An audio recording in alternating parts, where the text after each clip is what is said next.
一切的因果都有其命定的轨迹，也许这便是上天安排好的真实的结局。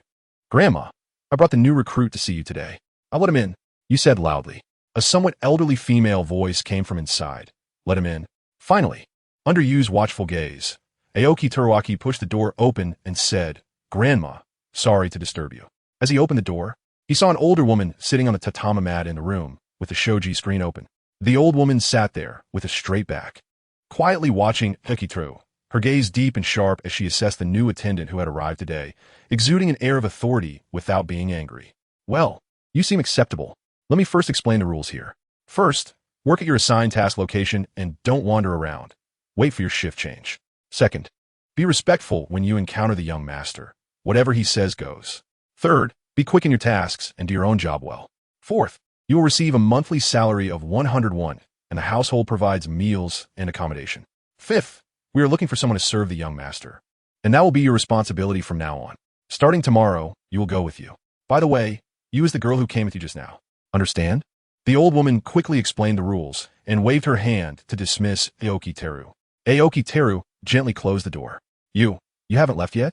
It turned out to be you, who was still at the door. You pointed with her index finger towards the cluster of houses and animatedly said, Right. I originally wanted to arrange a room for you first, but I was afraid you wouldn't find me if you came out. So I thought about it and waited a bit. But you came out pretty quickly. Thank you. Are we going to rest now? Aoki Teru asked seriously while looking at you. Yes, come with me quickly. I already thought of a good place for you. Saying this, she grabbed Aoki Teru's hand and started to jog. Aoki Teru had a hurry to keep up. They walked past several houses until they arrived at a more remote one. You pushed the door open and went inside. With her hands on her hips, she cheerfully said, This is it, although it's a bit far from the young master's residence. It's closer to the dining and washing areas, and it's warm in winter and cool in summer, with beautiful flowers and plants outside the window. What do you think, Teru? You widened her eyes, looking expectant for praise. Thank you, I really like it. Aoki Teru smiled at you. Most of the people encountered along the way were good, unlike the few bad ones from Sue's family. Aoki Teruhai looked at the girl in front of him, finding her quite pleasant, and he had a good impression of you. No need to be polite. Are you okay? You don't have much with you. Let me show you the way to the dining hall and the bathhouse. You patted Aoki Teruhai's head and mumbled, So soft.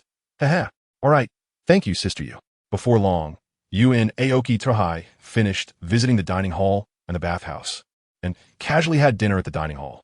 In the end, you took Aoki Teruhai to her residence, telling him to come to her if he had any difficulties in the future.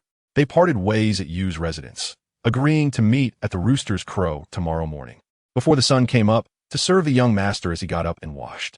Returning to the residence arranged for him by Yu, the house had 4 rooms, with his own room at the back, but he was the only one living in the house. Pushing open the sliding door, Aoki Teruhai walked in and surveyed the surroundings. It was very tidy, with a quilt on the tatami mat and tables and cabinets around. At the dog hour, the night was deep, and the surroundings were silent. Aoki Teruhai lay on the tatami mat, closed his eyes, and prepared to welcome the new day. Chapter 5. What do you value life as? The next day, Aoki Teruhai tidied himself up a bit and went to wait in front of Yu's house. After a moment, Yu was ready as well. Sorry for making you wait, Teruhai. You scratched your head, feeling embarrassed. Aoki Teruhai waved his hands repeatedly, saying, No, I just got here a little while ago. Well, okay. Then Teruhai, just follow me closely. When we serve the young master later, you just need to watch from the side. There's no need for you to do anything. And it's best if you don't say or do anything at all. As long as we get through this morning, the afternoon will be taken care of by others. You said seriously, looking at Aoki Teruhai. All right, it's getting late. Let's move faster. It's time to wake the young master for breakfast, and after breakfast, we need to go to the pharmacy to fetch medicine for him. The two moved quickly and soon arrived at the young master's residence. The surrounding area was silent, and they changed their shoes at the door. You put a finger to her lips and whispered, Should just stay here and don't move. I'll go wake the young master. Aoki Teruhai nodded slightly, indicating he understood and would not cause any trouble. You adjusted her expression, straightened her posture, pushed open the door, which creaked slightly, and walked in before closing the door behind her.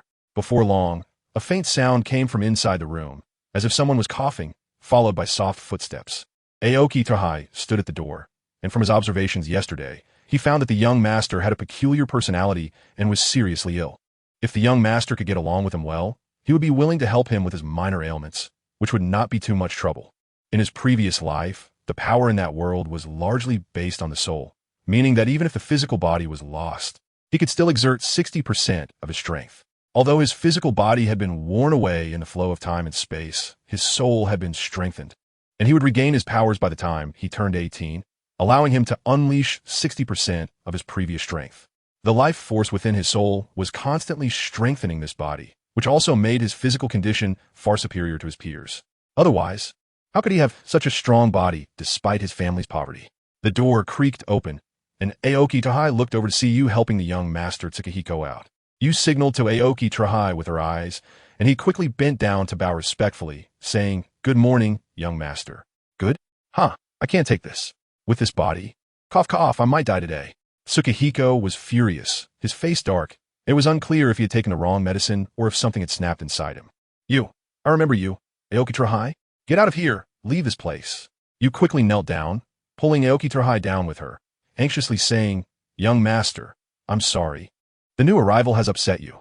He deserves to die 1,000 deaths. I'm sorry, young master, please forgive him. I'm willing to accept punishment. Please don't drive me away. I have no home." Aoki Trahai forced himself to control his expression, making himself look pitiful while showing a flustered demeanor, squeezing out a few tears.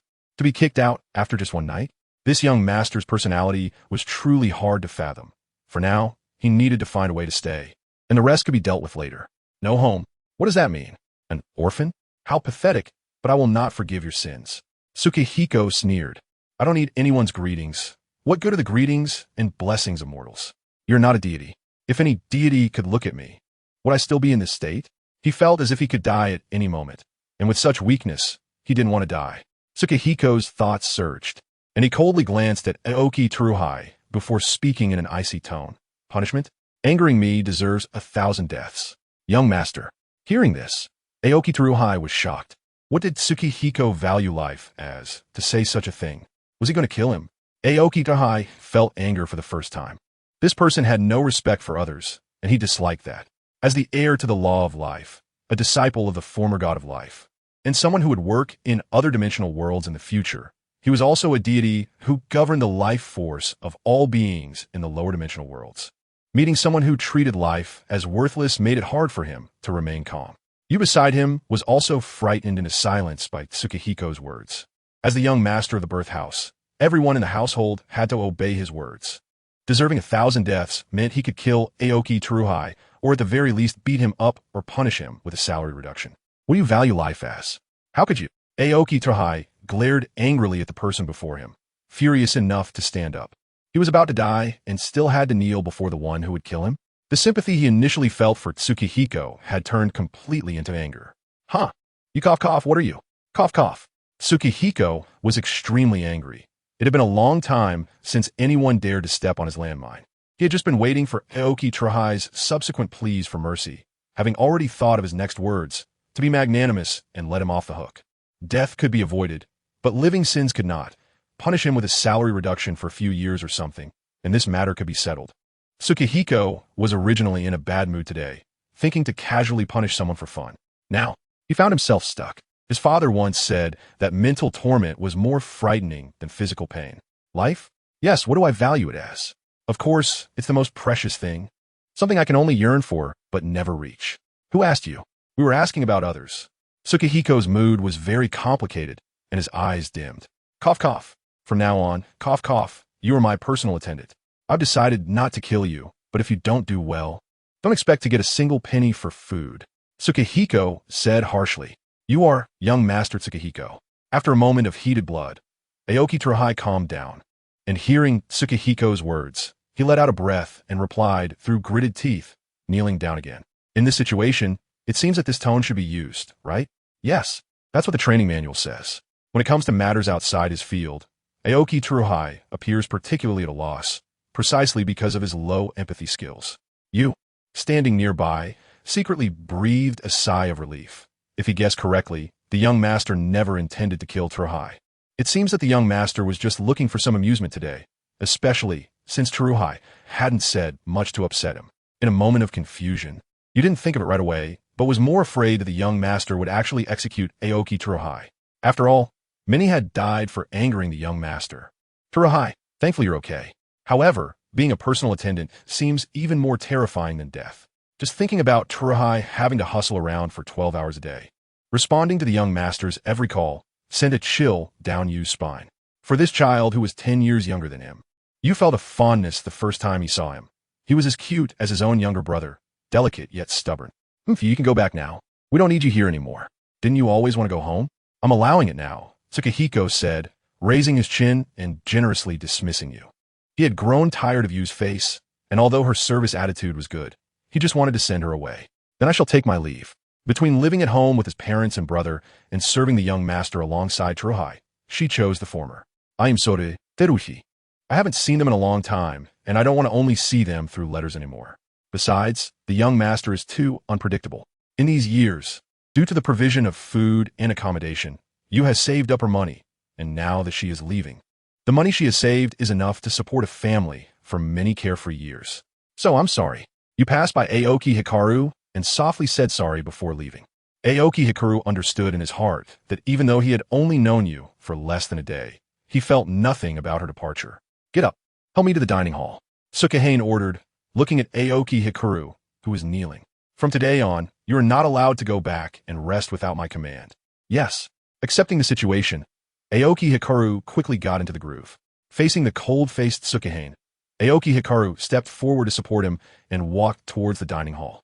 Along the way, Tsukihiro tried to find ways to make him uncomfortable, but Aoki Hikaru handled each situation calmly.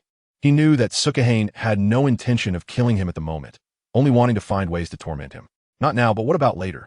Who knows? It's still better to be cautious and escape quickly if things go wrong. Chapter 6. I hope he can live forever.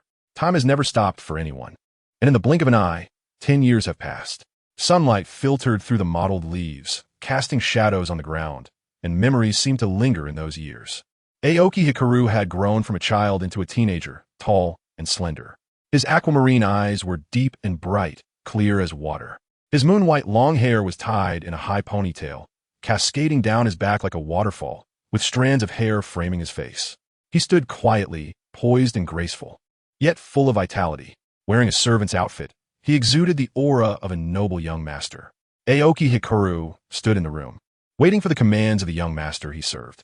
Suddenly, the room was filled with the panicked voice of the boy. Cough. Let's go once you're ready. All right. Young Master Tsukihiro, let's go. Aoki Hikaru looked at him helplessly, with a hint of indulgence. He didn't know how to face this young master, whom he should clearly dislike. Over the years, there have been quite a few people who angered him, but almost all have been driven away, leaving very few people serving the young master in the residence now, and I am the one who has been here the longest. It is worth mentioning that he has already taken his revenge and witnessed the deaths of those people, although the process was quite dreamlike and convoluted. As for Yu Yen, his initial dislike gradually transformed into the current pity after spending time together. But he would never tell him this, as Yu Yen hates it when others pity him. Yu Yen, a new doctor has arrived today, who says he can definitely cure you. By the way, should we stop by to see the master and mistress on the way? Aoki Teru asked Yu Yen with a slight smile. However, Yu Yen has lost hope in these doctors. One after another, they all claim they can cure him, yet none have spoken the truth. His parents had another child a few years ago, a healthy child. For me, a child suffering from a terminal illness, deemed unlikely to live past 20 by many doctors. They hadn't visited me since I turned 8. I shouldn't disturb them, nor intrude on their family. What is left for me, besides wealth and the ability to command subordinates? I have long lost hope in familial affection. But is Teru considered a friend now? He is different from the ordinary servants. Yu Yen doesn't know. He feels that his emotions are very complex at the moment. No need, cough. Let's just go to the clinic. How many doctors have said they can definitely cure me now? Cough. Forget it. Yu Yen said faintly, feeling despondent. Aoki Teru stepped forward and gently patted his back. All right. Teru knew that saying any comforting words would only make him more angry. Yu Yen has always been a strong-willed person. The illness in your body, the terminal disease. You want to just die like this because I see the immense energy contained within you. This energy, one might think that a deity is watching over Tsukihiro. When Aoki Draha was 10 years old, he regained some of his abilities, one of which was the power to see through the life force within a person's body, commonly known as seeing vitality. Those with strong vitality could live longer, while those with weak vitality would face the end of their lives. Based on the strength and quality of this vitality, He could also assess a person's physical condition and personal strength. Just after regaining his abilities, he habitually observed everyone in the mansion and discovered the miraculous state of Tsukihiro's body. It was strange. Tsukihiro's vitality often remained at a very low level, as if it could extinguish at any moment. However, upon closer inspection, he found a vast energy within that weak vitality. It seemed to be a power of rules. If he hadn't learned over the years that this was an ordinary world without mysterious powers, he might have thought it was a world full of spiritual energy. Only a high-dimensional world, like in his previous life, would possess mysterious powers. As his thoughts surged, Aoki Truha recalled many years ago, which was also the beginning of his change in attitude towards Tsukihiro. 8 years ago, when Aoki Truha was 8, under Tsukihiro's daily torment, Aoki Truha's mental state deteriorated. Even though his empathy was low, he felt suffocated. He decided to run away. After 2 years, he had saved up quite a bit of money. Now he could live well on his own, and it was better to rely on himself than to expect revenge from the Utsushiki family. Using the power from his previous life to take revenge on his enemies in this life was something Aoki Truha would only do as a last resort. He preferred to fight ordinary people with the strength of an ordinary person. Only if there were truly no other options would he resort to using the power from his past life. On a quiet night, around the hour of the rat, Aoki Truha observed his surroundings, picked up the things he had already prepared, and stealthily slipped out. He was ready to escape. The mansion's main gate was closed, so the only way to leave was to climb the wall, which he had already scouted. That wall behind Tsukihiro's residence was the easiest to climb because there were trees and a curved slope to use for leverage. With his current physical condition, climbing a few meters up a tree was a piece of cake. Once at the top of the tree, a single leap would allow him to clear the 10-meter-high wall. After avoiding several rounds of guards, Aoki Truha arrived near Tsukihiro's residence and looked at the house that was still lit. Remembering the various experiences of the past 2 years, he couldn't help but curse under his breath. Damn it. Suddenly, a loud crash startled Aoki Truha, who thought he had been discovered. What was that? It sounded like something had fallen, and it was quite loud. It came from Tsukihiro's side. Should he go take a look or not? In the end, curiosity overcame his desire to escape, and Aoki Truha decided to sneak over to take a quick look, just a quick glance, being careful not to be discovered. Aoki Truha moved stealthily along the edge of the house until he reached the doorway, where he was startled by a shadow not far ahead. What was that? A figure? At this hour, it could only be that guy, Tsukihiro, right? Should he go over? Was this guy about to die? The shadow slowly attempted to rise, but every time it lifted a hand, it would drop back down, accompanied by a series of harsh coughs. After several attempts, Aoki Truha could no longer bear to watch. There was no way around it. It was too tragic. Aoki Truha respected every person, and although he detested the one who had insulted him repeatedly, he still admired this person. He felt a determination to survive emanating from Tsukihiro, and he decided to help him.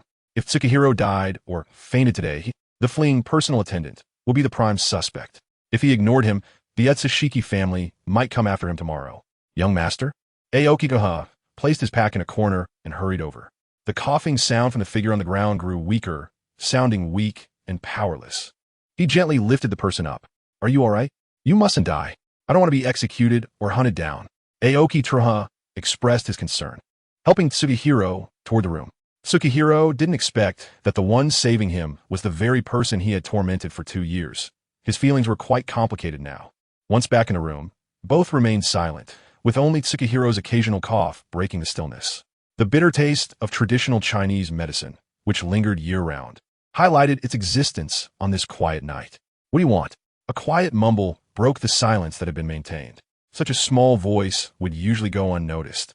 But at this moment, both of their spirits were highly focused, so it was naturally easy to hear.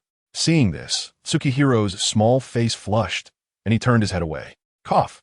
I suppose this time you did have merit in protecting me. Cough, cough, what do you want? As long as it wasn't too much. Aoki Truha initially wanted to say help me take revenge, but after thinking it over, it seemed unrealistic. Just by helping Tsukihiro, he wouldn't be able to provoke the Utsushiki family into action. So, he shook his head and respectfully said, Young master, this is my duty. I was just out for a walk. Cough, cough, cough. Tsukihiro's coughs continued, and noticing his discomfort, Aoki Truha proactively suggested getting a doctor. The calmer Tsukihiro, no longer blushing, nodded slightly to Aoki Truha, regaining his aloof demeanor. Relying on his memory, Aoki Truha found the doctor's residence. Since the medical hall was closed, He had to do it this way. He had to wake the doctor to treat the young master. Knocking on the door, Aoki Truha shouted, "Doctor, it's bad. The young master is having another episode. Hurry and take a look." The person inside was startled by Aoki Truha's words and quickly replied, "Coming." He hurriedly tidied up and grabbed acupuncture tools before following Aoki Truha. "Doctor, how is the young master?" Aoki Truha took the initiative to ask about the situation. The doctor let out a sigh of relief and said, "It's nothing serious. I'll first do some acupuncture for the young master. He needs to drink more medicine tomorrow and rest well, avoiding too much movement." Upon hearing this, Tsukihiro also secretly breathed a sigh of relief. As he had thought he was going to die, he really shouldn't have gone out without a servant. At that moment, he didn't know what was wrong with him. He just wanted to try walking on his own strength. Aoki Truha watched Tsukihiro lost in thought, wondering what he was thinking. After the doctor left, Aoki Truha settled Tsukihiro, turned off the lights, and exited the room, returning to where he had placed his pack. He picked it up and stood still, lost in thought. The young master perhaps just cared too much about his reputation and was a bit harsh on the servants. As a noble, he had already treated commoners quite well.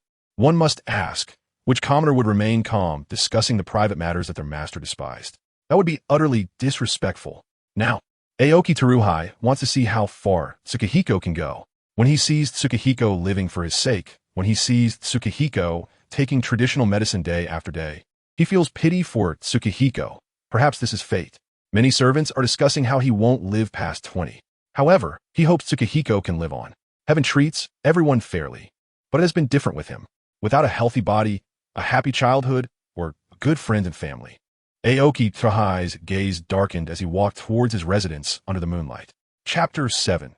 The Abandoned by the Gods. The clinic is always filled with a strong herbal scent. And unlike Tsukihiko's room, the bitterness here is much milder. The light inside is somewhat dim, and a man dressed as a doctor sits on the tatami of the clinic, surrounded by cabinets labeled with the names of medicines. Is that the new doctor? Not even 30, can he really do it? Tsukihiko scrutinizes him, scoffing inwardly. After all, those old doctors who have studied for over 40 years couldn't cure him. What makes this guy think he can? The doctor stands up to bow when he sees the young master arrive and introduces himself. "Young master, hello, I am." Aoki Truhai stands behind Tsukihiko, waiting for him to speak. "Ahem, I can't even remember how many have said they could definitely cure me. 1 year. I'll give you 1 year. If you can't cure me, then I'll just wait to die. Of course, before that, you can leave at any time, so you won't die. Don't risk your life for that high reward." Tsukihiko glares at the doctor, speaking coldly. He has already given this doctor a chance. Go ahead and leave. Don't give him hope. If you stay and can't cure me in a year, I will definitely kill you. I will kill the one who gave me hope and then despair. All those doctors who wasted my time have been executed. At 17, I can still live for over 2 more years. Is there really hope? Tsukihiko feels despair and confusion, waves of unwillingness surging within him. He hates being unable to control his own life. At this moment, the doctor smiled kindly at Yu Yin and firmly promised, "I will definitely cure you. I found an ancient prescription at home, which might work. This prescription has miraculous effects, though he isn't sure how it works. The medicine needs to be taken continuously for 1.5 years, so please give me that much time. If it really works, I'll give you another 6 months, Yu Yin said coldly. The ancient language inscribed above states that taking this medicine for over 1 year can reverse life and death. A line that Dambudu deciphered after much research. Upon hearing that the young master of the Utsushiki family had an incurable disease, and that this prescription was well suited for Yu Yan's condition according to Dambudu's studies, he decided to give it a try. The doctor had no choice but to stay. He had been here for over 1 year, and Aoki Teruki watched as Yu Yan's condition worsened. Aoki Teruki exclaimed, "Yu Yan, what's wrong? Cough, cough. It hurts so much." Old Yu Yan let out a low growl in bed, hating that doctor more than ever. Why is the condition getting worse? Why? He really wanted to kill that doctor. It was so painful his body felt unbearable. Aoki Teruki, standing by, felt his doubts growing stronger. He could see Yu Yan's vitality slowly increasing, a very gradual process. But why did Yu Yan's condition seem to be getting worse? Perhaps it was a side effect. Outside, the snow was thick, covering every inch of land, but the room was warm as spring. Aoki Teruki quickly took out a blanket and covered Yu Yan, while also adding new fuel to the stove. "Yu Yan, there are still 3 months left. Maybe once you finish all the medicine, you'll be better. These are just side effects." He could only say this to encourage Yu Yan to persist in taking the medicine. At the same time, he tried to divert his attention. A few months ago, I celebrated your birthday with you. Can you accompany me next month? Aoki Teruki looked at Yu Yin with an expectant expression. Yu Yin looked at him faintly, feeling his weakness, and weakly replied, cough cough, I might not be able to accompany you now. Aoki Teruki knew Yu Yin hadn't refused him, which was exactly what he wanted. It's okay. As long as I can stay by your side, I'm very satisfied. That day, can you accompany me to see the night view and the cherry blossoms? All right. Aoki Teruki slowly raised his hand. He had witnessed the pink cherry blossoms slowly turning to a pale white now. Happy birthday. Cough. Yu Yin forced a shallow smile with his pale face. Aoki Teruki looked at Yu Yin, touched, and said, thank you, young master Yu Yin. He stepped forward to hug Yu Yin and gently patted his back, trying to make him more comfortable. Aren't we supposed to see the cherry blossoms and the night view? Help me up. But Yu Yin, you know buts. This is what I promised you. Aoki Teruki was interrupted by Yu Yan's firm tone before he could finish his sentence. Seeing this, Aoki Teruki could only comply, wrapping Yu Yin in a thick outer garment and helping him to the door. The spring night was bright with the moon at its peak, and the night was as tranquil as water. The two sat side by side on the tatami mat at the door. The cherry blossoms swayed gently in the night breeze, occasionally dropping a few petals. Yu Yin picked up a petal beside him, smiled slightly, and handed it to Aoki Teruki. Thank you. This was the heartfelt sentence Aoki Teruki spoke. Apart from his parents in this life, no one had ever celebrated a birthday with him, and he was deeply moved. They didn't speak, and the atmosphere between them was somewhat subtle as time flowed slowly in the serene and beautiful night. Aoki Teruki had gone outside to buy daily necessities for the servants. His status was now quite high, and he had to purchase things for Yu Yan's subordinates. Luckily, Yu Yan had more than one attendant. Otherwise, who could handle it all? With less than a month to go, Yu Yan calmly finished the bowl of medicine in his hand. He then looked at the doctor and asked, why isn't my condition improving but getting worse instead? He slowly sat up, raising his upper body to look at the doctor across the table. No one noticed as he quietly took out a short dagger from beneath the blanket. Young master, trust me, as long as you finish the last. Before the doctor could finish his sentence, Yu Yan abruptly drew the short dagger and stabbed it hard into the doctor's head. The doctor, caught off guard, struggled for a moment before collapsing to the ground, breathless. The maid beside them was so frightened by Yu Yan's actions that her legs gave way, and she fell straight down. Yu Yan's gaze was icy as he glared at the maid and coldly ordered, drag this doctor away. The maid trembled under his stare and hurriedly replied, why yes, right away. Please wait a moment, young master. With that, the maid forced herself to run out, calling for someone to remove the body from the room, trembling as she cleaned up the space. Then, holding the clean short dagger, she looked at Yu Yan, her heart racing as she placed it on the table in front of him, praying in her heart, don't kill me, don't kill me, don't kill me. Get out. Yu Yan shot a glance at the maid, coldly saying, okay. Meanwhile, Aoki Teruki had just finished his shopping when he saw 4 guards dragging something along, surrounded by several other guards. What happened? Aoki Teruki approached to take a look. Is that the doctor's body? How could this happen? Did Yu Yan do this? Why would he kill someone? It's still not a year and a half yet. It's too cruel to sentence someone to death like this. Is a commoner's life not worth anything? Aoki Teruki felt a mix of emotions, struggling to understand Yu Yan's actions. Of course, he had never witnessed Yu Yan kill before. In the past, Yu Yan had always avoided letting Aoki Teruki see him killing or ordering others to kill. In Yu Yan's heart, Aoki Teruki was just a little different from others, just a little. Running quickly, Aoki Teruki looked at the house that was so close, his heart pounding. Even though he didn't care about these people, he needed to ask Yu Yan, why'd he do this? What had the doctor done to provoke him? He forcefully pushed open the door, and aside from Yu Yan, there was no one else inside. Aoki Teruki saw Yu Yan putting something under the blanket. He slammed his hands heavily on the table, his expression dark. Yu Yan, why did you kill the doctor? I saw everything. Huh? Cough cough, why? I've been taking the medicine for so long, and you let the doctor tell me why my condition is getting worse. Why?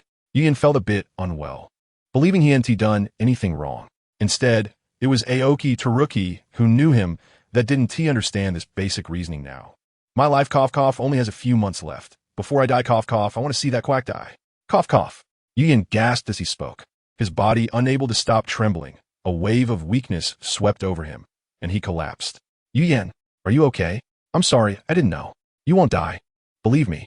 Aoki Teruki looked at the person before him, tortured by illness for over a decade, and his voice grew smaller. Even he began to doubt his own eyes. Why did what he saw look different? Could it be that his eyes really had a problem? Clearly, Yu Yan's vitality was very strong, increasing more and more. Now, his vitality was at least 3 times that of a normal person, and it continued to grow exponentially with time. At this moment, Aoki Terahiko didn't dare to say much, just seriously taking care of Tsukihiko. He didn't really care about the doctor's life. What he cared about was Tsukihiko's unreasonable killing. Now that Tsukihiko had said this, what reason did he have to speak for the doctor? Perhaps the doctor was indeed, as Tsukihiko said, a quack? You should rest well. By the way, that doctor's medicine, he's dead now, and no one knows the exact formula of the medicine you took. Aoki Terahiko looked at Tsukihiko with concern. Cough, cough, cough, what medicine? That quack, it's only been a few months anyway. I feel like I'm about to die. After taking medicine for several years, cough, cough. I don't want to cough and take medicine anymore. The medicine is so bitter. Tsukihiko looked at the door with a face full of despair and indifference. All right, don't talk anymore. We won't take medicine anymore. You rest well. I won't disturb you. After saying that, Aoki Terahiko covered him with a blanket and exited the room. Yeah, the medicine is so bitter. I'm going to die. I don't want to die. Am I really a person abandoned by the gods? Why? I really don't want to die. Chapter 8. The Strange Prescription in the Following Days. Tsukihiko's health worsened day by day. Until, it's strange, I feel better than ever. Tsukihiko sat up in bed, raised his arm to take a look, and muttered in disbelief, it seems my illness is getting better. What's wrong? Aoki Terahiko asked with concern upon seeing this. Over the past few days, he had observed that Tsukihiko's vitality had exceeded that of an ordinary person, leading him to doubt whether there was something wrong with himself. Because Tsukihiko's vitality had already reached the level of those who could live for hundreds of years in his past life. This is an ordinary world without mysterious powers. Aoki Teruhai would rather believe that this is his own problem than believe that Tsukihiko's illness has gotten better. Of course, he hopes that Tsukihiko's illness can improve. It's nothing. Tsukihiko didn't tell Aoki Teruhai about his condition. He was afraid of getting his hopes up for nothing. Today seems to have nice weather, and I feel pretty good right now. Let's go for a walk. Tsukihiko is in a good mood now, and he rarely shows a smile. Is this really happening? Well, okay then. Seeing Tsukihiko's firm attitude, Aoki Teruhai, as a servant, didn't say more and walked over to help him up to the door. The leaves rustle in the wind, the sky is clear and blue, and warm sunlight shines everywhere. It really is a nice day, Aoki Teruhai said cheerfully. Tsukihiko looked at this ordinary scene and felt a bit uncomfortable for some reason, especially when looking at the sunlight. He felt a sense of dread. He tentatively reached out his hand, and the sunlight slowly covered it. So hot. Tsukihiko quickly pulled back his hand. This was clearly very normal weather, but he felt as if his hand was not in the air, but in boiling water. Hot. No, it's very dry. And the sun's temperature is just right. Aoki Teruhai tentatively reached out his hand, but didn't feel anything different. Forget it. Let's go for a walk together tonight.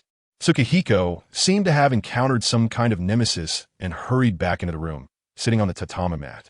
He looked outside through the window, and his doubts grew stronger. Why is this happening? I seem to be starting to fear sunlight.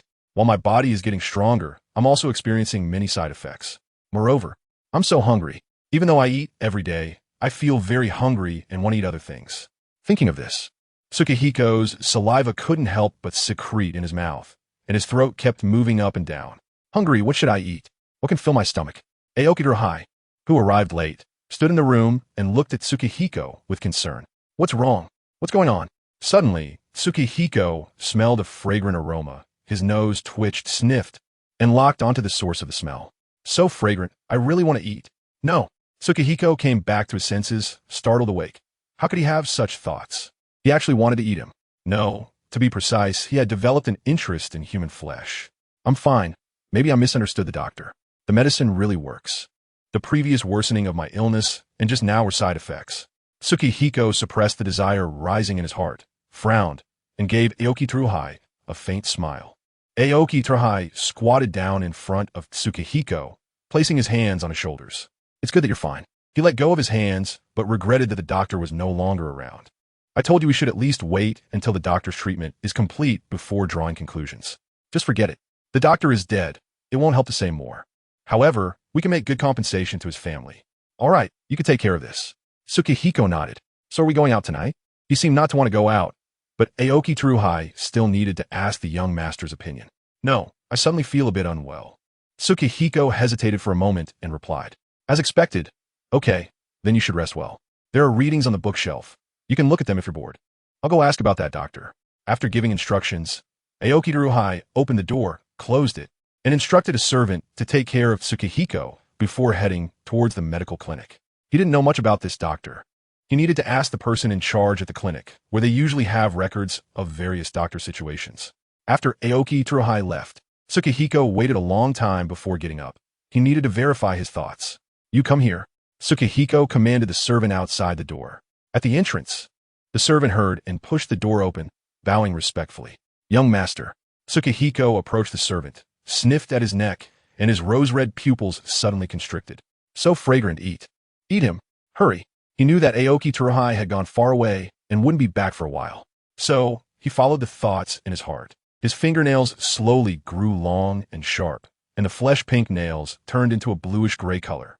With a swift motion, Tsukihiro's nails pierced into the servant's temple. The speed was so fast that the servant didn't have time to react before meeting his end. The servant's eyes widened, pupils constricted, and he let out a hoarse scream. Then, with a thud, the servant fell to the ground. Tsukihiro's shoulders twitched as he gasped for breath. He looked at his hands, beaming with excitement. Laughing heartily, his mouth curving up to reveal an indescribable expression. Unbelievable. Ha ha. He could feel that he had other abilities, but he would wait until tonight to verify them. Then he glanced at the corpse beside him, swallowed hard, saliva uncontrollably secreting, and he couldn't wait to pounce on it. Grabbing an arm, he began to tear into it. It was unclear how long it took, but after a satisfying meal, he coldly looked at the bloody aftermath. He clicked his tongue at the ground, regretfully saying, "The floor is dirty." In a flat tone, "How troublesome. I can't let anyone know. I'll have to clean it up myself." Is that so? The doctor didn't mention anything about family affairs. Well, I understand now. Leave these remains of the doctor to me. I'll see if there's anything the young master needs. After inquiring, no one knew about the doctor's family situation. Did he leave behind only these things? The doctor's remains were just these bottles and jars, along with a large pile of books and prescriptions. Is there something here that Yu-Yin needs? As long as Yu-Yin continues to take the medicine a few more times, he should be fine, right? After flipping through, he focused on a prescription that had strange writing on it, along with notes similar to a doctor's. Ever since he turned 18, he had mastered all the skills from his previous life, and understanding writing was one of those skills. What kind of examination? Drinking this medicine for over a year could reverse life and death. Prescription details, Glauber's salt, cinnamon, and the blue-colored ghost flower. Except for the first sentence, which seemed vague due to time constraints, Chimu Huisheng could read the other characters. Among all the prescriptions, this one was the most suspicious. After studying the other prescriptions and asking the people at the medical hall, he confirmed his thoughts.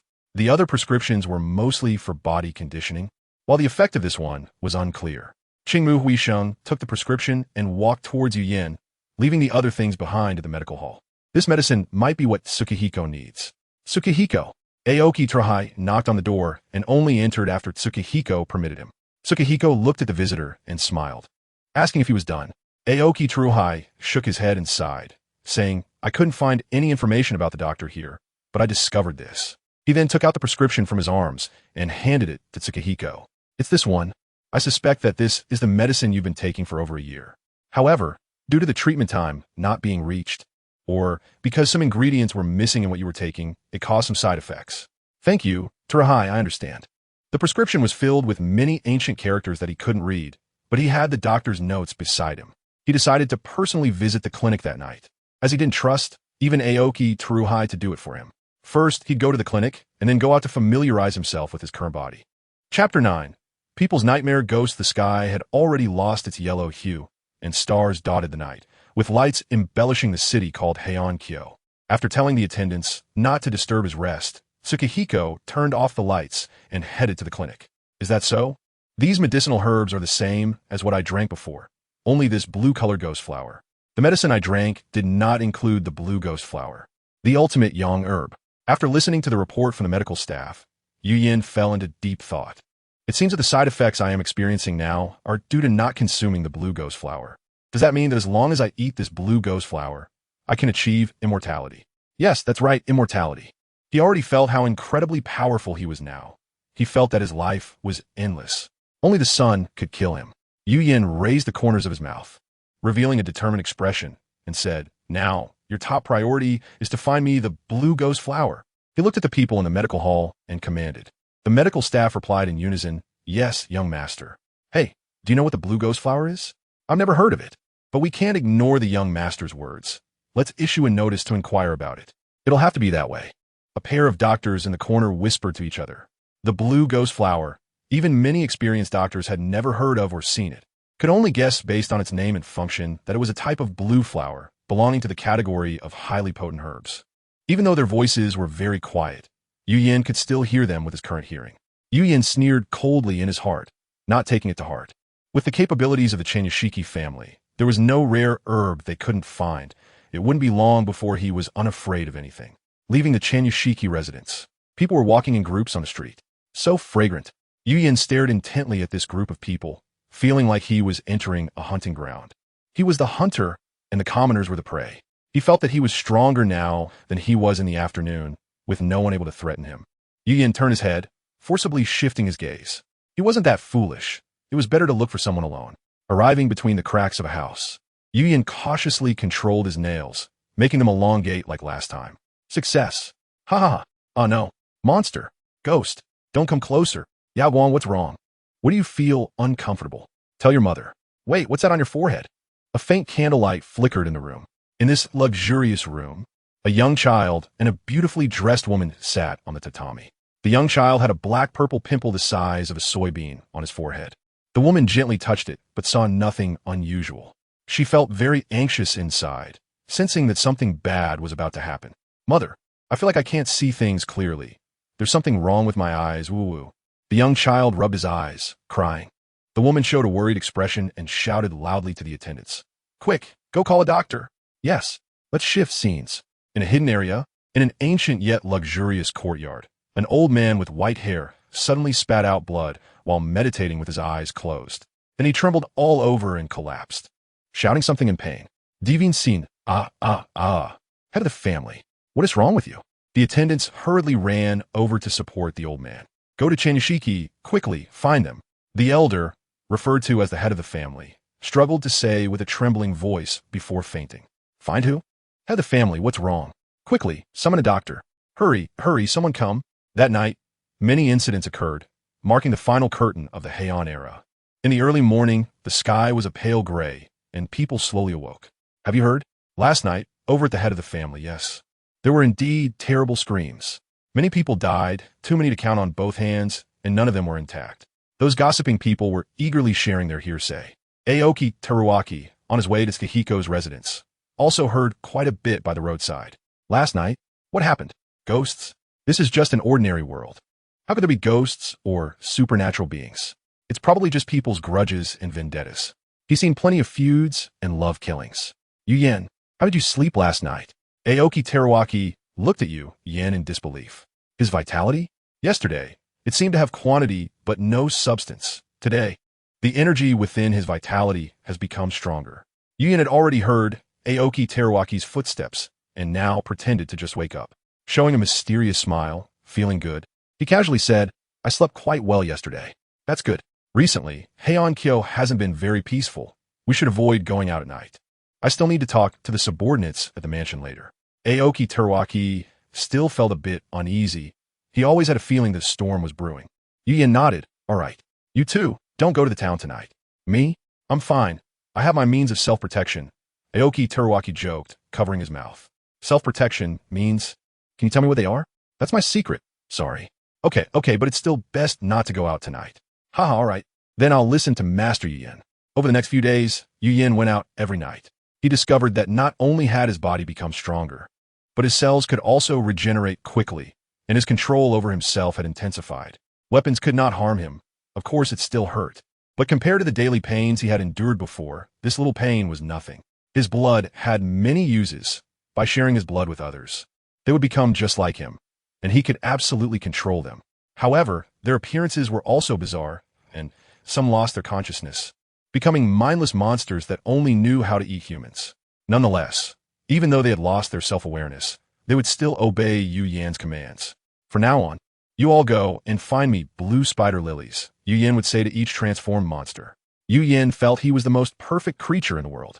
He named this new species Oni and, feeling a bit delusional, renamed himself Kibutsuji Muzan.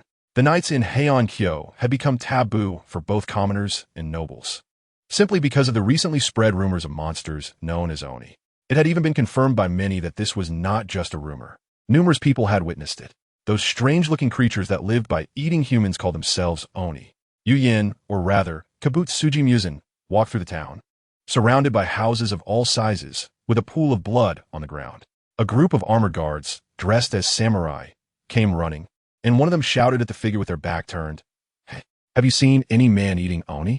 Muzan slowly turned his head, revealing a charming yet sinister smile. "Are you talking about me?" Upon hearing this, the samurai waved his hand, directing his men to advance. "Go!" Ha! In a moment, blood splattered everywhere, and the group of samurai fell, eyes wide open in death. A group of Oni slowly emerged, their crimson eyes staring at the ground. Muzan coldly observed the Oni he had transformed, casually glancing at them before leaving. Without Muzan's suppression, the Oni began to surge forward, pouncing on the corpses on the ground. Chapter 10. An overview of reincarnation. The moon hung high in the sky. In Heian-kyo, news about the Oni had spread far and wide. Aoki Teruaki was also taken aback. Wasn't this just an ordinary world? Had the Oni already targeted the Arakawa family? The crowd in the housing complex was in an uproar, accompanied by cries of agony. "Quick! There's an Oni over here, help!" Aoki Teruaki gritted his teeth, looking out the window from his room. One by one, samurai rushed towards the location of the Oni's appearance, while unarmed people ran outside.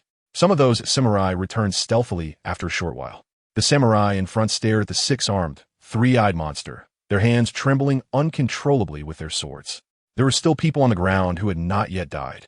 "Monster! It's a monster! Run, we must run. If we don't run, we'll die." It was unclear who started first, but the samurai began to scatter with their swords. The Oni displayed a strange smile and pounced one by one. Help! Help!" After killing another person, the Oni paused to eat, suddenly stopping its actions and showing a look of fear. "Master, Muzan-sama, leave that place. This is not where you belong." Muzan's cold voice echoed in the Oni's mind. "Yes, Muzan-sama." The Oni glanced at the people on the ground, quickly leaping onto the rooftops, contemplating the Arakawa mansion, and then vanished from sight in a few jumps. "Damn it, I haven't eaten enough yet. Well, a little blood will do." The Oni thought fiercely to itself. It was one of the few transformed Oni who still had self-awareness among those Muzan had converted in recent days. Though it was unwilling, it dared not disobey that great one's orders. People sat in terror on the ground, and after the Oni had left for a long time, voices began to emerge from the crowd. Woo-woo accompanied by a woman's sobs. There were also many voices of others relishing in the misfortune. "Thank goodness. I'm glad it wasn't me who died. I survived, ha ha ha." Meanwhile, Aoki Teruaki, being farther from the Oni's location, remained in his room without any issues. Much better off than most of the panicking crowd. However, even if the Oni came, he wasn't afraid. He had plenty of means. What exactly are Oni? He was curious. What would it be like to use his ability to see the vitality of the Oni? Aoki Teruaki was not someone who feared trouble, especially since no one in this world could harm him right now. He decided to sneak out to find the Oni. God's gift concealment, God's gift speed, God's gift lightness. Aoki Teruaki quickly formed 3 hand seals and chased after the direction the Oni had left, leaving the Arakawa mansion. God's gift sight. This ability is equivalent to being able to see what you want to find within a range, like a red object suddenly appearing among a group of white outlines, making it very striking.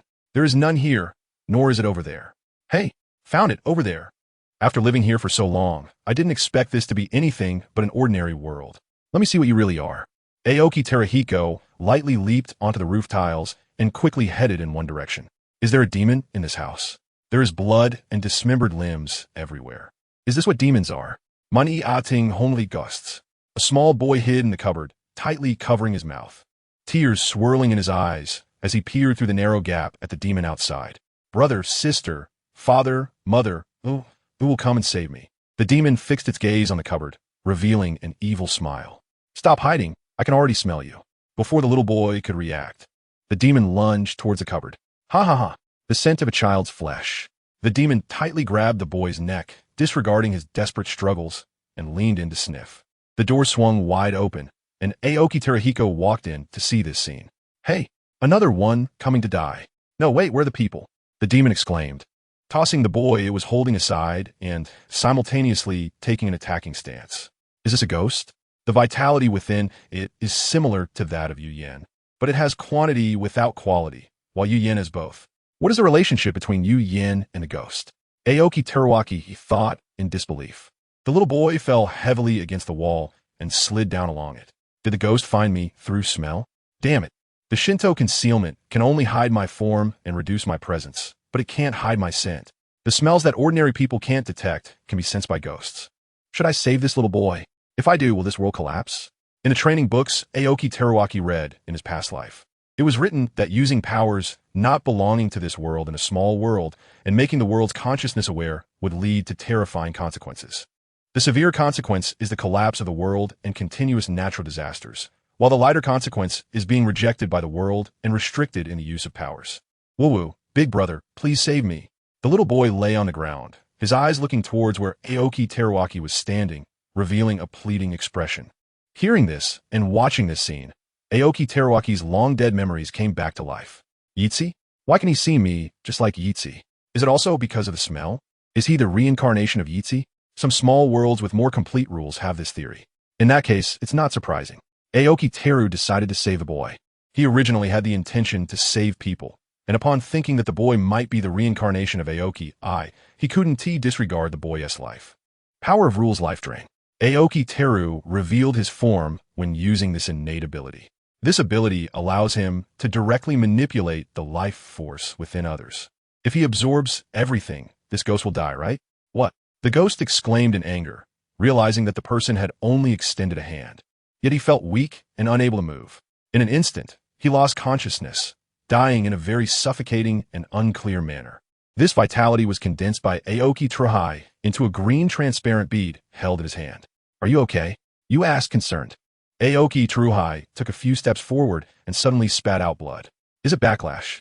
I felt my power being suppressed, and afterward, it would probably be very difficult to use the power of rules. Suddenly, it seemed he thought of something, raising his hand to examine the life bead formed from the vitality of the ghost. At this moment, he had a premonition that if the life force within was returned to the world's oppression over him would lessen. So he raised his hand, and the life pearls emitted a brilliant green light, slowly dissipating into the space. He also felt a lightness throughout his body as the world's oppression gradually faded, though it still remained. Was it really like this? I can't claim these life pearls for myself or use them for personal gain. If I continue to kill ghosts, will the world's oppression over me disappear? Forget it. He wasn't interested in killing ghosts. It was the natural evolution of this world, and he decided not to intervene. This is the vitality of this world, just returning things to their rightful owner. The little boy looked at the person in front of him, his eyes shining. Is he a deity? Is the big brother a deity? Aoki Teru, realizing this, gently rubbed his forehead, looking at the little boy with a complex mix of thoughts and feelings. On the other side, Muzan wondered, what kind of power is this? Who exactly are you? Sated and bored, he sat on the tatami mat, observing the situation of the demons. He then saw the scene where Aoki Teru raised his hand and a demon died. Is he a deity? Has the deity not abandoned me? Yes, it must be so. You have always been by my side. Although Muzan knew in his heart that Aoki Teru might just be an ordinary person with miraculous powers, he still preferred to believe that Aoki Teru was indeed a deity. Muzan did not feel anger at Aoki Teru's act of killing his subordinates. Instead, he looked surprised. He didn't care about the lives of those demons. They were merely tools he used to find the blue horizon flower. Indeed, he had not yet found any news about the blue. For some reason, no one had even heard of it in all these days. However, this only made Muzan believe even more that the blue was the opportunity to make himself the perfect ultimate being. Such a rare treasure, one of a kind, could create a perfect being like him. And that recipe had already been burned by Muzan. If someone else found it, what would happen if they created a new ultimate being? Chapter 11. The birth of the demon slayer core, I am the son of the current head of the shrine priest clan, Tens. Sunlight poured into the room through the window, and two groups of people sat on either side of an ancient long table. A pair of parents looked worried, while the man on the other side had a serious expression. What do you mean? A curse? What heavenly law has our family violated for a curse to descend upon us? The current head of the Tsukihiro family angrily pointed at Tens and shouted, while Mrs. Tsukihiro covered her chest and sobbed softly. My child, Akira, is only 8 years old. He is still so small. How could this happen? Woo-woo. The head of the Tsukihiro family knew that what Tens said was true because his child's condition was becoming more and more apparent. A few days ago, he could hardly see, and now he was nearly blind. Tin showed a sad expression and said apologetically, I don't know either. This is information passed down from my grandfather. However, this matter is likely related to the demons that have recently risen in Kyoto. For this reason, my grandfather was punished by the deities for probing into heavenly secrets. The Shrine Priest clan has the ability to communicate with the deities who guided us here. We will certainly help your family. And marrying a woman from my Shrine Priest clan can suppress the curse, but your child still cannot live past 30. The urgent task is to find the source of the curse as soon as possible so that we can find a way to eradicate it. All right, it can only be this way. The head of the Tsukihiro family suppressed his feelings and nodded earnestly. After that, he issued a large number of documents, hiring many capable individuals to slay the evil demons. Months later, talented individuals gathered at the Tsukihiro residence. While Muzan had already left the Tsukihiro residence when he sensed something was wrong. The Tsukihiro family hunting demons? Ridiculous. I am an immortal and indestructible perfect being. They even joined forces with the Shrine Priest clan to create an organization, the Demon Slayer Corps? Just a gathering of weak individuals. What can they do to me? Muzan had left the Tsukihiro residence with his wealth months ago and was now living in a remote courtyard in Kyoto. As for whether he felt sad about leaving his parents, Muzan said it was impossible because his parents only cared about that so-called younger brother. So Muzan could leave without any feelings of regret. He held in his hand the latest document released by the Tsukihiro family, revealing a contemptuous expression. It's just a pity. I still think Aoki Teru is quite good. Remembering Aoki Teru, he inadvertently revealed a faint smile. My abrupt departure, along with his miraculous powers. He must have known by now, known that I am a demon. God, are you really a deity? Suddenly, Muzan had another thought. If you are truly a deity, come find me. With your miraculous powers, you must be able to find me, right? I really want to see your expression when you meet me. I have killed so many people, so why haven't you come and find me yet? Deity brother, I have no family left. Can I stay here forever? Father, mother. Sunlight filtered through the half-closed curtains, dappled on the little boy, whose small hand tightly clutched a corner of the blanket, with a few tears dripping from the corners of his eyes. In the end, he couldn't bear to leave the boy alone. How could such a small child live by himself? So he took him to his residence in Tsukihiro, looking at the boy's face, which resembled his older brother Aoki by about 70%. Aoki Teru showed a sympathetic expression. He looks just like Iko when he was young. Could he truly be Iko's reincarnation? He reached out and patted the boy's head, comforting him. Of course you can, and I've said it many times already. Don't call me deity brother. He isn't a deity yet and cannot bear that title. Moreover, being called that by others is too ostentatious. Isn't it? Just call me Teru brother. The boy nodded. Okay, good deity brother. Aoki Teru helplessly rubbed his forehead and sighed. The child didn't know why, but kept calling himself Brother God, and when someone with ulterior motives heard it, he couldn't keep a low profile anymore. Forget it. Most people would just think it was a child's play. What's your name? Gui. My name is Gui.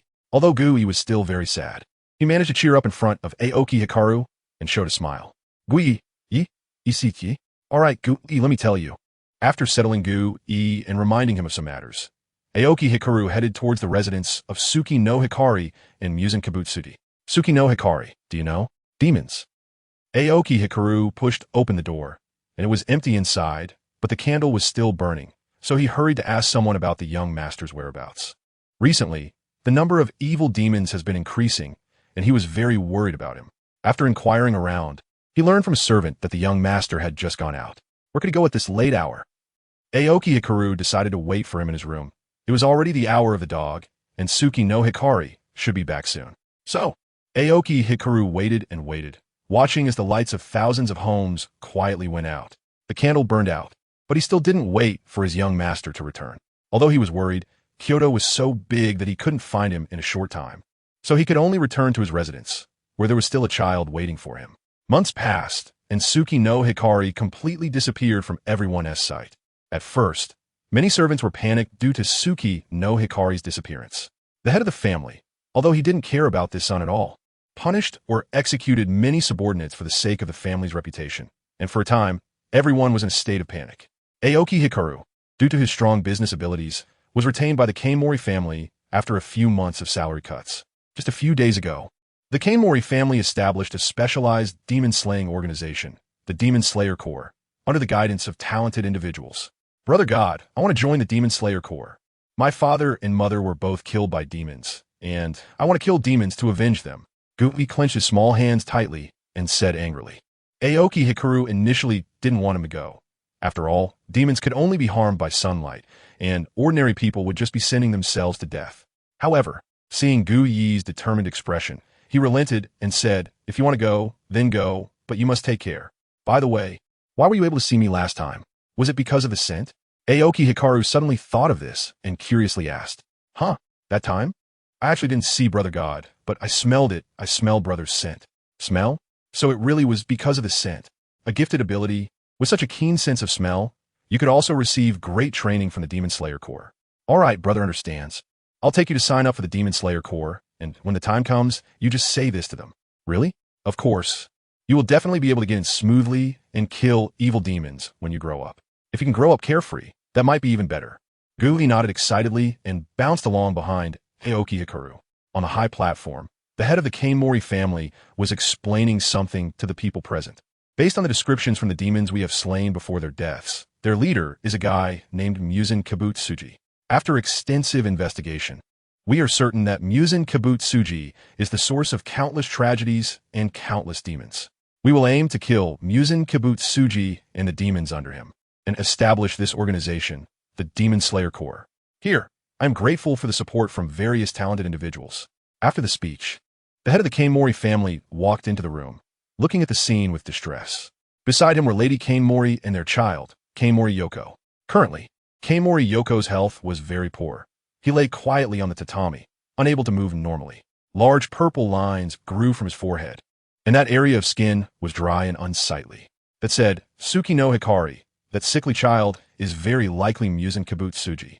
Tian Ling analyzed to the Kaimori family. Since demons appeared after he recovered from his illness and then disappeared, it can be guessed that Tsuki no Hikari is Muzan Kibutsuji. Then the curse might also be because of him. Your family has produced the first demon king, and the gods have bestowed the curse as punishment. This all makes sense. What about that, doctor? How could a single prescription create a demon king? He is not simple. Have you found out anything? Tian Ling asked the head of the Kaimori family. The head shook his head, saying he had no news about him, as if he had appeared out of nowhere. Very strange. Also, it seems that I have recently developed some health issues. Could it be because of the curse?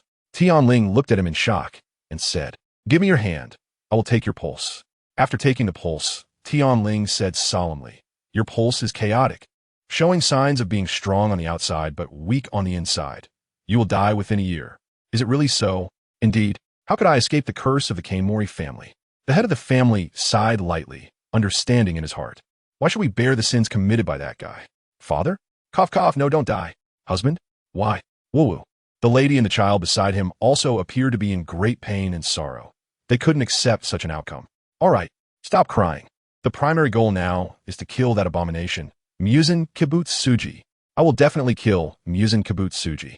If I can't, my children and my descendants will surely be able to kill Muzan Kibutsuji. The head of the family showed a determined courage and said resolutely. Through the window, Aoki Hikaru heard their entire conversation. He never expected that just sending Gu-i to sign up would lead to such a situation. What? Tsuki no Hikari is Muzan Kibutsuji, the one who killed countless people and created demons. How could this be? Aoki Hikaru found it difficult to accept for a moment, and a complex, indescribable emotion surged in his heart. Aoki Hikaru recalled the demons that appeared after Tsuki no Hikari recovered and the vitality within him, clenching his fists. Why do this? Do you know how many lives were taken by those demons you created? This could have been avoided. Find him, find him. As for what to do after finding him, whether to kill him or something else, Aoki Hikaru hadn't thought it through yet. If there were only Tsuki no Hikari as a demon, he could still accept it, but demons had already become rampant. Although it was a transformation of the world, why did it have to come to this point when it could have been avoided? Chapter 12. Got you, Muzan. Besides that time, when he exterminated demons, Aoki Hikaru had never exposed his abilities in front of others. In the following days, he wouldn't actively look for demons. What exactly went wrong? Did he discover himself? Wait a minute. If demons were created by him, could he control them at will? How to control them? And how to know if demons were doing something unfavorable to him? Shared. Yes, that's it. If he could share vision and thoughts with other demons, it would explain everything. As long as I find him and capture him, I can kill all the demons at once. However, because I have lived with him for so long, Aoki Teru is the person who understands him the most, aside from Muzan himself. Essentially, he is someone who is very afraid of death. Now that he has finally escaped the torment of illness and achieved immortality, finding Muzan is not easy. The road to finding Muzan is long and arduous. You should listen to his elders, train well, and I have important matters to attend to, so I must leave first. Aoki Teru showed signs of fatigue. He had been searching for Muzan day and night, but he was still gentle and attentive towards you. All right, you'll be obedient. You, hurry up. It's time for training. In the distance, a figure waved at you. You shouted, coming. Brother Kamigami, I'm going ahead, don't worry about me. Seeing Aoki Teru nod, you hurried towards the figure. Have you been waiting long? I could smell your scent from far away. You kid, your nose is quite sharp. I really envy you. You've adapted well here, so I should be leaving soon, right? Is it right or wrong to leave this place behind? But isn't it a bit rude to leave without saying goodbye? However, now I have to manage the living expenses of the servants in the Kamiyashiki family. I didn't feel it before, but now it's just delaying my search for Muzan. Lord Aoki, the steward is looking for you.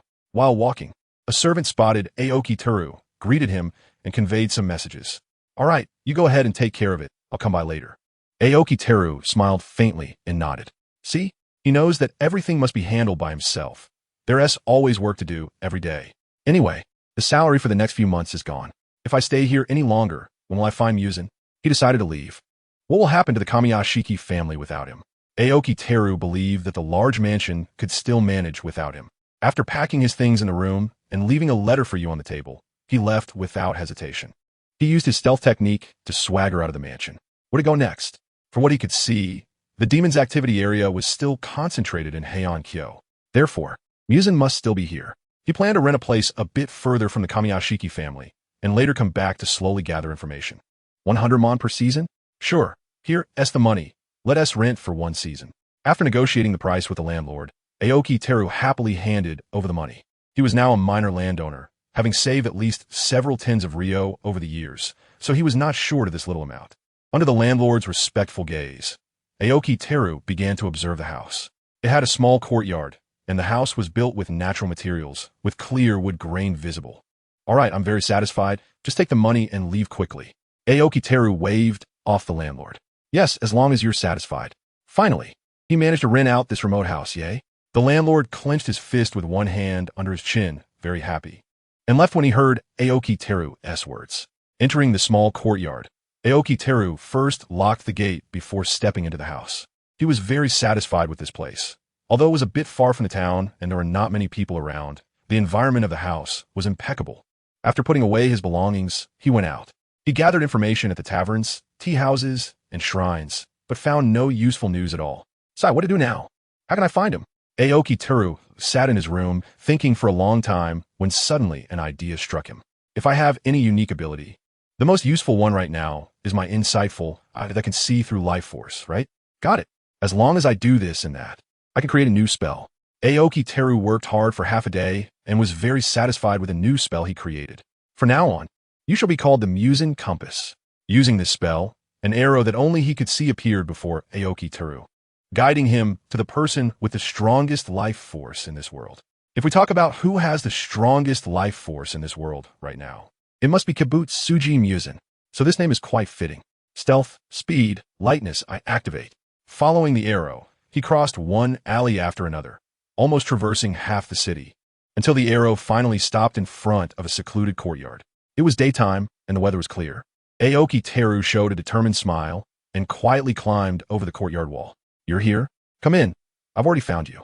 After observing the outside of the house, before Aoki Teru could react, a familiar voice he had heard for countless years came from inside. Is it the scent again? Meeting an old friend is like being apart for a day, feels like a year. The two quietly looked at each other. In the end, it was Aoki Teru who spoke first. Now should I call you Muzan? Young master. Muzan chuckled lightly, closed his eyes, and said, You can still call me Tsukihiro. I allow you to call me that, and only you can call me that. I've been waiting for you to come find me. I didn't expect you to come so quickly. Tsukihiro, why? Why are you doing this? Kill those demons, there are so many of them.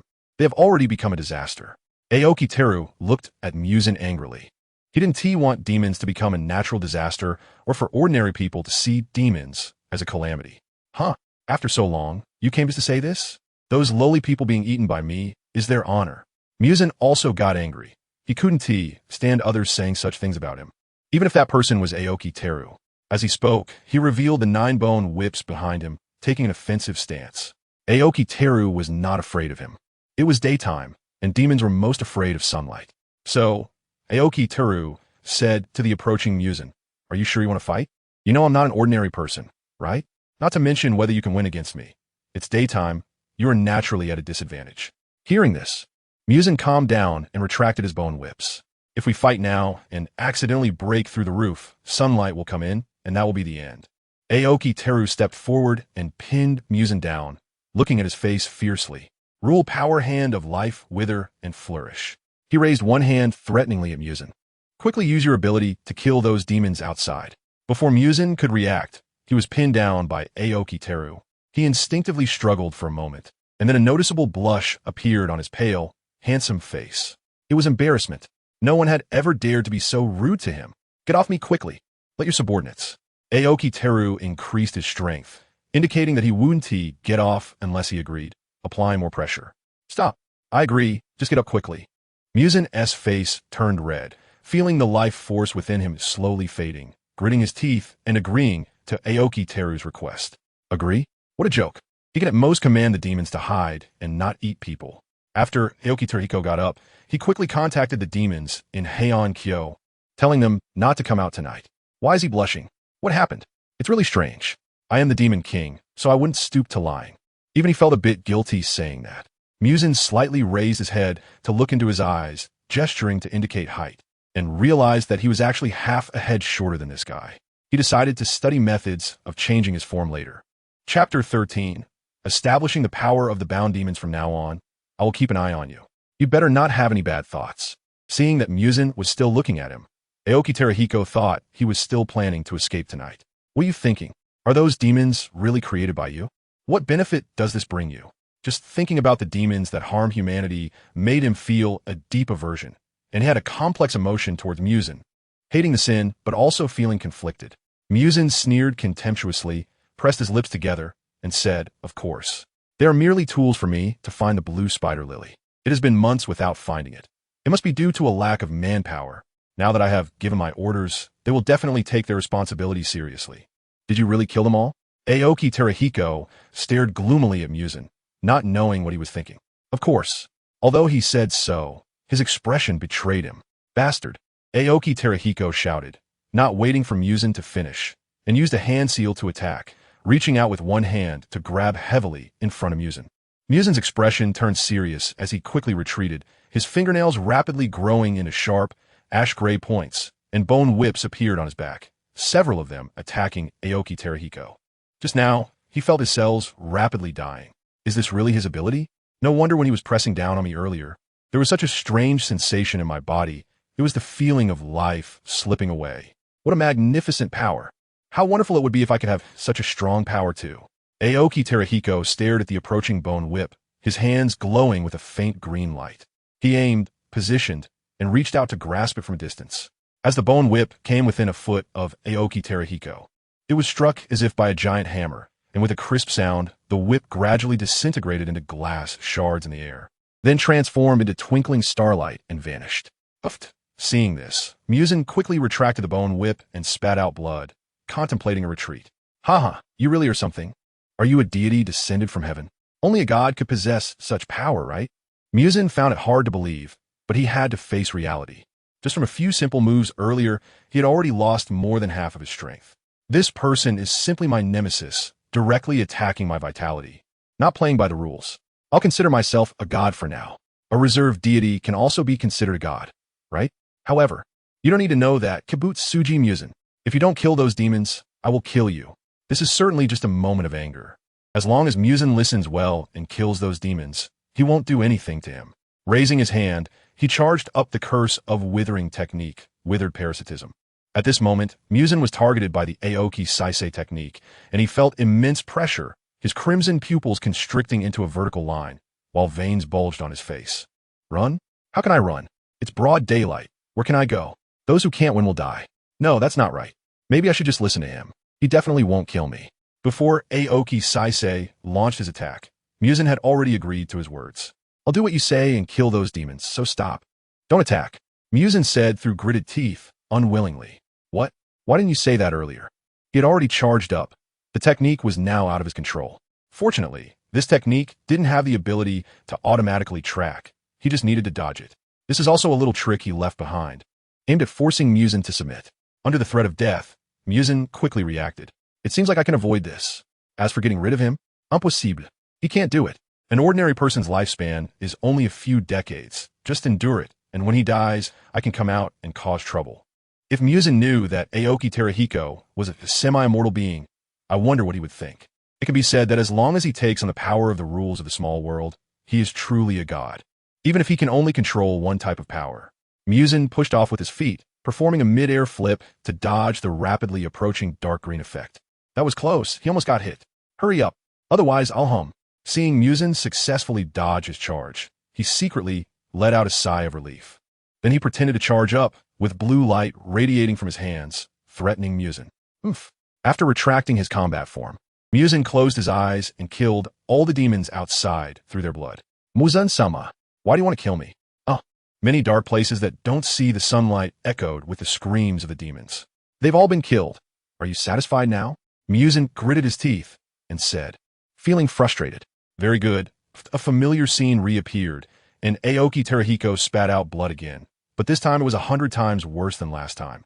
The suppression of the power of the world had not yet manifested. After Muzan killed those demons, a force stronger than the world-s suppression swept in. Erasure? How could that be? The world wants to erase me. What the hell is going on in this world? Why? When I strive to uphold justice, does the world want to erase me? No, I have to do something, otherwise what awaits me is being pulled back by my master. Not only will I suffer severe internal and external injuries, but I will also lose face in front of my senior brothers, sisters, and junior brothers. Why does the world not allow me to kill demons? Even though he is willing to uphold justice, that is only when his own life is not threatened. Now, it seems that only I can suppress Muzan. If I were him, I can't even imagine what would happen. This world is like a rigid intelligence with a predetermined development path, and I currently feel like a bug. Wait, a predetermined setting? This situation resembles the derivative world mentioned in the training manual. Here is the two-dimensional world derived from the three-dimensional people. The Ghost Killing Team sounds familiar. A bit like a comic book that people talked about in the first era.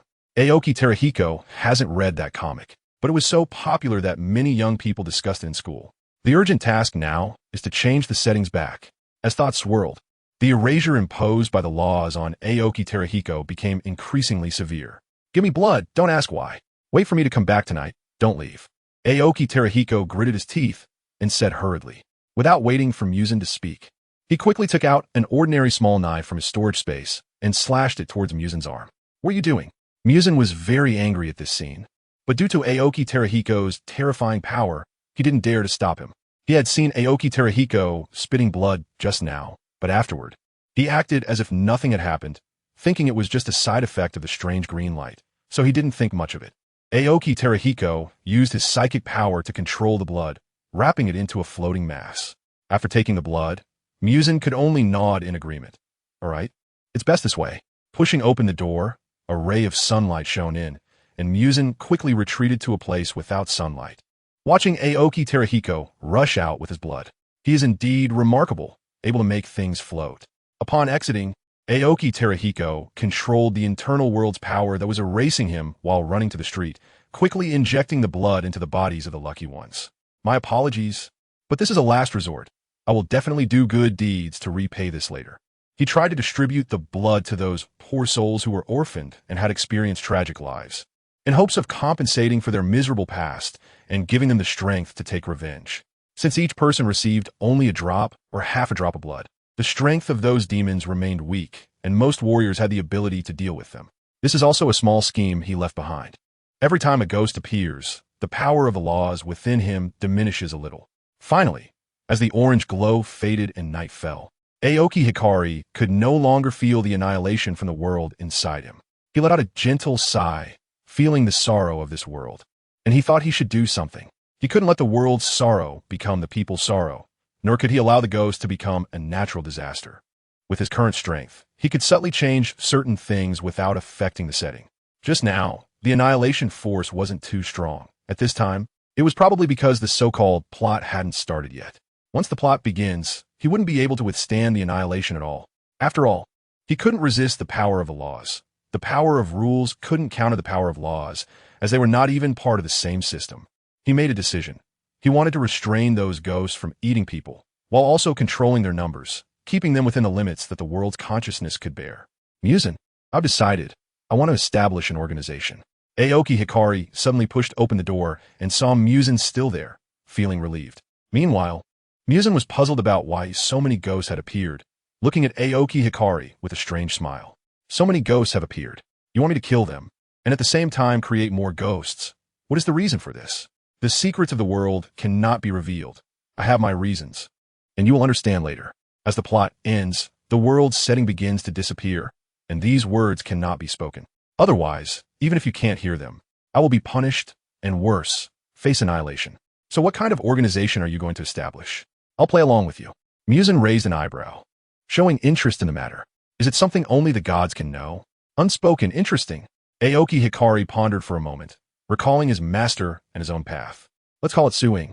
Then you can be the second in command, and I will be the leader. What? You are just my servant.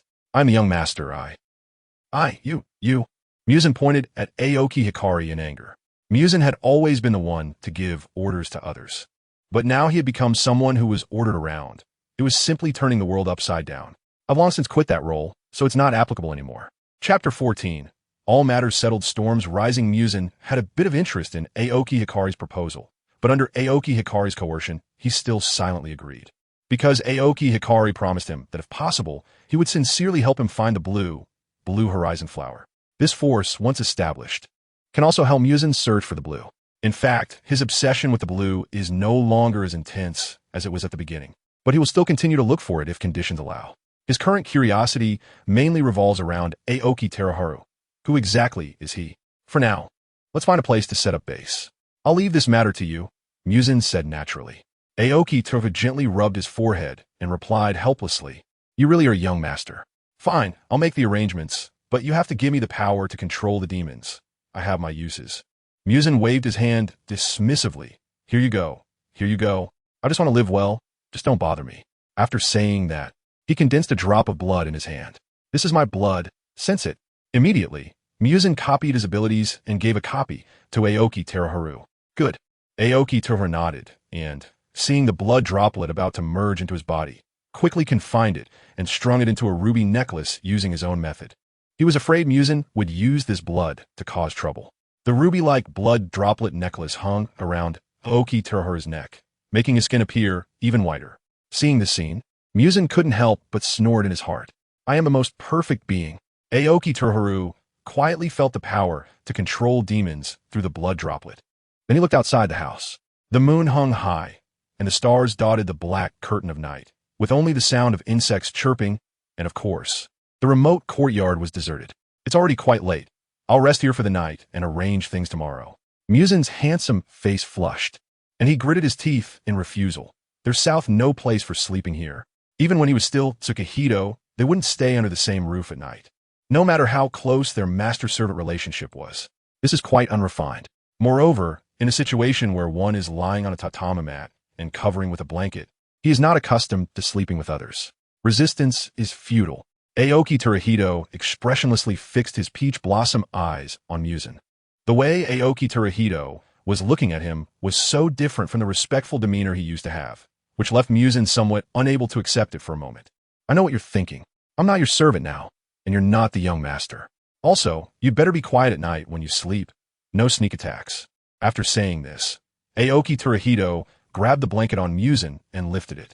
He untied his high, upright moon-white hair, along with his black Haorian shirt, leaving only a white undershirt, then lay down next to Muzan wearing just the undershirt. The undershirt is long like in ancient times.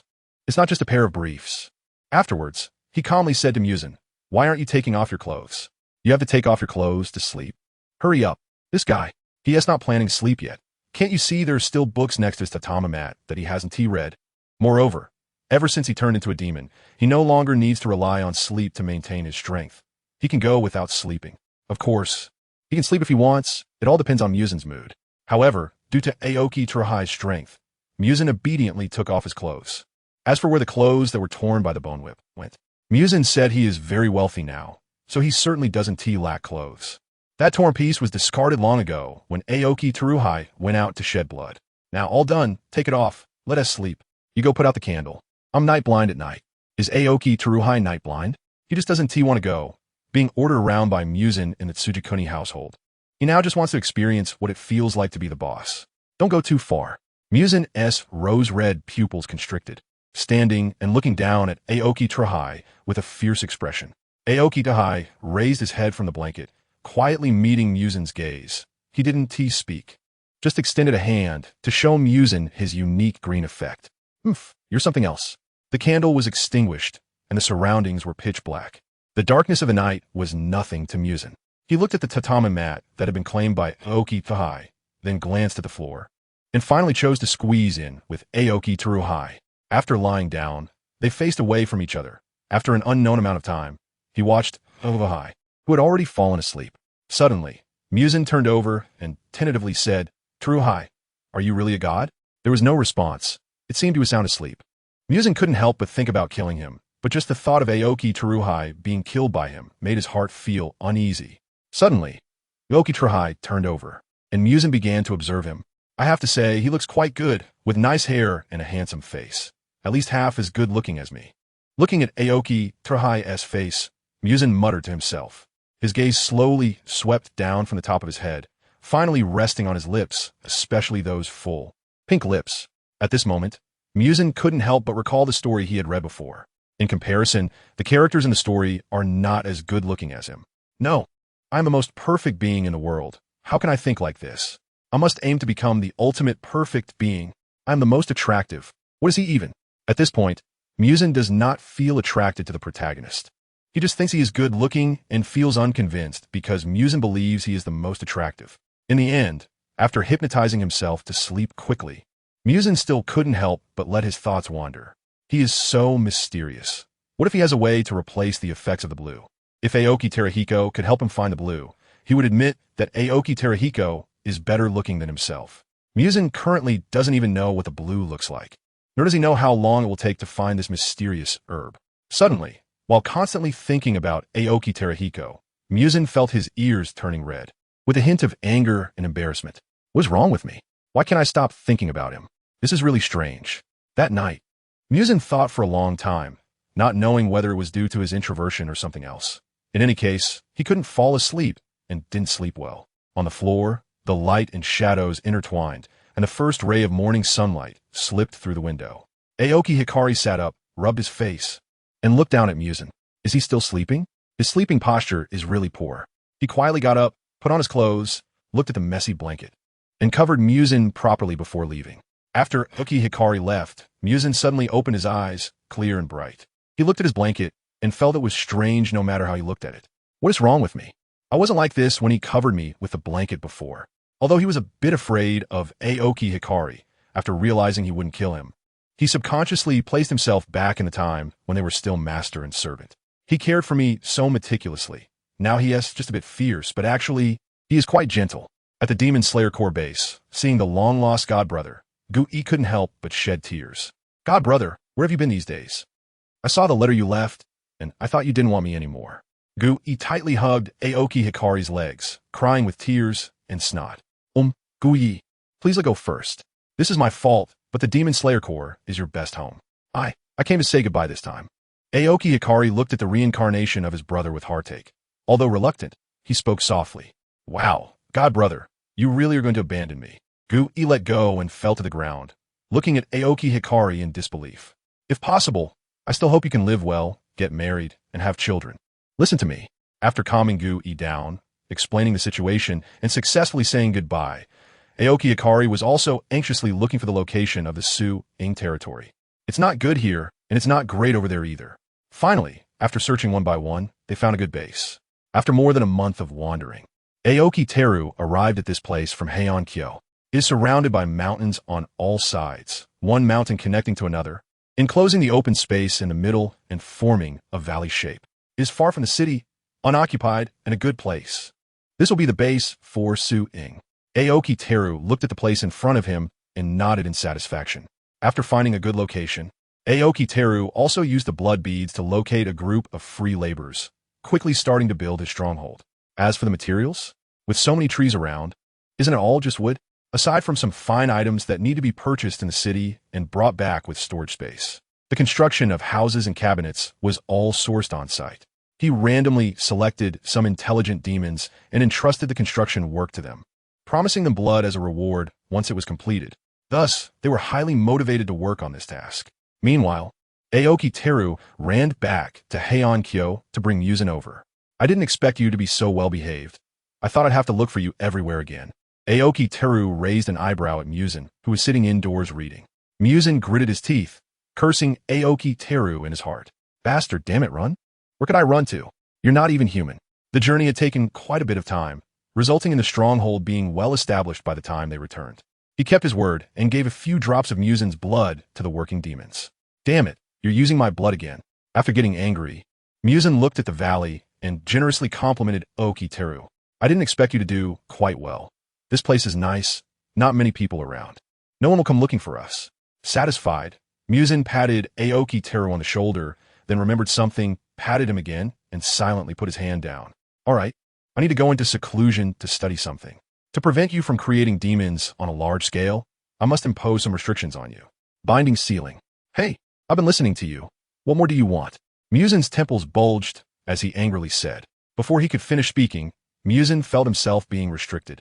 He could no longer create demons freely. The number of demons he could create from demon blood changed from unlimited to limited. For a period of time, after creating some demons, he could not create any more no matter what. As for this limitation, it seemed to be within 100. He didn't know how Aoki Teru accomplished it. Muzan felt a mix of desire and fear toward Aoki Teru's abilities. He realized that being resistant would not yield good results. Behave yourself. If what I'm studying succeeds, I might be able to help you find the blue Higanbana. Of course, this is a big pie. A delicious and tempting pie.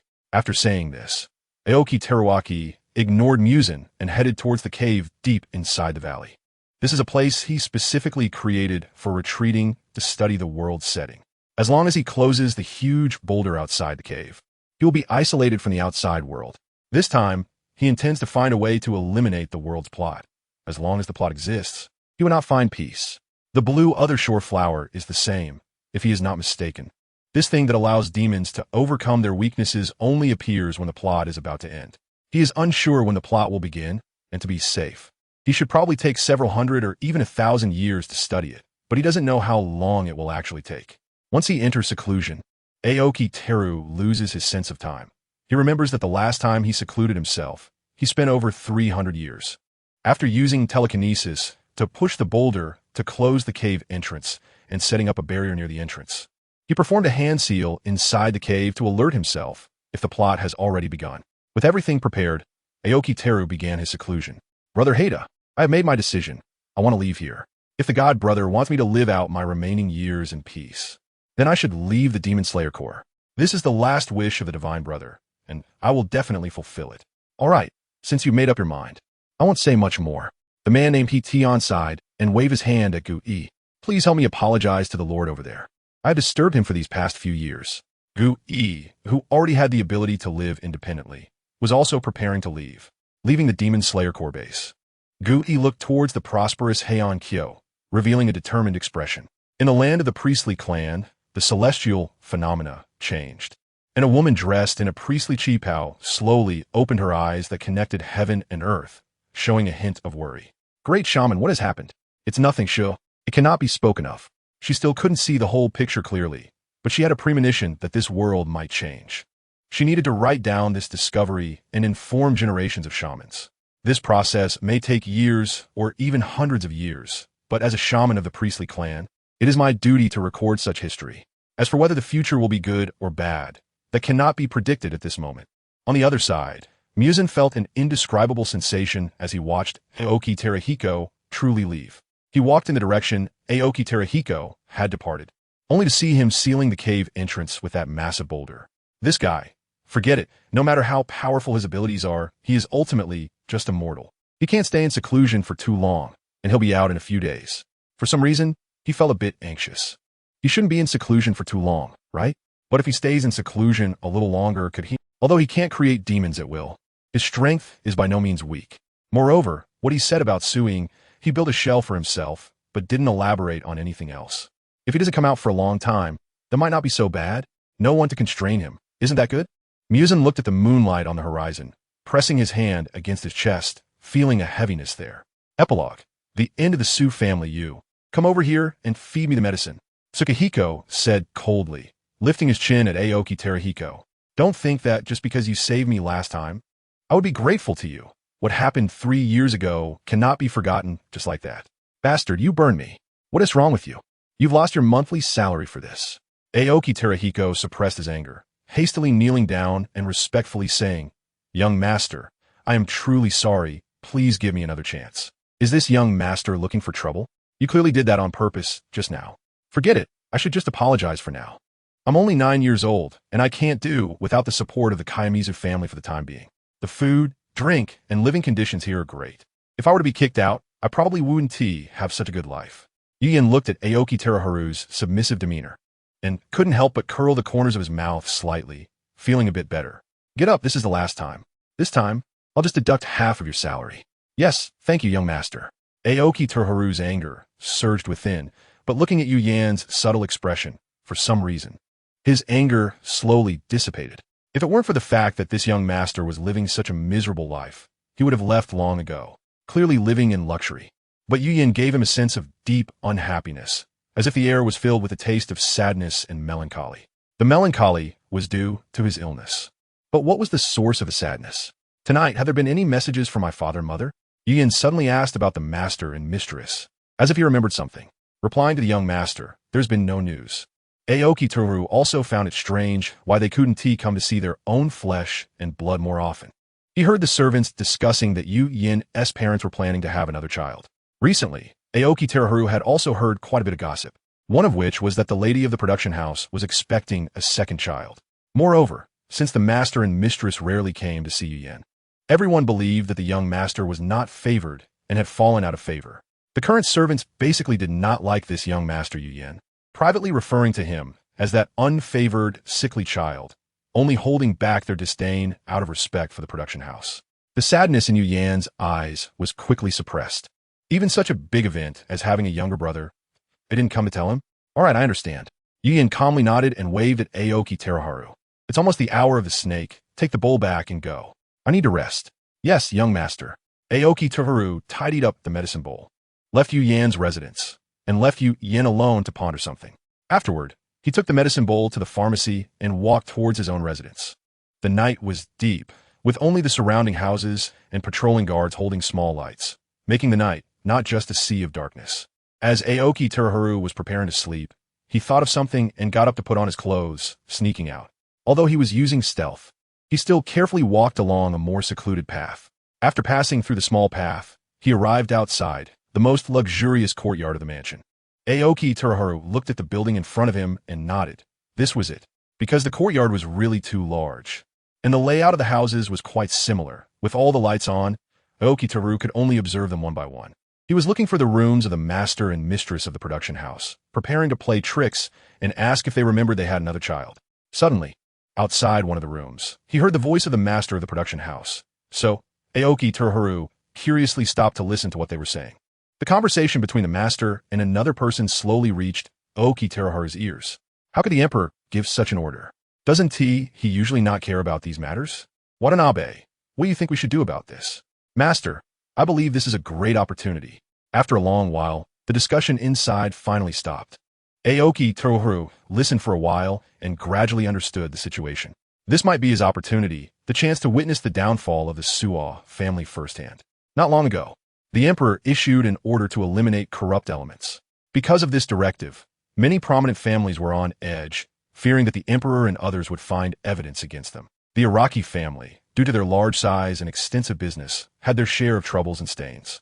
Although their head was upright and never engaged in corruption or persecution of the common people, there were still side branches and some management members who had connections, causing the head of the family to fear the emperor discovering their wrongdoings. Thus, the strategist proposed a good suggestion to send someone to investigate other noble situations and report any evidence of corruption to the emperor. The emperor would not pursue the Araki family too much if he saw their attitude. Upon hearing this, The head of the Araki family thought it was a good idea and adopted the strategist's suggestion.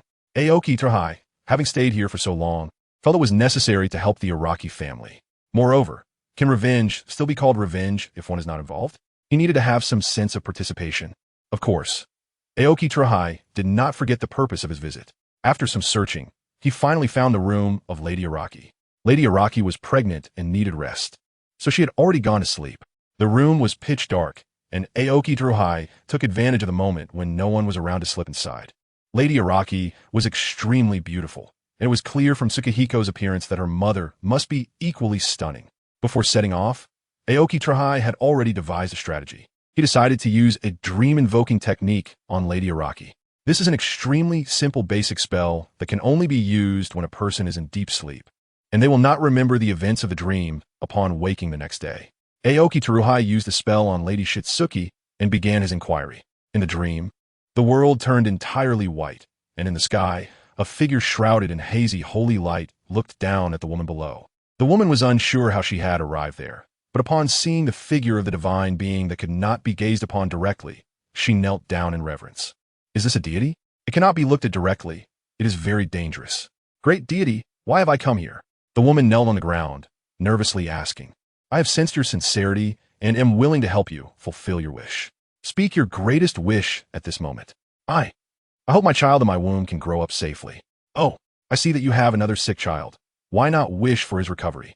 The deity inquired curiously. It is precisely because I know how painful it is to be ill that I wish for my second child to grow up safely. The woman said, I do not want my second child to suffer from such a strange illness. I have understood your wish. Return now. Wait, deity. I still have a moment. Before she could finish, the magnificent voice faded away, leaving only the woman alone in the dream. Aoki Trahai stepped out. Looking at the smile curling at the corners of Lady Urasaki's mouth, his expression complex. Moon Hiko, who will end your suffering? The next day, Aoki gathered various intelligence about the Soga family, including their main industries and common activity areas, to avoid raising suspicion from the Urasaki family.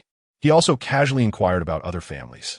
In the deep night, with no one around, only a few households in the vast Heian Kyo still had their lights on. Aoki Trahai activated his divine concealment and sneaked out. He needed to gather evidence of corruption and oppression against the common people from those families. Thus, he first ran back and forth, sneaking into the accounting room to steal the account books, and then went to the homes of the oppressed citizens, quietly pressing fingerprints while they slept. Of course, he also acted quite openly. Those people's red fingerprints were not washed away, and the accounting room was left in a mess, with the account books disappearing. Finally, before dawn, he successfully placed the evidence in the study of the Urasaki family head.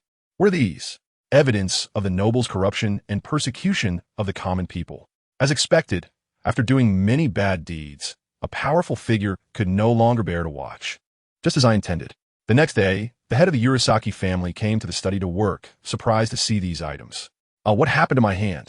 In a few households, someone was exclaiming about how one of their fingers was red.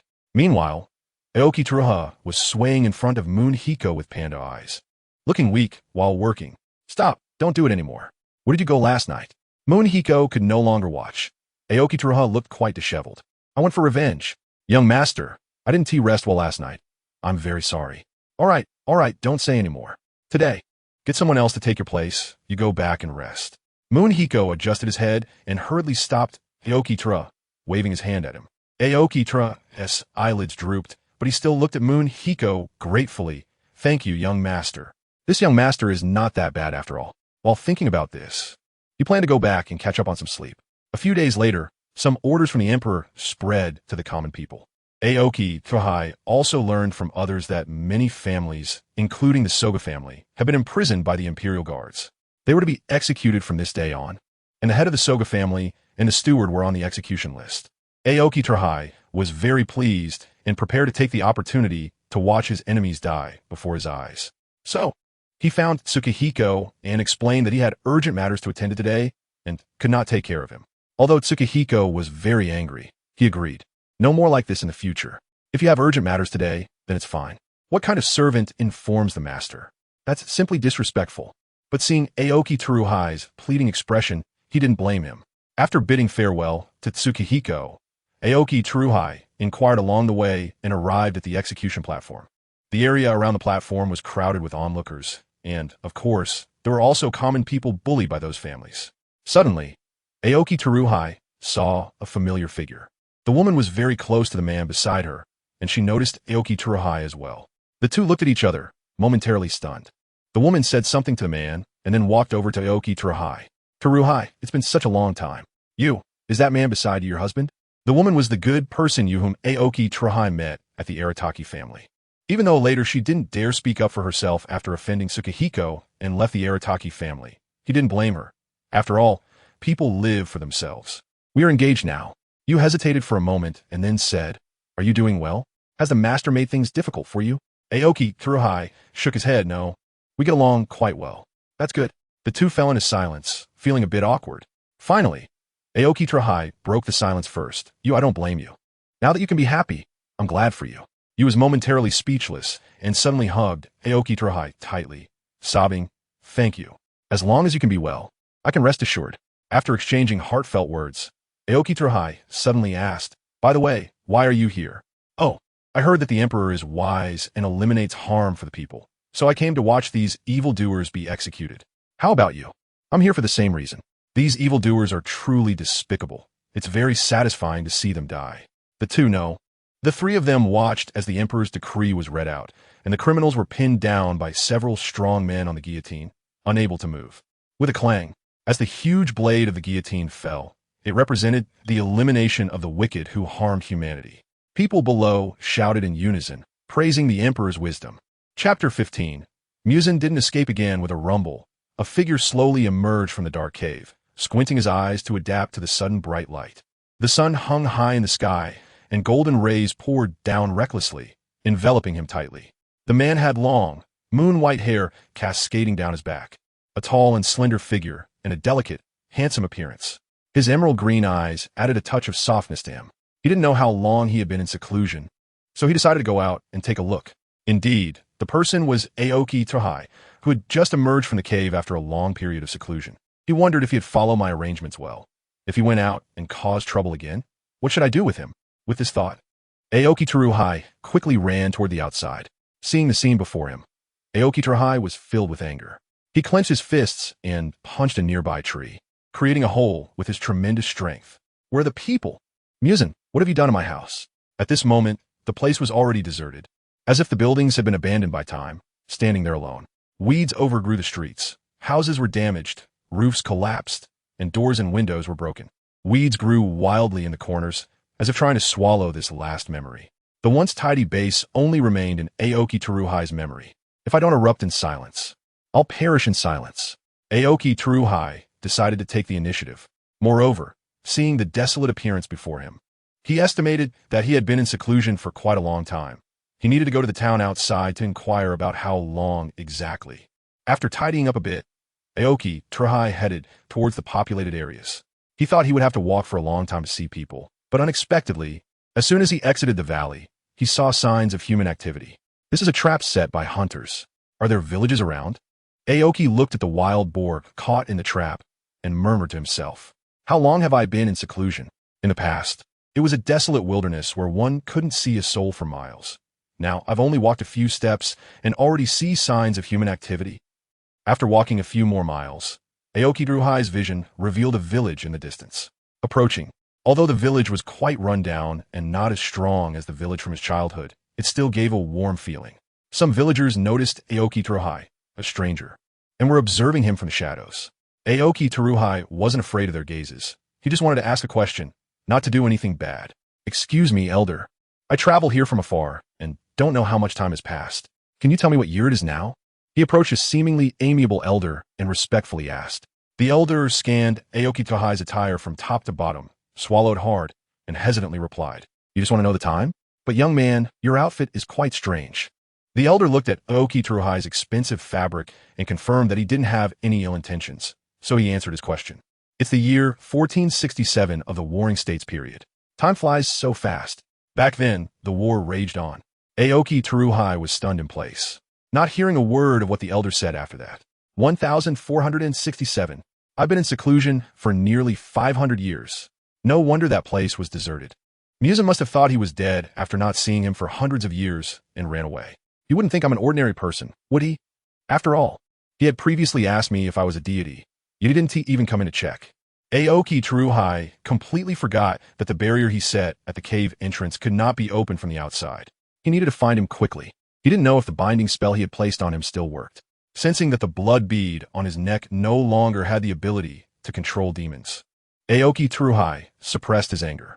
Although the blood bead no longer had the ability to control demons, after all, it was Muzan's blood, and he could sense his location with the spell.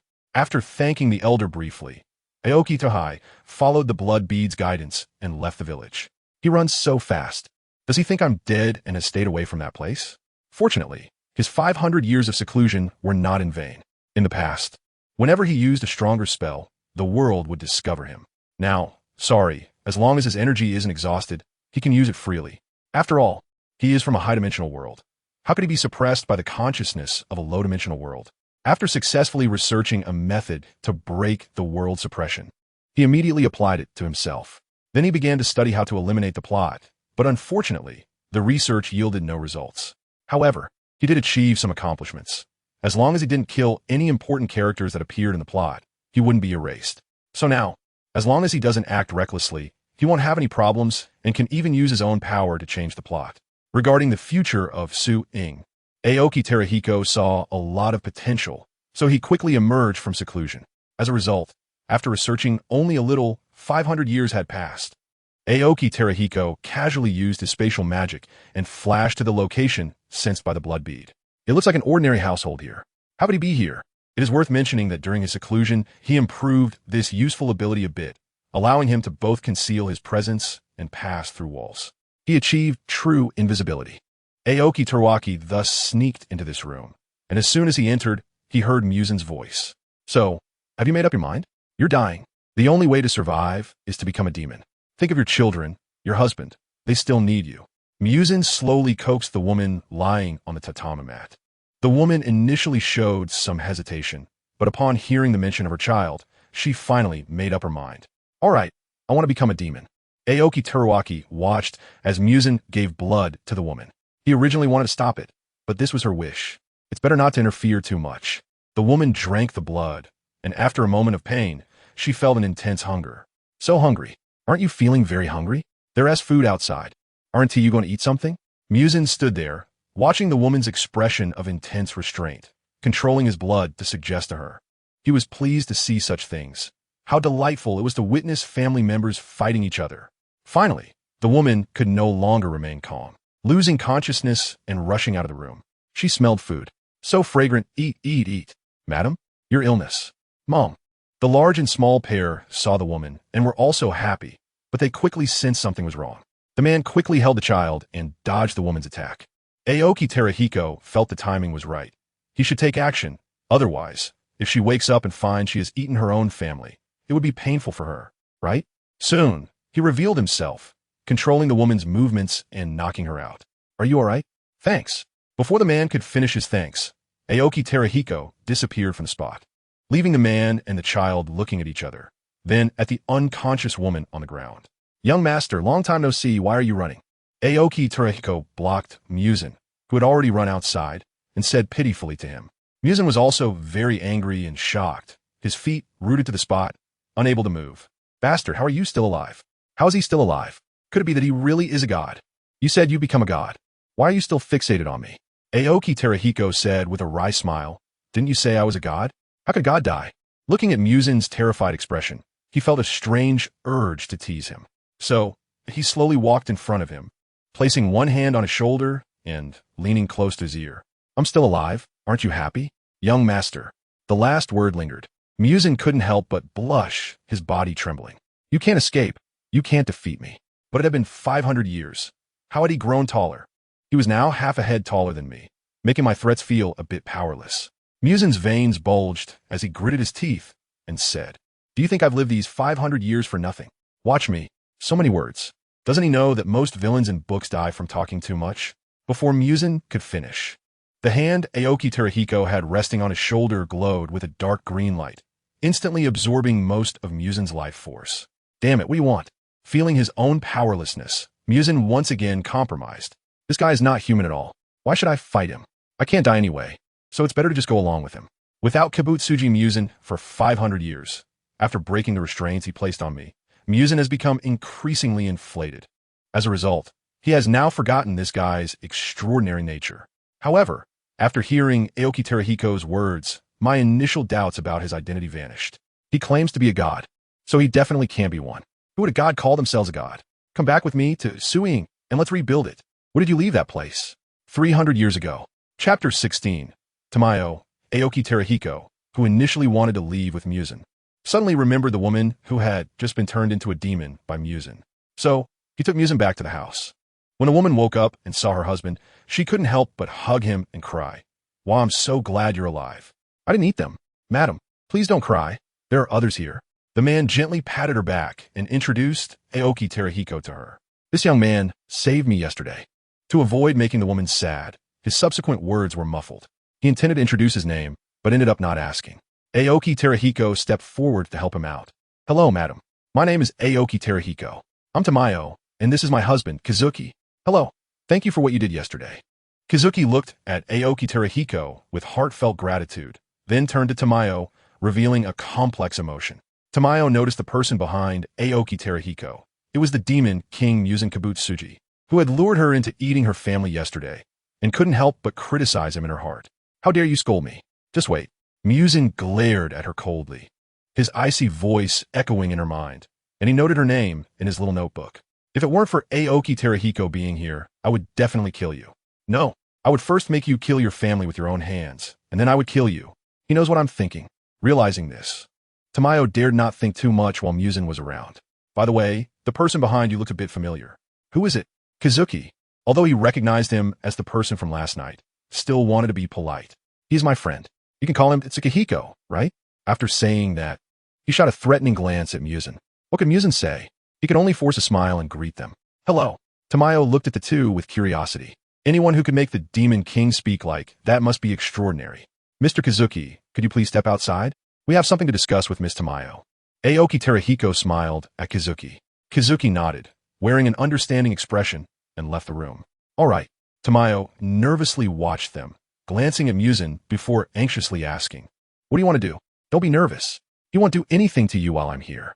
Aoki Terahiko had a good impression of Tamayo. He learned from Kazuki that she was a kind doctor who often treated others for free. "I hope you can stay with your family and watch your child grow up. However, after your family dies, you must work for me." Tamayo's eyes widened in disbelief as she eagerly confirmed the truth of this matter. "Really?" Aoki Terahiko nodded. "Yes. After becoming a demon, you cannot see sunlight and must eat people. When extremely hungry, you will lose consciousness. You can solve these issues yourself, right?" "Yes, sir. I will find a way." Seeing that Aoki Terahiko was genuinely considering her situation, Tamayo complied. Although she had to eat people after becoming a demon, given the current chaos of war, she could take the opportunity to find some already deceased individuals to eat. "All right, then we'll leave. When the time comes, you can contact Muzan through blood, and we'll come to get you." After Aoki Terahiko finished speaking, he took the withdrawn Muzan and prepared to leave. Before they left, Muzan shot Tamayo a fierce glare with his rose-red eyes. In the following days, Aoki Terahiko and Muzan returned to the base of Sing and restored it to its original state. He had Muzan gather all the existing demons for a meeting, instructing them to kill indiscriminately at night. If you must eat people, then try to kill those who are bad, like rogues and oppressors of the people. Do you understand? Aoki Terahiko shouted the last sentence, causing the demons below to tremble in fear. Yes, yes. How could they not be afraid? Didn't they see those rebellious demons turn into green orbs and disappear just like that? Moreover, even their respected Demon King Muzan couldn't resist this person. They all secretly thought that they could not defy his orders, or they would die a terrible death. After all the demons dispersed, Aoki Terahiko gently glanced at Muzan, knowing he must be very angry, and felt a sense of sorrow in his heart, because he understood that there was still a storyline. Along with the previous world's erasure of him, he realized that Muzan was undoubtedly a very important character in the plot. Although he hadn't read the original work, he could guess that he was a villain, possibly even the biggest villain. It was truly tragic. His fate was already predetermined due to the existence of the plot. Could he change any of this? As someone who grew up alongside Muzan, Aoki Terahiko felt he had to do something. In any case, He would start with his personality and worldview, at least to prevent him from treating human life as grass. Thus, time quietly passed as Aoki Terahiko busied himself managing, suing, while also educating Muzan. Tamayo is actively contacting me. Muzan, who had been cultivating beside him, suddenly spoke. Aoki Terahiko nodded, setting aside his work. All right, let's go, and pick her up. Muzan had learned to be more obedient over the years. Since he couldn't resist and wouldn't die, he might as well go along with Aoki Terahiko. After all, he was managing, suing, and his daily life was quite good, except for not being able to see the sun. He had also asked Aoki Terahiko when he could find the blue spider lily, but Aoki Terahiko simply told him that the time wasn't right, dismissing him. After searching for hundreds of years without finding it, he had lost hope. However, every time he saw that guy basking in the sun, he felt very annoyed. The two, being extraordinary individuals, reached Tamayo's house in just a few days. It looked exactly the same as the last time they came, unchanged at all. I'm sorry, Tamayo. I can't accompany you anymore. I hope you can live well and help more people. Kizuki, with his white hair and dry skin, lay on the tatami mat, leaving his last words to Tamayo. Looking at the young woman in front of him, he understood everything that had happened that night. I know you've become a demon, but you are still my beloved. Your life is still long, and I hope you can wait for someone who loves you. Promise me, if you encounter him, please do not let him down. Chijia said breathlessly. At this moment, Juya was already in tears. All right, I promise you. Don't say any more, just rest well. Mom and Dad, being with you is really very happy. Juya's son had grown up and even had children, but he and his wife had already moved out. This time he returned to see his father off. Child, seeing you marry and have children makes me very happy. Juya cried while holding her son. Mom, I know you are leaving. For your sake, I hope you won't come back. I still have your grandson. I understand your intentions, and I will promise. Juya looked at him with pain, knowing it was all for her good. If her descendants knew their ancestor was a demon, she didn't know how to explain it. After Chijia's death, Juya and her son began to arrange his funeral. Once everything was settled, she started to contact Muzan. After waiting for a few days, Juya looked at the two approaching figures with gratitude, especially towards Aoki Haizai. From today on, Juya's life is yours. Juya said respectfully, locking eyes with Aoki Haizai. Her wish had been fulfilled. She had sent off her loved one and watched her son marry and have children. She was very happy. In the days that followed, she decided to repay her benefactor. As long as he still needed her, she would definitely obey him within the bounds of her morals. Muzan glanced at Juya, then at Aoki Haizai, and pursed his lips. Forget it. It's just one less subordinate, right? I haven't cared about those demons for a long time. Let him go. Now that his identity as the Demon King had become almost non-existent, he didn't care about those demons. If it weren't for Aoki Haizai insisting on keeping them, he would have killed them all long ago to avoid trouble. All right, then come with me. Aoki Haizai nodded in satisfaction. Finally, he found talent. For decades, there hadn't been anyone useful among the demons, which forced him to do everything himself. With Juya, he should be able to relax a bit. Chapter 17. Yuki's fate. Muzan had already come to terms with the matter of finding the blue Higanbana, because even if he found it, he still couldn't defeat Aoki Haizai. Now he was eating and drinking well. Aoki Haizai wouldn't kill him, and the demons under him brought him food every day. Aside from not having demon authority, it was practically a life of luxury. With that, what else could he not be satisfied with? Why are you so strong? When there were only the two of them around, Muzan asked curiously. Aoki Haizai gave him a strange look and said meaningfully, because I am the son of God. You agree, right? Hearing this term again, Muzan's handsome face flushed, feeling quite embarrassed. This guy is definitely not a god. No god goes around claiming to be one while also mocking themselves. If you don't want to say anything, fine. But can you teach me that? Muzan pursed his lips and looked at Aoki Terahiko with anticipation. Aoki Terahiko hesitated for a moment, then nodded and said, sure. But it has to be when the time is right. Right now, we are still in the plot. And only after the plot ends will my power be able to influence the strength of important characters. Otherwise, even if I teach you, you will never learn it. This is a power that exceeds the limits of this world. Muzan's eyes widened in delight as he eagerly asked, when will the time be right? Tell me. I don't know. Anyway, when the time is right, I will let you know. Aoki Terahiko shook his head. Muzan nodded in disappointment. Okay, you must teach me then.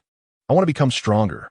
You are already strong enough. Apart from not being able to defeat me, there is no one in this world who can match you.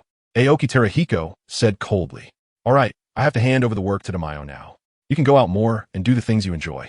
In these decades of self-cultivation, it should make him value human life more, right? He then added, "Don't kill people casually, you know that, right? Don't let me find out." Muzan nodded excitedly, knowing, as long as they don't provoke me, I definitely won't kill them. Aoki Teru looked at him speechlessly. Fine, most places outside need money.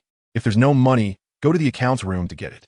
In recent years, with the development of suing, many industries have been established outside, accumulating a substantial amount of wealth. There are escort houses, medical clinics, and investments in some temples and religious sites. The ghosts responsible for these industries generally disguise themselves using blood techniques, appearing no different from ordinary people. Of course, many ordinary people have also been hired to help. After explaining everything to Muzan, Aoki Teru went to find Tamayo. "How's it going? Are you getting used to it?" "Boss, is this all I need to do?" Tamayo, who was just getting acquainted with these tasks, found it hard to believe because there was so little to do. You only need to use the spying mirrors made from Muzan's blood to observe the demons every day. Aoki Teru chuckled lightly and shook his head. "Of course not. You also need to check if they have any thoughts of rebellion. You need to do this every day. Right now, there are few demons, so it's naturally easier. But when there are more, you definitely won't be able to handle it. However, I will hire more people later. For now, just focus on this. And in your spare time, you can study medicine. There are still many villages underground, and you can also provide free medical consultations." Tamayo covered her mouth, her eyes sparkling with excitement. The days are too easy, and the boss is really nice. As for the Ghost King, she doesn't acknowledge it at all. In the days that followed, they mainly observed the ghosts and occasionally went to the villages to look for some food supplies, of course. Also to improve the lives of the common people.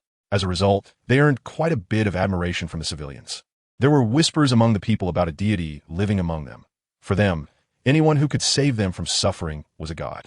The Demon Slayer Corps noticed that very few evil spirits were coming out to harm people, which was a relief, as they couldn't win against the ghosts. It was basically a few people dragging the ghost down with them. The family members had all died due to an epidemic, and being alone was really lonely. So I wanted to scoop some tadpoles from the rice field to raise. A girl with a bow on her head and her hair tied back with a hairband, with obsidian-like eyes and wearing a flower-patterned haori, was talking to herself by the rice field. But as the sky gradually darkened, she put the little tadpole she had caught back into the rice field. A boy with dark red hair and spots on his forehead happened to pass by the rice field and saw this scene. "Huh." The girl who was crying stood up and saw the boy. The boy felt regret about the girl's actions and asked, "Why did you release the tadpoles again?" The girl's answer was that she didn't want to separate the tadpoles from their family. "Why are you here? I'm all alone and don't know where to go." "Then do you want to come home with me? Is he like me?" The boy was touched by the girl's kindness and decided to go home with her. "My name is Sure. What is yours?" "Kikuni Yuichi." Sure was a cheerful and lively girl who loved to talk and laugh. Through their conversations, Yuichi gradually understood that he was vastly different from ordinary people. Only he had a clear understanding of the world. Others did not. And he gradually realized why his older brother had inexplicably distanced himself from him. Being with Sure made Yuichi very happy. And Sure also gradually recovered from the sadness of her parents leaving. She learned about Yuichi's background as well. Thus, 10 years later, they became husband and wife. "Sure, I'll go find a midwife. You rest well."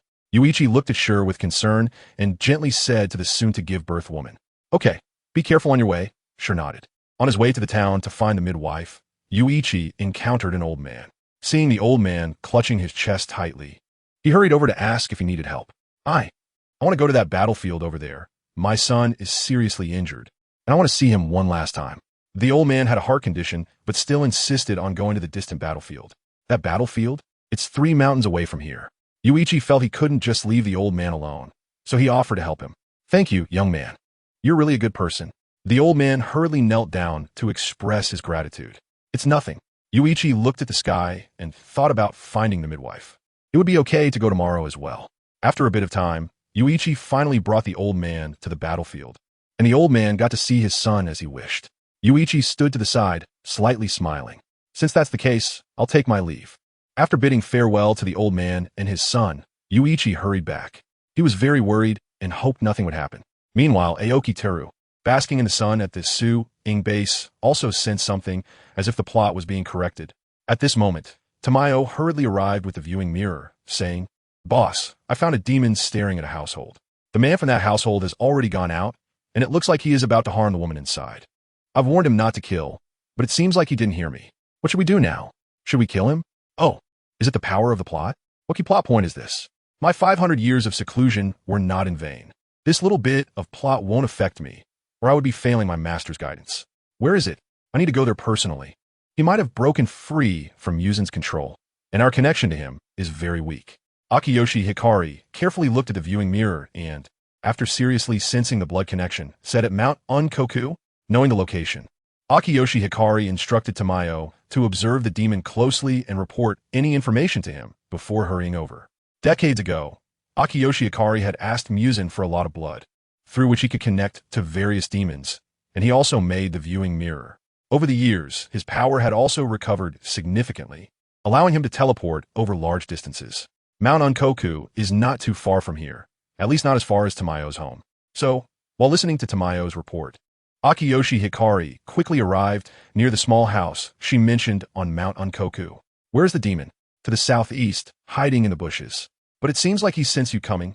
Wait, he hasn't run away. He is about to harm that woman. Boss, hurry. Tamayo's voice gradually reached Akiyoshi Hikari's mind.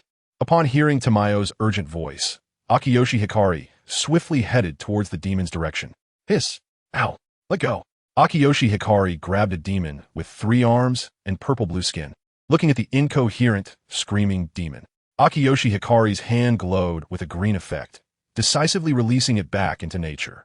It turned out to be a weak demon without self-awareness. Which fool gave this demon blood? Seeing the demon disappear, Akiyoshi Hikari felt a strange sensation, but it was not a threat to him, or rather, it couldn't threaten him. In the distance, someone enjoying the life of a demon sneezed, paused, and said, "What are you looking at, you bunch of guys? Who are you?" Suddenly, a pregnant woman appeared at the door of the small house. Hearing the commotion, she came out to take a look and happened to witness the scene of the monster disappearing. Akiyoshi Hikari glanced at the woman and said, "Just consider me a passerby. I saw a demon near your home that seemed to want to harm you, so I helped kill it. That kind of monster is a demon? Thank you so much. Otherwise, my child and I would be in trouble." The woman covered her mouth, joyfully saying, "Hey, who are you?" Yuan, who hurriedly returned home, looked at the stranger standing at his doorstep and rushed over, watching him warily. This person is really strong. He saw that Aoki Terahiko is a normal person through his transparent world, but he still didn't let down his guard because he felt a powerful force from him. He might not be able to defeat him. "Hello, I'm just a passerby. No need to be nervous. I just helped your wife deal with a ghost. If it weren't for me, your wife and child would have been eaten by the ghost." Aoki Terahiko said, arms crossed, looking angry. Is he really angry? Of course not. This is just a normal reaction. Yuan, what he said is true. We should thank him. He is our savior. Sure shook Yuan Yi's hand. Upon hearing their explanation, Yuan Yi realized he had misunderstood. "I'm sorry. Thank you." "Oh, can't you say a few more words?" Sure complained to Yuan Yi, then apologetically looked at Aoki Terahiko. "I'm sorry, my husband is just like this. He doesn't like to talk." "Ghost?" Yuan Yi suddenly spoke up. Sure translated beside him. "Huh? He wants to know what a ghost is. We've never heard of it before." Aoki Terahiko didn't mind and began to explain ghosts to them. "So ghosts are very dangerous to humans. I will clear the nearby ghosts later, so you can live in peace." Both Sure and Yuan Yi expressed their gratitude. "All right, I have to get busy now. Don't worry about me. We'll meet again if fate allows." Saying this, he cupped his hands in farewell to the two. Yuan Yi watched Aoki Terahiko walk away and then glanced at Sure, not knowing what he was thinking. On the other side, Aoki Terahiko quickly notified Tamayo, asking her to drive away the ghosts from several mountains near Yunsu Mountain. "Boss, why? I'm always paying attention to the ghosts' movements, and no one will get hurt." Tamayo asked in confusion. "That person is very strong. He has the ability to discern ghosts. From the moment I saw him, I noticed the solid life force within him, which represents great strength. If he discovers the ghosts, we will lose another subordinate." "Okay, boss, I understand." Chapter 18, Breathing Techniques. Hello, I'm a swordsman from the Demon Slayer Corps. Your swordsmanship is the strongest I have ever seen. Please join us. The man excitedly looked at Tsukihiro Yurichi, speaking with enthusiasm. He had long hair interspersed with yellow and red, with some red at the edges, thick sword eyebrows, bright eyes, and wore a haori with flame patterns. For many days, while passing by Yunsu Mountain, he saw this man practicing swordsmanship on the mountain. His skills were simply extraordinary, and he had never seen such a powerful person. After observing for a few days, he decided he must recruit him into the Demon Slayer Corps. Tsukihiro Yurichi looked at him expressionlessly, hesitating inside. His initial wish was to live happily with Sure and their child, but after learning that there were demons in the world, He wanted to eradicate all the demons to better protect his family. Sure, looking at Yurichi, held his hand firmly and said, Yurichi, go do what you want to do. I will take good care of our child. Oh, are you worried about your wife and child? Our headquarters welcomes you all to stay. The man noticed Yurichi's concern and proactively suggested. After all, there are many families of team members at headquarters, so it's not impossible to go. My name is Rengoku Kaijuro. Please hurry and agree. The Demon Slayer Corps needs talents like you, he said while clasping his hands together. Sure.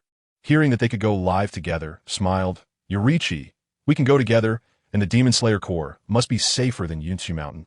All right, Mr. Rengoku. I agree to join the Demon Slayer Corps. Under the combined persuasion of Shure and Rengoku Kaijuro, Yurichi agreed to join the Demon Slayer Corps, especially since he also hoped to contribute to eradicating evil demons. Thus, Rengoku Kaijuro took Yurichi and his family, and after several days of travel, they arrived at the headquarters of the Demon Slayer Corps. My lord, this is a genius I met on the way. With his joining, we can definitely exterminate the evil demons.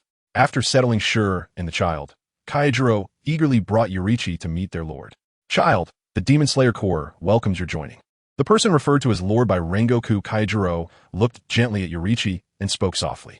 Kanroji Mitsuri looked at this young man whom Rengoku Kaijuro was praising and was genuinely delighted to learn that he had voluntarily joined the Demon Slayer Corps after hearing about the demons. Having more strength increases the chances of defeating the Demon King Muzan. My lord, I am Tsukihiro Yurichi. The group discussed several issues in the room, but mostly it was Kanroji Mitsuri and Rengoku Kaijuro who were talking, to which both felt helpless towards the taciturn Yurichi. I want to kill demons. Of course, once your Nichiren Blade arrives, you can go with Rengoku. Nichiren Blade? That is a weapon made from scarlet sand iron and scarlet ore. Cutting off a demon's neck with a Nichiren Blade can truly kill a demon. Knowing that Yurichi just arrived at the Demon Slayer Corps and understood nothing, Kanroji Mitsuri began to explain seriously. Yurichi earnestly took notes on this information. Days later, a person wearing a straw hat came to Yurichi with a Nichiren Blade wrapped in cloth. Mr. Yurichi, this is your sword. Please take good care of it. I will. Yurichi nodded and took the sword handed to him by the smith. As soon as he pulled out the Nichiren Blade, it burst with a red light, and the smith beside him looked surprised at this scene.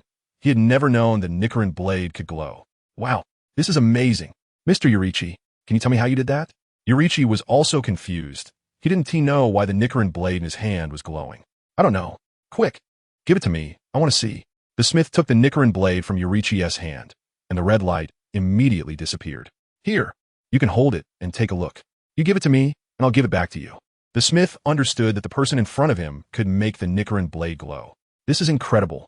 I need to tell the Lord about this phenomenon and let him analyze it. Mr. Yurichi, come quickly.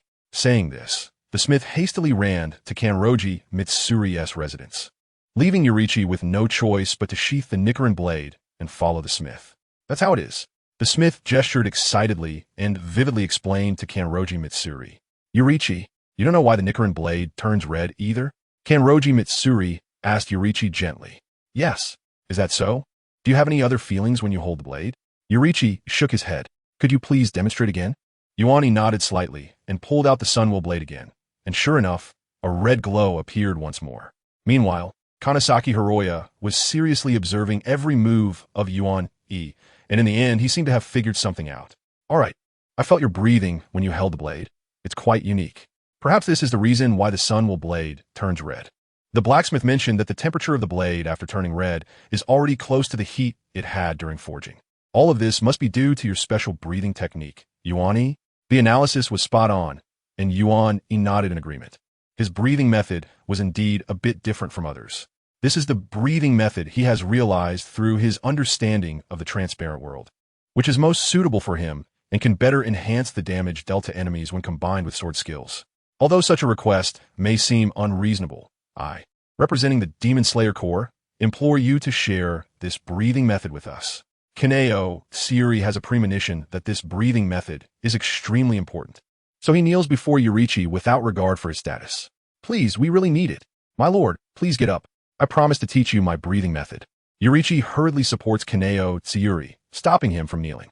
Kaneo Tsiri looks at Yurichi with joy and gratitude, saying, Child, thank you so much. I feel that this breathing method is vital for the Demon Slayer Corps. Perhaps with this breathing method, we can better deal with demons. and the children can sacrifice less in their mission to eradicate demons. Alright, after that, Kaneo Tiuri gathers the 5 Hashira-level fighters of the current Demon Slayer Corps and tells them about the breathing method. Oh my gosh, really? The sun blade can turn red? I want to learn the breathing method. A young woman in pink and white combat attire excitedly raises her hand. Me too. I'm so looking forward to it. Breathing method? Such a magical thing. Please, I beg you. The other 2 individuals remain relatively calm, looking at Yurichi with gratitude. At this moment, Ubuyashiki Hiroya began to speak. I leave it to you. Please make sure to teach them the breathing techniques. Ya had a feeling that his greatest mission in the Demon Slayer Corps might be to teach them the breathing techniques. This meeting marks the beginning of the transformation of the Demon Slayer Corps. Later, Kanroji Mitsuri also convened this meeting of the strongest, naming it the Hashira meeting. Chapter 19. The transformation of the Demon Slayer Corps. Please observe my breathing closely and try to imitate it. Breathe deep into the dantian, tightening the lower abdomen. Inhale and exhale.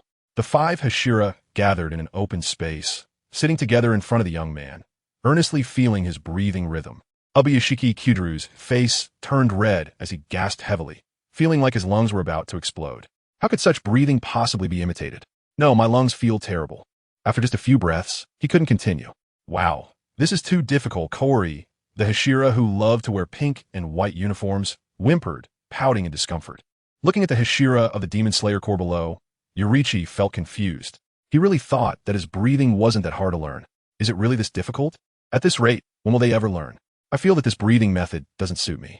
Maybe we can change the rhythm and find something that fits us. A man suddenly suggested. Yurichi looked at him, remembering his name was Mizunokawa. Yes, we can make some changes and derive our own from Yurichi, Ubuyashiki Kyuduru said, his eyes wide with inspiration. That works. Yurichi nodded. Can you show me your forms? We can learn a lot from seeing your moves. Kyuduru was the first to speak up. I'll go first. He then took his stance, drew his sword, and charged forward with incredible speed and strength. Is this okay? Is there anything else? It's hard to see anything from just one move. Yurichi also observed Kyuduru's every breath with his transparent world. Kyuduru nodded and swung his Nichiren blade from below upwards, delivering a downward arc slash. Good, your moves feel very similar to mine, but they emphasize more on power and explosiveness. I've changed my breathing, you should try it. Kyuduru calmly nodded and felt Yurichi's breathing method again. Although his lungs still felt pressure, it wasn't uncomfortable. He felt that using this breathing with his sword could greatly enhance its power. That's great, I did it. I can also use the breathing technique. Saying this, Kyuduru tried swinging his Nichiren blade, and a white mist burst from his mouth, igniting flames on his swinging sword. Everyone looked at this scene in disbelief. Is this the power of breathing? So amazing. Kyuduru excitedly danced around. Although this breathing method couldn't be maintained for long, he believed that with more practice, he could definitely use it for an extended period. I've decided. Such an amazing technique deserves a name. Let's call it flame breathing. Flame breathing? That suits it well. Kaori nodded in agreement and then clasped her hands together, requesting, Mr. Kyuduru has learned it, so it should be my turn now. Right? Yurichi, please. All right. Yurichi will give way to you. I'll go think of a name for my sword technique and practice the breathing method. Yurichi looked at Kaori and instructed her to demonstrate her moves like Kyuduru did. Soon, after Kaori demonstrated her moves, Yurichi also provided a new breathing method. Kaori's moves were very fast, so her breathing frequency had to be light and then. Oh yeah, I learned it too. Is that an invisible wind wrapping around my Nichiren blade? Then I'll call it wind breathing. From today on, please call me Wind Hashira. Upon hearing this, Kyuduru decided to call himself Flame Hashira as well.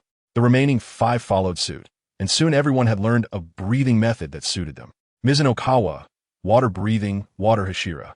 Ubuyashiki Kyuduru, rock breathing, rock Hashira. Tsukihiro, thunder breathing, thunder Hashira. Seeing that everyone had learned the breathing technique, Yurichi felt a weight lift off his chest. We need to report this good news to Lord Ubuyashiki. Great, let's hurry. Although they joked and played along the way, they quickly arrived at their lord's residence. The most lively among the Hashira, Kaori, was the first to speak. Lord Ubuyashiki, we have all learned the breathing technique. Yes, it really was hard work for Yurichi. Mizunokawa nodded as well. One by one, they shared their feelings about the day. Ubuyashiki Kyuduru looked at everyone and felt genuinely gratified, casting a grateful glance at Yurichi once again. Children, you've all worked hard, especially you, Yurichi. You are the benefactor of our Demon Slayer Corps. My gratitude is beyond words. In any case, the Demon Slayer Corps will be your second home from now on. You are welcome to come anytime. Yurichi's face turned slightly red. No need to be polite. In that case, I will bestow upon you the title of Hashira. Your breathing technique shines like the sun. Let us call you Sun Hashira. Okay. Yurichi was a bit unaccustomed to the enthusiastic members of the Demon Slayer Corps. He was not fond of talking, and today he had spoken more than he had in months. Northwest wind. There are demons appearing. Northwest wind. Northwest wind. Suddenly, a pitch-black creature appeared in the room, startling Yurichi so much that he almost drew his sword. Tsukihiro looked at Yurichi and smiled. No need to worry. This is our Demon Slayer Corps' messenger crow, Tsukihiro. A crow? It can talk. Children, who will go check on the demons in the northwest? I'll go. Mizunokawa volunteered first, wanting to test his current strength. All right, Yurichi, you should go with Mizunokawa. No one has seen your Hashira-level strength yet, and if you slay a demon, it will silence the rumors. Yurichi nodded, indicating he understood. After Tsukihiro finished speaking, he looked at the others and continued. As for you all, please teach the breathing techniques to the other members to enhance everyone's strength. Yes. Everyone replied in unison. Night fell, and Yurichi and Mizunokawa walked through the small town, constantly keeping an eye out for any traces of demon activity since entering the area. It's almost dawn. Mizunokawa gazed at the distant horizon, where the first light of dawn was appearing, and slowly spoke. Then let's ask the others during the day. For now, let's find an inn to rest. That evening, they had walked around the town, but hadn't seen a single demon. Now that it was almost dawn, they were quite exhausted. Even Yurichi, with his transparent world, couldn't understand the situation. However, Tsukihiro did say that a few days ago, someone had been murdered here, possibly by a demon. He had been using his transparent world to observe the surroundings and hadn't seen anyone harmed, not even a person with a demonic aura. Chapter 20. The demon disguised as a doctor. The morning sunlight was bright and gentle, filtering through the thin clouds and casting a gauzy light on the passing pedestrians. The town was bustling, with everyone engaged in lively conversations, and it seemed the crowd was gathering in one direction. Are you also going to see Miss Tamayo for a diagnosis? Yes. She's such a good person, offering free medical consultations.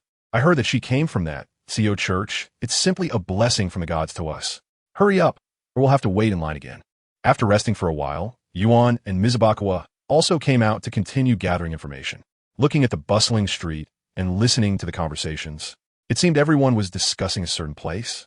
It appeared that a woman named Tamayo was providing free medical consultations over there. Mizunokawa analyzed the situation and suggested that it would be better for us to check out first. There wasn't much information here, and the missing people that Kuroka mentioned still hadn't been found. However, it was highly likely related to that doctor, as the person disappeared shortly after her arrival. Yuan nodded and said, all right, then followed Mizunokawa into the crowd. As for Tamayo, since there aren't many demons around now, and she can carry the spying mirror with her, she came to provide free consultations. She heard that many people in this town were ill, so she came specifically for that, while also following the boss's advice to develop the reputation of suing among the common people. By the way, suing also has a disguised name in the community, which is CO Church. Most of the people now believe in deities, so using this as a disguise for suing among the common people is perfect. In recent years, according to Aoki Teruo's plan, the Geo sect has developed in some areas among the people. The spirits working there listen to the people's prayers, such as wishes to eliminate evil people or ferocious beasts, and they comply. However, they ignore outrageous wishes like becoming rich overnight. During the day, Shuzai stays in her room with the assistance of normal people, providing free consultations for the public. After sending off a patient, Shuzai rubbed her eyes wearily. Although spirits do not die, they can still get tired. After a whole morning of seeing patients, she felt exhausted. Looking at the long queue of people waiting in the blazing sun, she had nothing to say. Next, you are. Shuzai looked at the person with a high ponytail and dark red hair, feeling a shiver in her heart. She sensed killing intent. It's a spirit, different from others. She must be a spirit. Yuani stared at the woman in front of him with a blank expression, knowing it wasn't the right time to act. There were still many people behind, and he couldn't make a move yet. Besides, this spirit seemed to be doing good, so why was she doing this? Thus, Yuani calmed down and retracted his killing intent. What? Is it just an illusion? All right, give me your hand. I'll check your pulse. Yuani nodded and extended his hand. Your body is fine. No illness. You can go. Next, as Yuani walked out, he quietly told Mizunokawa, she's a spirit. Mizubukawa was extremely shocked. That doctor was actually a spirit? But all these people seemed fine. Did she kill anyone? Your body is also good. You can go. Still in shock, Mizubukawa asked Yuan, what should we do now? Let's check tonight. That makes sense. She must be doing this to consume more people. Spirits should die. Mizubukawa slowly regained his composure, recalling his tragic past. How could he hesitate? Where had his convictions gone? His parents had died at the hands of spirits. He had only escaped death with his mother's help, but the cost of his survival was the lives of his parents. Thus, he harbored deep hatred for spirits. Upon hearing about the existence of the Demon Slayer Corps, he faced countless hardships to find its members and eventually succeeded in joining the Corps. Night quietly fell, and the moonlight silently illuminated the room, casting a silvery glow on the woman's face. Another day had passed. One day, Tamayo was giving free medical consultations to the townspeople, and while keeping an eye on the peeping mirror, she became tired. After dismissing everyone else, she prepared to go back and rest. What? Suddenly, a flash of a blade struck, and Tamayo managed to dodge just in time, but still got a cut on her cheek, with wisps of white smoke rising from the wound. It was a Nickerin blade. Did the Demon Slayer Corps come looking for her? Yuichiro and Mitsubori slowly approached, and as Tamayo looked at the two of them, she remembered something. What a pity, you dodged it, Mitsubori said regretfully, but you won't have a chance this time. It was those two from the morning. The murderous intent she felt earlier was indeed not an illusion. Blood Demon Art, visual dream fragrance. Before the two attacked, she quickly used her Blood Demon Art, knowing she couldn't withstand them, and hurriedly fled. What is this? I can't see. The two, regaining their sight, looked around the now empty room and began to blame themselves. Mitsubori said painfully, "It's all my fault. If only I could have killed him in one blow." "It's not your fault. Do you know what that was just now?" Yuichiro replied. The Demon Slayer Core records mention that some powerful demons possess a power called Blood Demon Art, and each demon's Blood Demon Art is different. That must have been hers. It's just a pity that the Corps doesn't have much recorded about it, as those who encounter demons with Blood Demon Art often find it hard to survive. Mitsubori scratched his head and continued. Now the demon has escaped, and the mission hasn't been completed. It's hard to report back to the master. Yuichiro said again, "It's okay, it's not your fault. You really don't know how to comfort people," Mitsubori silently complained. "Wait, I found something." Suddenly, he spoke urgently. "That way, follow me." Just now, Yuichiro saw something through the transparent world. "Wait for me, don't run so fast." Mitsubori had just caught up with Yuichiro and was gasping for breath while leaning against the wall. Yuichiro, however, couldn't care less. As they got closer, he could see clearly. Yuichiro suddenly drew his Nickerin blade and cleaved the wall in front of him. Why are there so many children here? In the room that had been split open by the Nickerin blade, children of all sizes were tied to the ground. The loud noise also attracted the children's attention, and not just the children's. Pairs of eyes stared intently at the two, revealing hopeful expressions. Are they here to save them? Finally, someone has come to rescue them. They look so strong. It's human trafficking, Yuichiro said calmly. Bastard, who are you to ruin my good thing? A samurai suddenly appeared, drawing his sword and swinging it at Yuichiro, who quickly retaliated. Ding! In an instant, he knocked the sword out of the samurai's hand and held his Nickerin blade against the samurai's neck. Did you do all this? Please don't kill me. I just want to make some money. I was wrong. Seeing how powerful Yuichiro was, the samurai quickly admitted his mistakes. Have you seen a man dressed in white, about 30 years old? Mitsubori suddenly asked. The samurai was so frightened that he blurted everything out. I wasn't going to kill him. It was his fault for meddling and trying to save those children. He overestimated himself. Yuichiro and Mitsubori exchanged glances. So is this guy who did it. So, it turns out there was a misunderstanding about that ghost. Are there good ghosts in the world? Later, after dawn, the two of them took the warrior to the government office. The Demon Slayer Core swords can only be used to kill demons. They cannot kill him. So, they can only let the government handle it. As for those children, they were successfully rescued and helped back home by the authorities. But one boy was unwilling to leave. Right now, he was holding onto Yuani's hem tightly. Child, where are your parents? Mizukawa squatted down and patted his yellow head. I don't have any. It turned out he was a child without parents, which brought up his sorrow. I really should be ashamed. Mizukawa slapped himself mentally, feeling guilty. Then you can come with us from now on. By the way, what's your name?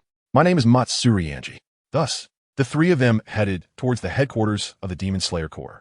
In just a few months after arriving at the Demon Slayer Corps, Matsuri Anji was adopted as a son by Hashigatsu Sako due to his extraordinary talent and ability that came with an electric arc effect. Chapter 21. The Decline of the Inheritance Clan. Oh my. Anji, You are the most talented person I've ever seen. On an open ground, a yellow-haired child was concentrating on practicing sword techniques. The sun was high, and the temperature was moderate. The person practicing swordsmanship in the open space was sweating profusely from the intense movements, and the sweat reflected light under the sunlight. A gentle breeze passed by, but did not dissipate the heat, adding a touch of liveliness. Hashigatsu Saku watched the child practicing swordsmanship with excitement. Despite being only in his teens, he had already shown immense talent after joining the Demon Slayer Corps. After months of training, he had enhanced his physique to 5 times that of an ordinary person and was now starting to learn breathing techniques to practice swordsmanship. Matsuri Anji took a deep breath, slightly leaning forward. Thunder breathing, first form, thunderclap. Senior Reiku, I'm still far from you. I have to work even harder. Matsuri Anji, having just finished practicing, humbly replied to Hashigatsu Saku's praise. Having been orphaned and wandering since childhood, he was deeply attracted when he saw that sword that could split walls. He wanted to become that strong. Hashigatsu Saku patted Matsuri Anji's shoulder, expressing concern. You're still young. Don't burden yourself too much. But I'm curious. Why does your hair emit lightning when you strike? I have a feeling that thunder breathing is tailor-made for you. Matsuri Anji scratched his head, thinking for a moment. Maybe it has something to do with my hair turning yellow. My hair was originally black, but it turned yellow after being struck by lightning. Since then, whenever I get emotional, my hair sparks with lightning. What? You were struck by lightning? You really are lucky to be alive. Hashigatsu Saku was shocked. Surviving a lightning strike was no small feat. It's okay. I'm used to it. When I was a child, lightning would occasionally strike, but I was asleep and couldn't dodge. Silence. Suddenly, Hashigatsu Saku hugged Matsuri Anji tightly, saying, It's all right now. You're safe. For this unfortunate child, he didn't know what else to say, only to express his concern this way. Matsuri Anji felt warm inside being hugged. Ever since he joined the Demon Slayer Corps, he had been feeling emotions he had never experienced before. In the distance, a young man wearing sunflower earrings and with a high ponytail was walking towards them, and he could faintly see another person beside him. Months ago, the successful escapee from Ueni, Tamayo, reported this matter to Aoki Terahiko. Boss, this is what happened. At the Su-ing headquarters, Tamayo stood nervously in front of Aoki Terahiko. Aoki Terahiko had much to think about. He knew that the Demon Slayer Corps swords could kill demons. But it was the first time he heard about the phenomenon of water swirling around the type of sword Tamayo mentioned. Did they just discover that recently? I understand. Don't go to that small town. Stay at headquarters for now, and tell those demons to behave. I have a bad feeling. I'll check the situation at the Demon Slayer Corps when I have time. Understood. Tamayo nodded and retreated after Aoki Terahiko gestured for her to leave. After thinking for a long time, Aoki Terahiko suddenly realized he hadn't seen Muzan in over a decade. If it weren't for Muzan passing his moral assessment, he wouldn't have let him go. He hadn't left headquarters for a long time either and decided it was time to relax, taking this opportunity to check the situation at the Demon Slayer Corps. He had also heard about the Tsukihiro family. Ever since the Demon King Muzan was born into their family, they had been cursed. He was very curious about that curse and wanted to see if it was the same as the one in his past life. Thus, Aoki Terahiko decided to visit Muzan first and then look for the Demon Slayer Corps personnel. Using the blood Muzan had left him, he quickly located his position. After spending a few days, he arrived near Muzan in a relatively prosperous city. Upon entering this town, he was shocked by the scene before him. People were coming and going, and the streets were bustling, but the faces around were filled with exhaustion and tension. They longed for life, but beauty had been destroyed by war. The streets seemed prosperous, yet orphans were wandering everywhere, and many unclaimed corpses lay in the corners. Amidst the noise of the people, there was an air of desolation. In this war-torn era, it was hard for those at the center of the conflict to find happiness. This was the territory of the noble Tsukihiro clan, who had participated in the war. The Tsukihiro clan was a samurai family, aiming to cultivate the strongest warriors for generations and had won the favor of the emperor hundreds of years ago, thus becoming a noble with a fiefdom that had been passed down to this day. Aoki Terahiko was stunned when he first arrived. He had spent a long time gathering information about this place. As expected, the ones who kill are always themselves. Although he cherished life, he was not a good person. He could not save everyone here, so he respected their fate. With the protection of nobility, occupying a prosperous area, and enjoying the best resources, they should be prepared to bear the consequences. The surrounding noise made it possible to faintly hear the shouting of customers and waiters. What made you want to come here? This question was, of course, asked by Aoki Terahiko. He sat by the window in a tavern, observing the pedestrians outside, while facing him was the long-lost Muzan. Having stayed here for a few days, he finally sought out Muzan, and after spending a few months with him, he was now preparing to leave tonight. There's a lot of food here. Didn't you say you can't just kill people? What I'm eating are all already dead. Of course, he was still the Demon King. Although he was essentially powerless, he couldn't be that indiscriminate with his food. He only ate those who had just died, and there was plenty of that around here. As long as you don't kill indiscriminately, I won't impose too many restrictions on you. After all, we grew up together. Aoki Terahiko nodded hesitantly. Do you want a drink? Have something to eat. Knowing Muzan couldn't eat regular people's food, he picked up the wine and meat on the table to tease him. Don't do that. He has been broken through multiple times, but he has already adapted well. Since he can't beat him, as long as he remains calm and doesn't pay attention to him, Aoki Teruhai has no way to deal with himself.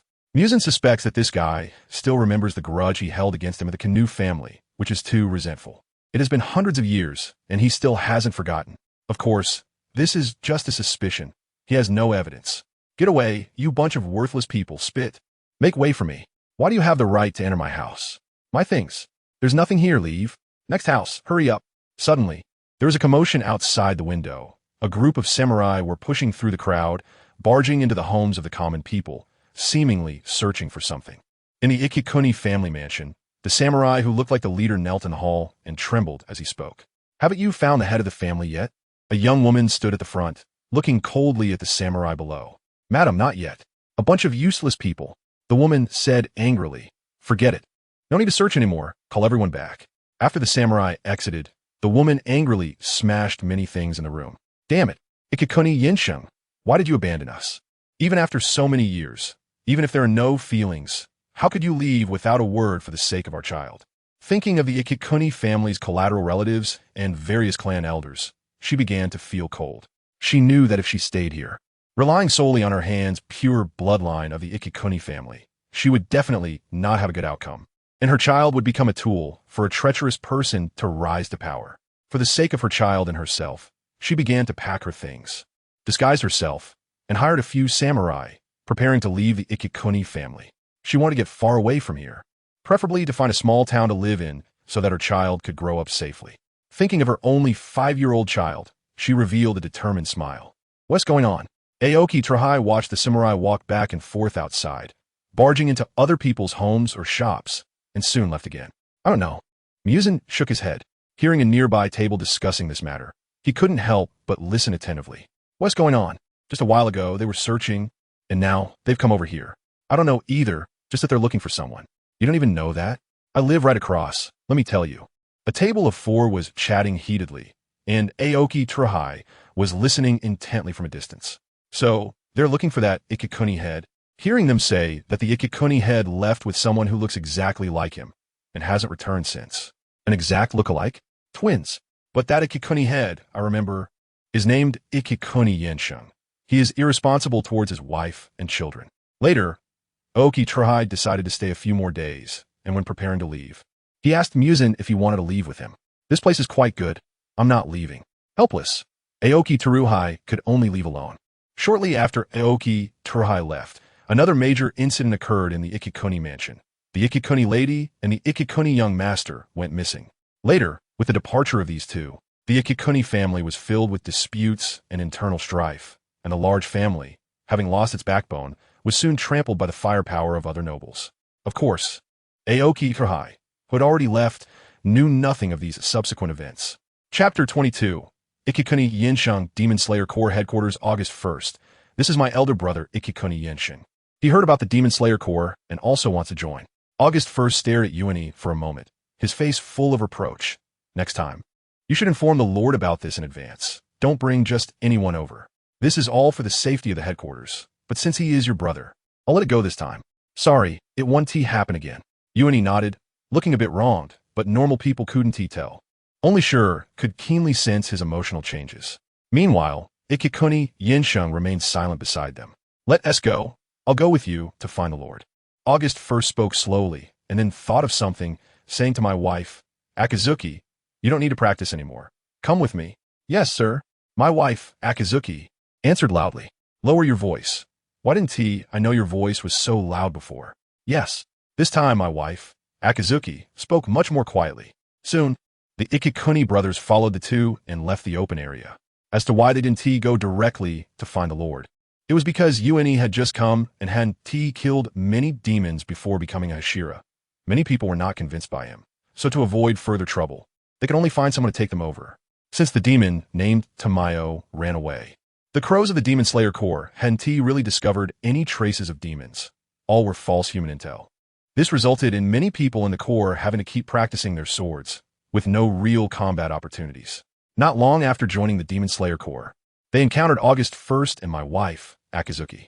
The few of them quickly arrived at the residence of Kinu Hiroya. August 1st pointed at Yensheng and reported to Kinu Hiroya, "Lord, Uene's elder brother also wants to join the Demon Slayer Corps. Is that so? The Demon Slayer Corps will always be your home. Welcome to join." Kinu Hiroya smiled gently at Yensheng. "Thank you. I'm Ikikuni Yensheng." Yensheng nodded at Kinu Hiroya and then looked at Uene, saying lightly, "Let us go. Let us practice together. I want to see my current strength." "Okay, brother." Uene smiled broadly at Yensheng, a smile that stunned the nearby people, as they had never seen Uene smile before. "Lord, I'll take my brother away first." "All right. Don't forget to rest. The children are working hard today, too." By the way, the Nichiren blade, Kanu Hiroya, suddenly remembered this matter, and just as he was about to speak, he saw the two had already left. He then turned his gaze to August 1st and said softly, "August, please go tell the swordsmith to prepare the Nichiren blade for Uene's brother." August 1st replied, "Yes, I promise to complete the task." As for why Yensheng came to this family, it all started from a few days ago. At that time, he was practicing his sword in the Ikikuni training room when he suddenly saw Uene appear, fearing for his brother's safety from demons. Uene returned to this place where he had stayed for 8 years and secretly told Yensheng about demons and the Demon Slayer Corps. Upon hearing this, Yensheng realized that this world had not only Uene who was stronger than him, but also many others stronger than him. Thus, he expressed his desire to join the Demon Slayer Corps. Yensheng could not wait even a second. To pursue higher martial strength, he directly left the Ikikuni mansion with Uene. Upon arriving at the training ground, Uene looked at his Nichiren blade. He was now able to control the light emitted by the Nichiren blade freely, and had named the glowing Nichiren blade Scarlet Blade. "Come on, draw your sword, and let me see our current gap." Yensheng spoke first, drawing his katana and taking an offensive stance. "Yes, brother, be careful." Uene took a deep breath. The sun-wheel blade, now devoid of its red glow, appeared pure black and reflected light under the sun. "You don't even need to remind me. Bring it on." Uene suddenly stepped forward, respecting Yensheng. He would use all his strength. Sun breathing, first form, rondo. Right from the start, Uene used a technique from sun breathing, quickly running towards Yensheng, swinging the sun-wheel blade forward, with a faint arc of red flame visible along the edge of his strike. Yensheng hurriedly used the techniques learned from his master to defend. But after a few exchanges, he was defeated. Yensheng looked at Uene in disbelief. Had he really become that strong? "I lost." Yensheng gazed at Uene with a defeated expression. Then he continued, "Can you tell me why there is a flame on my blade?" Uene knew that losing to him made his brother feel bad, but he didn't know how to comfort him. Just then, as Yensheng inquired, he said, "I just used sun breathing, so the sun-wheel blade has flames." "Your blade, is it called the sun-wheel blade? Where can I get one?" Noticing the blade Uene was using, Yensheng realized it was a good sword. Uene glanced at the sun-wheel blade and said, "This one? It was given to me by the Demon Slayer Corps. A blacksmith will come to deliver a sword to you in a few days, brother. Is that so?" "Okay, I understand. And about that sun breathing, please teach me. I want to learn it too." Although he felt jealous of Uene and didn't like him, he still chose to seek Uene's guidance to become stronger. At this moment, Uene appeared expressionless, but inside he was elated. "My brother has told me so much. He even asked me to teach him the breathing technique. How wonderful." He started to stutter while speaking. "Of course, I can." "What were you doing, Uene? When did you start speaking so awkwardly? How'd I teach you?" Yensheng frowned at Uene and sternly reprimanded. "Since you chose to wield a sword, you should have the spirit of a warrior." "Yes, brother." Uene was startled and quickly replied, "I was just using a special breathing technique that strengthens the power of swordsmanship by improving lung force." After that, Uene slowly explained the breathing technique. He suggested observing Yensheng's swordsmanship characteristics to teach him a suitable breathing technique, but Yensheng rejected it. "Uene, I don't need you to hand me everything. Show me your breathing technique. I believe I can comprehend a suitable breathing technique on my own." Uene nodded. His brother had always been strong-willed, and he believed that his brother could understand the breathing technique with his own strength. In the following days, Yuan demonstrated the breathing technique in front of Yin Sheng, who combined it with his own martial arts to develop his unique breathing technique. However, without the Sunwheel Blade, Yin Sheng couldn't discern the characteristics of his breathing technique, so he didn't give it a name. Congratulations to my brother for successfully finding his own breathing technique. Yin Sheng glanced at Yuan with a complicated expression. Thank you. So many days have passed. The Sunwheel Blade should be ready by now. Let us go ask. Yuan knew his brother urgently needed a Sunwheel Blade to validate his strength and casually mentioned it. All right. Suddenly, a figure appeared in the distance, waving towards the two and shouting, Yuan, Yin Sheng, your brother's Sunwheel Blade is ready. Such a loud sound successfully drew the attention of the two, and they both looked in the direction of the figure. Upon hearing this, Yuan was delighted and said, Great. Brother, your Nichiren Blade is ready. The two hurriedly headed over there. Quick, open it and take a look. Hashigatsu said joyfully to Yin Sheng. Yin Sheng took the Nichiren Blade wrapped in cloth from the person's hands, eagerly unwrapped it, and pulled out the hilt of the blade. The Nichiren Blade slowly transformed from bottom to top into a silver color, displaying the luster of moonlight in the air. Yin Sheng tried to use his breathing technique to strike a few times, and the blade left behind small white crescents. Brother, how impressive! This is an unprecedented technique. Is it the moon? Yuan said, slightly widening his eyes, looking at Yin Sheng with admiration. Hashigatsu also clapped his hands in approval, confirming that the breathing technique he had realized was indeed special. Brother Yin Sheng is amazing. Yin Sheng nodded in satisfaction and said to the Nichiren Blade, Then, I will call you moon breathing. He had already decided that in the days to come, he would practice moon breathing. He heard that the Hashira of the Demon Slayer Corps had named their techniques, and he couldn't fall behind. He needed to go back and think carefully about what to name the first form. At this moment, August tapped his head as if remembering something. That's right. The Lord said there might be a demon in the southeast and asked Yuan to go take a look. But now, Yin Sheng should go with him. You can also test the power of the moon breathing. Just as I had this thought, I also wanted to see what the legendary demon looked like. Yuan nodded slightly, hoping it wouldn't be another false lead. It shouldn't be. Many people died there this time, and their corpses resembled those attacked by demons, with bite marks of various sizes. After inquiring further and learning the location, Yuan, and Yin Sheng headed there. This is Showa Village. The news came from here, and the demon might be hiding in that mountain. On this quiet night, the moon hung high, and the two stood side by side. Yuan looked up at the mountain close at hand, shrouded in a layer of mist, indicating an eerie atmosphere. This eerie atmosphere, combined with the deaths in Showa Village, made Yuan even more convinced that a demon existed here. Then let's hurry and eliminate the evil demon, Yin Sheng said indignantly. Brother, do you need me to make the first move? Yuan asked as they advanced. No need, I can handle it. Good. After walking for an unknown amount of time, Yuan suddenly stopped. There's a demon ahead. No, there's another person. Yuan ran forward and was taken aback when he saw who it was. The newcomer had long, moon-white hair and wore a blue haori standing there, and he noticed the two as well. On the opposite side, Aoki Teruaki felt uncomfortable under their gaze. He had come to eliminate disobedient demons and unexpectedly ran into familiar faces. Judging by his appearance, he was holding a Nichiren Blade. Had he joined the Demon Slayer Corps? Don't ask him why he wasn't directly controlling the demons to self-destruct with blood. He didn't know what was going on either.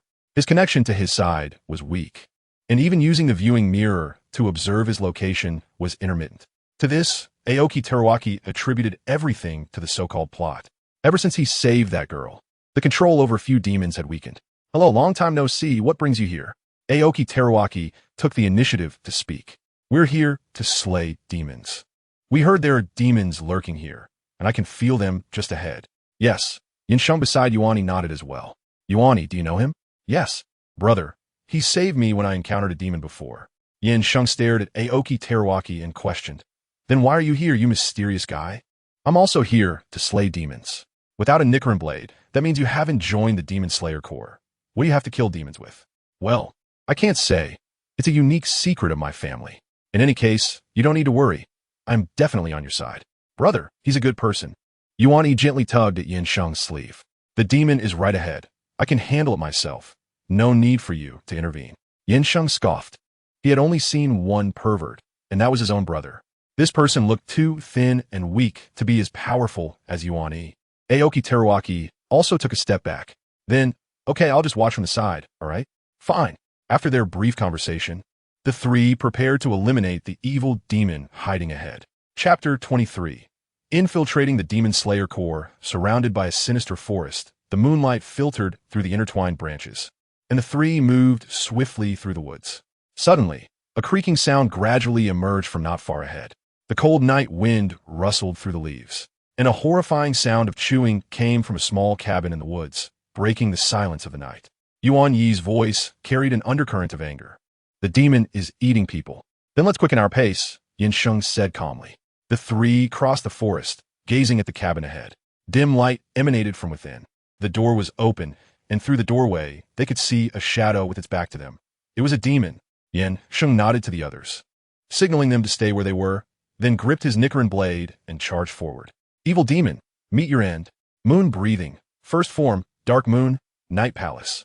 The Nichiren blade unleashed a rapid draw aimed at the demon's head, accompanied by swirling white crescent shapes.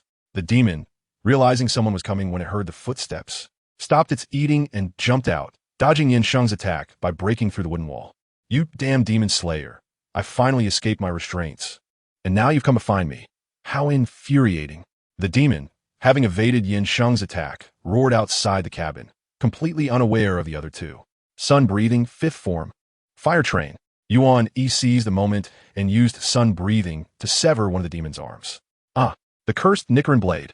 At this moment, the ghost suddenly noticed two people, and the one with an arm severed felt a cold sweat break out. That human looked somewhat familiar. The ghost's gaze first turned to Yuan, and then focused on Aoki Terahiko. As one of the most marginal ghosts in the ghost world, he had only seen Aoki Terahiko during the boss's ghost world meetings, and since it had been nearly 100 years since the last meeting, it was understandable that he didn't recognize him now.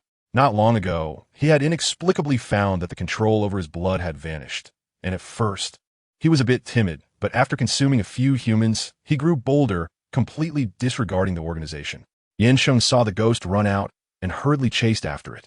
Upon seeing Yuan sever the ghost's arm, he felt dissatisfied but said nothing. Moon breathing, second form, Pearl Flower Moon was also a follow-up attack, delivering a waist chop to the ghost. Where was Kibbutz Suji Muzan? Yin Sheng knew that the Demon Slayer Corps aimed to eliminate the strongest progenitor of demons, and by killing Muzan, he could prove himself as the undisputed strongest warrior. I don't know. Damn, these two are too strong. How could they be so powerful? I can't dodge at all. I can only find a way to buy time and run once my body regenerates. The ghost was also terrified by the combat prowess of the two. However, I know that there are people in the demon world who are stronger than the Demon King, and our control lies with him. Hearing this, Yuan coldly looked at the ghost and said, "Tell me everything you know." After saying this, he pointed the Nichiren blade at the ghost crawling on the ground. Aoki Terahiko, who was standing by and slacking off, realized that they were about to expose the truth, and if he didn't act now, it would be troublesome. Life absorption concealment, non-special version.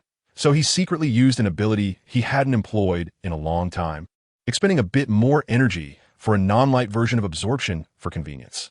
Aoki Terahiko focused his attention on the ghost, his hands behind his back as he beckoned with his fingers. What is this? This power, you are you. I dare not. The evil ghost felt life rapidly slipping away, and suddenly, the face of the figure standing on the high platform during the meeting appeared in his mind. Before dying, he stared intently at Aoki Terahiko. Here, Aoki Teruomi felt the jewel of fate slowly disappearing in his hand, and he couldn't help but smile knowingly. Hey, it's all that demon's fault. If you're gonna die, just die already. Why stare at me before you go? Aoki Teruomi looked at the Nichiren blade pressed against his neck, showing a panicked expression. Yin Sheng coldly questioned Aoki Teruomi, "Who exactly are you? Did you kill the demon?" "Sorry, even though you're the savior of the poem, you must give us an explanation for this matter." Yuan Yi also frowned, looking at him with suspicion. Gaodong, I don't even know what is going on," he said, subtly pushing the Nichiren blade away a little. However, Yin Sheng was not so easily fooled. He pressed the blade against Aoki Teruomi's neck, drawing a shallow line of red blood. "Are you a demon too? Did you kill that demon?" "We were just about to get useful information." Yin Sheng narrowed his eyes, his cold gaze making Aoki Teruomi feel a bit chilled. "Of course I'm not a demon. Look at my wound. It's not healed yet, so how could I be a demon?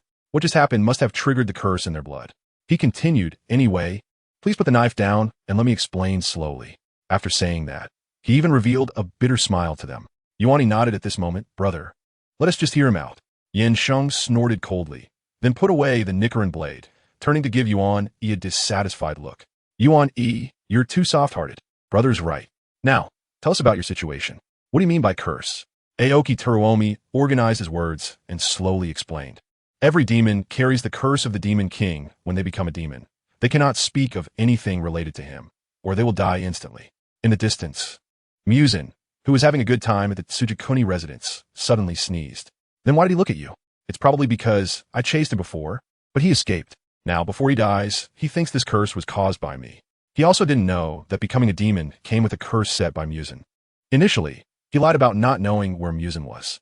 From what he said, if we speculate a bit more, perhaps the Muzan you're talking about is different from the one he knows? Yuan Yi and Yin Sheng frowned in contemplation. Different? What do you mean? Aoki Teruomi sighed. What I mean is, within their demons, Muzan might not be called that name. After clarifying, the two finally understood. Yuan Yi clapped his hands and said fiercely, "It seems he is very cunning and knows how to disguise himself with a false name." Yin Sheng also nodded, and he successfully deceived those demons. The records in the Demon Slayer Corps are from 600 years ago. During this time, no one knows if he changed his name. Seeing that the two were led into his reasoning, Aoki Teruomi also sighed in relief. I think you need to report this information quickly. Okay, but you're still a suspect. You have to come back with us, and it will be up to the Lord to decide your fate. Anyone who helps demons cannot be forgiven. Yin Sheng looked at Aoki Teruomi coldly, without room for doubt. If I didn't help, then fine, I'll go back with you. Yuan, make sure he doesn't run away on the way. Okay, brother. Yuan, you will keep an eye on him. Chapter 24. Getting a Nicaran blade for free regarding going to the Demon Slayer Corps headquarters. Aoki Teruomi had intended to, but unfortunately, he had searched for a long time without finding it. Here comes the opportunity. So, he effortlessly followed the two to the Demon Slayer Corps headquarters. Now, there were quite a few people gathered around Aoki Teru, the pillars of the Demon Slayer Corps. The surroundings were bustling with discussions about Aoki Teruharu. The first to speak was Ubuyashiki Hiroya. All right, everyone, please calm down. Then he looked at the young man with white hair. I already know about the reports on Yorichi and Senjuro. However, what I'm most curious about right now is why you, without a sword, dare to hunt demons. Aoki Teruharu had been waiting for this question. After all, a person who carried no weapons appearing there was the biggest point. He had made ample preparations for this matter. After hesitating for a moment, he slowly spoke. Actually, I am a priest of the GU religion. I serve a true God, and the deity has granted me powerful divine power, enabling me to fulfill the wishes of my followers. After saying this, Aoki Teruharu opened his hands toward Ubuyashiki Hiroya, and a green light flickered quietly in his palms. Wow, this is my first time seeing something like this, but it doesn't seem strange with the breathing techniques in place, said the most energetic member of the Corps, Tokitosu Kaori, with shining eyes, clearly astonished. Mizuno Takawa also acknowledged, is this what being a priest is about? What is your ability? After speaking, he stared intently at Aoki Teruharu. The deity has granted me the magical power to kill demons, so my ability should be to make the demon life wither, indirectly killing demons. As he spoke, he emphasized the word demon, indicating that this ability was only effective against demons. The Ubuyashiki clan and the priests had intermarried for generations and were familiar with the abilities of the priesthood. It was not surprising to have such abilities among the priests. Thus, Ubuyashiki Hiroya also set aside his doubts about Aoki Teruharu. I see. Child, what is your name, and which shrine do you serve? My name is Aoki Teruharu, and I serve the GU religion. Ubuyashiki Hiroya had also heard of this religion, which had risen decades ago, and the public had a good impression of them. Is that so? I've heard of your religion as well. It seems we misunderstood you. I am truly sorry. To express my apology, please accept these valuables.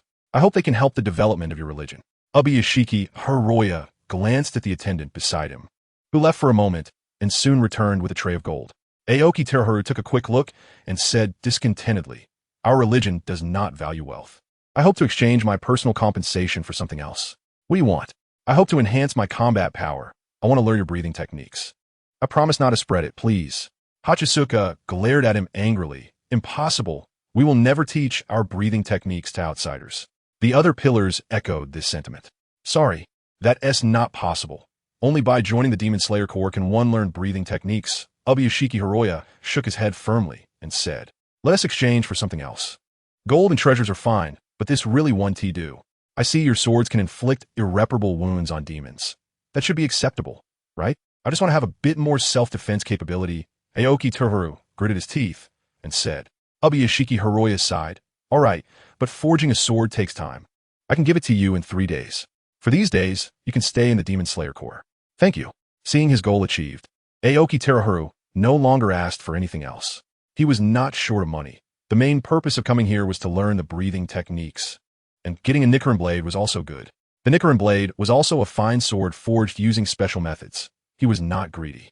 Of course, he was also very interested in the curse of the Ubuyashiki family. While they were talking, he observed the curse of the Ubuyashiki family and saw traces of the world's consciousness on it. The curse of the Ubuyashiki family was imposed on them by the world, a fate that human power could not change, unless he was willing to risk the collapse of the world and his own erasure.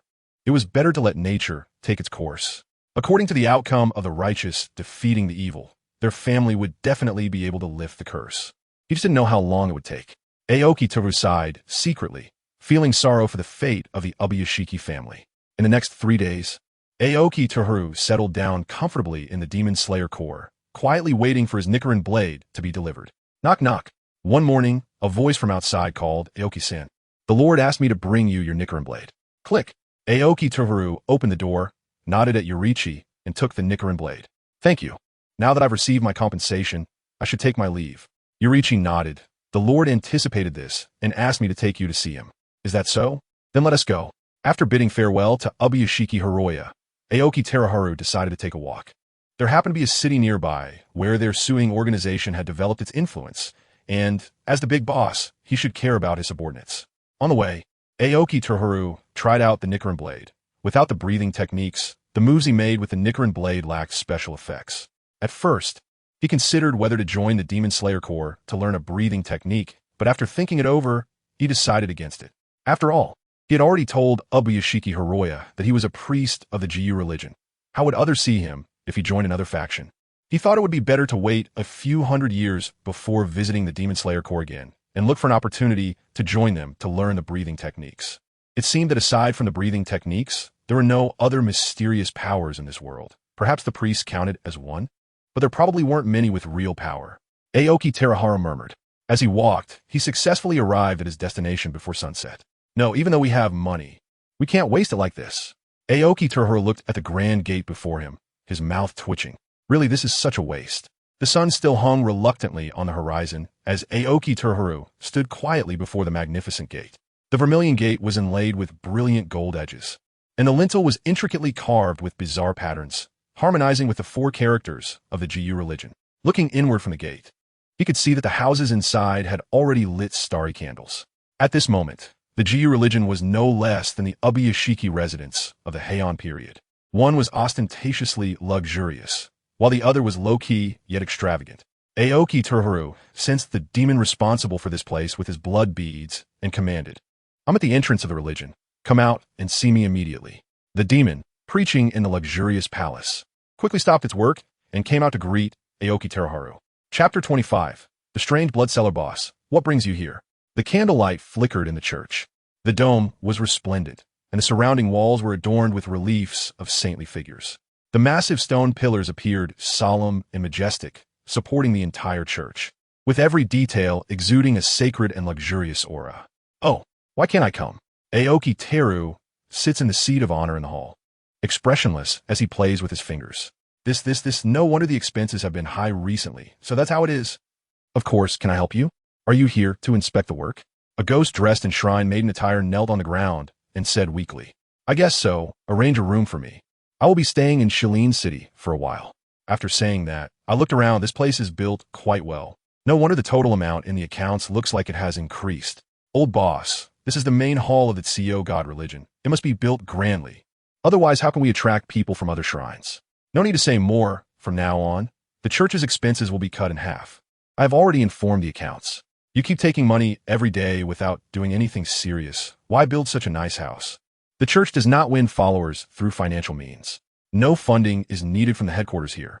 The daily expenses can probably be maintained solely by the offerings from the believers. It's already good that I haven't asked you to provide offerings. Those who quietly run the medical clinic will deliver a batch of blood and corpses every month. The cult here can only incite public sentiment and better conceal the existence of demons. but it doesn't serve much purpose. The demons below immediately felt anxious upon hearing this and responded, "Understood. I'll take you there right away." Under the guidance of the palace priest demon, Aoki Teruaki arrived at a secluded place. This area is relatively far from the main hall, and, generally, no one pays attention to the situation here. So you can stay here with peace of mind and don't worry about being disturbed by the believers. That's considerate. Aoki Teruaki nodded and waved him off. Tomorrow, just preach as usual. If I don't come looking for you, then don't come looking for me. Understood, boss. The demon also retreated in fear, and as soon as he stepped outside, he vanished in a flash. He was deeply afraid of angering the boss. With a wave of his hand, a green light flashed, and he disappeared. Once he was alone in the room, he calmed down and quietly contemplated his future plans. The Demon Slayer Corps has learned the breathing technique, which has increased their damage to demons. This is originally a good thing, but according to the plot arrangement, it is impossible to eradicate all demons during this period.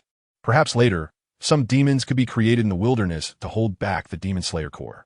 Based on the current information, he is definitely going to die. But having lived together for hundreds of years, feelings have developed. Does that mean I should also leave this world when he dies? Am I supposed to wait to find his reincarnation? No way.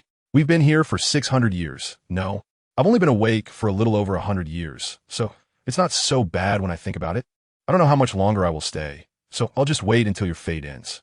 Aoki Teruaki completely can't understand how his master has lived for tens of thousands of years. 100 years is already quite fulfilling. However, indeed, time has been passing faster and faster in his eyes, and he was starting to lose his concept of time. After thinking about it all night, Aoki Teruaki slowly closed his eyes and fell into a deep sleep. The next morning, Aoki Teruaki quietly left the church, looking at the bustling crowd on the street.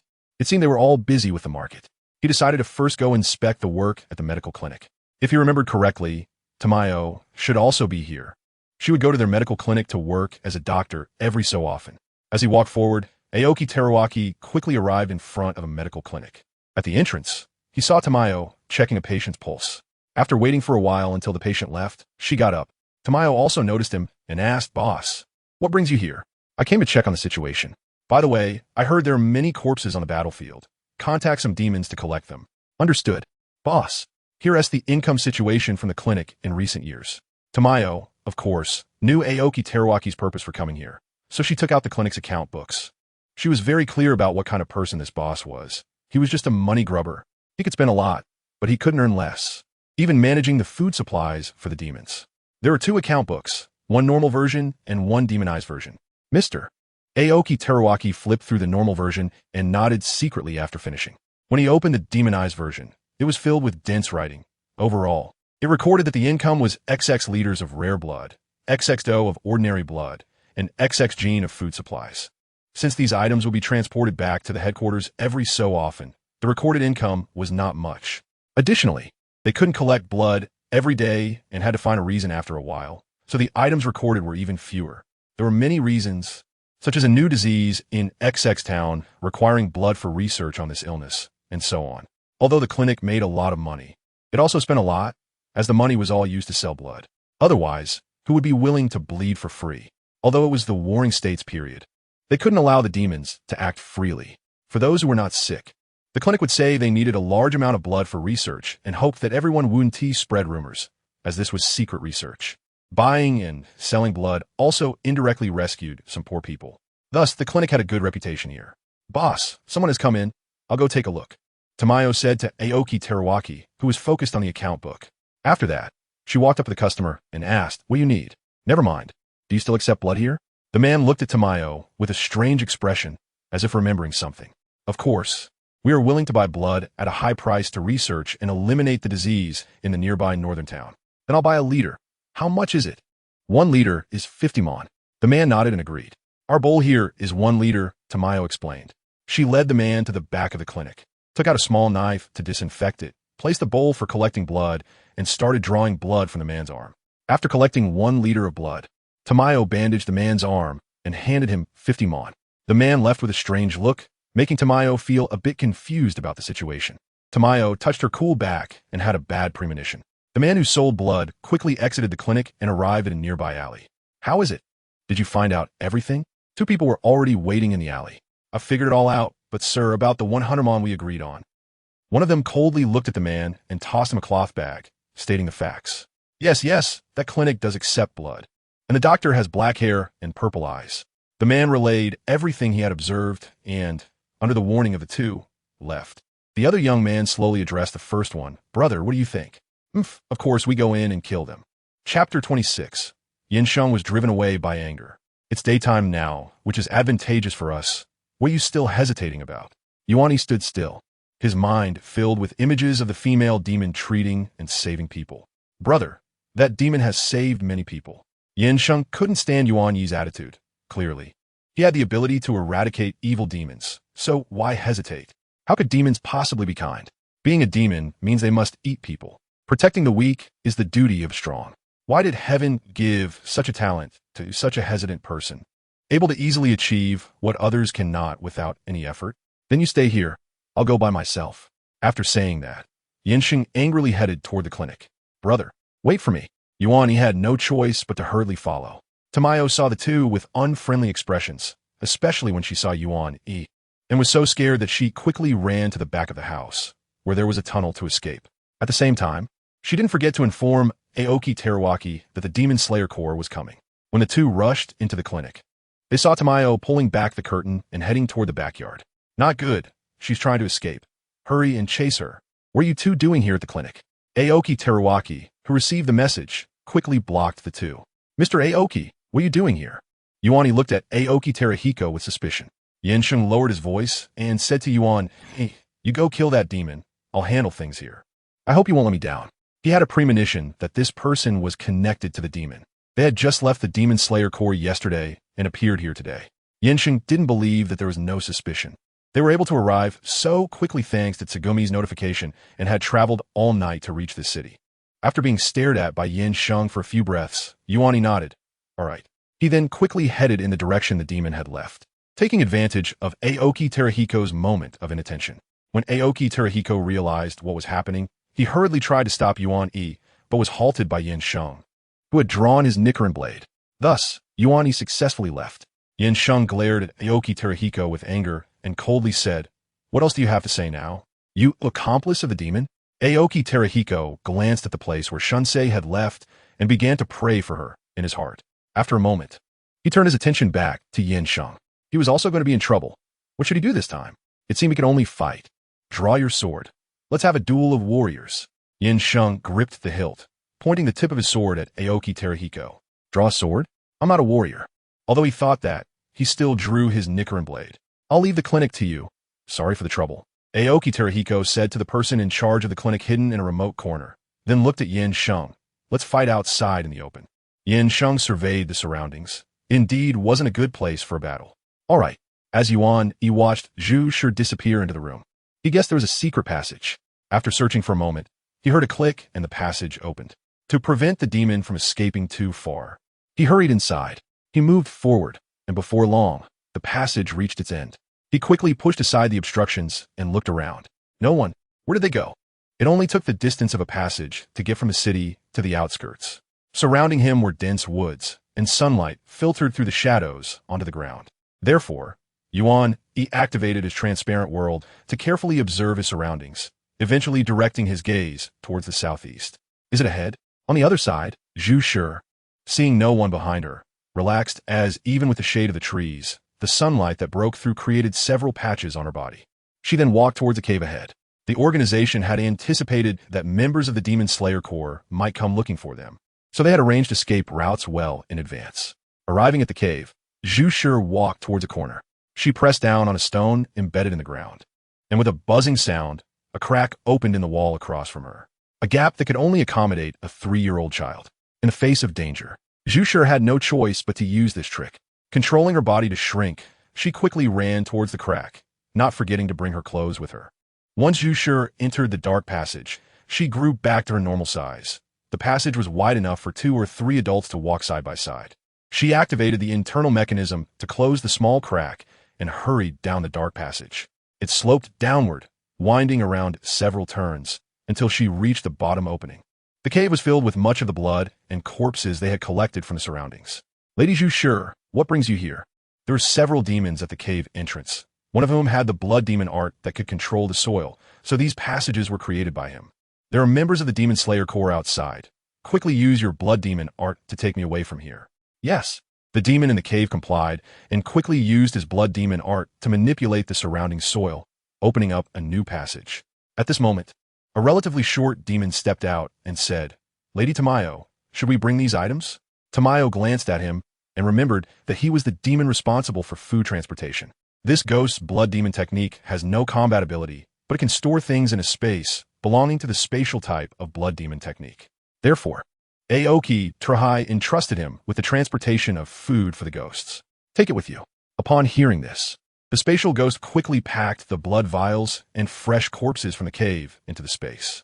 As for why the corpses remained fresh after being stored for so long, it was, of course, due to the efforts of the many ghosts. It's not surprising that there are ghosts capable of using ice among them, right? A few ghosts in the cave were also ready to go and followed the earth cave ghost out of there. Outside, Yuan followed to the cave. And when he used the transparent world, he clearly saw Tamayo, but now he couldn't find her. Then, he opened the transparent world again. Instantly, he was stunned by the densely packed tunnels nearby, and when he saw Tamayo in the distance, almost out of his sight, he realized that he wouldn't be able to catch this ghost this time. He let the same ghost escape twice. His brother was right. He was too merciful. Cannibalistic ghosts deserve to die. They are truly cunning. Although he let her escape, he still had to report this matter. A ghost escape tunnel appeared in the suburbs of the city, and such a large project could not have been completed overnight. This is important intelligence. After realizing he couldn't catch the demon, Yuani hurried back and, upon seeing that the two were not in a medical clinic, guessed they were likely fighting somewhere.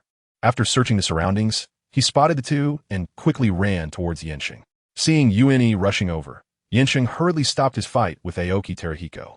"Brother, I'm sorry," Yuani said, lowering his head like a child who had done something wrong. Aoki Terahiko quietly observed the two, knowing that Tamayo had successfully escaped and that Yuani would likely be criticized by his brother. Yensheng coldly stared at Yuani, frowning and saying, "You're more of a hindrance than a help. You should explain this to the Lord yourself. I shouldn't have brought you along. Your martial skills still need training. I hope that in the next battle, you can give me a satisfying performance." "Wait for me, brother. I'm sorry," Yuani said, watching Yensheng leap away, feeling deep remorse and hanging his head in frustration. He had disappointed his brother again. Next time he would definitely kill that demon. It was all her fault for disturbing their brotherly bond. Yuani touched the wooden flute at his waist, lost in thought. Thus, Tamayo bore an unjust disaster. Aoki Terahiko, seeing Yuani's increasingly grim expression, hurriedly left as well. He still had to prepare for the upcoming arrangements. The medical clinic in Shilin City would probably not be able to continue, and he needed to warn the Geo sect to be more cautious. "Are you also that demon's accomplice? Was everything before just a deception?"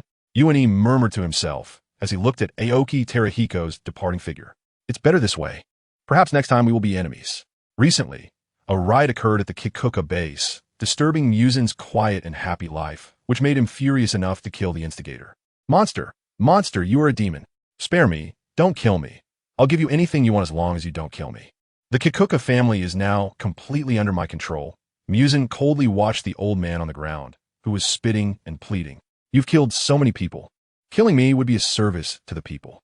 Just as he was about to use his bone whip to give the sinner a quick end, a flash of lightning flew over. The blade clashed with Muzan's bone whip, but just as it cut halfway, the blade could no longer advance. Muzan thrust another bone whip at the old man, and the brightness in the old man's eyes slowly faded, becoming lifeless. "No, demon, come here." The one who arrived was the lightning pillar of the Demon Slayer Corps, along with his adopted son. This evil spirit is so strong, completely different from what I've seen before. August 1st was secretly astonished. "Aoki, be careful." Okay, Chapter 27. Kabutsuji Muzan, a crushing battle began.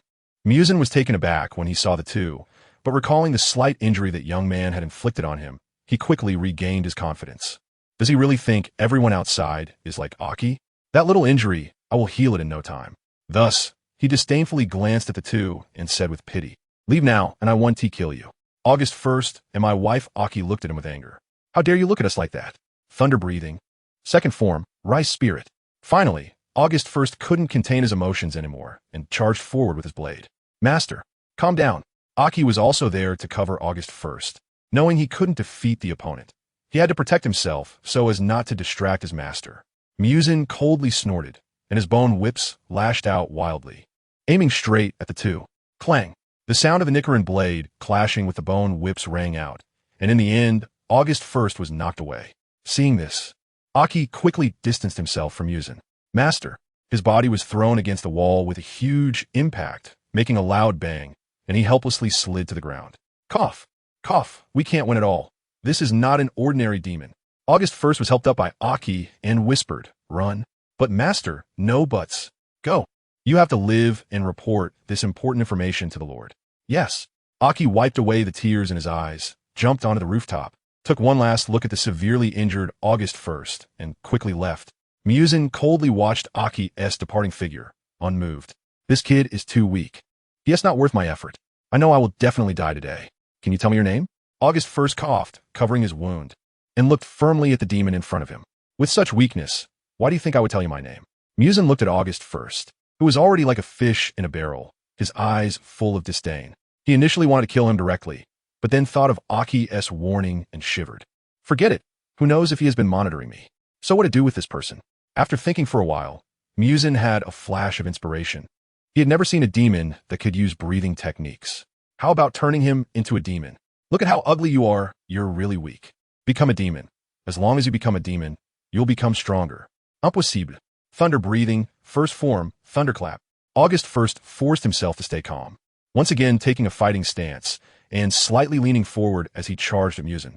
After one strike, looking at Muzan, who had only scratched his skin and then healed, August 1st showed a look of despair. In the end, due to severe injuries and exhaustion, he fainted. Am I going to die? I'm sorry. I'm sorry to everyone in the Demon Slayer Corps. This is the last thing August 1st thought before closing his eyes.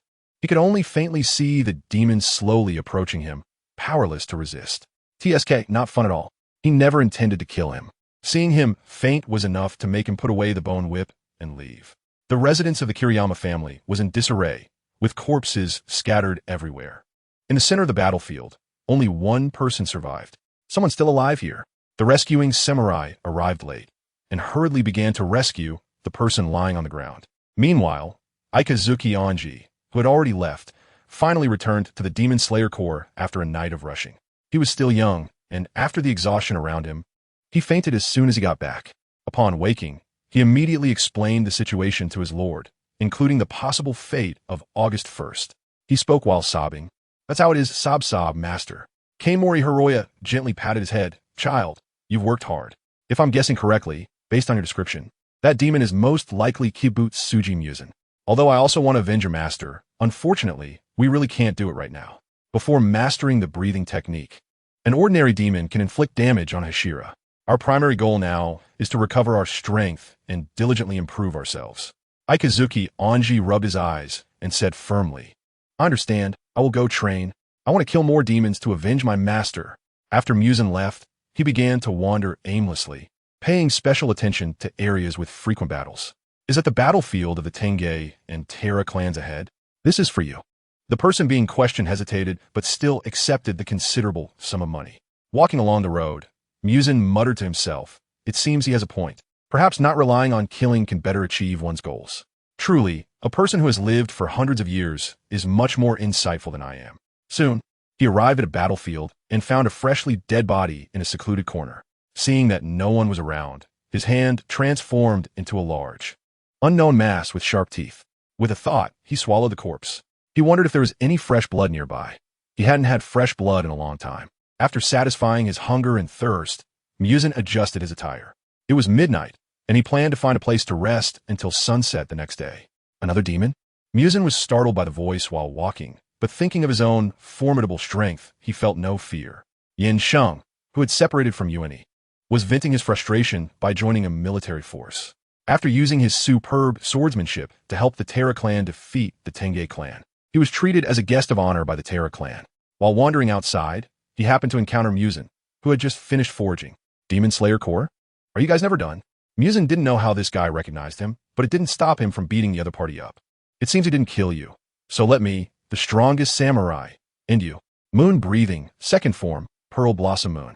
In an instant, Yin Sheng drew his Nichiren blade and struck forward, creating a crescent-shaped blade wind. Taking advantage of the opponent's moment of engagement, he quickly approached Muzan and slashed several times. Muzan also quickly extended his bone whip to defend, but the blade energy struck the bone whip, instantly severing several of them. The bone whip rapidly grew back and struck toward the opponent. Moon breathing, fifth form, moon spirit disaster vortex. Yin Sheng began to spin rapidly around himself, generating a vortex like strong wind that sent Muzan's bone whip flying. Despite this, he was still covered in various scratches from the earlier strikes of the bone whip. How could this be? This Demon Slayer core is quite strong. He then suddenly retreated a few steps, jumped onto a wall, and looked down at Yin Sheng from above. I admit you are stronger than others, but if this continues, you will definitely lose. Do you want to become stronger? Yin Sheng frowned. What exactly are you trying to say? I've seen people stronger than you. Human lifespans are limited. Why not become a demon? That way, you will have endless lifespan to pursue the supreme. Isn't that good? Seeing the other party hesitate, Muzan continued to tempt him. Hearing this, Yin Sheng's pupils constricted. Are you talking about Yuani? Yes. As long as you become a demon, you can become stronger and even pursue the enlightened world that Yuani speaks of. Have you thought it through? If you become a demon, I will grant you special privileges. You will not be under my control, your memories will not be lost, and I will treat you as a partner. Okay, I want to become a demon. Everything is for the pursuit of the supreme. Muzan jumped down, revealing a smile. Wise choice. After saying this, he extended his elongated purple-black nails and cut his wrist, holding a pool of blood. Drink it. He truly was Kibutsuji Muzan. No wonder he was so powerful. Thus, Yinsheng no longer hesitated and slowly drank the blood from Muzan's hand. Ah, it hurts. Soon, Yinsheng was rolling on the ground, clutching his head. After a long time, he finally stood up. At this point, he had completely become a demon, and his original pair of eyes had transformed into 6, with the other 2 pairs occupying his cheeks and forehead. Now that you have become a demon, you no longer need to use your human name. From today on, you shall be called Kokoshibo. Feeling the overwhelming power that came with becoming a demon, he nodded, yes. Lord Muzan. Chapter 28. Why is there still a pervert? From now on, you are Upper Moon One. You are the strongest among the 12 Kazuki I created. Kokoshibo. Do not disappoint me. Yes, Lord Muzan. As soon as Kokoshibo responded, the characters for Upper Moon and One appeared in his eyes. Now you may leave. By the way, we cannot eat people randomly. We can only eat the dead and the wicked. It's up to you to manage. Kokoshibo was shocked by this. Could it be that Lord Muzan is a good demon? The progenitor of demons is actually a good demon. Of course not. He is just afraid of being punished by some pervert. Although he was left speechless by this revelation, he respectfully assured that he would never eat people randomly. And only then did Muzan let him leave. After accepting this demon, who could use the breathing technique, Muzan secretly rejoiced. Even while he was still stationed at the Kiriyama residence, he had already discussed with Aoki Teruho about establishing a place to house the strongest forces of the demon world. In the end, it was decided to name it the 12 Kizuki, divided into Upper Moon and Lower Moon. Although he still couldn't be the boss, it didn't matter. They were all his people. JG at this moment. He was heading towards the inn according to his planned arrangements. Why does my back feel cold? Could it be that someone is targeting me again? That man, how does he look exactly like Kokoshibo when he was human? Why is it the Demon Slayer core again? Is it never-ending? Muzan accurately spotted the Nichiren blade at the waist of the person opposite him. I'm no longer interested in swordsmen who can use the breathing technique. Muzan's gaze was cold and contemptuous as he looked at him. On the opposite side, Yuan couldn't help but feel a chill run down his spine as he stared at the demon. This guy actually has 5 brains and 7 hearts. He's so strong. He'll die by himself. Is this the demon King Muzan Kibutsuji? Taking advantage of Muzan's moment of relaxation, he unleashed his strongest attack. Breath of the Sun, 13th form. With the movements of the previous 12 forms, Muzan was hit by a series of combos from Yorichi, unable to move at all. How is this possible? How can there be such a strong existence among humans? Am I going to die? No, I can't die yet. I don't want to die, not at all. What do you take life for? So, do you strong ones all love to say this? In the face of overwhelming desire to survive, Muzan split himself into 1,800 pieces and quickly scattered in all directions. Just as Yorichi was about to finish Muzan off, he saw this scene. Seeing this, he could only exert all his strength to swing his sword quickly, completing over 1,500 slashes in an instant, but still allowed the remaining 300 pieces of flesh to escape. He actually let a demon, the Demon King, get away again? A disheartened Yorichi stood frozen in place. How can he face the Demon Slayer Corps, face his brother like this? Thus, Yorichi secretly made up his mind to withdraw from the Demon Slayer Corps. For the rest of his life, he would atone for this, living to hunt Muzan Kabutsuji. On the other side, the remaining 300 pieces of flesh from Muzan slowly gathered, gradually forming the size of a 3-year-old infant. Aoki Terahiko, who had secretly followed Yorichi, also noticed this familiar aura. Huffed. Look at you, making such a mess of yourself. Who are you? Muzan struggled to open his eyes. It's you. He thought it was another member of the Demon Slayer Corps. If he encountered them now, he would definitely not escape. After mocking Muzan, Aoki Terahiko also showed a hint of concern. It's fine, I'll take you home. In his view, Muzan must have consumed a lot of energy to escape from Yorichi, and was definitely very weak now. So, Aoki Terahiko carefully picked up the child on the ground, thoughtfully taking out a piece of cloth from his space to cover his body. I almost died. The appearance of someone familiar gave Muzan a lot of confidence, and he couldn't help but complain softly. Why didn't you come earlier? Your young master almost died. Muzan pouted, speaking in a babyish tone, with a few tears unexpectedly trickling down his cheeks. Tsukihiro, I'm so sorry. I should have come sooner. Aoki Terahiko rarely saw this side of Muzan and didn't have the heart to say anything harsh. He looked at the horizon. The sun was about to rise. You should hide for now. Saying this, he searched in his space and pulled out a small wooden box. This is just right, come in. Muzan looked at the box, appearing very reluctant, but seeing the rising sun, he reluctantly crawled inside. By the way, I recently took in a pretty strong demon, now Upper Moon 1. Remember to check in with your blood beads. Just as the wooden box door was about to close, Muzan finally recalled Kokoshibo. Okay, I understand. After saying that, Aoki Terahiko quickly closed the box door. Meanwhile, Muzan slowly began to repair his body inside.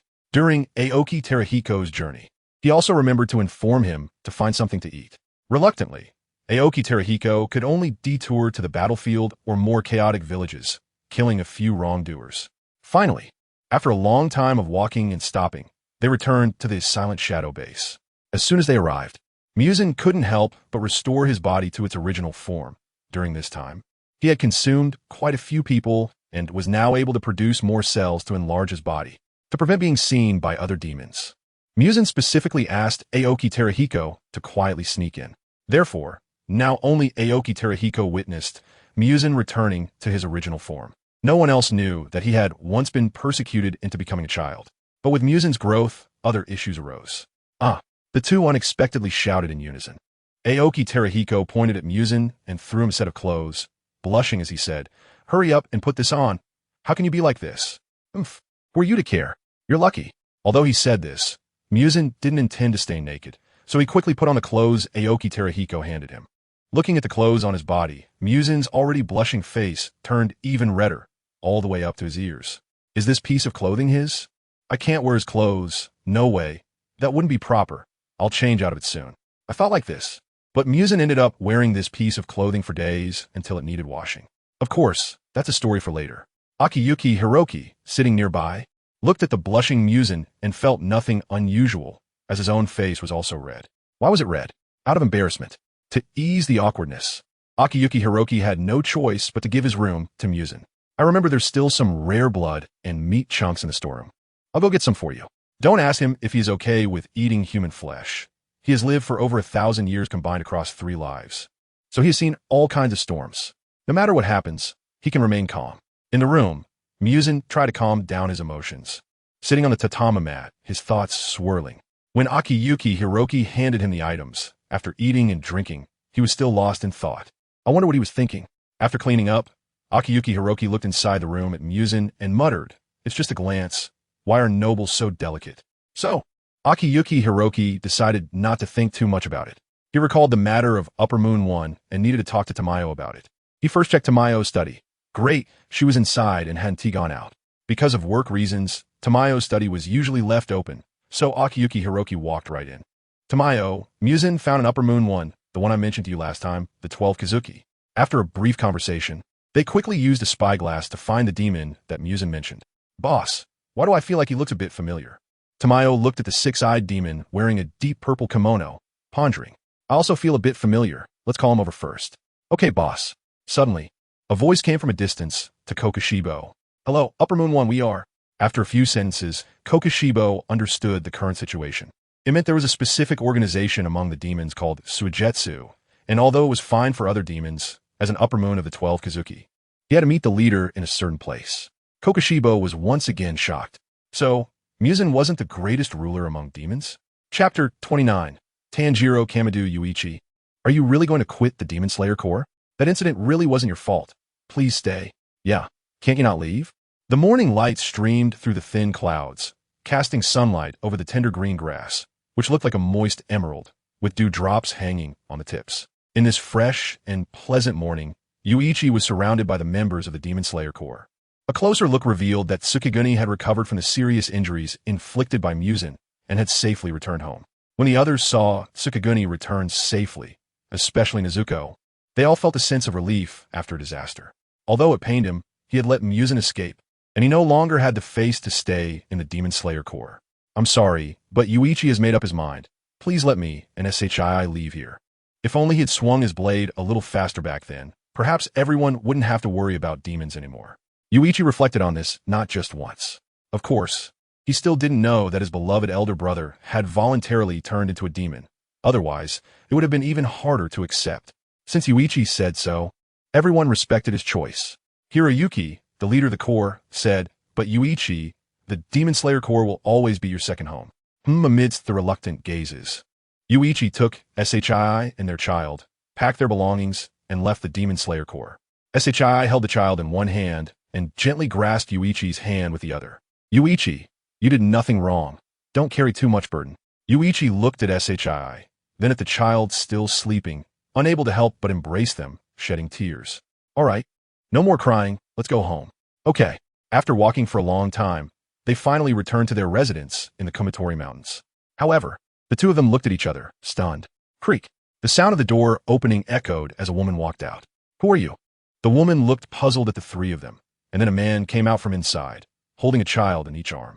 "Hello. The house you're living in is ours." "Ah, I'm really sorry. I thought this place had been abandoned for a long time." The woman covered her mouth, looking apologetic. SHI tugged at Yuichi's sleeve and, looking at the couple and their two children, said softly, "Yuichi, let's find another place to live. They might need this house more." "It's all right. You can stay here. My husband and I will rebuild another one nearby." SHI waved her hand at them. "We have been away for too long. We have our own issues." "Really? Thank you so much. My name is Tamayo, and this is my husband, Tanjiro Kamado. I thank you on behalf of our family." Saying this, Tamayo bowed deeply to the two. In the following days, Yuichi spent a few moments building a house while SHI played with the Kamado family. At first, the Kamado family was wary of SHI and Yuichi, but watching them truly get along and being kind-hearted, they gradually lowered their guard. The two families maintained a friendly relationship.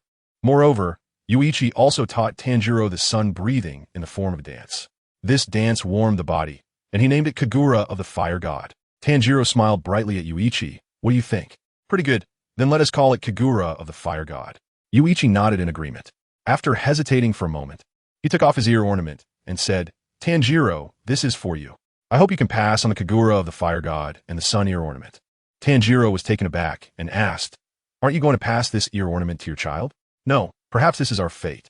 He had a premonition that after he died, his child would be targeted by that demon. "I wonder where my brother has gone.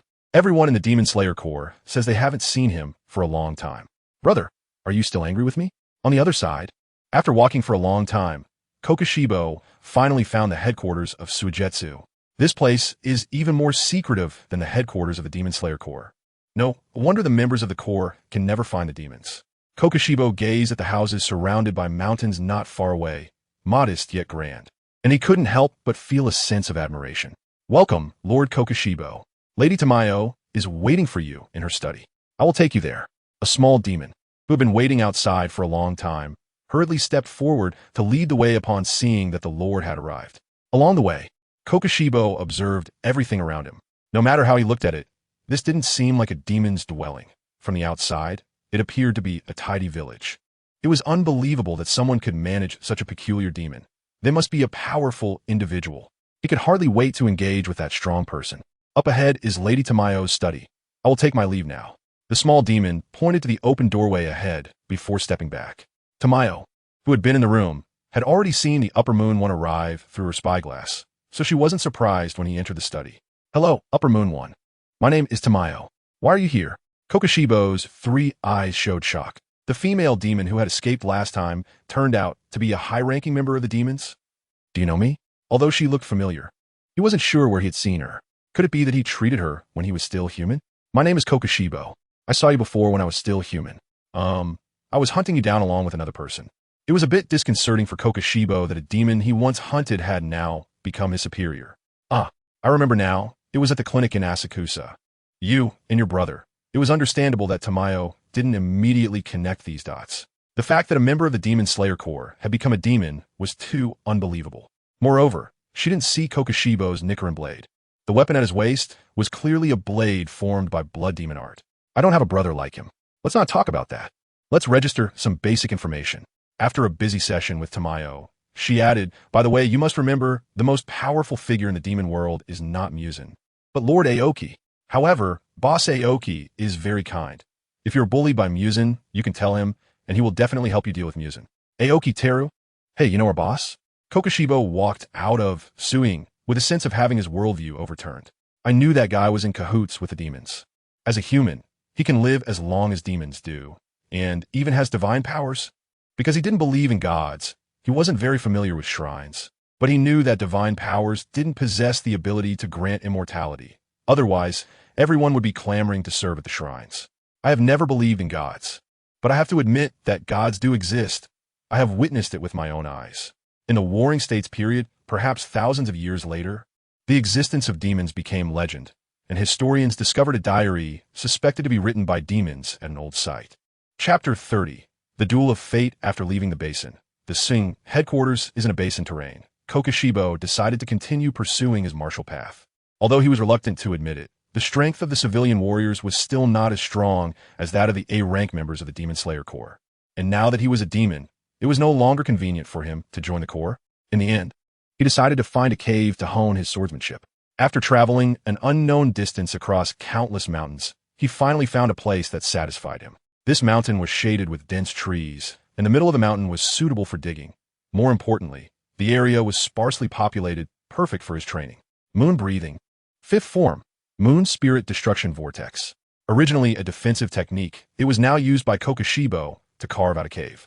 A powerful force erupted from Kokoshibo, and the sword in his hand was raised high, spinning rapidly towards the mountain wall in front of him. With a loud bang, the stone wall trembled slightly at first, then emitted a deafening roar, with rocks flying and dust filling the air. The roar rustled the pale, yellow leaves around, and the autumn leaves on the ground danced in the air before slowly settling down after a long while. Once the dust settled, a cave was formed.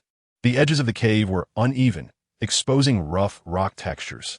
After entering the cave, Kokoshibo unleashed another attack to expand it, making the cave deeper and wider.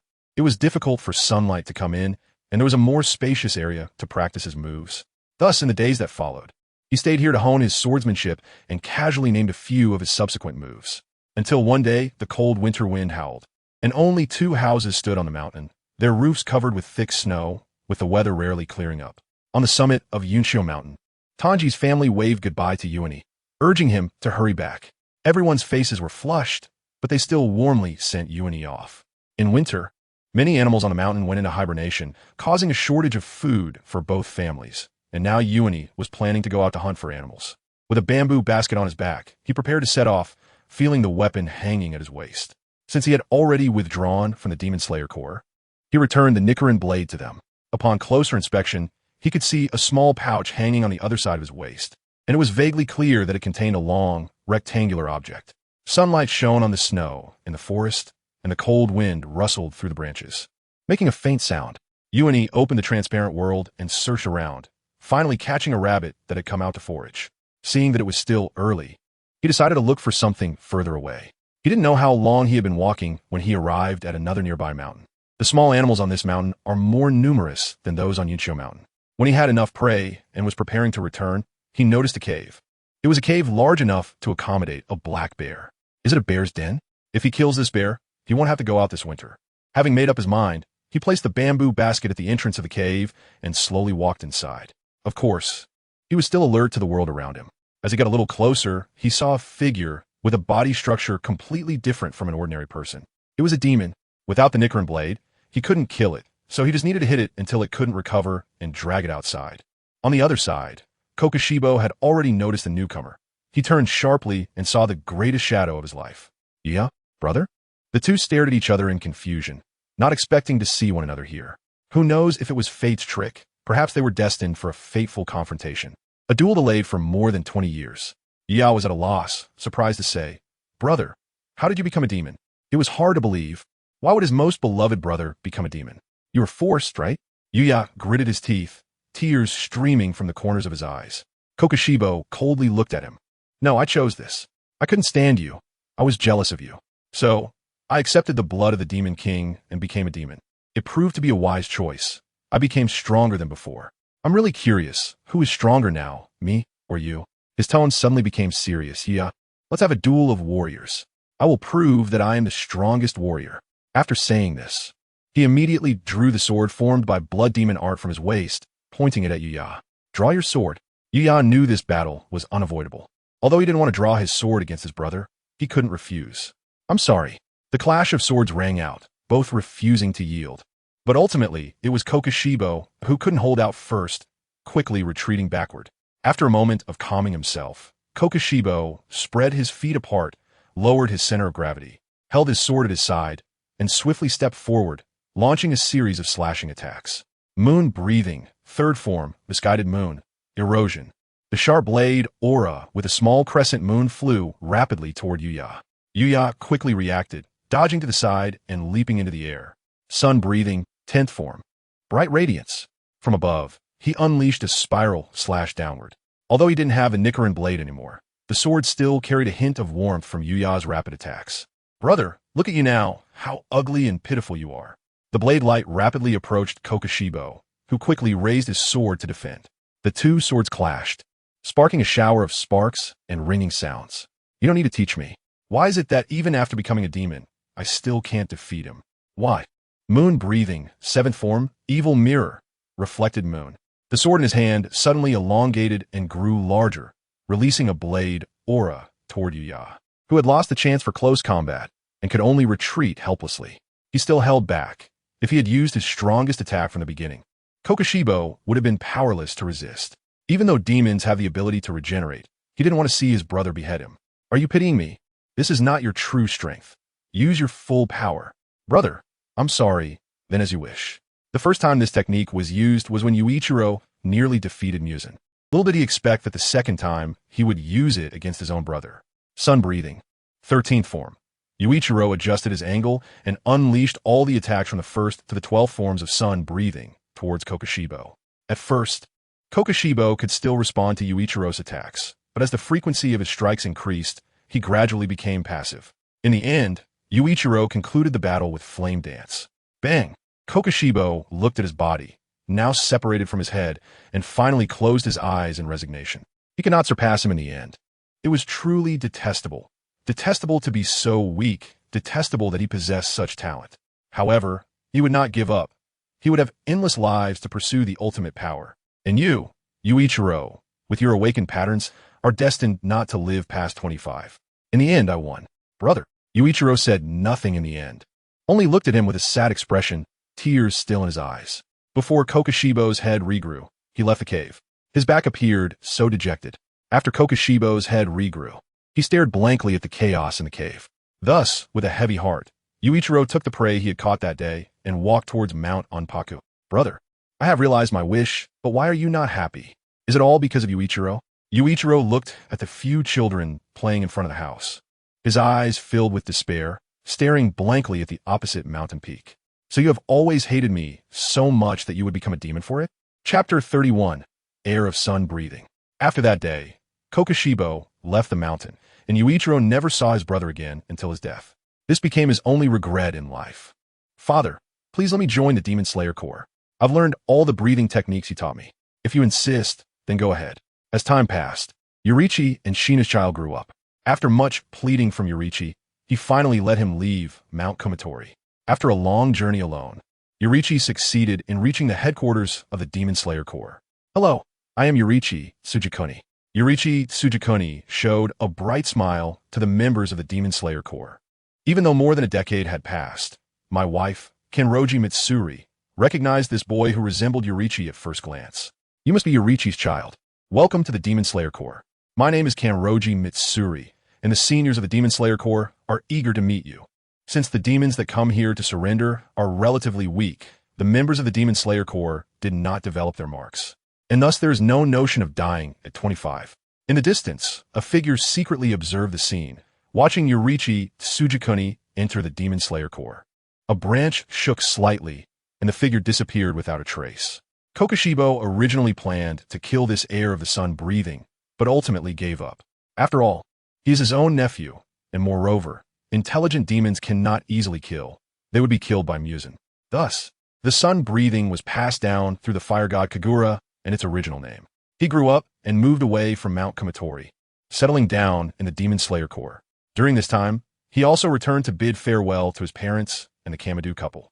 With the reluctant gazes of Muzan and Tanjiro's son, he permanently left this place. Of course, he returned a few times later, but as time continued to pass, the relationship between the two families gradually faded, but that is a story for another time. Kokushibo spent decades in the basin, day and night, either honing his swordsmanship or enhancing his strength. After being defeated by his own brother using the sun breathing, he had many grievances against those who used it, but still dared not act recklessly. Muzan shared the same sentiment. Kokushibo, come practice with me. Meanwhile, Aoki Teruaki was not idle over the years. He found several suitable urban industries to help the demons cover their blood collection and developed them. He also reinforced his own base, installing sunshades in the vacant spaces of the houses and building corridors between them, allowing his subordinate demons to move about during the day. Now they were not lacking in food or drink, as they had plenty of industries. Even a little from each village or city added up to quite a lot. There were only so many demons, yet food kept increasing. Furthermore, to maintain the plot of the world, he had to occasionally find a few lucky ones to turn into demons and send them to the Demon Slayer Corps to surrender. To pass the extra time, he suddenly remembered he still had a Nikarin blade, and, coincidentally, there was a demon with decent swordsmanship. Thus, he periodically sought out Kokushibo for guidance. Although he could crush him with his magic, he decided to practice swordsmanship as a local custom, adding another means to his arsenal. Sir, didn't I tell you to just call me by my name? Or you can call me boss like Tamayo, Aoki Teruaki said casually. On this point, Kokushibo insisted on his beliefs. The hierarchy of superior and subordinate must not be crossed. All right. I won't write about this battle. As the sparks flew from the clash of their swords, time quickly passed. After a round of sparring and guidance, both sides were quite satisfied. At this moment, Tamayo suddenly walked over, holding a gourd water bottle. Boss, you're here too. Aoki Teru nodded. I just gathered a batch of rare blood from the storeroom. This bottle is for Lord Muzan. As she spoke, she handed over the gourd. Thank you, but next time, let the servants handle this. No problem, it was on my way. Actually, the demons working in the storeroom are all scared of you. So they asked me to do it. Muzan took the gourd, uncorked it, and sniffed carefully. It smells good. Not daring to smell it too much, he quickly put the cork back in. With a strong sense of hierarchy, he wouldn't allow himself to drink alcohol. Here. By the way, boss, why don't you take the rare blood to Muzan? Those demons seem unwilling to go. All right. After parting ways with the two, Aoki Teru went to the storeroom to get a gourd filled with rare blood. He made his way to Muzan's residence and knocked on the door. No need. Aoki Teru directly pushed open Muzan's door, and as expected, Muzan was reading today as well. He walked over, gently placed the gourd on the table in front of Muzan, and joked, "Young master, this is for you." Upon hearing his address, Muzan felt a bit embarrassed. Every time he called him young master now, it felt like a joke. To ease his embarrassment, he cleared his throat a couple of times and said, "More rare blood has come? Since he didn't notify me first. You must be getting impatient, a bunch of useless fools." Of course, he only dared to think this in his heart. If he really wanted to find trouble in the storeroom, he would have to wait until Aoki Teru left. Soon, Aoki Teru smiled slightly at this, looking as if he understood everything. Want to try? They say this rare blood is top-notch. Really? Bring me my wine jar, pour me some. Muzan raised his eyebrows in delight and said arrogantly. Aoki Teru secretly rubbed his head, but still brought over his wine jar and filled it for him. Then he also rummaged around the room, pulling out a bottle of ordinary wine, and sat down opposite Muzan to drink with him. Although he was already a bit dazed by the fragrance, he still controlled himself and took a small sip. Delicious. Whose blood is this that smells so good? It was brought by a subordinate. If you want more, I can check later. That's more like it. He felt himself getting a bit drunk, thinking, no, my dignity. All right, you can go now. Before he felt himself fainting, he hurriedly ordered Aoki to leave. Aoki, Truce, who was being commanded back and forth by Muzan. Didn't he get angry, rub his head, drunk? Then let me help you to bed. I'm not. Muzan mumbled, his rose-red eyes wide, round and dazed. Aoki, Truce, sighed softly, quickly laid him down on the tatami, and helped him take off his clothes and shoes. I think I should keep it pure in this regard. JG. The movements were skilled and without hesitation. Once Muzan closed his eyes, he cleaned up the aftermath of the drinking session and quietly slipped out. Extra. Some little daily life, just writing casually, can be read or not. Number 1, 12 Kazuki in a quaint room, tatama mats covered the floor, and the walls were made of light yellow wooden boards. The closed windows completely shut out the sunlight from outside. At this time, 2 people were sitting opposite each other. In front of them sat a low wooden tea table. The 12 strongest demons? Muzan continued with excitement. Yes, I plan to name these 12 individuals the 12 Kazuki. It's just an idea for now. We can take our time with the selection. Those weak demons are more trouble than they're worth. I sent them to look for the blue spider lily in the human world, and they still Haven Tea found it for me. Even after searching for hundreds of years, they must continue searching. The blue spider lily is the only herb that can help me overcome sunlight. Aoki Truce smiled slightly. All right, I'll follow your lead. But the 12 Kazuki can't stray from the organization as constraints. The blue spider lily, I've been having my subordinates search for it, but there are still no results. Aoki Truce didn't know whether to say his subordinates were useless or what. It seemed unlikely that the blue spider lily would appear before the plot ended. No problem. Finally, although he didn't want to interrupt Muzan's good mood, he still coldly said, by the way, give me some blood. This person changes their face faster than I flip through a book. Here you go. I can clearly feel your emotions recently. Aoki Truce laughed and said, can you sense other people's emotions too? Muzan coldly snorted, I just disdain to talk to them. It's not that I can't sense emotions. Oh, I can feel that your emotional expressions have become genuine, unlike when you were there, which was so false.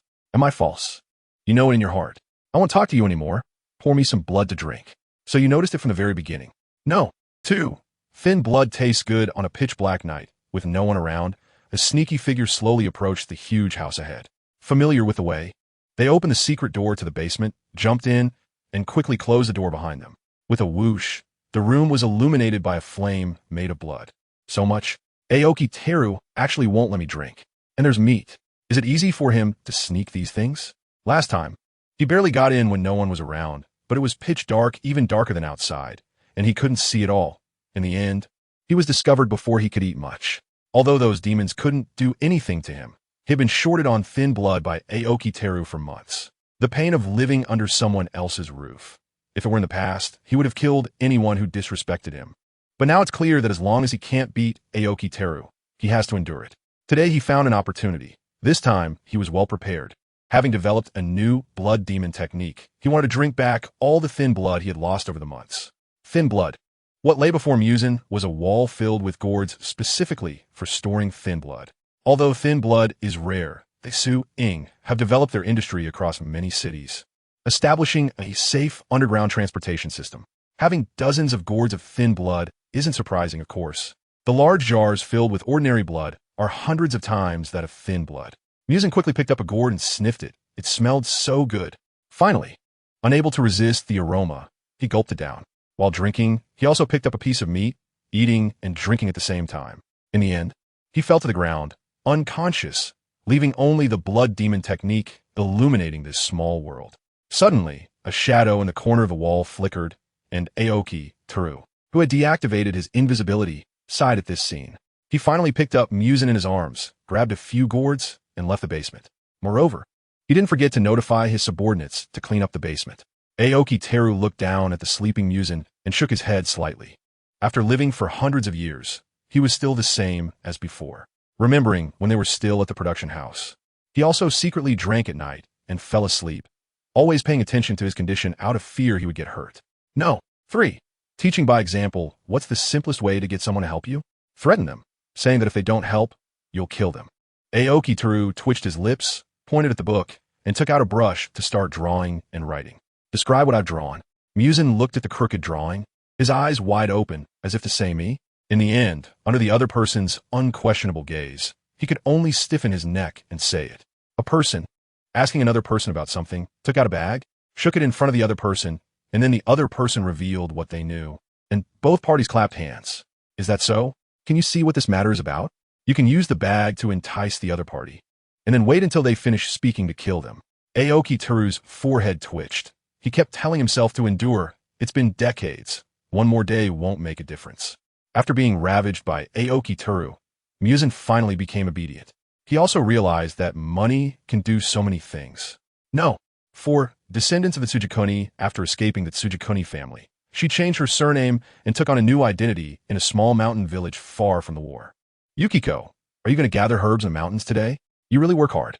Shido Yukiko smiled slightly. Yes, you know my family situation. Goodbye. I need to hurry. By the way, could you help me look after the child? No problem. Leave it to me. Only 11-year-old Shido Kyuha was practicing swordsmanship with all his might in the yard. He didn't quite understand why his father was gone, why his mother had to move from the big house to here, and why she changed their surname. But the education he received previously allowed him to far surpass his peers. He wanted to practice swordsmanship diligently and become the strongest warrior like his father. Then, when he grew up, he would go hunting in the mountains to help his mother share the burden of the family. Exhausted from practice, he also went inside to rest. He took out the things he brought when he left the Tsukihiro family from the cupboard and opened to find it was a diary. My name is Tsukihiro Kyuha. I won't forget my original surname, even though I don't understand why my mother. After that, the boy picked up the pen and continued to write, writing for a decade. Mother, I'm going hunting, you just rest in the house. Kyuha was thoughtful, then be careful on your way. Now grown into a young man, Shido Kyuha walked along the village path, holding a samurai sword. What is that ahead? A group of villagers gathered together, murmuring incessantly.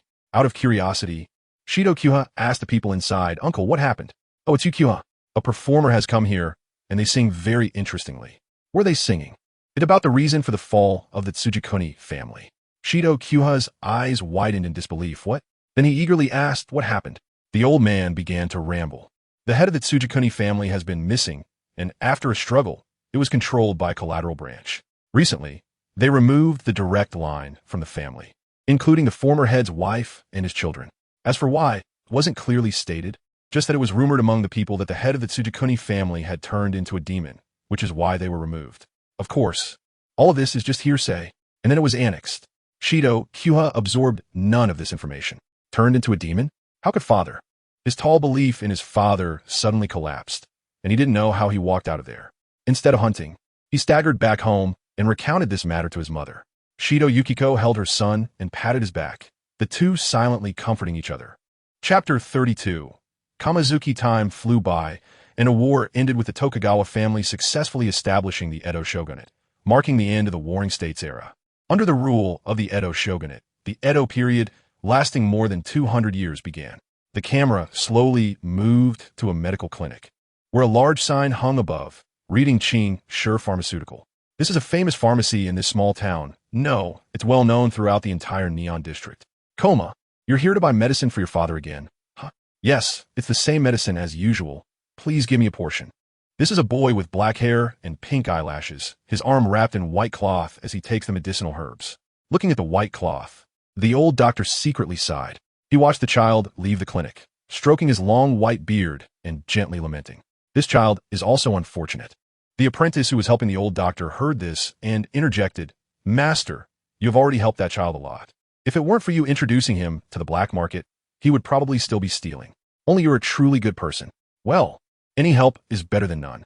After leaving the clinic, the boy named Koma Haru hurriedly held the medicine package close to his chest and quickly left the place. The current security situation is neither good nor bad. There are always some rogues causing trouble, and children like Koma Haru are their prime targets for robbery.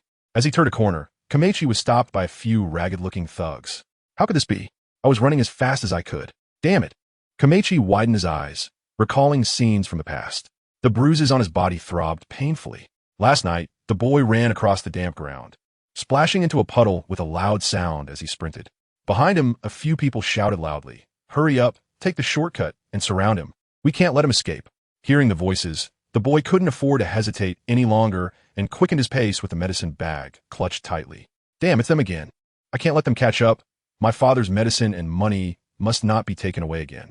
Two thugs, relying on their years of experience, deftly navigated through the buildings. Taking a big detour, Then, they saw Komechi coming toward them and grinned maliciously before working together to block his path.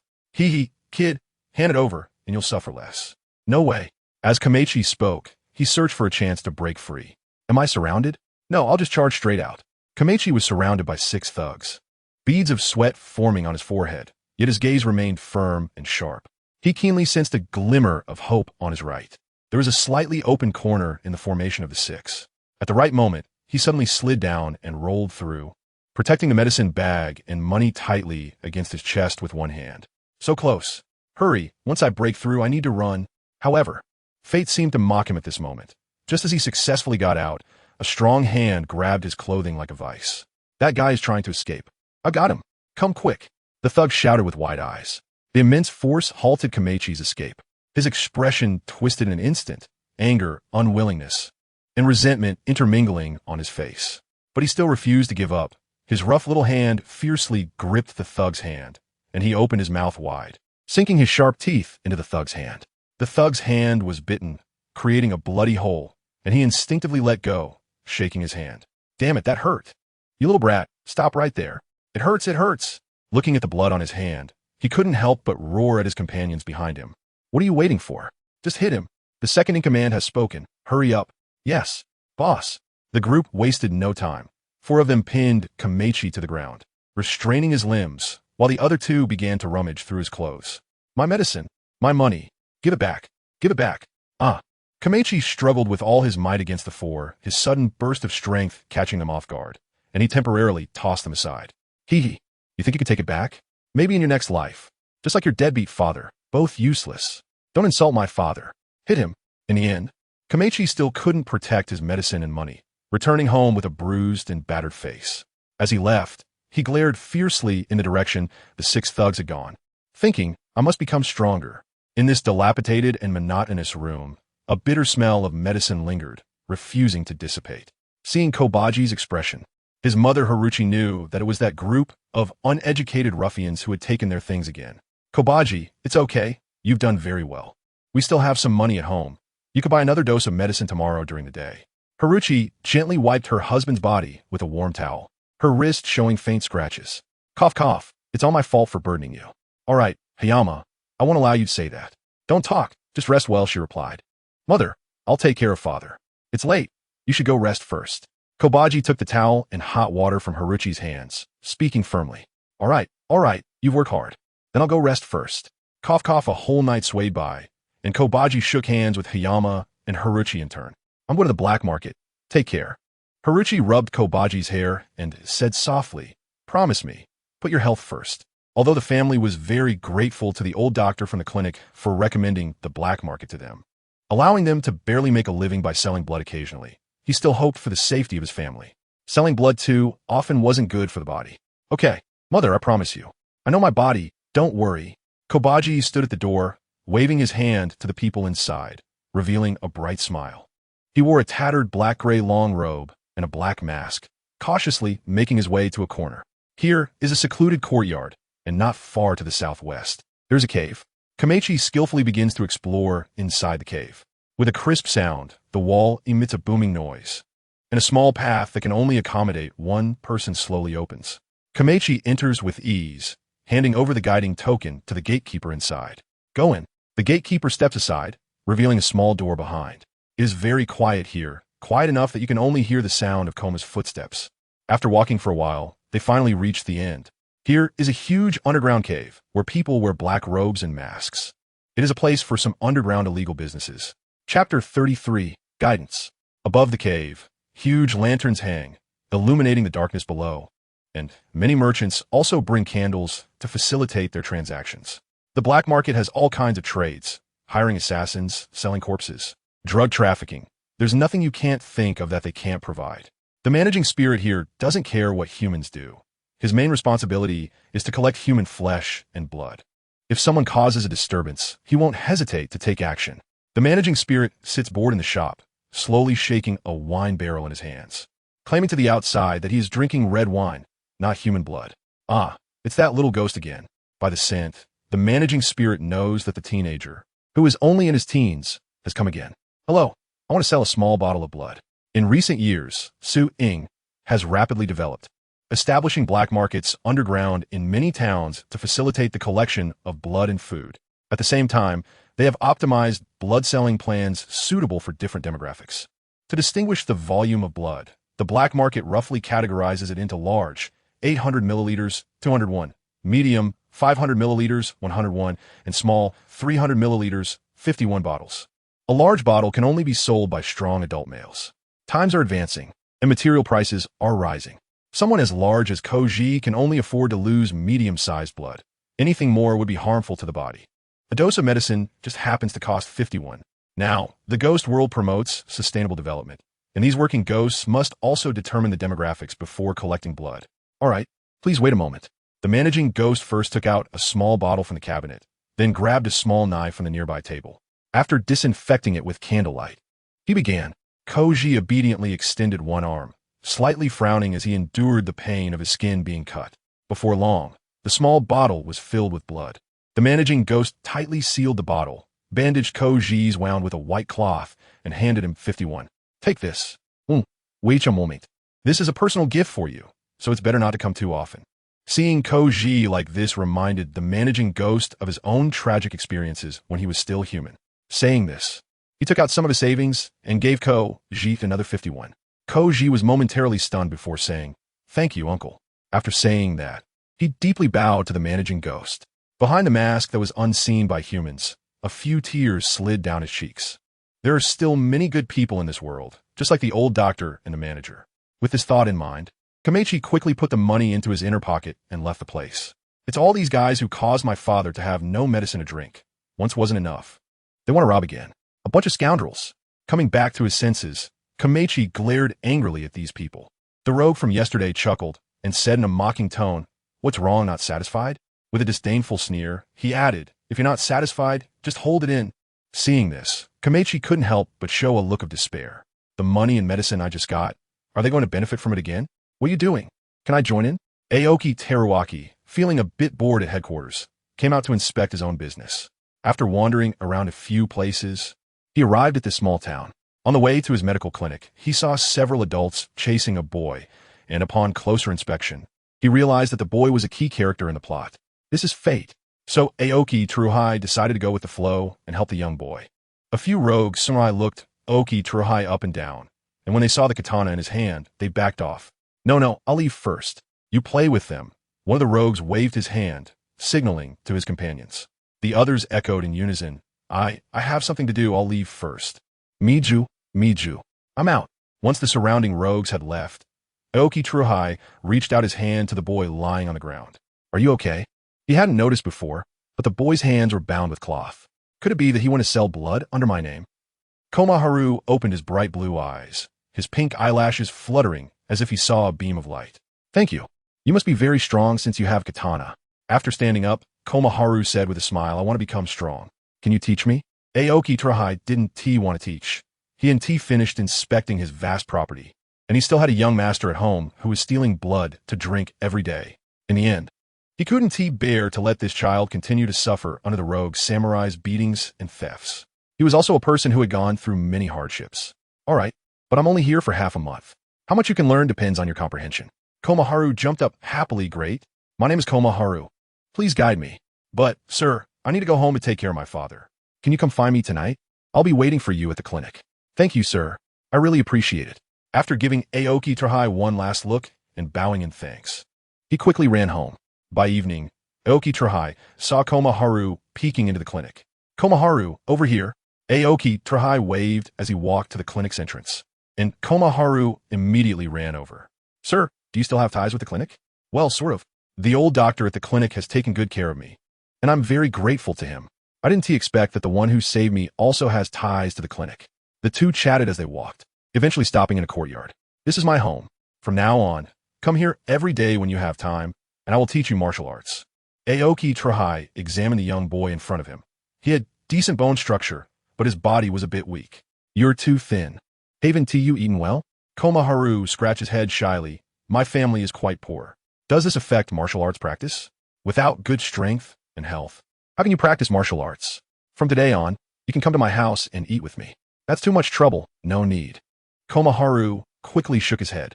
Aoki Teruhai said firmly, if you don't agree, you can leave now. I don't want you to faint while practicing. No, I agree. I agree. Please don't chase me away. That is more like it, he said, ruffling the boy's hair. Just like that guy, it's all soft. In the days that followed, Aoki Teruhai wholeheartedly taught his martial arts to Komaharu. Every day, Komaharu either took care of his father or came to train at Aoki Teruhai's courtyard. But what puzzled Aoki Teruhai was why Komaharu's talent for swords was so weak, while he was instead interested in body training and boxing. For that reason, Aoki Teruhai could only focus on teaching him about body training and boxing knowledge. Half a month passed in the blink of an eye, and under Komaharu's reluctant gaze, Aoki Teruhai boarded a carriage heading to another city. Sir, you must remember to come back and see me. I will miss you. Chapter 34. The missing person. He arrived in another city, and since this was a relatively prosperous area, there were even more industries distributed here. Aoki Teruhai spent some time inspecting, and by the time he finished, the sun had already set. Boss, how about I take you to a place to listen to some music and have dinner? One of the subordinates suggested, rubbing his hands together. What place? Not that flower street, but a tea house where they perform music. I heard that a certain artist's music is very popular lately. All right, let us go check it out. As night fell, the streets were bustling with people, the dim lights creating a hazy atmosphere. Men and women of all ages in traditional kimonos moved through the streets, their footsteps and conversations intertwining. The houses and shops along the street were arranged in an orderly manner. Aoki Teruhai followed the subordinate through the crowd to the entrance of a tea house. It seemed that passers-by were wary of this place, as if avoiding something. The subordinate pointed ahead. The boss is right here. I'll go make arrangements. Please wait a moment. After receiving Aoki Teruhai's consent, the subordinate went inside to discuss with the manager and successfully cleared the hall for the evening. After leading Aoki Teruhai to sit down, the subordinate hurriedly told the manager, Quick, bring out that people player whose music is really good lately. Yes, I'll arrange it right away. In just a moment, a woman in a bright kimono with long black hair walked up to the stage. One dish after another was served to the table, and Aoki Teruhai listened while eating. Oh, why is this another key character in the plot? The woman slowly sat down, took out her pipa, and began to play gently. The melodious sound of the pipa filled the air, and if one observed closely, they would notice that her hands trembled slightly while playing. These details could certainly not escape Aoki Teru's eyes, but he merely thought it was the unique playing technique of the pipa player and didn't pay much attention. With the end of the last note, it signaled the completion of the pipa player's performance. Not bad. Aoki Teru applauded enthusiastically. The pipa player on stage put down her instrument, bowed to the audience, and said, Thank you for your support. Suddenly, Aoki Teru seemed to sense something and hastily concluded this outing. After parting with his subordinate demon, Aoki Teru purposefully walked toward a certain place. Mizuhiko, what are you doing here? Aoki Teru stood on the courtyard wall of a house, looking down inside and overlooking the leisurely demon below. I got tired of staying in Suing, so I came out for a walk. How come I can run into you in any bustling city? Muzan, lounging in a chair in the courtyard, had his good mood of basking in the moonlight interrupted, and expressionless, he looked up at Aoki Teru. Knowing he wasn't particularly welcomed by Muzan, Aoki Teru pressed his lips together, jumped down from the wall, and stood next to Muzan. The moon is quite nice today. He thought he cleverly diffused the awkwardness, but it only made it more awkward. Muzan closed his eyes and asked, What are you doing here? Inspecting the industry. If someone didn't know better, they might think you were deliberately following me. How many times has it been? I don't know. I've lost count. Muzan slowly got up, preparing to return to the room. Lord Aoki, Lord Muzan, what are you both doing here? The two were momentarily taken aback and turned to look at the spot where Aoki Teru had been standing. Yuichi. Muzan was startled by the human disguise of Kokoshibo and hurriedly ran behind Aoki Teru, peeking out with half his head. I thought I misheard, but it turns out it's true. Lord Muzan? Why are you? Suddenly, he seemed to think of something, removed his disguise, and jumped down. The two exchanged silent glances as Muzan, feigning calmness, walked out with his hands behind his back. He raised his head slightly, his gaze sharp as he stared at him, his voice cold and incisive. Kokoshibo, what are you doing here? I've come here to fulfill the requests of the congregation. Kokoshibo, who had been honing his martial arts alone in the basin for quite some time, was preparing to go out for a walk to fulfill his duties as a warrior. He also heard that there was a cult in the industry below Suing that needed to carry out some strange tasks, so he decided to give it a try. After completing a few tasks, he understood more about things beyond martial arts. He had just taken on another task not long ago. The task was to investigate the case of missing persons around this city's song and dance house, and if possible, eliminate the culprit. What request? Aoki Teru curiously interjected. People have gone missing nearby, and the families of the missing are members of the cult. After saying this, both of them understood. Why don't we join in together? Aoki Teru took Muzan's hand, looking excitedly at Kokoshibo. Although he knew that this was something ordinary people would do, he was still curious about what kind of person could commit murder without leaving a trace. Muzan looked at the hand, holding his ears slightly reddening. You decided for me before I even spoke? Can I refuse? Kokoshibo certainly wouldn't refuse a superior's order. Of course you can. Thus, the originally solo task turned into a trio. Meanwhile, Muzan silently lamented. How did this scene resemble the Demon Slayer Corps searching for demons together? Who wants to join you? The two followed Kokoshibo to the location of the missing persons, which was right here. It was said that the missing people had disappeared nearby. Aoki Teru gazed thoughtfully at the song and dance house not far away, and the scene of the Pipo player trembling while playing came to mind. He didn't know why he thought of this, but he had a kind of premonition that the missing persons were closely related to the Pipo player. Could it be because he knew she was a key character in the plot, and he was being overly suspicious? I heard the first missing person was the husband of a Pipo player in that song and dance house. Let's go ask her. Kokoshibo pointed at the song and dance house ahead. The first missing person, the Pipo player, the husband, the key character. One thing after another connected in Aoki Teru's mind, and he felt a sudden clarity. The Pipo player was the murderer? It had to be. He believed his instincts. So he interjected, I think I know who the murderer is, but I need to confirm it. Muzan stared at him in shock, while Kokoshibo looked at him with admiration. As expected of Lord Aoki, you found the murderer just from a few words. Let's wait for that Pipo player to come out. After saying this, he forcibly pulled the two to wait in the shadows. It wasn't long before the number of people around gradually decreased, and the lights on both sides of the street began to extinguish. The Pipo player finally emerged from the song and dance house. Watching the Pipo player's retreating figure, Aoki Teru quickly called for the two to follow him, and they arrived in a dark alley. Suddenly, Aoki Teru's hand landed on the Pipo player's shoulder. Hello, I think we need to talk. The Pipo player turned in surprise and saw the guest from the evening boasting about how well she played, along with two unfamiliar faces behind him. What are you doing, guest? Chapter 35. The singing woman, however, Kokoshibo didn't care about any of that. He directly asked what he wanted to know. Did you kill the people who have gone missing recently? Upon hearing this, the Pipo player's pupils dilated sharply as she glanced at the three, knowing she couldn't fight back. Guest, I don't know what you're talking about. Isn't your husband one of the missing persons? You still don't know what I'm talking about. Oh no. At this, the Pipo player could only present herself as unguarded against them and hurriedly started to run. But how could a woman in an inconvenient kimono run away? Before long, she was cornered against the wall by Kokoshibo, who had reacted quickly and held a knife created by his blood demon art against her. The Pipo player's eyes flickered slightly, glancing at the knife, and tears began to flow from the corners of her eyes. When did they get a knife? Why hadn't she seen it before? Aoki Teru stepped in front of the Pipo player, frowning as he sternly asked, Do you have anything to say? Murderer. Under the pressure of the cold blade, and recalling the scenes of her past experiences, the Pipo player's tears flowed uncontrollably. She began to break down and cry. You don't understand. He either drinks or gambles every day, beats me and curses me, and even wants to sell my kimono. But this one I cannot allow. I need this one decent piece of clothing to play the pipa.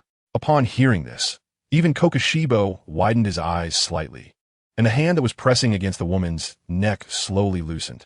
Playing the pipa has always been my dream. I killed him for my dream. The pipa player covered her tear-streaked eyes with her hands, her chest heaving up and down. And the others? They didn't provoke you, did they? Aoki Teru squinted slightly, looking coldly at her. I'm sorry, it's all my fault. In order to produce more moving music, I would follow others every day during performances and then kill them with a small knife. It's all my fault. What does killing have to do with playing good music? Kokoshibo asked in confusion. Because I found that as long as I kill someone before performing, my hands will shake, and thus I can play the music that everyone likes to hear. Aoki Teruaki also didn't know what to do with her now. He couldn't even kill the key character in the plot. Could it be that they would make her redeem herself? It seemed like that was an option. In that case, you can become a demon and help more people to atone for your sins. What? Become a demon? Aren't you going to kill me? Who are you people? The Biwa player showed a look of fear and involuntarily started to step back. Kokoshibo revealed his 3 pairs of eyes, one pair inscribed with characters. while Muzan also felt that it was time for him to make an entrance. He appropriately extended the bone whip behind him and slammed it down to the ground with a loud bang. Demon, what do you want? We just want to turn you into a demon.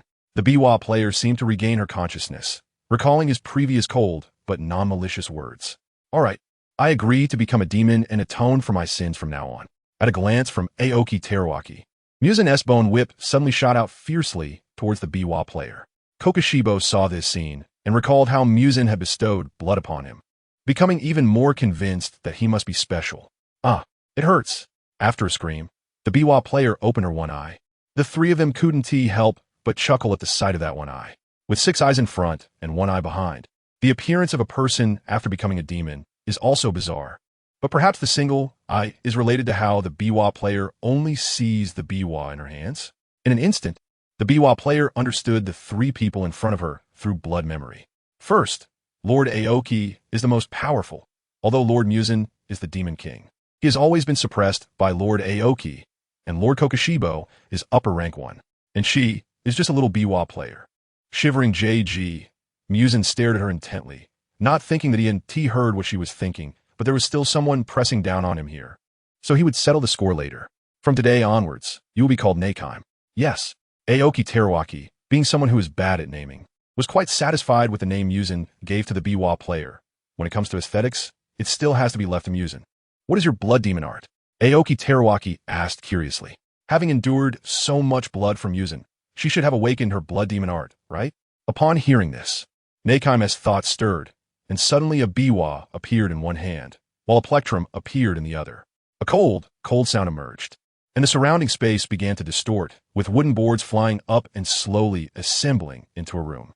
However, as the sound continued to fluctuate, it could be seen through the windows that the wooden boards outside were forming room after room at an astonishing speed. The rooms were disordered and intersecting, spanning the size of a small town. Finally, as if Neikaime's abilities were limited, the space stopped changing. Aoki Teruaki and Muzan looked at Neikaime with shining eyes. This space-type blood demon technique is powerful. With her around, no one can hurt me anymore. Heishirmu looked around, surprised but still trying to maintain his composure, staring expressionlessly at Narumi. Under the gaze of the 3, Narumi felt immense pressure. Muzan's voice carried a hint of excitement as he ordered Narumi, from today on, you will follow me. Hearing this, Narumi first glanced at Aoki Teruhiko, and upon seeing him nod, she replied to Muzan, yes. Muzan snorted coldly in his heart. Clearly noting this down, Aoki Teruhiko looked at Muzan with indulgence. With Narumi by his side, he could teleport to her at any time. Moreover, this place is also suitable for a base. Should we move the base here? After thinking it over, he decided against it. If they really moved in, Narumi would just become a tool for the demons to come and go. Losing her freedom like this would be too unfair to her. Muzan also began to survey the surroundings, thinking to himself, let's call this place Infinite City. Narumi, can this place expand? Yes, Lord Muzan, as my strength increases, Infinite City will also grow larger. Narumi then began to explain to the 3. Upon hearing this, they understood. After Narumi finished speaking, Aoki Teruhiko said, send us out. Yes. With the sound of the pipa, only Narumi remained in Infinite City, standing there deep in thought. The 3 reappeared in the alley they had been in before. Heishirmu said to the 2, my lord, the requests of the believers have been confirmed. I need to go back. He still had to return to fabricate a false message. Anyway, the culprit had already been caught, and no one would go missing afterward, so they wouldn't know the truth of the matter. Go ahead, Aoki Teruhiko waved his hand. After Heishirmu left, only the 2, who naturally carried an awkward atmosphere, remained. Chapter 36. The Eternal Bliss Sect. Can you leave now? Muzan pursed his lips and said helplessly. Hearing this, Aoki Teruhiko's expression gradually turned a bit disappointed. Don't you want me by your side? No. Don't you have many things to do? You probably don't have that much time to accompany me, right? Now, in this shared space, memories of the past began to flood Aoki's mind, reminiscent of the stories he had read in the past. This makes Muzan feel very bad. I have a lot of time for you. For Muzan, Aoki Teruho's feelings are very complex. He hopes to be with him, but also hopes he won't fight so brutally. So he always threatens him. This made him feel that Muzan seemed to be afraid of him, which is why he always avoided him. A trace of imperceptible cold sweat trickled down Muzan's forehead, and I felt we didn't have to be so dumb. Let's go. I'll accompany you. He then added, there's time. With that, He took Muzan's hand and walked towards the courtyard. Muzan was thus led away by Aoki Taruki's unquestionable actions, a hint of crimson appearing on his fair face. Are you sure? Can we really disguise ourselves as followers and sneak in? Of course. Do you want this cult to continue spreading its evil words? Of course not. Then hurry up and follow me. At some point, a cult called the Eternal Bliss Sect suddenly emerged in Naishue City. It was rumored that the Son of God had a pair of colorful eyes and could hear the voice of God, which allowed him to gain many followers at a very young age. Murakami and Muresu were loyal followers of the Compassionate God sect and were extremely shocked to hear this news. They decided to secretly investigate whether the so-called Son of God was real or not. Muresu and Murakami hid in a small grove above, looking down with serious expressions at the beautifully decorated headquarters below. At this point, the two had already prepared their disguises, presenting themselves as unfortunate people who had experienced hardships and hoped for the salvation of the leader.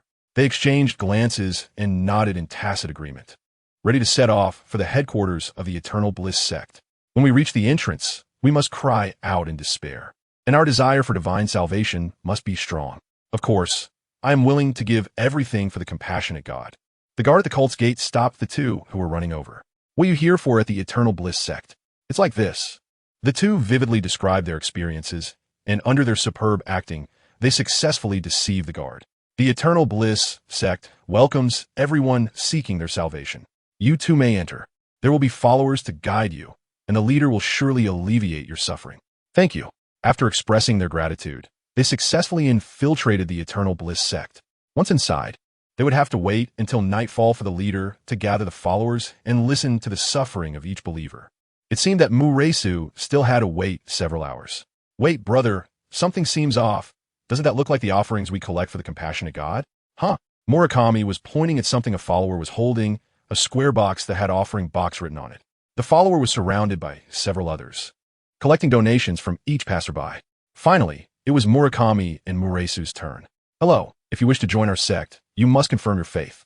This box contains the wealth offered to the divine. Every follower in the sect must be absolutely loyal to the deity, and our deity will never abandon their followers. After saying this, the follower stared intently at the two, the meaning clear. Hurry up and contribute to serve our deity. Although they were very reluctant to spend money on this evil cult in order to infiltrate, the two endured the pain and took out a considerable amount of wealth to become followers of this deity. When night falls, they should be able to meet the master, right? The two let out a long sigh, praying in their hearts that the Compassionate God would not cause any more trouble. Clearly, their prayers were effective, as nothing happened during the waiting period in the side hall, all the way until sunset. Soon, a follower came to inform everyone that they could go to the main hall to meet the master and share their prayers to the deity. Everyone, follow me. There were quite a few new followers waiting in the side hall, and a large group followed along. After passing through several corridors and turning left and right, they finally arrived at the main hall. The architecture of the main hall was more magnificent than in other places, exuding elegance and refinement. In the center, a huge sheer curtain concealed the view, and through it, one could vaguely see a golden lotus seat and a small figure sitting atop it. Of course, Muresu and Muraga thought that their Compassionate God was still more perfect. The assembled followers lined up neatly. Kneel before the Son of God. Watching everyone kneel down, Muresu and Muragu felt a different emotion and frowned, but still knelt down. After the leading follower finished speaking, he walked toward the curtain, and one could faintly see him conversing with the figure sitting on the lotus platform. Finally, the leading follower came back in and announced, "Now, we invite the first person to enter and share their wishes with the Son of God. The Son will convey the divine oracle to you." After speaking, the leading follower pointed to the first person in the first row on the left. The named person was very excited and eagerly walked in. One by one, people entered and exited, and finally, it was Muresu and Muragu's turn. They explained their situation to the leading follower, expressing that they wanted to go in together, and the follower waved his hand in agreement. Go on, go on. They lifted the curtain to enter, and the figure on the lotus platform was clearly visible. Although it was just a child, it seemed like a true Son of God, radiating divinity. Wearing a religious hat, the small figure donned a luxurious black robe, looking perfectly in place. He really has colorful eyes. Is he really the Son of God? No, I must not be tempted. Stick to the plan. The moment Muraga saw him, he was stunned, as if losing his senses for a moment. On the other hand, Muresu's reaction was much better, only slightly surprised. The two exchanged glances and decided to act according to the plan. Great God, our father lost his life while hunting on the mountain, and our mother passed away shortly after. Every day since, we have lived in deep suffering. Why must we be treated this way? We pray that the deity will eliminate our suffering and grant us eternal bliss. Their performance was seamless, combined with deeply expressive faces and exaggerated actions, easily evoking sympathy. However, no matter how exaggerated their words were, they could not move the sun above. The sun merely wiped his eyes gently, displaying a very sad expression. Of course, a few tears also fell appropriately. May the gods forgive your misfortunes. Sobbed the sun. Chapter 37. The False Sun and the Cult. The gods have heard your pleas and are willing to eliminate your suffering. After speaking, the sun closed his eyes and made a seemingly complex gesture with his hands. All right, your suffering has been eliminated. You may return at ease. The two revealed 3 vertical lines on their foreheads, exchanged glances, thanked the sun, and then exited the main hall. Outside the hall, they encountered the guiding followers, who said, if you have any more requests, the deity will surely help you. The two understood. This was a signal for them to leave. Fine, let's quickly get away from here. This is a cult. There is no doubt it is a cult. That child is not the son of God at all.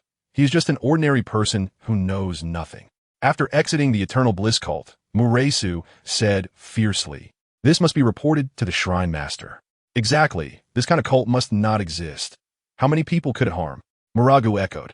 That so-called God does not exist at all. It's all lies of the Eternal Bliss cult. The sun cannot hear the voice of the gods. That's impossible. If he could hear the voice of the gods, then why wouldn't the gods expose their lies?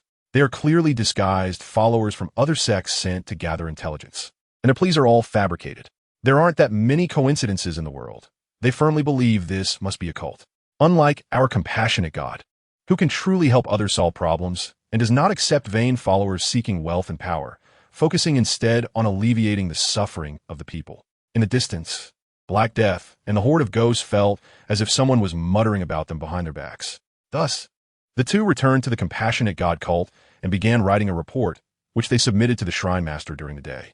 You both did very well. Such a cult cannot be allowed to exist in this world by the compassionate God. After carefully reading their report, the Shrine Master looked up and praised them. May the compassionate God protect you. You may leave now. I will pray to the compassionate God to punish this cult. Yes. Finally, they helped the cult. After the two left, the Shrine Master immediately closed the door, indicating a refusal of visitors. Then, the Shrine Master fiddled with several mechanisms in the room, and with a click, revealed a secret passage under the cabinet. Entering it, the Shrine Master controlled his own blood to illuminate the surroundings, passing through several winding corridors, and finally arriving at his destination. The mission dispatch point. The cave had numerous passages, connecting various corners of the compassionate God cult's base in Shilin City, facilitating the quick return of the demons completing their tasks, even during the day. There are many ghosts that have come down to help the Tsuyo sect develop. Indeed, all the various requests received by the Tsuyo sect will be compiled into detailed reports for the ghosts to take on. Ghosts that complete their tasks will receive more, diluted 10,000 times, blood to enhance their strength, and they will also receive monetary rewards. As for what the money can be used for, it goes without saying, it can be used to buy various things in the market, and at the headquarters, it can be used to buy rare blood, meat, bones, and much more, to ensure that ordinary ghosts can fill their stomachs without killing anyone. The organization has put in a lot of effort. Of course, the prerequisite for all this is being able to read. If one cannot read, how can they understand the content of the tasks? If there are ghosts who can read with you, you can manage even if you cannot. We'll take on this task. Let's team up. An estimated 1 ghost with spatial storage ability, 1 ghost with land control ability, and 1 to 2 powerful ghosts are needed. The task requirement is to leave no one behind. After the priest issued the task, the cave, which already had few ghosts, instantly fell silent. The ones present were all ordinary ghosts without strong abilities, some even lacking blood magic. They expressed that leaving no one behind was impossible. If someone escaped, they would be punished, and they could lose half their lives as ghosts. All right, I will leave the task here. The priest placed this task proposal in the center and took out a piece of paper and a pen to write down the precautions. As for reporting to him after taking on the task and before starting it, he was not worried about that at all. Monster. Ghost. There's a ghost. Help, help. The dim moonlight shone through the window into the lavishly decorated room, where a plump middle-aged man with a huge belly was sitting on the ground in despair. His face was twisted in extreme fear, dripping with beads of sweat. His hands trembled incessantly as he desperately tried to retreat, every movement appearing frantic and helpless.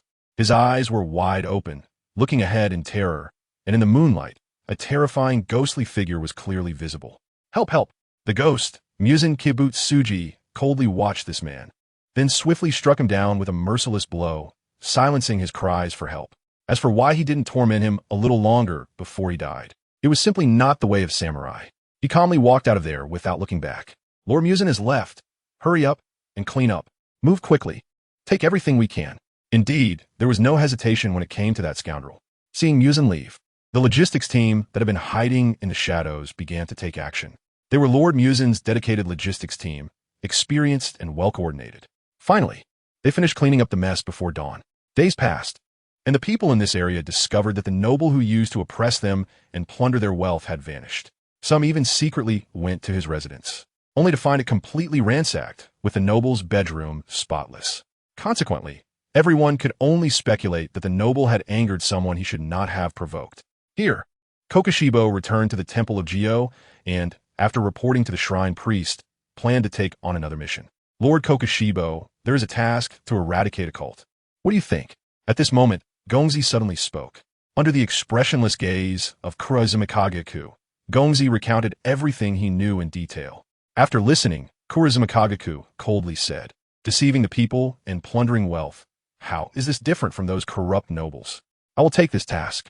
With Lord Kurazumikagaku's intervention, those evil cultists will certainly not escape."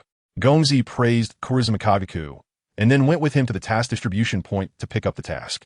He handed the task file to Kurazumikagaku, saying, "My lord, this is it." Kurazumikagaku carefully scanned it with his 3 pairs of eyes and confirmed that it was indeed as Gongzi had said.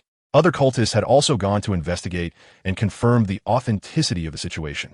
Kurazumikagaku nodded at Gongzi and then quickly traversed Shilin City through the passage, arriving in the woods outside the city. Upon exiting, he found it was still daytime. "Lord Kurazumikagaku sent me. I will control the land to dig a tunnel." The logistics team hurriedly followed, eager to please Kurazumikagaku. After obtaining his consent, the tunnel ghost quickly began to dig, reminding his teammates behind him, "Hurry up and keep up." Yes, the other members of the logistics team quickly followed suit. Chapter 38, Tamayo Night soon fell. Inside a beautifully decorated large house at the innermost part of the 10,000 Worlds Paradise cult, a man and a woman greedily stared at the wealth laid out on the floor. Numerous banknotes and coins were spilled out, and a square box labeled God's offering was carelessly tossed aside. "We've struck it rich? Ah ha ha ha." The woman, dressed in a beautiful kimono, knelt on the ground without regard for her image, cradling a stack of money in her hands. The man was equally engrossed, meticulously counting the money while muttering, "So much money, so much money." After their excitement subsided, they stopped their actions and looked toward a nondescript child in the corner. The woman stepped forward and tightly embraced the child, saying, "Tong Tong, my wish has come true. It's wonderful. Quickly tell the god that I want more and more wealth." Suddenly, she released the child, facing him directly, revealing a frenzied expression. "That's right, Tong Tong. Hurry and tell your father. What did the god say? You must have heard it. Say it." The man leaned in closer, both pleading and threatening. The boy's eyes flickered darkly for a moment. "Not this again. I can't hear what the god says. Why must it be like this? Humans, truly greedy. Only I can give you redemption. Without me, where will you go to seek the god?" The boy widened his colorful eyes, a slight smirk appearing, revealing just the right expression. "Of course, the god has already told me. He will bestow upon you more wealth. As long as you are patient." Before the boy could finish, he was interrupted by a voice. "You have no chance." "What?" The woman looked displeased towards the source of the voice, terrified. "Ah, my door, you evil spirit." The man's good mood was interrupted, and he became quite unhappy, but soon he was frightened by the 3 pairs of eyes and the words within them of the newcomer. The person was a ghost who had hurried through the day, using the tunnel ghost powers. Kurazumikagaku kicked the door open with a loud bang, and the two exchanged glances, instantly scaring them into inaction. He then turned his gaze to the godchild mentioned in the task. "Isn't he afraid of me?" The boy stared at him unblinkingly, his large eyes blinking, showing no emotion. Someone wants to eliminate the godchild. At this moment, the man came up with an idea and began to call for help loudly. Kurazumikagaku's eyes shifted slightly. He had thought he'd have to search room by room, but unexpectedly someone was helping to gather the cultists. One couldn't tell if he should commend his cleverness or deem him foolish. Both sides remained still, waiting for reinforcements to arrive outside. Soon, sounds of clamor began to echo outside. You pass it to me, I'll pass it to you, gathering a large crowd. They marched toward the godchild's residence, some carrying torches, others wielding samurai swords, creating an imposing atmosphere surrounding the house.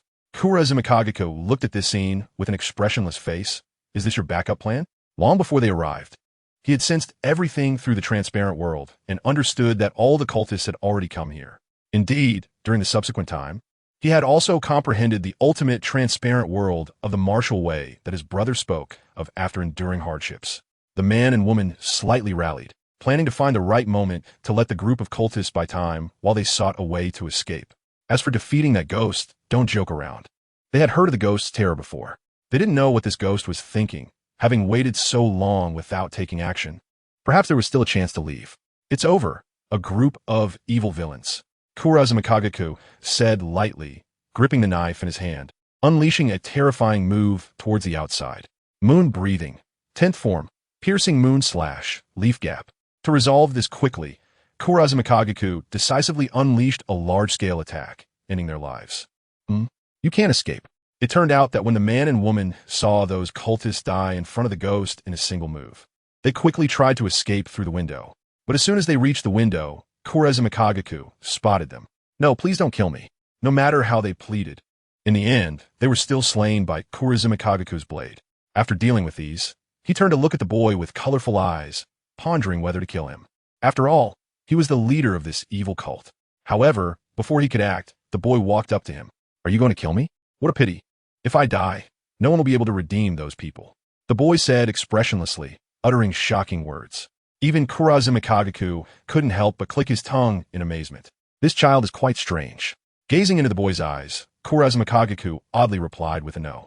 After a long time, he came back to his senses. Since he had no intention of killing him, what should he do with this child?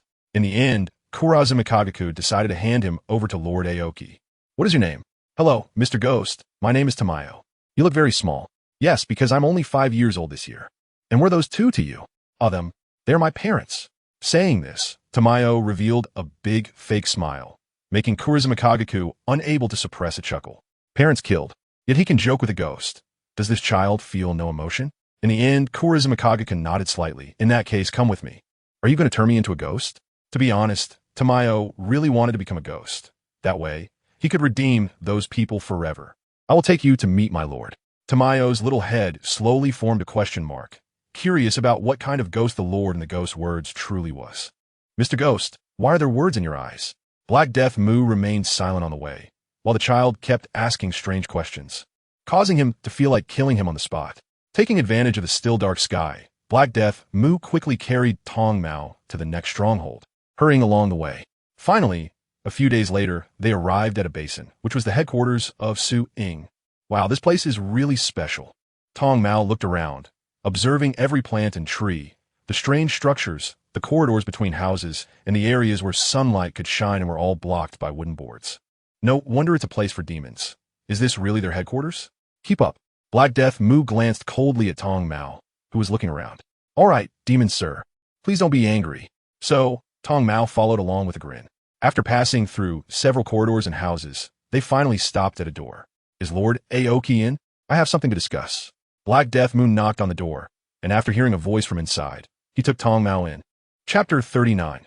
The journey is long and winding, huh? Why is there a child? Such beautiful, colorful eyes? Wait, this child is a key character in the plot. Aoki Teru was initially thinking that Black Death Mu had something important to discuss, but seeing the situation, he felt something was off. As soon as they entered, Tong Mao excitedly examined the people and objects inside. Looking at him, he seemed like an ordinary person, completely devoid of any demonic traits. Could he be a demon even more powerful than this six-eyed demon? He had completely concealed all external characteristics of a demon. Yes, that must be it. Lord Aoki, I have eradicated a cult. Aoki Teru raised an eyebrow and objectively commented, good job. Who is this child? Black Death Mu's 3 eyes all glanced at Tong Mao simultaneously. He's the leader of that cult. What? Aoki Teru looked at the boy in shock, utterly astonished. A child is the leader of a cult? Should I say he truly is a key character in the plot? That cult was established by his parents to extort money, and he was just being used. Moreover, because he has long placed himself in the position of a deity, he is different from ordinary children. So, please, my lord, decide how to deal with this special child. Aoki Teru frowned in thought. This is not easy to handle. Let me think about who is most free lately. Muzan? Unreliable. Tamayo? Always working. Nakheim? Seems unlikely. Me? No. That is even less possible. After thinking it through, he realized there was no demon or person who could take care of a child. Since that is the case, let us take him to the teaching demon to learn some knowledge first. Aoki Teru rubbed his forehead and spoke lightly. Yes. Then, Black Death Mu said to Tong Mao, follow me. All right, demon sir. In there, oh no, in Black Death Mu's one-sided silence. They passed through several buildings and finally arrived at their destination.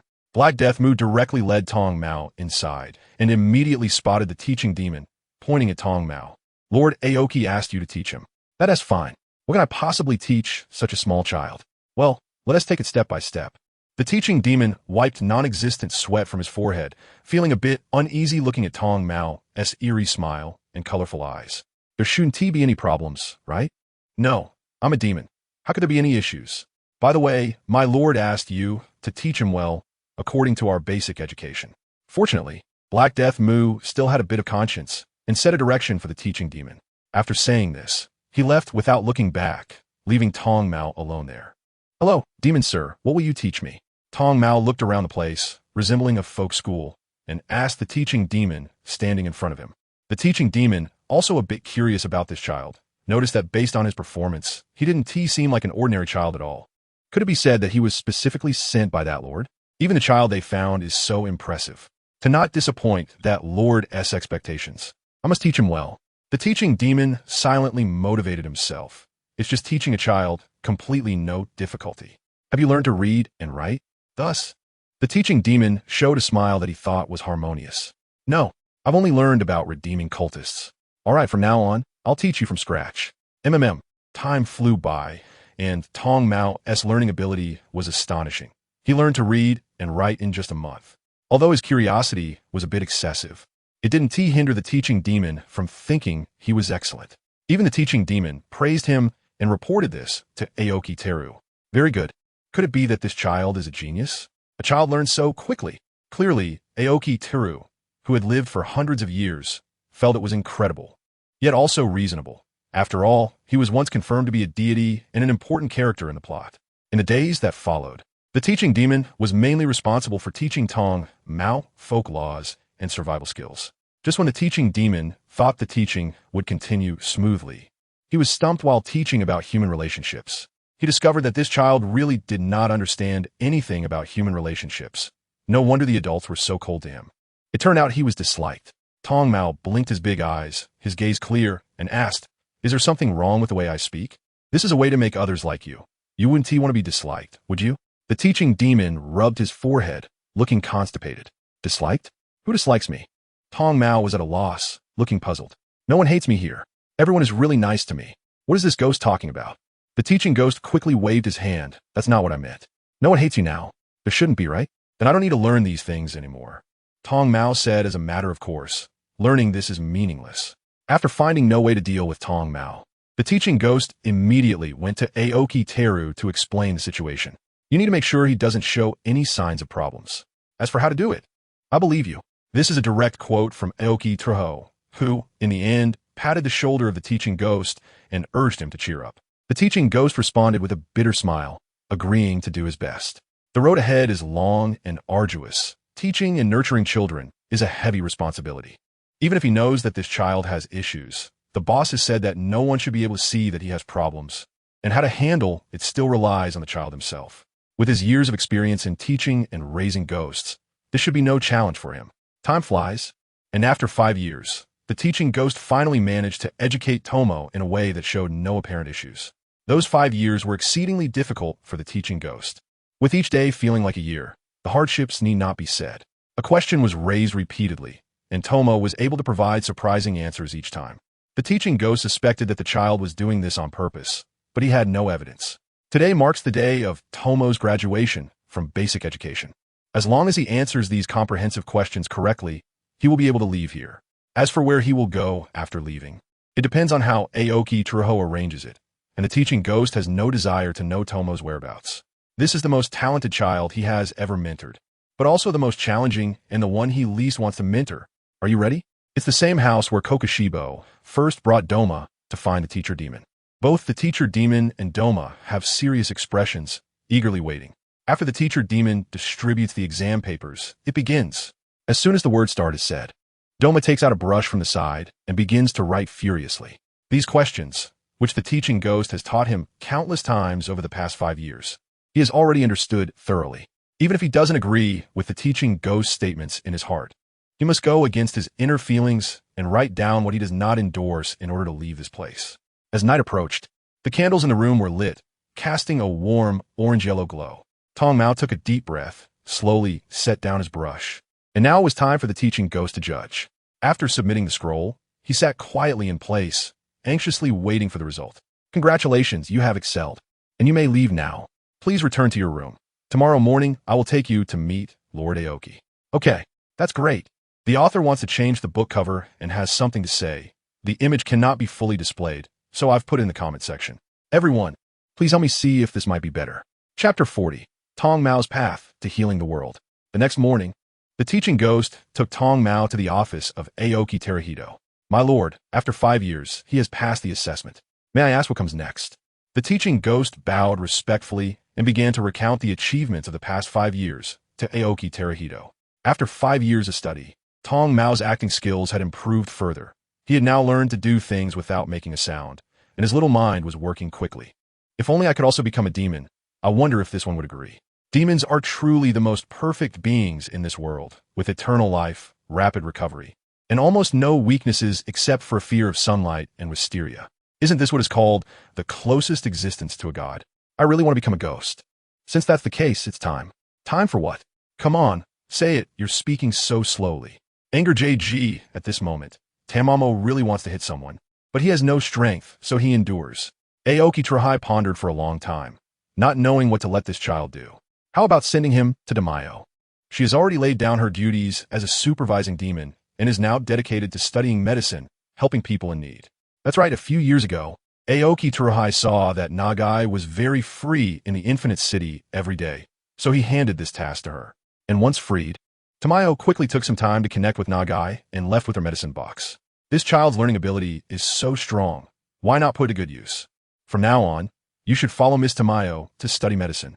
Tong Mao, I've been studying for 5 years. Why do I have to keep learning? Still healing people? I don't want to. Thus, he expressed his resistance. Aoki Teru's sharp gaze made his back feel cold, but he still insisted on his idea.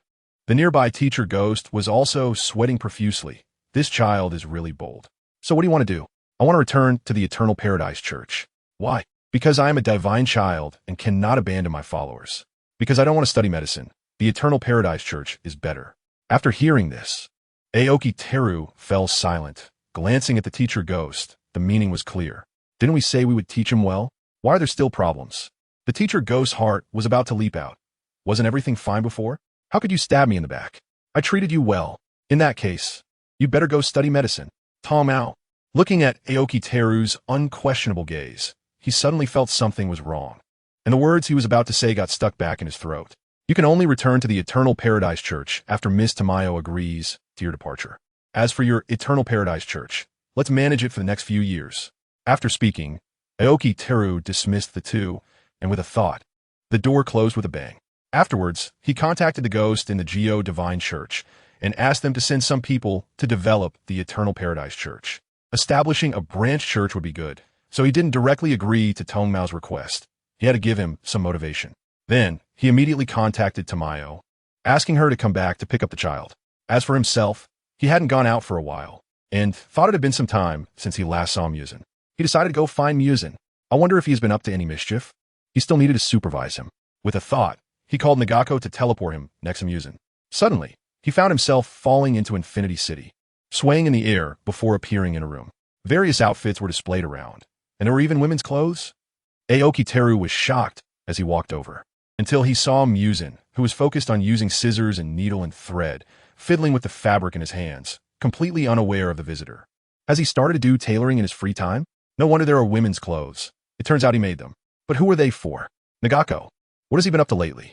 In response to Lord Aoki, Lord Muzan has recently become obsessed with various outfits, but because he can't find clothes he likes, he makes them himself every day. Moreover, you haven't given him enough funds, which has led him to rely on selling clothes to earn some fabric money.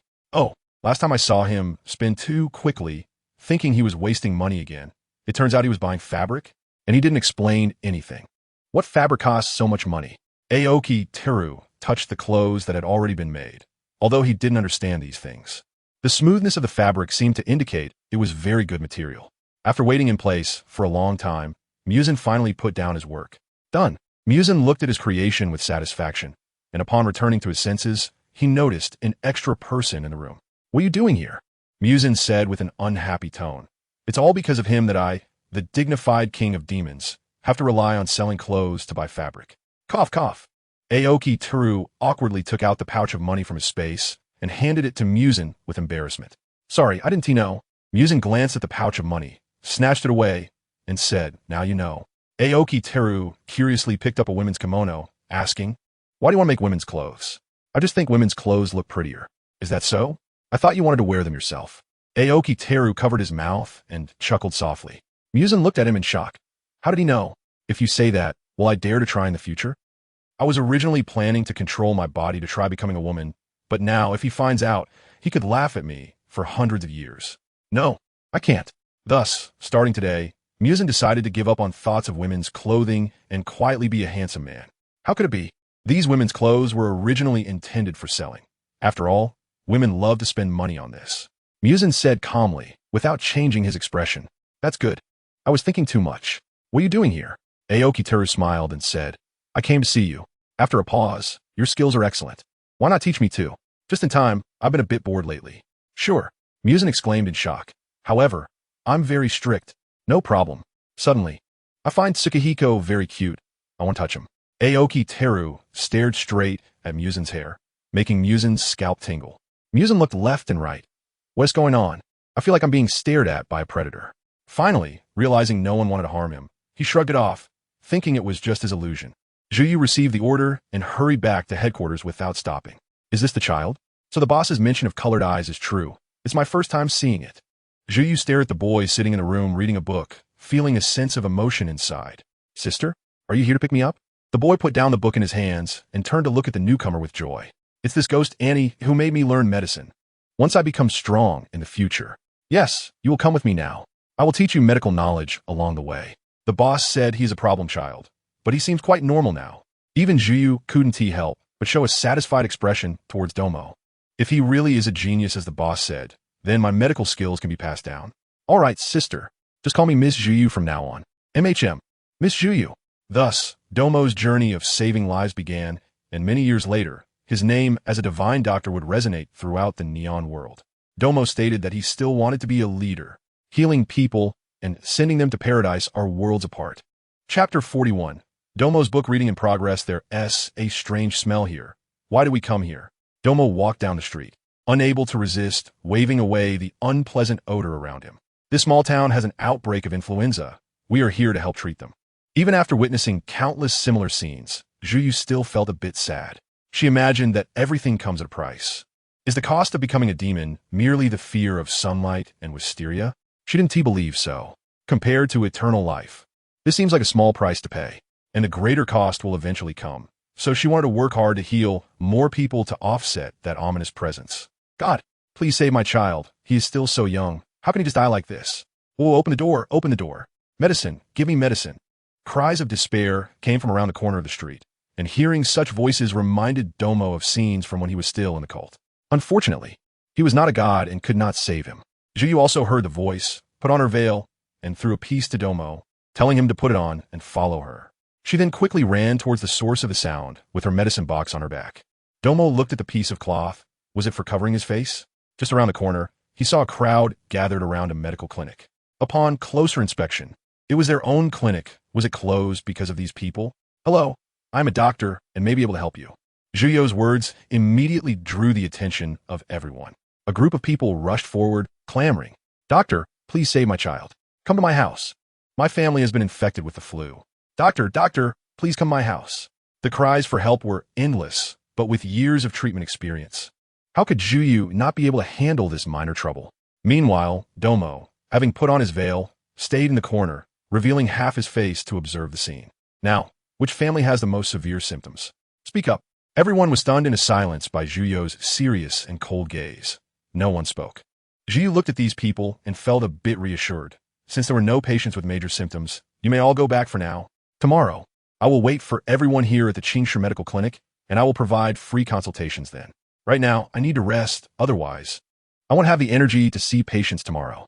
She deliberately made her tone and expression heavier to ensure these people would stop causing a commotion. Sure enough, after hearing Juyu's words, the group politely said their goodbyes. Finally, after the crowd had left, Domo peeked out. Miss Juyu, what are we going to do next? First, let us go to the clinic. But the clinic is already closed. How do we get in? Juyu looked at the clinic's surrounding wall and said, we'll climb over the wall. Is this really okay? Although feeling confused, before he could speak, he was lifted by Shuju with one hand, and, with a gentle jump, they entered the medical clinic. However, as soon as they entered, the person holding the lantern noticed them. The person exclaimed, Miss Shuju, are you all right? Tong Mao looked at the two people who obviously recognized each other. Could it be that this is their territory? No wonder any ghost could just jump over the wall. Shuju shook her head. It's fine. Prepare separate rooms for him and me. We need a rest. Yes. The manager of the clinic had received news a few days earlier that Miss Shuju would come to address the illness here. So it was no surprise to see her now. The manager swiftly arranged the rooms, and after sending the two to the door, he took his leave. Tong Mao, these medical books are for you. Please grasp the content as soon as possible. Shuju took out a few prepared books from her package, and after seeing Tong Mao accept them, she returned to her room first. In that case, I'll take my leave. You should rest early too. Thus, only Tong Mao was left in the corridor, staring blankly at the thick medical books in his hands. Once he returned to his room, he tossed the books onto the table. With wide eyes, he scratched his head. The Complete Guide to Medical Herbs, the Human Acupoint Guide, the Pathology Compendium, he couldn't understand any of them. They were nothing like what he had learned before. In any case, he thought he should memorize them first. He would rest tonight and study them well tomorrow. After a day of traveling, he was quite exhausted, so he turned off the lights and went to rest. The morning sunlight shone through the window onto the person on the bed while outside. Shuju had already prepared the necessary herbs. Tong Mao seemed to sense something, suddenly opening his eyes and locking gazes with the person who had just pushed the door open. Shuju nodded at him. Since you're awake, get up.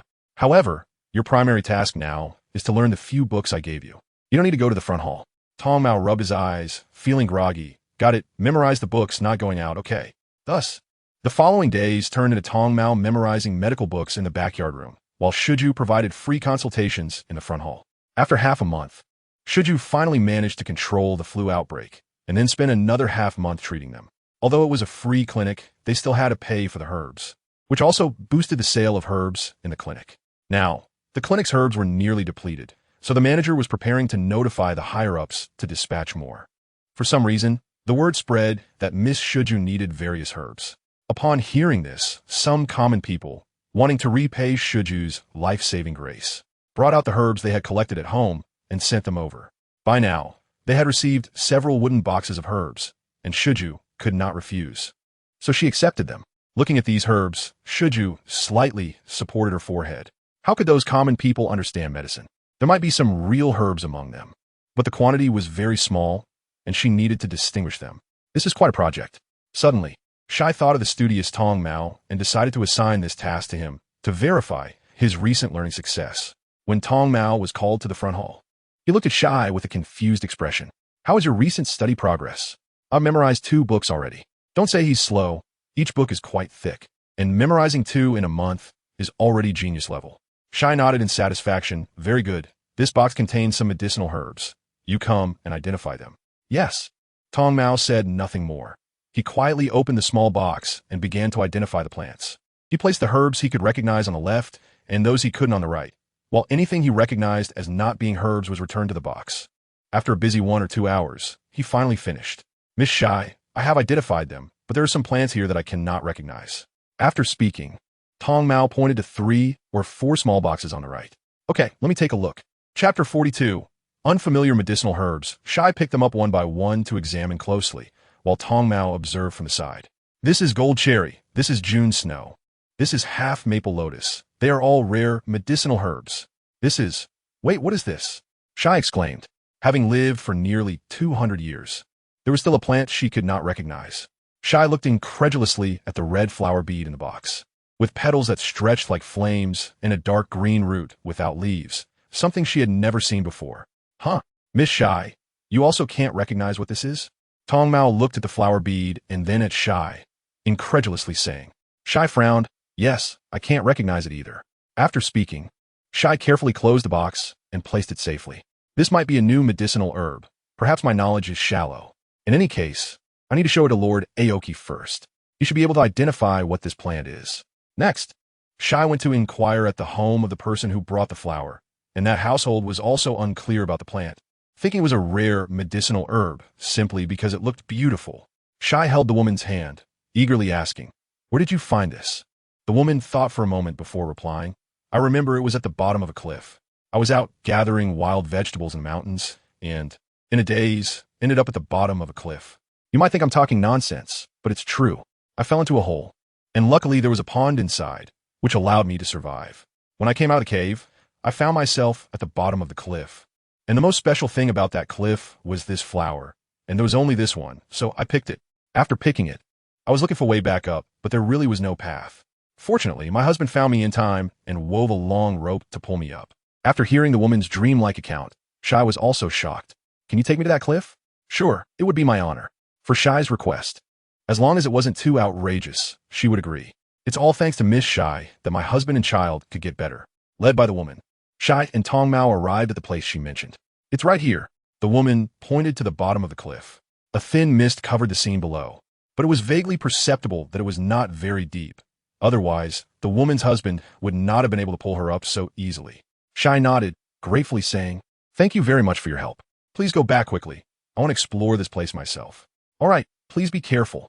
Seeing Shai's firm attitude, the woman said no more and left. Tong Mao. Shai saw Tong Mao lying on the ground, peering over the edge of the cliff, and couldn't help but scold him. "Sorry, I was just curious." Tong Mao looked aggrieved, pursing his lips. "We'll be able to go down soon." After saying this, Shai contacted Narumi in her mind. "What's wrong? I need your help. Please teleport me and Tong Mao to the bottom of this cliff." "Okay, just a moment." While Shai and Tong Mao waited, the space began to blur and twist. When their vision became clear again, they had arrived at the bottom of the cliff. "Let's split up and look around." "Okay, Miss Shai." However, to their disappointment, they found nothing. There was nothing around except grass and trees. Later, Shai and Tong Mao returned to the small town, packed up their things, said goodbye to everyone, and went to the outskirts of the town, where they contacted Narumi to teleport them back to headquarters. Tong Mao was once again shocked. "So why were we in such a hurry before? To experience life? Where's the boss?" At headquarters, not finding Aoki Terahiko, she immediately contacted Narumi. "Lord Aoki is in Infinite City. Then teleport me in." After that, Shai didn't forget to instruct Tong Mao to stay outside. Tong Mao looked at the empty surroundings and sighed. "I guess I'll go back to my room." Inside Infinite City, Shai successfully found Aoki Terahiko and told him about this discovery. Aoki Terahiko took the small box and opened it to take a look. "Why does this look so much like the... I couldn't find the blue, but I found the red one first? This is a..." Before Aoki Terahiko could finish speaking, a hand appeared behind him, excitedly pressing on his shoulder. "Did you find the blue?" After Muzan realized that the box contained red, he fell silent, as if petrified, with an excited smile frozen on his face. After a long time, his expression fell, feeling foolish for being happy. It turned out to be red. Aoki Terahiko watched Muzan like this, unsure how to comfort him, while Tamayo wisely remained silent. "It's okay, at least we found the red one. The blue one isn't far off." Muzan left Aoki Terahiko with his back turned, his voice low. "I want to be alone for a while." After saying this, Muzan's figure disappeared. "Tamayo, even though this isn't the blue, I believe the red has its unique medicinal properties." Aoki Terahiko looked seriously at the box and slowly spoke towards Tamayo. "So, please, I trust your medical skills. Please research the effects of the red. This red spider lily is the only one. How can I study it by myself?" Thus, under Jie's solemn expression, she accepted this task. You need a good research environment, and Infinite City is quite suitable. Mingnu arranged a room for her. "If you need anything, just let Mingnu know." "Yes." After that, Mingnu teleported Jie to a quiet room, filled with various medical-related items. "Sir, should we also bring Jie's apprentice in?" "Just send him directly to Jie." Aoki Teruki thought for a long time before remembering that Tong Mao was learning medicine with Juya and had heard that he had quite a talent. This cannot be a half-hearted effort. Let's have him stay with his master. Outside, enjoying a delicious dinner, Doma was wide-mouthed, shoving fragrant rice into his mouth, only to find his surroundings had changed. What? Where's this? Where's my food? Then, the dinner that was originally on the table suddenly appeared in Doma's hands, along with a few books that fell at his feet. Doma glanced at the books, then turned to the dinner and picked up the spoon to eat heartily. Shinjuku also noticed the suddenly appeared Doma and pointed outside the house. If you go out and find a place to stay, if you need anything, just think of Nezuko. She will bring it to you. Miss Shinjuku, where is this? Doma paused his eating and asked curiously. This is Infinite City within Nezuko's blood demon art. It's indeed better to be a demon. With such blood demon art, I wonder when I can become a demon. Is that so? All right, I understand. I'll go look for a room. After saying that, Doma hurriedly picked up the books by his feet and took his dinner to go outside. Pushing open the door, he was instantly awed by the magnificence of Infinite City. It was truly amazing. How is this arranged, those rooms? Nezuko? Nezuko? Can you hear me, Nezuko? Why are you ignoring me? In the center of Infinite City, Nezuko, with a single eye, quietly watched this scene and then picked up a pipa and began to play. Chapter 43. Sorya Dojo. In the following days, Shinjuku focused on researching the red Higanbana within Infinite City, while Doma was either studying or on the way to assessments. Doma, the Wansei Kaikyo is much better. There, they all listen to me. Aoki Terahiko has been accompanying Muzan recently, and after seeing Muzan regain his spirit, he felt much more at ease. Then, he suddenly remembered the boy with pink eyelashes he had met before, the one who wanted him to teach him martial arts. Kamechi, right? I wonder how he is doing. Remembering the words Kamechi said when they parted, Aoki Terahiko felt it was time to go see him. After all, he was an important plot character, and Aoki also wanted to learn more about him. Tsukihiro, stay well in Infinite City. If you need anything, just tell Nezuko. After saying that, he couldn't help but pat Muzan's fluffy head. Although he had to tiptoe to reach it, he was satisfied. I remember he was half a head shorter than me before. How come he is now half a head taller than me? A competitive spirit? Muzan, who had been patted on the head countless times, was now calm and composed. Without blushing or skipping a beat, he said, I understand. All right, I'm leaving now. Aoki Terahiko waved goodbye to Muzan and asked Nezuko to teleport him to Kamechi's town. With a shift of the scene, Aoki Terahiko arrived at a deserted corner of the town. Looking around, it was still a familiar environment, so he relied on his previous memories to find Kamechi's house. Strange. Why is it so desolate? He gently knocked on the door, but no one responded, so he pushed the door open and entered. The interior was still as it was before, empty and deserted. Aoki Terahiko's fingers slowly brushed over the table, and when he raised his hand, he found a layer of thin dust sticking to his finger. It seemed the owner of the house had been gone for a long time. What happened? Where did Kamechi and his family go? Aoki Terahiko closed the door again and walked towards the medical clinic. He already knew that Kamechi would go to buy medicine for his father every once in a while, and perhaps only the clinic would have a clear understanding of the situation. Sir, what brings you here? The manager of the clinic immediately spotted Aoki Terahiko as he entered and hurried over to inquire about the situation. What happened at Kamechi's house? Aoki Terahiko glanced at him, his expression serious, and got straight to the point. There is an old doctor who knows more about this matter. I will take you to him. The manager, being perceptive, directly led Aoki Terahiko towards the old doctor. This is him, the manager said, extending his hand to introduce. The old doctor looked at this scene in surprise. He was just a newly hired doctor at the clinic and didn't know Aoki Terahiko's identity. I see. Do you know about Kamechi's family situation? Who are you? I once taught Kamechi martial arts, so I'm like his half-master, so. Oh. The old doctor suddenly understood and sighed as he continued. Kamechi, that unfortunate child. When was the last time you visited? About 5 years ago. No wonder, no wonder. The old man paused for a moment to organize his thoughts. For years ago, Kamechi's father suddenly committed suicide, leaving a note saying he didn't want to burden them, so he took his own life.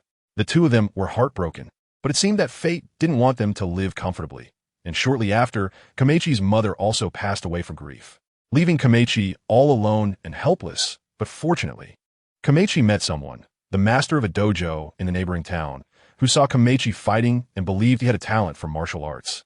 So he took him as his disciple. Thus, Kamechi left this town with that master. After finishing in one breath, the old doctor picked up a cup of water to take a break. That was how it was. Thank you. Suddenly, Aoki Terahiko thought of something and told the manager, "Give this doctor a raise." "Certainly, sir." The manager quickly nodded. Then turning to the old doctor, he said, "I hear you have taken good care of Kameichi's family. Thank you." The old doctor looked at him in disbelief. Could this person be from above? Kameichi is also fortunate now, but unfortunately, he has lost both parents. "Sir, I am unworthy of such praise," the old doctor modestly replied. "By the way, what is the name of that dojo?" The old doctor tried to recall, and after a moment, he said, "I think it's called Soryu Dojo." "All right, then I'll take my leave."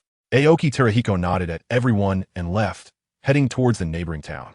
After inquiring along the way, he finally confirmed the direction and quickly made his way to the destination. "Is this Soryu Dojo?"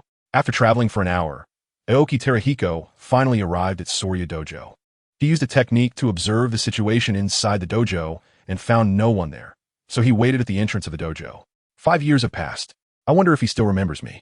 As evening approached, faint sounds finally came from the end of the road, footsteps and laughter intertwined. Kameichi was walking side by side with 2 others, chatting and laughing as they returned to the dojo.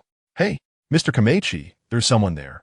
A meticulous girl was the first to notice Aoki Terahiko leaning against the dojo wall. "Rinshue, don't be afraid. I'll go take a look." "You brat. Where have you put your master?" A middle-aged man beside Kameichi heard his words and suddenly knocked on his head. Kameichi rubbed his somewhat sore head and said in a low voice, "Sorry, master." Rinshue saw Kameichi being hit and pouted daddy. "Kameichi, I'm fine. It doesn't hurt at all. Let's just go over together." That person at the door didn't rush in, and at a glance, he doesn't seem like a bad person. After speaking, Shinzong also took the hands of the 2 and walked step by step towards Aoki Teru. The 2 sides exchanged glances for a moment. Just as Aoki Teru was about to clarify his identity and intentions, Komaharu spoke up.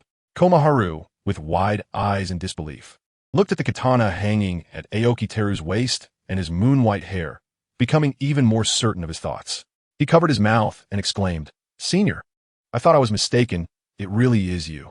Rinshue and Shinzong both turned to look at Komaharu. "Koma, do you know him?" "Yes, master. This is the senior I mentioned earlier who called me Wooey." Shinzong stepped forward, took Aoki Teru's hand, and thanked him. "So, it's you? Thank you so much for your guidance to Komaharu before. He has told us that you are very impressive, and my father has always wanted to spar with you." Rinshue beside them also looked at Aoki Teru with surprise, revealing a smile. Meanwhile, Komaharu scratched his head awkwardly, saying, "I'm sorry, senior." "It's fine." Aoki Teru first shook his head at Komaharu, then looked at Shinzong. "Hello, please take care of me if you have time." "I am Shinzong." The group exchanged smiles, and the atmosphere around them was harmonious. "This is my dojo, a martial arts dojo named Soryu Dojo." After that, Shinzong invited Aoki Teru into the dojo and arranged a room for him to stay. "How about we spar later? I haven't practiced with a sword in a long time. It would be an honor." "All right, let's try after we finish dinner." Chapter 44. Shinzong and Rinshue, the 4 of them, sat around a wooden table, having just finished dinner. In the sky, the evening glow was like a magnificent painting, dyeing the sky dreamily. The golden afterglow of the sun gently spread on the ground, and the cherry blossoms in the dojo swayed slightly on the branches. "How is it? Komaharu's cooking is still delicious, right?" Shinzong said cheerfully. "I told him he was good, but he didn't believe me." "Master, don't say that." Komaharu's voice slightly raised, his gaze evasive, and his ears had turned red. Being praised by Shinzong in front of the senior was too embarrassing. "Komaharu is really impressive." Aoki Teru looked at Komaharu gently. "Yes, Komaharu has always been very impressive." Cough, cough. He wanted to tell Rinshue not to intervene, but seeing her covering her mouth and coughing unceasingly made him hold back his words. Komaharu quickly went over and gently patted Rinshue's back. "All right, don't speak anymore. I'll go check if the medicine is ready." "Okay, thank you, Komaharu." Then Komaharu quickly ran to the kitchen. Aoki Teru looked at Shinzong in confusion. "Is Miss Rinshue unwell?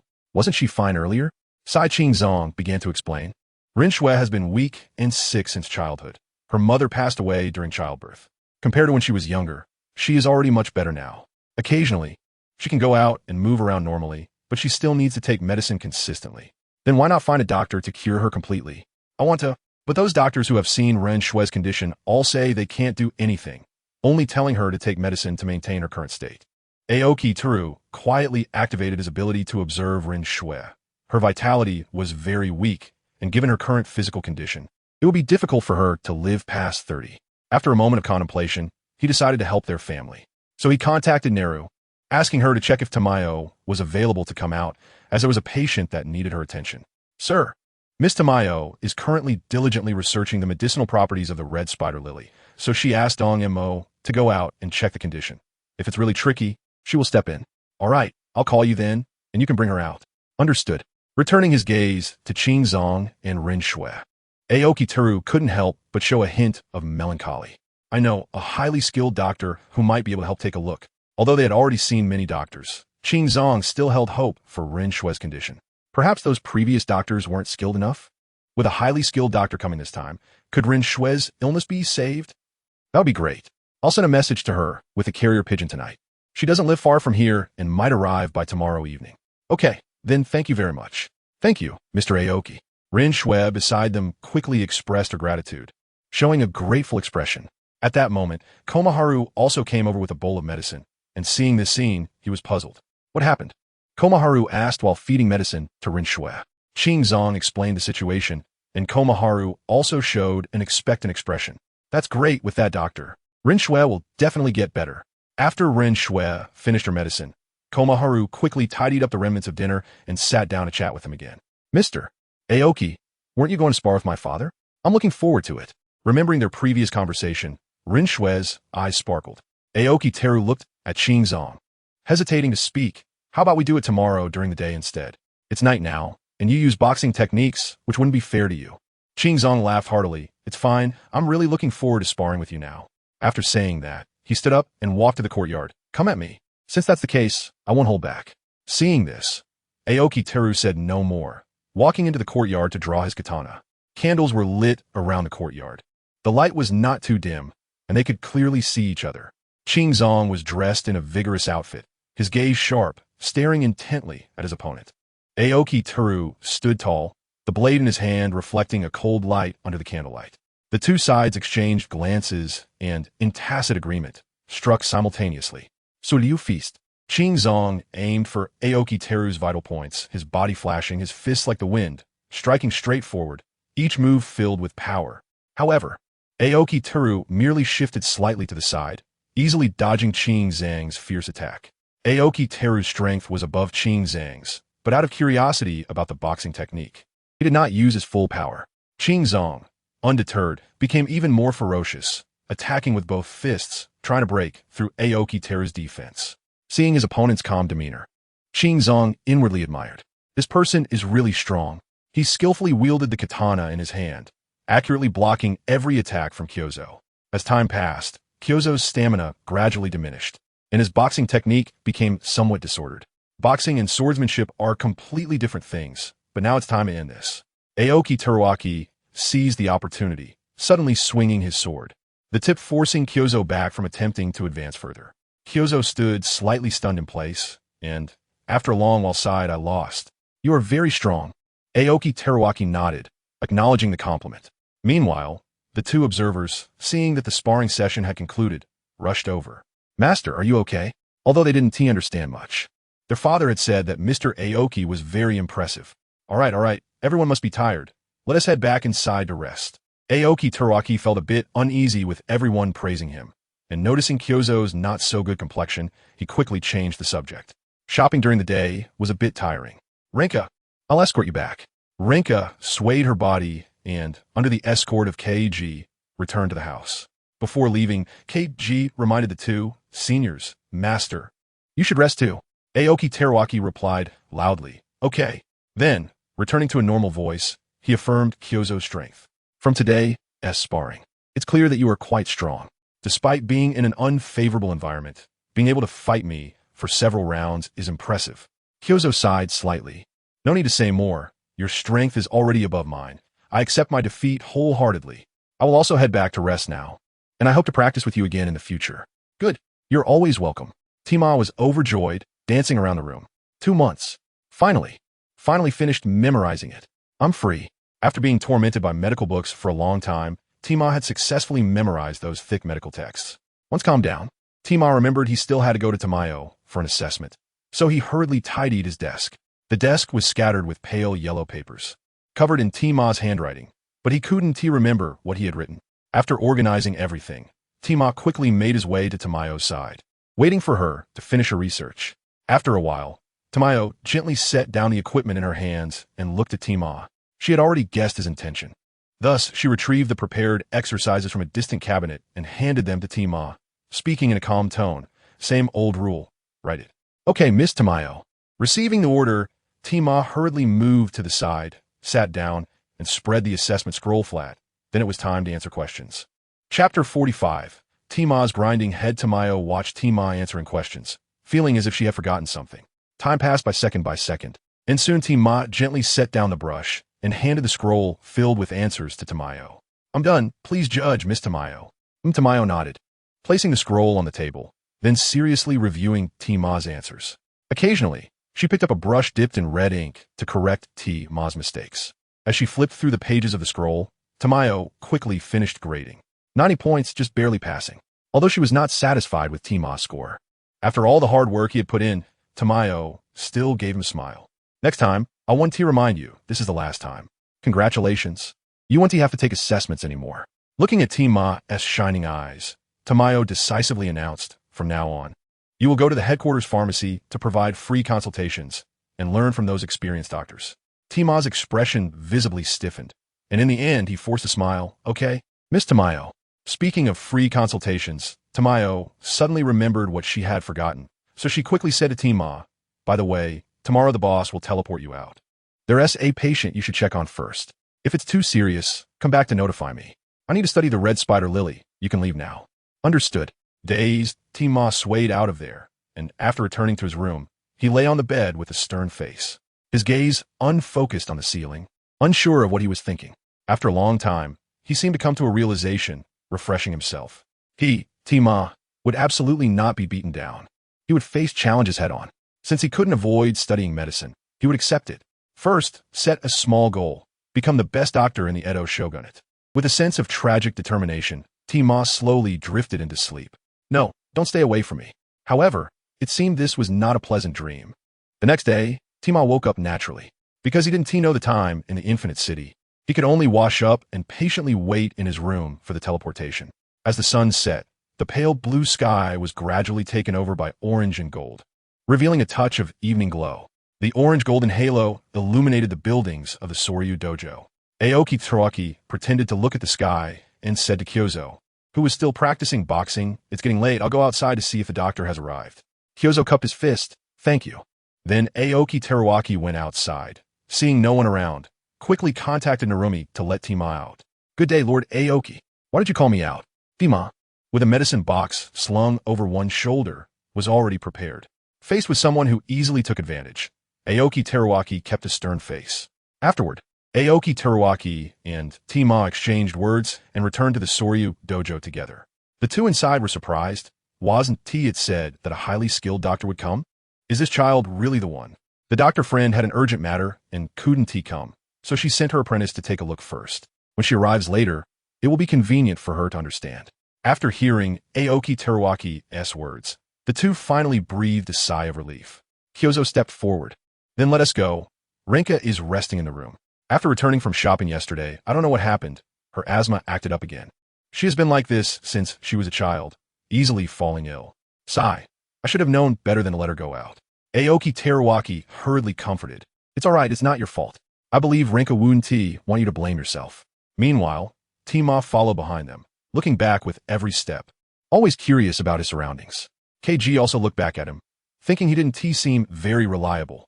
Soon, they arrived at Rinka's door. After knocking, Rinka hurriedly called them in. Rinka's gaze fell on the few who entered, finally settling on Tima. No way. This child is a doctor? Fortunately, Kyozo quickly explained, and after understanding the situation, he asked Tima to help check on her condition. Don't worry, Miss Rinka, I'll check your pulse first. Although he had only checked pulses for Tamayo and himself, he still had some experience. Thank you. Afterwards, Tong Imo took out the instruments from medicine box, covered Rinchiue's wrist with a cloth, and began to carefully feel the pulse. The pulse was slow and weak, fluctuating irregularly, and at times rapid for a few beats. The pulse was thin and narrow, like a trickling stream. At any moment it could dry up and cease to flow.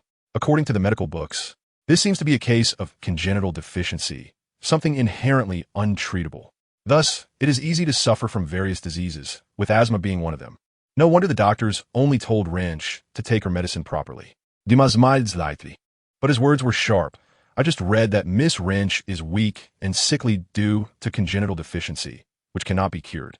I suggest she take more nourishing medicine, such as ginseng, deer antler, and angelica. Kyo's showed a complex expression, looking sadly at Wrench, and beside him, Kobachi also looked heartbroken. So that's how it is? No wonder the previous doctors didn't inform me of the situation. Were they afraid I couldn't handle the sadness? Thank you, but good medicinal herbs are hard to find. Dima quickly replied, I will keep an eye out for you. Then thank you. Master, I will stay and take care of Wrench. You go ahead and handle your business. Watching Wrench cough, Kobachi skillfully took out a warm towel and gently wiped her face. Afterward, the rest of them left the room. I'll go clean the training ground. Goodbye. Watching Kyo's leave, only Dima and Aoki Teruharu remained. Does SH have a task for you? Dima's eyes sparkled with mischief as he casually replied, No. SH already told me that lying is not a good habit. Dima, caught in his lie, showed no shame and continued to smile at Aoki Teruharu. All right, Miss SH asked me to go do a free clinic at Aoshi Pharmaceutical Hospital. Then let's go. There's an Aoshi clinic in this town. After saying this, Aoki Teruharu exchanged a knowing glance with Dima, who immediately followed. After dropping Dima off at the clinic, Aoki Teruharu left without looking back. Of course, before leaving, he discreetly took some nourishing herbs from the clinic, planning to give them to Wrench. After all, he genuinely hoped that this innocent girl, Wrench, could live like a normal person. On his way back to the Suiri dojo, Aoki Teruharu noticed someone was following him, filled with malice. Aoki frowned and decided to inform Kyo's about this. Having just arrived here, the person's malice was definitely directed towards the Suiri dojo. Soon, he returned to the Suiri dojo and explained the situation to Kyo's. Thank you. I have some suspicions about that person as well. They are probably from the sword dojo next door. They have been causing us trouble from time to time due to some issues. I was worried they would harm Wrench, which is why I didn't completely sever ties with them. After understanding the situation, Aoki Teruharu decided to stay for the time being to prevent any trouble from the sword dojo. Upon sharing this idea with Kyo's was very happy, saying, I feel reassured with you here. I cannot repay your kindness. No need to be polite. I'm also glad to help you. And Kobachi has also been taken care of by you all these years. I almost forgot, this is the medicine I bought for Wrench. Saying this, Aoki Teruharu took out the packaged herbs from his clothes and handed them over. Prepare a cover for the book with 200,000 words in advance. Dear readers, if you have a preferred background image, let me know. Otherwise, I will find an image myself. Chapter 46. Sword Dojo Kawakami Wai Ta hid in the shadows.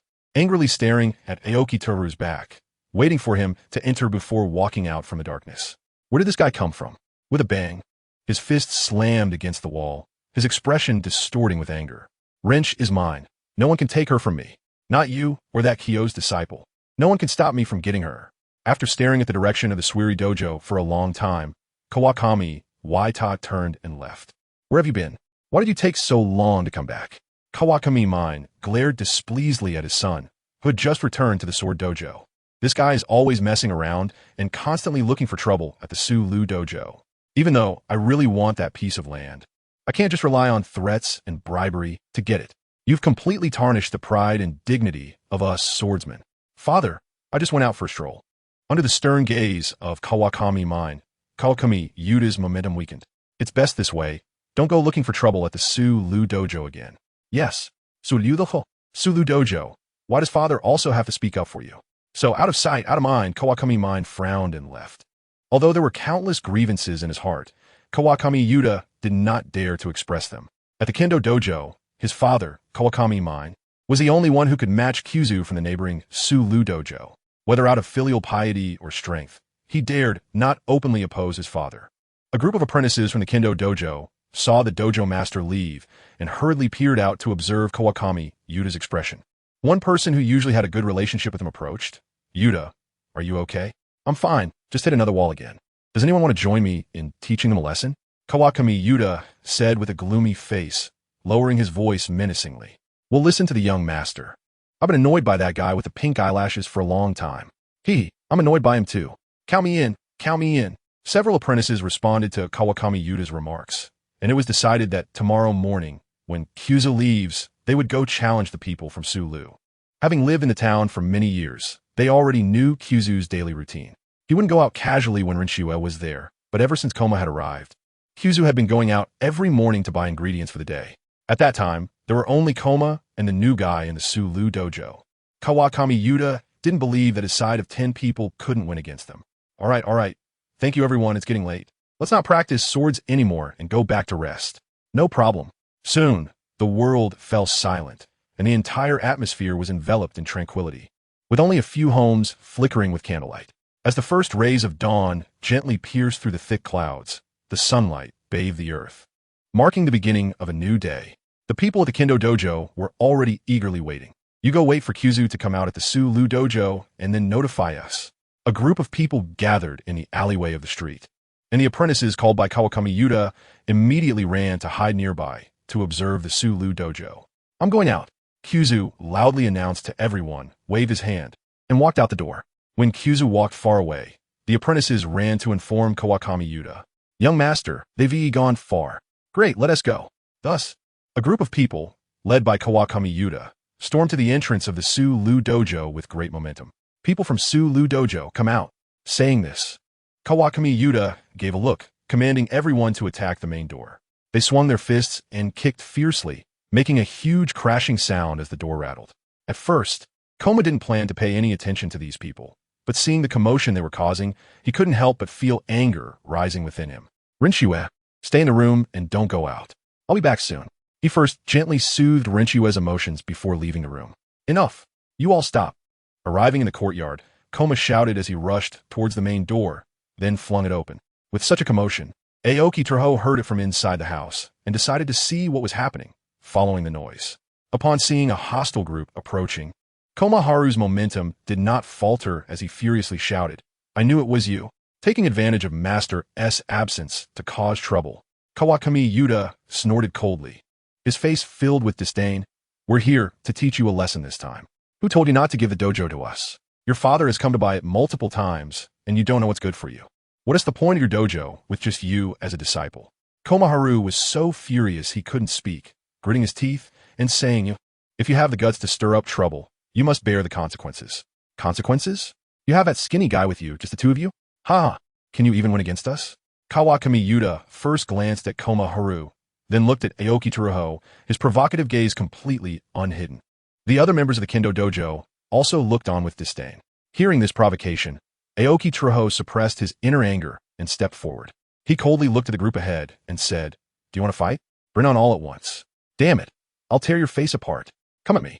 After saying this, Kawakami Yuta was the first to draw his sword and charge towards Aoki Tsuruho.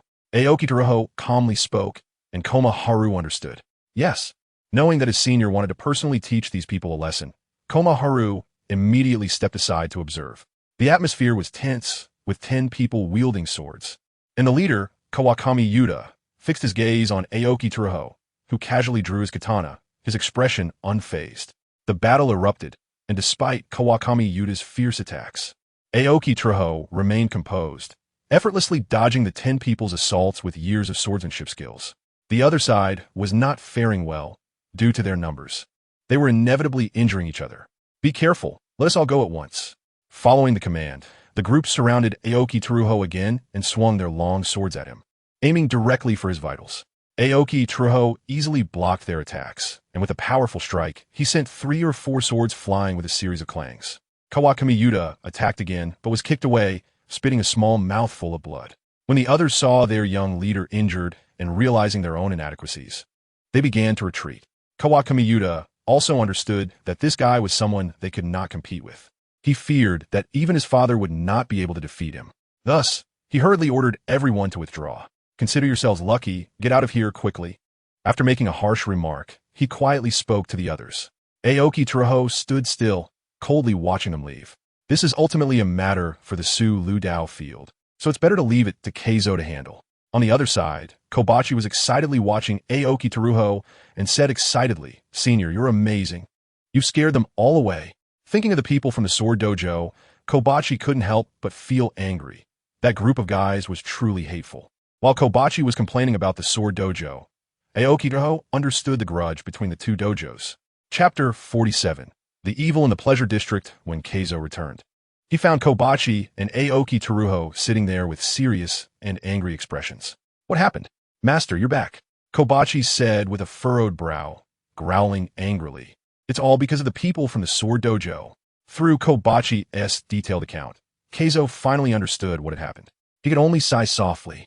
There was no way to handle this.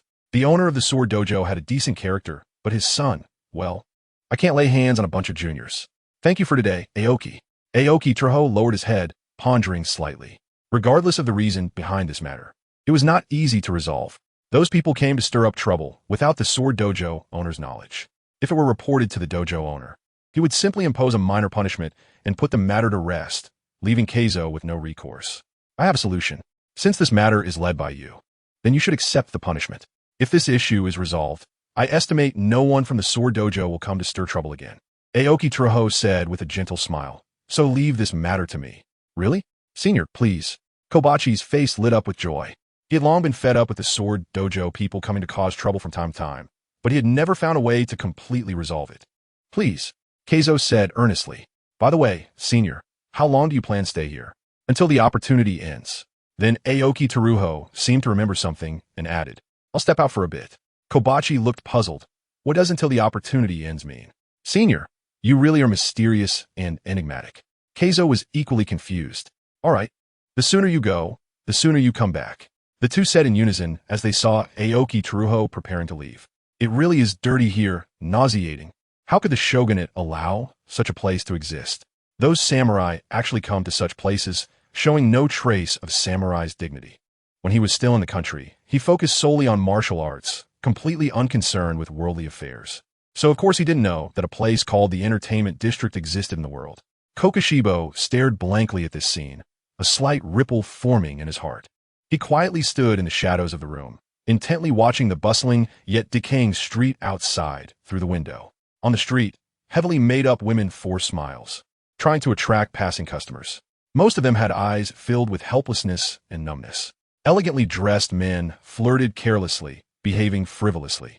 The sounds of arguments, laughter, and flattery intertwined, filling every corner.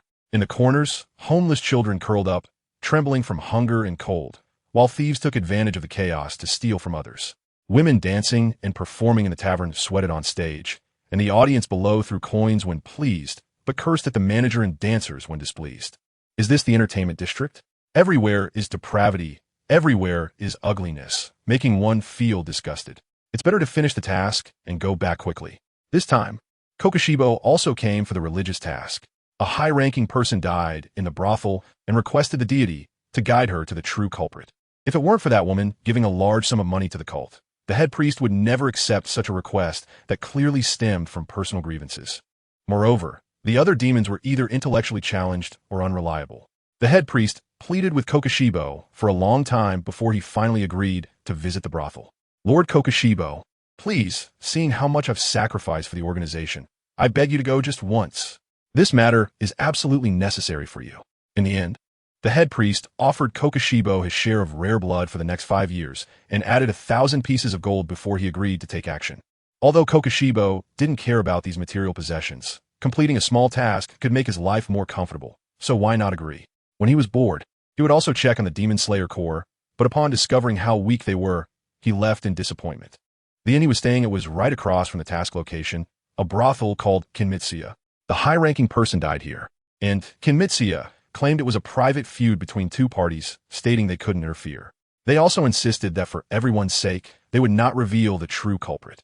Kokoshibo's task was only to find out who the true culprit was. He didn't care about anything else. To resolve the matter quickly, he planned to threaten the proprietress with his knife to reveal the truth. It turned out to be a trivial matter. That night, Kokoshibo sneaked into the proprietress's room, and just by showing his demonic features, she was so frightened that she spilled all the truth. Please don't kill me. No, I won't say anything. I absolutely won't tell anyone. The proprietress knelt on the ground, banging her head desperately, repeatedly assuring that she wouldn't speak of what happened tonight. Very well. Afterward, Kokoshibo concealed his demonic features and calmly walked out. Seeing someone in the building playing music, Kokoshibo felt inspired and decided to sit and relax for a moment. A girl dressed as a maid stumbled into the proprietress's room, saying, "Proprietress, tonight is the auction night for Finmei. and you have to preside over it. That person always tries to escape. The still reeling proprietress could only vent her anger on her, kicking the girl. The girl crouched on the ground, clutching her stomach, too scared to speak, unsure of what had provoked this authority. The proprietress coldly glared at the girl. Remember to knock next time you come in. With such an ugly appearance, are you not afraid to scare me? Get out. Yes, yes, yes. After the girl left, the proprietress hurried to the underground room where Finmei was held. The guards, upon seeing her, quickly bowed respectfully and stood aside after opening the door, not daring to move. Seeing that the two guards had some sense, the proprietress said nothing more and looked at the woman inside the room, her expression brightening instantly. Oh, my little beauty, my money tree, what has happened to you? Haven't you accepted your fate yet? Didn't I tell you? Just get through tonight, and you can freely walk around the brothel in the future.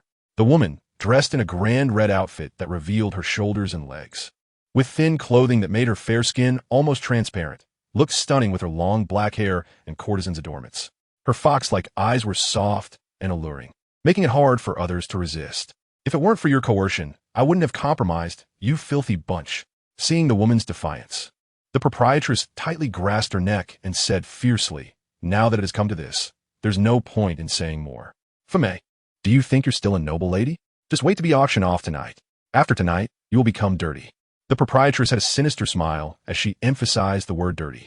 After releasing her grip on Finmei, she angrily left the room. Keep an eye on her. If she escapes, I'll hold you accountable. The two guards nodded in fear, yes. In the room, Finmei rubbed her neck, which had clear red marks, and couldn't help but shed tears of sorrow.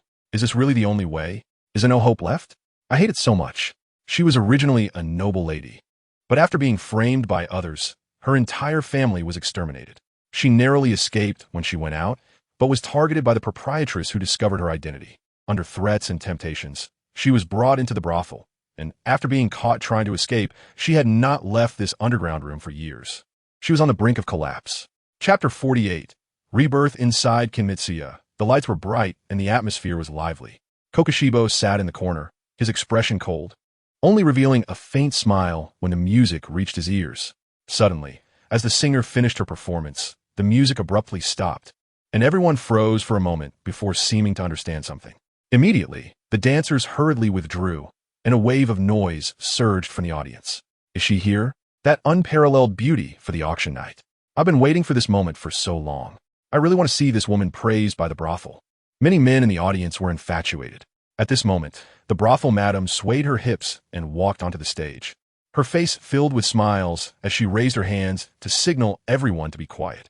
Although she had already seen the disguised six-eyed ghost below the stage, the madam maintained her smile, though she felt a bit anxious inside. There shouldn't be any problems, right? The noise from the audience gradually subsided, and everyone looked at her with eager eyes. The madam cleared her throat, composed herself, and said loudly, "Ladies and gentlemen, I believe you all know what night it is tonight. That's right, it is the auction night for our Chinin house's courtesan, Xuanji Finmei. You must have seen the portrait of Xuanji, right? Well, tonight, let me introduce you to the real person. Please welcome courtesan Xuanji Finmei."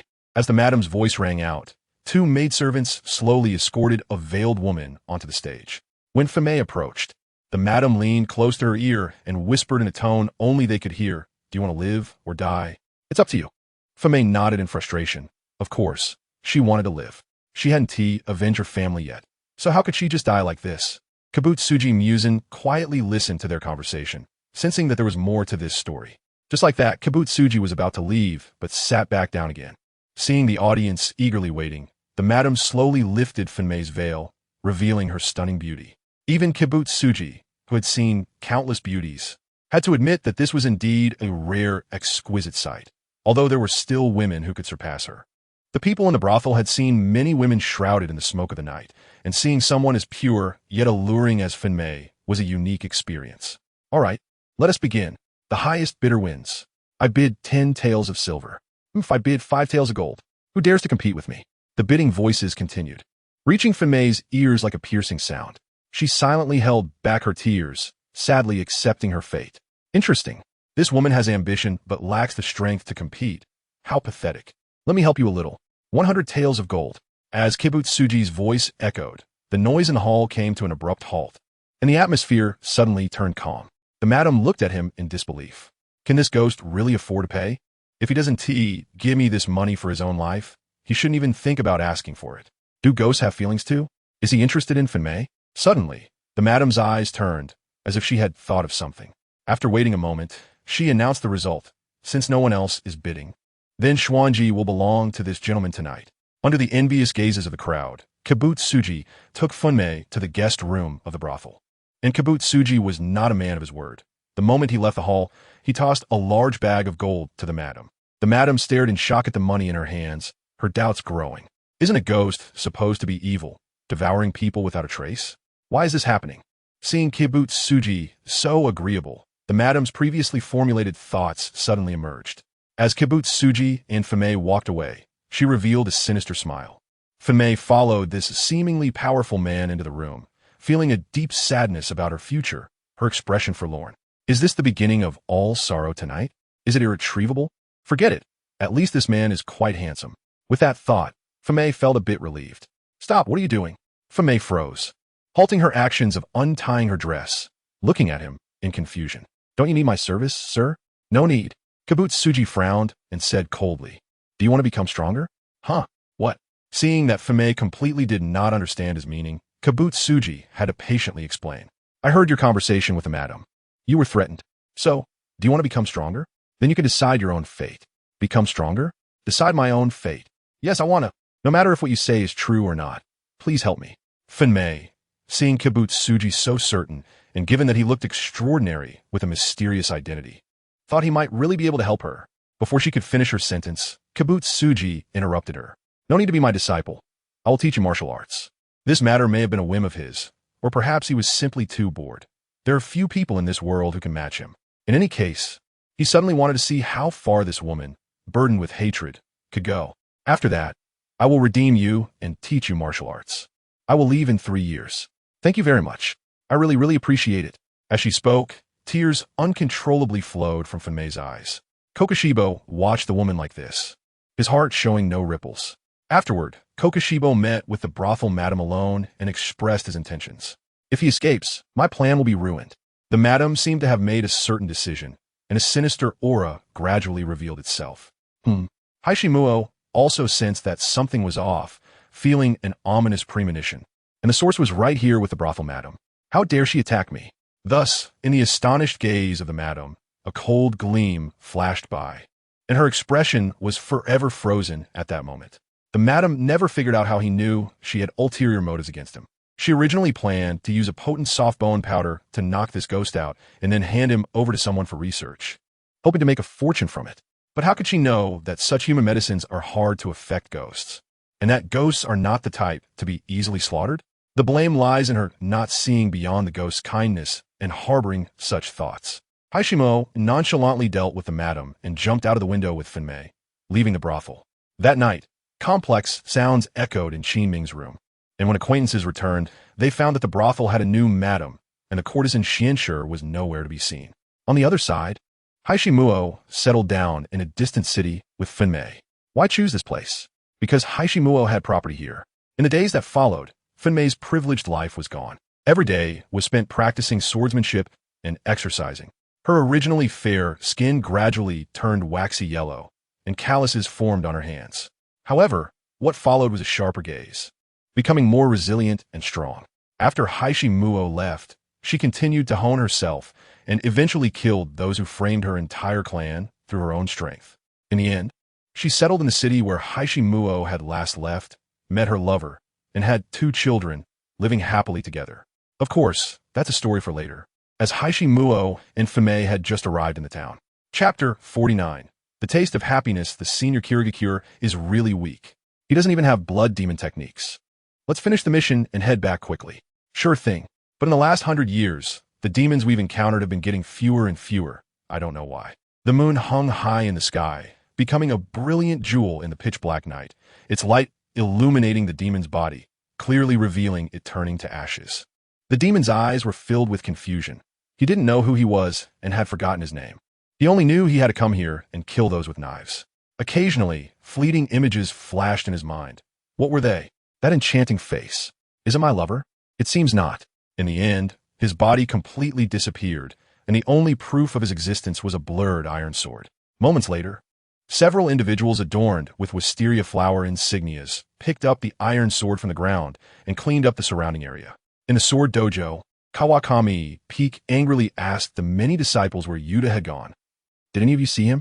Everyone exchanged glances, remaining silent. The meaning was clear. Forget it.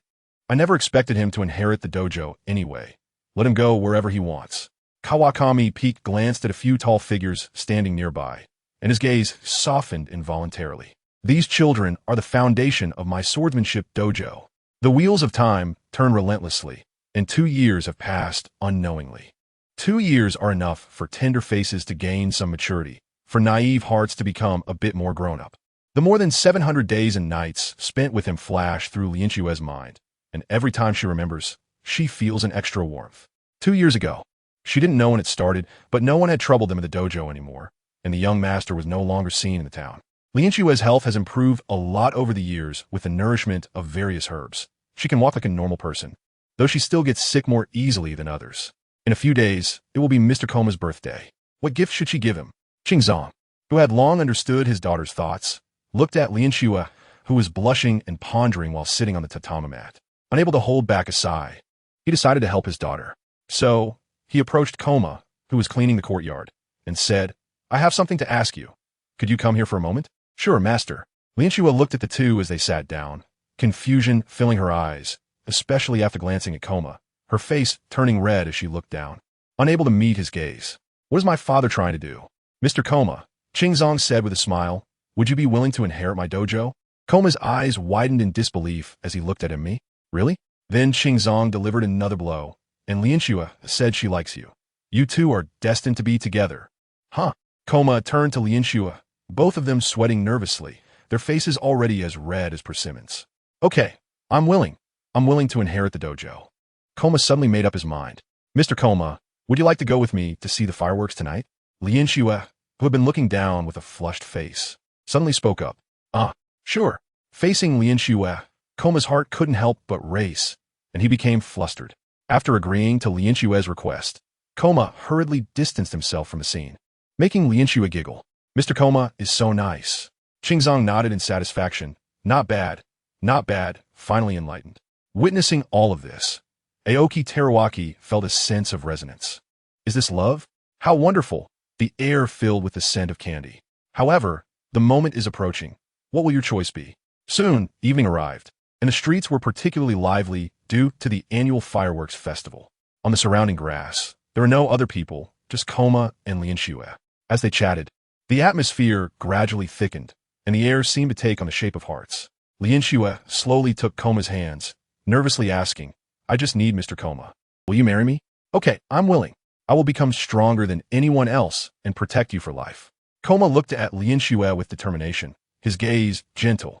Just as they made their promises, the previously silent sky suddenly burst into blooming fireworks. Tears of happiness streamed down Lianshue's face. That's great. Lianshue will be with Mr. Koma forever, never to part.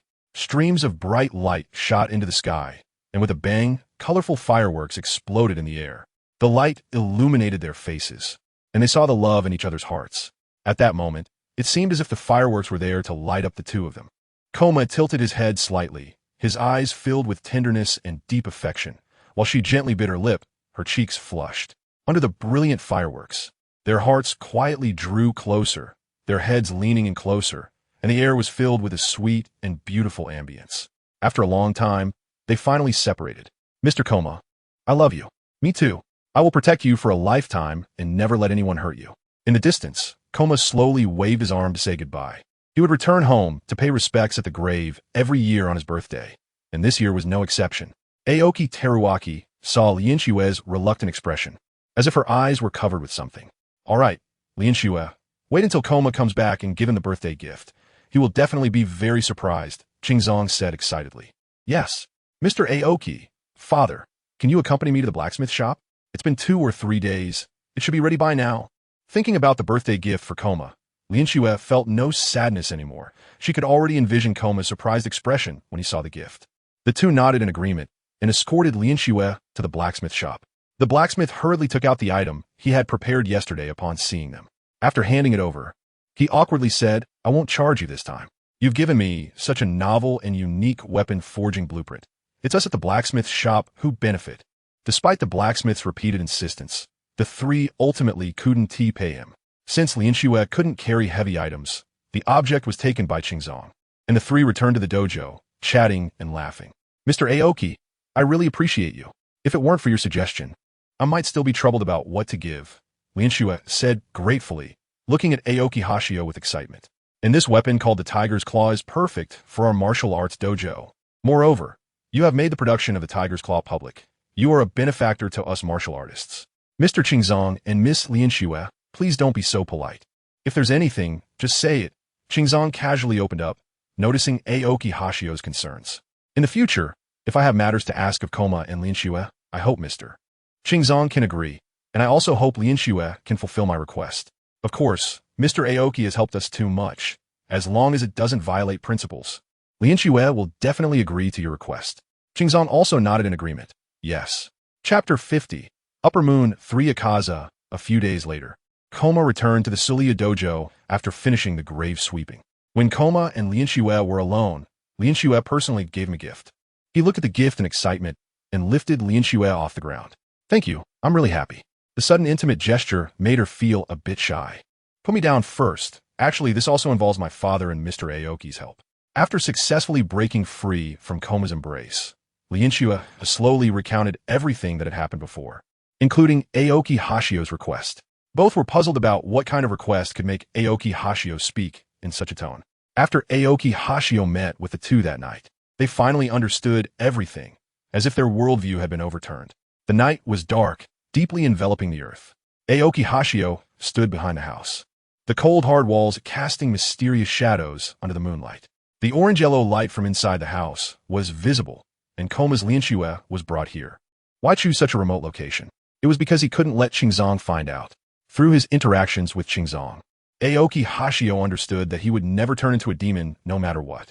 So, he simply didn't let him know from the start. Although Lianxue was not a key plot character, because of Koma, Aoki Hashio still wanted to know her choice. He had a strong premonition that Koma's destined fate was to become a demon. If he didn't take action now, the world's consciousness would make Koma experience despair in the human world again, and eventually, for various reasons, he would likely encounter Muzan and then turn into a demon. This is a correction for the world. Instead of waiting for the world to correct the plot, it would be better to take action oneself, turning Komachi and Rinxue into ghosts. If Rinxue doesn't want to become a ghost, I won't force her. Under the anxious yet curious gazes of Rinxue and Komachi, Aoki Terumi slowly revealed what he knew. Of course, he concealed the concept of the world's consciousness, only saying that if one did not follow the guidance of God as fate, they would encounter very frightening things. The mildest consequence would be the death of someone close to them, leading them down the original path of fate. Senpai, who exactly are you? How do you know so much? Komachi looked at Aoki Terumi in disbelief, not fully trusting his words. Meanwhile, Rinxue, scared and worried, hid behind Komachi, tightly clutching his clothes. I am a messenger of God. This is certainly to appease the casual words of the two. After all, the title of God is very useful for most people. Mr. Komachi, I'm afraid nothing will happen to Rinxue. I won't let anything happen to you. After softly comforting Rinxue, he turned and continued. If I do not accept fate, will Rinxue and the master die? Komachi quietly watched Okito, trying to discern something from his expression, and finally sighed helplessly. He understood that for Rinxue and for the master, he was willing, and becoming a demon only meant he could not consume regular food and could not be exposed to light. As long as he still had the emotions and thoughts of a normal person, he would always remain human. Because Aoki Teruo had already explained the consequences and everything related to demons and suing, Komachi was not very resistant to becoming a demon. Moreover, becoming a demon had its benefits. At least he could become strong enough that no one could bully Rinxue. In that case, I am willing. Aoki Teruo then looked at Rinxue, who was hiding behind Komachi, and asked, What about you?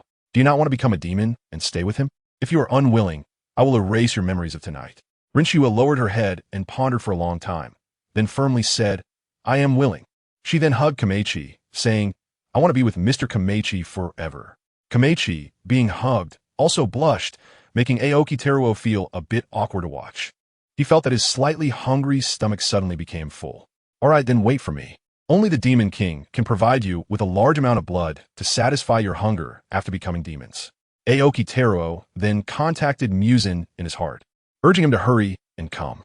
Muzan, who was interrupted while making clothes, was a bit displeased, but had no choice but to temporarily set aside his hobby and teleport to Aoki Teruo's side. Both Rinshue and Komechi were shocked by Muzan's appearance. They had thought that the Demon King would be the kind of brutal figure with a rough build and muscular face, but they didn't expect him to be so good-looking. Muzan stared at the two in front of him, his bone whips swirling up and down behind him. Is it them? The male seems to have some talent. But is the female just here to make up the numbers? He coldly looked at them and said disdainfully, is it really them? Yes. Please give them the highest blood volume they can withstand. Muzan snorted coldly, and two bone whips shot out from behind him, piercing into the stomachs of the two. He had initially intended to pierce their heads, but for some reason, he decided against it in the end. Here, Kiba and Rinshue were trembling on the ground in pain, but they did not dare to make a sound. They didn't want Keizo to know about the situation tonight. As for what would happen next, they would cooperate with Aoki Teruo's words to leave this place. After giving blood to the two, Muzan also put away the bone whip and leaned against the wall, waiting quietly. As time passed, it took a long while for them to complete their transformation into demons. Although they had become demons, the sensation of pain still existed. Rinshue suppressed the howl that was about to escape her lips and stood up. Her appearance was similar to Tamayo's, not changing much. Only her teeth had become pointed and the ends of her black hair turned deep blue. On the other hand, Kiba's changes were more significant. For some reason, many deep blue patterns appeared on his body. His hair and eyelashes turned peach pink, his scara became blue, and his pupils turned yellow. Rinshue looked at the demonized Kiba in disbelief. Mr. Kiba. He also looked at himself in disbelief, if he wasn't mistaken. Those blue stripes were the patterns of sinners he had seen in his childhood, right? Why were they appearing on him? Is this fate? The senior is indeed a messenger of God. If it weren't for the medical clinic established by the senior, I wouldn't even know where to sell blood. He might steal things for his father's illness. He had done it a few times when he was very young, but after meeting the old doctor, he never stole again. According to his original fate, he would have been marked as a sinner, and it was the senior who helped him. Everything he has today is because of his senior. It's me. Komaharu nodded towards Rinshue, and then looked gratefully at Aoki Teruo. Mr. Koma looks good like this too, Rinshue said with a slight smile. Rinshue, if you can't get used to it, I can control my appearance and change back to how I was before. No need, no matter how Mr. Koma changes. You are still the person I love the most. Just as Rinshue was looking at him, Muzan couldn't help but cough twice. It was really annoying, listening to their thoughts. At first, it was just a normal gratitude towards Aoki Teruo, but then, unexpectedly, his stomach, which wasn't hungry before, suddenly felt full. Lord Muzan? Koma protected Rinshue behind him, looking at him in confusion. Muzan looked at the two arrogantly and ordered, from now on, you are Upper Moon 3, and I bestow upon you the name Akaza. Koma, who originally had objections, looked at Muzan's cold eyes that seemed to see him as an ant and the pressure placed upon him, and instantly had no objections. He wasn't afraid of death, but he was afraid Muzan would harm Rinshue. As you command. Very good. With Muzan's words, the markings of Upper Moon and 3 appeared in Koma's, no, Akaza's eyes. Whether it's Mr. Koma or Mr. Akaza, both are the people I love the most. Rinshue gazed affectionately into Akaza's eyes and smiled sweetly. Aoki Teruo still needed to stay to handle the aftermath, so he calmed Muzan, telling him to return to Infinity Castle first and that he would accompany him later. To this, Muzan remained silent, only snorting coldly before teleporting away. Kyuzu was completely unaware of what happened that night, as his room was quite far from here. He was still sound asleep in his room. The two who had just turned into demons concealed their demonic appearances, took the necessary belongings, and left with Aoki Teruo. As for what would happen the next day, it depended on Aoki Teruo's words. After all, he had promised them that they could often come back to see their master, father. Chapter 51. Potion Upper Moon 2. Who is this kid? Is he that annoying? Shut up. Stay away from Rinshue. If you become a ghost in the future, I will definitely smash your head. The veins on Yawaza's head gradually became visible as he looked at the boy in the little hat who was clinging to Rinshue, feeling an anger that couldn't be contained. Sister Rinshue, you're so beautiful. You must have been deceived by Brother Koma. He doesn't seem strong at all. You should be with me instead. Look, everyone calls me the little divine doctor. I'm much stronger than Brother Koma. Tong Mao cried as he spoke, looking at Rinshue with a wronged expression. No, mister. Koma is very good to me. Please don't act like this, little friend. Rinshue was also mesmerized by his superb acting skills, feeling at a loss. He is clearly a very cute child, but why do I feel like he's a bit abnormal? Here, Doma felt a chill on his back from Akaza's gaze. When he turned around, he realized that Akaza was angry. KG and II. Doma smiled sweetly, widening his colorful eyes and staring intently at Akaza. KG and II is Upper Moon 3. But I will definitely be stronger than you in the future. Finally, Akaza could no longer hold back, looking at Doma with cold eyes and saying fiercely, "You aren't even a demon yet, so shut up. Also, call me Akaza. You can't just call me KG. Only Kocho can call my name." Although this person in front of him was young and he should forgive him, he just wanted to hit him. Doma pretended to be sad and finally sighed helplessly, saying, "All right, Lord Akaza, I have overstepped." However, Akaza didn't care about that and grabbed Kocho's hand to leave. He planned to go to the back courtyard room. It was a bit annoying to be with that kid. "Little doctor, there are patients here. Please come out and take a look." Doma shouted back, "Okay." Staring at the place where the two had left, he didn't know what had happened. It felt like that Upper Moon 3 didn't really like him. He was clearly trying to communicate with them, and he didn't refer to that unreliable book he learned from as a child. After hearing Aoki Teru's confession that he was a messenger of the gods, Kuai's said solemnly, "What exactly happened? Why did KG and Kocho leave here?" "This is the guidance of the gods. KG is the chosen one. He has his mission, and Kocho couldn't rest easy and followed him." "What mission? Can you tell me?" "I'm sorry." Aoki Teru appropriately displayed a sad expression, but they said they would come to see you often after this. "Am I the only one left?" Kuai's eyes drooped slightly, sadness and loneliness enveloping his figure. Living alone must be very uncomfortable, right? Therefore, Aoki Teru planned to find a child for him in town, so Kuai's would have a new focus and the Sari Dojo could continue to develop. After all, it was still his fault. "Kuai's, let's go find a new disciple in town, shall we?" "What? It must be boring to be alone." "I know. So let's take in another disciple." In the end, Kuai's agreed. He and Aoki Teru strolled around town and discovered a pair of 5-year-old homeless siblings before sunset. Out of sympathy, Kuai's took them in as disciples and brought them back to the Sari Dojo. Thus, the Sari Dojo welcomed new blood for the second time. "Here, this is for you. I'm sorry for the disturbance over the years." Saying this, Aoki Teru took out the gold he had prepared in advance and handed it to Kuai's. "Please make sure to accept it. I don't want to see the Sari Dojo fall due to lack of funds."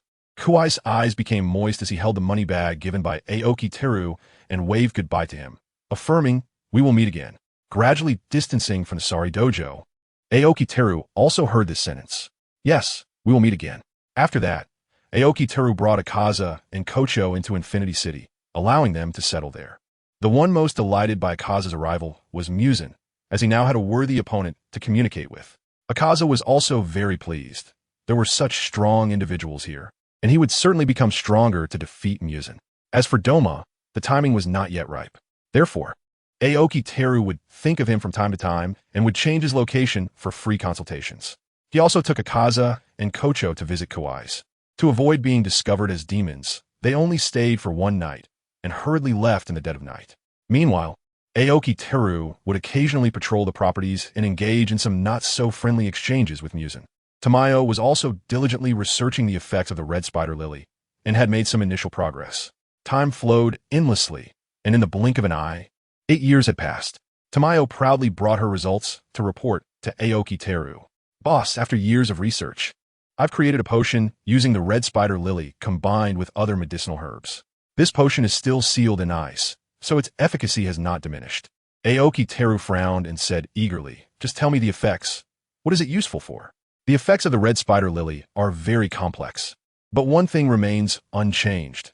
It can enhance a person's life, which means lifespan. Whether it is humans, animals, or plants, as long as it is a living being, it can increase their lifespan. As for the others, they are just additional effects brought by the increase in lifespan, indirectly enhancing various bodily functions. For example, if a person is about to die, taking the potion can quickly heal their injuries. How much lifespan can that potion increase? Listening to Tamayo's description, it seems more appropriate to refer to the red spider lily's ability as enhancing vitality. I divided the potion into 10 portions, combined. It can increase 100 years of lifespan. Aoki Teru pondered slightly. 100 years is too little. What is the use of that? Forget it. It could be used as a healing potion. He hadn't seen Doma in over a year, and didn't he know how he was doing? Was he doing well at the clinic in Mukon? It was time to take him on the road. The timing had come, and the demon world needed him. After dismissing Tamayo, Aoki Teru called out to Nakime to teleport himself to a secluded corner of Mukon City. In a flash of white light, Aoki Teru appeared in Mukon City. After landing, he quickly walked towards the clinic. 8 years had passed, and the once small Doma had grown into a young man. At 187 centimeters tall, he stood out among others, with his little priest hat replaced by a doctor's hat and dressed in a doctor's coat, exuding an elegant and serene aura. Aoki Teru thought, all show and no substance. After stating his intentions, Doma was so excited that he didn't even want to pack his own belongings and grabbed Aoki Teru's hand. Lord Aoki, it's my honor. After scolding Doma once, he obediently packed his things, said goodbye to acquaintances, and followed Aoki Teru to Infinity City, which he hadn't seen in 10 years. After Muzan, Granite and Blood, he successfully rose to Upper Moon 2 with his own strength. The symbols for Upper Moon and 2 were engraved in his colorful eyes. Having witnessed the entire process, Akaza felt an itch in his hands and even thought Doma's head looked more refined. It's been 8 years. This guy has finally become a demon. Chapter 52, Akaza versus Doma. He always remembered that incident from 8 years ago and was still troubled by it. Why was someone like that still above him in status? He was very dissatisfied. Kocho looked at Akaza in confusion. What's wrong? Sir, your gaze towards Doma-sama is strange. Noticing Kocho's gaze, Akaza gently patted her head and said softly, it's nothing. I'm just curious about Doma-sama's strength. Being ranked Upper Moon 2 must mean he is very strong. I see. So are you going to spar with Doma-sama? Exactly. I will go explain this to Lord Aoki right now.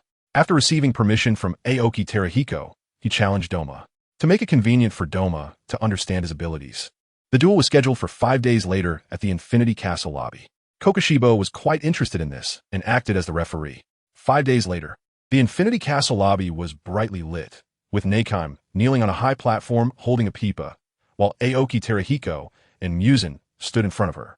Even Tamayo, with nothing else to do, decided to watch their match. Since this was just an internal sparring, there were no extra bystander demons present.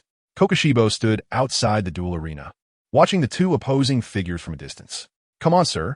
Koyuki gritted her teeth, her gaze fully focused on Akaza. Doma maintained his eternally unchanged smile, covering his mouth with a fan. Go for it, Lord Akaza.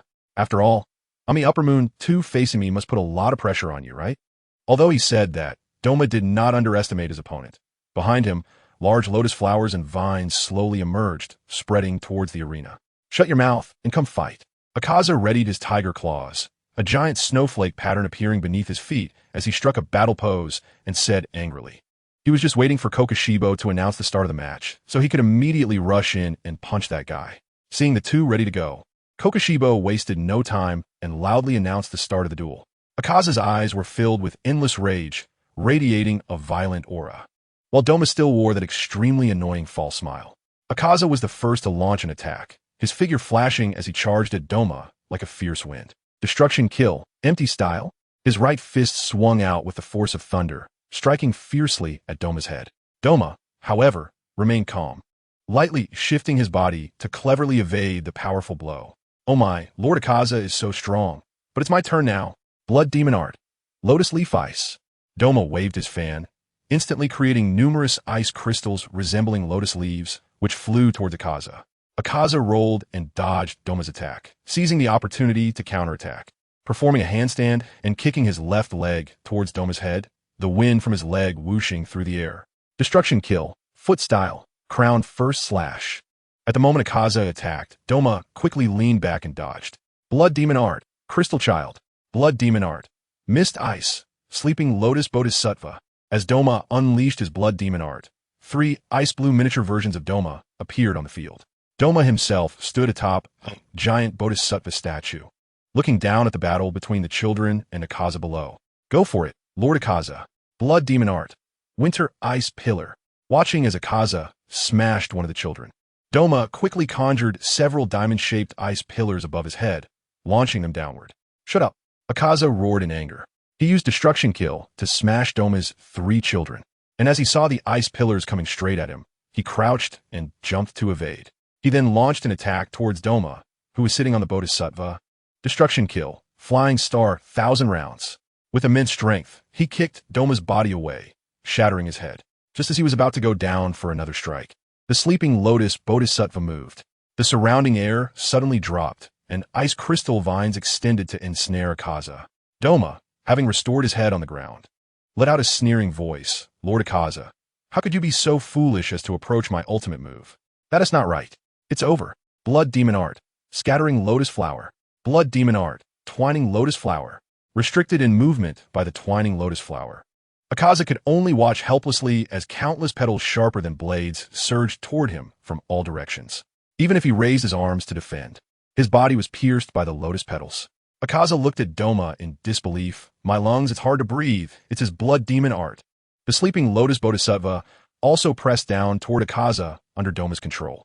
Trapped beneath the bodhisattva, Akaza could not accept that he had lost. But that was the reality. If Doma continued to attack him with his blood demon art, Akaza, whose lungs had already been frozen by ice poison, could not compete with Doma in terms of recovery speed or attack power. No wonder he ranks higher than me. I lost.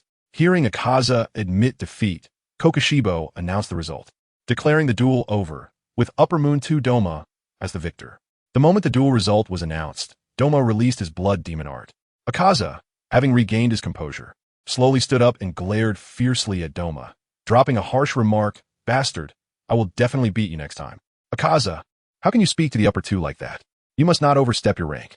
In a flash of cold light, Akaza's arm was instantly severed by Kokushibo. It's Lord Kokushibo. Regenerating his arm, Akaza shot a cold glance at Doma and picked up the tiger claws from the ground.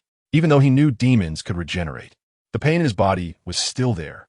Koyuki worriedly stepped forward to support Akaza. "Sir, Koyuki, I'm fine, don't worry.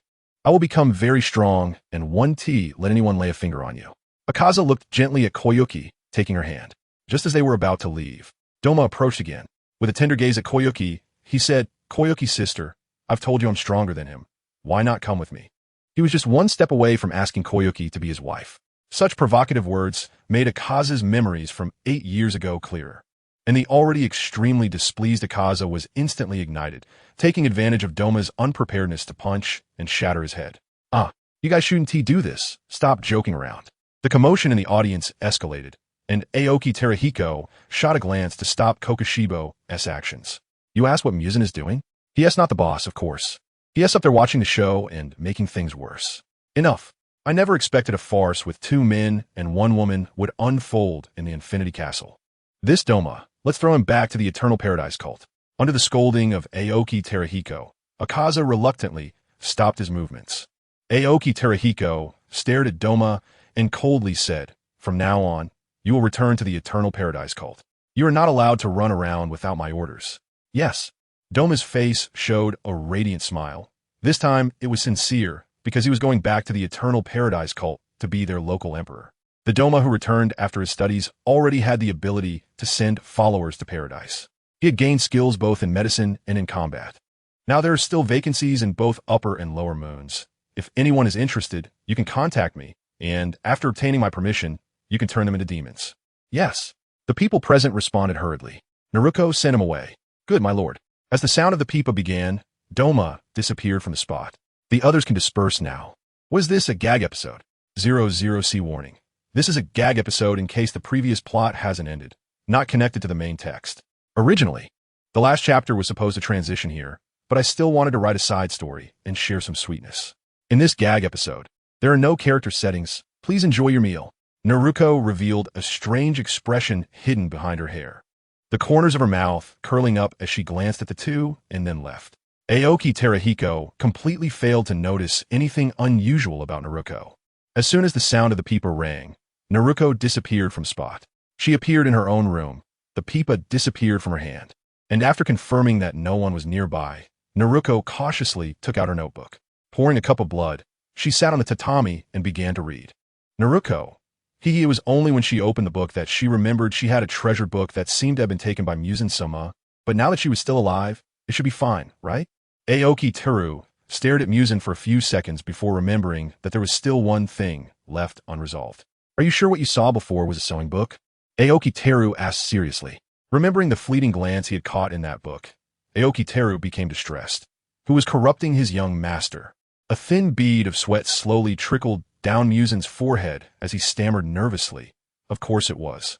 Clearly, Muzan's words had no persuasive power at all now. Aoki Teru grabbed Muzan's hand and pulled him toward the room. The divine gift of activated, and Aoki Teru's eyes quickly scanned the surroundings, finally spotting something out of place in a hidden compartment. Wait, before Muzan could act, Aoki Teru lifted Muzan's mattress, revealing a loose wooden plank underneath. Upon opening it, there was a hidden compartment. Inside the compartment lay a book. Aoki Teru picked up the book and raised an eyebrow, waving it in Muzan's direction. That's enough. Give it to me, no peeking. While Aoki Teru was still gloating, Muzan rushed over and tried to grab the book from Aoki Teru's hands. No. Let me see what you've been looking at. Aoki Teru slightly sidestepped to dodge Muzan's attack, but as a result, Muzan lost his balance, and both of them fell to the ground. Feeling the impact on the back of his head, Aoki Teru's expression shifted slightly. It hurt a bit. Muzan, blushing, knelt on Aoki Teru's waist and continued reaching for the book, his kimono half open, his skin pressing against Aoki Teru's face. Finally, taking advantage of Aoki Teru's moment of distraction, he snatched the book away. Looking at the skin so close, Aoki Teru felt his face heat up for some reason, as if a little cat was scratching his heart, making it feel ticklish, his Adam's apple bobbing up and down. It smells nice. Is that a good incense? Why? Noticing the ambiguous situation between them, Muzan quickly got up and hastily adjusted his clothes. Finally, blushing, he looked at Aoki Teru as he stood up. The spell suddenly lifted the book from behind Muzan's back and placed it in front of Aoki Teru. Coincidentally, Aoki Teru saw the book's title and cover clearly this time. What to do if you fall in love with your brother. The cover depicted a man pinning another man on a bed, their fingers intertwined, their skin touching, and the pinned man was shedding tears, looking as if he was enduring something. Aoki Teru's eyes widened in disbelief as he looked at Muzan. You? While in the Divine Kingdom, he had indeed heard about the prevalence of southern wind in the City of Laws, but such things were quite rare in their City of Rules. At least, Aoki Teru had never seen it around him. It's not me. I borrowed it for Narumi to pass the time, understand? Muzan shouted angrily, immediately selling out Narumi. Aoki Teru smiled gently and said, Don't be so nervous. I'm also very interested in this book. How about? He leaned closer to Muzan and softly blew a breath in his ear, tilting his head to look up into Muzan's eyes at his neck. Why don't we read it together? Gulp. Muzan's crimson eyes narrowed into a slit as he swallowed hard, his entire body flushed. No, you read it yourself. I've already finished. After saying this with a trembling voice, Muzan secretly contacted Narumi in his heart, asking her to teleport him away. Narumi, where are you? Hurry and teleport. Seeing the real-life script, Narumi, who witnessed everything in Infinite City, chuckled, her lips curling upwards.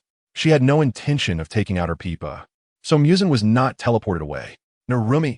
Aoki Teru watched Muzan with amusement, and although he didn't know why Narumi hadn't teleported him away yet, it was convenient for him. What to do if you fall in love with your brother? Have you fallen for me? What are you talking about? I definitely haven't. Aoki Teru stepped forward, grabbed both of Muzan's hands with one hand, and used his telekinesis to lift himself, pinning Muzan against the wall with a wall bang. With the other hand, he pinched Muzan's chin, looking at those tempting lips, feeling a bit tempted. Cough, cough. Then he looked discontentedly at Muzan, who was taller than him. Shrink, shrink, yes, shrink.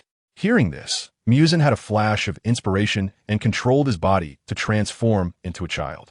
3 vertical lines appeared on Aoki Teru's forehead. He had never expected it to turn out like this. Forget it, I won't force him. He had done so much just to ask him if he had feelings for him or if he had some kind of preference. If it was Muzan, it wouldn't be impossible. After all, they had known each other for hundreds of years. If Muzan had feelings for him, he wouldn't mind trying. He picked up the child version of Muzan and sat down on the bed, looking at his trembling figure. Aoki Teru couldn't help but smile. You still haven't answered me. Do you have feelings for me? Relying on the fact that he was now a child, Muzan grew bolder, thinking that Aoki Teru wouldn't be so indiscriminate with a child. Right? Do I have feelings for you? It clearly seems like you have feelings for me. Look at how good you were to me before, feeding me diluted blood and indulging my stealing. If it weren't for that, would I want to delve into that kind of thing? That should be my question to you. Do you have feelings for me? Muzan stared wide-eyed, speaking in a babyish tone. Me? Actually, we could give it a try. So don't be sad. I know you like me. If you like me, I can also try it with you. Muzan was shocked. He actually liked him. Should he agree? Should he? What should he do? All right then, let's give it a try. Suddenly, Muzan thought of a very serious question. If we got together, who would be on top and who would be on the bottom? I don't know. It's all up to you. Aoki Teru, who had no research on this matter, handed the choice to Muzan. He didn't care about these things at all. As long as both parties liked each other, that was enough. Then I want to be on top. Aoki Teru kissed the forehead of the child version Muzan. Good. You promised me. You can't back out. I won't back out. Finally hearing the answer he wanted, Muzan controlled his body to slowly return to his normal form, leaving Aoki Teru looking bewildered beside him. Muzan pinched Aoki Teru's chin and pressed his lips tightly against his. After the kiss, Muzan looked at Aoki Teru with a domineering and sharp gaze, as if trying to see through layers of clothing. I'm on top. You must not back out. Is this what you call being on top? Muzan used both hands and feet, his bone whips flying behind him. No backing out. You promised me. Please imagine the above content. Narumi quietly took out her pipa, her fingers trembling with excitement as she began to play. Ding, ding, ding. Cold, cold, cold, cold, ding, ding, hee. Don't look or disturb. Let's not disturb them anymore. Lord Aoki and Lord Muzan. Who would have thought? A wonderful misunderstanding leads to a beautiful story, which seems quite nice. Chapter 53. Is it reincarnation or something else? Where's this? Can ghosts be reincarnated? My head hurts so much, it feels like I've forgotten something. How did I reincarnate? Why do I still have memories of my past life? My head hurts, it hurts so much. It's like a swirling thing. What is it? What is that blue something? It hurts, it feels like my soul is being torn apart. The boy desperately tries to recall bits and pieces of his time in hell. But no matter what, he can't remember anything useful. Memories of hell have vanished. How could this be? When my neck was cut, it wasn't this painful. A boy only 4 or 5 years old clutches his head, gritting his teeth tightly without making a sound. He rolls back and forth on the tatami mat, sweating profusely from the pain. Scenes from this life also flooded into his mind. After a long time, the pain finally faded, and the boy calmed down to ponder something. What does he count as now? Has he suddenly awakened memories from his past life? Was that moment of pain an adaptation? What is going on? Am I at home? May, sister. Suddenly, the boy's eyes were fixed on the toddler sleeping on the bed across from him.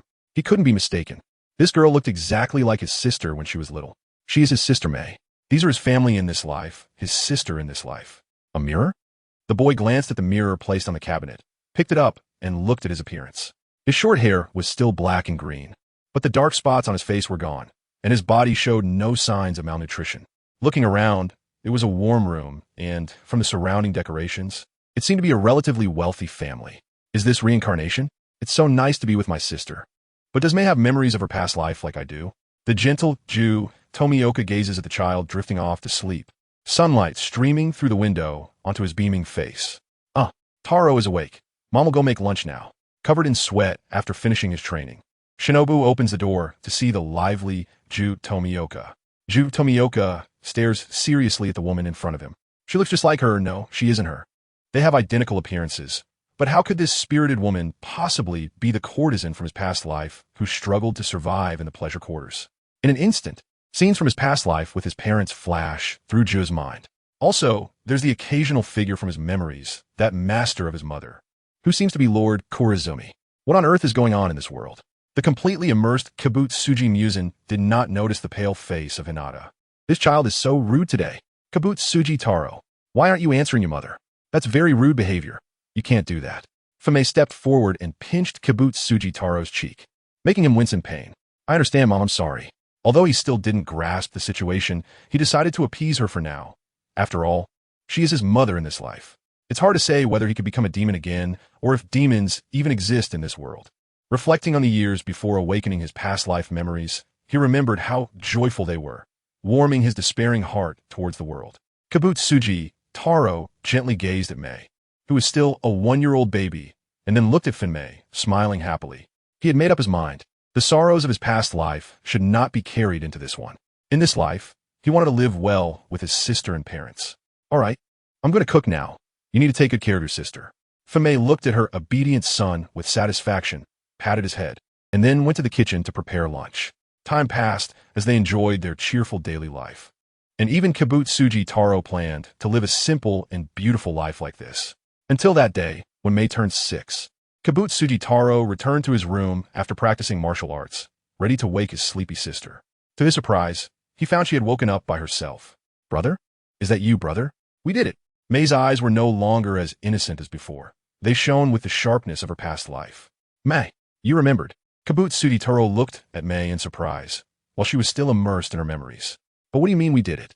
May, recalling everything, opened her eyes wide and carefully examined Kibutsuji Taro. Her brother in this life is really handsome. Then she tilted her head, puzzled. Brother, you don't remember? It's all because of me. As she spoke, May suddenly burst into tears. What happened to May? Tell me. It's all because of me. If it weren't for you protecting me, you wouldn't have lost your memory. Once she calmed down, May began to slowly recount what had happened in hell. At that time, we were serving our sentences in hell when suddenly time and space became chaotic. A real God appeared in the world, not one of those ethereal beings, but a true God who could control all life and nature, a stunning beauty. Just by her figure, I knew her beauty was beyond my reach. Because of the sudden appearance of the God, a huge crack appeared in hell, as if the world couldn't bear the arrival of the God, and split open. Out of curiosity, I ran to the crack and got sucked in, and seeing me disappear, you followed. Once inside the crack, everything was pitch black, with only a small area ahead illuminated, so we floated towards the light. However, there was a fierce wind swirling around, and before entering the light, you shielded me from the gale several times. Later, I suddenly found myself here. It must have been that wind that caused you to lose your memory. How infuriating.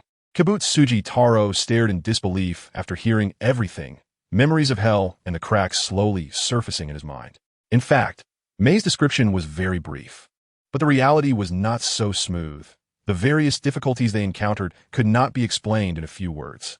After hearing your words, I remembered everything. May said excitedly, Really? That's great. But brother, are there still demons in this world? Kibutsuji Taro slowly shook his head, not knowing, as he had yet to encounter any. If possible, it would still be better to be a demon. I'm too weak now, having lost her blood demon art and not possessing a strong physique. She was just an ordinary person, and she couldn't accept such a huge disparity at once. So, brother, I want to become a demon. You must think of a way. I saw Lord Kokoshibo in my memories. Whether there are demons in this world, we can test it the next time Lord Kokoshibo comes. Although Kibutsuji Taro also hated his current ridiculously weak self, how could he protect May like this? Okay, I'll listen to you, brother. May said casually, but when will Lord Kokoshibo come? I don't know, we can only wait. Then what is the relationship between Lord Kokoshibo and us in this life? He seems to be our mother's master in this life. That is interesting. Let me uncover the truth. Later, with the cooperation of Kibutsuji Taro and May, their mother Fumei revealed her past experiences. Both were incredulous, not expecting their current happiness was brought about by Lord Kokoshibo. Fumei rarely saw her master go out during the day, and because of this, they became even more convinced that he was Upper Moon One, Kokoshibo. As for why he had changed from the last life, further investigation was needed. Chapter 54. The Departure of the Siblings. Time flew by without a moment's hesitation. 6 years passed like a brilliant dream, quickly unfolding and concluding in the tunnel of time. Kibutsuji Taro and May waited and waited, but they never saw Kokoshibo come even once. Brother, we've waited so long. Lord Kokoshibo definitely won come. You need to think of a way. Little May, actually, life is pretty good now. Your brother can protect you from harm. That is not true. Yesterday, while walking in the town, several perverts kept staring at me. I couldn't even kill them all. They may angrily cursed those people, dissatisfied with Kibutsuji Taro's words. If it weren't for Mom and you, I would have held back my word about those thugs, but everyone understood her meaning. Kibutsuji Taro looked at May with pain in his heart, stepped forward to hug her, and said, I'm sorry. It's my fault for not caring enough about you. The next time we encounter those people, I'll gouge out their eyes. You're the best to me, brother. By the way, we can go find Lord Doma. I heard those people discussing the Eternal Paradise sect while I was in town. Kibutsuji Taro said thoughtfully. Plus, it was he who turned us into demons in our past life. A few days ago, he had already heard about the Eternal Paradise sect's reputation, but he hadn't told May because of the discussions among those people. The leader of the Eternal Paradise sect is a divine physician who can send dying people to paradise. Furthermore, those followers take pride in being sent to the paradise by the leader. When did Lord Doma become a divine physician? What on earth is happening in this world? This life is completely different. For the safety of his sister, he must find out the situation before telling May. Only after confirming that those going to the infinite paradise cult, especially the women, return safely will he mention this matter. It is known that Doma loves to eat women. What if his sister gets eaten by Doma if he goes without knowing the situation? Upon hearing this, May was overjoyed and excitedly said, What are we waiting for? Let's go. In this life, their parents are treating them well, so he will leave a letter for them. May nodded, saying they could come back to see them later. Compared to the hundreds of years of memories in the last life and in hell, these few short years of memories here are nothing, but they still allowed them to experience light. So if possible, they will visit them often in the future. After that, Jutaro placed the written letter in a conspicuous location, which roughly stated that he wanted to take his sister out to explore and did not want to stay here. Of course, before going out, Jutaro took some money from home. They are still humans, and they can't be without money. That evening, when Funmei and her husband returned home, they found a letter left on the table. Taro, Xiaomei? Funmei looked at the contents of the letter in disbelief. Then, anxiously, she said to her husband, Dear, my 2 children have run away from home. I must go find them. Fun, there's no need. Taro is already a capable person, and with his protection, Mei will be safe. Her husband quickly held her hand and said calmly. After hearing her husband's words, Funmei recalled the image of Jutaro with a sickle, and a strange feeling arose in her heart. It seemed her husband was right. The children had grown up, and Taro's strength was not weaker than that of some adult swordsmen or samurai. If they want to go out and explore, then let them. This place has always been the children's home. Her husband was right. She hoped they would be safe. They definitely will. After a few days of long journey, Jutaro finally arrived at the Eternal Paradise sect with Nezuko. Brother, this place is exactly the same as in the last life. Nezuko pointed to the gate ahead. Let us go in quickly. It was just the right time for Doma to meet with his followers. Jutaro nodded and led Nezuko toward the gate. The guards at the church followed their usual process and allowed the two to enter. After the reorganization of the Eternal Paradise sect, new followers could meet the leader without paying any fee. Therefore, the two of them smoothly waited for the opportunity to meet the leader. Doma sat on a lotus platform, his face adorned with a fake smile, happily watching the two below. What a beautiful girl. I want to devour her. She must be very nourishing. I wonder if she would be willing to go to paradise. Doma thought to himself, but you can't just eat others casually. However, if they are willing, I won't say anything. Remembering what Akiyoshi had told him before, Doma felt a surge of anger. He could only eat those who willingly went to paradise. Do you know what a demon is? Jutaro first tested Doma, and seeing his expression unchanged, he didn't know how to respond and could only remain silent. Quietly observing Doma. Oh, a demon? It seems you have a long story. After I finish meeting the followers, come to my room to talk. Doma looked at the nearby follower and signaled him to take the two downstairs. He was secretly startled. Were there still demons daring to commit evil lately? How interesting. After the follower left, only Jutaro and Nezuko were left in the side hall. Brother, is he a demon? Most likely. We will know more later. Nezuko looked confused and asked, Then what do we say later? Jutaro pondered for a moment. Don't speak, just cooperate with me. Before long, the follower came back, leading the two through a series of corridors, finally stopping in front of a magnificent house deep inside. Please enter. The leader is waiting for you inside. Under the envious and jealous gaze of the follower, Jutaro and Nezuko pushed the door open. Before they could close the door, a chill swept through, and the door slammed shut on its own. Nezuko nervously tugged at Jutaro's clothes and whispered, Brother, it's blood demon art. It's fine, sister, trust me. His previous words and tea revealed too much. If anything fell off later, they could just say they encountered monster-like demons on the mountain and hoped the sect could eliminate them, and there would be no issues. Layers of curtains fluttered in the house, and Doma walked toward the anxious two, holding a golden iron fan. Why are you so cautious? Is my hospitality lacking? Jutaro, looking at Doma who was approaching, replied calmly, No. Now let us talk about what happened before. Where did you see the demon? Or did you see a creature similar to a demon? Doma waved his iron fan, partially covering his face, while his gaze focused on Nezuko. Suddenly, Doma leaned in closer to Nezuko. You're the most beautiful girl I've ever seen. I really want to devour you. Your brother has a strong aura. Is he from the Demon Slayer Corps? Is he here to kill me? Then I'll just devour you both. He wasn't foolish. From the beginning of the conversation, he could tell that these two clearly came to find demons. If they weren't from the Demon Slayer Corps, which normal person would seek out demons?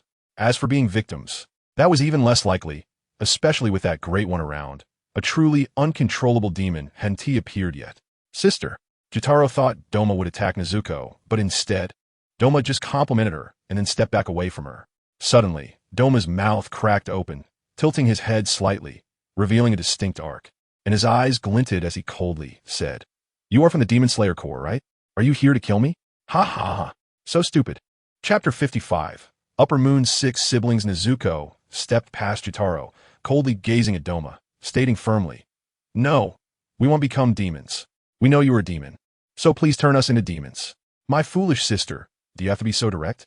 Is that really okay? Although his sister was foolish, Jotaro would never let her get hurt and remained vigilant, slowly feeling for his scythe hidden behind him. Ah, is that so? You really want to become demons? Doma turned his eyes, shifting from gloomy to sunny, smiling. Jotaro nodded yes. Doma sighed. I can't eat you then. Well, I need to consult above. After saying this, he called upon Akiyoshi in his heart. Great One, are you there? There are 2 people here who want to become demons. What is your opinion, Lord Akiyoshi? Hearing Doma's words, Akiyoshi, who was born in Infinity Castle, used a spell to connect his vision with Doma-s. Another 2 key plot characters? Wait, why do they have traces of time and space on them? Akiyoshi hurriedly transmitted a message to Doma to wait there. He patted Muzan's shoulder, who was resting on his lap, looking down at him. There are 2 newcomers over there that need to be transformed, and they both have the strength of the 12 Kazuki. Let us go. Let us take a look. Muzan nodded after putting down the book and happily said, That's great. It seems the 12 Kazuki will have 2 more members. Nothing happened. Muzan was just resting on Lord Akiyoshi's lap, reading and sipping plain water. They just had a good relationship. With the help of Neikaim's teleportation, they instantly appeared around Doma. As they assessed the brother and sister, Jotaro and Nezuko were also observing them. Nezuko, who was that next to Lord Muzan? So good looking. Compared to Nezuko, Jotaro saw much more. Jotaro, is he the reason this world is different? A variable. How rude. Is it really you who wants to become demons? Muzan coldly gazed at the 2, extending his bone whip from behind and stabbing toward them. The 2, undeterred, were instead excited because they had achieved their ultimate goal for coming here, eagerly watching the approaching bone whip. Jotaro, this time little Nezuko didn't die. I wonder if they will be like in the last life after becoming demons. As the bone-chilling pain slowly subsided, they once again felt the familiar power, along with those different things that emerged like Akiyoshi. This time is different. Jotaro and Mei still share a life, but they can act independently. Jotaro can choose to enter Mei's body or choose not to. As for appearances, although Jotaro had no black marks when he was human, after becoming a demon, he has black marks just like in his previous life. He wanted to vent his feelings in his heart, but thinking about Muzan's mind-reading ability made both of them hold their breath and clear their thoughts. Master. The 2 knelt down in front of him.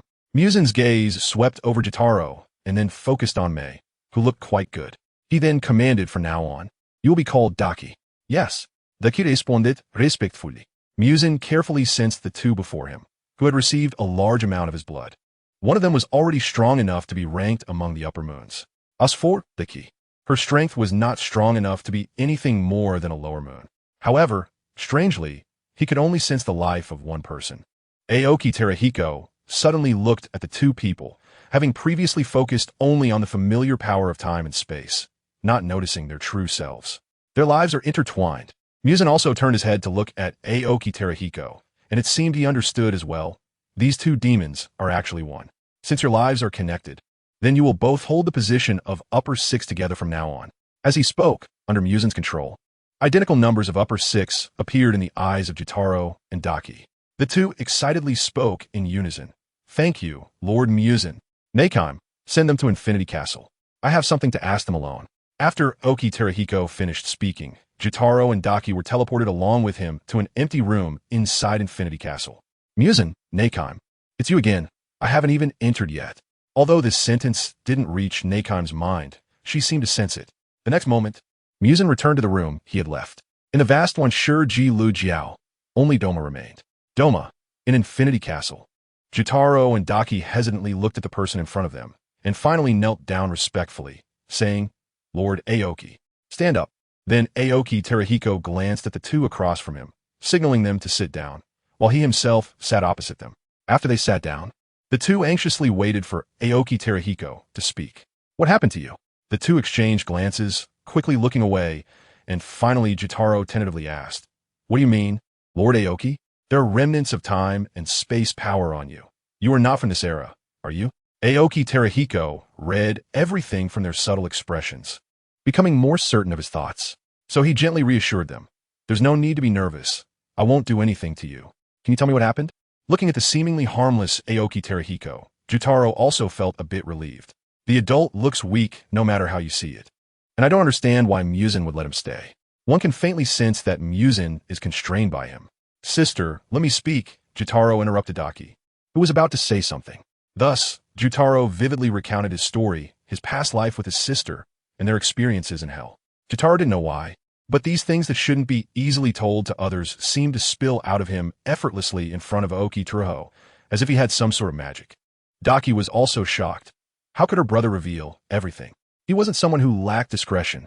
The reason, of course, was Aoki Truho's doing. He used a spell that made people let down their guard and increase their affinity. Listening to Jutaro's description, Aoki Truho understood. It was a distortion caused by the power of time and space between different dimensions of the same plane.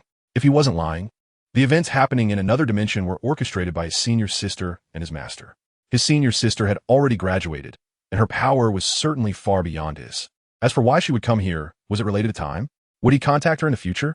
Thinking of this scene, Aoki Truho secretly checked the dimensional communication talisman in his space, which represented a promise from his senior sister.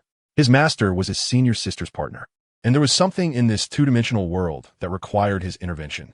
What happened in the future? Was Muzan going to die? But isn't that the fate that was destined for him? Why'd he have to do that?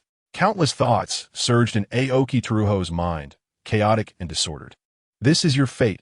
Enjoy your new life, he said. Afterward, Aoki Truho called out to Ningnu to teleport the two away while he appeared before Muzan, his face full of concern. Muzan was left bewildered by Aoki Truho's complex gaze. What happened? Chapter 56, The Terminally Ill Person. How many years have passed?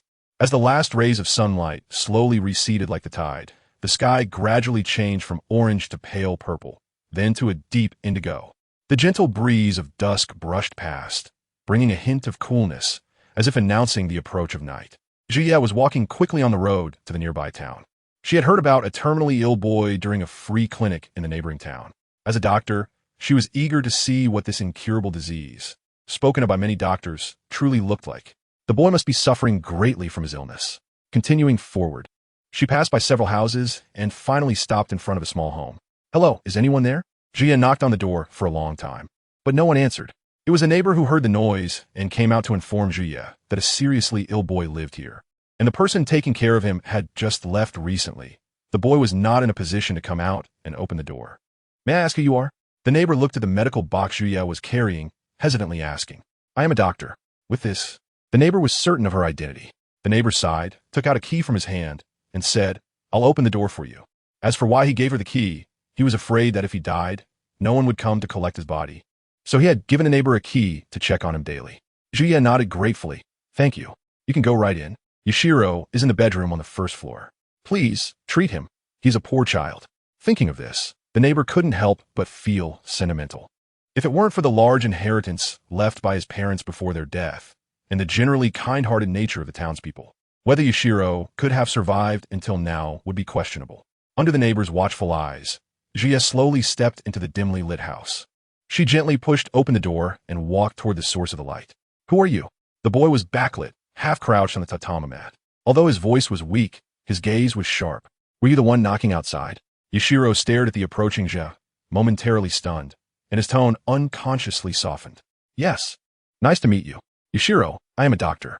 I heard about your situation. May I take a look at your illness? Yashiro's ears turned slightly red, and he showed no doubt about Jie's identity. Sure, no problem. Don't be nervous. I'll take your pulse first.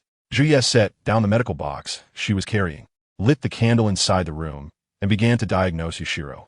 The pulse was very weak. This symptom indicated osteomyelitis. If this is the case, it will be difficult to treat. The chances of early-stage osteomyelitis being cured are minimal, let alone for Yashiro, whose condition was likely at an intermediate stage. The difficulty of treatment was akin to climbing to the heavens. Now, there was only one way to cure him, and that was to turn him into a demon. But isn't being a demon also a kind of illness? How could she push him into a deeper hell? Jie struggled internally. Even after becoming a demon for a century, she still believed that being a demon was also a disease far more terrifying than osteomyelitis. I'm very sorry, but your illness. Jie didn't finish her sentence, but from her sorrowful expression, Yashiro could tell that his illness was unlikely to be cured. As expected, a terminal illness is ultimately a terminal illness. Yashiro felt a longing for life, but fate did not favor him. He would still die in the end. Perhaps in a year, perhaps in 2 years. In any case, it was not far off. Juya sensed Yashiro's sorrow in the face of an inescapable fate and felt a stir in her heart, ultimately leaving the choice in his hands. Actually, there's another way to cure you, but the cost is very high. What method? A glimmer of hope appeared in Yashiro's eyes as he looked at Juya. Sensing Juya's hesitation, Yashiro firmly said, "No matter what the cost is, I can accept it. Because no matter what happens, it can't be worse than now. To become a demon. As long as you become a demon, your illness can be cured, and you can live for a long time." Seeing the bewildered Yashiro, Juya patiently explained the knowledge related to demons. "The decision is in your hands. If you are unwilling." Before Juya could finish her sentence, Yashiro nodded vigorously. His eyes filled with determination as he replied loudly, "I am willing. As long as I become a demon, I can always follow you, right? Now that I'm all alone, you have given me the chance to live. You are my support." Juya could hardly believe it and covered her mouth in shock. Once she regained her composure, she quickly waved her hand. "Mr. Yashiro, there is no need for such formality. Since that's the case, you will follow me from now on. Please wait a moment. I will be right back." She needed to consult her superior. Thus, under Yashiro's respectful gaze, Juya left the house and went to the courtyard, communicating with Aoki Hikari in her heart. Dialogue omitted here. Boss, this is the situation. Yashiro is really a tragic child, and I want to save him. Aoki Hikari, of course, I can transmit some blood to you. From what you described, this boy can't handle too much blood. This should be enough. After saying this, Aoki Hikari cut off the connection. Soon, a small jade bottle appeared in Juya's hand, containing a small amount of Muzan's blood. Although Aoki Hikari could no longer see the situation here, Juya still showed her gratitude and gave a slight bow to the air. "Thank you, Lord Aoki." Then, Juya hurried back to Yashiro and placed the small jade bottle in his hand. "This is the blood that can turn you into a demon. As long as you drink it, you will become a demon." Juya had just said half of her sentence when Yashiro uncorked the bottle and poured the blood into his mouth. After drinking it, he showed Juya a radiant smile. "Lady Juya, I've finished drinking it. It hurts so much. For the sake of Lady Juya, I must hold on. I can't make a sound. What if Lady Juya dislikes me?" After that, Yashiro also felt waves of pain coursing through his body, 100 times more painful than the illness he had felt before. It was Muzan's blood gradually transforming Yashiro's body. Time passed, and Yashiro's grim expression gradually calmed, and his body began to recover. He lay weakly under the blanket, looking at the worried Juya, reaching out his hand to her with a smile. "Lady Juya, I succeeded." Juya held Yashiro's outstretched hand. "It's okay. It's good that you're fine. It must have hurt a lot, right? When I first became a demon, it hurt a lot too, but it got better after enduring it." "No, not at all. I don't feel anything." After hearing Juya's words, Yashiro abruptly sat up with his newly restored body, insisting, "Even if you give me another bowl of blood, I wouldn't feel anything." "Haha, Mr. Yashiro, you're quite humorous." Juya chuckled softly, covering her mouth. "Then from now on, you will accompany me to treat patients. You can assist and also learn some medical skills with me. And I have a clever apprentice. I hope you will like him. He doesn't really like Tamayo, but he is indeed smart. In just a few years, he has learned most of Tamayo's medical skills and has passed the rigorous test she set.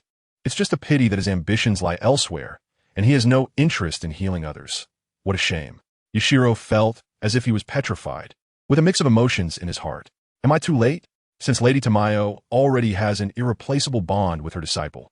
No, I must become the most important person to Lady Tamayo, an irreplaceable person. So he forced a smile, feeling a bit gritted, and really wanted to meet Lady Tamayo's disciple. That would be great. I can introduce Mr. Yashiro to him when I go there in the future. Chapter 57. Upper Moon 5, Tamaki in the following days. Tamayo took Yashiro to various places to practice medicine and taught him her medical skills. During another change of location, Yashiro suddenly asked, "Lady Tamayo, since you say that demons are also a kind of disease, why not research a cure for them?" "I want to, but it's not that easy, Lady Tamayo." "I believe you can do it. I will help you." Tamayo stared blankly at Yashiro, watching his excited expression, unable to bring herself to dampen his enthusiasm. "All right, then we won't go for public consultations next. Let's find a place to research a method to treat demons." "No problem. I will follow Lady Tamayo's lead." On the beach, a wooden fishing boat was parked, its hull aged and heavy. The village was built along the coastline, with wooden houses scattered, made of timber and thatch. This is the fishing village closest to the sea. The streets of the village are narrow and winding, with small vendors selling seafood, vegetables, and handicrafts along the roadside. In one corner of the village, there is a shrine that is always bustling with incense. At night, The fishing village is peaceful and harmonious, with lights reflecting the stars, and the waves lapping at the shore like a lullaby lulling it to sleep. Daki walks alone on the sandy beach by the sea, gazing at the nearby village. Remembering the task entrusted to her by Aoki Teru, Daki does not linger and heads towards the fishing village. Aoki Teru, you must not slack off on the task of gathering the 12 Kazuki. Go to the coastal villages and search for talented individuals. They have memories of their past lives, making it not too easy to gather all 12 Kazuki, which is why she mentioned it to Lord Aoki. Based on their conversation, Aoki Teru has also clarified the candidates for the 12 Kazuki. This time they came to the fishing village mainly to look for the jade pot from the human era. Kokoshibo and Akaza's task was to search for the half-dog inland. Brother, this is the last coastal village, and I don't know if the jade pot is here. If I remember correctly, it's not far from when the jade pot became a ghost in the last life. Brother, wake up quickly. Receiving the transmission from Daki, Jitaro crawled out from behind her. You go that way, and I'll go this way. Daki pointed to 2 directions in the village. Be careful. Jitaro nodded and headed in the direction Daki pointed. Kid, stay away from that freak and walk faster. Mom, why can't I get close to him? There's so many reasons, it's just not allowed. Now hurry up. Saying this, the woman quickly pulled the child away. Daki squinted her eyes and looked at the freak the villagers mentioned. With deep brown long hair, yellow eyes, thin eyebrows, thick lips, a slightly drooping mouth, and a dull, lifeless gaze, there were several porcelain pots displayed in front of him. He looked just like an ordinary vendor, right? Hey, wait, pots? Plus, since this is a fishing village, could he be the jade pot? No way. Is the jade pot that good looking? Daki couldn't believe her eyes. Recalling the appearance of the jade pot in her last life and comparing it to the refined young man in front of her, she began to doubt if she had the wrong person. But this was the last fishing village. Where else could the jade pot be? However, when the jade pot became a crescent moon, didn't he say that the appearance was modified by himself? What a waste. So Daki quickly contacted Jitaro in her mind. Oni-chan, come quickly. There's a human who looks like the jade pot. Jitaro replied, coming. In just a moment, Jitaro appeared around Daki. He looked around and finally fixed his gaze on the young man in front of him. Turning to Daki, he looked confused and incredulously said, Is that the jade pot? Just ask him and you'll know. Daki entrusted this task to Jitaro while she observed from the side. Reluctantly, Jitaro had no choice but to approach and inquire, matching his questions with the self-introduction of the jade pot from his last life. Finally, Daki watched as Jitaro walked toward her with a pot in hand. She hurriedly asked, How is it? Jitaro sighed, heavily nodded. It's him. His likes and dislikes are exactly the same as the jade pot from the last life. Hearing this news, Daki found it hard to accept, completely unexpected that the jade pot in his human era was even more attractive than that pig-like child. Such a beautiful face. Why'd it end up like that? Why change it like this? Seeing Daki's unhappiness, Jitaro could only step forward to comfort her. Sister, you're more beautiful than anyone else. That current Yoruchi and the guy with the twin swords can't compare to you at all. Daki snorted, of course. I'm the most beautiful. That unromantic pot. It's better not to mention it. In that case, let's quickly report this matter to Lord Aoki. At this moment, Aoki Teruaki, who was inspecting industries in various places, paused when he received Jitaro's transmission. It seems they have found that Upper Moon 5, gaining another subordinate, suddenly feeling a bit reluctant. He wondered if he could calmly accept their fate after sending away those close to him. With this thought, Aoki Teruaki recalled the transmission talisman in the space. He quickly called out to Nakheim to transport him to Infinity Castle, where he communicated with Muzan amicably and calmed his emotions. This is called positioning the Upper Moon 6, Jitaro, and Daki, and teleporting them with Muzan. Because some time was wasted earlier by the time they saw Jitaro and Daki, the person suspected to be the Upper Moon, Hakuji, had already left. Master, Jitaro and Daki knelt in greeting and then recounted the process of finding Hakuji. After listening to a bunch of nonsense, Muzan coldly stared at the two, impatiently saying, All right, hurry up and take us there. Don't waste any more time. Yes. Jitaro and Daki led the way. Quickly arriving at Hakuji's home, Jitaro respectfully said, Master, this is the place. I'll go ask. Aoki Teru nodded to the others and then knocked on the door. With a click, the door opened from the inside. A young man inside looked at everyone with suspicion, asking, What are you here for? Then he looked at the young man who had praised his beautiful pot not long ago. It's you? Seeing the gaze from the two masters, Jitaro took the initiative to speak. It's like this. After explaining the purpose of their visit, the young man immediately agreed to join them and become a demon without any hesitation. If I become a demon, I'll have more time to complete my art. I will become the greatest artist in the world. After receiving Muzan's blood, he endured more blood than Jotaro and Daki, thus ranking as Upper Moon 5. From today onwards, you shall be called Hakuji. Upper Moon 6 is this name, right? Hakuji was overwhelmed with excitement and knelt respectfully, saying, "Thank you, Master Muzan, for giving me a name. What a fitting name for me. Master Muzan has put thought into it." Then, the words Upper Moon and 5 were engraved in Hakuji's yellow pupils. It is worth mentioning that Hakuji's appearance after becoming a demon did not change significantly, and what he would become in the future would depend on his mood. Aoki Teru looked at Hakuji and felt that he didn't seem reliable or obedient, so he restricted him with a few words. "Hakuji, our headquarters needs artists like you to create more exquisite pots. So could you please take a trip to headquarters?" Hakuji replied, "Since you think so highly of me, Aoki-sama."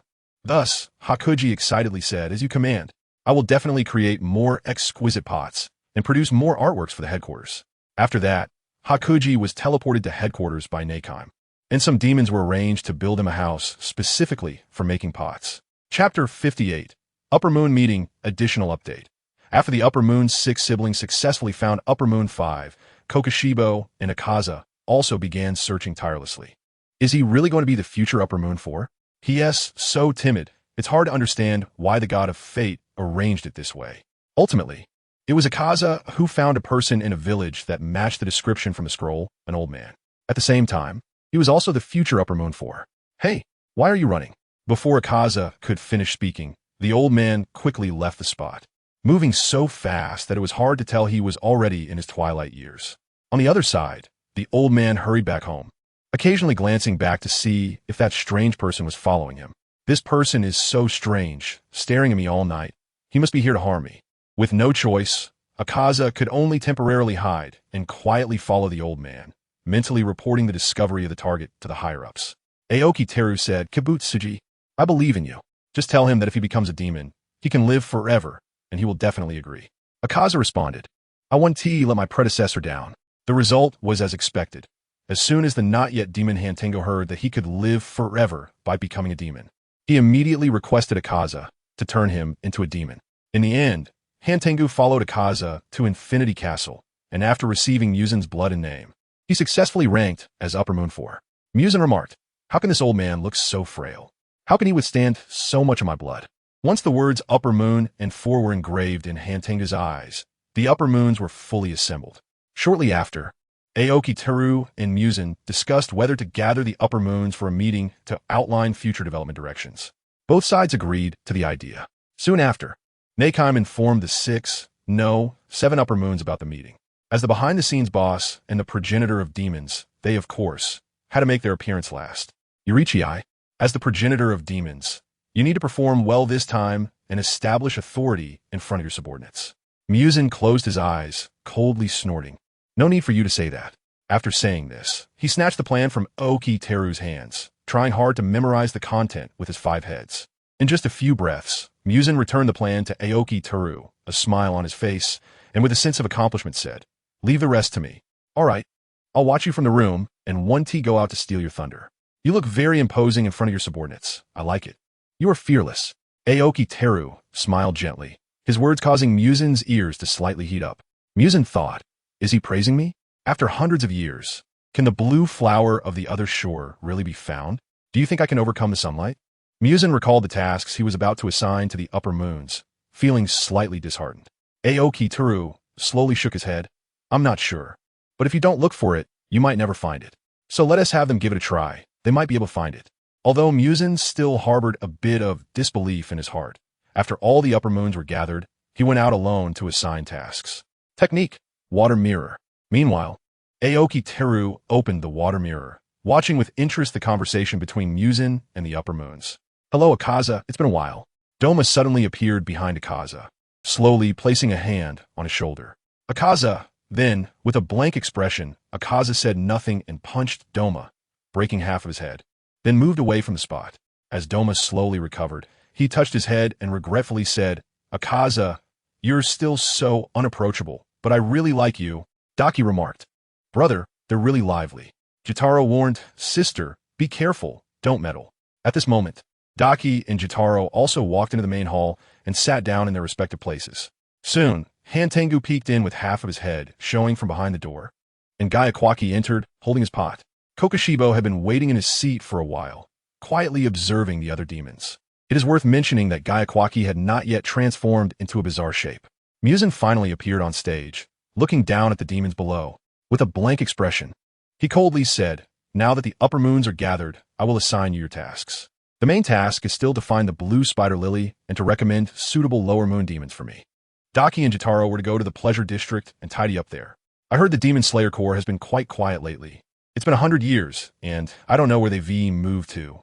Gaiakwaki and Hantengu were responsible for searching for them. Under Muzan's narration, the upper moons received their respective tasks. Akaza's task was to search the world for the blue spider lily. Doma was to cooperate with the headquarters to develop the Eternal Paradise religion and the medical clinic.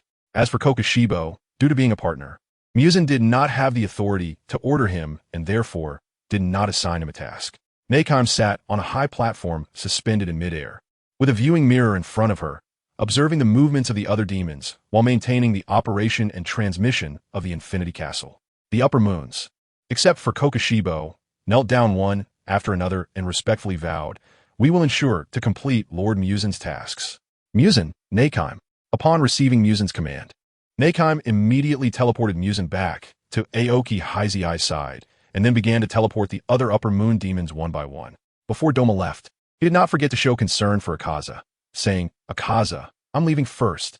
It's been a while since I last saw Miss Koyuki. Please send my regards to her." Then Doma was teleported away, causing Akaza's fist to hit the air. Akaza, Doma. He never liked Doma, and now he was more disgusted. Upon arriving at the Pleasure District, Daki and Jotaro looked at the familiar environment ahead with mixed feelings. "Daki, I didn't expect to return here, this annoying place." Then she walked forward with great enthusiasm. Their task was to cleanse this area, not to destroy the Pleasure District, which was a huge project. They had to ensure that the Pleasure District continued to exist and that the helpless women who wanted to stay could live here normally. Returning to the Suing headquarters, Gaiakwaki looked at the masterpieces filling the room, and after the events in the Infinity Castle, inspiration burst forth. He completely forgot about Muzan's task and became absorbed in making various pots. Meanwhile, Hantengu, seeing that Gaiakwaki had not contacted him, could only start searching for the Demon Slayer Corps headquarters by himself. Looking at the empty hall below, Nakheim continued to observe the activities of the demons in the viewing mirror. "Nakheim, did the mirror just flash?" No problem." After checking without results, Nakheim thought she had just imagined it and continued to diligently complete her work tasks. Chapter 59. The Influence of the World. Yuhiko, you increasingly resemble the Demon King. Looking at Muzan, who had just returned, Aoki Hizeai smiled slightly and then praised him. "What do you think a Demon King should be like?" However, upon hearing Aoki Hizeai's words, Muzan did not feel happy. He simply said in a low voice. After thinking for a moment, Aoki Hizeai said, "To be diligent and responsible towards subordinates." And then what? Right, what should a Demon King be like? Demons are the villains of this world. And does he still have the appearance of a villain now? A demon that only preys on bad people turns the villain into something that doesn't resemble a villain. Does he think of himself as a joke? I do not regret everything I did to him, even though becoming a demon was this world arrangement for him, allowing him to escape from pain and live on. But demons should not exist above ordinary people. They should not become natural disasters. That is wrong.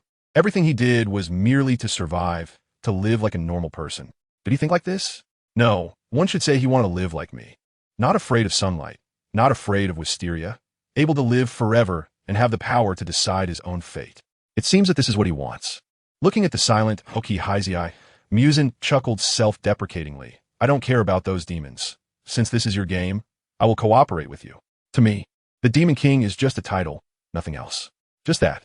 Thinking of the content he pondered before, Aoki Hizeai tentatively spoke. "Do you wish to live like me? I remember 100 years ago, you said you wanted to learn my abilities." The topic abruptly stopped, and under Muzan's delighted gaze, Aoki Hizeai awkwardly changed the subject. "Why do you want to live?" Muzan's eyes darkened. It seemed he was unwilling to teach me after all. Saying he would wait until the timing was right was just a lie, because he did not want to feel his powerlessness against fate. That feeling of being out of control is terrible. Although he was still angry, he answered Aoki Hizeai's question truthfully. "Fate? If you knew." Muzan did not hear the following words clearly, but his intuition told him it was something very important. However, every time he wanted to hear it, His ears and brain would no longer be under his control, only hearing a series of vague and indistinct babble. What was Heizei talking about? Why couldn't he hear clearly? What happened? I hate change, that feeling of being out of control. Muzan's eyes gradually became serious, his mood anxious, and his breathing began to quicken. I can't hear. I really can't hear. He couldn't even recall. Yuhiko, what's wrong? Aoki Heizei noticed something was wrong with Muzan and hurriedly moved forward to support his body. Wrapping his shoulder, he whispered, "Don't think about it. Don't think about anything. How can a person in this world escape the constraints of the world?" Ultimately, he thought too well of himself. He shouldn't have told him about the fate of the world and the truth behind it. What he just said was just an ordinary spoiler. It was unbearable for Yuhiko. Fate? If you knew your birth, your pain, everything about you, including your transformation into a demon, until your final death. All of this was predetermined fate. What would you do? Muzan violently broke free from Aoki Heizei's hand, clutching his throbbing head and shouting loudly, "Get away from me." What's going on? What did you say? I hate change. Until the end, Muzan calmed down, but he still couldn't believe it. He suddenly felt a wave of horror, a chill rising in his heart. Something was controlling him, and he felt like a puppet on a string, unable to escape its control no matter what. Muzan's crimson eyes suddenly narrowed, then looked at Aoki Heizei. What do you know? Can you tell me? The last voice carried a hint of grievance and immense fear. Reflecting on the various experiences he had gone through, there were no unreasonable places to think about. And the ever-elusive blue spider lily. The world gives a feeling of despair, like a vast abyss that constantly devours itself. I can't express it. Aoki Teruhai sighed and shook his head. Aoki Teruhai felt a strange itch in his heart under Muzan's kitten-like gaze, giving rise to a sense of reluctance, accompanied by a peculiar feeling. It was an emotion he had never experienced before, somewhat like a protective instinct for life, but different. He couldn't articulate this feeling. By some instinct, Aoki Teruhai took out a talisman from his space and handed it to Muzan, who looked on with confusion. This is a talisman that will help you gain enlightenment. This is a barrier talisman. As its name suggests, it can block others from probing into oneself. In his world, it can only block those whose cultivation is below his own. But in this world, due to his high rank, it can block the probing of the world's consciousness. If Aoki Terumi guessed correctly, this talisman can block probing for several breaths, which is enough time for Muzan to gain insight into many things. He wasn't sure what he felt at that moment, that he actually interfered with the operation of this world. Muzan looked at the talisman in his hand. His eyes moved slightly, and he glared at Aoki Terumi. Why didn't you take out this treasure earlier? This should be a very precious thing, right? He gives me such a precious thing because... Not knowing what he thought of, Muzan's cheeks turned slightly red, and then, in a fit of anger and embarrassment, he placed the talisman on his forehead. One breath, two breaths, several breaths passed, and nothing happened. Muzan glanced at Aoki Teruhiko, as if asking why it was of no use at all. Aoki Teruhiko patted his own head and apologized, saying, "I forgot. I need to use my power to activate it." Seeing Muzan twitch the corner of his mouth, Aoki Teruhiko hurriedly activated the talisman.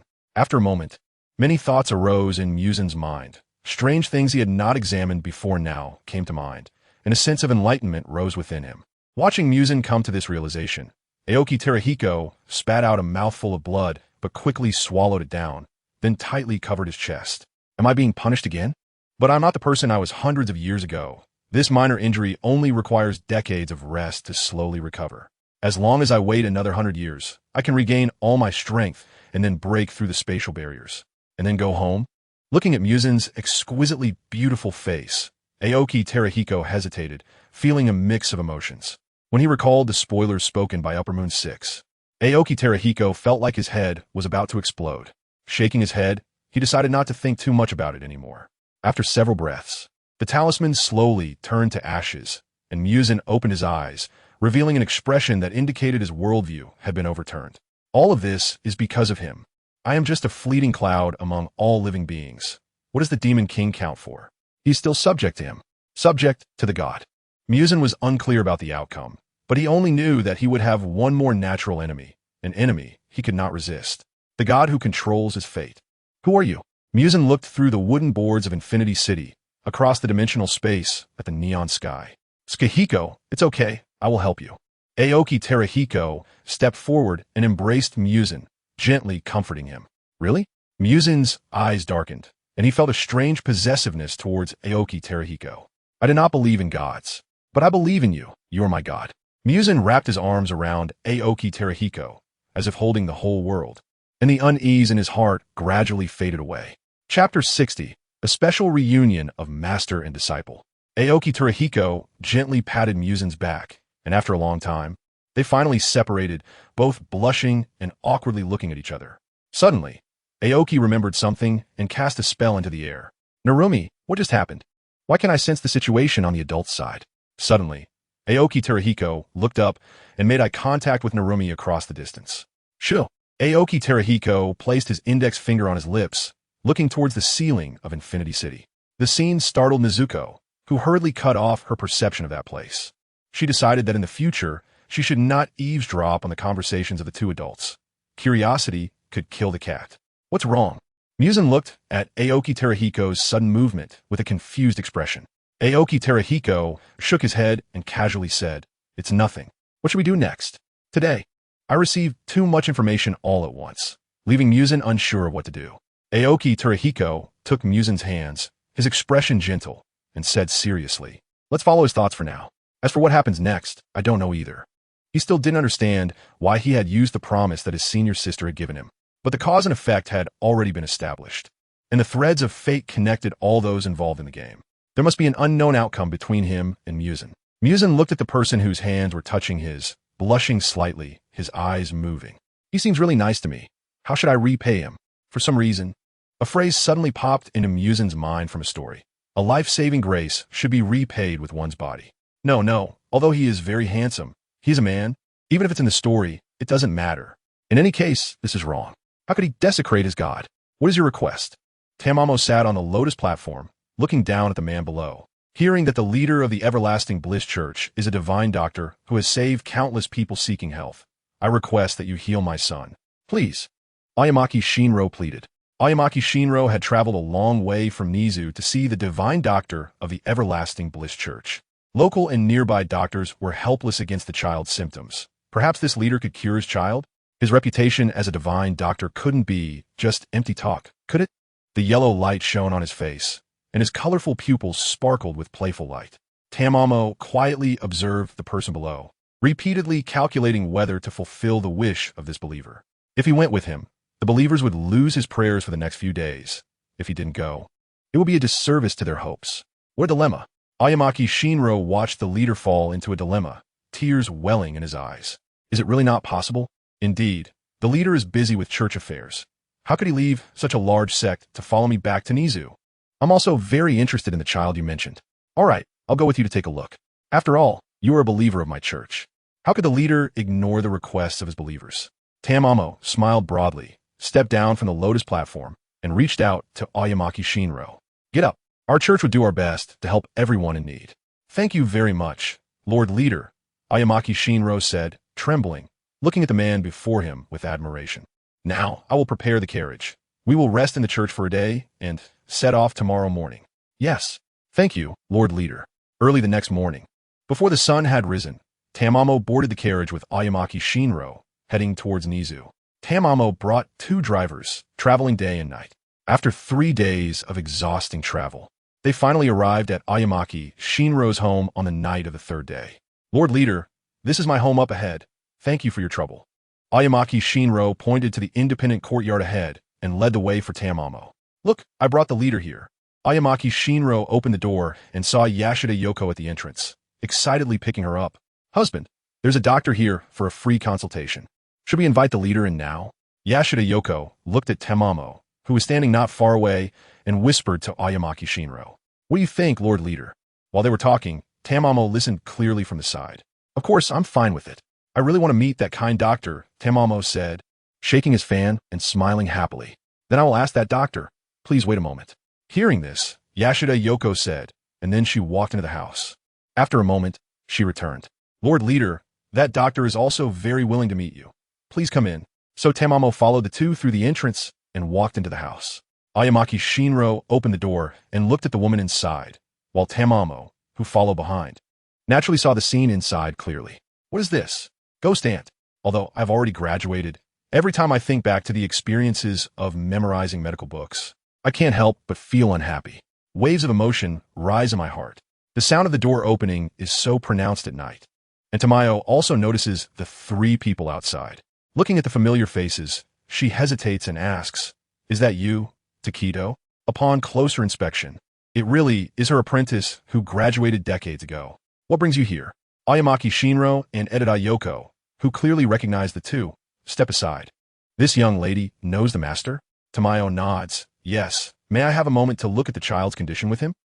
Sure, no problem." So, the couple leaves the room and closes the door behind them. "I never expected to see you here. Are you here to see a patient?" Tsukihiro maintains a smile and calmly replies, "Yes, that believer's wish is to treat his son, so I came to take a look." Remembering her previous diagnosis of the child, Tamayo's expression darkens. "Tamayo-sama, who is this?" Yushiro, who has been quietly watching over the child, looks at Tsukihiro with caution. "Are you also here to treat me? Do you know each other?"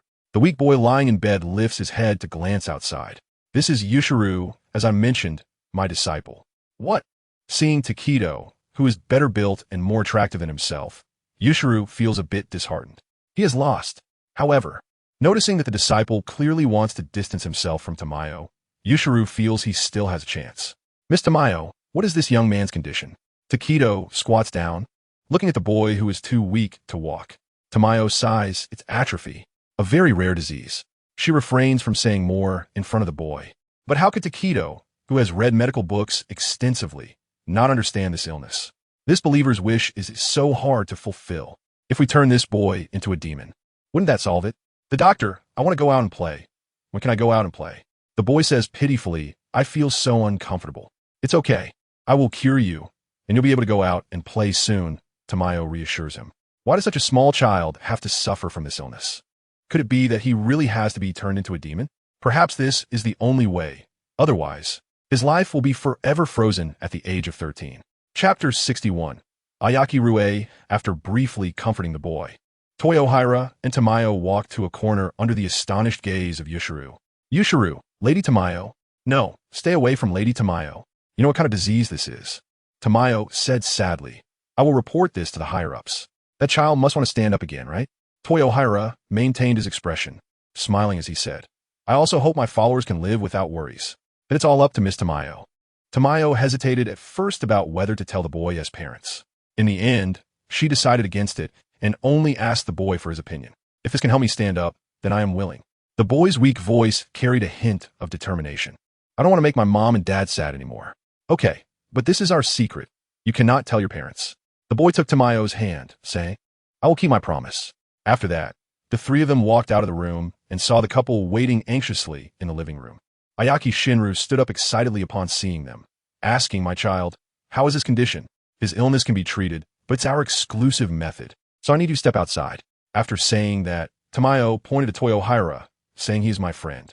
Tamayo and Toyohira casually made up a reason and sent the couple to the courtyard to wait. Soon after, Aoki Teru received a call from Tamayo and Toyohira. "Tamayo, there's a child with a terminal illness here. I request you to turn him into a demon." Toyohira, "Yes, my lord. Healing this child is the wish of my follower." Tamayo, "So please." With their back-and-forth dialogue, Aoki Teru finally understood the situation. Then, through a visual connection spell, he linked to Tamayo's perspective and saw the boy lying on the bed. There was a hint of narrative smell on him, but not as much as Tamayo and the upper moons. He could still be considered an important character. Regardless of whether the other person was an important character, as long as that child wanted to live, Aoki Teru would save him. Thus, under Tamayo's expectant gaze, a large jade bottle appeared in her hand. Toyohira, "Wow, what a big jade bottle. How can you bear more blood than me when everyone else is terminally ill? I don't believe it." However, after watching the boy drink the blood, his body did not collapse. Yushiro found himself doubting himself compared to Toyohira. "Yushiro, what's wrong?" Tamayo looked at Yushiro's vacant expression and shook his shoulders. "Huh, Lady Tamayo, I'm fine. I'm so happy that Lady Tamayo touched me." Yushiro blushed and shook his head, indicating he was okay. Lady Tamayo looked at child. At that moment, the boy was holding his head in pain, a hoarse voice coming from his throat. "Ugh, it hurts. It's so uncomfortable." To avoid worrying his parents, the boy's cries were not loud. He tightly bit the blanket, crossing his arms over his chest, cold sweat pouring down. As time passed, he could feel his body slowly getting better. Along with that came memories and sounds from the blood, as well as changes in appearance after becoming a demon. His originally spider-like black hair gradually turned white, covering half of his face. His complexion became pale, with a series of red dots of varying sizes appearing on his face and eyebrows. His black eyelashes and misty purple pupils turned into dark green, with the whites of his eyes replaced by red. His flesh-colored nails slowly became pointed, eventually turning into a greenish color. The moment he opened his eyes, Aoki Rue understood his current situation and slowly controlled his body to return to a normal human appearance. Now, other than being unable to see sunlight, fearing wisteria, and craving human flesh, he was no different from ordinary people. Toyohira, Lady Tamayo, Aoki Rue sat up and gratefully looked at the two in front of him. As for Yushiro, he noticed him too, but he was not present in the memories from blood. Child, what is your name? Tamayo looked at him gently. My name is Aoki Rue. You can call me Rue. Toyohira, looking down at the child who only reached his chest, walked over and patted his head. Rue, nice to meet you. Rue looked up at Toyohira in confusion, not understanding why he was being patted on the head. He could only obediently reply, Hello, Lord Toyohira. Hui, you need to work hard to become stronger. If you are strong enough, I can recommend you to become one of the 12 Kazuki. Toyohira said with a radiant smile, earnestly advising him. But how can I become stronger without eating people? Rue, you can eat bad people. Just make sure ordinary people don't find out. Tamayo shook her head, recalling the security situation in the surrounding areas. I've heard there are bandits on the nearby mountains. You can help people kill them. Rue, this is something I learned before. It should help you. Toyohira cheerfully took out a book. The book had the big words, distinguish good from evil. Understand principles written on it. Good luck. I have faith in you. After saying that, Toyohira patted Rue's shoulder. Tamayo and Yushiro. Well, educating Rue this way isn't entirely unacceptable. Tamayo rubbed her forehead and said, Rue, we have to leave now. You need to take care of yourself. If you encounter trouble, you can find me at the Chinshu Medical Center in the neighboring town, Yushiro, and I will be there all the time. The reason she and Yushiro came here was that when they arrived at the neighboring town, they heard many doctors discussing this unfortunate child, so they wanted to come and take a look. Unfortunately, they ran into Toyohira, who was also there to treat Rue. Rue nodded obediently upon hearing Tamayo's words, saying, Yes. Lady Tamayo, I will take care of myself. I will be careful and won't let my parents know about my identity as a demon. After that, I will tell your parents that your illness has been cured, but you cannot see sunlight. After a pause, Tamayo continued, You just need to be a little careful and don't let them see you eating people. After a round of advice, the three of them left the room to explain the situation to the couple waiting outside. Then they left under the grateful gazes of the couple. Toyohira returned to the carriage, and the driver slowly headed towards the direction of the Infinite Paradise sect. Toyohira, I'm really a good person. I've helped another follower fulfill his wish. As for Tamayo and Yushiro, they successfully returned to their residence in the neighboring town before dawn. Lady Tamayo, shouldn't you take a break? You came back and immediately started researching. I'm worried about your health, Yushiro said with concern as he looked at the busy Tamayo. Tamayo shook her head, saying earnestly, Just now, I had a new inspiration for my research on demon blood. I need to record it quickly. The bodies of demons are not as fragile as you think. But Lord Tamayo, you haven't had a proper rest for a long time. Yushiro often feels worried about Tamayo when he recalls the past. He is genuinely concerned that Tamayo's mental state may not withstand it. Can Mr. Yushiro go to the nearest black market to bring me food? Upon hearing this, Yushiro quickly took his pass and said, No problem. Leave it to me, Lord Tamayo. Chapter 62. Lower Moon Assembly, are you an artist like me? Yuhui tilted her head and looked at the man who had just come out of the magazine shop. The man quickly waved his hand and awkwardly said, No, I'm just a loser. As he spoke, his voice grew softer, tinged with sadness. Having failed to get his submissions accepted, how could he possibly be an artist? Yuhui, holding the new pot she made, handed it to him and said, No one appreciated my pots before either until. Hey, are you okay? Daki reached out her hand to the woman who had fallen to the ground, then turned to shout into the room, Brother, beat him up, give him a good thrashing. He is such a scumbag. The woman in the purple kimono, with tears in her eyes, held Daki's hand and slightly bowed, saying, I am Mayori. Thank you for your help, benefactor. It's fine. Do you want to come with me? What do you plan to do with this scumbag? Daki said casually. Mayori looked sadly at the man who was beaten to a pulp, shedding a tear. Please, benefactor, take me away from here. She felt fortunate that she hadn't been here long enough to become pregnant by this abusive man. From now on, she would have nothing to do with him. Kyogai carried a child in each hand and brought them outside, placing them on the ground. I've taken care of the sister. These kids can be handed over to the authorities. Let's go, Mayuri. From now on, I'll protect you. Daki stood side by side with Kyogai, crossing her arms and nodding her chin towards Mayuri. Hantengu quietly searched for the Demon Slayer Corps headquarters, hiding behind a tree and watching a middle-aged man being mocked by a group of villagers, awakening painful memories. After everyone had left, Hantengu trembled and stepped out. "Hello," Hantengu said shakily. "Are you also despised for your appearance?" The middle-aged man had fine lines extending from his forehead down to his eyes, making him look grim and ugly. "What do you mean?" The beaten man, with a bruised face, stared warily at the old man with bright yellow eyes. Come walk with me." "Hello, little one, what are you doing?" At the fireworks festival, Rinshua looked at a little girl who was out of place with the other children and felt pity. The little girl was not playing with anyone else, quietly arranging the plants in her hands, and after a moment, she crafted a vine bracelet. "Sister, this is for you. It's pretty." Just as Rinshua was about to reach for it, the girl moved her finger back. "Trade, I'm so hungry, I want to eat." "Sir, let's take her to buy something to eat." Yuwasawa gently gazed at Rinshua. "As you wish." After they bought something for the girl, a loud bang sounded, and fireworks burst in the sky. Dazzlingly beautiful. Thus, the little girl continued to follow the two, unable to be shaken off. "Little one, stop following us. Where are your mom and dad?" Rinshua stopped and looked down at the girl, worried. "I don't want mom and dad, they don't like me. And I don't like them. They don't like me." As she spoke, the little girl began to cry. "I hate them, I like brother and sister. Don't leave me." Helpless, Rinshua and Yuwasawa could only keep the little girl by their side. As time slowly passed, the upper moons each had their own experiences. And during different times, they sought blood from Muzan. It was unclear how long had passed, but powerful demons slowly began to emerge. Aoki Terahiko, at headquarters, opened his eyes that had been closed in meditation and looked toward the sky. Then he exchanged a glance with Muzan. "You feel it too, right? Many powerful demons have been born." "Yes, I can feel it. Perhaps tonight we can gather all 12 Kazuki." "Is the establishment of the 12 Kazuki also a fate's arrangement? What should I do to seize fate?" Sensing Muzan's emotions, Aoki placed his hands on Muzan's shoulders and said seriously, "No one can harm you now. What are you worried about? At least for now, you don't have to worry. We'll think of ways together for the future." Muzan smiled lightly. "I know what you're thinking. It's just a game. So I will cooperate with it to play on.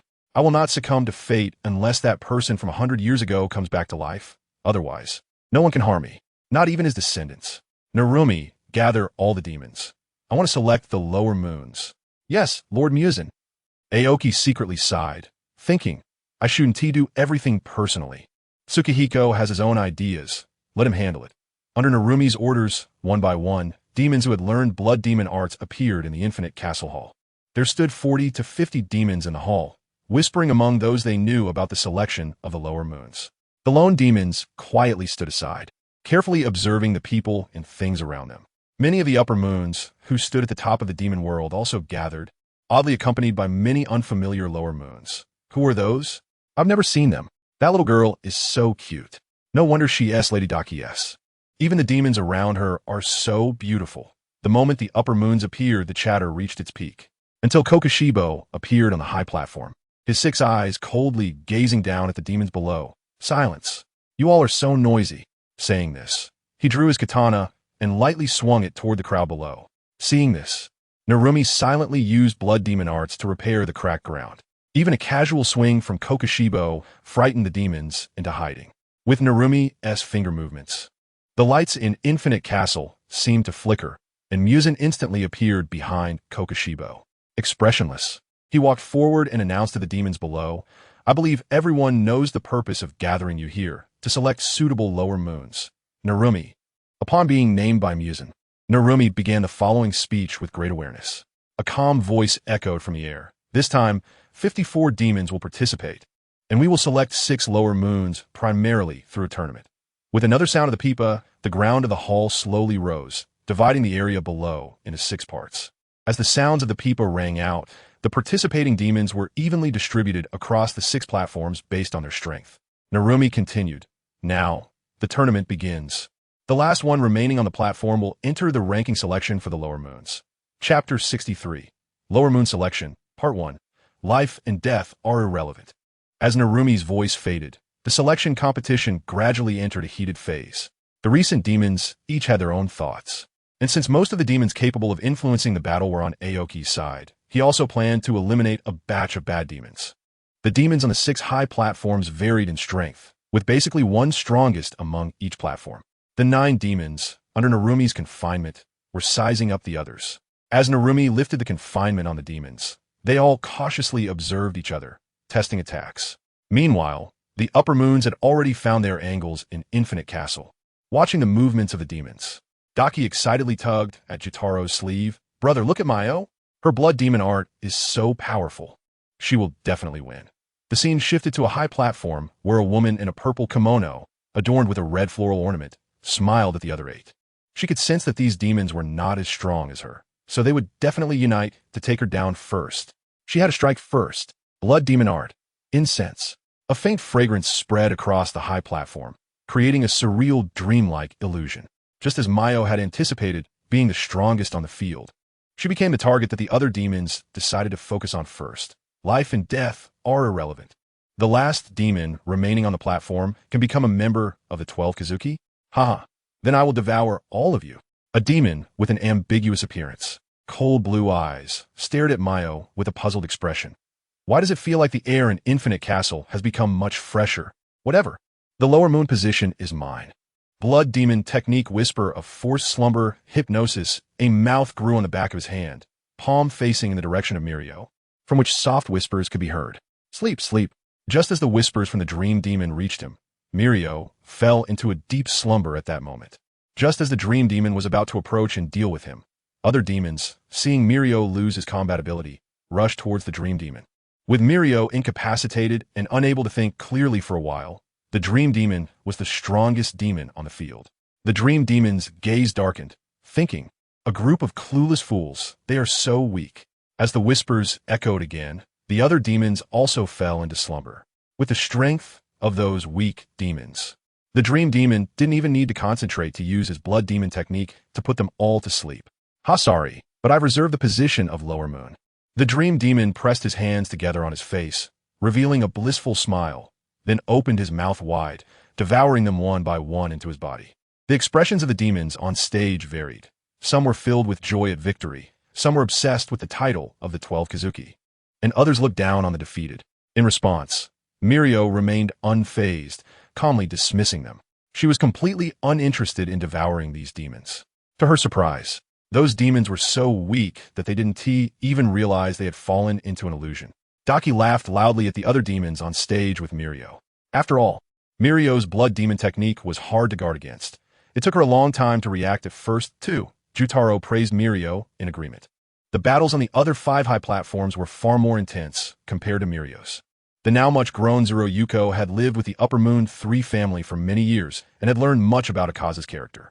She had endured a lot of hardships for this election and was determined to take down all these demons. If she couldn't defeat her brother Koma, could she not defeat the other demons?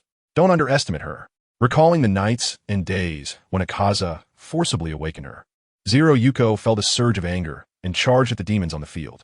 Blood demon technique spore growth. Since Zero Yuko's blood demon technique was a long-range attack type, she only needed to protect her own body while letting her plants attack. One by one, seeds formed from her blood demon technique shot out in all directions, quickly covering the high platform.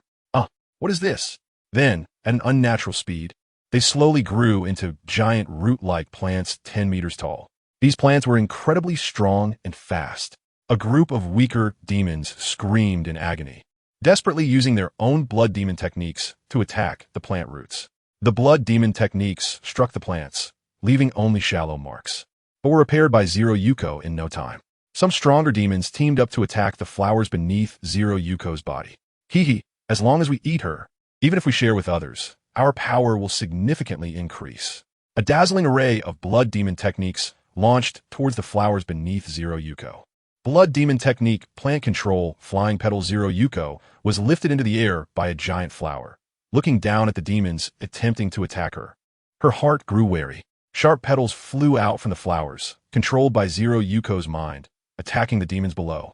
Her body oscillated between healing and collapsing, and a hoarse wail echoed from within her, as the speed of her wounds' healing gradually weakened. One demon after another fell. Zero Yuko recalled Koyuki's teachings and decided to spare those demons, but her gaze focused on 2 or 3 of them. These ghosts are filled with murderous intent towards themselves, and the plants in her hands were almost crushed by them. If it weren't for her strong abilities, she would likely have been devoured by them. Since they dared to unite and attack her, their murderous intent was evident, and everyone understands the psychology behind it. Thus, after using vines to throw the other ghosts off the high platform, numerous vine tendrils began to entwine around the ghosts below. Damn it, I can't move. Ah, spare me. I won't dare anymore. Help, help. It's pitiful that they were wise for a lifetime, but confused for a moment.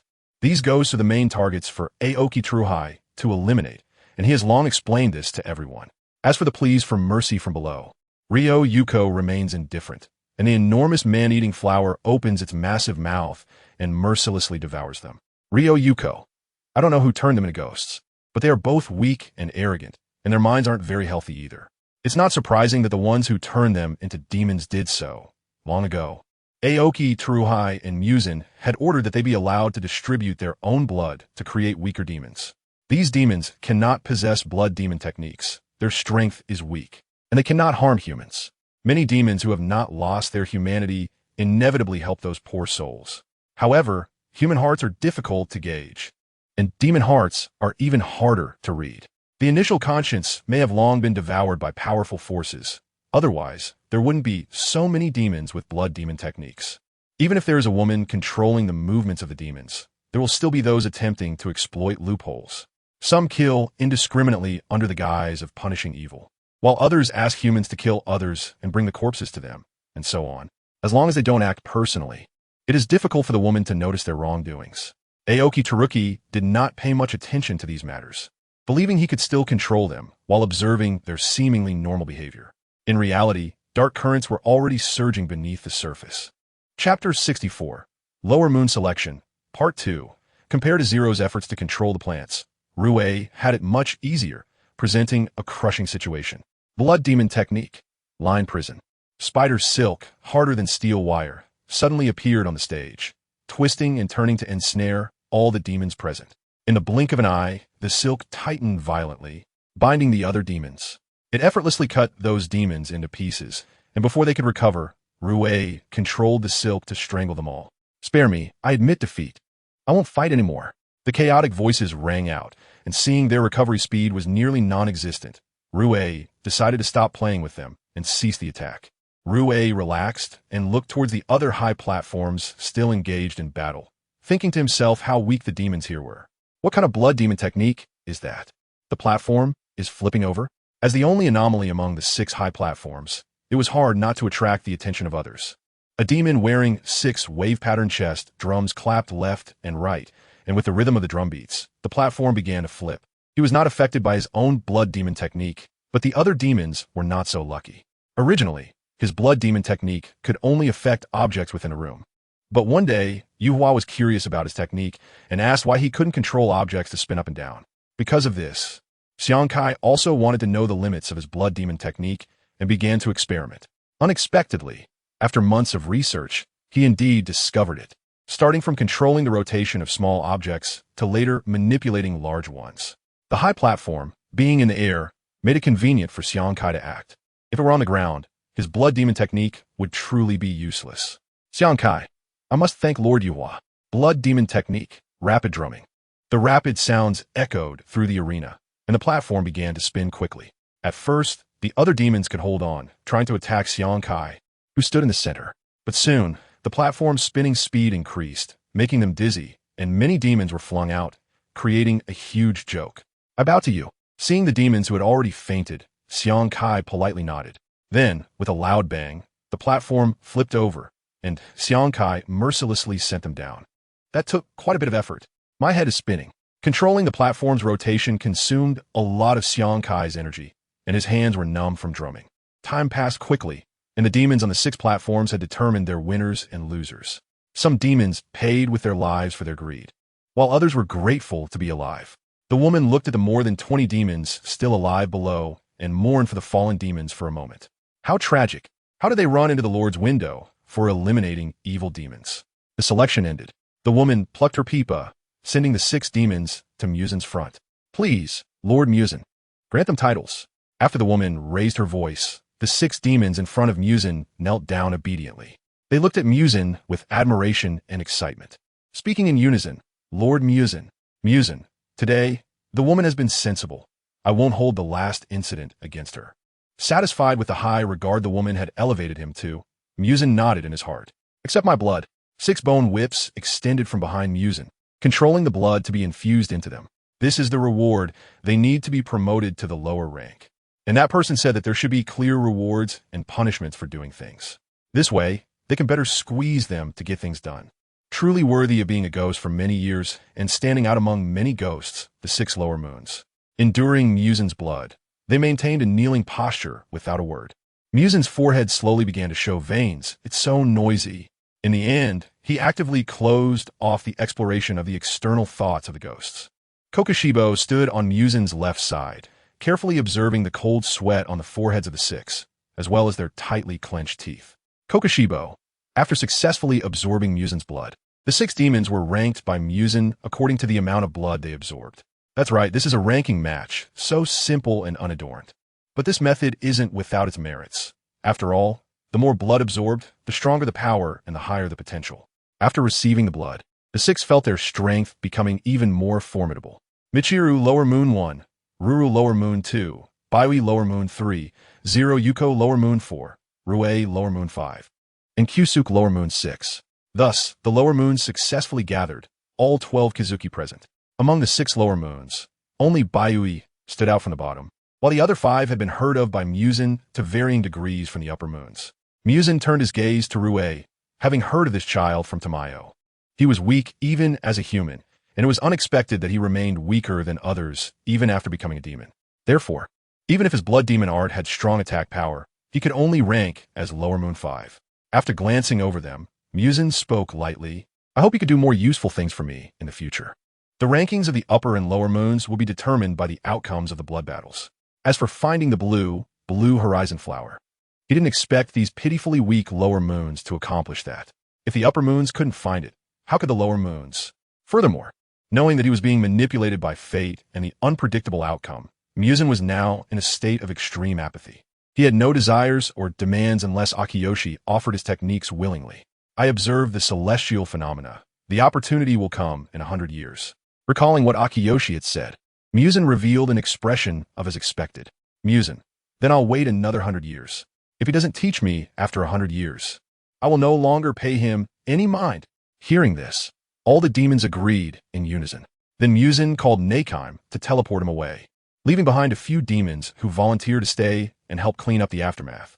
After tidying up, Neikime teleported the others away. Afterward, when there was no one around, she diligently completed her daily tasks. This time, a batch of demons was eliminated again, and her workload was significantly reduced. Mingnu, why did it flicker again? Is the mirror broken?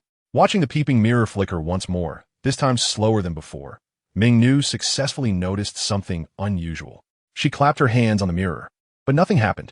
However, this made her uneasy, as if something had escaped. Therefore, Mingnu decided to report this matter to the creator of the peeping mirror, Aoki Tsuruhai. Just as she pinpointed Aoki Tsuruhai's location, she saw Muzan and Aoki Tsuruhai together. It seemed that Lord Aoki was interacting with Lord Muzan. Should she interrupt them? Remembering Aoki Tsuruhai's previous shushing gesture and Muzan's cold expression, Mingnu felt it would be better to report later. Yes, that's right. She would wait until Aoki Tsuruhai and Muzan were no longer together to report. Chapter 65. Correction of the plot after Aoki Tsuruhai accidentally entered this world. Changing the plot settings, the rigid program of the world consciousness was quietly cleaning up the disturbances caused by the virus. What? Aoki Tsuruhai was greatly shocked by Mingnu's words. I need to enter Infinite City and personally check the peeping mirror. A century ago, during the era of Sukuna Yurichi, many scheming demons had evaded his surveillance.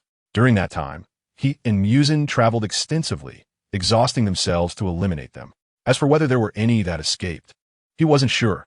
At least he hadn't heard of any serial murder cases involving evil demons throughout all of Neon. Perhaps they were hiding too deeply, or perhaps there really were no uncontrollable demons left. Moreover, his incantations had not sensed any demons breaking free from Muzan's control, and over time, Aoki Tsuruhai stopped thinking about it. He simply instructed his subordinates to pay more attention to this matter. Now, upon hearing Mingnu's report again, Aoki Terahai's first reaction was that another demon had broken free from control. However, this time it seemed to have evolved. The demon's breaking free was just a flicker of the mirror, unlike before, which involved a process of losing contact. He didn't know how many demons had broken free after the mirror flickered twice. Hearing Aoki Terahai's command, Mingnu immediately transported him to her side. "My lord, please." Mingnu stood up, stepped aside, and gestured to invite him. Aoki Terahai approached the peeping mirror, his hands glowing with green light, and cast an incantation at the mirror. Guided by the incantation, the mirror emitted dazzling light, and the image was divided into many segments. Most of the images played normally, but a few segments went black, revealing faint swirling patterns in the dark images. 1, 2, 3, 10. Unexpectedly, after just 2 flickers, the mirror had already lost control over 10 demons. If they were merely weak demons, it wouldn't be an issue, but if powerful demons who had mastered blood demon arts were among them, he wondered if the Demon Slayer Corps could handle it. Aoki Terahai looked heavily at the darkened images, trying to use incantations to track the whereabouts of those demons. Unable to track them, it was black. Finding the demons that had lost control was like searching for a needle in a haystack. A century ago, they could find those demons because the worldview correction had not yet evolved. They had resolved those demons midway through the correction. Now, these 10 demons had completely broken free from control, and if they truly wanted to hide, even the progenitor of demons might not be able to find them. Mingnu, 10 demons have already escaped control. Inform the industries under your command to pay attention and notify me immediately if anything seems off. Aoki Terahai said sternly to Mingnu. He was completely unconcerned that Mingnu would break free from control, as she had a significant amount of Muzan's blood within her. It was impossible for her to break free without any warning. Thinking of those 10 demons, Aoki Terahai's expression darkened. The blood they bore should not be much, and he hoped that the demons with blood demon arts were not among them. Half of those who could use blood demon arts had already been eliminated during the lower rank selection, and there were less than 100 ordinary demons. The probability was too small. He must have been worrying too much. Mingnu received the order and immediately relayed it one by one. Aoki Terahaki, who had left the Infinite City, rubbed his aching temples and walked towards the house. To his surprise, he saw Muzan sitting on his bed, seemingly fiddling with something. Aoki squinted his eyes and took a closer look. It appeared to be a piece of clothing, startled by the sound of the door opening. Muzan quickly blushed and frantically grabbed a blanket to cover himself. Upon seeing that someone had returned, he thought, "Wait, what am I hiding?" This was originally meant for him. Clearing his throat to comfort himself, Muzan calmly pulled out the clothes from under the blanket in front of Aoki Terahito, who wore a strange expression. Although his face showed no particular emotion, the contrast between his flushed ears and fair skin did not go unnoticed by Aoki Terahito. Aoki Terahito remarked, "That's a bit cute." This is a simple and exquisite low-luxury kimono, with a main tone of blue paired with white patterns, giving a stunning impression. Those familiar with Aoki Teru's clothing size know that this garment fits him perfectly, as if it were custom-made for him. Is this for me? Although I already know, the process still needs to be followed. Muzan neatly folded the clothing and held it up in front of Aoki Teru, nodding his head, saying he saw it by the roadside and thought it suited him well, so he bought it. Is that so? Thank you very much. That is very thoughtful of you. Seeing Aoki Teru happily accept the clothing, Muzan finally breathed a sigh of relief. How did you think to make me clothing? I bought it by the roadside. Muzan revealed his sharp fangs, his face flushed, grinning, and saying, I just noticed you've been wearing the same style of clothing for decades. And when I saw this different style, I bought it for you. Aoki Teru smiled helplessly. Well then, thank you for the clothing. Having just returned from Infinity City, Aoki Teru's suppressed mood improved significantly. It's better not to tell Tsukihiro about this, to prevent him from overthinking. Recently, Muzan has been thinking too much, always feeling that everything he does is part of his arrangement. When he can't figure it out, he goes to complain to Aoki Teru, and Aoki can't bear to see Muzan sad, so he comforts him for a long time each time. Muzan snorted coldly, looking at Aoki Teru's delicate face, reminiscing about the past century of moments spent together, the entanglements of love and hatred. It seems like he is about to fall. What's wrong, Tsukihiro? Aoki Teru asked as he saw Muzan's dazed expression, his right hand sweeping up and down in front of Muzan. Coming back to his senses, Muzan felt embarrassed to stay any longer. He just wanted to calm down alone. So he casually chatted for a bit before returning to his room, sitting there alone, gazing at the clear sky outside, not knowing what he was thinking. Seeing Muzan leave, Aoki Teru scratched his head and shrugged, still confused about the situation. He decided to find a way to deal with those demons causing chaos in the world and to avoid triggering a major upheaval. For hundreds of years, demons haven't wreaked havoc on the human world, leading ordinary people to be unfamiliar with demons, especially since defenses have been set up. He made up his mind to find the Demon Slayer Corps headquarters or their members and secretly inform them of this news. Those demons have been searching for the Demon Slayer Corps headquarters for so long without success, and he probably wouldn't find it easily either. Wait, Aoki Teru's mind turned. Recalling the Wisteria family crest he had seen many times before, it seemed that the family served the Demon Slayer Corps. He could just find something related to the Wisteria pattern or a landmark. Without hesitation, Aoki Teru returned to Infinity Castle and contacted the demons in charge of various regions, asking them to keep an eye out for landmarks related to the Wisteria pattern and to inform him of any news. His subordinates were quite dedicated and managed to gather information about several places related to the Wisteria pattern within a day. Chapter 66. Wisteria Mountain. A ghostly figure excitedly ran through the night, mumbling something that pleased him. Suddenly, he spotted a lost child in the rice field ahead, and his inner hunger intensified. So, he quickly pounced toward the boy. "Ah, what are you? Monster! Brother, save me." The stench emanating from the demon was unbearable, and his skin color was entirely different from a normal person's, revealing his monstrous identity. Scream all you want. Tonight, I'll celebrate my freedom with your flesh and blood." The demon let out an evil taunt, and just as he was about to end the boy's life, an unexpected change occurred. What was originally an ordinary sound became incredibly melodious to the boy's ears. Breath of the Sun, first form, dance. As footsteps approached, flames erupted from the newcomer's mouth, shining brightly in the night. He rushed forward, his sword wrapped in flames, drawing a stunning arc. The demon tried to dodge, but his speed was nowhere near that of the incoming sword. "Tsukihiro, spare him for now," a steady male voice resonated from afar. "No problem, senpai. I understand. Ha," replied the woman, using the breath of the sun sword technique. Ultimately, her sword strike cleaved the demon in half, and the scorching breath of the sun prevented the demon from recovering quickly. "Damn it, I finally escaped from there, why? Oh, dam demon sliyiko. If only I could use blood demon art. It's all those people's fault for making it impossible for me to eat people at will, delaying my awakening of blood demon art." The ugly demon crawled desperately on the ground, tried to escape the capture of the Demon Slayer Corps. Tsukihiro Yurichi, holding the Nichiren blade, pointed it at the demon's head and said coldly, "Move again, and I'll kill you." His icy voice acted like a shackle, binding the demon's movements, making him too afraid to move, trembling on the ground.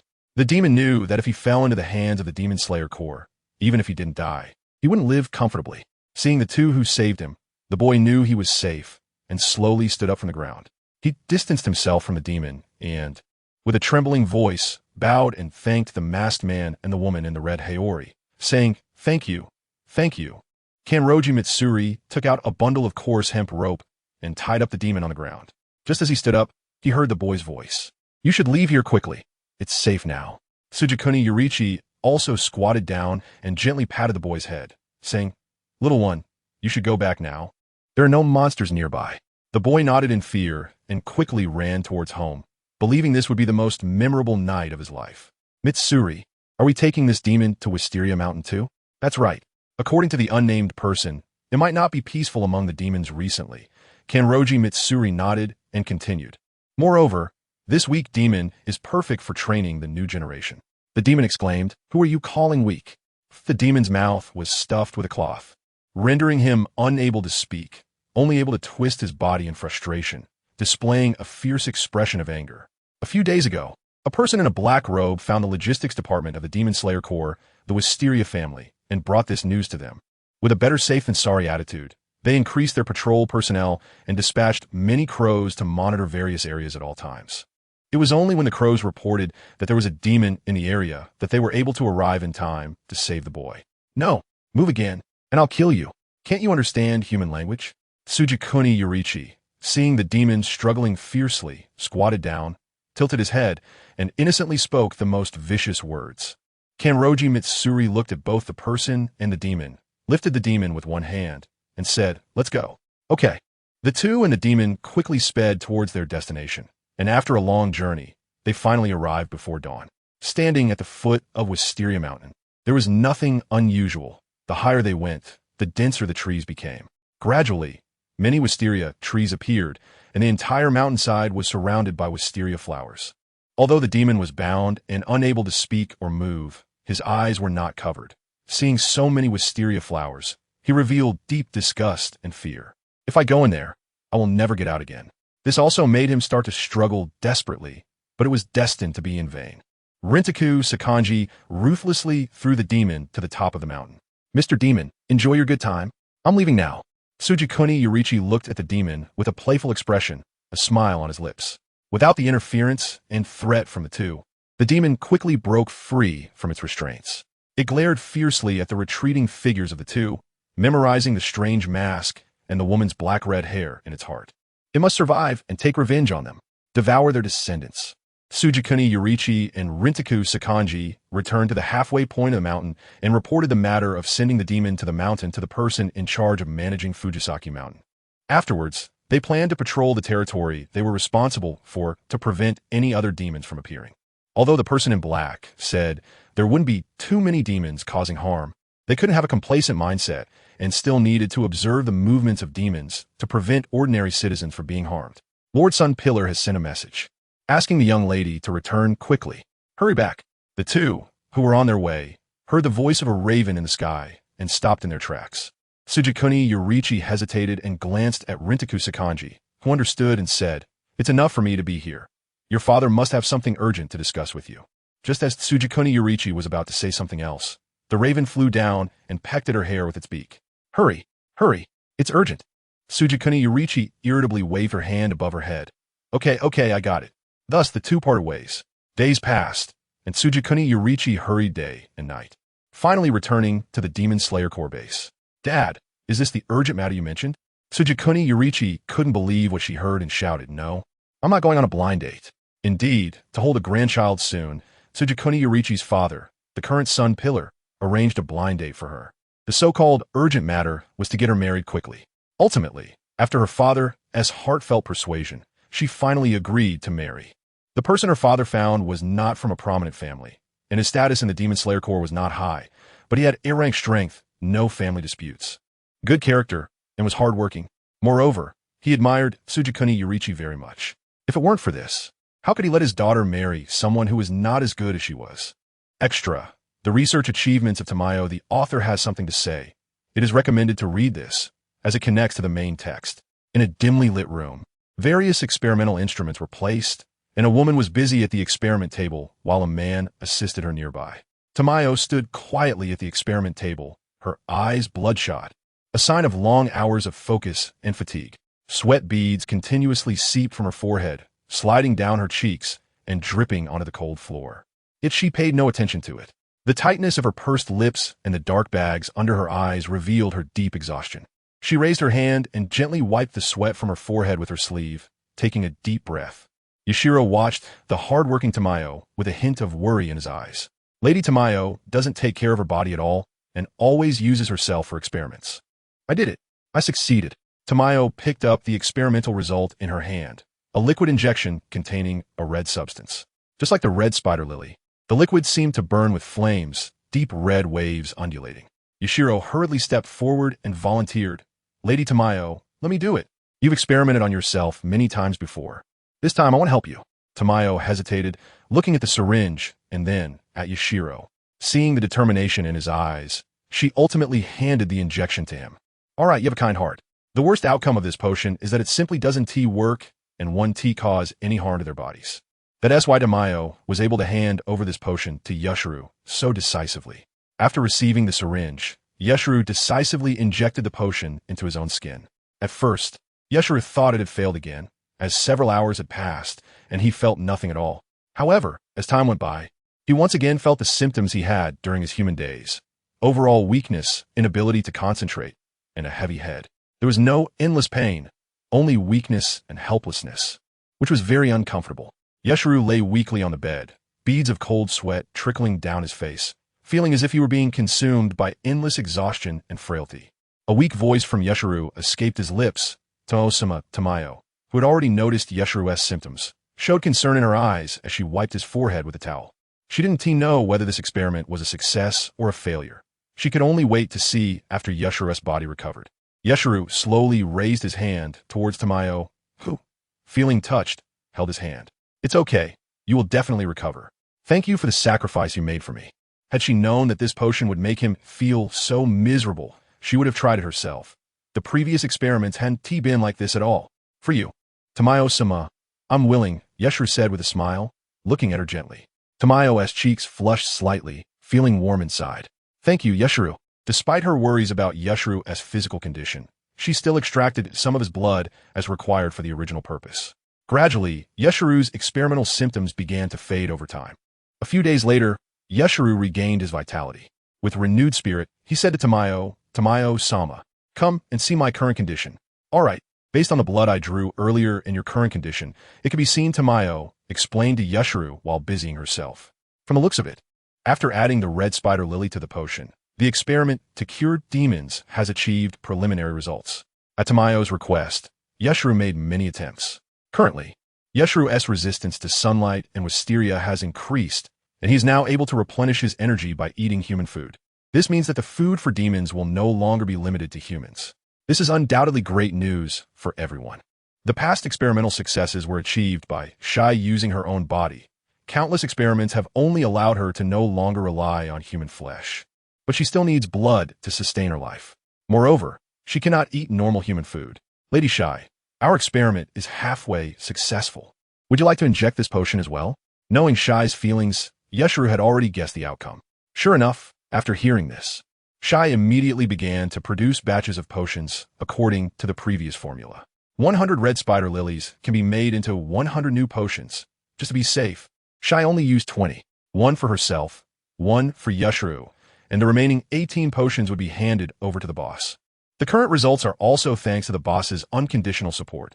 Otherwise, it wouldn't have been so easy for her to obtain high-grade demon blood. Once Shai completed the healing period, she immediately contacted Aoki Teruaki. Aoki, who was playing chess with Muzan, heard this good news and quickly brought Muzan to Shai's side.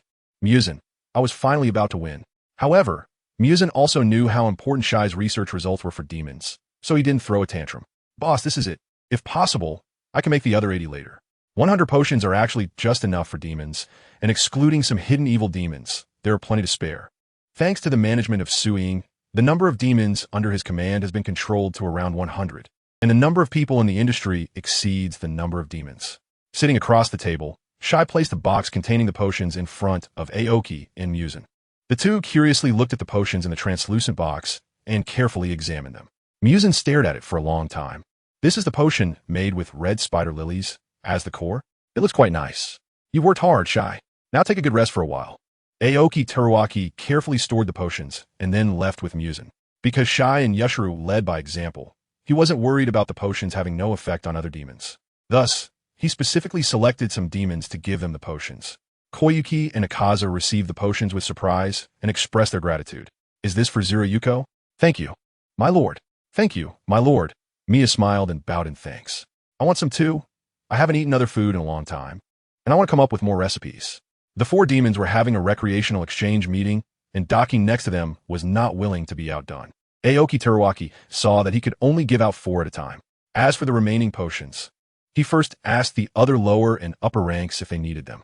After they all expressed their willingness to accept the potions, the extra potions were distributed to the subordinates based on their contributions.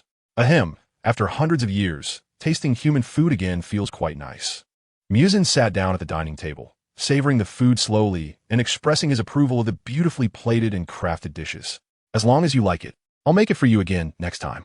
Chapter 67, 50 more years passed. Wow, how times have changed. To promote his sect, Doma, with permission from above, conducted a free clinic collaboration with the doctors from Aoki Pharmaceutical. As the only doctor in the sect, he could only take a few followers to Nijo Castle. Nijo Castle is the largest city closest to the headquarters of the Endless Paradise sect, requiring only an hour for round trip. And it is economically developed with a large population. Of course, due to the population, there is severe polarization within the city. The rich get richer, and the poor get poorer.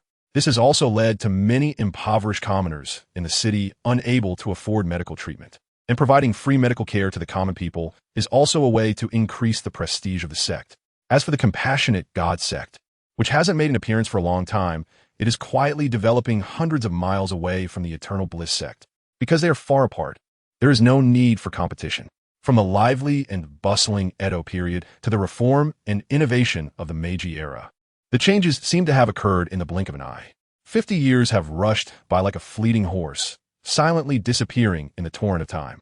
Accompanied by the believers, Team Ma successfully arrived at Nijo Castle before sunset and settled in a prearranged residence. A man dressed in religious garments slowly pushed open the heavy courtyard door, making a gesture of invitation with both hands. "Master, do you really not need us to accompany you?" Tima stepped out of the residence and casually waved his hand. "No need, I'm just taking a stroll. Nothing will happen." Although the believers wanted to follow their leader, they had to obey his command and could only watch him leave with tears in their eyes. The faint moonlight struggled to penetrate the clouds, casting a glow on the uneven stone path. Unfamiliar with the area, Tima indeed wandered aimlessly, and during this wandering, he came to a rather impoverished place. Suddenly, his attention was drawn to a figure. A ragged woman was curled up in a corner of the street, tightly holding a newborn baby. Thanks to the sensitive hearing of a demon, Tima could clearly hear her sobs. "Don't cry, it's all because Mommy didn't protect you well." Her eyes were filled with helplessness and fear, but her gaze towards the baby was so gentle. Her disheveled hair trembled slightly in the wind, and the baby's weak cries seemed particularly heart-wrenching on this cold night. She had wounds of various sizes on her body. Some had scabbed over, while others were still bleeding, and there were swollen, purple lumps on her face and eyes. Tima thought to himself, "This woman is so miserable." "Hello." The woman stared blankly at the suddenly appearing man, her voice trembling. "Is there something you need? Did he come to collect a debt?" Tima shook his fan, revealing a brilliant smile. "Tomorrow, the Aoyoshi Clinic will have a free medical consultation, and I think you will need it." After saying this, he hesitated, looking at the woman. The woman lowered her head to scan her wounds and then raised her head gratefully. "Thank you, but I'm afraid I don't have money to buy medicine. Let's forget it and leave the opportunity to someone who really needs it." "Huh? Is it because you don't have money?" Tima replied. "I can help you." In the woman's puzzled yet hopeful gaze, Tima slowly said, "Because I will also be at that free consultation tomorrow. I can get you medicine for free. How about that?" Tima slightly bent his upper body to make eye contact with the woman. "Really? Thank you, sir." Sure enough, upon hearing this, the woman was very happy and hurriedly bowed with the baby in her arms. Tima smiled playfully. "All right, I look forward to seeing you tomorrow. Then I will take my leave." When the woman heard that the man was going to leave, she hesitated. Should she ask him for help? But if she didn't, she would be beaten when she returned tonight, right? "I can endure this pain, but my child cannot. He seems like a good person." Just as Tima was about to leave, the woman grabbed the hem of his clothes with her free hand. Miss, is there something else?" Tima looked at her, in confusion. The woman's face turned red, and she hesitated to speak. "See, could you please take me and my child in? I beg you." Tima stared blankly at the tears streaming from her eyes, sighed. "I really am a good person. Do you have any troubles? Can you tell me about it on the way?" The woman nodded happily, "Of course. Thank you so much. Inasuk, don't cry after this. We won't have to go back there." Seeing the baby starting to lose strength, the woman hurriedly began to comfort him softly. Originally, Tima still had some time to wander around, but because of the woman's situation, he had to stop his stroll and take them back to his residence. On the way, Tima learned that this woman's name was Tsutsumi Kyoha, and the child's name was Tsutsumi Inasuk. Her husband and mother-in-law would beat and scold her for various reasons, and she knew that in such an environment, her child would definitely come to harm. She had long harbored thoughts of escaping in her heart, and Tima's appearance just happened to be an opportunity. At first glance, he seemed very wealthy, and the man who would go for free medical consultations and sympathize with her must be a good person. Originally, Chinya was unsure if he would help her, but unexpectedly, she made the right bet. In the days that followed, she and her child would surely be better off than before, right? Through their later conversations, Chinya learned the man's identity. He was Tong Mao, the leader of the Wan Shi Ji Lu religion. "This is where I temporarily reside," Tong Mao introduced to Chinya, then ordered his followers to prepare a room for her and take her down to rest. The group of followers responded, "Yes, Master. Thank you, Master." After expressing her gratitude to Tong Mao again, Chinya took her child and went down to settle in. The next day, before the sun had risen, Tong Mao prepared to head to the clinic for the free medical consultation. "Two people come with me. The others stay and watch the house." Tong Mao paused and added, "By the way, when Miss Chinya wakes up, remember to give her something to eat." After the followers repeatedly assured him they would do their best to complete their tasks, Tong Mao finally left. Perhaps it was because she had escaped that family, Knowing that no one would hit or scold her here, Chinya rested very well. It wasn't until the sun was high in the sky that she was awakened by the baby's cries. Startled, Chinya jumped up, looking at her unfamiliar surroundings, feeling a wave of emotions. Inosuke, stop crying. Are you hungry? Of course, baby Inosuke couldn't eat anything else. After feeding her child, Chinya got up to wash up and prepare to find some food for herself. The master should have prepared food for me, right? The courtyard wasn't large, and as she wandered around, she encountered a follower. Hello, Miss Chinya. Seeing her seemingly searching for something, the follower stepped out of the room and asked, "What are you looking for?" Chinya smiled shyly and rubbed her stomach, saying, "Well, I haven't eaten anything since last night, and I'm a bit hungry. The master has already arranged your meals. Please follow me." Chapter 68. He is a good person. This is so delicious. Can I have another bowl? Oh, I'm sorry. I'm sorry, did I eat too much? Ha! Chinya put down her bowl and scratched her head, feeling embarrassed. The follower smiled understandingly, saying, "No need to be polite. The master instructed us to treat you well." After saying this, he added another bowl of rice for Chinya. The master's truly kind. Do you think I can join your church? Chinya's eyes widened as she pointed to herself. Of course you can. The mission of our church is to help people escape from suffering and reach ultimate bliss. The follower placed one hand on his chest and sincerely said, "May you also reach ultimate bliss." Reach ultimate bliss? Does that mean happiness? I will, with the help of kind-hearted people. Chinya believed that she would surely be happy in the future, and her child would grow up joyfully. That's great. Chinya exchanged a knowing glance with the follower and smiled happily. After glancing at the unfinished food, she looked towards the kitchen and hesitantly said, You don't need to help anymore. You can go somewhere else. I'll clean up after I finish." The follower hesitated, looking at Chinya. "The master instructed me to take good care of you. This is against the rules. It's really okay. I could do it myself. All right then, I will leave first." With Chinya's insistence, the follower left to complete other tasks. As time quietly passed, the sun began to set, and night finally fell. Stars twinkled in the sky. Moonlight spread across the land, and the streets outside were bustling with people. The sound of the courtyard gate creaking open was heard. Upon hearing this sound, the followers knew the master had returned and rushed out to greet him. Not understanding what was happening, Chinya saw everyone had gone out. So she put down her child and followed them outside. "Master." The followers looked at Tong Mao with reverent eyes. "Hello, everyone. You've all worked hard today." Tong Mao responded appropriately. "Master, you've worked hard today. You need a rest. Hurry up and prepare a bath." A follower standing beside Tong Mao shouted to the front. Thus, Tong Mao was escorted into a room by the flattery of the crowd. "Wait, you come in with me too." Tong Mao pointed to Chinya with the hand holding the fan. Under the envious gazes of the followers, Chinya followed Tong Mao in, not knowing why. Once in the room and seeing Tong Mao sit down, Chinya anxiously spoke. "Do you have any instructions?" "No, Chinya, you sit first." Tong Mao smiled at her. "Should I sit down? Would that be inappropriate?" Chinya hesitated a lot, but seeing Tong Mao staring at her without speaking, she sat down, lowering her head and pondering something. "Chinya, do you want to join the Wan Shiji Le religion? Actually, I told the followers at noon today that I would love to join you. Is that so? Then in your eyes, what kind of person am I?" Tong Mao laughed and tilted his head to look at her. Chinya rested her fingers on her chin, pondering slightly before answering. "From what I've seen yesterday and today, I think you, master, are a very kind person." Tong Mao looked at her in shock. "Really? I'm very happy to hear you say that." Although he had heard many people praise him as a kind person, hearing it from Chinya today felt different. "Yes, you went for free medical consultations during the day, which shows you are very compassionate, and you didn't forget to have your followers prepare food for me, which shows you are very thoughtful." Chinya gently looked at Tong Mao with her emerald green eyes, a light smile on her face. "So in my heart, you truly are a very good person. I wish to always be by your side." Tong Mao was a bit at a loss for words from Chinya's praise, hesitated for a moment, and finally said, "Thank you for the compliment. Chinya, you are also a very gentle person. Master, are you going to rest? Then I will excuse myself." After a brief chat, the followers brought in a bucket of bath water.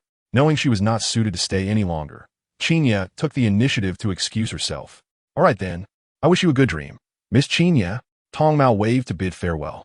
Seeing Chinya prepare to close the door, he suddenly shouted loudly, "Miss Chinya, let's have breakfast together tomorrow." "Oh, sure," Chinya replied cheerfully. Then, covering her flushed cheeks, she ran back to her room. The master is really so gentle. If she really had to find a father for Inosuke, she hoped it could be someone like Tong Mao. Returning to her room, after lulling Inosuke to sleep, Chinya also lay down on the bed and fell into a beautiful dream. The next morning, she eagerly washed up and waited in her room for the summons.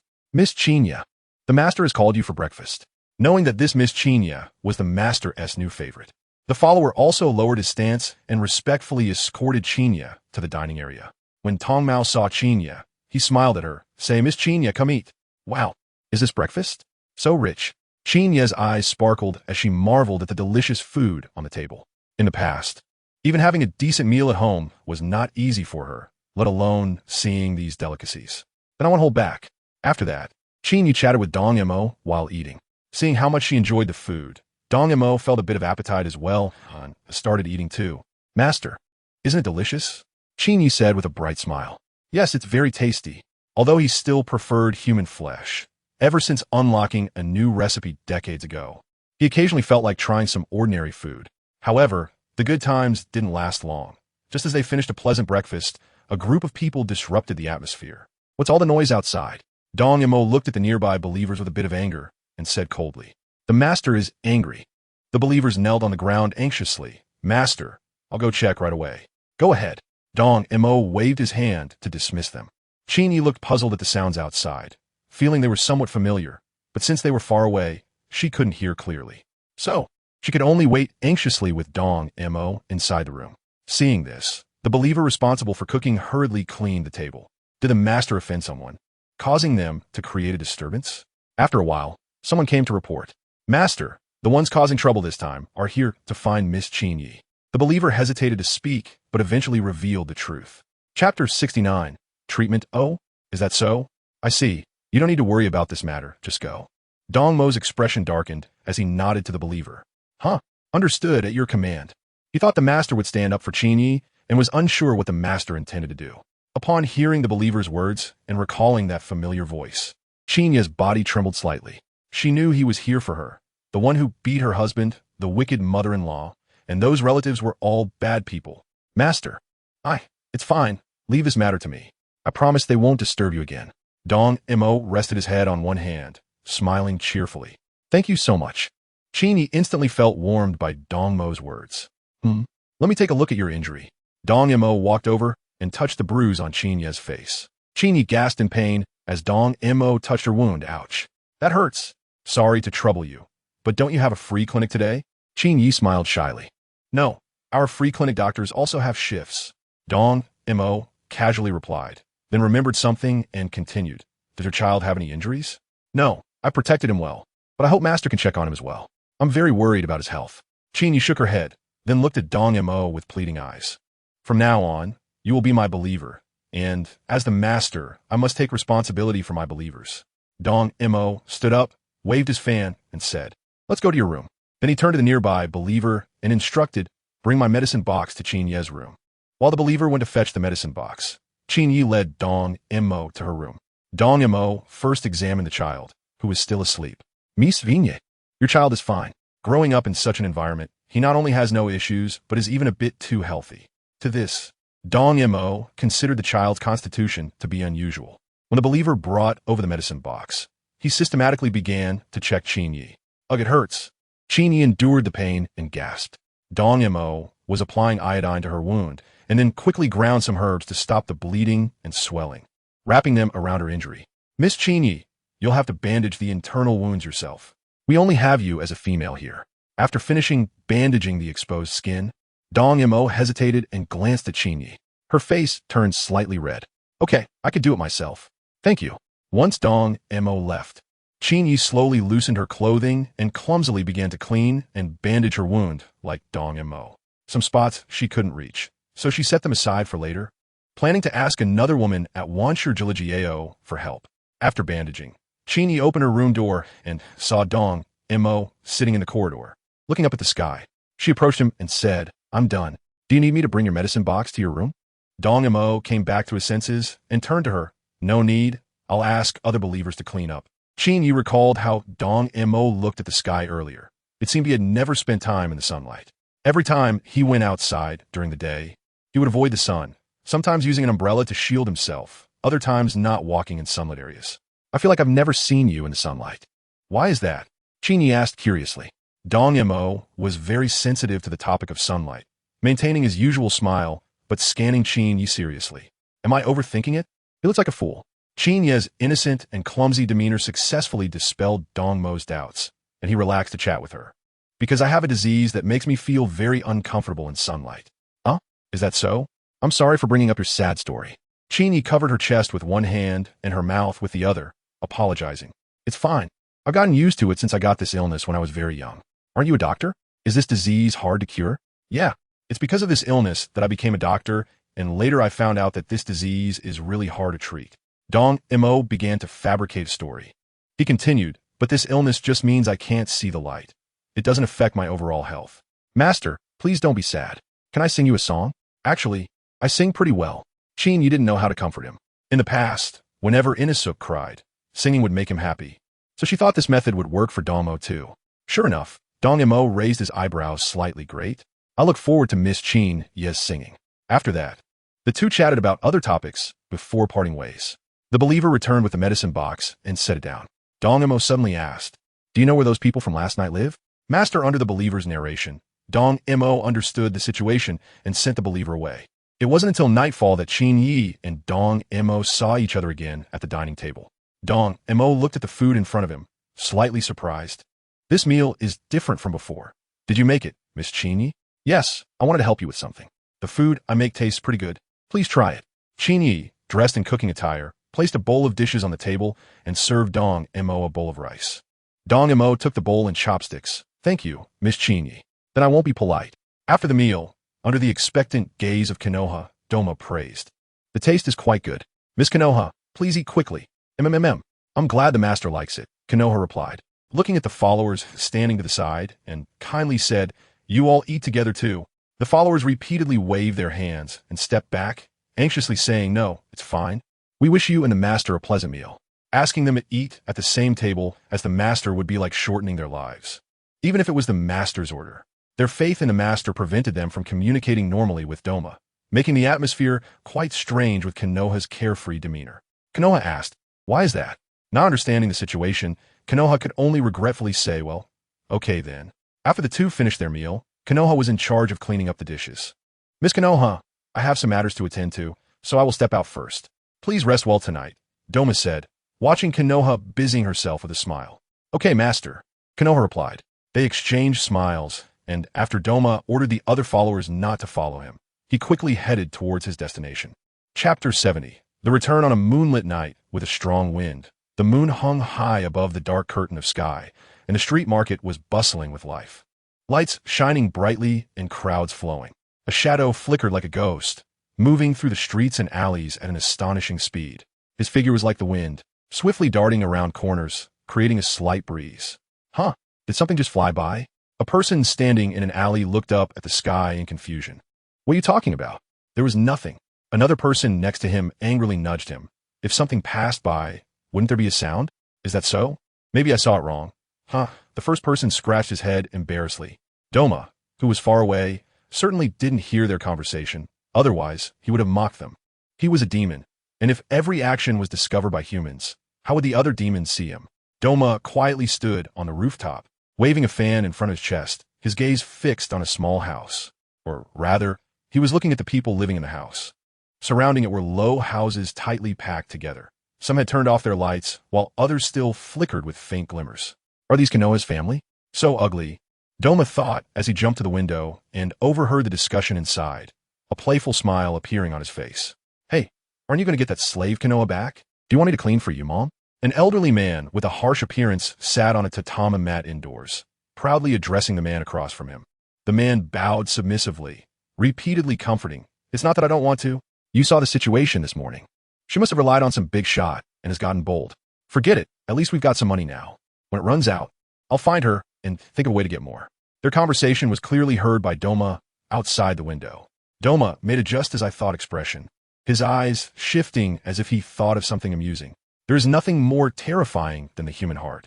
Excuse me, may I interrupt? Doma kicked the door open, maintaining a seemingly friendly fake smile, the corners of his lips curving stiffly. His smile had no warmth, but his words were extremely polite. The two people inside jumped up, alertly looking at the newcomer. The man squinted, sizing up Doma, confirming that he was someone they couldn't afford to provoke. What do you want? He asked in a low voice, lowering himself. Doma covered his mouth and nose with one hand, glancing at them, and said with a playful smile, "Huh? You came to my territory to cause trouble this morning, and you're asking me what I want. Let's talk nicely." As the man spoke, he made eye contact with his mother and began to ramble about his grievances. "Oh, talk nicely? Then why did you resort to violence?" Doma shattered a chair that was coming at him from the side with one hand. "Remember to be a little more discreet. You're too obvious." The elderly man, who had tried to hit Doma with the chair, was so frightened by the scene of the chair being smashed that he fell to the ground. The man was no better off, his legs trembling, barely standing as he forced himself to remain calm. "W, what do you want?" The man stammered as he backed away. "What do I want? Of course, to kill you," Doma said with the brightest smile, his tone dripping with malice. Doma removed his disguise as a demon, words slowly surfacing in his eyes, baring his teeth as he smiled at the two. "What? There are words in your eyes. What kind of monster are you? Although I would love to chat with you, I don't want to pretend anymore," Doma said nonchalantly. "Blood demon art. Vines of ice lotus. Hell welcomes you." Large vines made of ice, adorned with ice lotuses, surged towards the two. Before they could scream, the vines pierced through their chests. Gasping for breath, they glanced at their pierced hearts before departing from this world. Doma retracted his blood demon art, grinning. "Too bad I don't eat men. Old women aren't tasty either." He muttered regretfully, "What a waste. Huh, someone's coming, I should get going." Doma waved at the two corpses and instantly vanished from the spot. Just as he left, voices came from not far at the door. "Damn it, we arrived late. But why didn't this demon eat these two? Let's report back first." After another medical visit, Doma returned to the residence amidst the praises of many people. He tidied up his things and prepared the carriage for teaching the next morning. The next day, Konoha excitedly sat in the carriage with Inosuke, pulling back the sunshade to look outside. "Inosuke, I hope we can live well in the Eternal Paradise Church." To take care of the women and children in the carriage, Doma specifically instructed to drive slowly. After about an hour of travel, they finally arrived at the headquarters of the Eternal Paradise Church. The followers opened the parasol and welcomed Doma down from the carriage. "You all go help prepare a room for Miss Konoha," Doma said to a few followers running over. A female follower stepped forward. "Miss Konoha, please follow me." "Ah, okay." Konoha glanced at Doma, saw him nod, and followed the female follower. Watching Konoha leave, Doma smiled at the followers. "Prepare for tonight's preaching. I will go rest now." "Yes, Master," the followers replied in unison. The leading follower carefully led Doma back to his room and suddenly tentatively asked, "Master, who is Miss Konoha to you?" Doma pondered slightly. "She is my newly recruited follower, as well as my guest. You must treat her well. If she comes looking for me, remember to inform me promptly." His tone became serious as he continued. "Do you understand?" The follower quickly replied respectfully, "Master, I understand." "All right, you can leave now." He then looked at the other attendants and said, "You all can go as well. You are not needed here."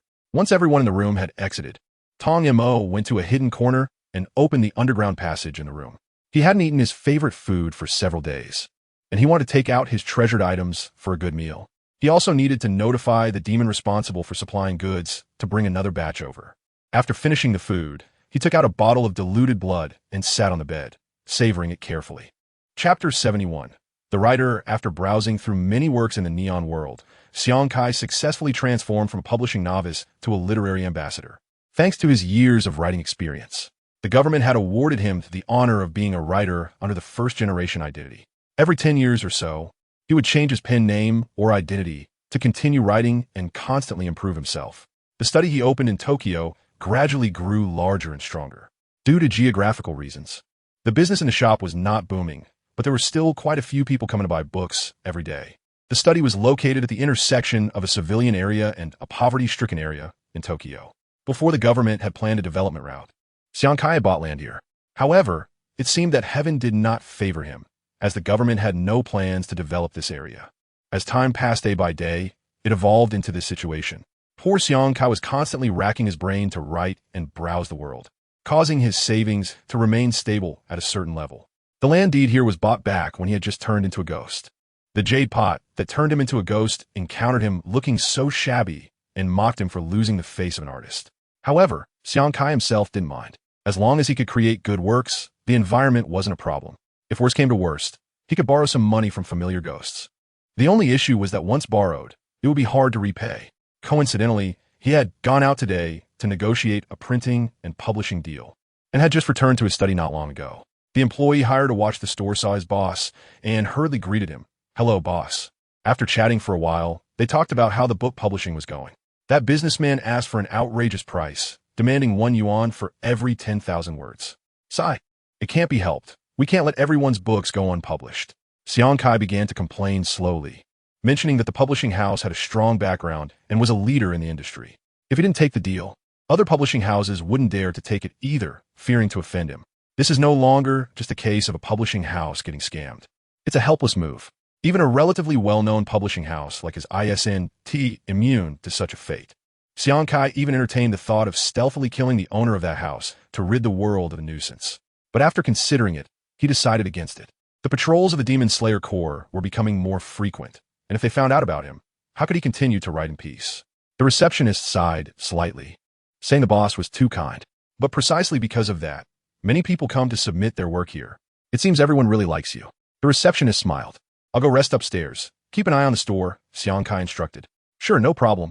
Not a single dine-in-dash customer can escape my eyes. After spending a whole day in deep thought upstairs, Xiang Kai felt that he couldn't write a good article because of the publishing issue. At least that's what he thought. So, he decided to go out at night for a walk. Perhaps he could gain inspiration for his writing. As he walked, he pondered the continuation of his novel's plot, and before he knew it, he had strayed off course. Are there ghosts here too? Should I go up and say hello? Since it wasn't too far away, Xiang Kai caught a whiff of a familiar scent, a smell unique to ghosts. With Mingnu always supervising the ghosts, and with Xiang Kai's mind solely focused on his book, he naively thought this ghost was just wandering around like him. I should go take a look. It's been a while since I've seen someone like me, Xiang Kai muttered to himself. Thus, he followed the direction of the ghostly scent. Xiang Kai, why does he seem a bit off? He saw a ghostly figure flying ahead at an incredible speed, seemingly unaware of Xiang Kai's presence, not even glancing at him. This was a great disrespect to the 12 ghosts. Even though Xiang Kai didn't have much of a presence, he wasn't someone that a nameless ghost could disregard. Just as Xiang Kai decided to teach him a lesson and follow him, he caught a strange scent, and as the aroma entered his nostrils, a clamor erupted in his mind. Eat him! So fragrant! Eat him! Xiang Kai, oh no! It's a rare blood. Has that ghost lost its mind from the rare blood torture? It shouldn't be. Although the allure of rare blood is strong for ghosts, everyone still has memories from their human time, so they aren't completely defenseless. The organization's rules automatically appeared in Xiang Kai's mind, and he thought, I'm gonna stop that ghost from harming innocent people. Whether that ghost is conscious or not, before a major mistake happens, I need to make him stop. Thus, Xiang Kai unleashed his ghostly powers, revealing his ghostly features, and at a speed several times faster than that of the ghost. He caught up in just a few breaths. Who are you under? Xiang Kai blocked the ghost and said angrily in a low voice. I want to eat him. So fragrant. The ghost completely ignored Xiang Kai's words, perhaps knowing it couldn't defeat him, quickly took a detour. Xiang Kai was genuinely angry. How dare this ghost ignore him? Seeing the ghost was already approaching a household, Xiang Kai couldn't afford to delay and quickly used his blood demon technique. Blood demon technique, rapid drumbeat. Focusing his mind on that ghost, due to the vast difference in their abilities, he controlled the ghost's movements in an instant. In recent years, although he has been creating, he has not stopped exploring his own abilities. His blood demon technique evolved from controlling inanimate objects to later being able to control living beings. As long as their strength is lower than his, he can easily dominate them. For those stronger than him, as long as the opponent has no intention to resist, he can also gain control. The heavy drumbeat sounded, and the ghost's body spun rapidly in mid-air until it became dizzy. Xiang Kai then approached and grabbed its neck, intending to persuade it gently, but the ghost simply would not listen. So, he twisted its head off to calm it down for a moment. Jiang Kui, this is a ghost that has slipped out of control. The master has given the order to devour it. At that moment, the voice of Ming Nu suddenly appeared in Xiang Kai's mind. Hearing this, Xiang Kai recalled the news he had heard earlier in the ghost realm about a ghost breaking free from Lord Muzan's control. Since it hadn't happened around him, Xiang Kai didn't think much of it at the time and quickly forgot about it. As you command. When the ghost regrew its head, Xiang Kai opened his blood-filled mouth and swallowed the ghost into his belly. Fortunately, this place was remote. Otherwise, anyone witnessing such a bloody scene would be scared half to death. After dealing with this matter, Xiang Kai raised his foot to leave, but the rich and pungent smell of blood continued to invade his nostrils, making him feel miserable. The smell seemed to have some kind of magic, drawing him in and not letting him leave. Xiang Kai said, how about I get some? He recalled how other spirits deceive people, No, how they interacted with them amicably to obtain their blood. Xiang Kai suddenly had an idea and started plotting in his mind. Chapter 72 Timeline 1900. Just as he was about to knock on the door, it opened by itself. A 10-year-old boy stood behind the woman who opened the door, watching him warily. Fortunately, after devouring the ghost, Xiang Kai had restored his human disguise. Who are you? What was that noise just now? Speak. The boy scanned Xiang Kai with sharp eyes and said coldly, Shimi, remember to speak politely. The woman gently patted the boy's head, which only made the boy's expression towards Xiang Kai even fiercer. Xiang Kai's mind raced. Just a moment ago, a drum band had passed by. Perhaps they were just playing around. As for me, I'm a resident from nearby, just passing by here.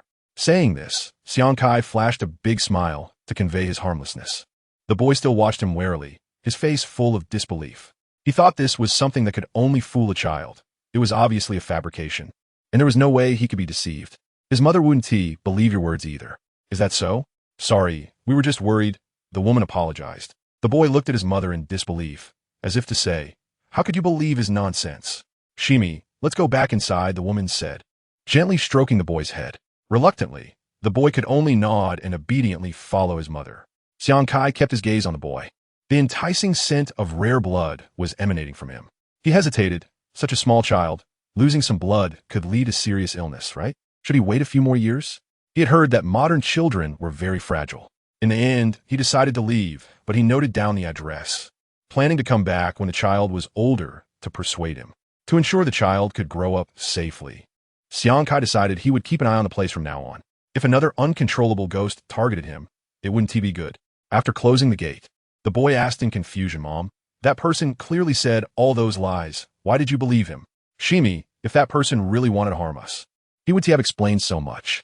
Also, what harm could a woman and a child do to a strong man? The woman said softly. The boy, called Shimi, showed a look of realization. Is this the idea of better to avoid trouble than to create it? Mom, I understand now, but I will definitely become very strong in the future, strong enough to protect you and my little brother. As for Dad, let him be. As soon as they pushed open the door, they heard a cold voice from a man inside the house. Miss Ling Yuko, are you really willing to donate to our temple? The young abbot could hardly believe what he heard, nervously fidgeting with the relic in his hands, confirming again and again. It's true. I was also raised in an orphanage, so when I heard that your temple has taken in many children, I want to do my small part. Ling Yuko patiently explained her reasons to the abbot. Your temple is too simple. I hope to provide a better place for the children. Saying this, she revealed a suitable smile. The abbot's expression remained unchanged, but his slightly trembling hands betrayed him. Thank you so much, Miss Ling Yuko. I speak for everyone in the temple. After saying that, he bowed deeply. No need for that. Please get up. Ling Yuko helped the abbot to his feet. I have an older sister. Tomorrow, she and I will bring the money and donations over. May I take a look inside? The abbot nodded, of course. The simple temple had little to see, but what caught Ling Yuko's attention were the children. Although they lived in such harsh conditions, there was light in their eyes. A longing for the future. Ling Yuko thought, if I hadn't been adopted by Sister Lianxue and Brother Banji, my life might have been worse than theirs. Even though decades had passed and her childhood memories had blurred, she still remembered that her parents were not kind to her. The peers around her all had playmates. At that time, she didn't talk much what modern society would call severe social anxiety. Because of this, no one wanted to play with her. Her only companion was the plants in her hands. Upon entering the temple, a group of little children hid behind the abbot, curiously observing Ling Yuko. They suppressed their childlike nature and quietly stayed aside, not uttering a single inappropriate word. Ling Yuko scanned the room and finally focused her gaze on a boy with black hair. This child seems different from other children.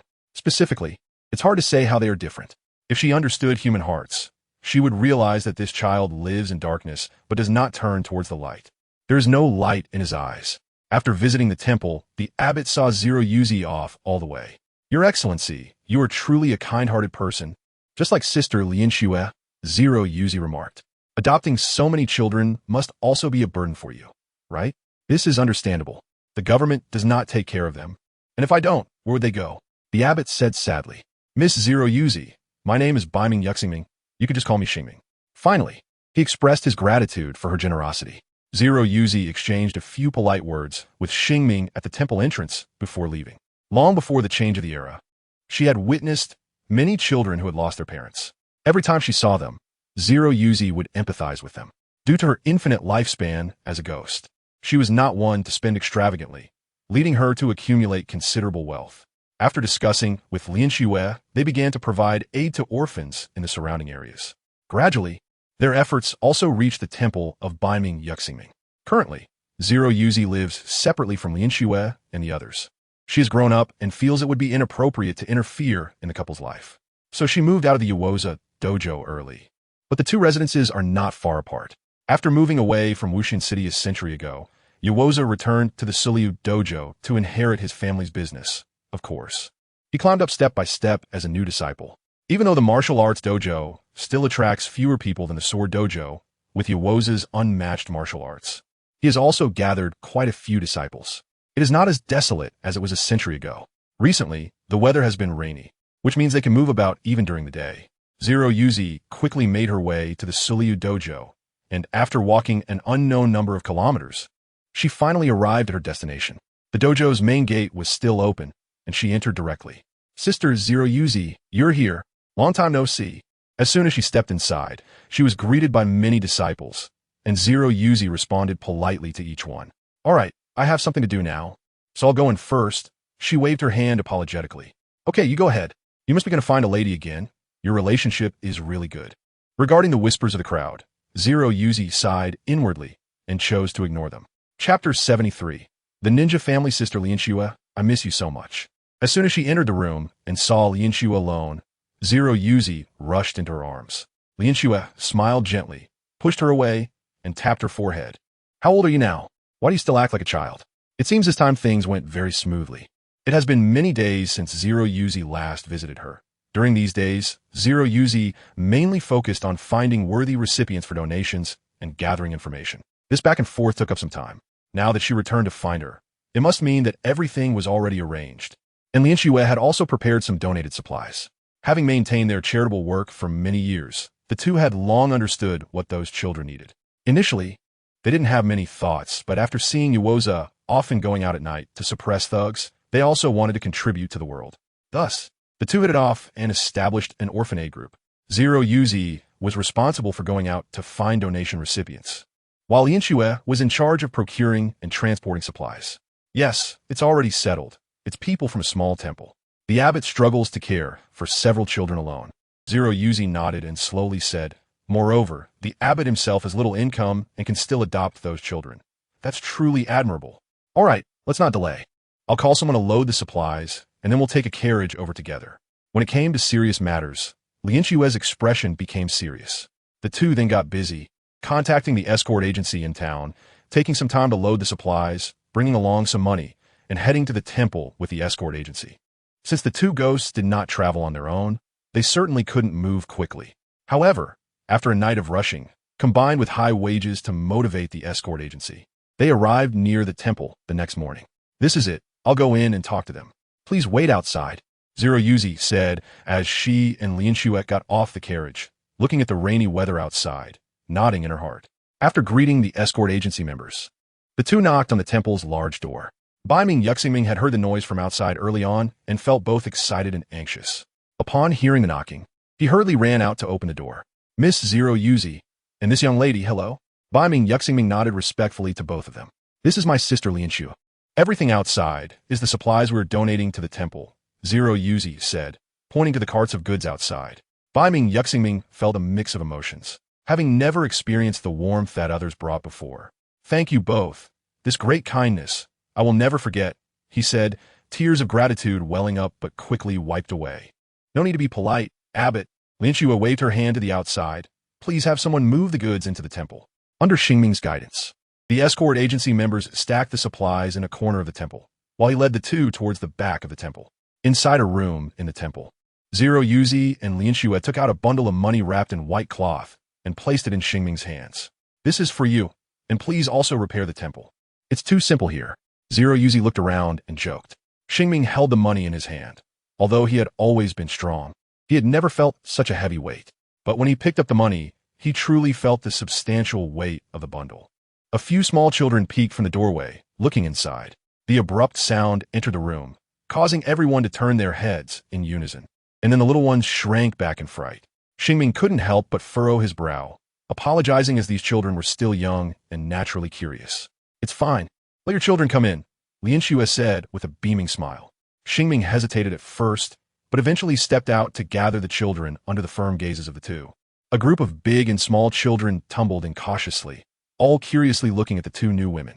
Of course, only one child had a calm expression, showing neither curiosity nor fear, nothing at all. Linguzi noticed that this was the strange child from yesterday. However, she thought this child was just precocious and didn't dwell on it. Lianxue, on the other hand, pondered for a moment before casting a meaningful glance at everyone. After all, this is an internal matter of the temple. I just hope the abbot can give this child a little more love so that he doesn't become too desperate. Lianxue is indeed a ghost who has lived for 200 or 300 years. She saw the key point at a glance. The child's eyes are devoid of light, a result of countless experiences of despair. Simply put, he is extremely starved for love, believing that no one in this world loves him, which leaves him with no attachment or goodwill towards the world. Lianxue sighed softly, hoping that the supplies and money we brought could make their lives a little better. Finally, as we were leaving, Lianxue pointed out the child's issue at the temple entrance, hoping the abbot would pay more attention. "Is that so? Have I been too negligent in my concern for them? I will definitely pay more attention in the future," Xingming said, nodding heavily after listening. "That's great. Then let's leave. If there are difficulties in the future, you can come to the Su Lu Daochang to find us." The two waved goodbye to Xingming and then followed the people from the escort agency back home. "Brother, hurry up. The house of that Hashira is just ahead. I finally found out after a long time. This time, I must take revenge." Daki walked ahead, occasionally chattering to the spirit of Jigaku Taro inside her. "Brother, you absolutely must not sleep this time. Together, we can definitely overturn his house." Jigaku Taro. "This place is really remote. Luckily, it's raining, giving me enough time to search." Walking and stopping along the way, and with directions from nearby people, Daki finally found a place. The sky was overcast, and a continuous fine rain poured down like a dense curtain of beads. The rain soaked the tips of Daki's hair, sliding down her cheeks, but she was completely unaware. Quietly gazing at the tall and vintage building not far ahead, the dim sky seemed to shroud the entire building in a layer of gray veil, and the scattered houses lost their former vitality, appearing lifeless. Daki had recently been thinking about how that flashy Hashira had beheaded her. Although her memories were fuzzy, she still remembered the Hashira named Yuzui, who had activated the information network of the Red Light District, and after much effort, she had finally found this ninja family named Yuzui. In fact, she also disliked those few kids, but aside from the one who used thunder breathing in the Demon Slayer Corps, she hadn't found the other two's homes yet. So she could only come here to stir up trouble. After all, that Hashira had mocked her before she died. Although the new leader forbade them from killing ordinary people, it didn't say they couldn't bully them. Daki decided to come and beat up that Hashira a few times to make him less flashy. Of course, if that Hashira couldn't take a beating and accidentally died, that would be even better. Chapter 74. The prison cell. Although Daki still preferred to charge in openly, to avoid causing trouble for the new leader, she chose to sneak in instead. As she proceeded, there were only a few scattered people outside the large house, and she had no idea where everyone else had gone. These diverse pedestrians are filled with a sense of oppression, their faces serious, and deep in their eyes lie hidden fears and worries. "Daji-huh? What happened?" She looked at the strange atmosphere here with curiosity, revealing a playful smile. "It looks like there are fun things happening here." After pausing for a moment, Daki still decided to find that guy she hated first. If she remembered correctly, his name was Yuzui Tenjin. Jitaro, who had been observing the outside world from within Daki, seemed to have guessed something. They say past grievances belong to the past. And Jitaro felt a bit helpless about Daki's childish behavior, but he still went along with her. If Daki went too far, he would step in to stop her. Daki continued to search within, but after looking through the large ninja clan, she still couldn't find the person she was looking for. She only saw someone who looked very much like Yuzui Tenjin. He should be his brother. At this moment, Kyufuturu reminded her, "This family has many basements." "Is that so? Then I'll go check the basement."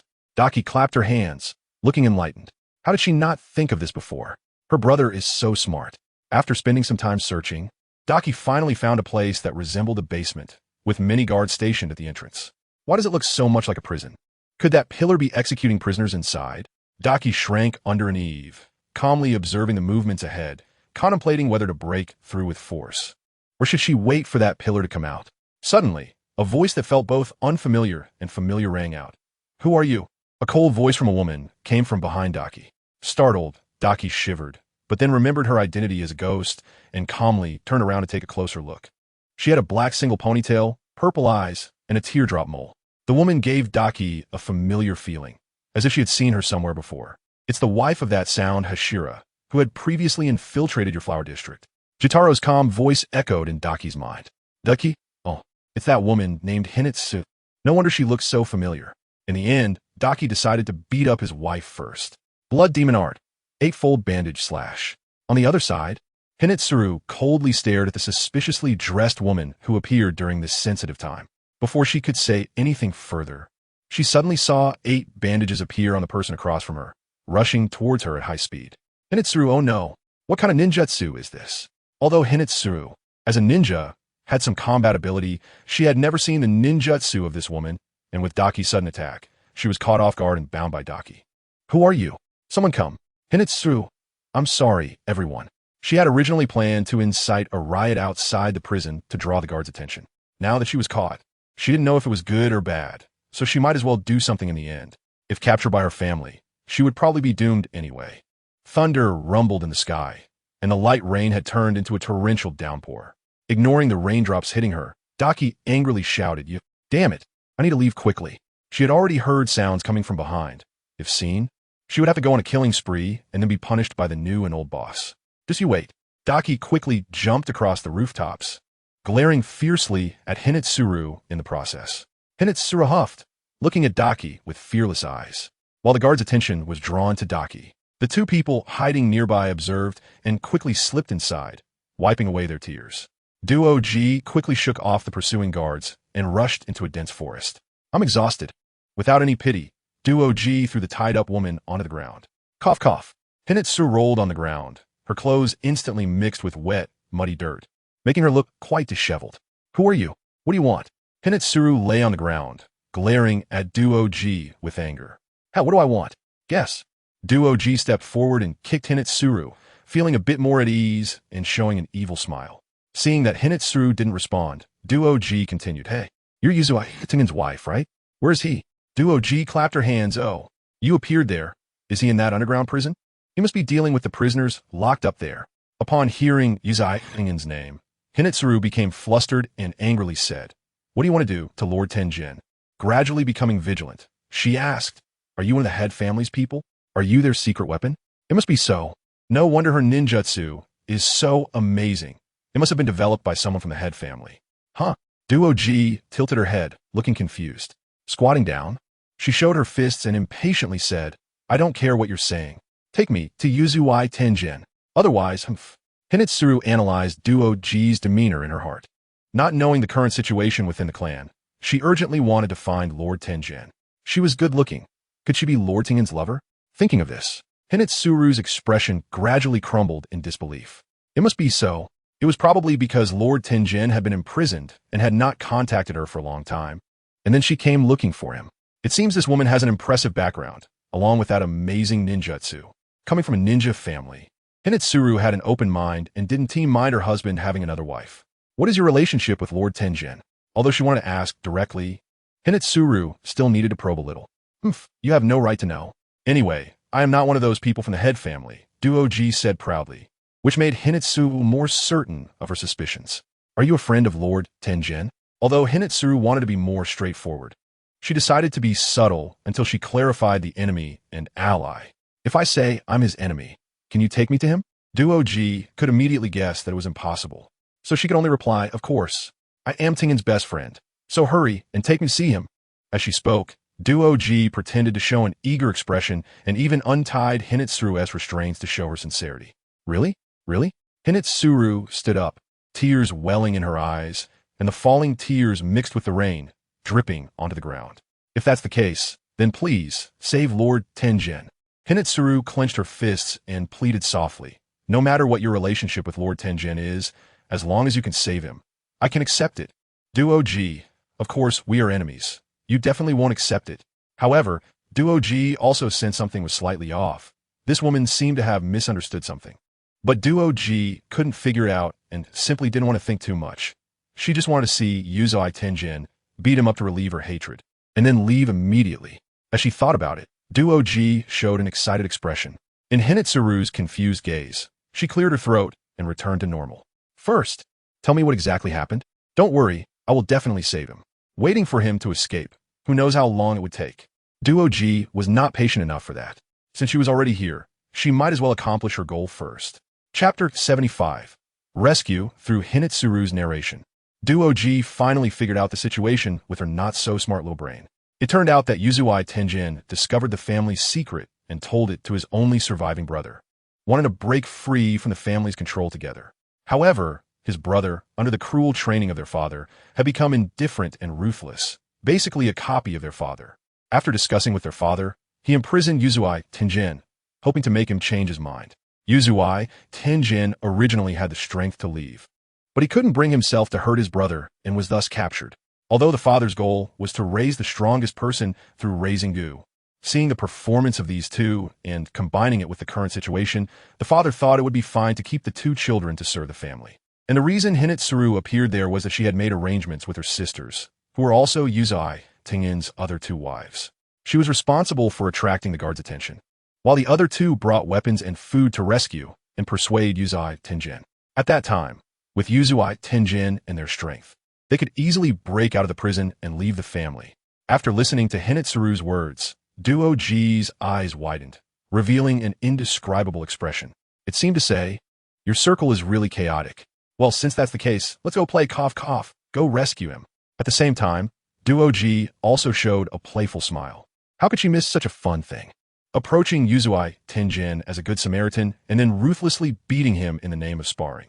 If he couldn't even defeat a little girl, he would definitely feel very frustrated, right? "Oh well, may I ask your name, miss?" Hinatsuru then realized that after chatting for so long, she still didn't know the name of this beautiful woman who looked difficult to deal with. She then introduced herself. "My name is Hinatsuru." Duoji originally wanted to say that she wasn't worthy of knowing her name, but to avoid trouble, she revealed her name in the human world. "My name is Xiaohuame." Hinatsuru smiled and said enviously, "Then Miss Xiaohuame, let's hurry up. Your ninjutsu is really amazing. I wish I could have such powerful ninjutsu too." Duoji, are you taking my blood demon technique as ninjutsu? Hadn't she heard of demons? Then you better keep up. After saying that, Duoji stood up, pointed her toes on the ground, and quickly leaped forward. Hinatsuru, being an excellent ninja, was naturally not slow and soon caught up. The woman named Xiaohuame is quite skilled. I wonder how Lord Tianyuan got to know her. I must ask him later. As my thoughts wandered, Hinatsuru fell behind Aoki by quite a distance. Helpless, she hurriedly tucked away her thoughts and quickly caught up. "Lord Tianyuan, please come with us." Maki and Suma knelt on the ground, earnestly persuading Ubuyashiki Tianyuan. After Hinatsuru distracted the guards, the two of them sneaked into the prison, carefully knocking out the patrolling guards with surprise attacks. After finally finding Ubuyashiki Tianyuan and opening the cell door, they discovered that he no longer wished to live. With his strength, he could have easily escaped the prison, but the reason he hadn't was simply that he no longer wanted to live. Having personally killed so many brothers and sisters and being betrayed by his younger brother, who was 2 years younger, Ubuyashiki Tianyuan had lost hope for the future. "You should go, live well with Hinatsuru. A sinner like me should just die." In the dark and damp depths of the prison, a faint light struggled to seep through the small window high above. Ubuyashiki Tianyuan sat alone in the corner, his once neat clothes now tattered and stained with dirt and blood.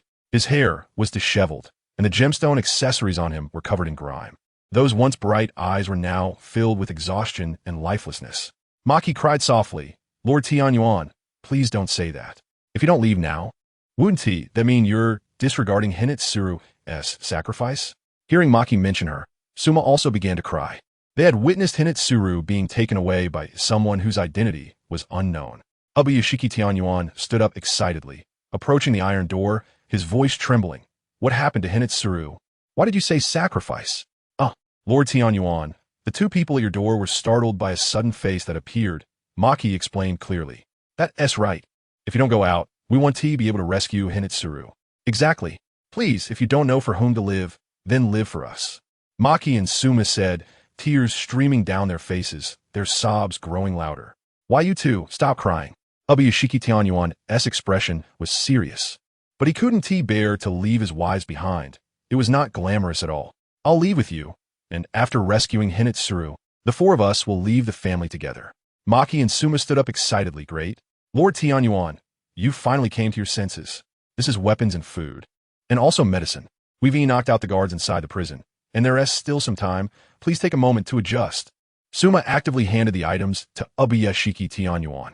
Ubuyashiki Tianyuan took the items, casually ate a few bites, and said while walking, let us go. Let South leave this place first. Your husband is not weak enough to that extent. Maki and Suma saw the familiar confidence in Ubuyashiki Tianyuan again, exchanged glances, and said, all right, thanks to Maki and Suma's previous clearance, there were no movements in the prison. Only the hoarse screams of the imprisoned could be heard. Help me. Let me go. Please, save me, take me away. I don't want to stay here anymore. I'm too scared. To these voices, the three ignored them, silently quickening their pace, and smoothly left the prison. So it's raining outside.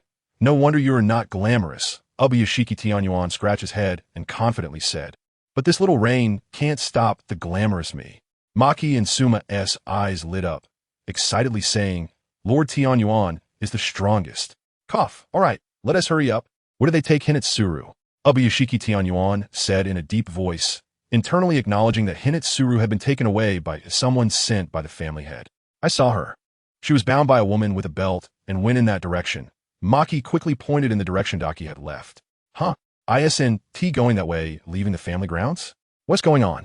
Wasn't she taken by someone sent by the family head? Ubuyashiki Tianyuan was a bit confused, but could only search in that direction first. All right, then let us head that way. Suddenly, a cold light appeared at Ubuyashiki Tianyuan's neck. Had he not reacted quickly, he would have been dead. Ubuyashiki Tianyuan hurriedly dodged, while Maki and Suma also cautiously looked around. Brother, are you leaving? A cold, emotionless voice rang out behind Ubuyashiki Tianyuan. I want to let you go. Isn't it better to stay in the family? Isn't it good to serve father? Isn't it good to revitalize the ninja clan? Why do you want to leave? Chapter 76. Leave, bold. Ubuyashiki Tianyuan was a bit angry at the series of questions from the black-clad man in the ninja outfit. Enough. I will not stay in the family. Brother, you leave now, and I want to make a move. Otherwise, Ubuyashiki Tianyuan gritted his teeth, his anger boiling. You can't escape, the black-clad man said coldly. And indeed, as the black-clad man said, in just a moment, faint footsteps could be heard approaching from a distance. Not good. Lord Tianyuan, the guards from the family are coming this way, Suma said anxiously and worriedly, looking into the distance. What should we do now? Brother, I don't have time to play with you anymore, and I don't want to kill you. We'll meet again if fate allows. After saying this, Ubuyashiki Tianyuan grabbed the two and prepared to leave. However, he was unexpectedly blocked by the black-clad man, who thrust a small dagger straight towards Ubuyashiki Tianyuan's neck. Helpless, Ubuyashiki Tianyuan let go of the two, drew his weapon, and fought back. While attacking, he said to the two, you two leave here first. Your husband has a way to escape.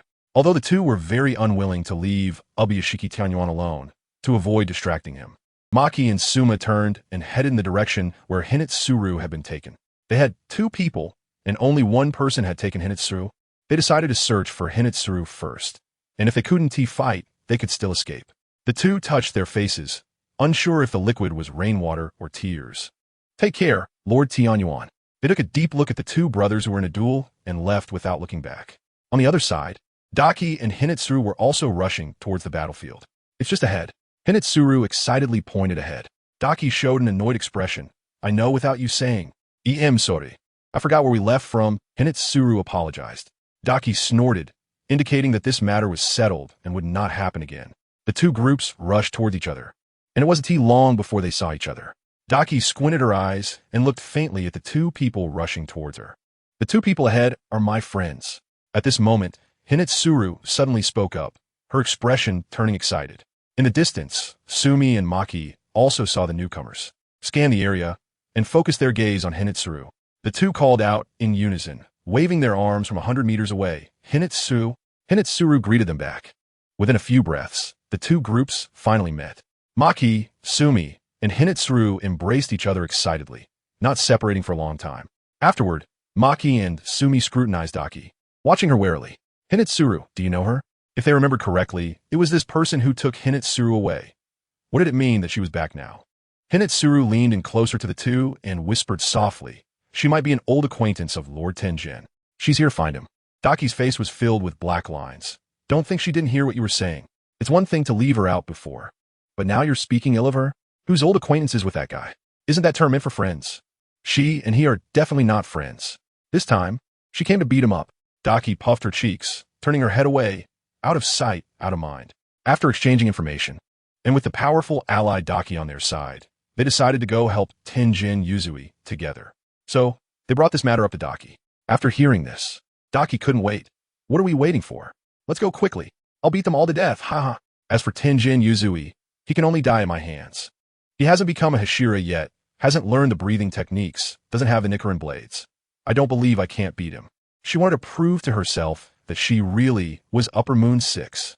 The three wives of Tenjin Yuzui exchanged glances, communicating through their eyes and body language. Hinitsu, she's always like this. Maki, it doesn't feel very reliable. Sumi, forget it. Let's hurry and rescue Lord Tenjin. Daki looked at the three's strange actions, not understanding what was going on. So, she silently questioned Kibutsuji Muzan in her mind. Brother, what's wrong with them? Are they scared by my strength? It should be, my good sister, it's better for you not to know what they're thinking. Kibutsuji Muzan thought that if Daki knew the three of them looked down on her and thought she was unreliable, his good sister would definitely cause a scene. Kibutsuji Muzan felt a deep sense of emotion, not expecting that Kaneo would go save her former enemy. Of course, such words could only be kept in his heart. If Daki heard them, there would be an argument with Kibutsuji Muzan. Although everyone had their own thoughts, their movements did not stop, quickly heading towards their target. Lord Tenjin. The three women called out in unison towards the figure ahead. Tenjin Yuzui momentarily lost focus and quickly reacted to defend against the attacks coming from all directions. Hinitsumaki, Sumi, they found Hinitsuru, that's great. While dodging and defending, Tenjin Yuzui glanced at the three, relieved to see they were all fine. Wait, who is that woman? Why is she with my wives? Knowing the three were safe, Tenjin Yuzui regained his composure, only to see Daki running alongside the three. Getting closer, Daki unleashed her blood demon art, charging towards the enemies. Startled, Kibutsuji Muzan quickly contacted her. Just knock them out, don't kill them. Don't forget what the new boss instructed. The internal disputes should be left to the sound Hashira to resolve. Daki replied in her heart to Kibutsuji Muzan, don't worry. Brother, I know what I'm doing. However, her awkward expression still betrayed her. Kibutsuji Muzan, sister, your expression is just short of saying you've forgotten the new boss's rules. Blood demon art. Eightfold belt slash. 8 belts appeared around Daki, soft and hard under her control, shooting toward the enemies in front. Before long, several outer guards were knocked out. A bunch of weaklings. After finishing, Daki didn't forget to taunt them. Miss Hinitsuru, let's hurry to help Lord Tenjin. So please stop fooling around. Hinitsuru urged beside her. At this moment, the other two also felt the oddity that had been present all along. No matter how you looked at it, this powerful Miss Xie Huamei was still a child. They had truly been deceived by Daji's appearance. Yusue Tianyuan, who had been secretly watching them, was also shocked. He never expected his wives could bring in such a formidable ally. If it weren't for the fact that she couldn't break through without sustaining some injuries, she wouldn't have been able to get out. He never imagined that his blood belt would one day be used to save someone. In this exciting moment, Daji wanted to say something loud to mock them, but ultimately remembered her identity and stopped herself in time. Yusue Tanyuan observed the gradually decreasing number of guards, and while fighting his brother, he was also thinking about how to leave quickly. The man in black, who was Yusue Tianyuan's brother, saw the momentum on his side waning and knew he couldn't hold Yusue Tianyuan back.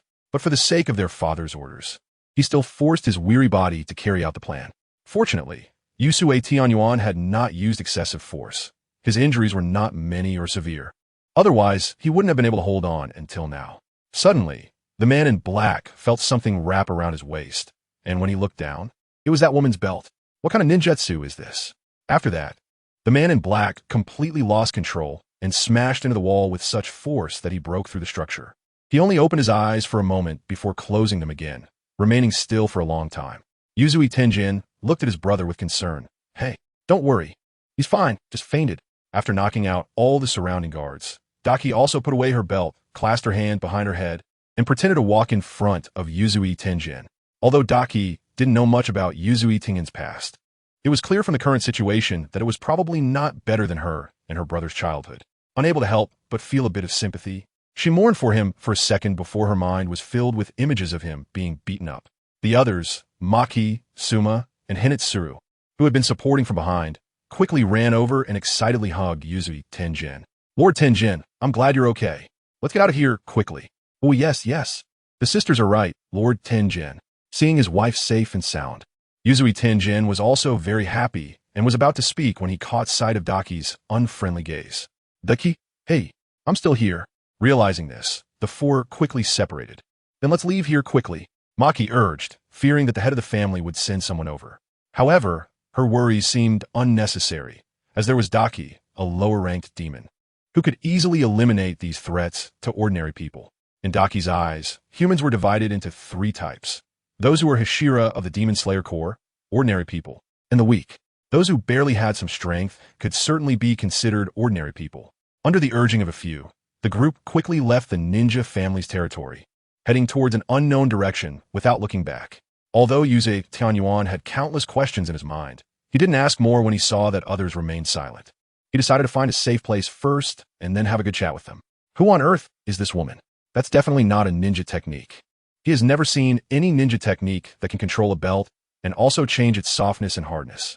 Along the way, Ubuyashiki Tenjin kept a serious gaze on Daki, afraid that she might do something harmful. His wives also noticed Ubuyashiki Tengin's strange behavior, but they did not speak up. This is because they were also unclear about Daki's origins and intentions. This inaccurate information is better not to tell Lord Tenjin. It's unclear how long had passed, but the group finally stopped in a mountain forest. A silence was being stared at by the four with strange expressions, and Daki couldn't hold back any longer. Hey, what with your expressions? And you, I saved you, you know. After saying that, Daki pointed down at Tenjin Yuzui. Makio, Suma, and Hinetsuru exchanged glances. She didn't seem to be an old acquaintance of Lord Tenjin. So who was she? Who are you? I've never seen you before. Tenjin Yuzui furrowed his brows. Iva meaning Daki. Daki raised her chin and arrogantly said, You don't need to know who I am. Just come and duel me. That's my purpose. This statement left everyone present confused. If that's the case, then I accept. Tenjin Yuzui, fearing that she might launch a sneak attack if she was displeased, could only agree to her request. He hoped that after their sparring, she would leave them quickly. Get ready to face my wrath. Daki chakde David. Tenjin Yuzui asked, What wrath? Did I offend you? In the end, Tenjin Yuzui concluded that this woman was not right in the head and that he shouldn't hold it against her. Hey, what great strength! Daki wouldn't give Tenjin Yuzui a chance to catch his breath. She wanted to see him in a sorry state. With a sneak attack, regardless of whether he could accept it or not, she began her one-sided beating. After finishing, Daki felt a sense of satisfaction all over her body. Even her spirit felt much better. Daki looked at Tenjin Yuzui, who was struggling to get up from the ground, and gave him a disdainful glance before leaving without looking back. She decided that while Tenjin Yuzui hadn't learned the breathing technique yet, she would come back to beat him up more. Daki quickly shared this good news with Jutaro. Brother, that was so satisfying. There was a moment of silence. Jutaro didn't respond to his sister's words. After Daki left, the three dared to approach and help Tenjin Yuzui up. They were truly frightened by Daki's recent behavior. What kind of deep grudge could make her show such a twisted expression? The key point was that Daki hadn't gone all out. Tenjin Yuzui hadn't broken a single bone, just had a few bruises on his skin. Who the hell is that? How dare she treat me, the magnificent me, like this? Tenjin Yuzui pounded the ground angrily. If one were to say what Daki had done to Tenjin Yuzui, it was that she had smeared mud all over his hair, clothes, and anything else he cared about, resulting in Tenjin Yuzui now looking somewhat like a beggar. Lord Tenjin, Makio and Suma expressed concern. Let us find a water source and take care of your condition. Hinetsuru looked in the direction Daki had left, revealing a complex emotion. Hinetsuru, was that woman named Shaiha? Tenjin Yuzui's voice was low. Yes. Hinetsuru nodded. Forget it. Let us hurry to find a water source. I can't let my wives see such an unrefined side of me. Shaiha, don't let me see you again. Everything Daki did today dealt a heavy blow to Tenjin Yuzui's heart. It was even more painful than being killed. Chapter 77. Marriage. A man in a green outfit and a man in black were walking along a stone-paved path, and they eventually arrived at a house. The crimson door was wide open, revealing a lively and festive scene inside. Upon entering, there was a spacious courtyard with the ground covered in fine white sand, dotted with several intricately carved stones. A few cherry blossom trees were scattered around the corners of the courtyard, although it wasn't the blooming season. One could already imagine how splendid they would look when in full bloom. Directly facing the main entrance was a spacious main house, adorned with colorful silk and lanterns, glowing red in the evening light. Under the eaves were several pots of blooming flowers, exuding a fragrant aroma. Inside the house, the floor was covered with brand new tatami mats, and exquisite calligraphy and paintings hung on the walls. On one side of the side room, several low tables were set up, filled with various pastries and fine wines for guests to enjoy. On the other side, men and women were bustling about, holding luxurious clothing and jewelry. This arrangement clearly indicated that a man in the house was about to get married. Standing at the door, Akihiko looked down and whispered to Muzan, "This family is hosting a wedding banquet." Muzan curiously observed the scene. This was his first time seeing a wedding banquet. Back when he was with the Kabutsuji family, he had rejected the wife they offered him for personal reasons. Over the past few hundred years, he thought about the love and hate of ordinary humans at all. The scale of his family's wedding banquet can't be said to be very large, but it is certainly much better than that of an ordinary family. A woman who can marry into this family will at least not have to worry too much about money in the future. I want to go see it. Muzan tugged at Akiyuki's clothes, asking him to arrange it. Akiyuki sighed, rubbed his forehead, and said, "Let us go in together. I'll talk to the host." They came here because Shinobu discovered traces of uncontrollable demons. After quickly and decisively eliminating the nameless demon, Akiyuki saw that it was still early. So he took Muzan to wander around the town under the night sky. Wandering around, they arrived at this family's door. After explaining the situation to the person inside, he said, "Yes, my nephew is getting married tomorrow evening. If you're interested, you're welcome to come and support him." "All right, we will definitely come to support your family tomorrow evening," Akiyuki replied with a grin. He then pulled Muzan away, saying, "Let us go find an inn to stay for the night and come back tomorrow." Muzan nodded silently. Although they said they were looking for an inn, they actually just went to stay in the backyard of their own property. Arriving at the Akiyuki clinic, Akiyuki looked at Muzan and thought of something, saying seriously, "The demons below clearly no longer have the power to create demons. So why are there still so many uncontrollable demons? I don't know. After that incident 50 years ago, I revoked their rights to create demons." Muzan shook his head, equally puzzled. Ever since Shinobu discovered that many demons had gone out of control, Muzan had revoked the rights to create demons, including the 12 Kazuki, who no longer had the right to create demons. However, those usually well-behaved demons seemed to have taken the wrong medicine, occasionally rebelling. 50 years ago, there were over 100 demons, but now there are only a little over 60 left. Some were killed by the Demon Slayer Corps, while others were eliminated by their superiors. Akiyuki had a faint bad premonition in his heart. Was the world consciousness gearing up for the final conclusion? Thinking of this, Akiyuki looked at Muzan with pity, leaving Muzan confused.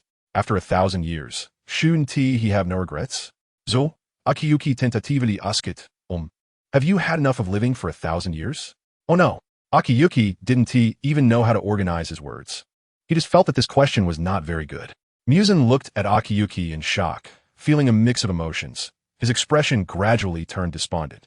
When looking at Akiyuki, it was as if he was gazing at a heartless person. Could it be that he wants to send me on my way? Was I just being overly sentimental? After hundreds of years together, he had forgotten Akiyuki's fierce side. Unexpectedly, he never expected this. Muzan had gotten used to this kind of life with food, drink, and free labor to do his bidding. Was it going to end like this? Escape? There was no way to escape. He couldn't fight back. Muzan crossed his arms, puffed up his cheeks, wanting to cry without tears, and fiercely revealed his sharp teeth, saying, "Don't come any closer." Yumi Zundastot. It's actually how to say it. Akiyuki paused for a moment, reorganizing his words. "I just want to know if you have any unfinished wishes. That way, when the grand finale comes, you won't have any regrets." Huh? Muzan instantly became dumbfounded. Wishes? My wishes? He just wanted to know if someone who had lived for 1,000 years had any unfinished wishes. Was it just that? Muzan scrutinized Akiyuki, who had an apologetic expression, and couldn't think of a reason. "Yes, what other wishes do you have? I will do my best to help you fulfill them," Akiyuki said with a slight smile. "Recently, I have been feeling a threatening aura enveloping my heart. I feel like it's them coming after me again." Muzan said seriously, "Can you help me fulfill this kind of wish too?" Akiyuki immediately understood what Muzan was thinking and recalled what the upper 6 siblings had said, hesitating a bit. In fact, this kind of thing could be easily resolved, but as an outsider, is it really good to interfere with the operation of the world? You really know how to break free from their control. Muzan glared at Akiyuki, gritting his teeth and saying, "Then why not help me? After all this time together, I always thought we were friends. I don't know. I'm just a passerby in this world. Everyone has their own fate. I can't interfere." Before Akiyuki could finish speaking, Muzan pressed him down, forcibly interrupting his words. Looking down at him from a high vantage point, "Passerby? Fate? Haven't you interfered enough? Do you really think you're just a passerby? Since you're already in the game, why not continue?" Muzan looked at him in disappointment. "From the moment you were born into this world, you were no longer a passerby. Isn't that so?" Muzan was filled with a bellyful of anger. He wasn't angry that Akiyuki wouldn't help him. He was just angry about what Akiyuki had said.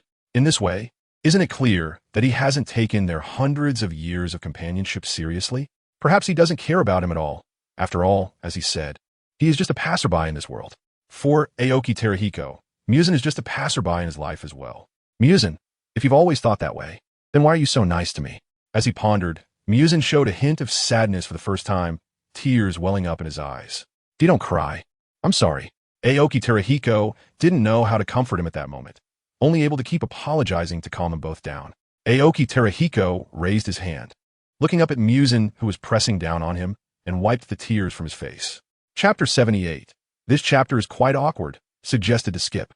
Muzan thought to himself and said, "What do you take me for?"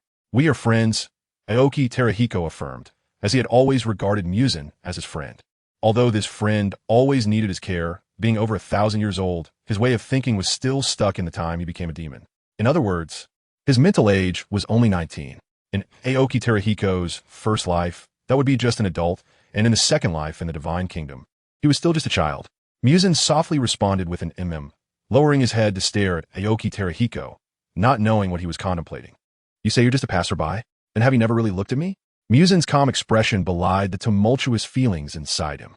Aoki shook his head repeatedly, his voice slightly raised. "That's not true. I'm sorry, I just don't know how to express myself well. I'm sorry. I really do consider you a friend. And I hope you can always be happy, and I will care about your feelings." Muzan felt a fire brewing in his heart, seeking an outlet. He hated the word friend. That's not it.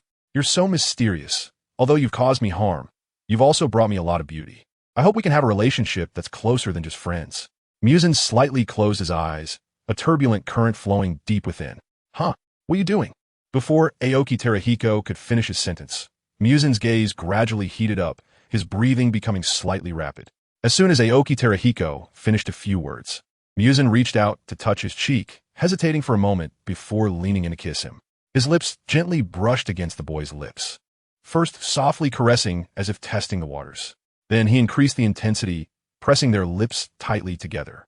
Aoki Terahiko involuntarily closed his eyes, his eyelashes trembling slightly.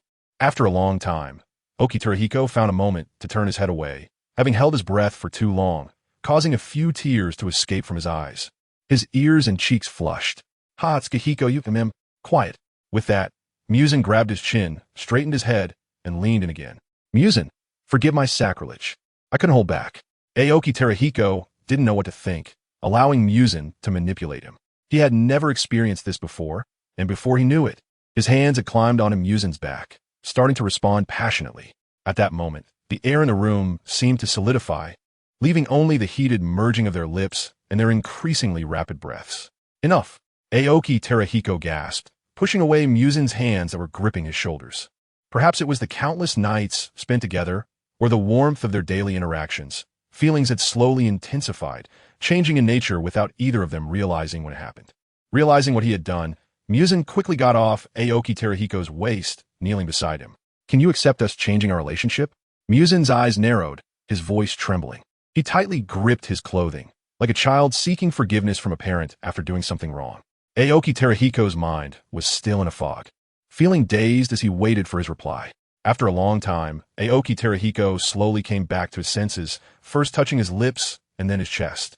His heart was pounding nonstop, an indescribable feeling lingering within him, refusing to leave.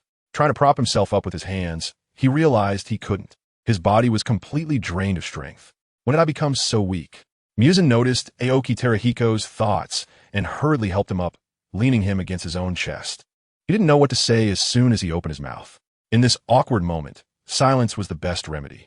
But Muzan didn't give him time to adjust, asking once more, can you accept us changing our relationship?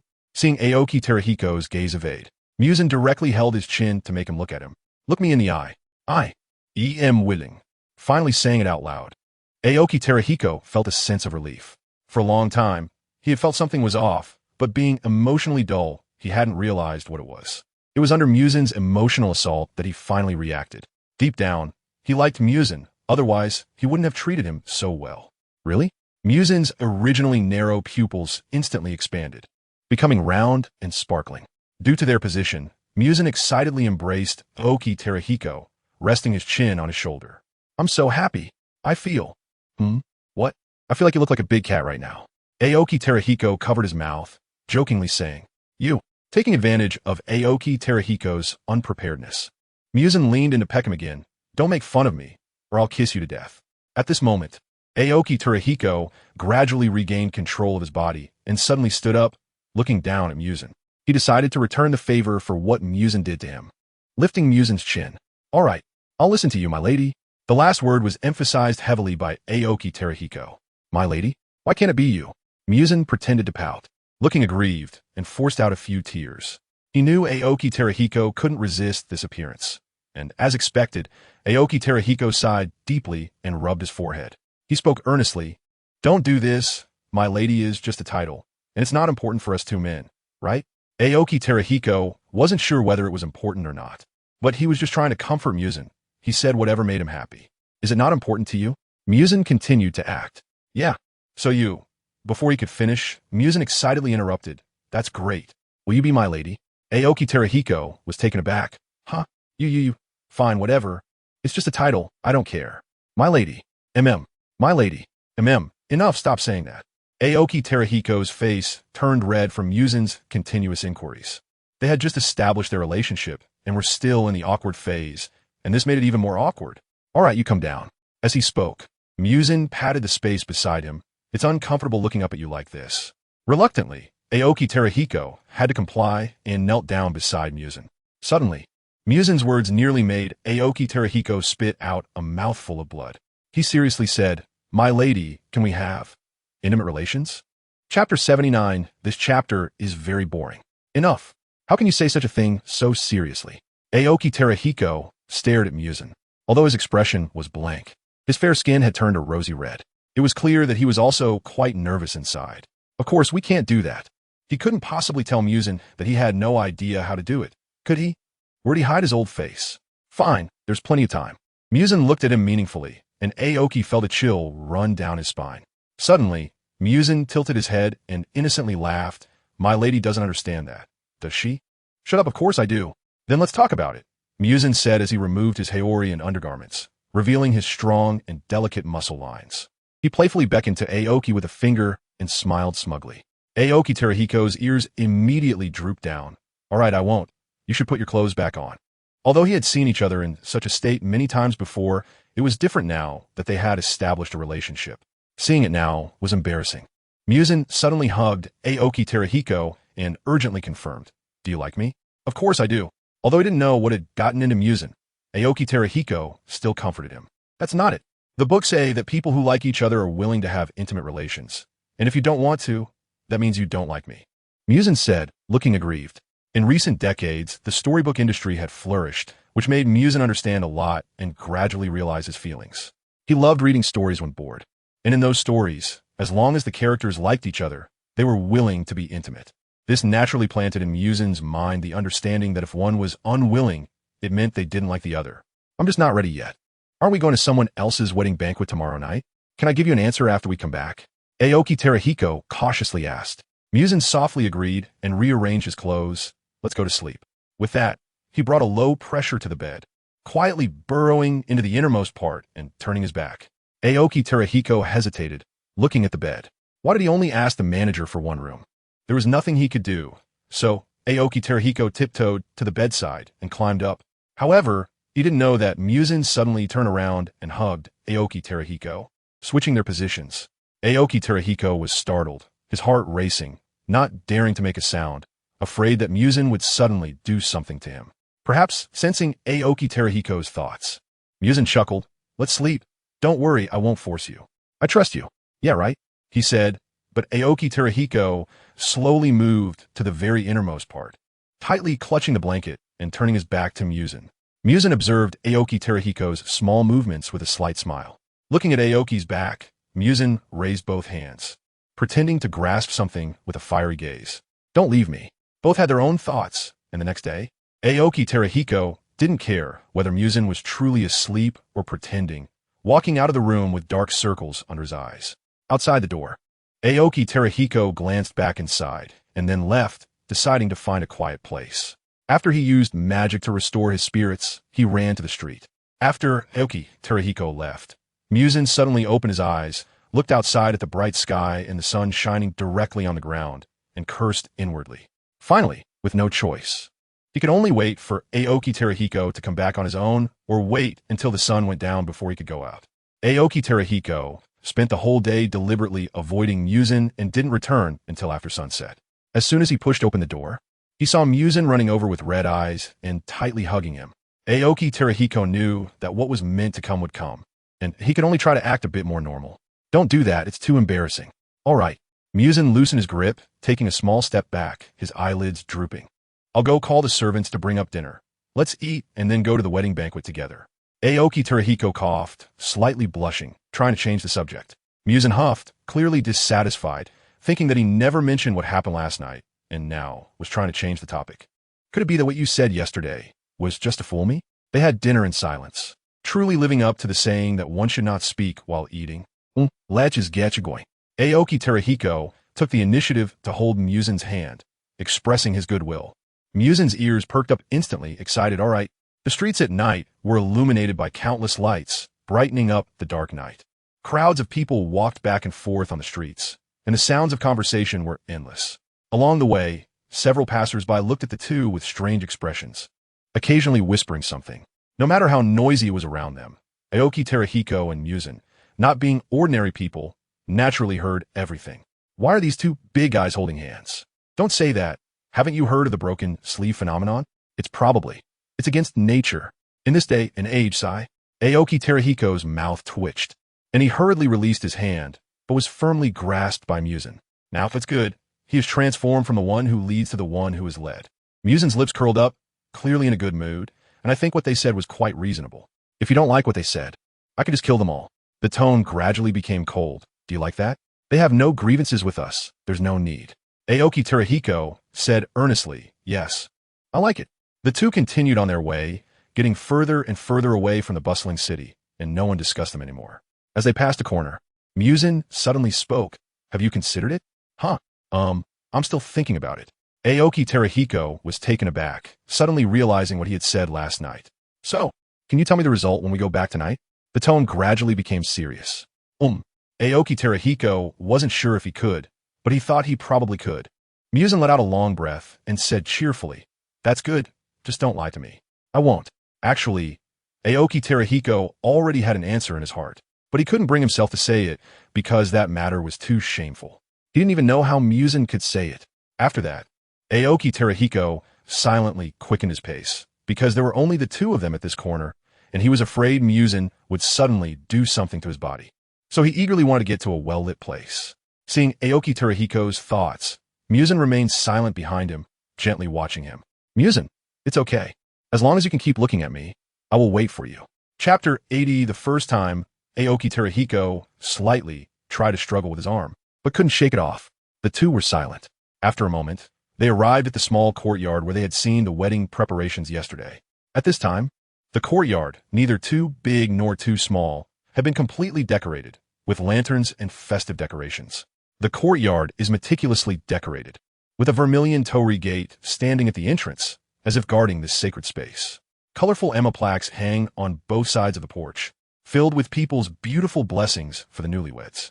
Several cherry blossom trees in the courtyard are blooming with vibrant flowers, their pink and white petals falling like snow, creating a dreamy floral carpet on the ground. Under the eaves, a row of colorful paper lanterns hangs, gently swaying in the breeze, casting intertwining shadows. As if in a dream, Aoki Haizei leaned closer to Muzan outside the gate and whispered, "So many people, can we let go now?" "Okay," said Muzan, immediately releasing the hand he was holding, showing an innocent expression. The two walked into the courtyard, traversing the winding stone path, and were guided by the host to the small courtyard to a table set for guests. "This is our little token of appreciation for you," Aoki Haizei said, handing over a stack of money.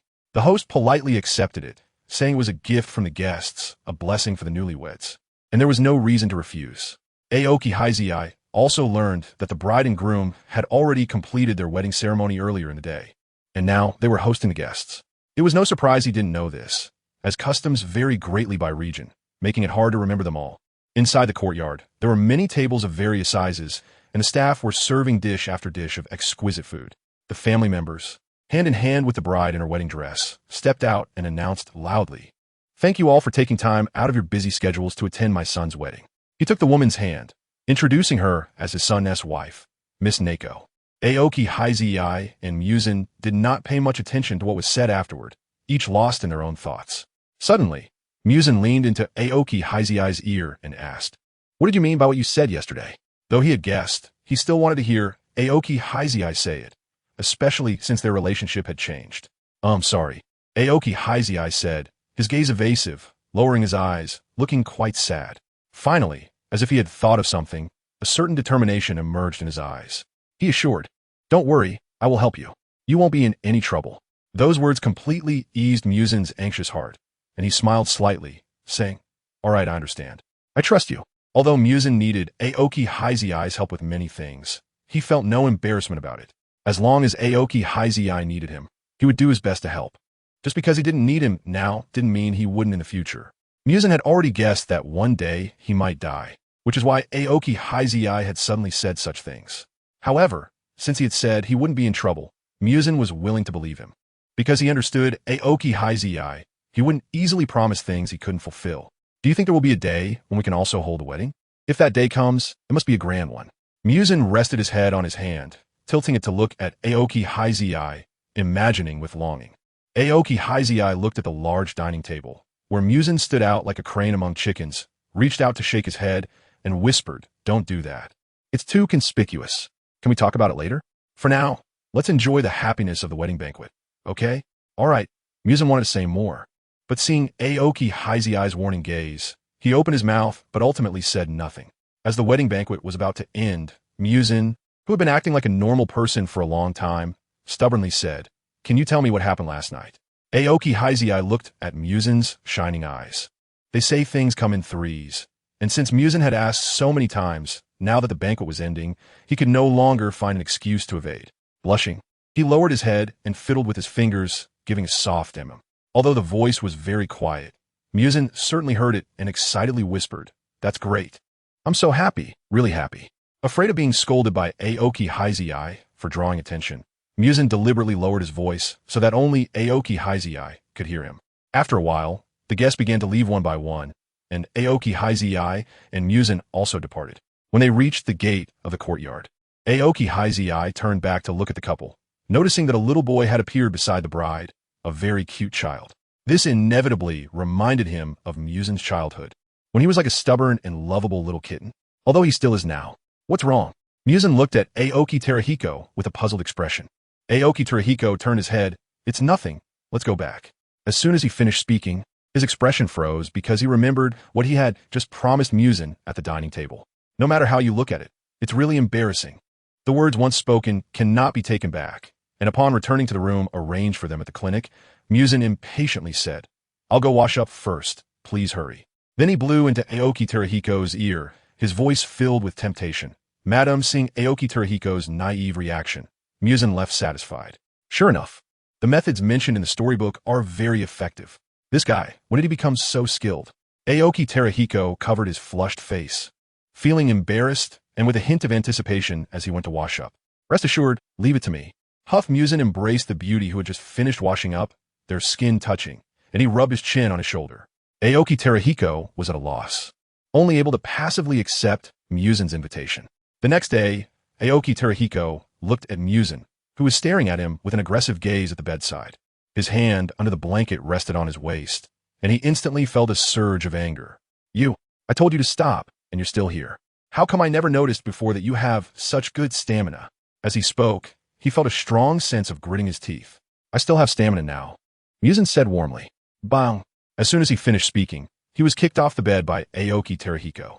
Aoki Terahiko sat up, rubbed his sore waist and bottom from the sudden movement, and endured the pain to cast a healing spell on himself. After a moment, he was fully revived. He got out of bed completely naked, crossed his arms, and glared fiercely at Muzan. Having already engaged in more intimate actions, he no longer felt any shame. After all, everything that needed to be seen and touched had already been seen and touched. So what was there to be afraid of? This glare was quite something, directly making Muzan feel a bit itchy inside. Therefore, Muzan quickly stood up, and before Aoki Teru could react, pinned him down on the bed. Leaning down, he pleaded desperately, "I beg you, my lady, just this once I promise. You won't forget it. I enjoyed it anyway." I don't even know how he managed it. His skills are quite good after all. Chapter 81. Inosuke here, our Eternal Bliss church leader, Doma, has also started his parenting routine. As Inosuke gradually grows up, Doma is once again feeling the headaches that come with it. Inosuke, don't run around. Come back quickly. Kotoha is chasing after Inosuke, who is only 3 or 4 years old, in the church. He runs, and she chases. He flies like the wind. Haha, don't run. How can Inosuke run so fast? I'm so tired. In the end, Doma, disturbed by the chaos, picks up Inosuke.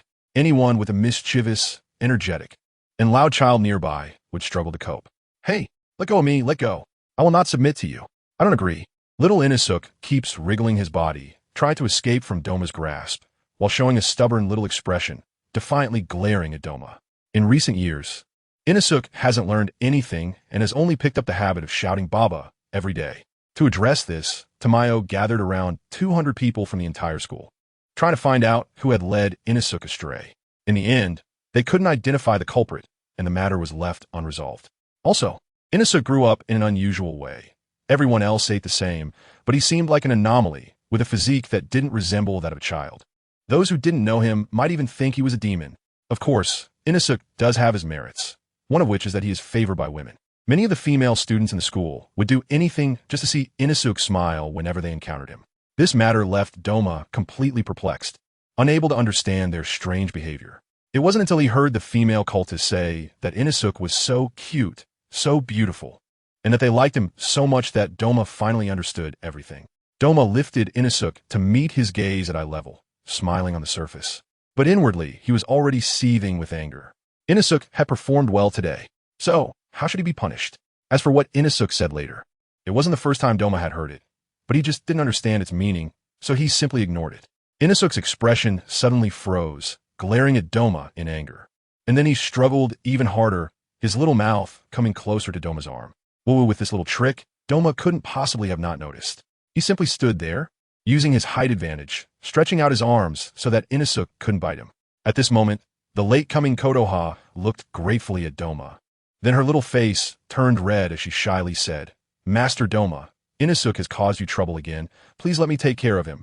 After saying this, Kotoha stretched out her hands, wanting to take Inosuke, and Doma, as she wished, handed Inosuke over to her.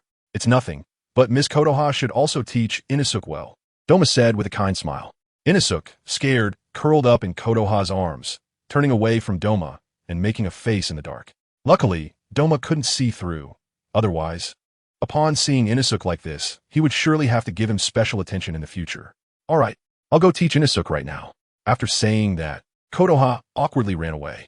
Doma wanted to comfort Kotoha, but in the blink of an eye, he could only see her back and helplessly shrugged his shoulders.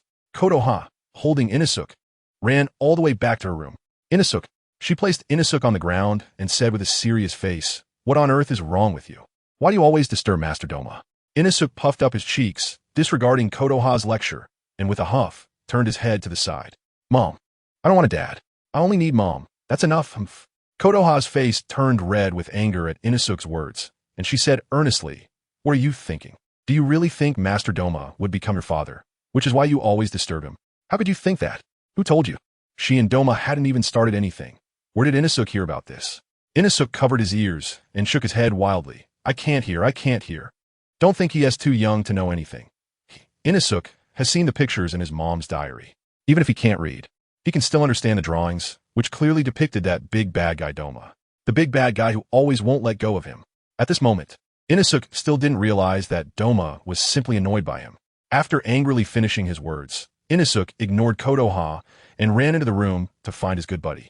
A well-crafted preserved boar's head specimen was placed above Inosuke's bed. Inosuke would clean it every day to commemorate his childhood friend. When he was very young, Kotoha took Inosuke out alone, and while passing by a river, they saw a wild boar following them.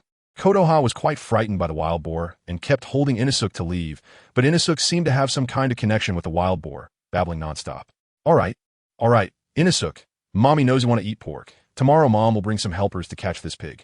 It was unclear which of Kotoha's words struck a chord with Inosuke, but he immediately stopped babbling. The next day, at Kotoha's request, Doma accompanied the two to the place where they encountered the wild boar. Sure enough, as soon as they arrived, Inosuke excitedly struggled to get down and rushed to the grass, making grunting noises. Then, a miraculous scene occurred. The sound of branches breaking echoed from the woods. And soon the wild boar they encountered yesterday appeared. Inosuke wasn't afraid at all. Amid Kotoha and Doma's exclamations, he hugged the wild boar's head and rubbed it nonstop. Kotoha cautiously approached Doma, crying continuously, "Master Doma, please help Inosuke. He is in danger now." "Okay, Miss Kotoha, I received your wish."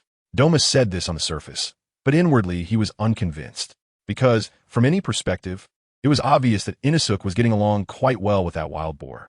But out of concern for Kotoha, Doma still approached and, taking advantage of the wild boar's unpreparedness, knocked it out with one punch. Of course, Doma knew his limits. The strength was just right. Yay! Inosuke squatted on the ground, glaring angrily at Doma. Kotoha hurriedly stepped forward to pick up Inosuke. "Inosuke, you scared Mommy to death. Don't run around anymore." Feeling Inosuke's struggling strength, Kotoha exerted all her strength to prevent him from breaking free. Kotoha, Inosuke is so strong. In the end, seeing Inosuke's performance, the group took the wild boar back to the Eternal Paradise sect, placing it in a remote corner, building it a nest with solid wood fences, and taking good care of it every day. Inosuke would clamor to play with the wild boar every day. However, not long ago, a lost fierce tiger broke into the Eternal Paradise sect, injuring many people. Perhaps sensing it, while the servants were still searching for the tiger, it was already fighting with the wild boar. In the end, many soldiers came and surrounded the tiger in the fence, shooting it dead, but the wild boar ultimately died. 3-year-old Inosuke learned of this and was very sad, losing his appetite. To make him happy, Kotoha visited Doma again, asking for his help. In Kotoha's heart, the master was omnipotent. Doma indeed did not disappoint Kotoha. He found the wild boar's corpse that had not yet been dealt with by the servants and used its body along with his own blood demon technique to create a head specimen, which he gave to Inosuke. Upon receiving the boar's head, Inosuke excitedly hugged it and cried a lot. But still, I won't agree. This was the first time Inosuke said this, and the other two present were puzzled. Understanding Inosuke, Kotoha took a long time to recall something, her ears turning red. But since Doma was present, she felt embarrassed to say it out loud. Chapter 82. Iguro. In the same year, Akaza received an order from the Upper Moon 6, Kokushibo, saying, "You've trained under me for so long. It's time for you to stand on your own." After saying this, Kokushibo handed a scroll to Akaza. He continued, "Go to the address above. According to the sect's records, there may be bandits there." Akaza nodded blankly, "Yes, sir." After Black Death Mu left, Rue finally took a good look at what was recorded on the scroll. It noted that anyone who passed by there, whether noble, merchant, or commoner, never returned alive. A playful wastrel from a noble family entered there and never came back. They hoped the charitable god sect could help them. In the eyes of those ordinary people, there are currently 2 sects developing well. One is the charitable god sect, which serves the people and speaks out for justice, and the other is the Eternal Paradise sect, which sends people to bliss without pain or worry. In the end, it seemed that the charitable god sect was more likely to help them find their missing loved ones. Decades ago, after sending off his own family, Lingmu Rue lost direction in life. Having experienced familial love, he never thought about seeking new relatives. Thus, after explaining the situation to other friends, and upon their recommendation, Rue came to the charitable god sect, where Black Death Mu had previously trained his temperament. It is worth mentioning that Black Death Mu rarely took on missions now. He spent most of his time honing his martial arts and drinking tea to experience life. Most of the affairs of the charitable god sect were entrusted to some minor spirits, and only the tasks that could not be completed would be reported to the current visible leader, Black Death Mu. After privately training Rue, Black Death Mu went to the mission repository to pick a task suitable for him. Given Rue's strength, he could easily push through, but this task seemed to involve some deduction and unraveling, so it was handed over to Rue for him to practice. According to the location on the task scroll, Rue called for a carriage and set off during the day, not fearing that the carriage top might suddenly disappear. After a long journey, stopping and going, the coachman and Rue arrive at a place several dozen miles from the address. "Young master, let's stop here. I can't go any further. I've heard that there's trouble over there." Rue looked at the sky. It was nicely overcast. He didn't want to trouble the coachman, paid him the remaining fare, and asked him to leave. As for how to get back, he could just find another coachman in the nearby villages. There were several villages just past. And as long as the money was right, why worry about not finding a coachman? Is this the place? After trekking through mountains and rivers for dozens of miles and asking the locals for directions, Rue finally arrived at his destination, Hachiho Island. He gazed faintly at the large courtyard not far ahead and sighed. "I should complete the task and go back quickly." At this moment, he still looked like a child from when he became a spirit. Having disguised his ghostly features, he didn't plan to change his form again. Today, he disguised himself as a passerby and inquired around the island, gathering information about Hachiho Island. There were several families and commoners on Hachiho Island, most of whom lived relatively orderly lives, with some going out to trade and others running their small businesses. There was only one exception. It was said that the family name was Ihei, and the locals had not seen a boy from the Ihei family for over 370 years. Everyone in that family was female. Strangely, no one had seen this family conduct business, nor did they know where their wealth came from. Slowly, it became rumored that anyone who visited this family or married a woman from this family never walked out of their courtyard again. At first, the locals didn't realize how sinister this family was, as the women of the Ihei family used to marry carefree men, and their disappearances went unnoticed. Friends and relationships believed they had gone out to have fun and would curse them for leaving without notice, letting the matter drop. Until finally, a powerful man from a well-off family came to Hachiho Island to visit relatives and went missing after marrying a woman from the Ihei family. This was when the people around began to notice the abnormality of the Ihei family. Those who considered themselves somewhat capable secretly infiltrated, but they never came out the next day. Once you entered, there was no return. The image of the Ihei family had been scorned by the locals, and the women in the family could only go out to deceive unsuspecting outsiders. As a demon, what was there for him to fear? So, Rue was completely unbothered and directly appeared at the entrance of the Ihei family, under the watch of 2 female guards. He stated his intention to go in and take a look. The guards thought to themselves, what a good deal, they had managed to get another child for free. And it was a boy. They were quite pleased and completely ignored the unreasonable behavior. Thus, under the astonished gaze of passers-by, Rue was invited inside the Ihei family by the 2 guards. Not long after sitting down in the main hall, Rue was surprised that they didn't even put on an act and immediately had someone bind him. After pretending to be angry and terrified, Rue reluctantly cooperated with their performance. He wanted to see where they would take him. Only by addressing the root of the problem could everything be resolved. Rue was escorted deeper into the courtyard by several female guards. After walking for an unknown amount of time, they arrived at a luxuriously decorated place resembling a temple hall. One of the female guards entered first, but returned shortly after, whispering a few words to the other guard. "I have already reported to the goddess, and she instructed us to bring this boy inside." Of course, Rue, as a demon with keen senses, heard their conversation clearly. Rue thought, "Goddess? Is she the culprit?" Then, several female guards continued to escort Rue into the luxurious hall. Rue moved his nose and sniffed. It was the scent of demons. Is there a ghost living here that has escaped the control of adults? Since it collaborates with ordinary people to harm others, it must not be spared. I originally wanted to kill that ghost directly, but seeing that there are still ordinary people around, I gritted my teeth and held back. These people cannot kill yet. He still has to wait for them to take him to the prison cells for outsiders. In this unfamiliar place, with such a large courtyard, it would take time to find his way. Lei looked tiredly at the ghost resting on the high platform. It was a female ghost with a human head and a serpent's body, and he wondered if she recognized him. "Oh, so this is the boy you mentioned. Not bad. But I've already had my meal today, so take him down first and bring him to me tomorrow morning," the female ghost said, twisting her serpent tail and leaning in to take a closer look at Lei, clearly satisfied.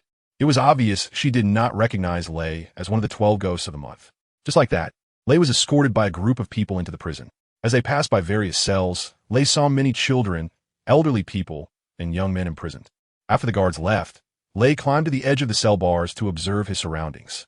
The cell was made of wood and could be smashed easily. Suddenly, a voice from the adjacent cell reached Lei's ears. "You're a boy. You can't get out. I've lived here since I was little, and have never been outside. Chapter 83. Escape from Badge Island. Immediately, the youthful voice from the adjacent cell turned somewhat resentful. Why did you come here? So foolish. Lei. Seeing that Lei had not spoken for a long time, the boy's voice continued, sounding gloomy. Why aren't you talking? You're the first boy I've seen besides myself. Lei wanted to take the opportunity to gather more information, eager to converse with the boy next door. His voice was slightly urgent. What do you mean? What do you know? Tell me quickly. I know a lot. After all, I've been in this cell since I was born. Hello, my name is Tsukihiro Kobain. Perhaps it was the first time he had seen a boy of the same gender, and the usually quiet Kobain was particularly talkative today. My name is Ayamaki Lei. You could just call me Lei. Now, can you tell me about this place? Okay. After that, Lei listened carefully to Kobain's description. Tsukihiro Kobain was the only male born in this family in 300 to 400 years. Due to his gender, he had been locked up since childhood. He had heard from patrolling guards about his fate. He would be eaten by the goddess with a human head and a serpent's body. He had attempted to escape more than once, but each act of bravery was met with brutal punishment from his family, which made him too afraid to try again. Gradually, he became taciturn, and this time he spoke a lot simply because he encountered someone similar to himself. If it weren't for Lei's sudden appearance, it wouldn't be long before he was sent to the goddess's table by those clan members. Kobain thought, if Lei also can't escape, then he will end up like me. Right? This dirty family, this dirty bloodline. Back to the goddess. She suddenly appeared on Hachiho Island decades ago. Since the goddess's appearance, the Ihei family abandoned their original business and began to live by robbing others of their wealth. The goddess possesses immortal beauty and longevity, and has a penchant for consuming young boys and girls, so the Ihei family provides a large number of children for her every year. After robbing the wealth of passersby, they lock up the men to bear new offspring, while the women are mercilessly killed and thrown into a mass grave. The children are sacrificed to the goddess to ensure that she continues to assist their family in robbing the wealth of passersby. Rue, is this family truly deserving of death? Collaborating with an uncontrollable demon, they deserve no pity. After listening to Xiaobain's words, Rue already knew all the details and had sentenced these people to death in her heart. Long before the female guard escorted him to the cell, Rue had seen the dried and weak men imprisoned outside the prison, while he himself was held deep inside. Only Rue, Xiaobain, and other girls were around. I can save you. Rue's calm voice was clearly heard by Xiaobain in the adjacent cell. Xiaobain sneered, what can you do? You should take care of yourself first. Rue didn't want to argue with Xiaobain and directly broke the wooden bars of the cell. This bar was fine for ordinary children, but was Rue an ordinary child? The crisp sound of footsteps was so obvious in the prison. Xiaobain looked incredulously at the black-haired boy who walked to her cell, stammering, why you or I? With a loud bang, the cell bars were broken by Rue. Hello, Xiaobain, I am Rue. Rue said without any fluctuation. I'm going to deal with the goddess and those women of the Ihei family. Stay here and don't move. Please, big brother, save me. I don't want to feed the goddess. I don't want to die. Turning to glance at the other girls imprisoned in the cells, she continued. Stay here and don't move. I will come back to save you. This was said to the others. Afterwards, Rue confidently walked toward the prison door, during which invisible cold threads wrapped around the patrolling guards, and before their startled cries could be heard, they were ruthlessly killed. Ignoring the various pleas for help from the surrounding cells, Rue quickly rushed to the location of the goddess in his memory. On the other side, the snake demon felt a wave of panic and began to fidget. The snake demon racked her brain to think about the recent events and found no discrepancies. Except for that boy today. Wait, boy. That boy. At this moment, the snake demon realized why she had a bad premonition. It was that boy. Cursing inwardly, the snake demon realized that after living in comfort, she had forgotten about the ruthless demons of the demon realm. That was no ordinary human boy. He was clearly a demon, identical to the Lower Moon 5 among the 12 Kizuki. He must be a disguise of Lower Moon 5. They discovered me. The snake demon hurriedly stood up, disregarding the surrounding maidens, and directly rushed past them to escape. Lady Goddess, what is wrong? Wait, Lady Goddess, hurry and call someone. The Lady Goddess has left the temple. Instantly, the temple was thrown into chaos. Countless maidens ran out and then scattered to different places. Rue also noticed this anomaly. So that demon discovered me? Sensing the location in his heart, Rue quickly increased his speed to catch up with the snake demon. Blood demon art. Engraved line prison. Silent, formless, and colorless transparent threads caught up with the snake demon and pierced straight into her body. Damn it. The snake demon knew that Lower Moon 5 was pursuing her and mercilessly dug out the flesh and blood entangled by the threads, hurriedly fleeing for her life. But how could she withstand Rue, who was one of the 12 Kazuki, with enhanced blood demon art? Under the snake demon struggles, she was wrapped into a white cocoon, and then Rue controlled the threads to kill her and casually devour her. The poor snake demon died so quickly. At this moment, the female guards of the Yehei family also caught up, witnessing Rue, who had already transformed into a demon. They raised their spears and pointed them at Rue, maliciously saying, "Hey, who are you? Looking for death? Oh, sorry, the ones who should die are you." After saying that, Rue used the blood demon art, and the threads stealthily crawled up their necks. With a thud, their heads fell to the ground simultaneously. The scene was a mountain of corpses and a sea of blood, and Rue, barefoot, lightly jumped several dozen meters away. He had to return to the Yehei family to handle the aftermath. Rue directly killed all the people of the Yehei family, then disguised himself again and returned to the prison, taking the keys from the corpses at the entrance. He released the people inside one by one. "You can leave on your own." After freeing the outer cells, Rue said lightly before heading inside, "Please, my daughter is still inside. I want to go too." "Then go." Rue hadn't forgotten that there were still a few children to save. Seeing the man eager to save his daughter, he allowed him to follow behind. When Xiaobane saw Rue return, she immediately came out of her cell and walked to his side. "Great, you're finally back." Chapter 84, A God-Given Husband. Rue nodded at Xiaobane. "Wait a moment. I will go release those girls. Why is there a snake on you?" "Never mind." Meanwhile, Xiaobane, perhaps guessing Rue's confusion, took the initiative to explain. "This is my new partner I just got. I named it Tsurumuru." Although she was also puzzled about why a snake suddenly appeared in the cell and was following her. Since the snake did not attack her and was instead very affectionate, Xiaobane gladly accepted this new companion. Rue nodded, then under the watch of the man and Xiaobane, opened the cell doors one by one. A girl rushed to her father without hesitation, and the two embraced each other with tears in their eyes. "Thank you so much." The man did not underestimate this boy. He believed Rue was definitely not as young as he appeared and might just look a bit juvenile. "No need to be polite. You all should leave." After hearing Rue's words, the grateful man hurriedly led his daughter toward the prison exit.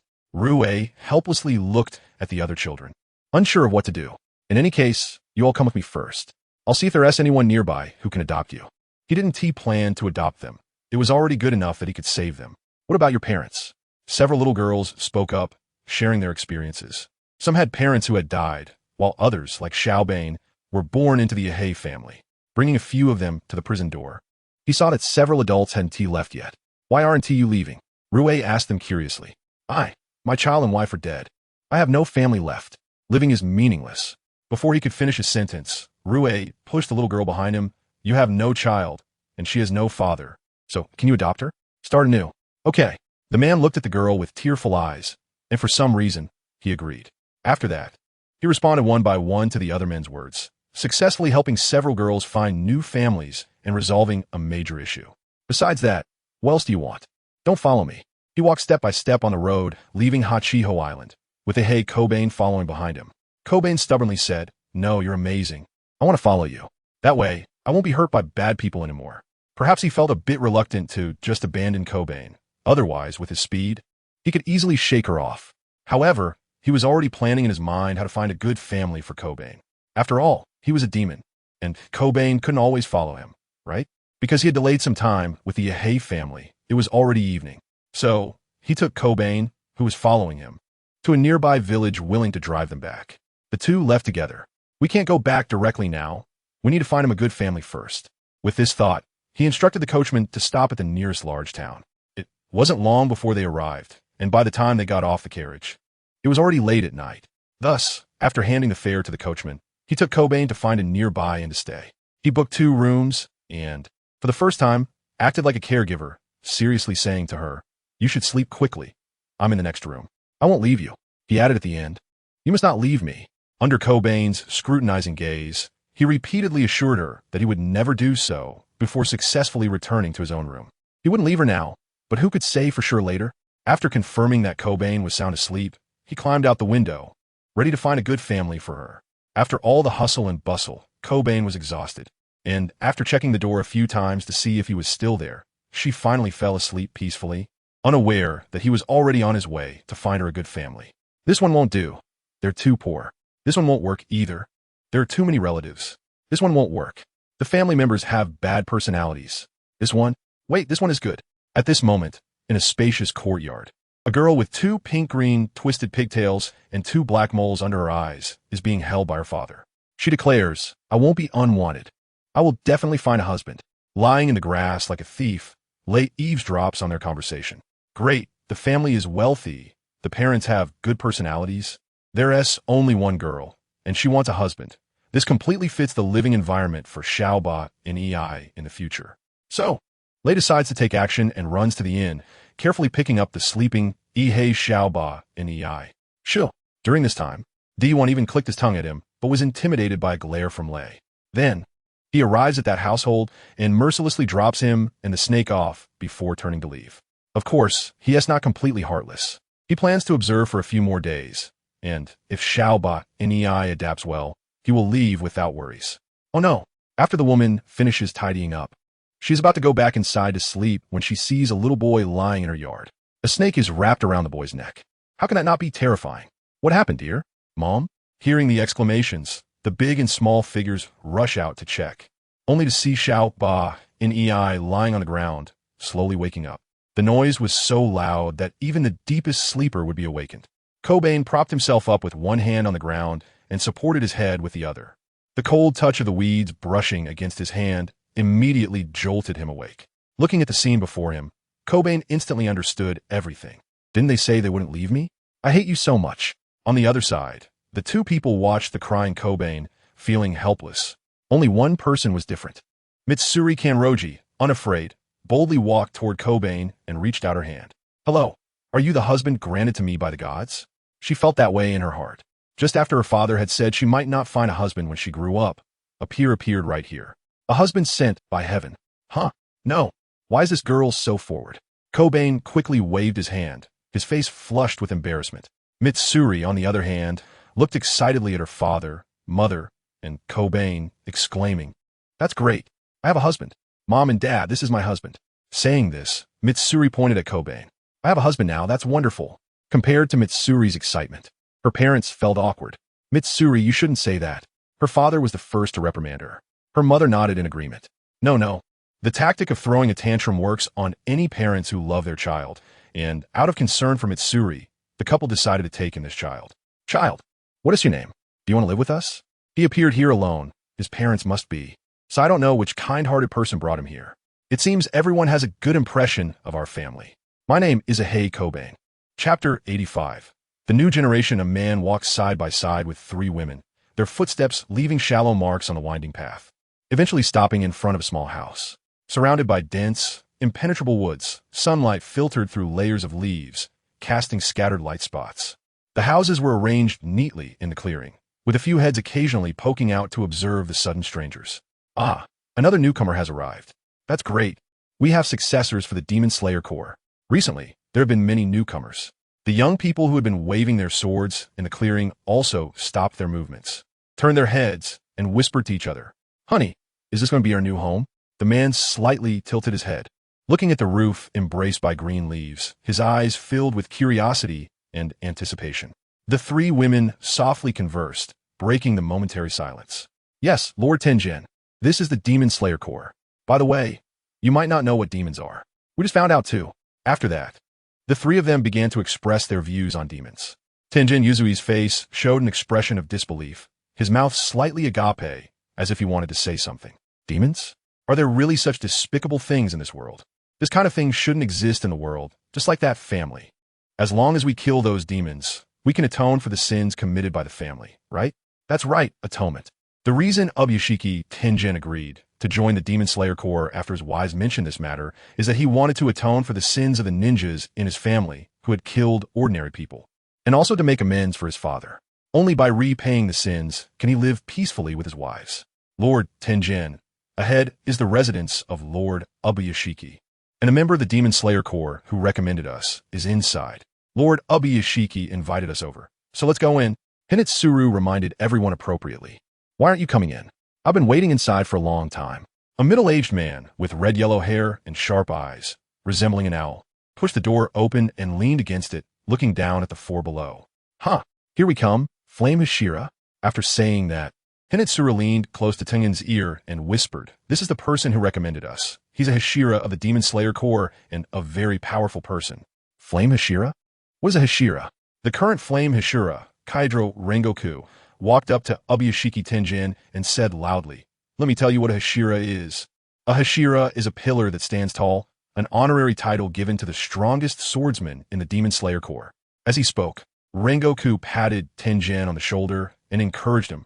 "You can do it. I believe in you, and I look forward to seeing you become a Hashira one day." Although it was their first meeting, Rengoku had a premonition that this man in front of him would definitely become an outstanding swordsman. The others didn't delay and quickly entered the house to meet Lord Ubuyashiki. As soon as Tenjin entered the room, he noticed the young boy sitting at the top. He never expected the Lord to be so young. "Hello, Ubuyashiki Tenjin, my child. Welcome to the Demon Slayer Corps." Hearing Ubuyashiki Yoya's words, everyone in the room turned to look at Tenjin, who had been brought in by Kaidro Rengoku. Tenjin felt a bit uncomfortable under everyone's gaze and then realized that there was also a young person there, about the same age as him. Why is there a child here? He looks about 13 or 14. However, this child looked quite exquisite. His gaze fixed on the boy in front of Ubuyashiki Yoya, who had dark red ponytail hair, dark red patterns on his forehead, and wore sun earrings, looking quite handsome. Looking at the sword held in the boy's right hand, Tenjin had already recognized him. He wasn't foolish. The fact that the boy could sit in a position of prominence proved that he was the strongest present. Then, Tenjin's gaze swept over the others in the room. There was a monk dressed like a Buddhist priest, a middle-aged man with yellow hair, and a gentle-looking middle-aged woman with sky-blue hair. "Please come my side." Ubuyashiki Yoya's warm voice echoed in the room, and the four, confused, complied and walked to his side. Then, Ubuyashiki Yoya's voice continued. "Next, I will introduce our new partners to you. Please sit down and listen to our discussion." After some polite exchanges, Tenjin and his wives walked down to find a place to sit. The boy sitting in the prominent position frowned slightly, although this was against regulations. Since the Lord had spoken, he couldn't say much. And since he wasn't speaking, the others had even less right to speak. Thus, Tenjin and the others listened to their discussion. When they left, he was still a bit confused about the situation. Seeing Tenjin lost in thought, Makio took the initiative to ask, "Lord Tenjin, what are you thinking about?" Tenjin shook his head. "It's nothing." Although he said so, he felt that the others' attitudes towards him were a bit cold, and he didn't know why. Ahead is the living area. Since it was Kaijiro Rengoku who recommended them, he gladly accepted the task of settling the four. After successfully finding their residence, the four thanked Kaijiro Rengoku, and just as he was about to leave, Tenjin hesitated and said, "Hello, I want to learn more about demons." At first, he hadn't thought of that layer, but after hearing the discussion between the Lord and the other Hashira, he felt more and more uneasy. "Lord Tenjin?" The three looked at Tenjin in unison, puzzled. "Please go and tidy up the room first. I want to have a good talk with the Flame Hashira." All right then." Once the three left, Tenjin looked at Kaijiro Rengoku with shining eyes. "Please tell me. This is very important to me." It's nothing. It's my duty to guide new recruits." After that, Kaijiro Rengoku shared everything he knew with Tenjin and warmly responded to the questions Tenjin asked. After leaving Tenjin's room, Kaijiro scratched his head. "You say Ubuyashiki Tenjin hates demons, but it doesn't seem like it. But why is he always asking about blood demon arts?" Inside the room, Tenjin, who had confirmed the answer in his heart, slammed his fist on the ground angrily. The floor let out a loud rumble, and Hinetsuru and the others rushed out to check, but Tenjin sent them back. "Thank you. Hane, very good. So you're a demon. No wonder you have such strange abilities." He had already concluded that Daki was a demon, and it was highly unlikely he was wrong. At the same time, a complicated emotion grew in his heart. Undoubtedly, without Daki's interference, it would be impossible for him and his three wives to leave the ninja family without a massive slaughter or serious injury. It was likely that he would end up facing his brother and father with swords. Now, he could only try to kill more demons to atone for their sins. Are there good demons? Tenjin didn't know. He looked out of the house in confusion, as if someone was fighting in his head, causing a dull ache in his brain. Or is she not a demon? In the end, Tenjin simply decided not to think about it. If he had the chance to meet her again in the future, he would test her. Chapter 86. Apprenticeship. The air was thin and the temperature cold on the slopes of Mount Sajari, with mist swirling like a light veil. A man and a woman were training hard in this spacious mountainous area. Their breaths were rapid and heavy, each gasp seeming to engage in a difficult battle with the thin air. Sweat dripped down their foreheads, instantly freezing into glistening droplets in the cold air. Don't slack off. You need to train hard. In less than a year, you'll have to participate in the Demon Slayer core selection. At that time, Kaneo, Shinobu, will you be able to win? The expression behind the Tengu mask of Kanroji Mitsuri gradually revealed worry. Yes, master.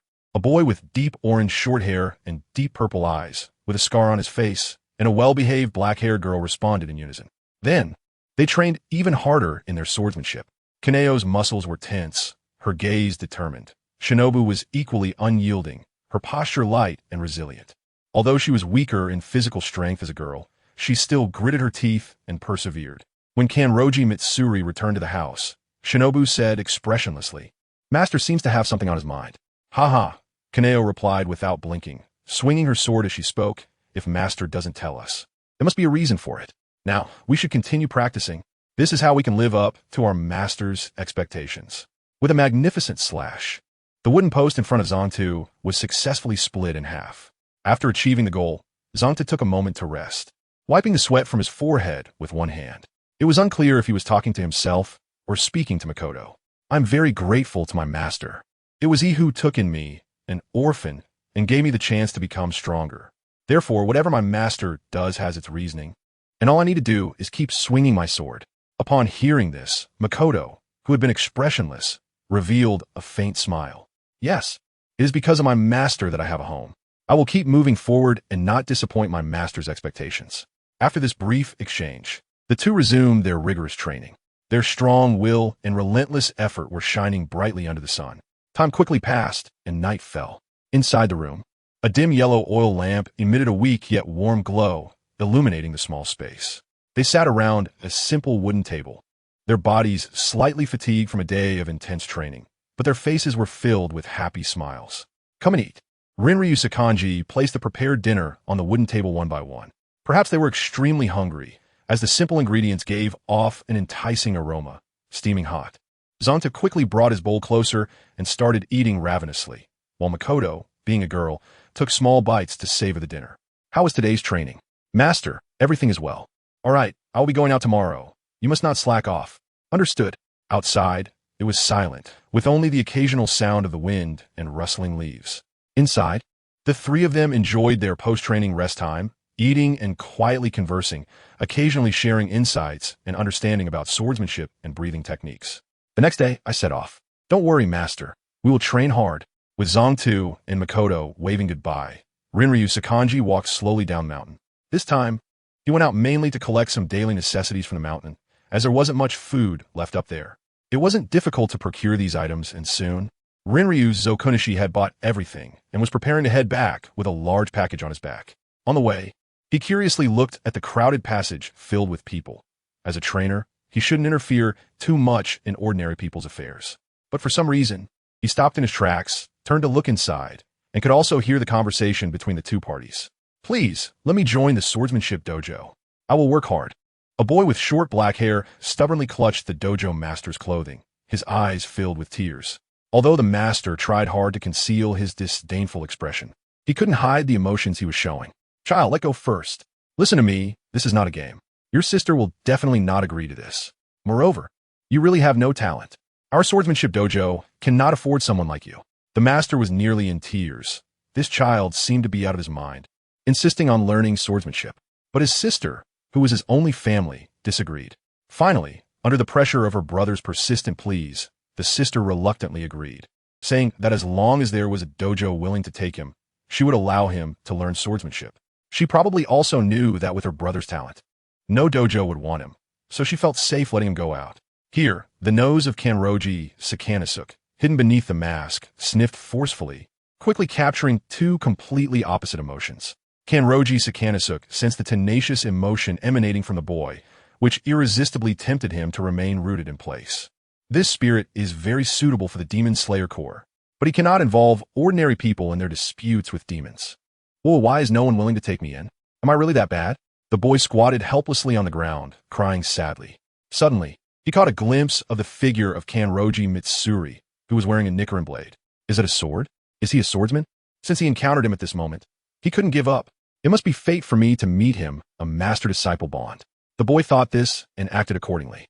Seeing the man about to leave, he disregarded the intimidation of the Tengu mask and hurriedly ran towards Kanroji Mitsuri. Once again, he repeated the same action of grabbing his clothes. "Master, please take me as your disciple." The people around shifted their focus from the owner of the establishment to Kanroji Mitsuri, eager to see how this stranger would choose. Kanroji Mitsuri frowned slightly, looking down at the boy, standing there with an imposing presence without being angry. His gaze swept over the crowd, watching the commotion, scaring them away in a hurry. Finally, the large street returned to being unobstructed. Kanroji Mitsuri said to the boy in a calm tone, "Do you really want to learn swordsmanship?" "Why do you want to learn swordsmanship?" I find this man so scary." Well, the boy timidly released his grip, biting his lip tightly. Yet he still spoke the words that Kanroji Mitsuri wanted to hear. "I want to learn swordsmanship. I really want to. I want to become a powerful warrior and protect the people I cherish." The latter part of his words was shouted with closed eyes. He was afraid that this person would also reject him and did not dare to open his eyes to look at him. Unexpectedly, "Open your eyes and look at me. As long as you have a heart to become stronger, anyone can learn swordsmanship." Although it was not explicitly stated, the boy still understood Kanroji Mitsuri's meaning and excitedly knelt down to bow. Master. Chapter 87. Swordsman selection 3 months later. Senior brothers and sisters. Wait for me. A child in his teens, wearing a half deep blue and half green-yellow interwoven haori, with a wooden sword hanging at his waist, stumbled after the 2 figures in front of him. Running through the mountains and forests, he felt his lungs becoming increasingly strained, and beads of sweat as big as beans slid down his face. The exhaled breath met the cold air of the misty mountain, turning into puffs of white smoke. Compared to when he first came here, Tomioka Ju had made some progress. At least he could pass the entrance exam now. Kanroji Mitsuri did not understand why he agreed to take Tomioka Ju as his disciple, as he couldn't even pass the entrance exam, and his talent was not particularly good. But looking at the boy's pursuit of swordsmanship, Kanroji Mitsuri ultimately agreed to him, after informing Tomioka Ju of his identity and the story about demons. Tomioka Ju did not back down. He said, "It is precisely because I have someone to protect that I should work harder. I cannot imagine the scene of my sister being killed by a demon. Therefore, if I can eliminate them all first, my sister's life will no longer be threatened."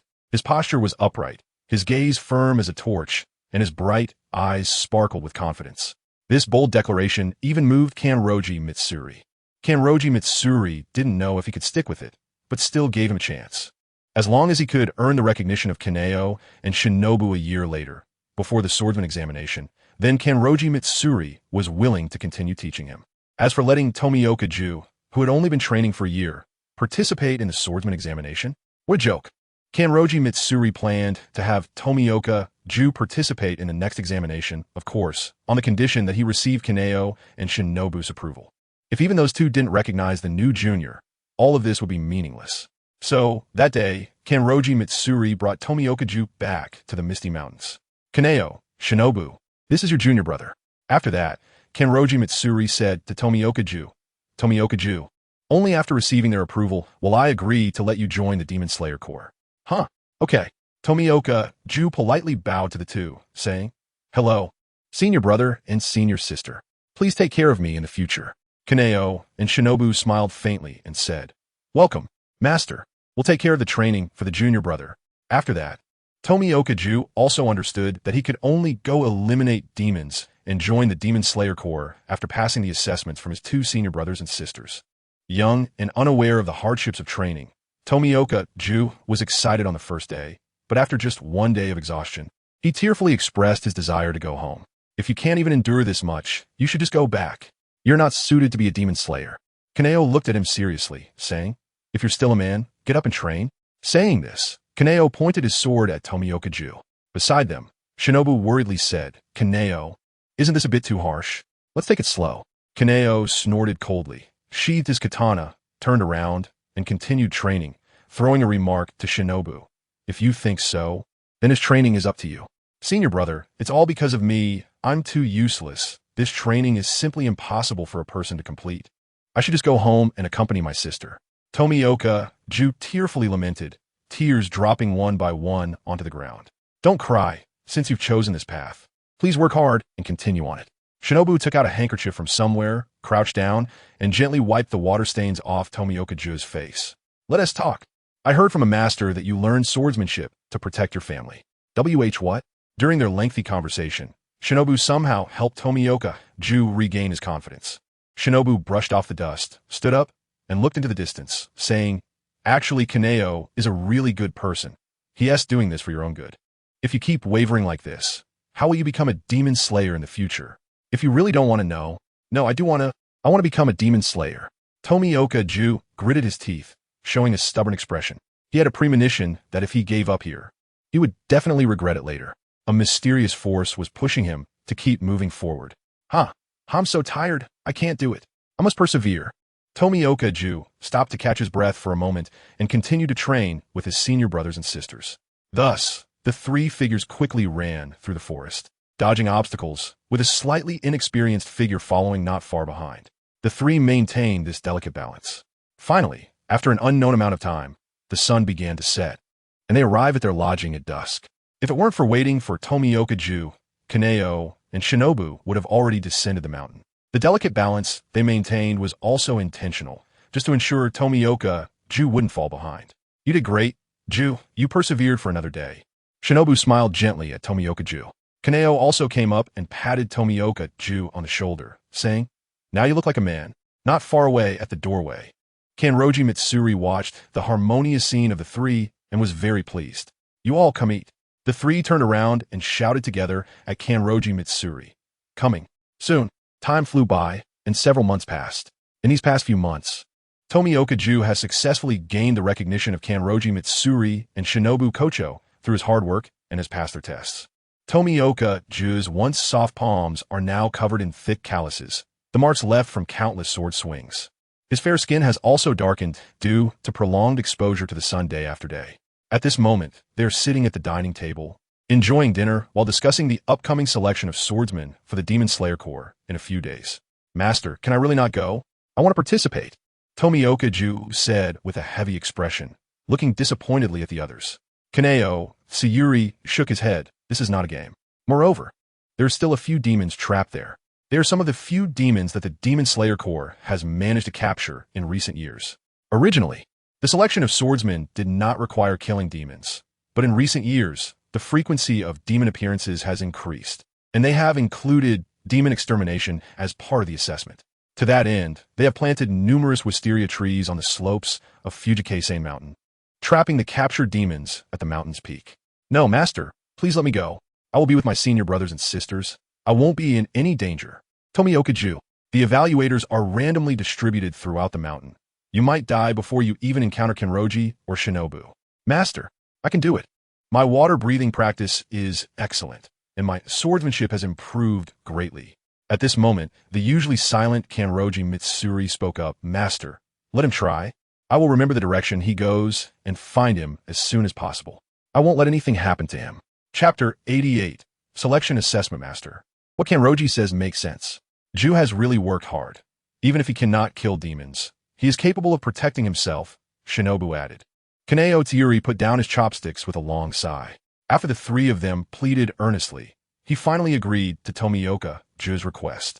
The night before their departure, Kaneo Tsuyuri gathered the three of them and handed them his matching crafted masks and Nichiren blades.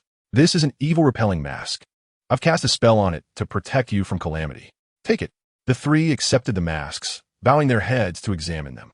"Master, wait for our good news. We will definitely pass the assessment." A sleepless night passed, and everyone was looking forward to the selection soon. Early the next morning, the three set off for Fujikase Mountain. After a long journey, they finally reached their destination before the assessment day. "Is this Fujikase Mountain?" Shinobu looked into the distance, where all she could see were wisteria trees. Tomioka Ju curiously touched a nearby wisteria tree and gently plucked a petal, bringing it close to his nose. A faint and elegant fragrance instantly filled his nostrils. "It smells so good." "Really? Let me smell it," Kanroji said, stopping Tomioka Ju's shoulder and leaning in to sniff the petal he held. After smelling it, he couldn't help but exclaim, "It really is fragrant." "Shinobu, you should smell it too." Tomioka Ju felt a bit embarrassed as his senior brother held his shoulder. Even though it was a normal gesture among good friends, he still felt a little awkward. Kanroji laughed heartily, ruffling Tomioka Ju's hair. "You're still so cute, little brother." "Senior brother." Tomioka Ju glared at him in anger. What kind of senior brother evaluates his junior like this? Shinobu gently watched this scene. a smile forming at the corner of her mouth as she picked up a wisteria petal and leaned in to smell it. It really is fragrant. It seems everyone here is gentle. Legend has it that the scent of wisteria flowers can be perceived in two ways. Those with delicate thoughts will find it lightly sweet and refreshing, while those with a rough temperament may find it somewhat pungent. For demons, wisteria flowers are a deadly poison, something they would fear and avoid at all costs. As they walked deeper in, they reached an open area where a crowd was bustling, the sound of whispers filling the air. The open space was surrounded by dense wisteria trees, leaving only a winding path leading to the mountain's peak.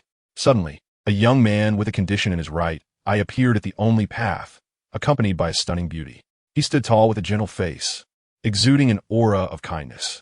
He slightly raised his head, cleared his throat, and spoke to the crowd. Welcome everyone to participate in the selection of swordsmen for the Demon Slayer Corps. You will need to stay on the mountain for 7 days.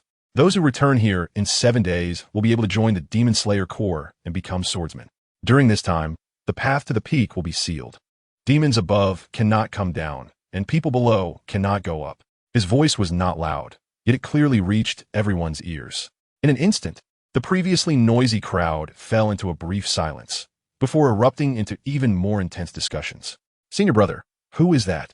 Tomioka Ju leaned closer to Kanroji, whispering. If I'm not mistaken, he must be a high-ranking member of the Demon Slayer Corps. Kanroji replied as the surrounding discussions grew louder. And Ubayashiki Yoya watched them with satisfaction. These are all the future children of the Demon Slayer Corps. Then he turned to his wife, Amanai, and asked Amanai, which of these children do you think will successfully pass the assessment? Amanai didn't know. They all seemed very capable. Sai Kanroji Yoya let out a sigh and continued, Amanai, you don't need to be here. Go back early and take care of the children. They are still small and need your care. But Amanai insisted, trust me, I can handle things here. Don't worry. All right, please take care of yourself. Seeing Kanroji Yoya's firm attitude, Amanai could only agree. After giving Kanroji Yoya one last glance, she gathered the staff and headed back to the Demon Slayer Corps. After Amanai left, Kanroji Yoya called out loudly, everyone, you can enter now. When the time comes, there will be swordsmen to blindfold you and randomly take you to different corners of the mountaintop. After he finished speaking, many warriors wearing black masks appeared, lining up at the entrance. As soon as someone entered, one of them would come out and lead the person inside. Why is it so complicated? It was to prevent everyone from clustering together to resist the demons. From any perspective, it was not beneficial for the newcomer's future growth, which is why such a rule was established. Thus, when Tanjiro, Zenitsu, and Inosuke arrived at the mountaintop, they separated. Before parting, Inosuke sniffed around and keenly noticed the direction Tanjiro was heading. Once on the ground, he rushed towards that direction without hesitation. On the other side, Tanjiro waited in place as his seniors had instructed. During this time, for safety, he climbed a tree, keeping a close watch on the situation below. However, before Inosuke and Zenitsu could come looking for him, he heard creaking sounds not far away. It was the sound of branches being broken and crushed. Tanjiro stayed still in the tree, not daring to breathe. He sensed that a powerful demon was approaching, one he could not withstand. Haha kid, I can already smell you. Don't hide. Let me see where you are. The demon that arrived was extremely tall and muscular, its sinewy body sending shivers down people's spines. With rough, dark skin, Tanjiro thought, how terrifying. I just landed, and I've already encountered a demon. How unlucky. Seniors, where are you? Woolwoo the demon scanned the surroundings with sharp eyes, and suddenly it looked up at the tree. I see you. Found you. Hiding in the tree. Really? Can't you just let me eat you obediently? After saying that, the demon vigorously shook the thick tree trunk, forcing Tanjiro to hold on tightly, afraid to let go. Damn it, why won't you come down? Come down here. The demon clenched its fists, pulling hard on the tree, trying to lift the entire tree. With a crack, the tree was uprooted. Tanjiro fell from height due to the force, but fortunately, he adjusted his posture in time and didn't get hurt. The demon carelessly tossed the tree aside and turned to look at Tanjiro. Oh, this mask, I recognize it. Ha ha ha, it's you. So you are his disciple. What? Tanjiro drew his Nichiren blade, looking seriously and vigilantly at the burly demon, who was 3 or 4 times his height. Did it know his master? What was going on? Chapter 89. Extermination, what do you mean by that? Tanjiro decided to buy some time and see if he could extract more information. The demon's eyes shifted, and it cackled, but did not answer Tanjiro's question. What era is it now? It's the Meiji era. Tanjiro was surprised that he had answered the demon's question, but after thinking about it, he realized it was a good way to delay time. Meiji? Thankfully, the era name hasn't changed. Then the demon continued. About 50 years ago, your master captured me here. 50 years. Only at this time each year can I eat meat. I have to stay on this small mountaintop. You have no idea how much I've suffered. It's all because of him. I will never forget this mask. As it spoke, the demon pointed to the mask Tanjiro was wearing. It's made of the same material as his mask. You must be his disciple. He. Just imagining that man's expression when he finds out his disciple has been eaten makes me so excited. Ha ha ha. Come here, let me eat you, kid. After saying that, the demon swung a heavy fist toward Tanjiro. Tanjiro, who had been alert to the demon's movements, quickly dodged to the side. The dusk light struggled to penetrate the layers of leaves, casting mottled shadows. Tanjiro, holding his katana, was tense, beads of sweat covering his forehead, his gaze fixed on the towering demon in front of him. Although Tanjiro's hand gripping the katana trembled slightly, his eyes revealed determination and resolve. He knew he was far weaker than this demon, so he tried to avoid a direct confrontation and buy time. He didn't know when Inosuke and Zenitsu would arrive, but he believed in them. They would come, though late. Tanjiro swiftly maneuvered among the trees, using the thick trunks as cover. Whenever the demon attacked, he quickly sidestepped, making the demon's attacks miss. Kid, don't run, you can't escape. The demon's iron fists smashed against the tree trunks, causing leaves to fall. Tanjiro felt anxious but dared not let his guard down. His clothes were soaked with sweat, and his stamina was rapidly depleting, but he continued to evade the monster with sheer willpower. No, I can't fall. I have to live and go back. The demon became increasingly frenzied, its roar echoing throughout the forest, startling the birds into flight. Tanjiro gritted his teeth and swung his Nickerin blade again, meeting the monster's incoming giant claw. The clash of metal and skin sparking a shower of sparks. Water breathing, second form, water wheel. Just as Tanjiro was about to exhaust his strength, a swift figure darted by like the wind, and a blue sword energy sliced through the air, aiming for the demon's arm. With a crack, it struck the surface of the demon's skin, but felt like hitting metal, unable to advance an inch. The mask of the same material instantly attracted the monster's attention. Another one has come. The demon muttered to itself, but its attacks did not cease. Even if another one comes, you are still no match for me. Hey. Inosuke rushed back to Tanjiro's side, reaching out to pull him. Junior brother, you've worked hard. Leave the rest to me. But I can't. I want to help too.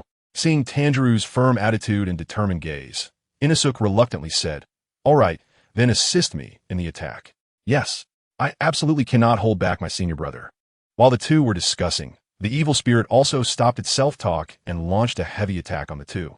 Both sides began to clash with fists and blades. Kanado was maneuvering, looking for the evil spirit's weaknesses. He had tried this ghost before. Its body was extremely hard, and the Nickerin blade couldn't penetrate its skin, let alone sever its head. On the other side, Shinobu also rushed towards the two upon hearing the commotion. As soon as she arrived, she saw the two engaged in battle with a massive, evil spirit. In the shadows of the forest, several swordsmen participating in the selection hurriedly distanced themselves. Shinobu, it's Kanado and Ju, I need help.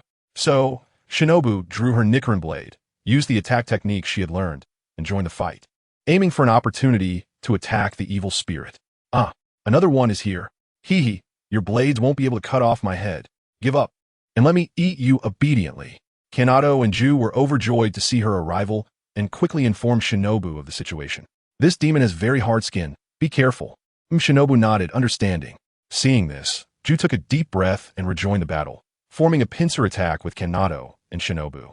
The three worked together, and after an unknown amount of time fighting, they were all extremely exhausted. After a fierce battle, Shinobu gasped for breath and suddenly gained insight, realizing the key to defeating the demon. She then seized a moment and swung her sword towards the demon's neck. Water breathing, first form, water surface slash. Shinobu's Nickerin blade glowed with a blue blade aura and, with a whoosh, severed the demon's head. The demon fell to the ground with its head lost, shouting, How could this happen, no? It's impossible.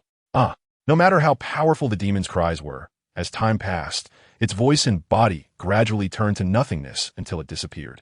Soon, the demon's body slowly turned to ashes from where its head had been severed, marking the end of this arduous battle. Seeing the demon disappear, the other two finally breathed a sigh of relief, leaning on their knees and gasping for air.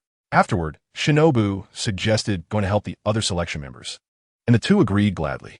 With the combined efforts of the three, they eliminated many demons on Fujisaki Mountain, though they were unsure if there were any more demons hiding in the shadows. They also saved many swordsmen participating in the selection. You all wait at the entrance to go down mountain. We'll handle things here. Time passed quickly as the three busily moved about, and in the blink of an eye, it was time for the exit to open. When a group of people saw the three arrive at the exit, they surrounded them. Thank you. If it weren't for your help, I might have. Kanado shook his head. No worries, everyone disperse. The exit will open soon. It's okay. This is what we should do. Ju felt a bit embarrassed by everyone's enthusiasm, repeatedly waving his hands and hiding behind Kanado and Shinobu. With a creak, the iron door at the exit opened, and a swordsman dressed in Demon Slayer Corps uniform stood at the door, looking at everyone in surprise. In the selection, are there really so many people alive? Although it is surprising, the task still needs to be completed. Everyone, please follow me. After that, a group of people successfully returned to their original position under the guidance of the swordsman. Chapter 90 Safe Return. Ubiyashiki Yoya, accompanied by several swordsmen, looked at the large group of people. Although he was puzzled as to why so many had passed the selection this time, surviving already represented a person's capability. The children this time are all excellent. Could you please bring over the oar?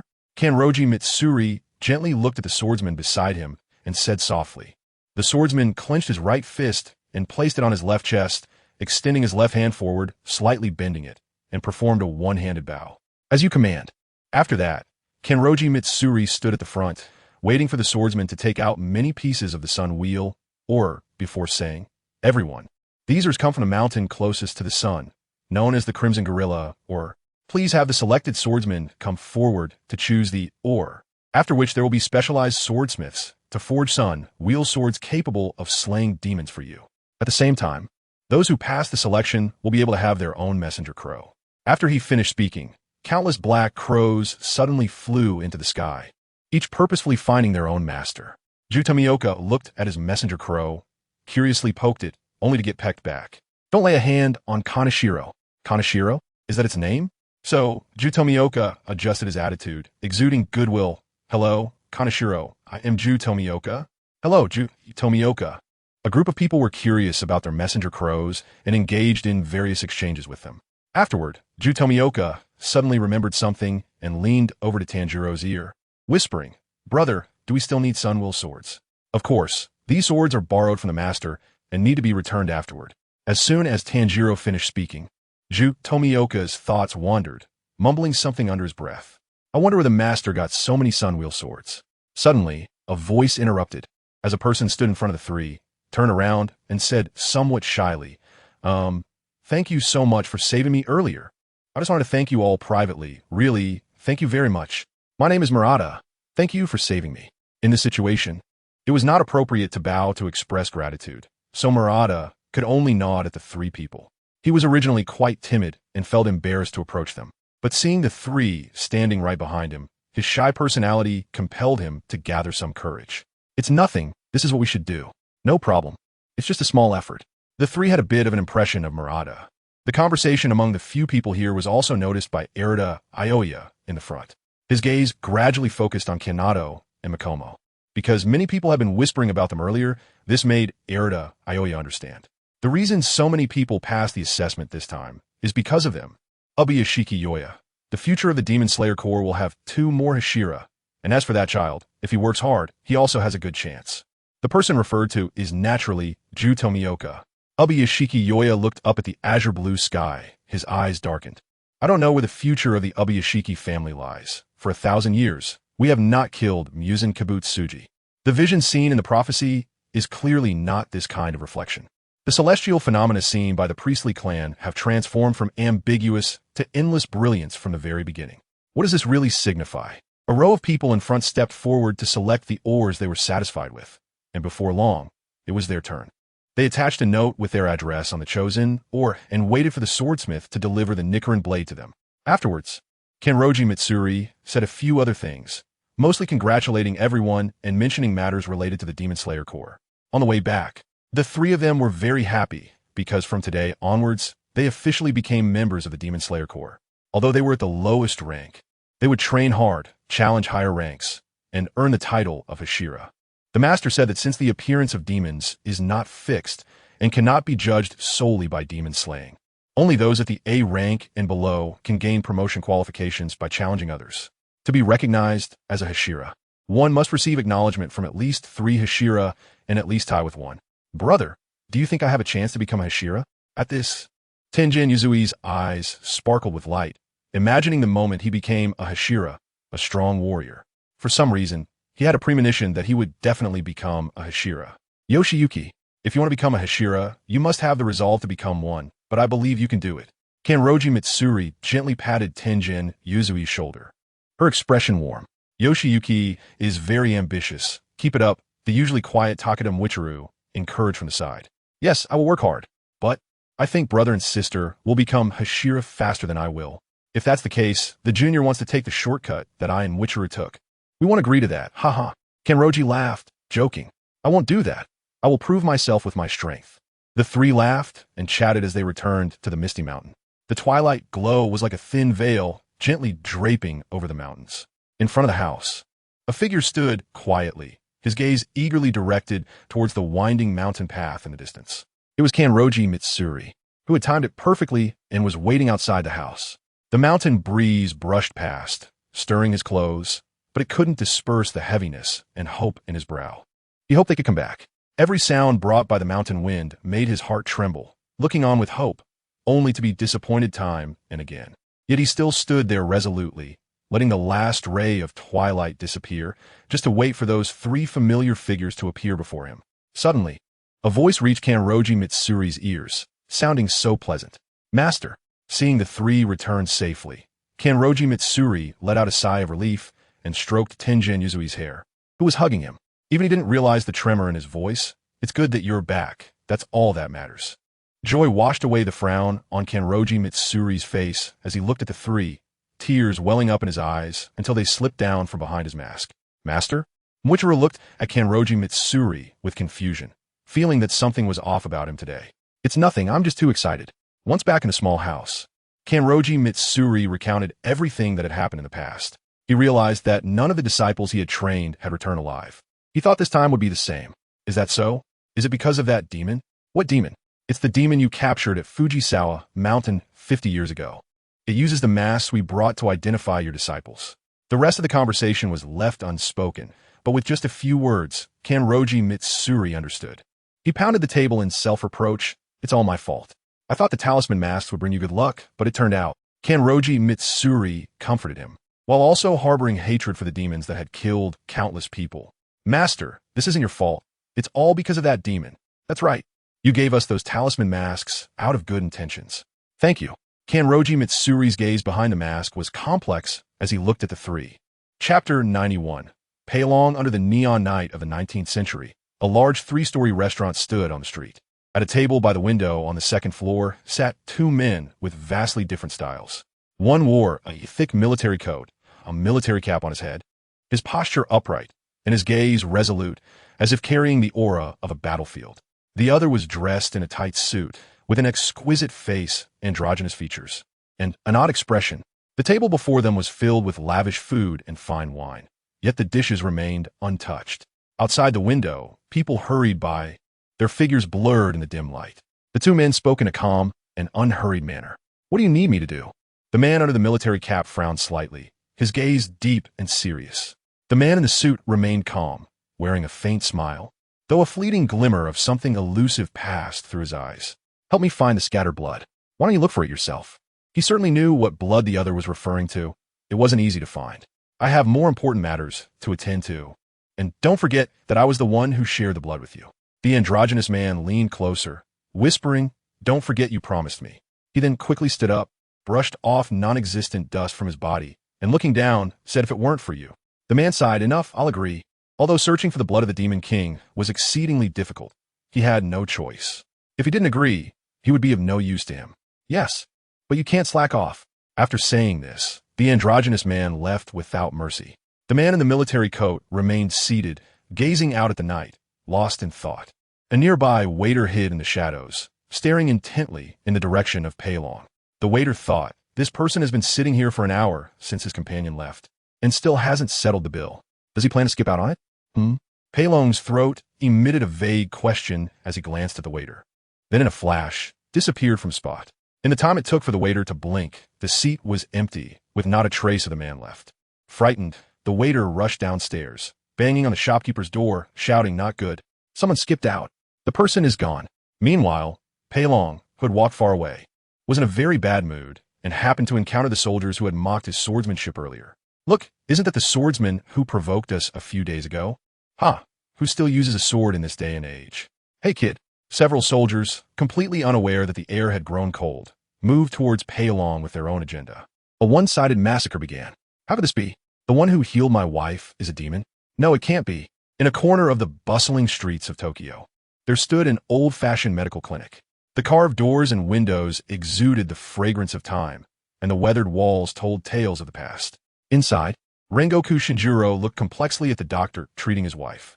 On the surface, his face was filled with gratitude, a smile playing at the corners of his mouth. However, beneath the seemingly sincere gratitude lay a deep sense of disbelief. His heart raced violently in his chest, each beat accompanied by doubt and shock. He could never have imagined that the one who healed his wife was actually a ghost disguised as a human who was willing to heal people for free. In his understanding, in the historical records, and in his past experiences, ghosts were always synonymous with evil and murder.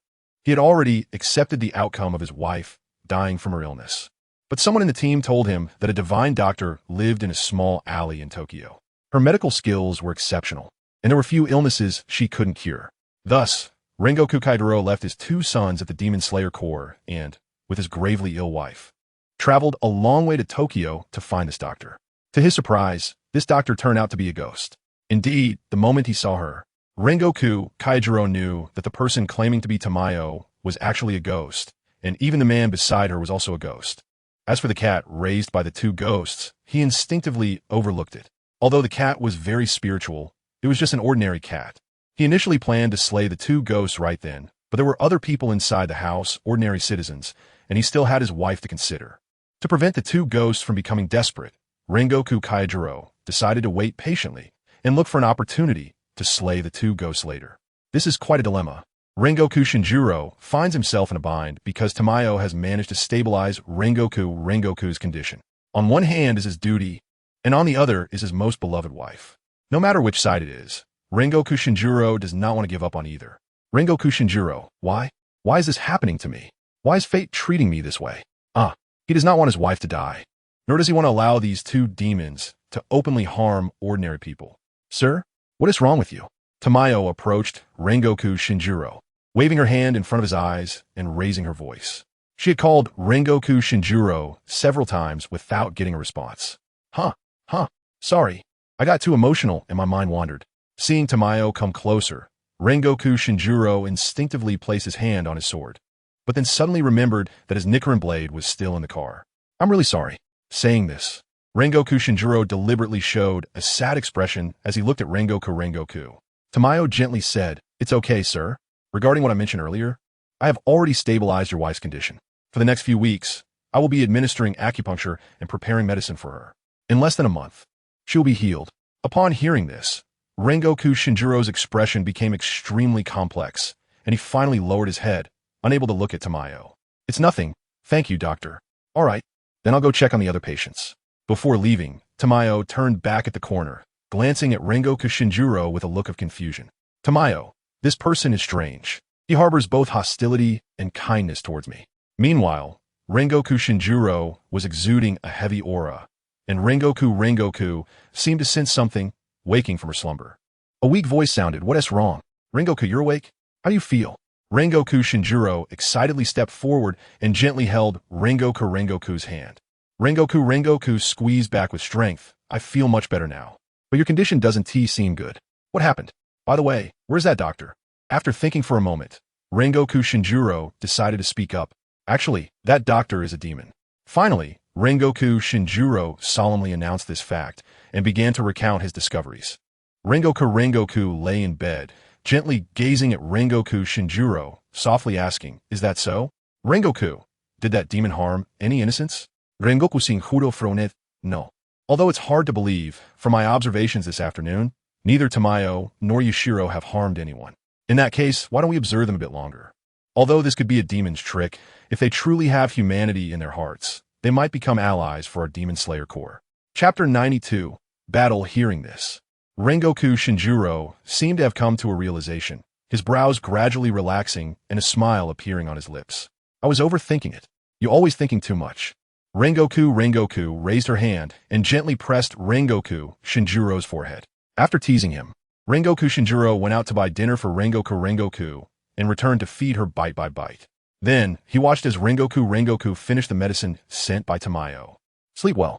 After watching Rengoku fall asleep, Rengoku Shinjiro prepared to wash up and go to bed.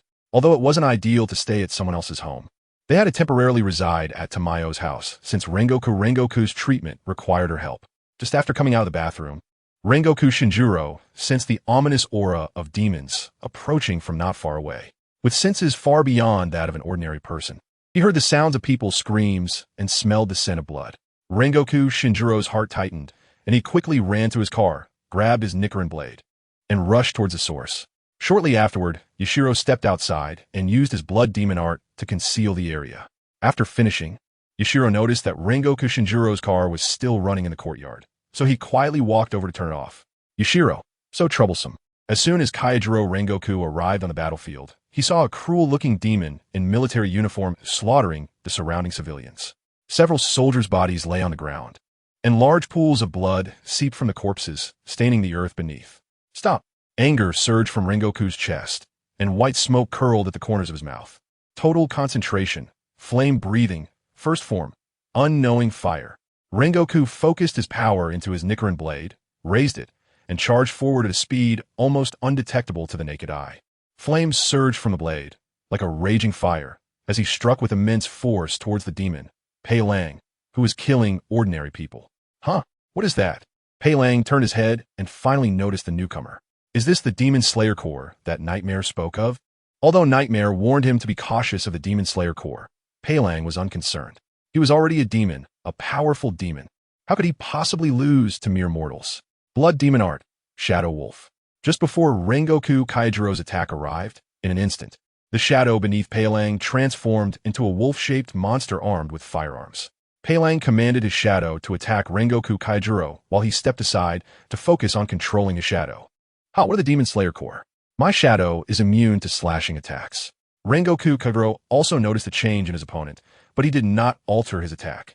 He slightly shifted his body to dodge the bullets, and then slashed towards the shadow ahead. The moment the flames touched the shadow, a faint sizzling sound emerged. From the moment it came into contact with a Nickerin blade, the shadow began to disappear at an astonishing speed. Pei Lang widened his eyes in disbelief and hurriedly maneuvered his shadow to evade. Just now, he felt the part of the shadow that touched the Nickerin blade vanish. No, he couldn't let his flames touch it. Demon Slayer. Pei Lang gritted his teeth, glaring furiously at Rengoku Kaijiro. In just a few breaths, the momentum of the battle abruptly shifted. Rengoku Kaijiro realized that his opponent was controlling the shadow and maneuvering around him. Did he really think he was foolish? He intended to deal with the shadow first before killing Pei Lang. But now Rengoku Kaijiro had no choice but to change his target and attack Pei Lang directly. Seeing Rengoku Kaijiro no longer pursue his shadow but charge towards him, Pei Lang felt alarm bells ringing in his mind. Pulling his shadow back to his body and unleashing his ultimate move, Blood Demon Art, Calamity Wolf. Rengoku Kaijiro saw his opponent gather all shadows, which enveloped his body and transformed him into a creature that was neither human nor demon, a werewolf. Huh. Die, haha. Pei Lang let out a frenzied scream, so loud that it made Rengoku Kaijiro frown. Fortunately, the surrounding streets were deserted. Otherwise, people would be complaining incessantly. Pei Lang, covered in shadows, now had extremely strong defenses, with countless firearms appearing in front of him, all aimed at Rengoku Kaijiro. Rengoku Kaijiro's instincts as a powerful warrior told him it was time to end this. Flame breathing, fifth form, Flame Tiger. In the air, a scorching blade of energy coalesced into a tiger clad in fiery armor. Just as Rengoku Kaijiro prepared to unleash his sword technique, a sudden wave of fatigue swept over him. I want to sleep. What's happening? No, I can't sleep. Rengoku Kaijiro forced himself to stay alert and dragged the Nickerin blade towards Pei Lang. As Rengoku Kaijiro moved, the Flame Tiger also began to charge towards Pei Lang. However, due to the effects of the Nightmare technique, this attack lost some of its power. Haha, come on. A samurai? Ha ha! How could a samurai's sword be stronger than modern weapons? Pei Long's eyes widened in anger, his expression slightly ferocious. As the firearms aimed at Rengoku, Kaijuro fired bullets one after another. But these bullets were turned to dust as soon as they touched the flame tiger, and the onslaught of the tiger did not diminish. How could this be? Pei Lang looked at the scene in disbelief and had no choice but to hurriedly evade. He knew that his shadow's defense could not withstand the attacks of that demon slayer. Pei Lang dodged at high speed, but even with his quick reflexes, he lost half of his body to the flame tiger's slash. However, fortunately, he managed to escape. Pei Lang did not dare to delay, recovering his body while running towards the crowd. Rengoku Kaijuro's eyes drooped, drowsily watching Pei Lang flee, but he was powerless to stop him. What kind of blood demon technique is this? Does he have accomplices? I must quickly inform my lord. Rubbing his eyes, feeling a bit less drowsy, Rengoku Shinjuro could only leave with his sword in hand. He retraced his steps, enduring his sleepiness for quite some time, but found that in front of him there was no grand door, only a wall. What? Did he remember wrong? Impossible. It's definitely here. Rengoku Shinjuro frowned slightly, then thought of something. Is it one of the blood demon techniques of those two demons? A blood demon technique related to vision? He secretly noted this and decided to go to the Fujimoto family's residence in Tokyo tomorrow to inform his lord. As for now, Rengoku Shinjuro cautiously reached out and touched a large door. Indeed, where it looked like a wall felt like the touch of a door. So, can he jump over it? With this thought, Rengoku Shinjuro slightly sank his body and then made a strong leap over the high wall. Returning to the courtyard, the illusion at the entrance rippled. Huh. Rengoku Shinjuro knelt on one knee, breathing heavily. He was nearly unable to hold on any longer. So sleepy. Thus, Rengoku Shinjuro, disregarding his exhausted body, dragged his heavy steps toward the room. As soon as he closed the door, he collapsed to the ground and fell into a deep sleep. In his dreams, he saw the demon that had cast the blood demon technique on him. To wake up, he had committed suicide countless times in the dream, and his spirit was already exhausted. Finally, he succeeded in waking up from the dream. Haha, if it weren't for the Nichiren blade not being in his hand, Rengoku Shinjuro might have killed himself. I'm back. Great. That demon. Chapter 93, Timeline 1906. In a dimly lit room, there wasn't a single bright light. Only the vague outlines of a man and a woman conversing. Yashiro knelt on the ground and softly said, as expected, Lady Tamayo, that family probably comes from the Demon Slayer Corps. As the caster of the illusion, how could Yashiro not feel the fluctuations of his barrier?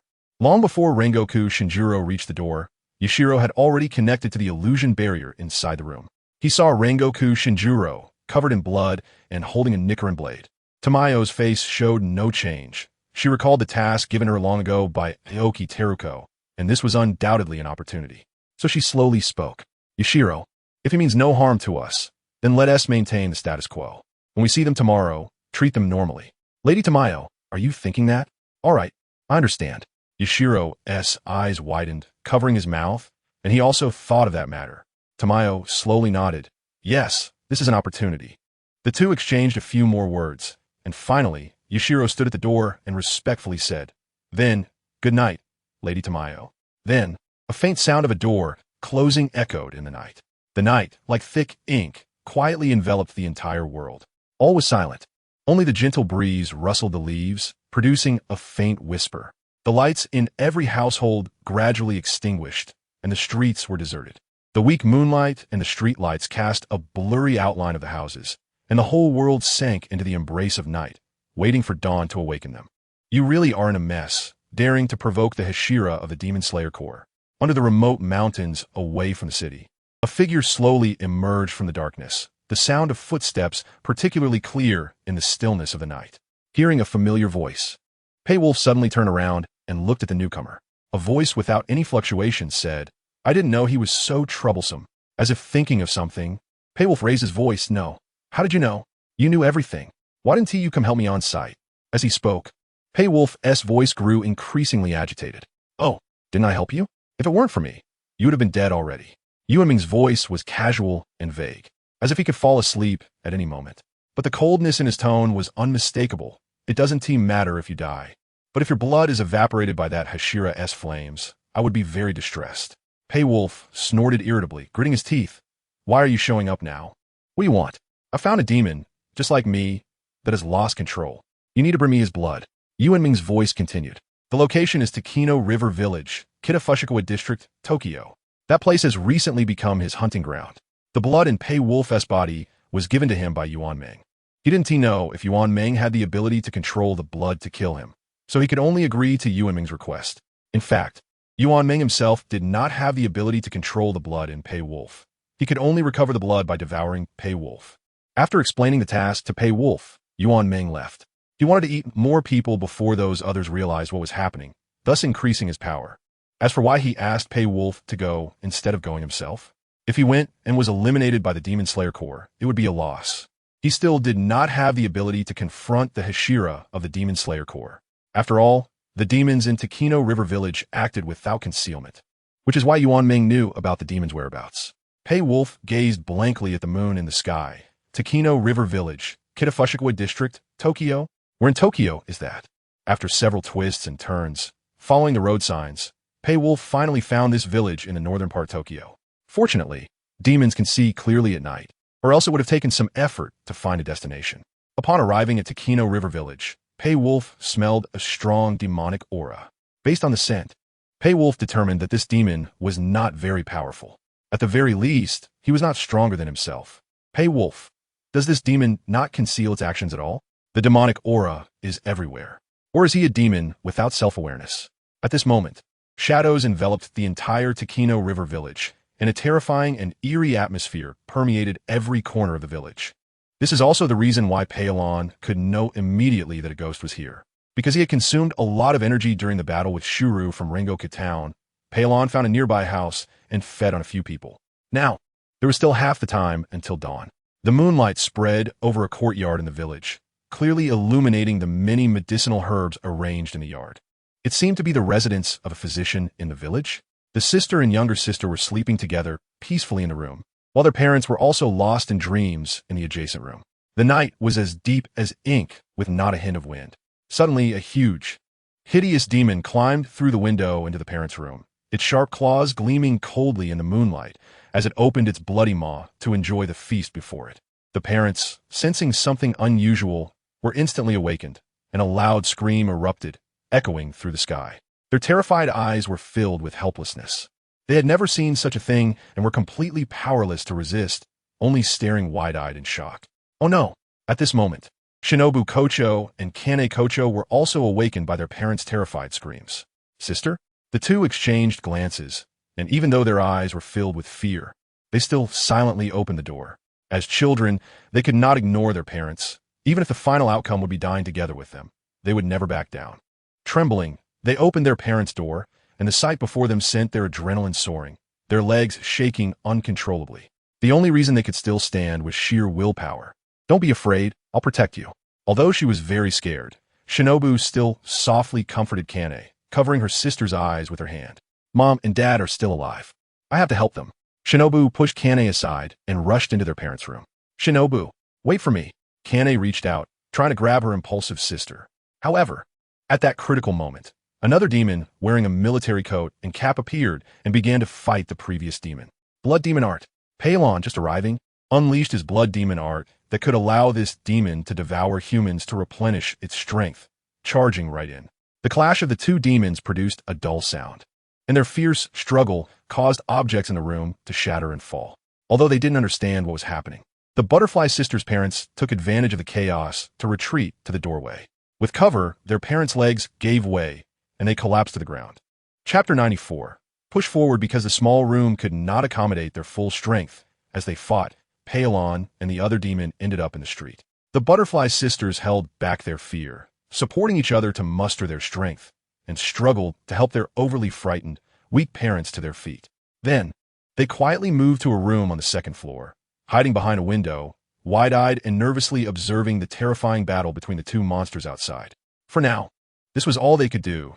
They would live as long as they could. They all understood that if they were targeted by a demon, they would surely die without exception. Mom and Dad. Shinobu wiped her tears and suddenly stood up. No, she couldn't give up like this. There must be a way. Either they kill the demon that was eyeing their family, or they leave this place and come back when the sun rises. Shinobu? Kane looked at her sister with a puzzled expression. After thinking for a long time, Shinobu ran to the kitchen and the medicinal herb store, grabbing several kitchen knives and a few bottles of poison. In disbelief, the family watched as Shinobu handed the knives and poison to them. Our family doesn't have guns. Only these. Let's hurry and run while they are fighting. With these, we can defend ourselves on the way. Shinobu, you're very brave. Their father hugged Shinobu and patted her shoulder. At this point, this is the only way, so they didn't dare to delay, even for a second, moving silently from the back door to the street. Then they ran swiftly. At that moment, they only had one thought in their minds: to get away from here quickly. The moonlight spilled onto the street, reflecting the distorted figures and hideous faces of the demons, while the butterfly family was rapidly fleeing the scene. Unbeknownst to them, in the distance, a man wearing prayer beads around his neck and holding a uniquely shaped weapon was rushing towards the butterfly family's residence at high speed. The weapon looked like a meteor hammer. After running for an unknown amount of time, the butterfly family spotted a figure running towards them in the distance. Shinobu pointed ahead in surprise. Look, there's someone up ahead. This is not something that needs to be said by Butterfly Ninja. They could clearly see the newcomer. Within a few breaths, the person appeared before them. Amiba, why are you all in such distress? The tall figure, Bei Ming Yu Xingming, did not emit the slightest bit of malice. However, during this sensitive period, the sudden appearance of this person still startled the butterfly family. A monk? Butterfly's mother assessed Bei Ming Yu Xingming's attire and kindly reminded him, Benefactor, you shouldn't go any further. There are ghosts ahead. Triggering the key phrase. Bei Ming Yu Xingming Eagali Uskit. Ghosts? Where are the ghosts? This poor monk is a ghost hunter dedicated to slaying ghosts. To spare more common people from suffering, please tell me where the ghosts are. Butterfly Kanai exclaimed, A ghost hunter? You are a ghost hunter? Please help our family. A ghost has invaded our home. But it was stopped by another sudden ghost. Butterfly's father chimed in beside her. Bei Ming Yu Xingming furrowed his brow slightly. Stopped by another ghost? Was a fight over food? It's rare to have two ghosts appear in one place. Could you please lead the way? I will ensure your safety and will not allow the ghost to come near you. Absolutely. Please make sure to eliminate the evil ghost. Butterfly's father said as he recounted the recent evil ghost incidents in the village. There is no time to waste. Let's hurry. After understanding everything, Bei Ming Yu Xingming nodded repeatedly. The news that the adult received was exactly the same as what the crow had conveyed to him. In the end, he still arrived too late, causing so many people to lose their lives. Indeed, the ghost deserved to die 1,000 deaths. If only he could have arrived earlier. At first, he didn't believe it, but the scenes he witnessed along the way told him that there were no good ghosts in this world. The butterfly family also knew that time was of the essence. Whether for their own family or for the people of Gunri Yagawa village, they had to take it seriously. In any case, even though Hibiya Tsukuyami told them that a normal speed would suffice, the family still dragged their exhausted bodies and forced out a considerable amount of strength to run back in the direction they came from. On the other side, after Pei Wang dealt with this ghost, he suddenly remembered that Yinming hadn't told him how to collect the blood from it. So, he could only tie up this ghost, which was try to restore its physical form while clawing at him. Suddenly, Pei Wang's ears twitched. Possessed by the shadow wolf, he had the keen hearing of a wolf. Out of caution, and with the sun about to rise, to avoid any trouble, Pei Wang finally made a correct decision. He took the ghost away.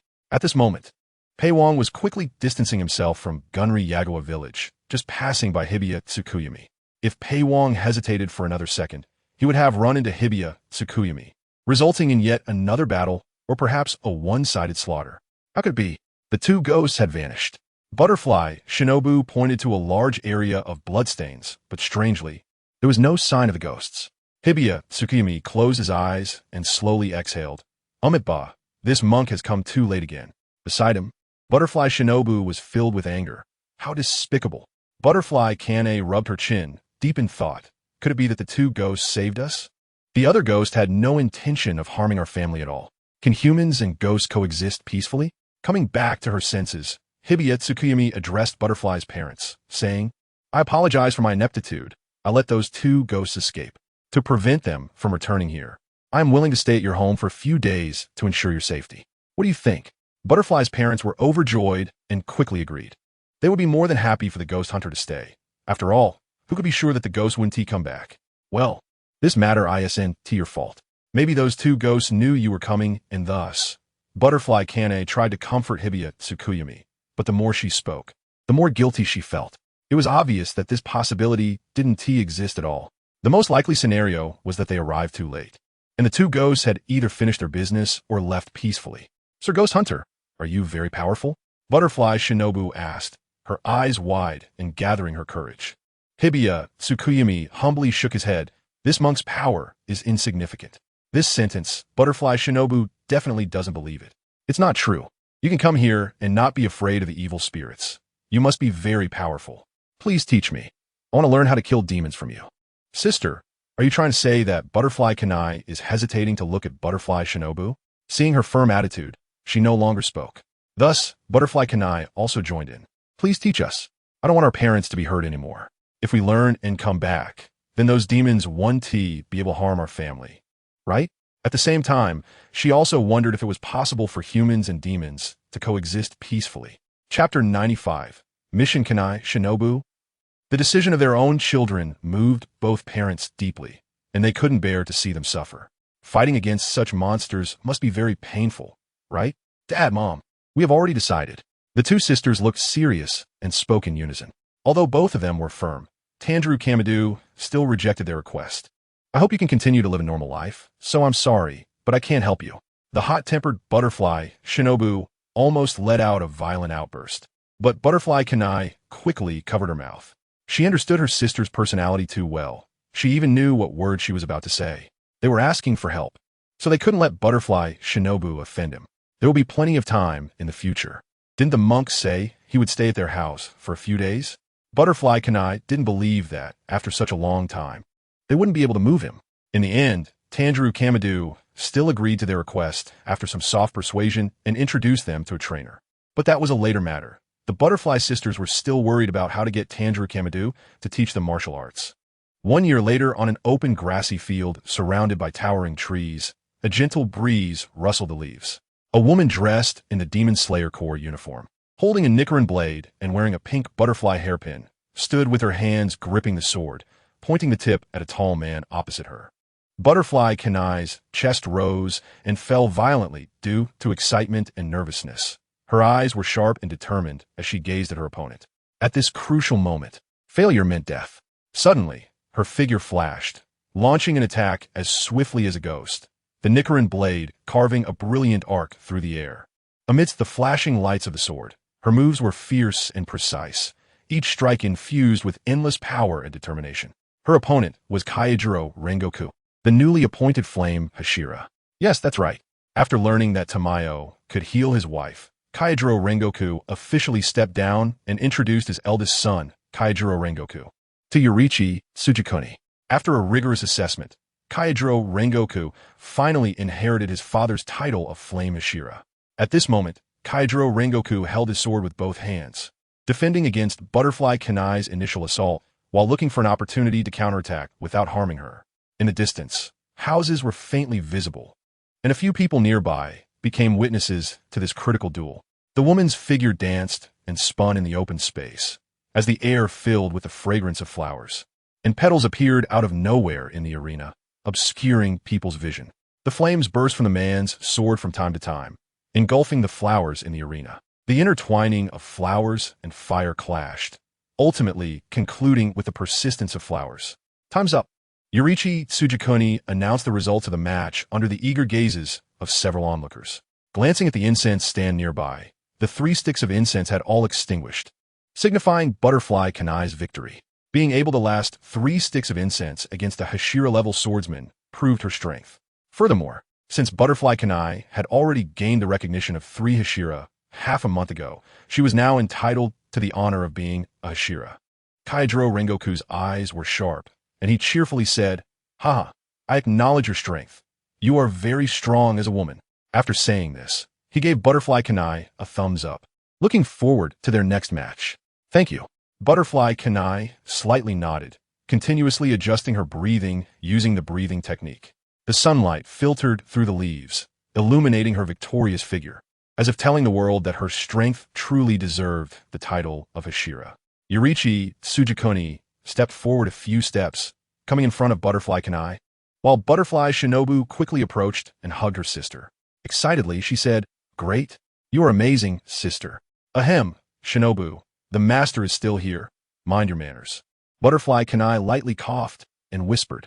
Butterfly Shinobu playfully smiled, and then released her grip, stepping aside. Yurichi Tsujikuni's voice was gentle as he smiled and said, "It's all right. My child, have you thought about what to call yourself as a Hashira? Your breathing technique is a new style, and you're the first Hashira to use this technique. Let's call you the Flower Hashira."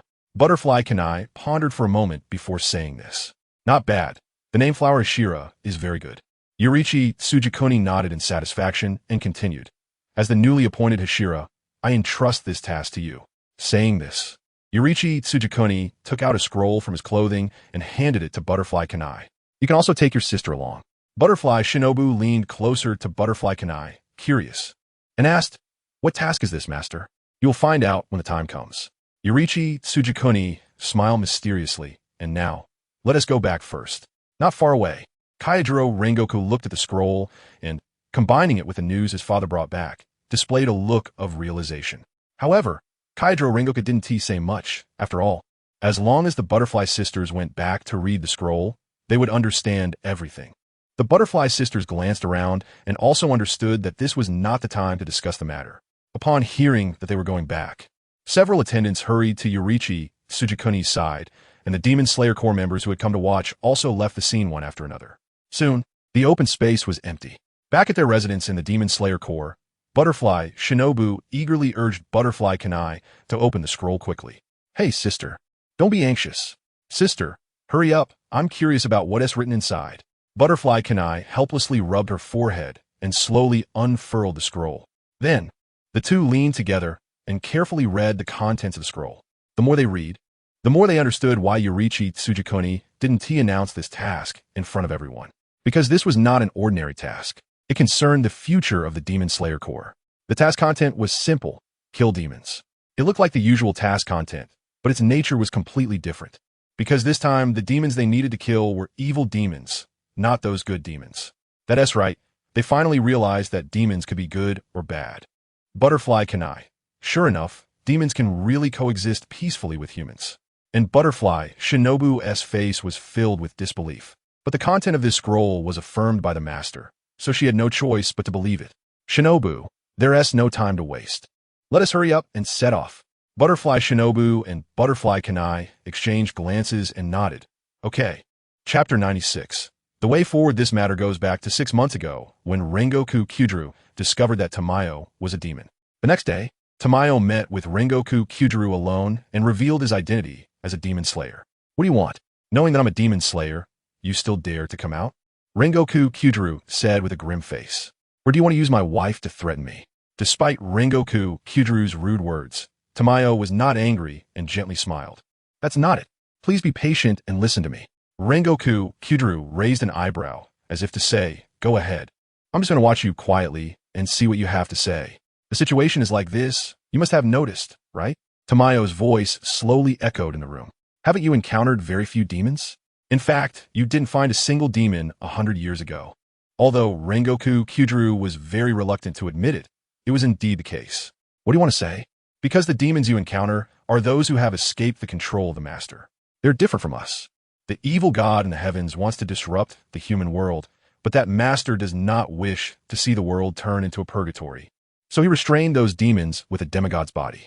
However, the evil god is powerful and has been leading good-hearted demons into darkness day and night.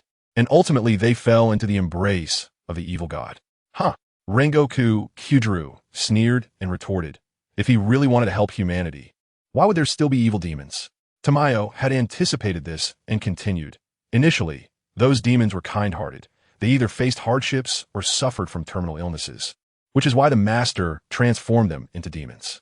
As you know, some demons with weak willpower and weaker control from the Demon King ended up falling into the embrace of the evil god. These things are of course a different way of saying it by Aoki Teru, made up for Tamayo to hear. The Demon King? That esteemed person? What is their relationship?" Tamayo shook her head, saying that internal matters I cannot disclose. You only need to know that they have a good relationship. "So what do you want to say?" Rengoku Shinjuro said impatiently. "After talking for so long, you still haven't gotten to the key point." "Tamayo, what I want to say is, if possible, please help us eliminate the demons that have gone out of control. For some reason, whenever we get close to those demons within a few kilometers, they seem to sense something and vanish in an instant. As compensation, our master will lift the curse on your lord. Tamayo's last sentence undoubtedly dealt a heavy blow to Rengoku Shinjiro, and he widened his eyes in disbelief. He suddenly stood up, slapped the table, and said urgently, "What? Lift the curse." Rengoku Shinjiro knew that this was a curse that had plagued the Kanroji family for thousands of generations, and it couldn't just be lifted by mere words. The priest clan had said that only by killing the Demon King could the curse of the world be broken. Now that he had heard such news from Tamayo, how could Rengoku Shinjiro not be surprised? Whether it was why the demon side would know about the curse or how that esteemed person among the demons could lift the curse, it left him in shock. It is absolutely true. This sentence was hard for Tamayo to believe. If the curse could be lifted, why not do it earlier? So she was also unsure if Aoki Teruha could lift the curse himself. But since Aoki Teruha told her about this, it should mean it could be lifted, right? Rengoku Shinjiro slowly calmed his emotions, then sat down again, forcing himself to appear composed. The original intention of our Demon Slayer Corps was to eliminate evil spirits. And now, if killing those evil spirits can allow the Lord to lift the family curse, that would be excellent. He then added, "But can you ensure that no more demons will escape control and wreak havoc in the human world? We cannot guarantee that." But that esteemed person said that after the matter is accomplished, they will provide you with a satisfactory answer. Tamayo briefly explained, then repeated it, affirming, "You will definitely be satisfied." Because Aoki Teruha said that he would ensure both humans and demons are satisfied. Tamayo omitted the fact that it would also satisfy the demons. She still hadn't figured out how to satisfy both humans and demons. Even though the demons now could eat normal food to replenish their strength, many demons still bought human corpses and blood to consume. This matter is very important to our Demon Slayer Corps. I want to personally relay the message back. Please leave my wife, Ri, to my care. Understanding Rengoku Shinjiro's concerns, Tamayo volunteered. If you encounter demons that do not harbor hostility towards you, please do not engage them, as they may belong to our side. Rengoku Shinjiro nodded seriously, all right. After that, the two discussed some details, and once they finished, Rengoku Shinjiro hurriedly delivered this news to Ubuyashiki Yoya. Lifting the curse of our family? A satisfactory reward for us? Ubuyashiki Yoya rubbed his forehead in annoyance. If this matter hadn't come from Rengoku Shinjiro, he would have thought someone was playing a huge joke on him.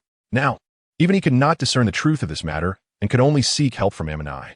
At this moment, Amanai was kneeling beside Ubuyashiki Yoya, having also read the description on the paper. She did not answer Ubuyashiki Yoya directly, but instead asked, "Yoya, do you remember the matter recorded by our priest family? You once prophesied it, don't you remember?" Ubuyashiki Yoya was awakened by Amanai's words and suddenly realized. He sighed and said slowly, "Indeed, I was distracted and didn't connect those matters. If that is the case, perhaps the news brought by Rengoku Shinjiro is correct. Soon, the conflict between humans and demons will completely dissolve, and the bright future I prophesied will also come to fruition." Unfortunately, Ubuyashiki Yoya thought of those ancestors who had been trapped by the curse for generations and felt sorrow for them. But fortunately, the curse will disappear in his generation, and the descendants of the Ubuyashiki family will no longer be troubled by it. Amanai looked at Ubuyashiki Yoya and couldn't help but hug him. She comforted, "Don't be sad. We should be happy." "Okay, I understand." Ubuyashiki Yoya patted Amanai's back and then said, "Go get me a pen and paper. I need to rewrite and record this matter." At the same time, he must also distribute the task of slaying the evil spirits. Amanai asked, "Do you need me to convene the Hashira meeting?" "No. Keep it a secret for now. I don't want everyone to get their hopes up for nothing. If things go smoothly, I will tell everyone about it." Chapter 97. The little girl returning to the perspective of the Butterfly Sisters. At this time, the two of them, based on the description on the scroll, arrived at a certain town. "Is that the place, sister?" The mission stated that there are evil spirits that need to be eliminated in that mountain. Butterfly, Shinobu gazed at the shadowy outline of the mountain in the distance beyond the town. "We should reach it after passing through this town." "Yes, that's right." Butterfly Kene nodded affirmatively. "There's no time to waste. Let's complete the mission." The scroll mentioned that this mission is very important, and once completed, they would immediately send their messenger crow back to report.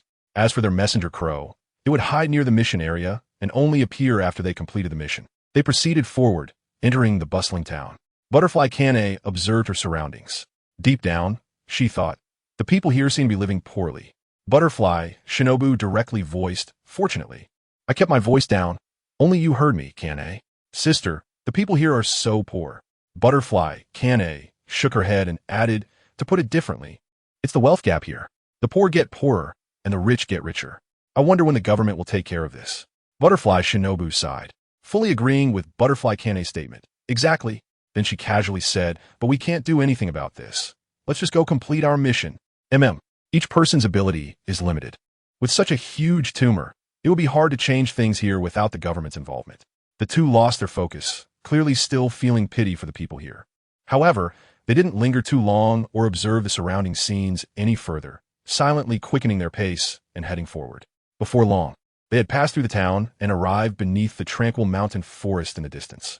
The forest was lush and green, and a breeze blew through, causing the leaves to rustle as if whispering unspeakable secrets. The two began to climb the mountain, exploring along the path. They moved steadily, their forms agile.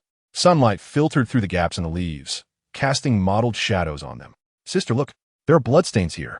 After searching for an unknown amount of time, the sky had darkened, and people had begun to settle in for the night, ending their day's fatigue. It was only now that the sisters discovered traces of the evil spirit. One could only say that this evil spirit was too good at hiding. If it weren't for the fact that people in the nearby town were disappearing daily, the Demon Slayer Corps intelligence personnel would not have discovered the hiding place of the evil spirit. This vile demon can hide so well. Just wait until I cut off your neck. Butterfly Shinobu, who had suffered from the old crime, couldn't help but complain. Butterfly Kane stepped forward and smiled gently, all right? Don't be angry. I'll give you the final blow. Great. Butterfly Shinobu beamed, then looked at the pool of blood on the ground, her expression gradually turning grim. It's all your fault that it was so hard for me to find. After pausing for a moment, the two quickly followed the blood, meticulously tracing every detail, finally locating the evil spirit in a cave deep in the mountains. The evil spirit had long lost its consciousness, leaving only instinct. Instinct told it that these two humans, who smelled so good, were very dangerous. It must flee quickly, get away from them. Nowhere to run. Butterfly Kane let out a low, fierce shout, drawing her Nichiren blade and swiftly charging forward. She vowed to slay the evil spirit. Beside her, Butterfly Shinobu was equally determined, ready for battle, assisting Butterfly Kane from the side. Because they had been promoted by their mentor, they had directly joined the Demon Slayer Corps, skipping the entry exam. So, this was their first encounter with a demon. It would be a lie to say they weren't nervous. But the swordsman's instincts honed day and night in the Demon Slayer Corps told them that this demon was not terrifying. They could win, and it's certain that we can win. Sounds like ha shwa shwa echoed in the medium-sized cave. Before long, a scream came, and the cave fell silent. Phew, let's go. It's been taken care of. Shinobu? Kanai looked worriedly at Shinobu, wondering why her sister suddenly seemed lost in thought. After a while, Shinobu, who had been staring at the charred ashes on the ground, finally came back to her senses. It's nothing, I was just thinking. If we didn't have our current strength a year ago, even if Kajumi hadn't come, we would still have been able to slay the demons ourselves. Kanai looked at her helplessly and began to speak for herself. You're right, but there are no ifs. Everything is good now, Mom and Dad are alive, and so are we. Not only that, but we've also joined the Demon Slayer Corps and have the ability to help others. I've never regretted that decision we made that day. Me neither. The two exchanged smiles and left the place amidst laughter and joy. There was still some time before dawn, so they first summoned their crows to relay the news of their completed mission. After that, the two returned to the town and found an inn to rest for a while, and this rest lasted a day and a night. The next morning, sunlight pierced through the thin clouds, casting a bright and clear light on the earth, bringing clarity and brightness to the world. The sisters slowly walked out of the inn where they had rested, stepping into the bustling streets of the town. Their attention was initially drawn to the array of stalls lining the street. However, a casual glance suddenly cast a shadow over their hearts. Shinobu angrily pointed at a man in the distance. Sister, look. Huh. Kanai looked over, her face full of disbelief. She saw a pair of individuals walking quickly, tightly holding onto a rough rope, and at the end of that rope was cruelly tied around a little girl's slender neck. The little girl was as pale as paper, her eyes hollow and numb, as if her soul had been drawn out.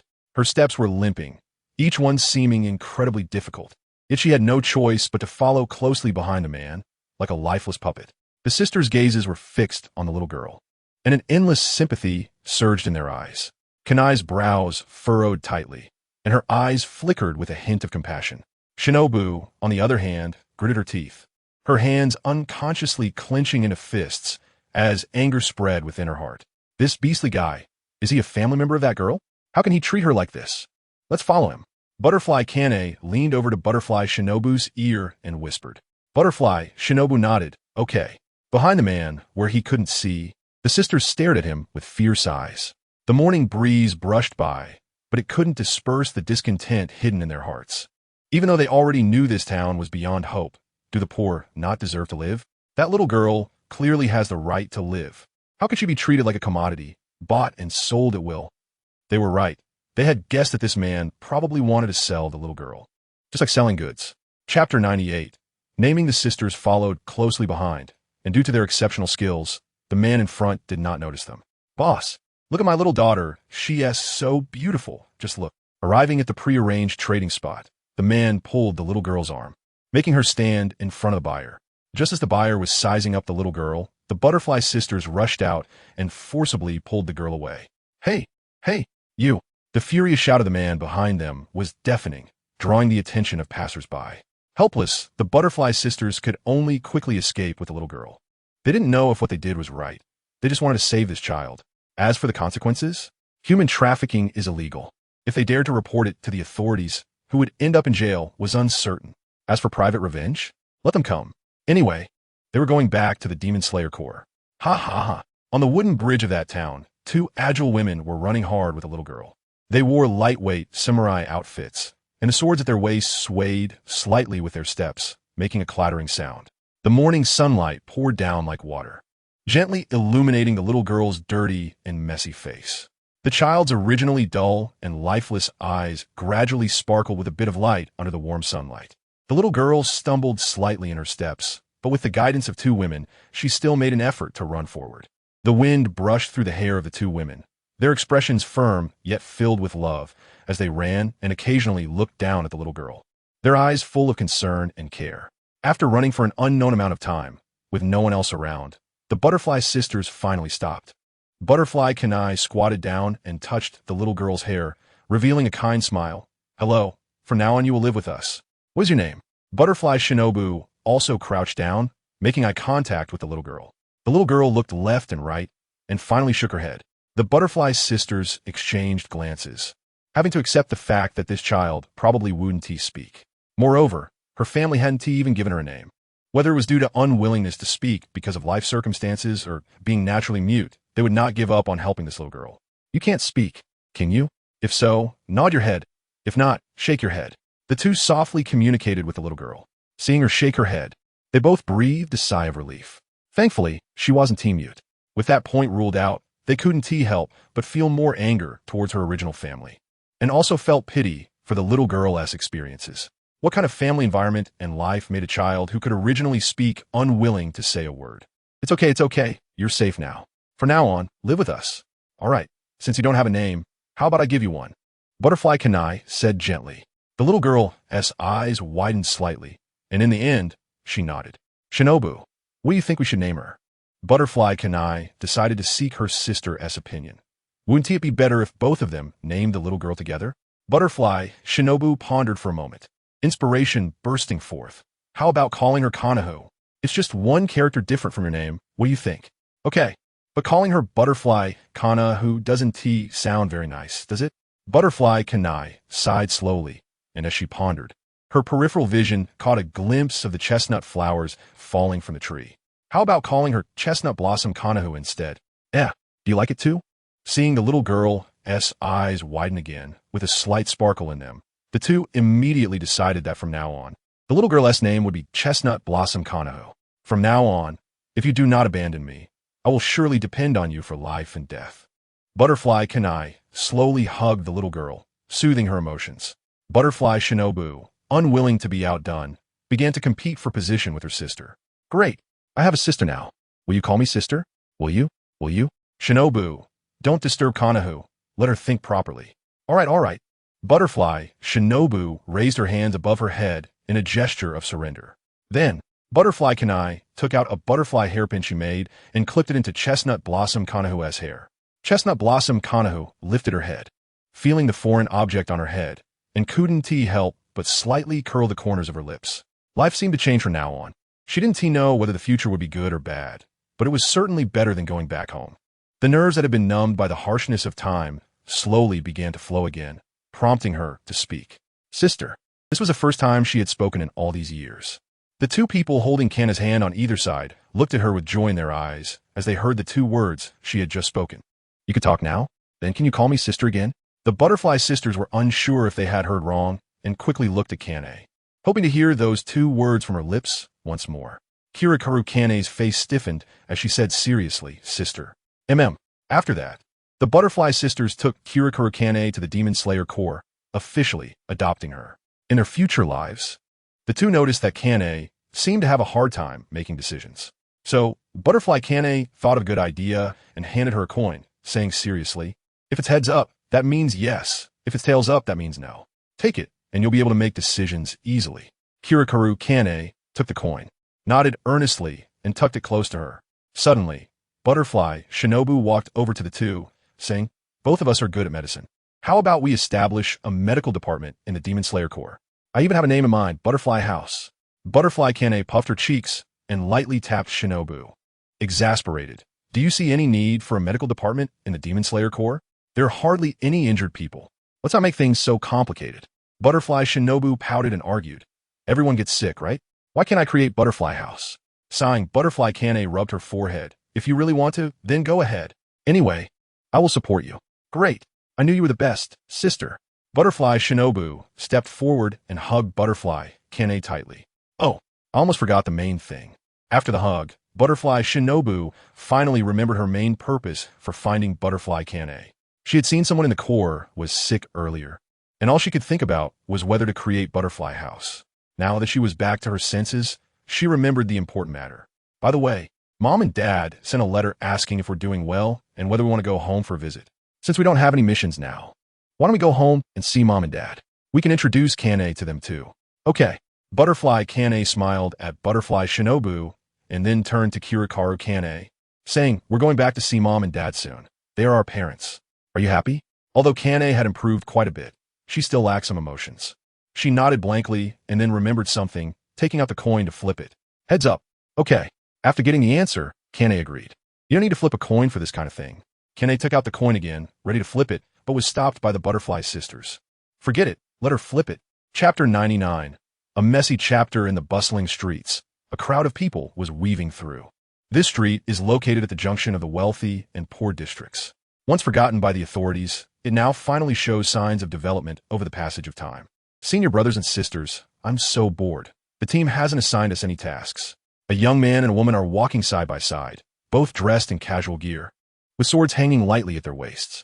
Just now, it was the slightly younger man who was speaking, wearing a serious face as he followed behind his seniors. Katsu Rabbit turned to look at Tenjin Yuzi, forcing a smile that seemed quite helpless while beside him.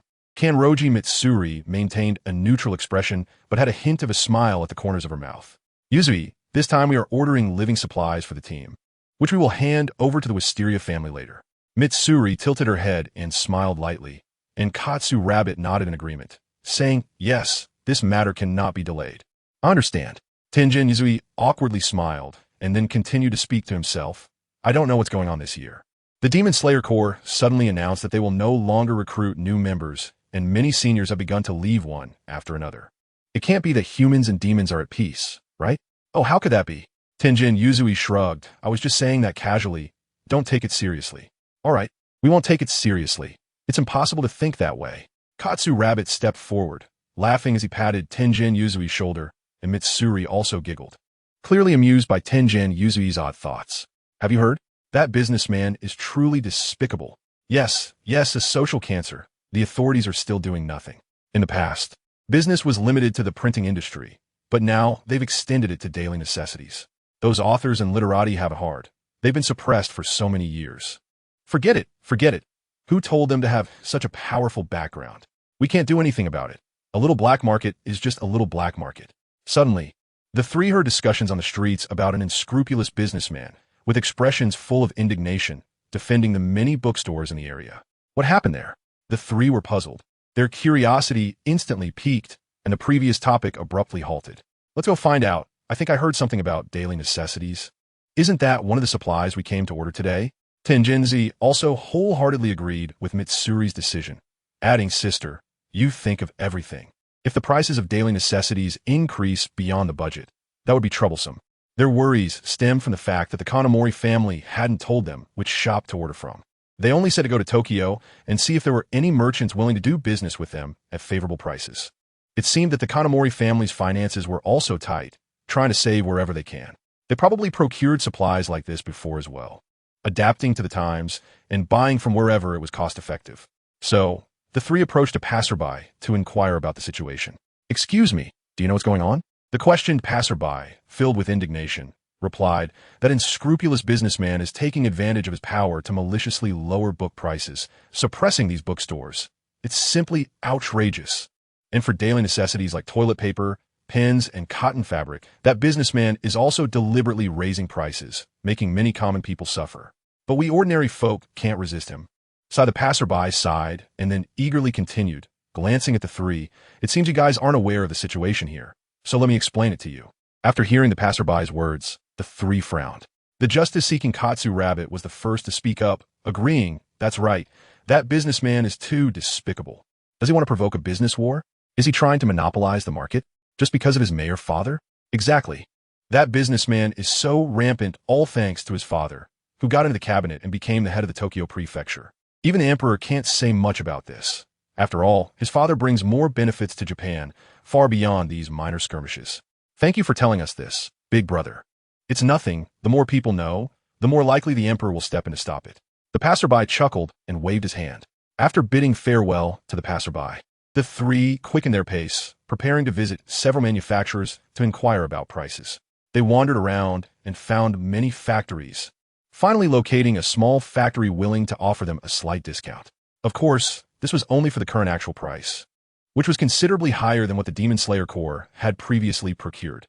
The current situation is such that, if I sell a low price, the unscrupulous businessman will suppress them, monopolizing the raw materials. Over time, naturally, there will be no business left. Major manufacturers are unwilling to offend this industry giant for just a batch of goods. Can we report this to our lord? The three exchanged glances. Mitsuri frowned. "I don't know. We need a large quantity, but this is already the most realistic price, reduced by half. Any more, and that small factory can't handle our order. In any case, let's report back to our lord first." Katsu Rabbit helplessly rubbed his forehead and sighed deeply. On the way back, the three saw some bookstores and publishers' owners sighing heavily. They felt irritated, their lips pressed into a straight line, feeling gloomy inside. "Let's hurry back. We can't do anything about this. The team has regulations against taking action against humans. Evil will eventually be repaid. Right now, it's just a rise in prices, and the common people's lives are still pretty good." This sentence is something even Kanroji Mitsuri can't bring herself to say. She truly hopes someone can step in and punish that unscrupulous merchant. On the way back to the Demon Slayer Corps, Ju Tomioka is filled with righteous indignation. "If possible, I really want to help those common people. No, as a demon slayer, we can only kill demons." Mitsuri quickly advises, sharing her story with Kanroji. "When we were very young, we lost our parents and suffered as orphans." "Hey, Mitsuri, don't say that. It's so embarrassing." Despite Kanroji's objections, Mitsuri recounts all of their experiences. "So that's how it was. Did the seniors suffer so much before meeting the master? All right, it's fine. At least I'm very happy now." Kanroji and Mitsuri walk over to Ju Tomioka and pat his head. I just want to advise you to go back and spend more time with your sister. She must miss you very much." "Ju Tomioka. Senyo, actually I've been wanting to tell you. Would you like to come with me to see my sister?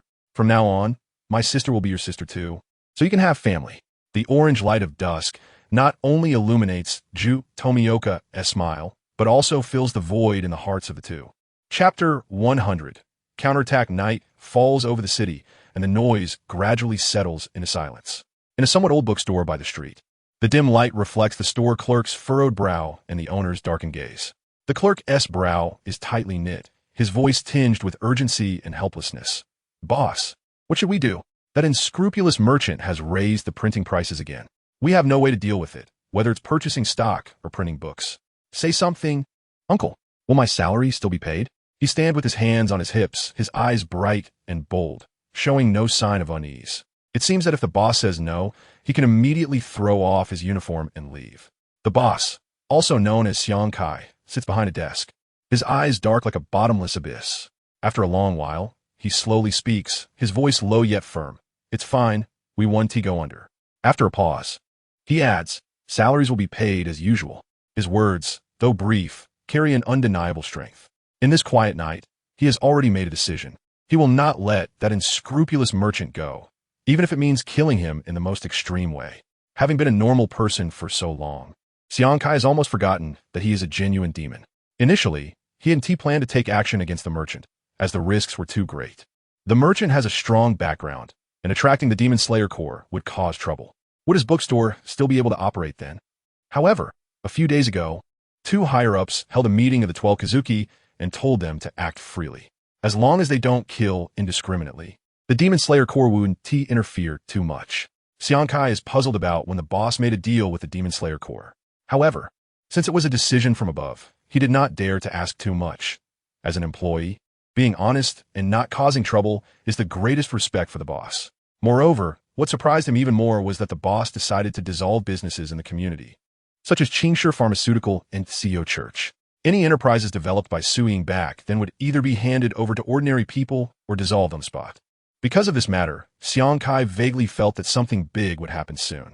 However, since it was a decision from above, it should be a good thing, right? Back to reality. After hearing Xiangkai's reassurance, the clerk sighed in relief. He boldly said, "Then I'm relieved. I have several family members relying on me.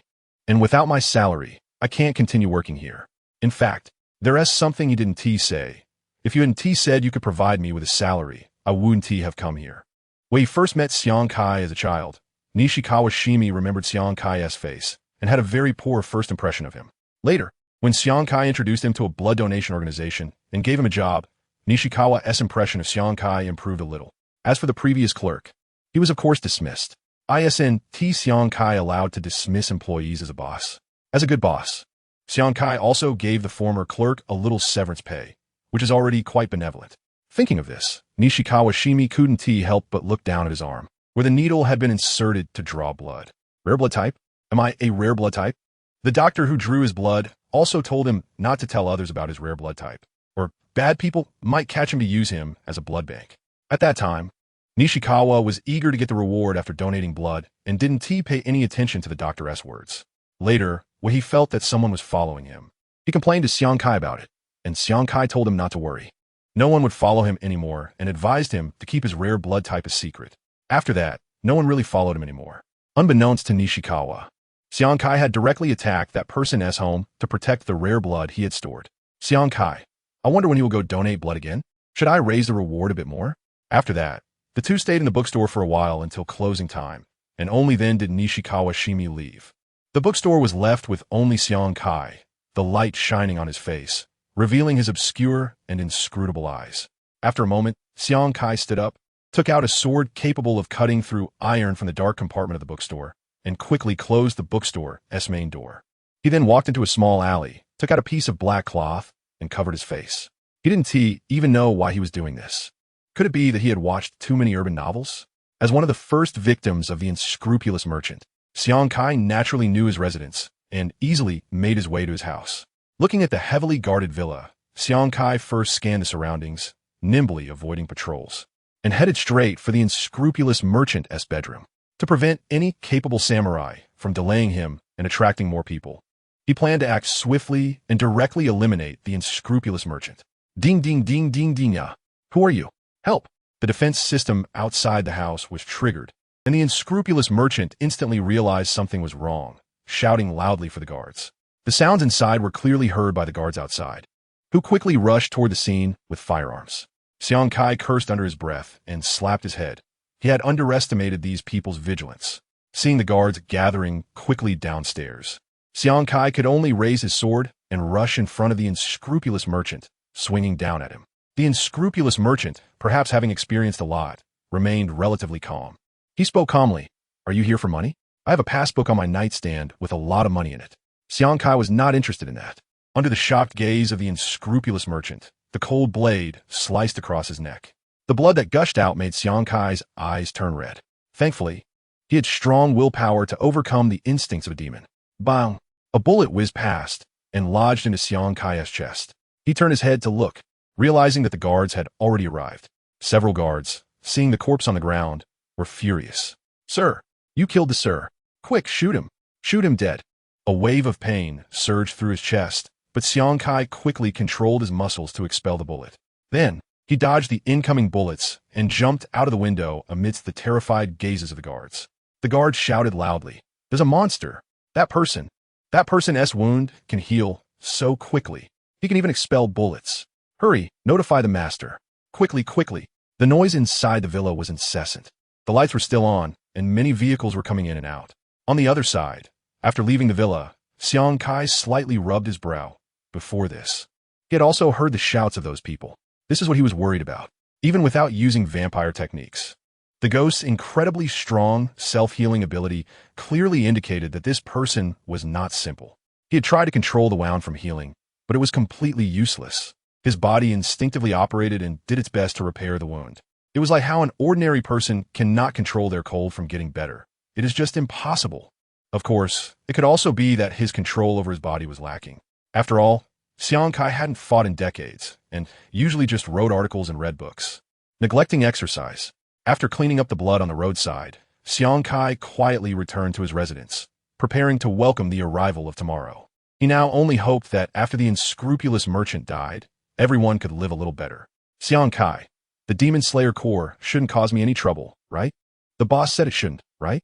Chapter 101 follow-up on the other side. In a corner unknown to Xiang Kai, the worrying events he feared still occurred. In the spacious living room of a multi-story building, a brilliant crystal chandelier emitted dazzling light, yet it could not dispel the heavy and oppressive atmosphere. There sat a person of high authority who had entered his twilight years, with more white hair than black. The man sat upright in an intricately carved sandalwood chair. His wrinkled face darkened with an awful expression. He suppressed the surging anger within, gritting his teeth, and squeezed out a sentence through clenched jaws. "Is everything taken care of?" His voice was not loud, yet it seemed to carry the weight of 1,000 pounds, making everyone present feel as if they were suffocating. A subordinate beside him bowed his head, his body slightly trembling, not daring to breathe, beads of sweat rolling down his forehead, and he replied in a quivering voice, "Yes, it's done. We have already contacted the Demon Slayer Corps. All right, quickly go down and take care of it. Bring me that demon's ashes." The man slammed his hand on the table and then dismissed his subordinate.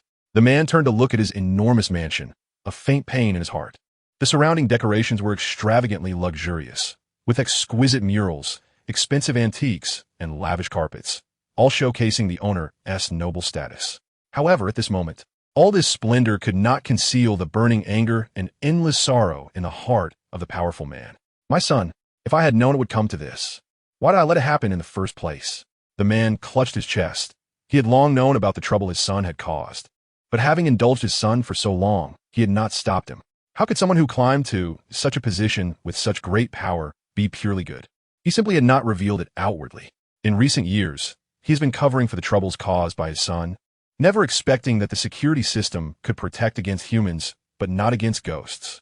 Just last night, a piercing scream shattered the silent night, and his only son lost his life. He mobilized all available manpower and resources, busy to the point of exhaustion, only to discover that the one who killed his son was not human, but a legendary ghost. Could that ghost also be one of the oppressed commoners? Nowadays, it seems that only the mysterious Demon Slayer Corps has the ability to kill ghosts. After much effort and searching, he finally found the members of the Demon Slayer Corps and informed them about the ghost from last night. He hoped they could kill that ghost and avenge his son. Regarding the ghost that killed a lord's son, the documents related to this matter quickly reached the hands of Tanjiro Kamado.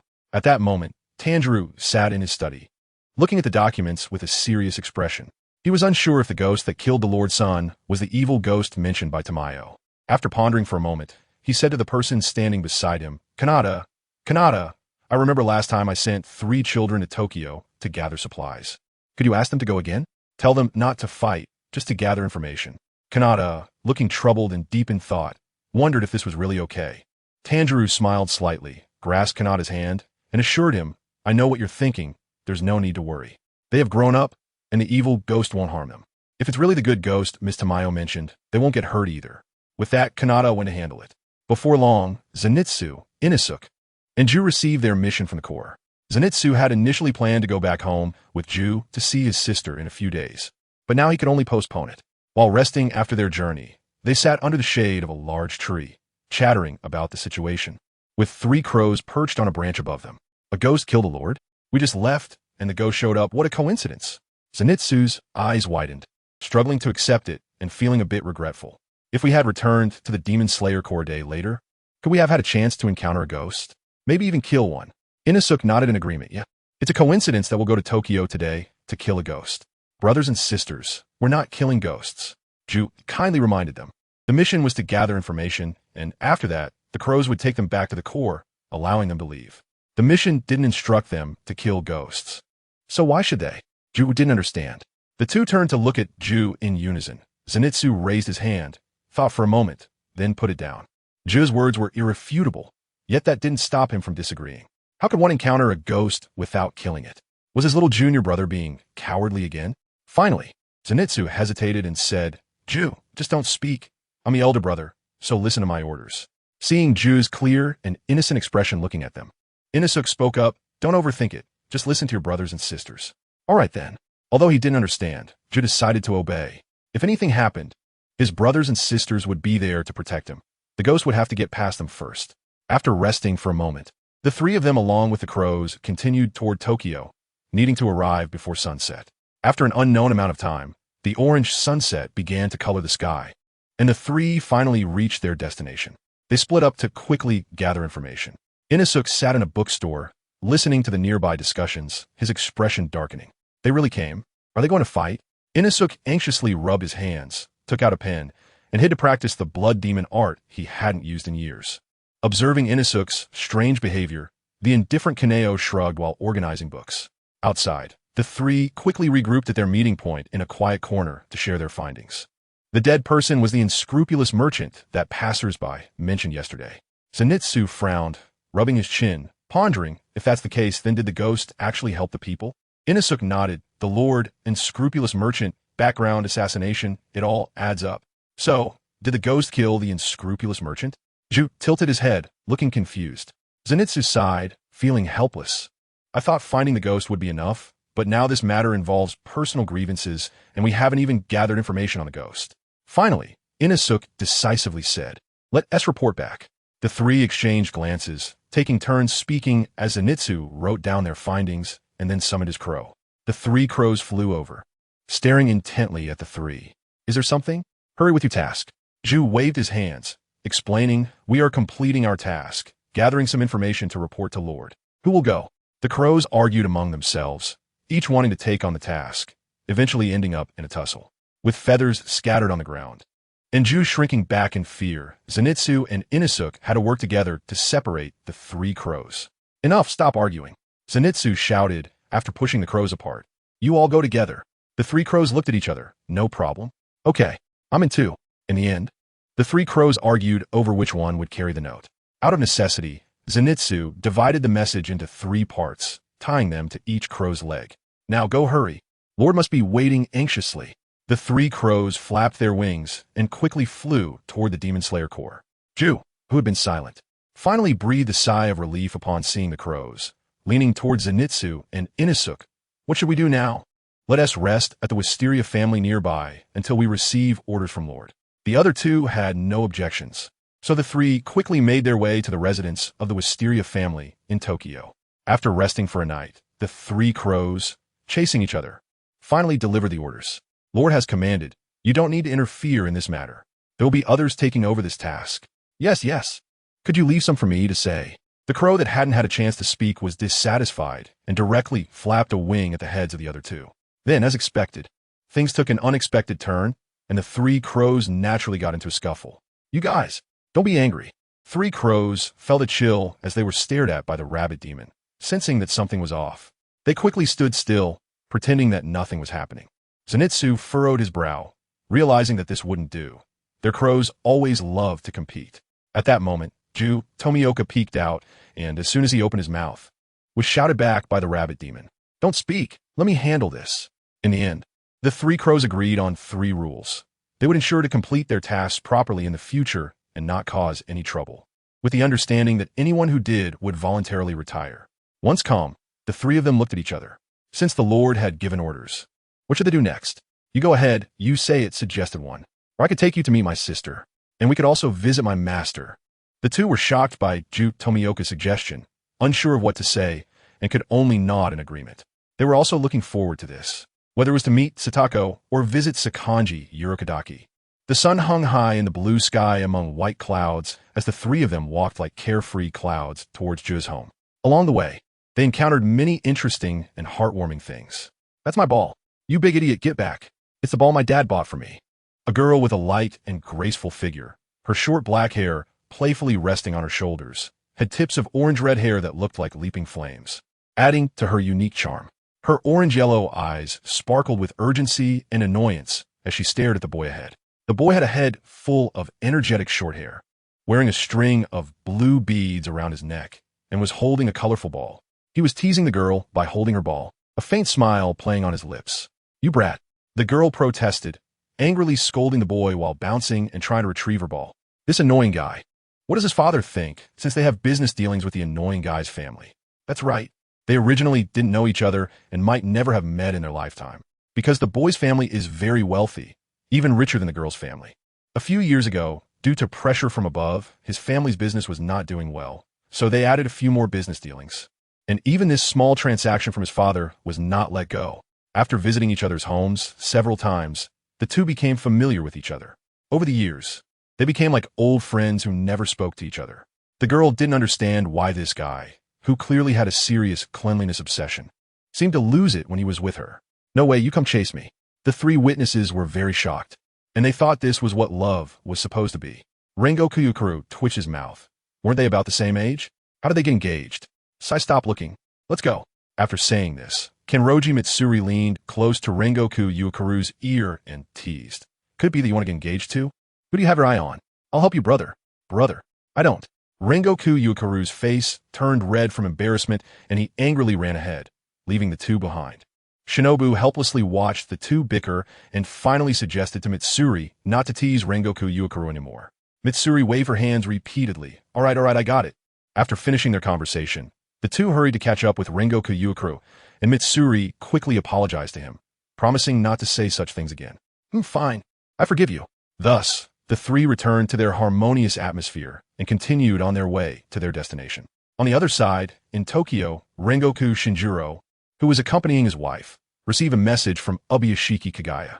He was asked to investigate the assassination of a feudal lord's son, with emphasis on the lord's behavior and the possibility that the assassin was a demon. At this point, Rengoku Shinjiro immediately understood the situation. His lord wanted him to check if the demon that killed the feudal lord's son was from Tamayo's side. Was there to investigate. Rengoku Kaijiro directly knocked on the door of Tamayo's room and got straight to the point. Do you know that the daimyo's son is dead? You are very rude. You should use honorifics. Honorifics. Call her Lady Tamayo. And you too. Seeing Rengoku Kaijiro push the door open and lose his manners when speaking to Tamayo, Yashiro was the first to object. Rengoku Kaijiro. What did I do? How am I being rude? Everyone in the Demon Slayer Corps is like this. Tamayo frowned and reprimanded. Yashiro, you're going too far. Yes, Lady Tamayo. It won't happen again next time. Although he said that, Yashiro still stared at Rengoku Kaijiro with a serious expression, making him a bit uneasy. When under someone's roof, one must bow their head. So, Rengoku Kaijiro reorganized his words. Lady Tamayo, have you heard about this matter? This incident was caused by a demon here. You know, what the daimyo's son did was despised by all the people in Tokyo. It's better for those from outside. They have their own industries. The daimyo's power may be great, but it doesn't reach all of Neon. However, the locals are suffering. I think what he did was good and not wrong. What do you think? Tamayo smiled at Rengoku Kaijiro, and Yashiro also agreed with her. Rengoku Kaijiro was taken aback. Although he wasn't from Tokyo, he needed to purchase some supplies in bulk from there for the Demon Slayer Corps. So he naturally knew some things, like how supplies were getting more expensive year by year, but he hadn't thought deeply about it. Thinking about it, could it be that everything was caused by that famous man's son? Did he reach his breaking point and kill the famous man's son? With this thought, Rengoku Town Shuru understood and clasped his hands to Jiya and Yushiro, saying, Thank you. I also believe he did nothing wrong. In that case, I will take my leave. He still needed to convey this news to his lord. On the other side, after practicing the blood demon technique for a long time, Hayukai waited and waited. But the Demon Slayer Corps never came to find him. Instead, he received a message from Neru. Neru, your matter has already been known by the master. and the Demon Slayer Corps will not come to trouble you. After conveying the message, Nera disappeared, and Hayukai had no way to ask more questions. After a long time, Hayukai finally felt relieved. He knew the boss was very reliable. Chapter 103. Strolling Sister. Right ahead is that so-called 10,000 Worlds Paradise Church. I've heard them say it's very suspicious. Butterfly Shinobu pointed to the magnificent church not far ahead. Butterfly Kine nodded. Then let's go take a look. As for why they ended up here, it's a long story. To make it short, while they were out shopping, they encountered some people murmuring. What they were murmuring about was the ambiguous nature of this church. The church was willing to help those who had suffered, but the evil part was that some who sought paradise truly went to paradise. This matter involves a man whose wife is determined to go to the paradise. The man does not believe in God and thinks that the church's promise of paradise is just talk, so he allows her to go. As a result, she has not returned for several days. In a panic, the man reported it to the authorities, but it was useless. Over time, rumors began to spread around about the Wanshur Paradise Church that were not good. Some believe the woman truly went to the paradise, while others think the Wanshur Paradise Church is a huge conspiracy, luring people there to do some unscrupulous things, and in short, it's a one-way trip. The Butterfly Sisters heard these words without missing a single one. Therefore, they were eager to verify the truth of the matter, believing that there must be ghosts in the Eternal Bliss sect. They thought that ghosts were luring people there and then eating them. After handing Kanaihu over to a good friend in the team for care, the two hurriedly set off, leading to the scene at the beginning. At this moment, the Butterfly Sisters successfully blended in under the pretext of visiting the Eternal Bliss sect to share their grievances. As soon as they entered, they began to observe various details within the sect, and then saw a child with no clothes on his upper body, wearing a wild boar mask, running around in the courtyard. The key point was that the surrounding followers did not stop the child's inappropriate behavior. Confused, the two ran forward, hugged the child, and scolded. "Whose child are you? How can you run around here? Let go of me. Who are you? How dare you touch me?" In the midst of Butterfly Kanai's words, Butterfly Shinobu casually took off the child's mask. Wow, the revealed child shocked both of them. He was simply too beautiful. Inosuke widened his eyes and glared at the two. "What are you looking at? Do you have a problem with my face?" Some passing followers even stopped to point and whisper about what they were seeing. Being stared at by so many people made the Butterfly Sisters feel a bit embarrassed, and to avoid drawing attention, they quickly hugged the child and moved to a more secluded spot. Along the way, Inosuke kept wriggling his body, trying to break free. "Be quiet, kid. What's wrong with you? A child can't be bare on the upper body. Come on, we'll take you to find your mom and dad." The situation with the child led the Butterfly Sisters to believe he was lost from his parents and had been taken in by the sect. The way the followers ignored him clearly indicated that they were not treating him well. "Who are you? Let me go. You're kidnapping me." Inosuke didn't care about anything else. He thought the Butterfly Sisters were human traffickers wanting to abduct him because they found him cute. He didn't even think about who he was. He was Inosuke after all. Since they dared to touch him, they were asking for trouble. Butterfly Shinobu hurriedly covered Inosuke's mouth, placing her finger on her lips. Don't shout. We're not going to abduct you. We just want to help you find your parents. You must be having a hard time here, right?" This child was really strong. The immense effort made Butterfly Kanai to doubt whether they had misunderstood. Perhaps she was actually living very well. Soon, the two brought Inosuke to the wall of the courtyard, a secluded area with few people around. Butterfly Kanai softly said, "Little one, sister wants to ask you some questions. Please don't run away, okay? And don't scream loudly. Promise me, and I will let you down." Inosuke struggled a few times, but couldn't break free. Looking at the pig head mask held by Butterfly Shinobu, he compromised. "Fine. I promise you, let me down quickly, and return my head mask." After Butterfly Kanai let Inosuke down, he stretched out his hands, asking Butterfly Shinobu to return the mask to him. Butterfly Shinobu looked down at the mask, not understanding what was so good about it. It was just a well-made wild boar specimen. She wondered how they had preserved it so well. Butterfly Shinobu's family also studied potions and had not noticed this mask before. Now that she did, she became curious about it. But seeing the child puffed up with anger and impatience, Butterfly Shinobu still returned the mask to him. As she handed it over, Butterfly Shinobu reached out to pat the child's head. After touching him, she instantly felt delighted. This child was so cute and beautiful, and his hair was fluffy. Inosuke was fully focused on the pig mask and, in a moment of carelessness, fell victim to the head pat. He became furious, fiercely swatting Butterfly Shinobu's hand away, cursing, "You dare to touch my head? Despicable person. Ah, I am Sora. in order to ensure pleasant communication later. Butterfly Shinobu held back her anger and forced a smile. Butterfly Kanai also comforted Inosuke's emotions, and after a while, Inosuke stopped throwing a tantrum and began to face the two. Who are you? If you're not here to abduct me, then why did you bring me here? Hearing Inosuke's tone, the two felt something was wrong. The misunderstanding was serious. So, Butterfly Kanai cautiously asked, Little one, why are you naked? Don't your parents care about you?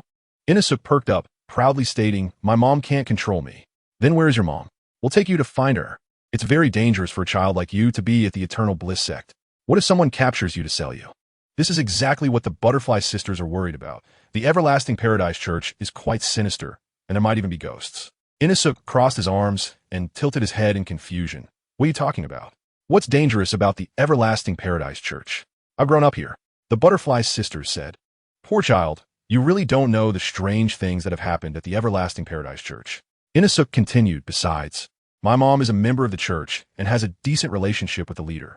The last two words came out of Inosuke's mouth with a somewhat gritting feeling. All right, I don't have time to mess around with you guys. I'm leaving. If you're looking for the leader, go over there. Inosuke waved his hand impatiently, wanting to leave with his pig headgear, and didn't he forget to point to a magnificent building in the distance. Wait a minute, little brother. The Butterfly Kanai and Butterfly Shinobu exchanged glances, bewildered. Since Inosuke had already said this much, they felt it was inappropriate to disturb him further. Knowing that Inosuke was safe here and that his parents were also part of the church, they felt relieved. Chapter 104. Waiting for the right moment on the other side. Because his mood was disturbed, Inosuke didn't feel like playing anymore. He wandered around for a bit and, not wearing his headgear, successfully garnered the affection of many female church members. Not long after, he patted his flat stomach, seeing the sun high in the sky and smoke rising from a distance. Inosuke immediately decided to head to the kitchen to see if his mom had prepared lunch. Time to eat. At noon, under the blazing sun, a child joyfully ran towards the church kitchen, carefree and leaping. At this moment, he was filled with anticipation, believing that his mom had made a delicious lunch waiting for him. However, his mom was destined to disappoint him. Mom, you guys? Inosuke widened his eyes, pointing at a man and a woman at the dining table, unable to hold back his pout. You didn't even call me for lunch. Oomph. Kotoha exclaimed, oh no, I forgot to call Inosuke while sharing the new recipe with the leader. Kotoha and Doma exchanged glances, then looked at Inosuke still standing at the dining hall entrance. Kotoha hurriedly got up and ran to Inosuke's side. She placed her hands on Inosuke's shoulders and sincerely apologized. I'm sorry, Inosuke, it's mom's fault. Oomph. Inosuke crossed his arms and turned his head away, sulking by himself. Seeing this, Kotoha quickly followed Inosuke's gaze. They twisted their heads back and forth, and Inosuke was the first to become impatient, while Doma leisurely watched the drama unfold with a smile. Inosuke stared at Kotoha with his stubborn eyes. All right, you've apologized. Now tell me where you went wrong, and I hold it against you. It was supposed to be a very simple matter. But Kotoha only became more confused as she explained, because I was sharing food with the leader. No, I was cooking for the leader. No, that is not right. We were chatting, and while chatting, I just forgot about you. This sentence was spoken by Inosuke with a blank expression and an emotionless tone on behalf of Kanai. Look at what you said, sharing lunch with Doma, cooking for Doma, chatting, forgetting your own son. Inosuke's small face was aggrieved as he looked at Kanai, as if saying, am I not your most beloved baby anymore? I'm sorry, I'm really sorry. Mom promises it won't happen again. Next time? Inosuke had heard next time countless times. Well, I know, I forgive you. Though he said this, Kanei's expression when looking at Inosuke did not seem to show any sign of forgiveness. What to do? Kanei's heart was anxious, fearing that Inosuke would ignore her from now on. She looked at Doma with a pleading expression, and Doma, who had been a background character for a long time, immediately understood, squatting down beside them. All right, Inosuke, don't be angry. Let's go eat together. Inosuke was startled by that familiar, yet creepy fake smile, instinctively covering his rear. And after a while, he tentatively moved his feet. As for why Inosuke was afraid of Doma, it was because of the heavy past of being spanked as a child, which he still vividly remembered. Doma was so strong and didn't know how to hold back. If Inosuke hadn't been tough-skinned and thick-fleshed since childhood, his rear would have likely blossomed several times. Although Doma hadn't been rough with him since Inosuke grew up, the childhood nightmares were too deep, and Inosuke instinctively flinched. I'm just strategically retreating. I'll spar with you after I finish eating. Inosuke thought this while vigilantly watching the two and moving to sit at the dining table. Doma and Kanai exchanged glances, one covering their mouth shyly, and the other looking thoughtfully at Inosuke. Inosuke had always listened to the master. Sigh, I envy him so much. If only Inosuke would listen to me too. Inosuke, Mom, you have no idea what I've been through. Doma stood up, walking toward the dining table while speaking to Kanai. I'm also curious about this. But now is not the time to think about that. Aren't you hungry, Miss Kanai? Huh? Oh, I'm coming. Unable to understand, she simply decided not to think about it. Kanai immediately ran to sit next to Inosuke, right next to Doma. I'm going to dig in now. Why is everyone so quiet? Inosuke was focused on eating, not saying a word, while Doma maintained a dignified posture, occasionally showing a faint smile when he heard Kanai speak. However, Kanai was oblivious. She could say Inosuke was sulking, but why was Doma not responding to her? Master, is the food not to your taste today? Doma paused, shook his head, and replied, no, it tastes great. Then why is everyone quiet? The atmosphere is so tense. Kanai put down her chopsticks, looking sadly at her fingers. Because Inosuke used to complain that I talk too much and it affect his eating, that's why. Doma raised a finger, shyly brushing his cheek, and then explained to Kanai. As the topic shifted back to Inosuke, hearing his name, he pointed at himself in disbelief. Seeing Doma nod in affirmation and noticing his mother's expression brighten, Inosuke could only begrudgingly accept this matter. That's right, it was me who said it. Mom, don't think too much about it. Just eat. However, that sentence sounded like it was filled with gritted teeth and went against his true feelings. In reality, it wasn't Inosuke's fault. He was just a scapegoat. Just a moment ago, after speaking with Inosuke, Doma received a message from Muzan. It said that some Demon Slayer Corps members were looking for him, urging him to tone it down. Muzan, in short, resolve this quickly. Don't let them discover what you've done. Doma's actions could be seen as wrong or right. He did save many people, but he also sent a lot to the afterlife. Although those were all voluntary, and they never regretted it until death. Akiyuki Hikari, who learned the truth, found it all a bit strange. Doma ate people. Even if they were willing, he still ate them. Since he ate living humans, he should be expelled from the demon registry, but they were willing. So how should this matter be handled? In the end, Akiyuki Hikari got confused by this series of tongue twisters and decided to let it go, only asking Muzan to keep a close watch on Doma. Back in reality, the reason Doma hadn't spoken again was that he was in contact with Muzan, which distracted him.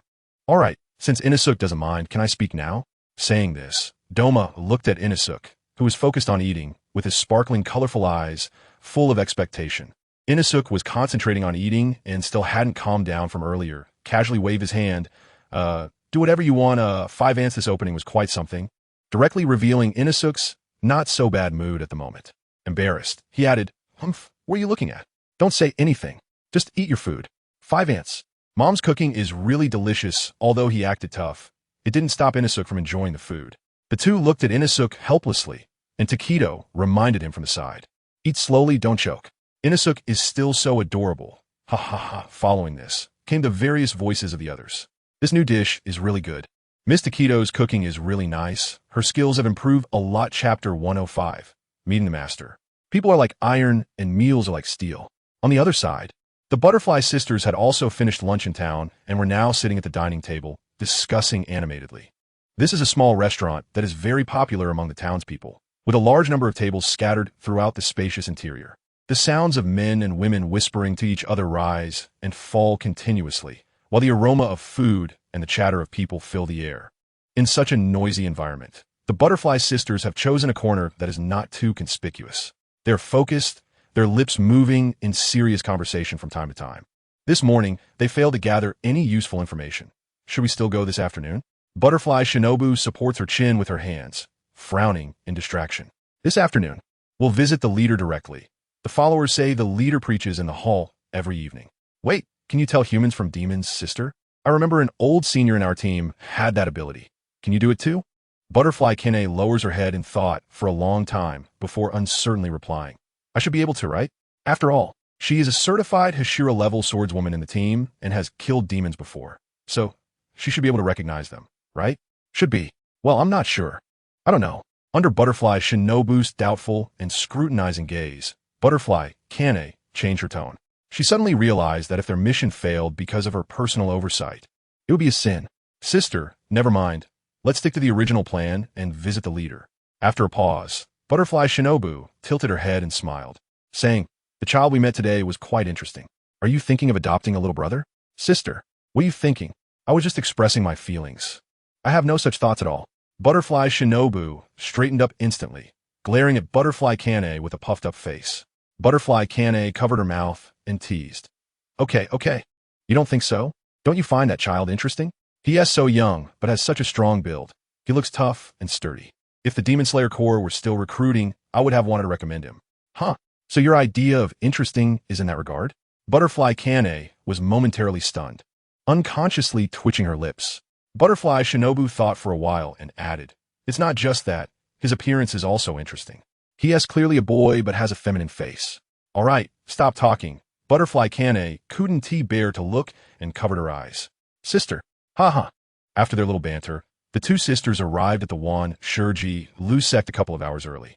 They expressed their intentions to the followers, saying they had difficulties they wanted to share with the leader. Although the Butterfly sisters still needed to improve their acting skills, the followers didn't find anything wrong. After giving them a glance, they wrote the sisters' names on the visiting list. Sister, is it really okay that we aren't using aliases? The two of them, who were wandering inside the sect, sat on a stone bench in a small garden and whispered, there is no one here who knows us. What are you afraid of? Butterfly Kane gave Butterfly Shinobu a slight sideways glance. Butterfly Shinobu thought her sister had a point. If it were really a demon, it wouldn't recognize them. So why would it disguise itself? If they were discovered, it would make those people think their intentions for coming here were not pure. Suddenly, a familiar short figure flashed by the corner of Butterfly Shinobu's eye. Butterfly Shinobu. That looks so familiar. Who could it be? Sister, did you see that shadow just now? It seems like Butterfly Shinobu and Butterfly Kane exchanged glances, and upon receiving her confirmation, she added, it's that child from this morning. The reason she hadn't been sure about her guess earlier was that the child was wearing clothes. A splendid ceremonial outfit. It makes sense. His mother is a follower of the sect, and his father probably is too, so it's not unusual for him to dress like this. Ultimately, it was the first impression that Inosuke left on them that caused the trouble. Should we go take a look? Butterfly Kane twisted her upper body and pointed towards the corridor behind them, where Inosuke had just dashed past. Let us go. But didn't he recognize us? We were facing away from the corridor. He probably didn't see us. That is quite possible. Although they had spent little time with Inosuke, they could tell what kind of person he was. After all, it was very distinctive. It seems to be in that direction. Sister, let us sneak over and take a look. The two of them jogged over and arrived in front of a building, peeking inside through the window. Inside was a hall that could accommodate hundreds of people, with a group of men and women all wearing ceremonial outfits, though none were as splendid as Inosuke's. Shinobu. It seems that child's mother holds a high position in the sect. I can tell. The followers were neatly arranged, with two people at the forefront, a man and a woman, each managing two groups. Strangely, the male-to-female ratio among the followers was very balanced, and it was unclear why. Butterfly Shinobu gently poked Butterfly Kane's hand, tilting her head to signal, look, that child. At that moment, Inosuke was at the front of a group of male followers, sitting upright and looking very dignified. Because of Kanawo, Inosuke reluctantly had to join the daily visit to the leader. Kanawo's exact words were, the leader has taken great care of us mother and daughter. You must come with me to greet the leader. If you don't go, I'll cut your allowance. For the sake of his allowance, Inosuke had no choice but to comply. Inosuke, allowance. I'll endure the sounds from inside. The building clearly reached the ears of the two sisters. They heard the leading woman say, all right, next we'll be meeting the leader. Upon hearing this, many followers below immediately showed expressions of eager anticipation, but due to the occasion, they did not make a commotion, because these followers could only speak to the leader at this time unless they had applied in advance. Although they could meet the leader every day, they had already endured most of the day with their troubles and pains. Finally getting a response from the leader, how could they not be happy? As for outsiders wanting to meet the leader, they can only do so after the followers have left. Of course, special circumstances will be handled specially. The Butterfly sisters listened to the few words inside and roughly understood that it wasn't easy for followers to meet the leader. Seeing a group of people about to come out, the two quickly hid. Watching the large group head off into the distance, Butterfly Shinobu tentatively asked, should we follow them? No need. We could just go to the side hall where the followers registered us this afternoon and wait, replied the other. Oh, that made sense. Anyway, once the followers came out, they would be able to go in. So far, they hadn't discovered anything strange about the church. And if they ended up with nothing after meeting the leader, they would have to reconsider if they had been deceived by rumors. Chapter 106. Nothing gained after receiving the message. The Butterfly sisters followed the guide into the main hall. Along with them were about 30 to 40 others, who lined up neatly and entered in an orderly manner. The butterfly sisters widened their eyes in disbelief as they made eye contact with Inosuke coming from the opposite direction. They never expected to run into Inosuke halfway. To be honest, it felt a bit awkward. However, the three were only shocked for a moment. Being perceptive, they quickly returned to normal. To Inosuke, these two were just somewhat dim-witted big sisters. Inosuke thought, so they have some issues. No wonder they went looking for Tamayo. I should keep my distance from them in the future. The butterfly sisters were unaware of Inosuke's inner thoughts and continued to follow the line. Meanwhile, Tamayo had already disguised himself thoroughly, revealing not a hint of demonic aura. Even if Muzan came, without blood detection, he would have to doubt whether the demon in front of him was Tamayo. In the afternoon, looking at the list of visitors handed over by the followers, Tamayo sensed something was off. There must be members of the Demon Slayer Corps among these dozens of people. That's why he had prepared so meticulously. Thinking of this, the veins on Tamayo's forehead bulged, and he nearly lost his smile, but fortunately, he was alone in the room. Over the years, Doma has asked himself, he rarely eats people. If it weren't for those few guys who were desperate to survive and kept bothering him, he wouldn't have sent them to paradise. Clearly, he had emphasized that going to paradise would mean death, but those people didn't care at all, even saying that living is worse than dying. This left him with an inexplicable feeling of guilt every time he finished eating someone, especially when facing Kanawo. Not long after, Doma saw a group of people walking in. He had seen this scene countless times before. Doma thought, if nothing unexpected happens, the next step will be small groups of people coming up to say a bunch of nonsense. How boring he wanted to yawn, but with so many people staring, he had to maintain the dignity of the cult leader. Great leader, please let the deities see me. He heard someone say as one person went up while another went down, and gradually the number of people in the audience dwindled until he encountered two unusual figures. With Doma's years of experience as a cult leader, he could tell that the two women below did not seem like people in pain. Even if they purposely made themselves look disheveled, it was hard to hide the aura of happiness etched in their bones. Clearly, they are very happy people. How could they come to my Eternal Paradise cult? Are these two from the Demon Slayer Corps? Haha, check it out. You won't find anything anyway, Doma thought playfully. But his expression remained unchanged, revealing a compassionate demeanor as he began his routine. Do you two have anything you want to say to the deity? I will convey the deity's instructions to you. As expected, the words of the butterfly sisters behind him further confirmed that the two were indeed from the Demon Slayer Corps. What do they say? The butterfly sisters merely recounted the events of the demon attack on their home, omitting certain details and embellishing the story with exaggeration. This is how it is, our parents are wailing. Great leader, what should I do? Please help us kill that monster. I know you don't believe it. After all, it's strange for a non-human monster to suddenly appear during peacetime. But it's all true. That's right, it's all true. Woo woo woo, although their acting needed improvement. The butterfly sisters still squeezed out a few tears, looking very sad. While speaking, they didn't forget to observe Doma's expression. As a result, of course, they found nothing. Doma, a seasoned actor for 100 years, was not something two novices could see through. How tragic. I'm sorry.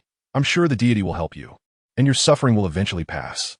As they spoke, the butterfly sisters saw Doma, the cult leader, crying like there was no tomorrow. The butterfly sisters exchanged glances. What should they do? He seemed fine. He was really sad. Helpless, Butterfly Kane slowly shook her head, signaling her sister not to act rashly. Okay. Until they left the hall, the butterfly sisters did not notice anything wrong. As they walked, seeing that there was no one around, Butterfly Shinobu finally showed her impatience. Sister, what do you think? Did you figure out if that leader is a demon? No, I didn't sense any demonic aura. Butterfly Kane sighed slowly, lowering her brows and feeling quite unhappy. In the end, Butterfly Kane concluded that perhaps they had truly been deceived by rumors. Butterfly Shinobu angrily kicked a stone on the road, gritting her teeth. Damn it, we came for nothing. Folklore is harmful. They should have noticed the signs earlier. Forget it. Let's go back. Kane must be worried about us. The two were enveloped in low pressure, and the pedestrians on the road felt something was off. All avoiding the two. A man in plain clothes followed them from a distance, watching them leave. He then quickly headed towards the Eternal Paradise cult. Great leader. They have returned. The man knelt halfway on the ground, respectfully addressing Doma at the desk. Thank you for your hard work. I'm still worried about them. I hope these two unfortunate kids don't do anything foolish. Doma placed his hand on his chest with a sorrowful expression, his eyelids drooping and the colorful pupils dimmed. Thank you, go and rest well. The man was very touched. Great leader is so kind. Even a prayer wouldn't want them to be harmed. Yes. After the man left, Doma turned back to the desk and picked up a pen to write on the paper. He muttered to himself, in 2 years, I'll replace these believers. They have stayed long enough. Also, the church's funds are a bit short lately. I need to organize a few fundraising events. If that's still not enough, I'll have to go earn some extra money. How did I not know it was so difficult to manage such a large church when I was young? Lost in thought, Doma bit off a small piece of the pen tip. Feeling the taste of rust in his mouth, Doma returned to his senses and spat the metal piece out. Now it's better. I have to add the cost of buying a pen to the funds. He almost forgot. He needed to contact Tamayo. Tamayo, are you there? Are you there? Speak. I've finished my side, all good. Okay. Then, without mercy, Tamayo kicked Doma out, leaving him unable to reach her no matter how much he talked. Doma. In the end, it was a misplaced trust. Chapter 107. The Death of Pei Lang. Part 1 on a sunny day. Two dashing twin boys walked side by side. Their appearances were identical, the only difference being their eyebrows and eyes. The older brother's eyebrows and eyes were slightly raised, giving him a more spirited look. The younger brother's eyebrows and eyes were slightly downturned, adding a softness to his bright face. They were dressed in samurai attire, the corners of their clothes fluttering gently in the breeze, holding large bags filled with various items full of heartfelt intentions. The sunlight reflected off the samurai swords at their waists, adding a touch of gallantry to their figures. They navigated through the winding streets, and passers-by occasionally cast curious glances at them. Brother, if our parents knew we were here, they would be very happy. It's been almost a year. I wonder if mother's illness has gotten better.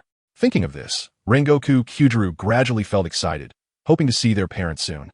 Rengoku Shinjiro nodded in agreement, smiling broadly. Yeah, let's surprise them. After passing through several winding alleyways, they stopped in front of a wide courtyard gate. This is it. Entering the courtyard and arriving at the door of the house, Rengoku Shinjiro set down the bags in his hands, freeing one hand to knock gently on the door.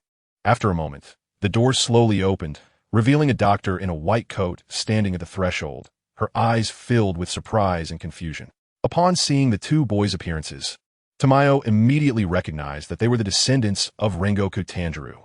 You must be here to find Mr. Rengoku? Yes, that's right. Then come in quickly. I'll take you to him.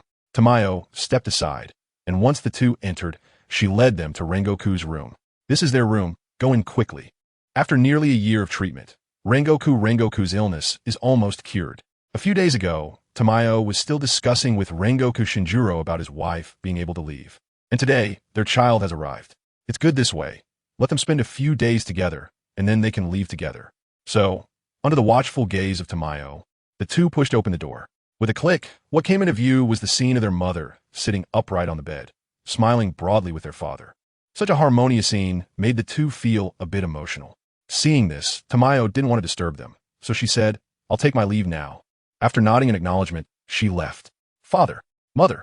The two brothers couldn't wait to rush inside, dropping their things and showing joy as they leaped into their parents' arms. You came here. Kaijiro Rengoku and Senjuro Rengoku were equally delighted, tightly hugging them and gently patting their backs as if to comfort them. After a long while, they finally separated. We missed you, so we came. Father, mother won't be mad at us, right? Senjuro covered his lips and smiled gently. Of course not. Mother is very happy that you can come. But don't you have any missions in the Demon Slayer Corps? The message I sent last time. Did Lord Muzan tell you? Although it was a question, Kaijiro Rengoku was sure that his children must already know everything. Yes, because of father. Lord Muzan also talked about this matter with my brother. That's right, father. This time Lord Muzan even asked me to bring a letter for you. Saying this, Kaijiro Rengoku rummaged through his clothing pocket and pulled out a crumpled envelope. He smiled shyly and scratched his head. Haha, father, please bear with it and read it. It's fine. Taking the envelope and opening it, Kaijiro Rengoku began to read. The two children couldn't contain their curiosity and leaned over to peek at the contents of the envelope. It was still Senjuro who pulled the two back gently and said, All right, your father will tell you after he finishes reading. Let's wait a bit. Got it, mother. After a while, Kaijiro Rengoku finished reading the contents of the envelope and handed it to his wife. Then, under the curious gazes of the two children, he began to narrate. Lord Muzan said that over the past year, most of the evil demons have been dealt with, but they haven't found the traces of the two strongest demons. The demon I injured in Tokyo last time is one of them. Sigh. The reason I felt so tired that time is probably due to the ability of the other demon. It's all my fault. If I had been more vigilant, Saying this, Kaijiro Rengoku turned his head in self-reproach, sighing. Meanwhile, the two brothers were eagerly discussing, finally managing to read the letter. Hearing their father's words, they quickly comforted him. Father, don't be sad. Let me kill that demon for you. I've already sent my crow to scout near Tokyo, and if that demon dares to show up, I will definitely kill him. Kaijiro Rengoku was spirited and spoke confidently. Senjuro Rengoku chimed in from the side. Brother is super strong. You have a good heart. Kaijiro Rengoku gently placed his hand on Kaijiro's head and patted it. By the way, in a few days, your mother will be able to come home with us. Her illness is basically cured. Really? The two children simultaneously revealed expressions of overwhelming joy, cheering. That's great. It's true. Let us go home together in a few days. Senjuro smiled slightly, looking tenderly at the three closest people to her. Okay, mother.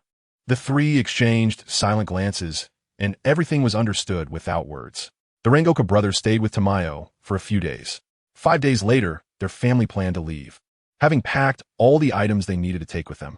Just as the weather was nice, preparing to bid farewell to Tamayo, Kaijiro's crow flew in, accompanied by a smaller crow, which was Senjuro's crow. Kaijiro, a demon has been spotted in a nearby village. Hurry over. Kaijiro Rengoku stared blankly at his parents and brother, and it was Senjuro who spoke first. Brother, hurry and go. Father, you should go too. Mother and I will wait for you here. Knowing the seriousness of the situation, Kaijiro Rengoku didn't hesitate and patted Kaijiro's shoulder. Let's go. The two crows led the way, and the Rengoku father and son sped off at an inhuman pace toward the distance. It was unclear how long had passed, but they finally arrived at the place the crow mentioned as night approached. The two crows led them to the village and then fluttered away, tired and in need of rest. Although the Rengoku father and son were also exhausted, they kept their spirits up, stepping forward with determination to investigate the village. As soon as they entered the village, Kaijiro Rengoku sensed the faint demonic aura lingering around. Father, you feel it too, right? There really is a demon. Yes, be careful. Following the aura, they finally found the demon in a small forest outside the village. It's you. Pei Lang immediately spotted the human who almost killed him, as well as the human beside Kaijiro Rengoku. Is that his offspring? What should I do? Last time, one almost took my life. I should escape. Thinking of this, Pei Lang activated his blood demon art and transformed into a shadow to flee. Where do you think you're going? Kaijiro, chase after him. Pei Lang never expected that after just having a meal, he specifically chose a remote mountain village far from Tokyo. How did they find him? Regardless, Pei Lang felt that he hadn't chosen a secluded enough spot to eat. It was indeed the case. If he had gone a little further, the crows wouldn't have been able to find him. Damn it, stop chasing me. Pei Lang was furious as he was relentlessly pursued by the two, but he couldn't fight back. He could only pull out his gun. While running, he took a few shots at the two behind him, not realizing that he was only adding to his troubles and actually closing the distance between them. In short, upon realizing that his actions were futile, Pei Lang stopped shooting and focused solely on escaping. Where do you think you're going? Experience speaks volumes. Kaijiro Rengoku had deliberately held back his strength for this moment. As Pei Lang put away his gun and was distracted, Kaijiro Rengoku quickly increased his speed and leaped forward, blocking Pei Lang's path. Pei Lang stopped abruptly, the soles of his shoes screeching against the ground as if protesting this sudden stop. Pei Lang warily stared at the man in front of him and suddenly turned his head upon hearing footsteps behind him. He was trapped. What to do? There was no escape. He could only fight it out. After all, that was what he thought. His thick skull couldn't support any complex thinking, so he opted for a simple and brutal fight. If it weren't for Kaijiro Rengoku leaving such a big shadow over Pei Lang, he would have fought back long ago and wouldn't have been chased by humans. Well, demon, last time I let you go. This time no one is here to help you. Let's see how you escape. Father, stop talking, hurry and kill him. Father and son quickly drew their Nichiren swords, silently unleashing their total concentration, flame breathing. It's all because of you that I live in constant fear every day. Damn it, I will kill you. Blinded by rage, Pei Lang completely forgot what happened a year ago and gathered his courage once again. During this year, Pei Lang has not been idle. He has been hiding in remote places, consuming a large number of humans every day. Therefore, his strength is much greater than a year ago. The gap between the two sides has definitely narrowed significantly. I've eaten quite a few people. This time, I might not lose to you. Blood Demon Art. Although there is one more person on the opposing side this time, Pei Lang believes that he cannot possibly be stronger than that man. so he completely ignores him. Rengoku Kaijuro's eyes widened as he shouted, "Hey, don't underestimate me, father." The two exchanged a tacit glance, understanding each other perfectly, and both attacked simultaneously. On the other side, Peilong also unleashed his ultimate move, shrouding himself in shadows, preparing to meet the two's assault with full force. Blood Demon Art, Shadow Capture, Battle Calamity Wolf. Learning from previous lessons, Peilong decided not to use firearms for attack since he couldn't aim at them anyway.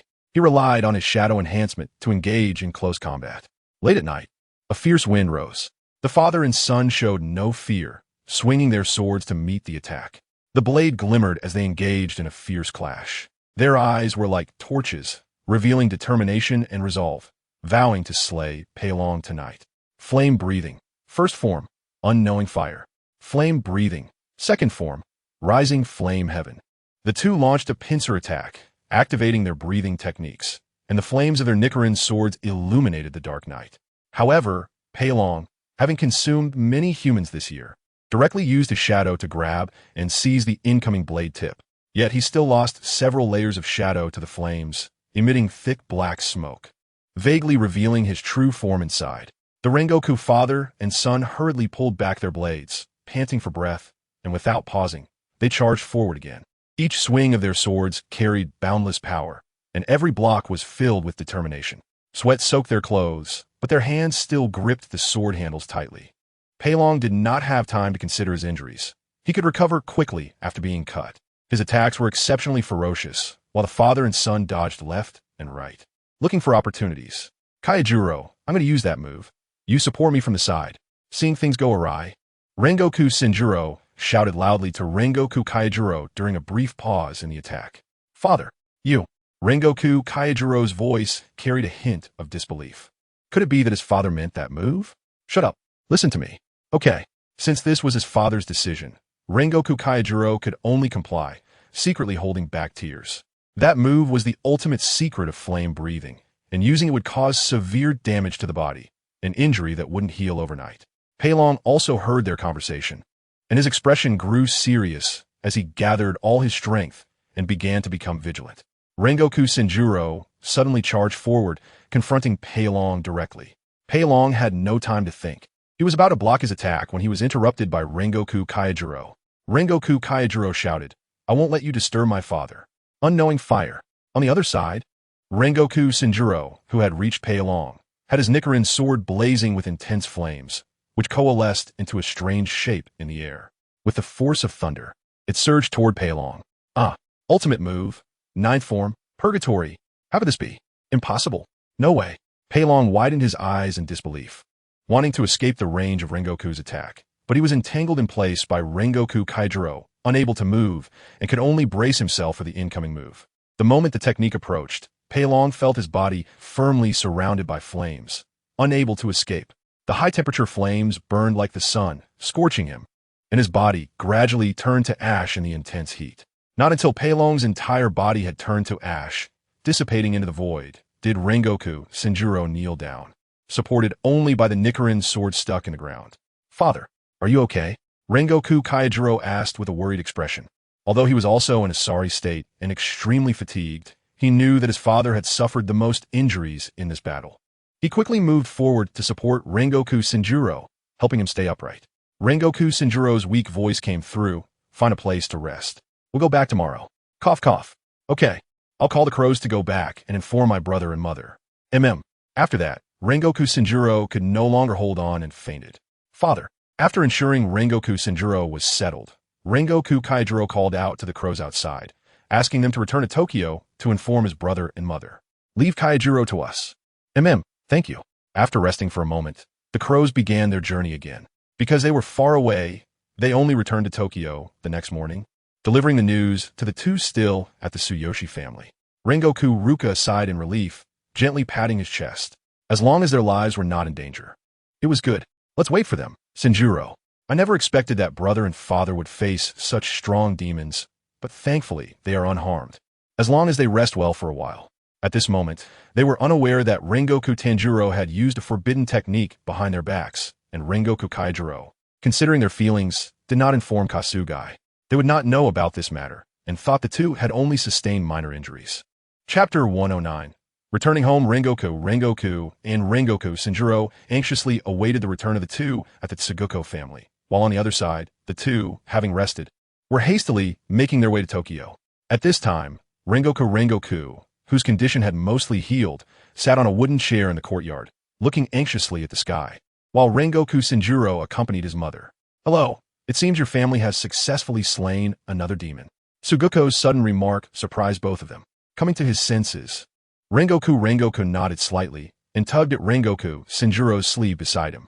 "Hello, I apologize for the trouble these days." Tsukihiro slightly tilted her head. "I just wanted to chat casually with you. No need to be formal." Both of them were slightly taken aback, and Rengoku hesitated. "I wonder what you would like to know? We have received news that there are very few demons left. Once we eliminate them all, we will fulfill our promise." Tsukihiko's voice slowly rang out. "The strongest demon among them is the sleep demon. We have detected his approximate location near the train station. Our demons will be detected and flee as soon as they get close to him, so this matter can only be entrusted to you. As for the other stragglers, I trust the information network of the Demon Slayer Corps." After hearing Tsukihiko's words, Rengoku lowered his eyes and pondered slightly, mumbling, "Sleep demon and train station? This matter is very important." Sensing the tension around, Tsukihiro smiled gently and said, "All right, let's not talk about that anymore. How about we chat about something else? What do you think a world without demons would be like?" Rengoku Shinjiro was the first to exclaim, "Huh? What?" Meanwhile, Rengoku thought of something and excitedly asked, "Have you found a way to turn demons back into humans?" "Not yet. If I had the blue, I might be able to develop a medicine to turn demons into humans." Not hearing the answer he wanted, Rengoku felt a bit disappointed but understood. "The blue? A plant that can turn demons back into humans? I've never heard of it." Rengoku silently noted down these important things. He began to answer Tsukihiko's question. "If there were no demons in the world, people's lives would be better, right? Is that so?" "That's true. Because of our mistakes, many tragedies have been born. For that, I'm truly sorry." "It's all right. And aren't you doing your best to make up for it?" "Yes, thank you. I still have patients to take care of. So I'll be leaving now. Take care." After finishing the conversation and after Tsukihiko left, Rengoku Shinjiro curiously looked at Rengoku and asked, "Mother, I don't quite understand why Dr. Tsukihiko asked those questions." Rengoku stared at him blankly and shook her head. "I don't know either, but I always feel that there is some deeper meaning in her words." "Deeper meaning? What deeper meaning?" Rengoku Shinjiro had a face full of question marks and couldn't figure it out after a long time. On the other side, Tsukihiko did not go to take care of other patients, but returned to her own room. Inside the room, Yashiro sat at the table, scribbling something on paper, and was very delighted to see Tsukihiko return. "Lady Tsukihiko, you're back. How did it go?" He hurriedly put down what he was holding and came to Tsukihiko's side. "Yashiro, I will be going to Infinity Castle soon. You can go back to your own business for now." "Huh? Oh, all right." Yashiro returned to his place somewhat dejectedly, but his mind was entirely on Tsukihiko, not writing a single word on the paper, instead scribbling circles that ruined the neatness of the writing. After Tsukihiko contacted Nezuko, she slipped and fell into Infinity Castle with a cold sound. "Lady Tsukihiko." Yashiro stood up nervously, although it wasn't the first time he saw it. He couldn't accept this way of entering Infinity Castle. Can't Nezuko change the method of transportation? Is there some bad taste in it? Lady Tsukihiko didn't bump her head, did she? Because he did not actively contact Nezuko and did not express his thoughts, Nezuko still did not know that Yashiro was mumbling about her. After an unknown amount of time, Rengoku father and son finally returned to Tokyo. Rengoku, seeing her son and husband back, excitedly rushed forward and tightly hugged her husband. "Great, welcome back." Cough, cough, Rengoku. Rengoku's embrace inadvertently triggered the injuries left in Rengoku Tanjiro's body after using the forbidden technique. What's wrong with you?" Sensing something was off with her husband, Rengoku stopped her actions and began to check on him. "This is serious." Rengoku Ryuka's expression gradually became serious. Rengoku Shoutaru helplessly rubbed his forehead, his expression awkward, knowing he couldn't hide it any longer. With a cautious tone, he softly said, "Ryuka, you listen to me. Shoutaru, did you use a forbidden technique to deal with your injuries?" Because that demon was quite troublesome, I had to end it quickly. But it's fine. These injuries will heal later. I'm perfectly fine." Rengoku Ryuka complained as she lightly punched Rengoku Shoutaru's chest, pouting, "How could you be perfectly fine? These injuries will at least require a long recovery, and during that time, you can't use your breathing techniques for extended periods. Rengoku Shoutaru nervously averted his gaze. Rengoku Kyujiro, who had just returned, wanted to say something nice for his father, but seeing his mother's angry expression, he withdrew his outstretched hand. Rengoku Shinjiro pretended not to see this scene and ran to the side, pretending to do his own thing. Rengoku Ryuka forced a smile, pulling up the corners of her mouth. All right, promise me, prioritize your own safety, okay? Okay, I promise you. The serious atmosphere in the room gradually faded, and the Rengoku brothers gathered around. Mom, Dad, when are we going back? Rengoku Ryuka decided, tomorrow. You just got back today, so take a good rest. All right. That night, the 4 members of the Rengoku family arrived at Tamayo's door to greet her in advance. Rengoku Shinjiro took out a plate of cash and placed it in Tamayo's hand, thanking her for her help over the past year, saying it was for her treatment fees and urging her to accept it. No need, I don't lack money. Please accept it. Otherwise, our family won't be able to eat or sleep peacefully. Seeing the 4 of them so determined, Tamayo had no choice but to agree. All right then, are you planning to leave? Yes, we have caused you trouble these days, and we will leave tomorrow morning. Well, I wish you safe travels. Thank you. With that said, there was nothing more to discuss. After a few more polite exchanges, the Rengoku family returned to their small room to pack their things. Since Tamayo's house had everything they needed, they didn't buy much and only packed a few bundles. The next morning, without disturbing anyone, they quietly left Tokyo, heading towards the Rengoku estate. Chapter 110. Prophecy. Inside the Demon Slayer core, sunlight filtered through layers of tree shadows, casting light on a small courtyard. Looking in, one could vaguely see 2 people engaged in conversation. The Rengoku family called a cab in Tokyo and soon returned to the Rengoku estate. Without time to rest, and feeling not too tired, Rengoku Shinjiro asked to be taken to the Demon Slayer core. Kaneo Tsiri brought Rengoku Shinjiro into the courtyard for a private discussion. At this moment, Rengoku Shinjiro had just recounted the recent events to Kaneo, including what Rengoku Ruka had told him, the death of Peilang, the Blue, the Sleep Demon, the train station, and so on. After listening to Rengoku Shinjiro's account, Kaneo nodded slightly and smiled, saying, I understand, thank you for your trouble. As Rengoku Shinjiro was the previous Flame Hashira and had watched Kaneo grow up, Kaneo respected him greatly. No need to be polite. You are now the leader. Serving the leader is what I should do. I need to hold a Hashira meeting. It's time to announce this matter.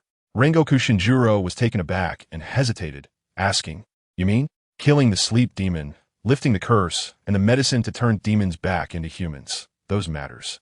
My only worry now is that the demigod you mentioned may not fulfill my wish. That seems unlikely.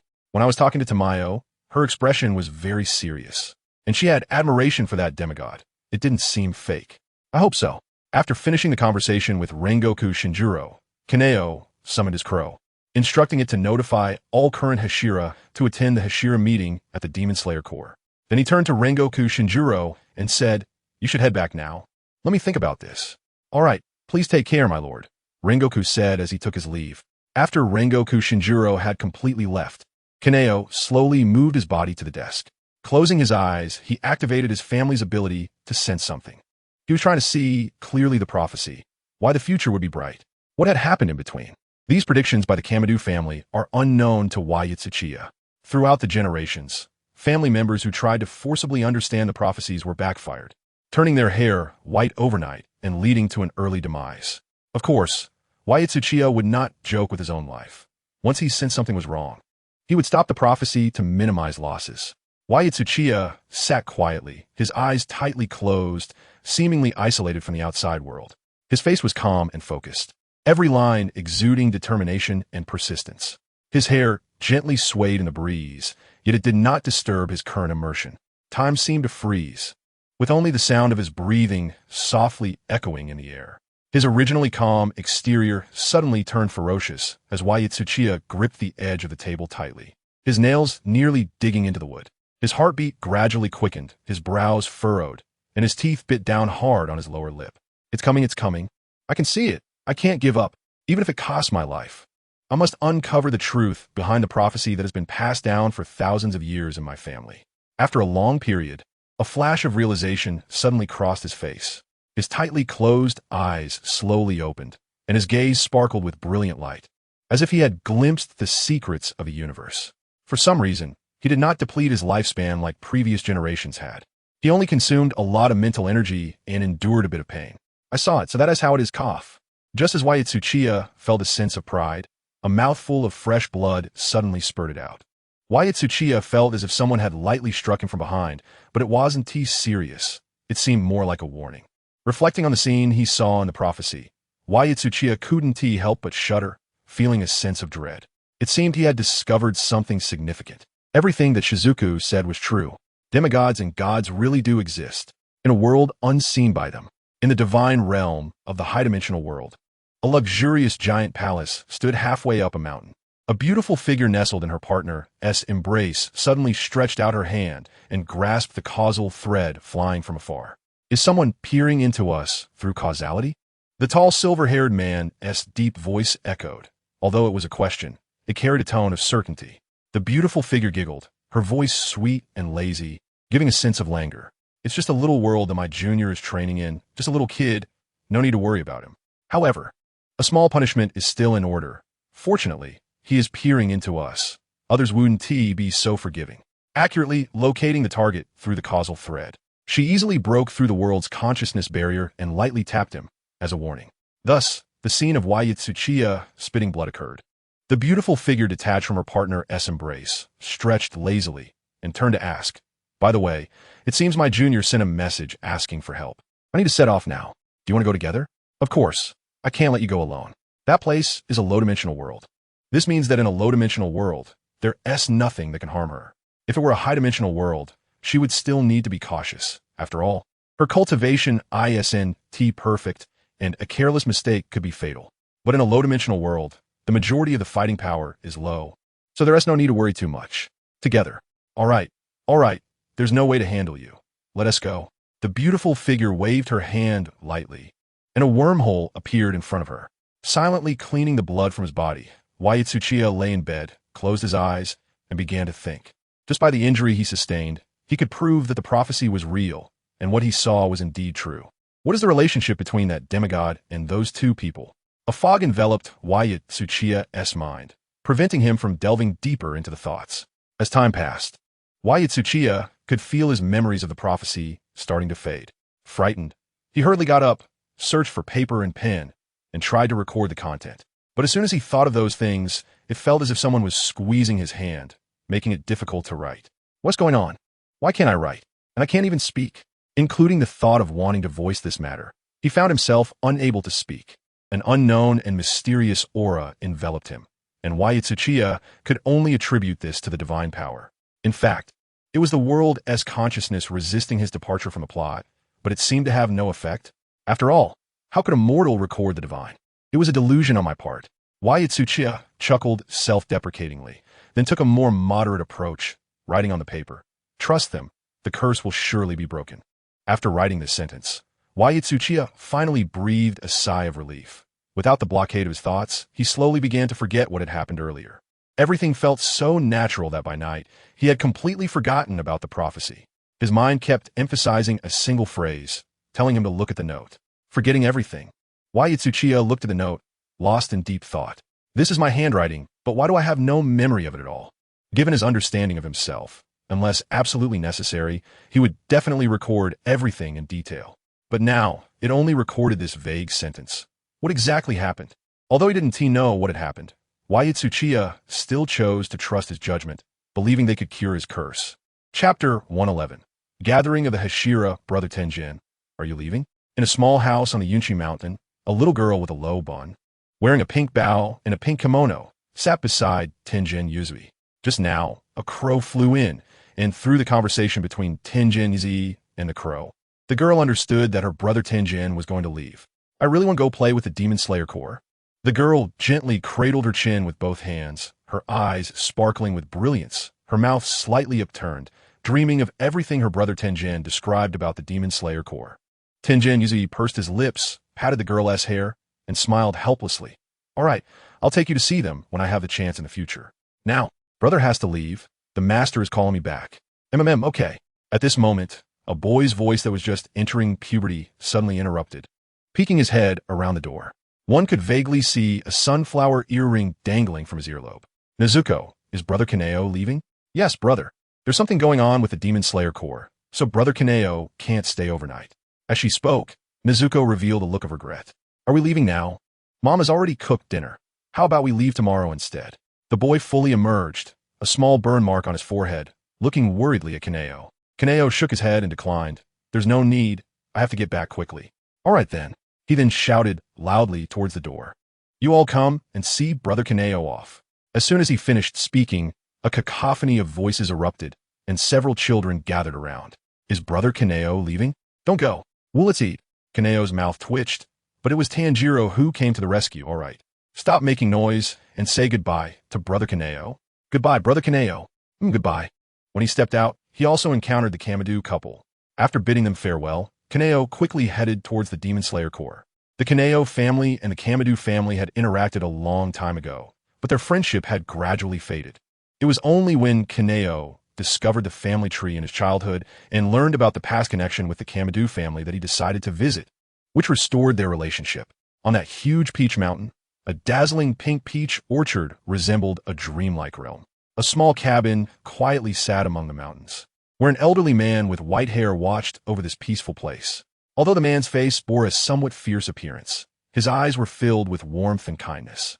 He was slightly hunched over, and one of his legs was a prosthetic supported by a cane.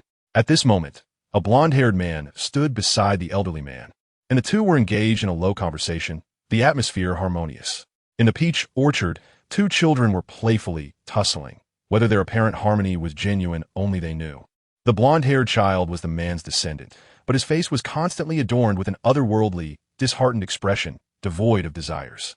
The other child had black hair, thick eyebrows, and big eyes, and his gaze seemed to reflect dissatisfaction towards another person, though it was not overtly expressed. The one with black hair is one of the children from the Temple of the Crying Mountain. After he joined the Demon Slayer Corps, these children were also properly taken care of. This is also the main reason why Ming Yuan from Miming Island is willing to accept the invitation to join the Demon Slayer Corps. Some children are content and do odd jobs in the Corps, while others want to learn swordsmanship and are sent to various trainers. Koyuki is one of those children who wants to learn swordsmanship. Even after realizing that the Demon Slayer Corps no longer accepts new members, Koyuki still insists on staying to learn swordsmanship for better survival in the future. Another child with yellow hair was abandoned by his father to the previous generation of the Mist Hashira and went off to live a good life with his mother. Saiwan, will I also have a wife? I envy my father so much. I heard that the title of the Mist Hashira was not originally this. It was changed by the predecessors of the Demon Slayer Corps later, because the thunder breathing technique is so powerful every time it is used. The title was changed from Thunder Hashira to Mist Hashira. Suddenly, the arrival of a raven broke this tranquility. After simply listening to the raven's words, my wife, Inisuk, quickly headed towards the Demon Slayer Corps, completely forgetting to chat with his child for a few moments.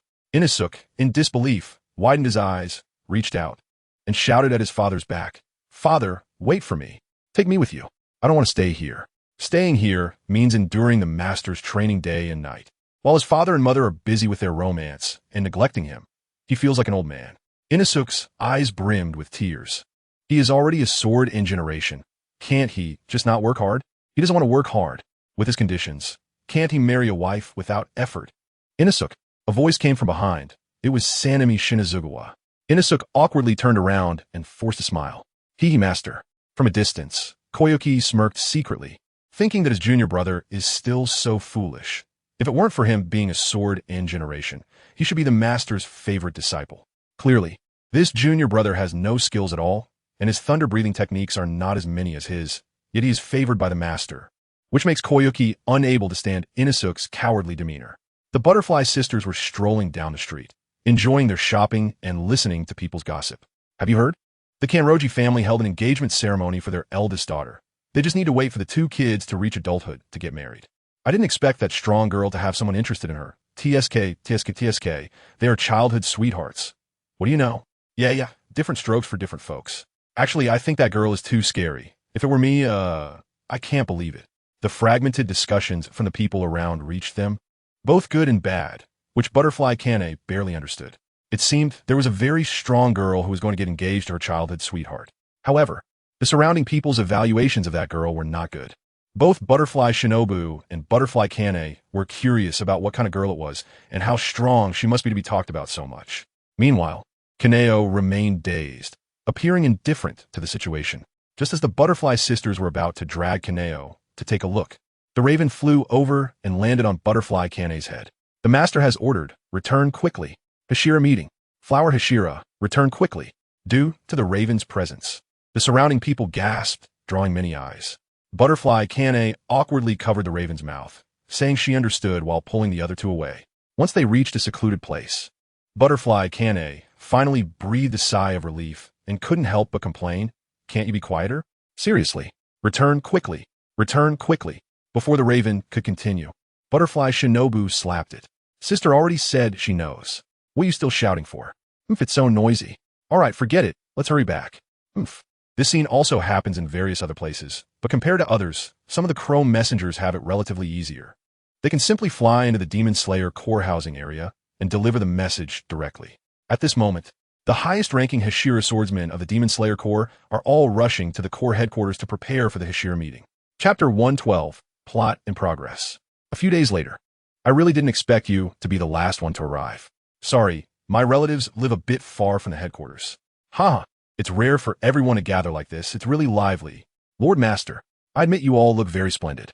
Amipa, Kaneo Tiuri is kneeling at the front steps, with her wife Kaname beside her. Their children are still too young, and with the prophecy that the curse will soon be lifted, Kaneo Tiuri does not intend to involve them. Kaname, it's been a long time since it's been this lively. It's great.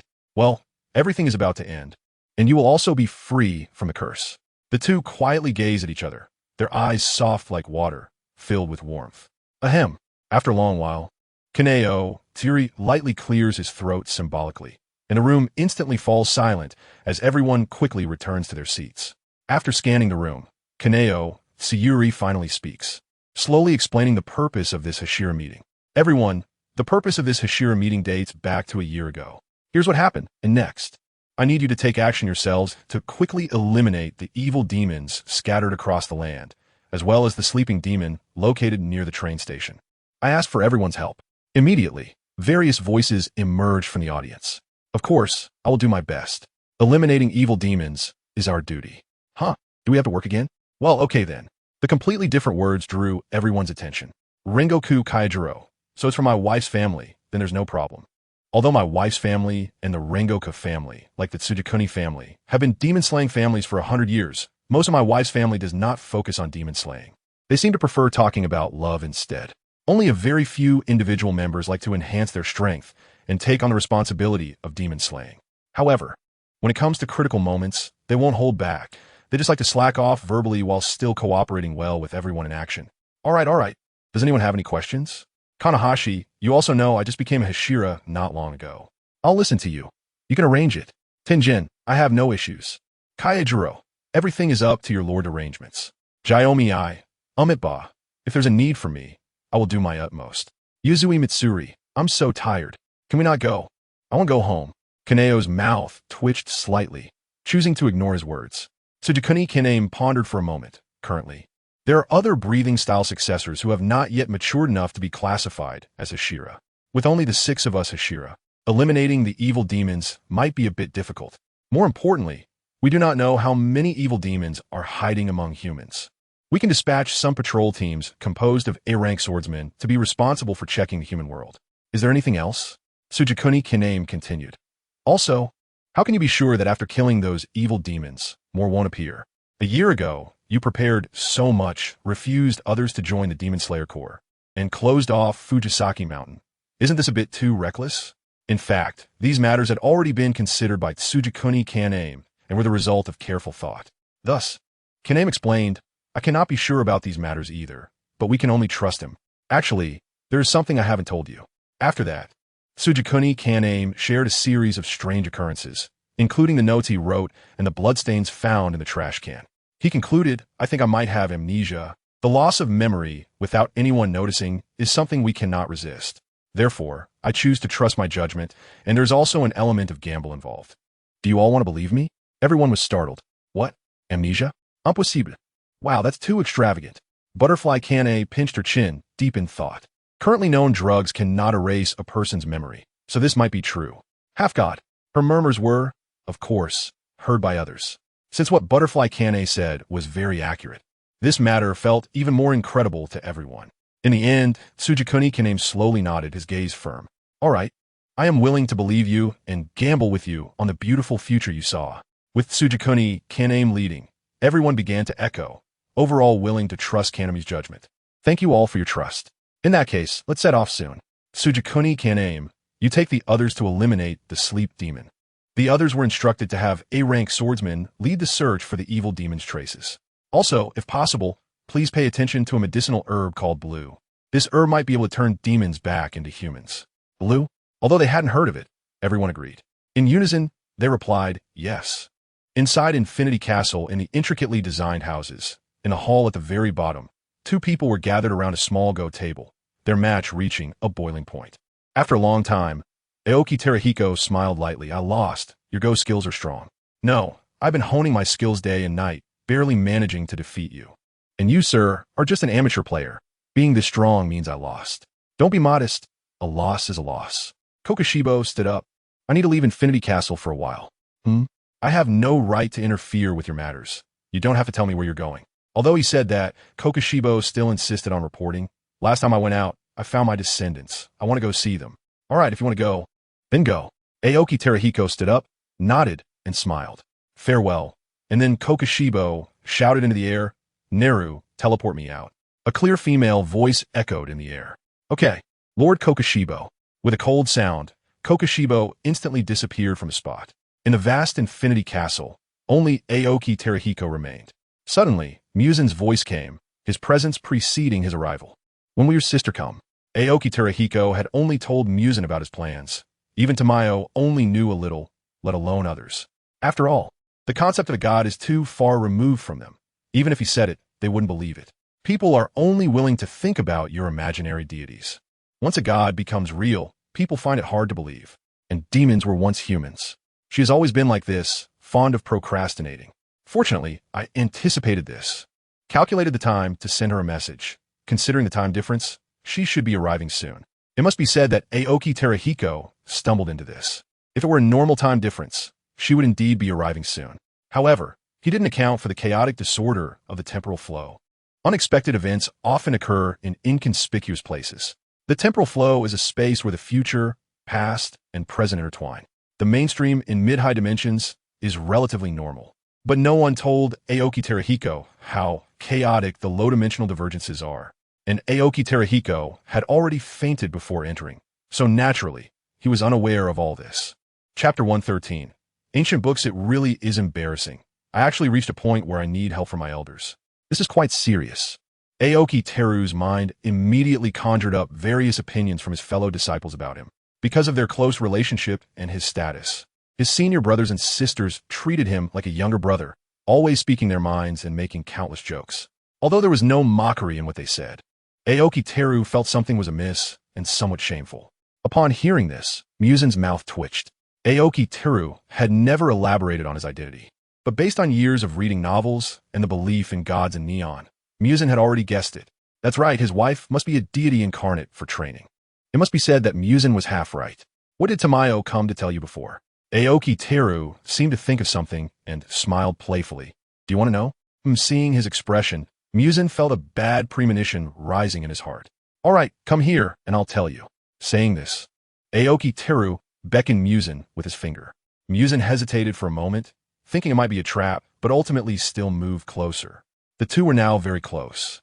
And Aoki Teru whispered something to Muzan's ear, causing Muzan's cheeks to flush. Ahem, Muzan said shyly. Since that's the case, if you don't mind, I suppose it's fine. Aoki Teru asked, would I not mind? Did you understand what I said? Why did it feel like Muzan misunderstood something? He couldn't figure it out. Looking at Muzan's determined yet reluctant expression, Aoki Teru nodded. Muzan leaned in, engaging in a cuddle. Finally, under Aoki Teru's angry expression, they reluctantly parted. What was initially thought to be a bad thing turned out to be a benefit for himself. How could Muzan not be happy? Muzan exclaimed. I didn't expect he actually likes being on top. Aoki Teru replied. You should have understood, right? So you agree? Now tell me, what did Tamayo ask you to do? Muzan raised an eyebrow and sat down by the go table, waiting for Aoki Teru to recount the story. Without time to think deeply, he was urged by Muzan to reveal the situation. I'm making a deal with the Demon Slayer Corps through Tamayo.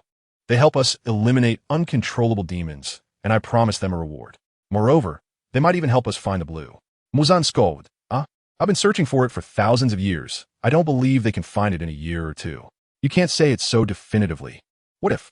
Aoki Teru smiled mysteriously. According to the causal laws in the two-dimensional derivative worlds between heroes and villains, what villains cannot obtain, heroes can easily acquire. Is that all? Are you hiding something from me? Muzan squinted, looking seriously at Aoki Teru, scanning him from top to bottom. Aoki Teru felt his scalp tingle under Muzan's gaze, but he couldn't say it, only saying, "Wait until my senior sister comes, then you'll know." I can't say it right now. If he revealed it now, not only would the world consciousness possibly act up, but he also wouldn't be able to explain properly. Something still needed to be born alone. Once his senior sister arrived and kicked over the central program of the world consciousness, he could explain things to Muzan properly.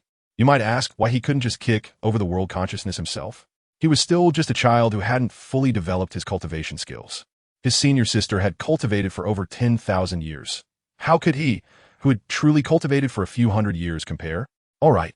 Muzan lowered his head, looking a bit dejected and absent-minded. Well, this really can't be said. It's not that I don't want to tell you.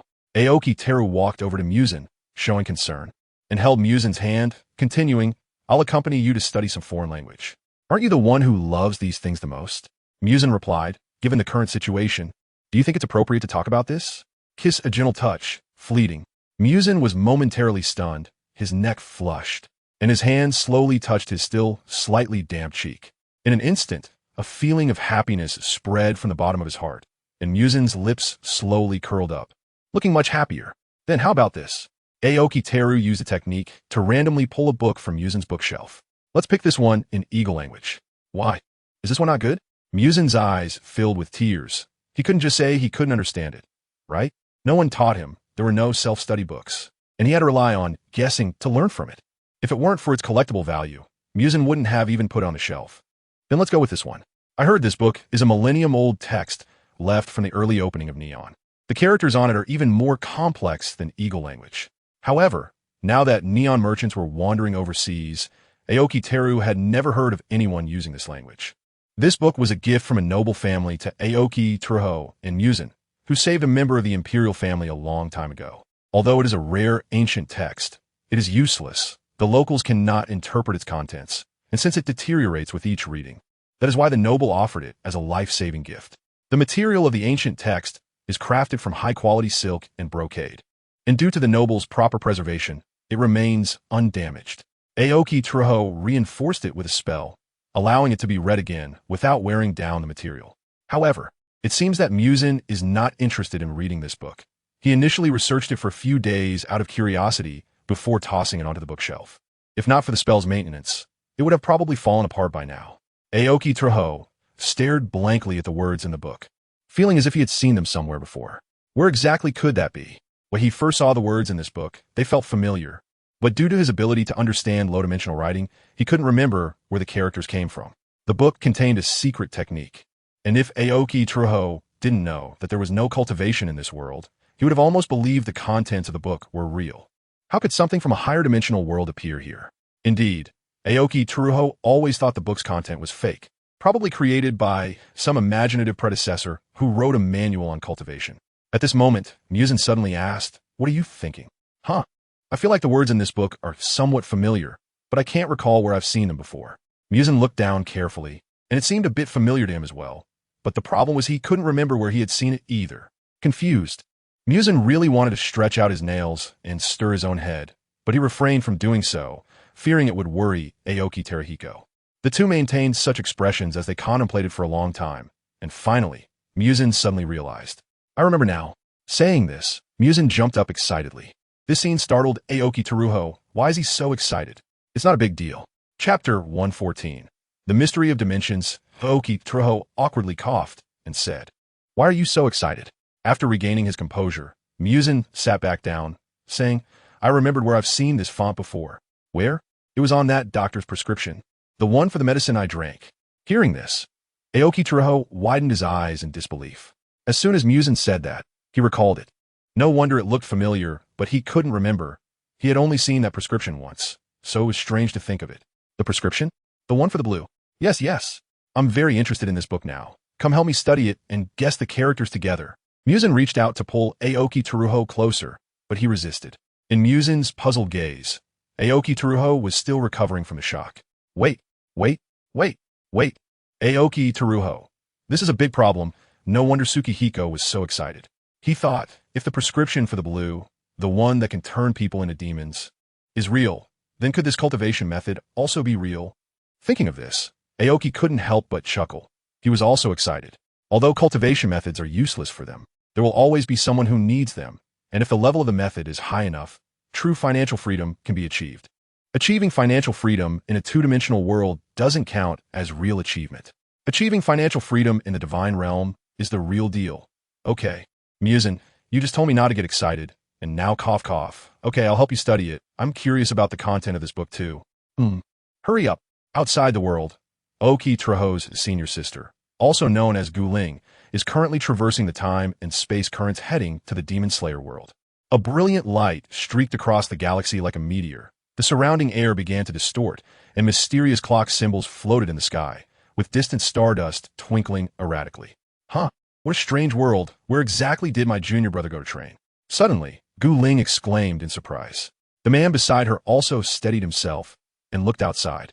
It was a higher dimensional plane, and the world her junior brother was in was related to the higher dimensional plane. The man gently tapped Gu Ling's nose and smiled gently. Fortunately, I came along.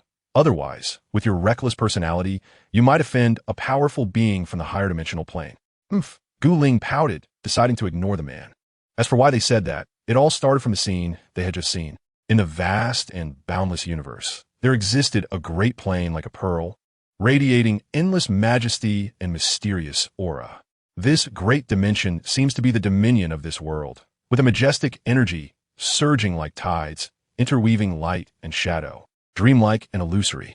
From the outside, one can only see the brilliant light and shadow flickering in the void, a hazy blue glow spilling forth. However, from the perspective of the two, they can see that within this grand light and shadow, many slender rays have emerged, like lively threads connecting a small dimension. Those rays are causal lines. Only their exceptional cultivation allows them to glimpse the causal connections. But a careless move could draw the attention of the powerful beings in the great dimension. The two exchanged a hurried glance and turned their heads away. As for that small dimension, it is layered and indistinct, as if shrouded in a mysterious mist. The rays flicker slightly, as if alive, seemingly telling the story between the two dimensions. Let's go. We mustn't let the powerful beings of the higher dimensional world discover us. They belong to a realm beyond, separated by the flow of time. If they observe the causality within the world, they will be discovered by the strong. A careless mistake could even lead to being wiped out. No matter how powerful they are, they can only sweep through the middle and lower dimensions, but cannot conquer the higher dimensional planes. Caution is still necessary. All right. Although it's unclear why the world where the junior brother is training is involved with a high-dimensional great plane, as long as we don't dig too deep, it should be fine. Gu Ling followed the causal line with Qing Mu Hui Sheng and continued forward. We're almost there.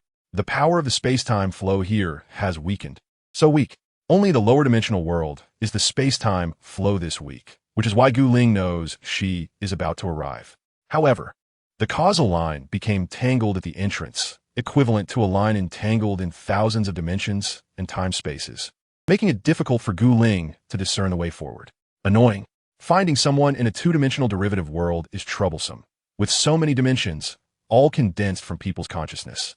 How can one find anything? Gu Ling irritably scratched her head and finally decided to just throw caution to the wind, instructing the man, "You should hurry and look for him. I will go first, and you can send me a message when you find the junior brother." Saying this, Gu Ling flew into a dimension. Ling, wait. The man lowered his eyes, thought for a moment, and decided against it. In the lower dimensional world, there should be no one who could harm her. Gu Ling had just entered a dimension when she accidentally tore a small opening due to her excessive strength. Feeling guilty, she quickly tried to patch it up. She wasn't sure what the time difference was between here and inside, so she needed to hurry. If the time difference was significant and the people inside noticed and came out of curiosity, it would be troublesome. Although the tear was small, repairing it still required some effort. After a few minutes, Gu Ling quickly finished mending the crack. Wait, what are you two doing? Suddenly, two little orbs of light burst out from the crack. Gu Ling, who was floating in the dimension above, was startled and hurriedly tried to drive him back. But it was useless.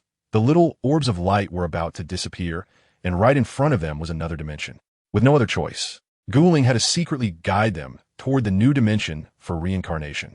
She originally didn't want to get involved in this matter, but she is kind. Plus, it was her who broke the dimensional barrier, so she could only make up for them in this way. After all, it was just a matter of waving her hand. Not troublesome, and it was something she could do easily. At this moment, her companion, the silver-haired man, sent a message. Found it. Return quickly. Guling replied, coming. When Guling returned to the man's side, she discovered that the dimension her little junior brother was in was the same one she had led the little light ball to just now. The time and space had experienced chaos. What did you do? Guling awkwardly smiled. Nothing, let's go in quickly. Well, as long as you're happy. I just worry that the fluctuations in time and space might harm you. Saying this, the man looked at Guling with a worried expression, causing her to blush. All right, let's hurry in. We don't know how long it has been inside in just this short while, because they were unclear about the time difference. And with the chaos of the time and space currents, they didn't dare to delay, immediately flying into the dimension. Chapter 115, The Death of Dream, Part 1. On the mountaintop, after the sun set, twilight quietly cast a huge net. The Black Death Mu, who was sent out by Ming Nu, walked alone on the yellow earth road, leading from the foot of the mountain to the mountain waste. The soft thud of footsteps on the yellow earth echoed faintly, with dense woods on both sides of the road. In the dim light, the outlines of the trees became vague and mysterious, while the darkening sky reflected the figure of the Black Death Mu.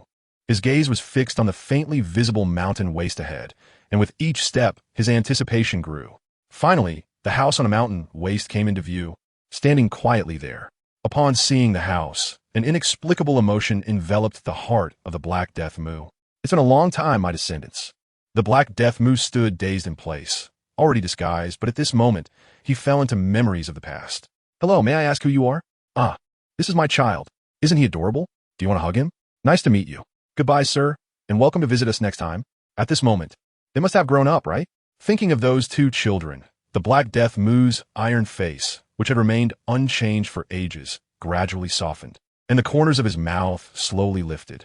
A woman heard the footsteps, opened the door of the small house, and saw the Black Death Mu standing at the entrance.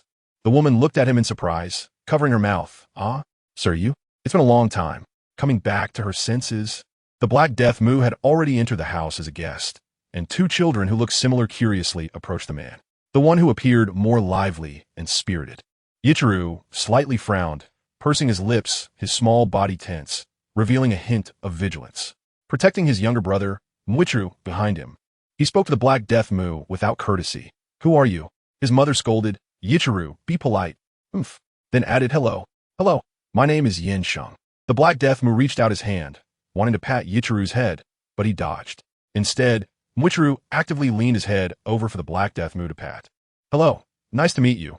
My name is Tsukihiro Muichiru, the younger brother said softly. Sir, what's wrong with you? It turned out that the Black Death Mu had unknowingly shed 2 lines of tears. He realized that even demons could cry, and he understood how many people he owed, whether it was Yurichi or that wife and name. In the pursuit of the strongest martial arts, it was inevitable to make many sacrifices. Is the current life really what he wanted? On the other side, within the Demon Slayer Corps, they were rapidly organizing personnel in preparation for the final battle. In a spacious open area, several Hashira gathered together, surrounded by dozens of Demon Slayer Corps members. Butterfly Kene pointed at 3 people beside her and said to Butterfly Shinobu, Shinobu, you and them team up to search Tokyo. Okay, sister. Then she turned to Ju Tomioka and the others. I entrust my sister to you. No problem. Then Kanroji Mitsuri turned to Butterfly Shinobu and said, hello, Miss Butterfly Shinobu. Leave the direction to us. We are very capable. Although Ju Tomioka had a blank expression, he still echoed, that's right. Huh. Butterfly Shinobu looked at Ju Tomioka, unable to suppress her surprise, covering her mouth and nose. This guy looks just my type. I wonder what his personality is like. The butterfly couldn't help but scold herself for having such inappropriate thoughts. As the thin red mist faded away, the butterfly took a deep breath and said to Butterfly Kene, don't worry, sister. I can take care of myself. At the same time, Yuzui Tenjin was talking to his 3 wives and cast a casual glance at the guy teaming up with him. He warned you, kid. I warn you not to hold my wives back, or else. Saying this, Yuzui Tenjin raised his fist, which was as big as a sandbag. Lord Tenjin, please don't do that. Murata is really good. We won't be in any trouble. Yeah. Murata trembled under the menacing gaze of the sound Hashira. But he could only muster his courage and said, "Don't worry, Lord Hashira, I won't hold you back." This scene happens to many people. They are all swordsmen who previously passed the entrance examination of the Demon Slayer Corps and successfully joined it. For teams are formed, each responsible for patrolling a specific area of Neon. After completing their assigned tasks, the 6 Hashira quickly gathered to prepare to search outward from the central area of the train station as planned. Have you heard? Never take the Neon train. I heard that. Is that really the case? Do demons actually exist? How scary. Luckily, my train is in the Neon one. I say, it's already the 19th century. There's no such thing as demons and gods. Everything should be based on science. Science? Then how do you explain this? The missing people still haven't been found. I don't know. Anyway, I don't believe in demons and gods. As soon as they arrived at the central Tokyo platform of the train station, they heard several passers-by talking about something. Upon hearing this, they found a clue. As the strongest among them, the Hashira representative, Kaneo Tsuri, stepped forward without hesitation to inquire. Approaching the group of discussants, he said, "Excuse me, what is the situation with the Neon train?" You step aside, let me speak." One of them replied, "Here is the thing." After listening to the accounts of a few people, Kaneo furrowed his brow seriously and pretended to be relieved as he said, "Thank you. I wasn't aware of this. Luckily, I didn't buy a ticket for the Neon train. No need to thank us." Returning to the others, Kaneo relayed the information to them in detail. "So that's what happened. If I'm not mistaken, that Neon train must have the sleep demon on it. There is no time to waste. Let us hurry and buy tickets for the Neon train." Yes. Everyone exchanged glances, nodded in agreement, and headed towards the ticket counter. "Give me 6 tickets for the Neon train. Anywhere is fine." Waki Tsukihiro added, "We are here for a horror adventure. All this talk about demons and gods is nonsense." Upon hearing this, the others were surprised that this guy had thought it through so thoroughly. The ticket seller looked at them with concern, swallowed hard. Although he was also afraid of these things, he was just a ticket seller. Currently, there was no order to stop the Neon train, so tickets still had to be sold. He quickly handed over 6 tickets to the people outside, silently mourning for them. These young people really don't know the heights of heaven or the depths of the earth. I wish them good luck, so they got their tickets. The soonest one is at 7 in the evening. They distributed the tickets to others and patiently waited in the waiting room for night to fall. Time passed second by second, and a few people became impatient, occasionally rubbing the cloth bag containing their Nikron blades. Currently, the government has not banned firearms or swords. But to avoid being discovered by the sleep demon, they still disguise themselves. A low, powerful rumble approached from afar. A steam train engulfed in thick smoke slowly made its way to the station like a steel beast. The black locomotive shimmered with metallic luster under the sunlight, and the massive wheels turned rhythmically, each collision with the tracks producing a dull sound. White steam gushed from the front of the train like mist, curling upwards and filling the air with a unique scent. The members of the Demon Slayer Corps on the platform began to stir, and of course, they were the only ones eagerly looking forward. Some of the informed passers-by were worried about the upcoming journey, while the uninformed ones were looking forward to the warmth of home. "Let's go." As the train doors opened, Kaneo Tsuri spoke up. Chapter 116. The Death of the Dream Demon. Part 2. The interior of the train was filled with a musty odor. The carriage was spacious but somewhat dim, with wooden azure seats and various decorations showing signs of age.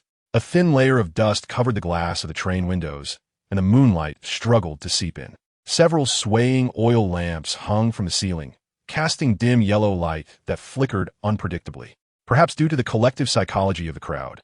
The shadows cast by the oil lamps seemed eerie and ghostly. The originally strange atmosphere was interrupted by passengers boarding one after another. In an instant, laughter and discussion filled the entire carriage. The uninformed people simply stepped into it. A few members of the Demon Slayer Corps took their seats, ready to act as soon as a demon appeared. Whispers of discussion floated around. "The demon is here. The atmosphere is heavy with its presence." "That's right, but it's a bit strange. I can't sense the demon's exact location. It feels like the whole train is surrounded by demons." Faced with this bizarre situation, the members of the Demon Slayer Corps were puzzled. For now, they could only wait. "I'm so sleepy, I'm going to sleep first. What's going on?" "I also feel very sleepy." When others saw Kaneo Tsuri lying down and falling asleep in her seat, they didn't feel anything was wrong, as that was just her personality. However, when Kaijiro Rengoku said he was sleepy, it fell off. I'm so sleepy. Ugh, sleep, sleep. I'll wait until the train reaches the station tomorrow. Gradually, sounds of passengers settling down to sleep filled the carriage. Suddenly, Kaneo Tsuyuri stood up, using her breathing technique, and whispered to everyone, "Something's off. Don't sleep, whatever you do. Don't sleep. The sleep demon, it's making its move." Huh? What? I'm so sleepy. I can't hold on anymore. I can't take it. Despite Kaneo Tsuyuri's warning, the others reacted too slowly and fell into a deep sleep. Watching the white mist gradually filling the carriage, Kaneo Tsuyuri bit her lip hard to keep herself awake. Even though she was using her breathing technique, she still felt extremely drowsy. I can't hold on anymore. So sleepy. Kaneo Tsuyuri slowly supported herself on the ground, and finally, unwillingly, she fell down. At the top of the train, the dream demon revealed itself, obsessively gazing at the passengers inside, its fleshy tendrils unfurling to ensnare many. "Ha! Become my nourishment." The dream demon looked towards a distant carriage, and in an instant, countless tiny eyeballs appeared on the inner walls of the carriage, all tightly fixated on the few below. Demon slayers? Interesting, but unfortunately, I'm no longer the same as I was a few years ago. Saying this, the dream demon entered the dreams of the few individuals. In the dream, the 6 members of the Demon Slayer Corps were all experiencing their own beautiful dreams. Kaneo Tsuyuri kept telling herself, "This is all fake. I should wake up. I must wake up. Who are you? My heart hurts so much. Why does it hurt so much? Brother. Who is my brother? I clearly don't have a brother." Watching the swordsman before her, who had the same natural markings, and the flood of memories in her mind, Kaneo Tsuyuri was filled with questions and painfully held her head. "I am you, wake up." As if sensing what Kaneo Tsuyuri was thinking, the man gave no explanation and simply waved his hand at her. Not knowing what he did, in an instant, Kaneo Tsuyuri found herself back outside. "Ha ha ha." Heavy breathing echoed as Kaneo Tsuyuri abruptly sat up, looking around. What met her eyes was countless malicious eyeballs and the fleshy, blood-like texture of the train's interior walls. Instinctively, Kaneo Tsuyuri drew her Nichiren blade. Using her breathing technique, the flame-wrapped blade plunged into the ground. "Oh, it hurts. Who is it?" The dream demon was pierced by this sun-like strike. Pained, it directly emerged from the dreams of the others, hovering in mid-air. "So it's you, the guy who somehow escaped from the dream." Kaneo Tsuyuri didn't care about that. Taking advantage of the dream demon speaking, she rushed forward with her blade. Don't the villains in novels usually die from talking too much? Still daring to say so much. With no time to dodge, the dream demon reacted just in time to take the blow. The pain from the Nichiren blade and the sun breathing piercing its body was intense. "You." The dream demon felt its control over the dreams of others weakening. Those members of the Demon Slayer Corps were waking up. In a hurry, it struggled to break free. Pulling back, blood demon art, compulsory sleep induction whisper. In an instant, countless tiny whispers echoed in the surrounding space. The eyeballs spun incessantly, and the tendrils attempted to approach Kaneo Tsuyuri. With a few swift cuts, Kaneo Tsuyuri severed the tendrils approaching her, and against the hypnosis, she simply shook her head, seemingly unaffected by the dream demon's blood demon art. The other 5 Hashira slowly woke up. Realizing what was happening, they also drew their Nichiren blades and became alert. "Sorry, we're late. Let's fight together." Kaneo Tsuyuri exchanged glances with the others, and they nodded in tacit agreement, simultaneously attacking the dream demon. Even faced with just Kaneo Tsuyuri, the dream demon was already at a disadvantage, let alone against 6. The 6 figures charged toward the dream demon like arrows, attacking the encroaching tendrils while using their breathing techniques to resist the hypnosis. The blades traced shining arcs in the air. Mitsuri Kanroji's dual sword struck directly at the dream demon's neck. The others were not to be outdone either. Tenjin Yuzui wielded his meteor hammer. Zenitsu Agitsuma used thunder breathing. Kaijiro Rengoku used flame breathing, and Shinobu Kocho sprinkled wisteria poison into the air. Faced with the onslaught, the dream demon quickly fell, and just before its head fell off, it was still screaming wildly. "Ha ha ha. Useless. I have now fused with the train. You can't kill me." The others noticed that even though the dream demon's head had fallen off, the train had not returned to its original state. The train was its true body. Kaneo Tsuyuri revealed the truth. "What do we do now? It's impossible. There must be a way to kill him." Butterfly Kanahu pondered for a moment. Heading towards the locomotive, that was his core. Hearing this, everyone dared not delay, quickly making their way to the locomotive. At the locomotive, The body of Dream was slowly recovering when they saw several members of the Demon Slayer Corps arriving again. Numerous flashes of blade light passed, and the core connecting Dream to the train exploded in an instant, leading to Dream's demise. How could this happen? No. In Dream's unwilling gaze, the train slowly returned to its original form, and many people woke up. However, countless others would never awaken again, falling into a permanent slumber. Before the Demon Slayer Corps found Dream, this train had consumed countless lives, but fortunately, everything was over now. After the members of the Demon Slayer Corps rested, they returned to report their achievements to Ubuyashiki Yoya. Thank you all, you've worked hard. It's nothing. Killing demons is our duty. Everyone humbly responded in unison. Only Tsukihiro Kanata stood there in a daze. The others were not surprised. Ever since they killed the Demon of Sleep and returned to the Demon Slayer Corps, Kanata had been spacing out from time to time, and no one knew what he was thinking. Chapter 117, Conclusion, Part 1. Days passed, and the members of the Demon Slayer Corps, united as one, killed many uncontrollable evil demons, until Aoki Terahiko saw through the viewing mirror that all the black blocks had disappeared, prompting them to contact the Demon Slayer Corps. Now, the only demons recorded on the viewing mirror were the 12 Kazuki and several others with special circumstances. Tamayo, being the only one with ties to the Demon Slayer Corps, naturally became the vanguard. It was unclear how Tamayo managed to contact the members of the Demon Slayer Corps so quickly, but she was soon invited by Ubuyashiki Yoya to visit the Corps. At that moment, Ubuyashiki Yoya was alone in his room, talking with Tamayo, while the members of the Demon Slayer Corps curiously eavesdropped outside. Amanai merely covered her mouth and chuckled, not stopping this harmonious scene that had not occurred in a millennium. Quickly, give me a spot. What's going on? Why are we closing the door? Is it not good for us to do this? Umeba, it's overstepping. I want to listen too. What is the master saying to that demon? Butterfly Kanahu smiled and said nothing, feeling a warmth in her heart as she stepped aside to let Butterfly Shinobu have a place. It turns out humans and demons can really live in harmony. How wonderful. Inside, Ubuyashiki Yoya heard the murmurs outside and looked apologetically at Tamayo. I'm sorry, Miss Tamayo. Let me excuse myself for a moment. Tamayo nodded in understanding. Okay. Then, Tamayo saw Ubuyashiki Yoya suddenly push the door open and say a few words to the people outside, who reluctantly left. Returning to their previous position, the two continued their conversation, their intermittent voices fading away like passing moments in the human world. Finally, their conversation reached an important point. The matter is this. The man-eating evil demon has now disappeared, and we adults would like to invite you to Infinite City. I understand, but what is Infinite City? Ubuyashiki Yoya had never heard of such a city in Neon, hence the question. Infinite City exists in another space. If you agree, I will contact her immediately to let her take us in. Ubuyashiki Yoya, another space? Is that her blood demon art? All right, but I hope my children can accompany me. To put it bluntly, it's because he is worried about going alone, and Tamayo understood this little thought, so she readily agreed. Afterwards, Ubuyashiki Yoya gathered those interested in visiting Infinite City to a vacant area, with Tamayo closely following him, watching as he arranged everything. It must be said that Ubuyashiki Yoya, as a leader, indeed organized the arrangements of the Demon Slayer Corps well. No wonder he is respected. Quite a few people wanted to go. At least most of the members of the Demon Slayer Corps wanted to see where the demons resided. With everything ready, Tamayo began to contact Nakheim. Nakheim, where are you? After a long wait, Nakheim finally replied to Tamayo. Received. I will teleport right away. Tamayo?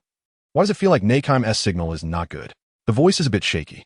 Suddenly, the cold voice that came from the air caused the ground beneath the feet of the members of the Demon Slayer Corps to vanish, and they fell down with a thud.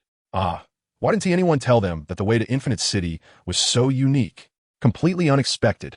But fortunately, everyone was a strong swordsman, quickly adjusting their positions. Even Ubuyashiki Yoya and Amanai, who had no fighting power, remained calm. Inside Infinite City, Nakheim was trembling while holding her pipa, because not long ago, just a moment ago, two major figures had entered Infinite City without her permission. Heading straight for Aoki's position, she continued to observe and later discovered that it was Aoki's family, then prepared to enjoy the show, and then there was no more afterward. She was blocked. The other party even gave her a hit, and now she could only see the scene outside Infinite City and the opening of the inner and outer passage.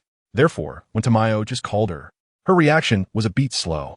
Although Aoki's family did not do anything to her, she was still very scared. She had never seen anyone who could interfere with her blood demon art. On the other side, as Aoki Terahiko and Kogain entered Infinite City, Aoki Terahiko sensed it. Just as they could sense their own positions, he could also sense where they were. The reason he couldn't sense them before was that they were not on the same plane, separated by multiple dimensions, and his cultivation was too low, so of course, he couldn't sense them. Senior sister, long time no see. As soon as Kogain entered, she saw her junior brother's face, still the same as before, unchanged. Master. After greeting Kogain, Aoki Terahiko nodded at the silver-haired man, Muzan. Junior brother, did you miss your senior sister? Kogain stepped forward and pinched Aoki Terahiko's cheek, laughing happily. Aoki Terahiko hurriedly pushed Kogain's hand away, his expression serious, and said angrily, Senior sister. Muzan, standing nearby, was already so scared that he didn't dare to breathe, trying his best to minimize his presence. Anyone who could be called senior sister by him clearly could not be offended, and the silver-haired man had an icy aura. All right, enough playing around. Why did you call me here? Did you use the boundary-breaking talisman before it was a matter of life and death? Kogain turned her gaze to Muzan, raising an eyebrow. And who is he? She sensed her junior brother's aura on Muzan. And her junior brother also had this person's aura. Have they merged? What is their relationship? Thinking of this, Kogain smiled playfully. So that is how it is? A man with a man, that's rare in the City of Rules. Sure enough, he is my recognized partner. Saying this, Aoki Terahiko stepped forward to hold Muzan's hand, whispering, Don't be afraid, senior sister is very nice. Muzan, is this a matter of being afraid or not? Thinking about it, it seems like they are meeting the parents. The senior sister awkwardly bowed deeply. Out of politeness after seeing the elders, Muzan still bowed to Guling. Haha, junior brother, your partner is quite shy. Aoki Teruaki, that's because you haven't seen him when he's not shy. Muzan himself has nothing to do with shyness. He's just feeling awkward because he met his partner's parents. After the song ended, Aoki Teruaki got to the point, Senior sister. I asked you here because I hope you can help me break a curse that has been passed down in my family for thousands of years. The following words were directly transmitted to Gu Ling's ears by Aoki Teruaki. After explaining everything clearly, Gu Ling straightened her chest. This is simple. Where is that person now? Gu Ling transmitted to Mo Wuching. The person junior brother mentioned is the one who is peering at us through the causal line, right? Mo Wuching replied, It seems so. And according to what he said, that child's ability to spy on us is prophecy. The emergence of prophetic power in a small world is already remarkable. Not to mention that Arataki Yosai saw them through prophecy. This indicates that the causal relationship between Arataki Yosai and Aoki Teruaki is very strong, thus involving them. Narumi has already teleported them in. Calculating the time, they should have arrived. Just as Aoki Teruaki finished speaking, a series of whistling sounds came from the sky of Infinite City, and large black shadows fell down one after another. However, everyone landed well, with no one injured or embarrassed. Tsukihiro Kanroji gently set down Arataki Yosai, while Kanai Butterfly also set down Tianyin at the same time. Hello, we finally meet. Aoki Teruaki led his group out of the house and looked at the crowd in the hall below, slowly speaking. Arataki Yosai looked towards the few people in the house above following the sound, scanned around, and finally fixed his gaze on Muzan. Indeed, Arataki Yosai couldn't perceive the depth of the other few people, but he recognized Muzan at a glance. The existence that his clan has been pursuing to eliminate for thousands of years can only be defeated by killing him. Only by killing Muzan Kabutsuji can the curse be lifted. Kaneo, Tsuyuri, slowly exhaled. However, it is no longer necessary now, as that demigod has promised to lift the curse on their clan. He promised that from now on, there will be no more evil demons roaming about. Chapter 118, The Conclusion, Part 2. After that, Kaneo Tsuyuri looked at the other three and bowed, greeting them. He couldn't shake the feeling that he had seen the woman and the man before. Was it his lost memory? Kaneo Tsuyuri's sixth sense told him that the silver-haired man and woman were terrifying beings, ones he couldn't provoke. So, the more he spoke, the more mistakes he made. The other members of the Demon Slayer Corps were not oblivious either, and they all bowed and greeted. You come over here, Akira said, lifting her chin and pointing at Kaneo Tsuyuri. She had little patience for outsiders and immediately assumed the demeanor of a strong individual. After saying that, Akira waved her hand at Aoki Terahiko and Moku Miyuki, signaling them to follow. Reluctantly, seeing the two walking away, Aoki Terahiko could only hastily tell the others, Please wait here. Narumi, make sure to take good care of them. After saying that, Aoki Terahiko hurriedly chased after Akira, while Kaneo Tsuyuri followed behind him. Thus, only Muzan was left to manage the scene. Tsukihiro Kanroji looked at Muzan, feeling an inexplicable itch in his hands. He had a premonition that he was born to kill him, but given the current situation, it was impossible to do so. Meanwhile, the other demons hiding in the shadows, seeing the terrifying presence leave, also began to peek out from various places in Infinity Castle. With so few demons remaining, everyone had moved away from the Suing headquarters. Those with homes in the Neon District stayed there, while those without homes resided in Infinity Castle. Only the original site of Suing remained abandoned, waiting for future fated individuals. The direction was just a shell. There was nothing inside, and of course, nothing to prove the existence of demons would remain. It's you. Yuzui Tenjin instantly spotted Daki and Jotaro standing on the open terrace of a small house in the distance. Looking at the furious Yuzui Tenjin from afar, Jotaro calmly said to Daki, "Sister, you're in trouble." Daki shook Jotaro's hand and said, "Brother, go help me fight him." She still had some self-awareness. Now that Yuzui Tenjin had learned the breathing technique and possessed the Nichiren blade, she surely couldn't defeat him. Sai Love Snow and Zero Yuzi chatted and laughed as they entered the hall, not paying attention to which members of the Demon Slayer Corps had arrived. They ended up locking eyes with Kanemitsu Shinobu. The two sides remained silent, but in the end, it was Kanemitsu Shinobu who looked up at the sky of Infinity Castle with a tragic expression. Amiba on the other side, Tenjin Yuzi looked at Muzan, recalling Aoki Terahiko, who had long since departed, and fell into deep thought. He felt like he had seen them somewhere, but couldn't quite remember. Perhaps he had seen them on some street? A passerby? In a tea-house-like room above Infinity Castle, Kokushibo looked down at Tsukihiro Kanroji with a complicated expression. Is this his descendant? Ultimately, Kokushibo decided to go down and meet him. As a descendant of Yorichi, he should be strong, right? Of course, he wasn't the only one with this thought. Many bored demons were watching the members of the Demon Slayer Corps, eager to fight. Let's have a match. I can feel it, you're strong. Akaza stepped forward, pointing at Tsukihiro Kanroji. Tsukihiro Kanroji initially wanted to test the demon's strength, but turned and caught sight of Kokushibo, instantly freezing in place. He looked similar to his brother from his memories. Tsukihiro Kanroji recalled what the swordsman with the same natural markings as him had said. I am you. Am I the reincarnation of Tsukihiro Yorichi? That's right. Tsukihiro Kanroji had already vaguely guessed that there was only one swordsman with the same natural markings in the family tree. And that was his ancestor, Tsukihiro Yorichi. Coincidentally, that Tsukihiro Yorichi had an older brother, a piece of information he had found in the history of the Demon Slayer Corps, which was not recorded in the family tree. Kokushibo approached Tsukihiro Kanroji and invited, "Let me see your strength." "All right," Tsukihiro Kanroji replied sharply, standing tall as he slowly drew his Nichiren blade, which was his ancestor's weapon.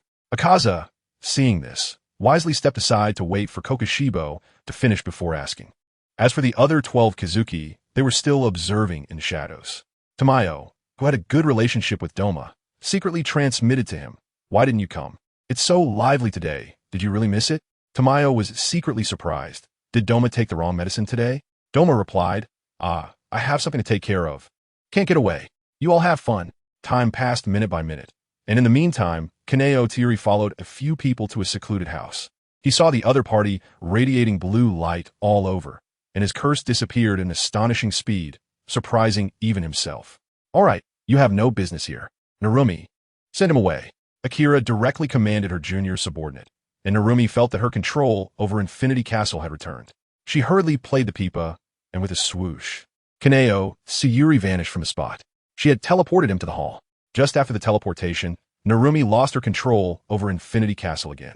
Narumi, Akira turned and asked, "What do you want to do now? If it's just to lift the curse, you have a treasure that can do that, right?" "Yes. I hope my senior sister and uncle can help me bring me and those demons to another dimension where the plot hasn't started yet, while retaining their memories and health. If possible, it would be even better to let them choose to be reincarnated in the present or the past." Aoki Terahiko knew that most demons were dissatisfied with their current lives. Perhaps living as ordinary people was what they truly hoped for. After all, he had worked for them for hundreds of years. It could be considered compensation, a final farewell gift. If I'm not mistaken, some demons can bear their sins. They won't stay in hell until their sins disappear. I won't help them be reincarnated. This is her principle. Aoki Teru's gaze darkened. It was natural. I would pay for my partner's sins. Are you serious? Gu Ling widened her eyes, and even Imouchi felt it was unbelievable. Although this was just a two-dimensional world, The energy required to offset sins was still considerable for Aoki Teru at present. In this way, the cultivation he had painstakingly worked for 100 years would at least regress a level.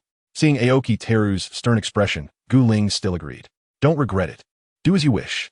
Gu Ling took out several talismans, which contained the powers of her, an Mo-Wuchi, capable of helping ordinary people eliminate their sins and reincarnate into a new dimension. Because of her life force, the souls they reincarnated would be preserved, and their bodies after reincarnation would be nourished from a young age, free from illness. By the way, senior sister, do you know how to turn a ghost back into a human? After the Demon Slayer Corps left, Aoki Teru gathered all the ghosts and informed them of this matter. Is there anyone who doesn't want to leave? Those willing to reincarnate can choose to go back to the past or into the future. In the corner, Yu Shilang nervously looked at Zhu Shi, reluctantly tugging at the hem of her garment, tears streaming down his face. Although Zhu Shi didn't say anything, Yu Shilang understood that she would definitely go back to see her husband and child again. And indeed, it was true, but seeing Yu Shilang like this made Zhu Shi hesitate. Her husband's words before he died echoed in her mind. Yu Shilang, would you be willing to stay with me? Yu Shilang was overjoyed, tears of happiness flowing. Lord Zhu Shi, of course, I am willing. Aoki Dano, Yu Shilang, and I do not wish to return. Aoki Teru understood and nodded. Suddenly, an unbelievable voice came. Boss, I also want to stay. It was Tima. Aoki Teru didn't ask much and turned to the others. Anyone else? Those who knew Tima were shocked and murmured in their hearts. Tima didn't want to go back simply because there was nothing he was attached to there. It was better to stay. Chapter 119. The end after a long time, Mirong stepped forward and said, I am willing to stay. Aoki Teru nodded, and after seeing no one else respond, he finished his unfinished sentence. I forgot to tell you that if you do not wish to reincarnate, you cannot remain a ghost. I have already found a way to turn ghosts back into humans. In fact, it was Gu Ling who, based on her understanding of the physical structures of humans and ghosts, combined with her own spells, eliminated the characteristics of ghosts that eat people and fear light. The four who were willing to stay were shocked. Zhu Shi and Yu Shilang appeared very happy, while Tima was different, looking mournful. Mirong was expressionless, making it hard to tell what she was thinking. The reason she was willing to stay was entirely because she had found true love, a man who was incredibly ordinary, yet treated her very well. And Tima? In the end, he seemed to have thought of something and came to a realization. A few who had not spoken boldly suggested, can I reincarnate with my memories to another time period? There is nothing I'm attached to there, that they're naturally referred to the past. The voice of you who expressed the thoughts of many. It can also be done. By the way, if you want to successfully reincarnate, you must first eliminate your own sins. So, those who have done bad things must serve time in hell before they can reincarnate. All right, you who knew that Aoki Teru was referring to herself and Hantengu, but it didn't matter.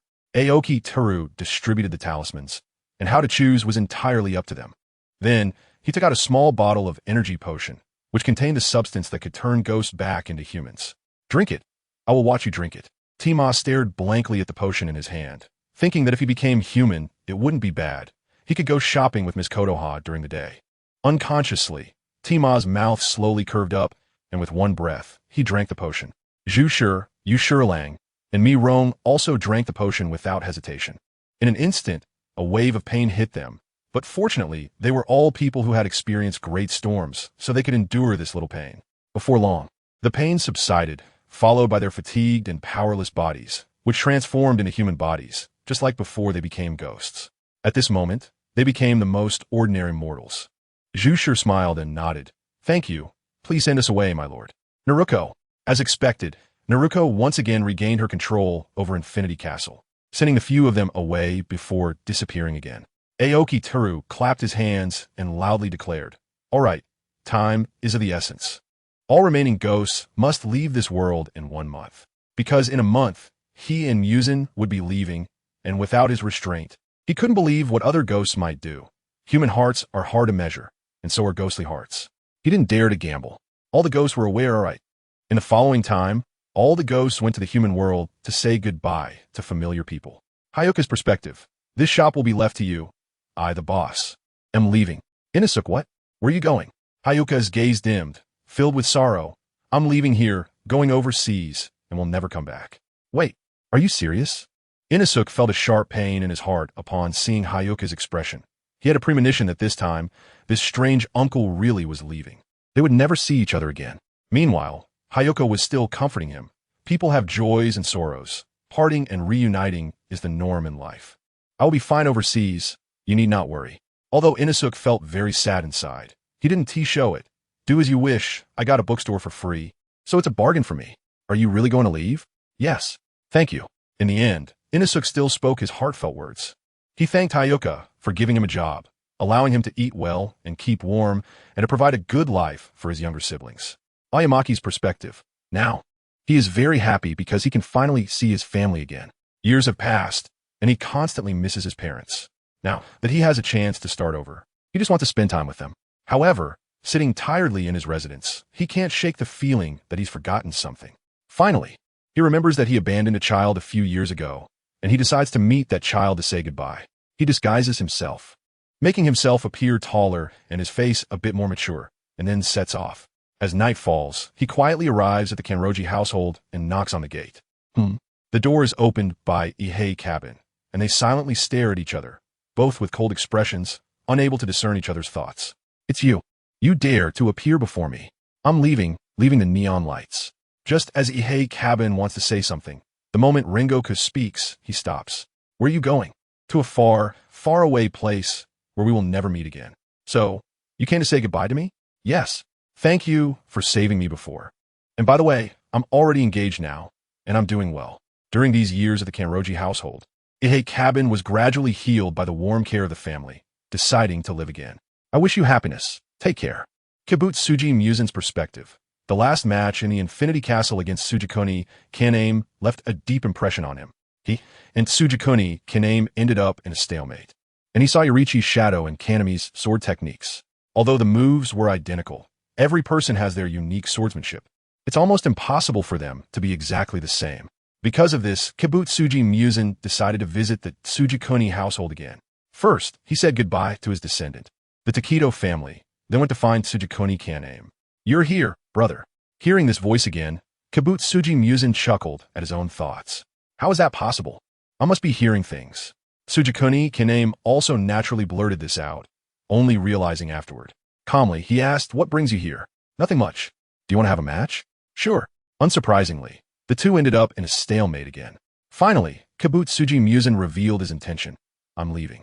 By the way, tell your lord that there will be no more demons from now on. What?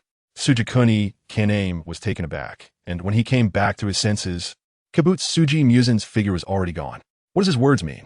Is he leaving? Where to? Deep within Tsukihiro Kaname's soul, an ancient soul that had been sleeping opened its eyes and then closed them again.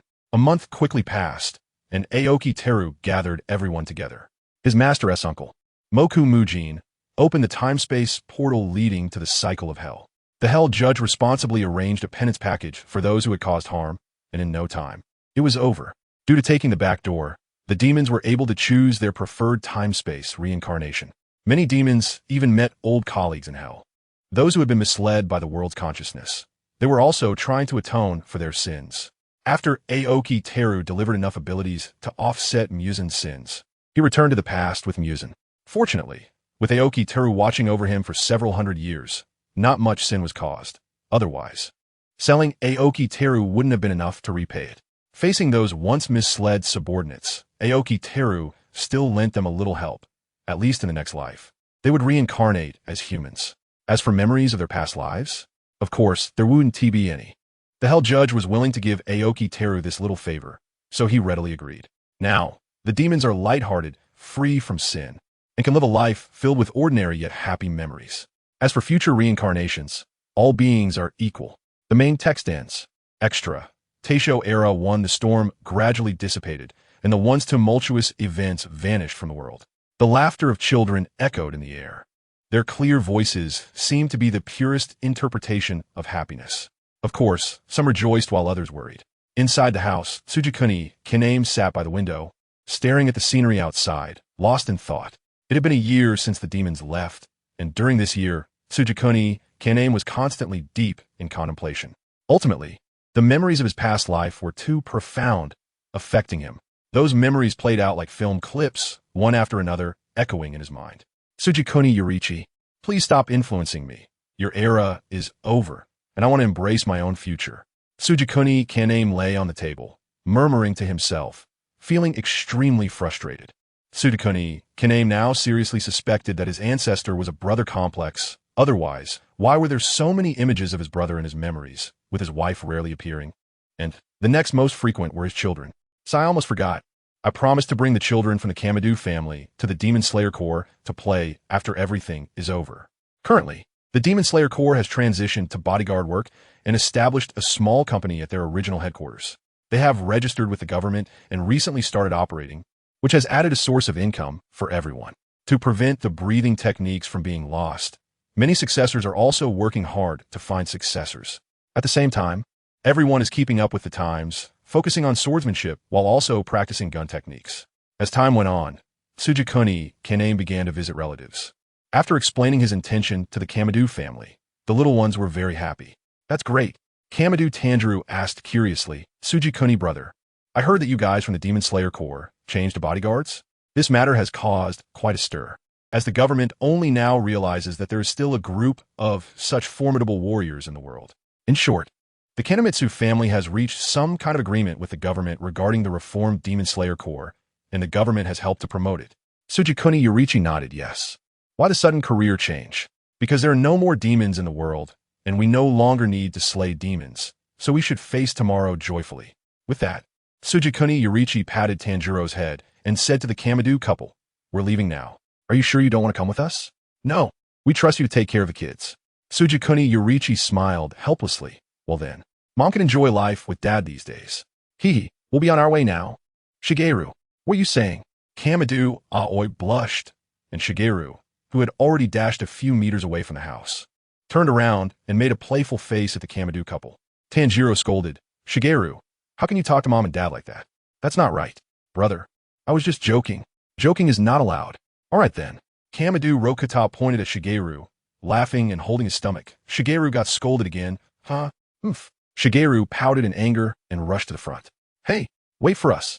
Along the way, they played and laughed, their laughter echoing in the sky, chasing each other, their hair flying in the wind, and their faces beaming with innocent smiles. Be careful, don't stray too far from me. Tsukihiro smiled, occasionally reminding the children to be safe and watching them play happily. Under Tsukihiro lead, they finally reached their destination. In those bright eyes, there was a curiosity and expectation for this place. Is this the Demon Slayer Corps? Wow, it's so big. Tanjiro pulled the wandering Kamadou Rokata back. Keep your distance, brother. It seems like it was just renovated. Nezuko stepped forward, carefully observing that there were still some uncleaned renovation waste in the crevices by the roadside. The several buildings ahead were very new, with a modern renovation style, and they looked freshly built, contrasting sharply with the old-fashioned buildings behind. A stark difference. Tsukihiro patted Nezuko's head and nodded. Yes, this is also to adapt to the times, after all. There will inevitably be interactions with wealthy merchants and officials in the future. I see. Everyone suddenly understood. Let's go. I'll take you to settle down first. Tsukihiro said as he walked. In the distance, Zenitsu Agatsuma was idly wandering around the group. He mumbled to himself. My master went to find acquaintances. My senior brother didn't come. I'm so bored alone. My beautiful and understanding wife. Where are you? The more he thought about it, the more tragic he felt. As a swordsman of the N generation, with hundreds of years of family wealth, he was rich beyond measure. Yet no girl approached him, often showing expressions of wanting to avoid him. Am I really that bad? As he walked, Zenitsu Agatsuma bumped into a group coming from the opposite direction. Seeing Tsukihiro, he was so scared that he turned to leave, but a glance caught his eye, and his feet came to a halt. Who is that girl? So beautiful. Captivated by her beauty, Zenitsu couldn't care about his fear of Tsukihiro and took the initiative to greet her. But this greeting was only directed at one person. Zenitsu approached, excitedly taking Nezuko's hand. Hello, my name is Zenitsu Agatsuma. My family has in big villas. I am the heir of the thunder-breathing technique. I am very wealthy. I am currently single, and I'm looking for a partner. Wait, I haven't finished speaking.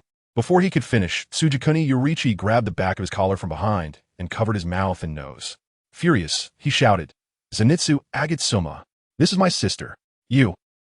Tsukihiro lifted Zenitsu and kicked him far away. Get lost. No, I'm not leaving. Zenitsu, after all, was a swordsman who could use the breathing technique, and this little injury was nothing. To teach him a lesson and prevent him from chasing after girls, Tsukihiro showed no mercy. The Kamado family was already dumbfounded, and the central figure, Nezuko, was even more at a loss, her eyes and mouth wide open. Zenitsu lay on the ground, covering his rear, one hand weakly reaching out towards the others. Well, he just wanted a wife. Why is it so hard? Where did it all go wrong? Clearly, his father told him that to chase girls, he should showcase his strengths. But it was completely useless. While Zenitsu was inwardly raging, the Kamado family, worried about him, reluctantly approached. They wouldn't have come over if they weren't concerned about him. The young man with yellow hair clearly isn't a serious person. He's a strange guy. Are you all right? As the eldest son in the family, Tanjiro was the first to crouch down and look at Zenitsu Agatsuma, who was lying face up. Zenitsu slightly raised his eyes for a glance, remaining silent, with a deep disdain evident in his eyes. Extra chapter, Taisho Era 2. Tanjiro's gaze was clear. Unlike his other siblings, he genuinely worried about Zenitsu's condition. However, seeing that Zenitsu clearly didn't want to engage, Tanjiro didn't push it and stepped aside, shrugging at the others. Tanjiro, why do I feel like he still looks down on me? Is it my imagination? Hearing this, everyone's gaze turned to Nezuko, under the scrutiny of so many eyes. Nezuko felt a bit shy and hesitated for a moment before stepping forward, only to be stopped by Kaneo Tsuyuri. Let me handle this. With a slight sigh, Kaneo walked over to Zenitsu and lifted his body slightly. Zenitsu swayed a few times, but remained unresponsive. Helpless, Kaneo had to crouch down and whispered threateningly in his ear. You wouldn't want your father to know about this, would you? You've been beaten up by Inosuke for bothering girls before, right? Zenitsu's frustrated expression immediately surfaced, and under the complex gazes of the crowd, he walked away looking gloomy. Of course, before leaving, he took a deep look at Nezuko, as if wanting to engrave her appearance in his heart. Finally, under Kaneo's unfriendly gaze, he dejectedly moved away. Zenitsu, bad person, bad person. I knew something bad would happen when I met him. Ouch, my butt hurts. After calming down and with the adrenaline fading, Zenitsu came to his senses and felt the protest from his body. Nezuko uncertainly asked, is brother okay? I don't know. Tanjiro looked towards Kaneo for help. Successfully catching the signal, Kaneo cleared her throat and said, he's just that kind of person. Don't take it to heart. Let's go. The residence is just ahead, and you'll be staying there for the next few days. Saying this, Kaneo pointed to a row of double-story houses ahead. Well, okay then. After that, Kaneo chose a house and led them to settle in successfully. Before bringing the Kamado family to the Demon Slayer Corps, Kaneo had inquired about Yoya Shinjuro's willingness, which is why she could bring the Kamado family to visit the Demon Slayer Corps without worry.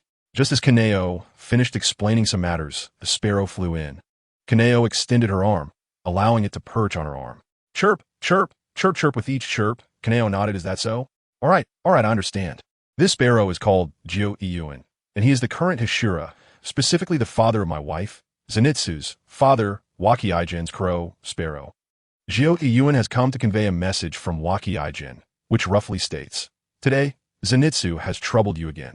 I have given him a good scolding and guaranteed he won't bother your sister anymore. Although Kaneo didn't go to Waki Aigen to complain, sometimes news travels quickly and inexplicably finds its way to Waki Aigen's ears. Upon hearing this, Waki Aigen suddenly became furious and beat the confused and clueless Zenitsu, who had just returned home, the Demon Slayer Corps residence. Waki Aigen lamented, how did my family end up with such a blockhead like you? For hundreds of years, every member of the Waki family has been shrewd, capable, and likable. But in his generation, so let's not talk about it. Waki Aigen often reflects on whether he and his wife spoiled their child too much. When Zenitsu was younger, he had a large allowance and was never short of food or clothing.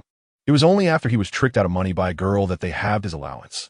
In terms of material needs, they never deprived Zenitsu. Growing up in the Peach Mountain and in the Demon Slayer Corps, he is quite simple-minded and harmless, unaware of the rules of the world. Well, I'm not like that. Zenitsu hugged his head, curled up in a corner, trembling. Zenitsu, can't you have a bit of manliness? What's the difference between you and a crying girl? Tonight, he has to attend the first Hashira meeting after changing jobs called by the master, and Waki Aigen is too lazy to say more. Saying too much is pointless and will only make him shut down. So, Waki Aigen left a stern warning. Think it over. If you can't figure it out, I'll cut your allowance completely. No. Zenitsu felt like the sky was falling. Am I really that useless? He just wants someone who can accompany him and likes him. Why is it so difficult? Why don't girls like me? Why even my senior brother is more popular with girls? Thinking of this, Zenitsu dared not think any further. fearing he would break down. No, I must hold on a little longer. Zenitsu rolled over like a carp and stood up, ready to pursue his own happiness. While his father went to the meeting, he stealthily made his way to the place where he last met Nezuko at dusk. Gyotaro, you go keep an eye on my father and let me know when the meeting is over. Don't report back to me. Brother, I entrust my happiness to you. You must help me. While saying this, Zenitsu knelt down, clasped his hands together, and prayed to Gyotaro, who was flying in the air. Gyo. After hesitating for a moment, Gyotaro nodded seriously and puffed out his chest. Zenitsu cried tears of gratitude. Thank you, Gyotaro, you are so good. I'll be going now. Gyotaro waved his hand. There's no helping it. After all, it was Zenitsu who took them in, so he must repay him well. For Zenitsu's happiness, Gyotaro must do his best.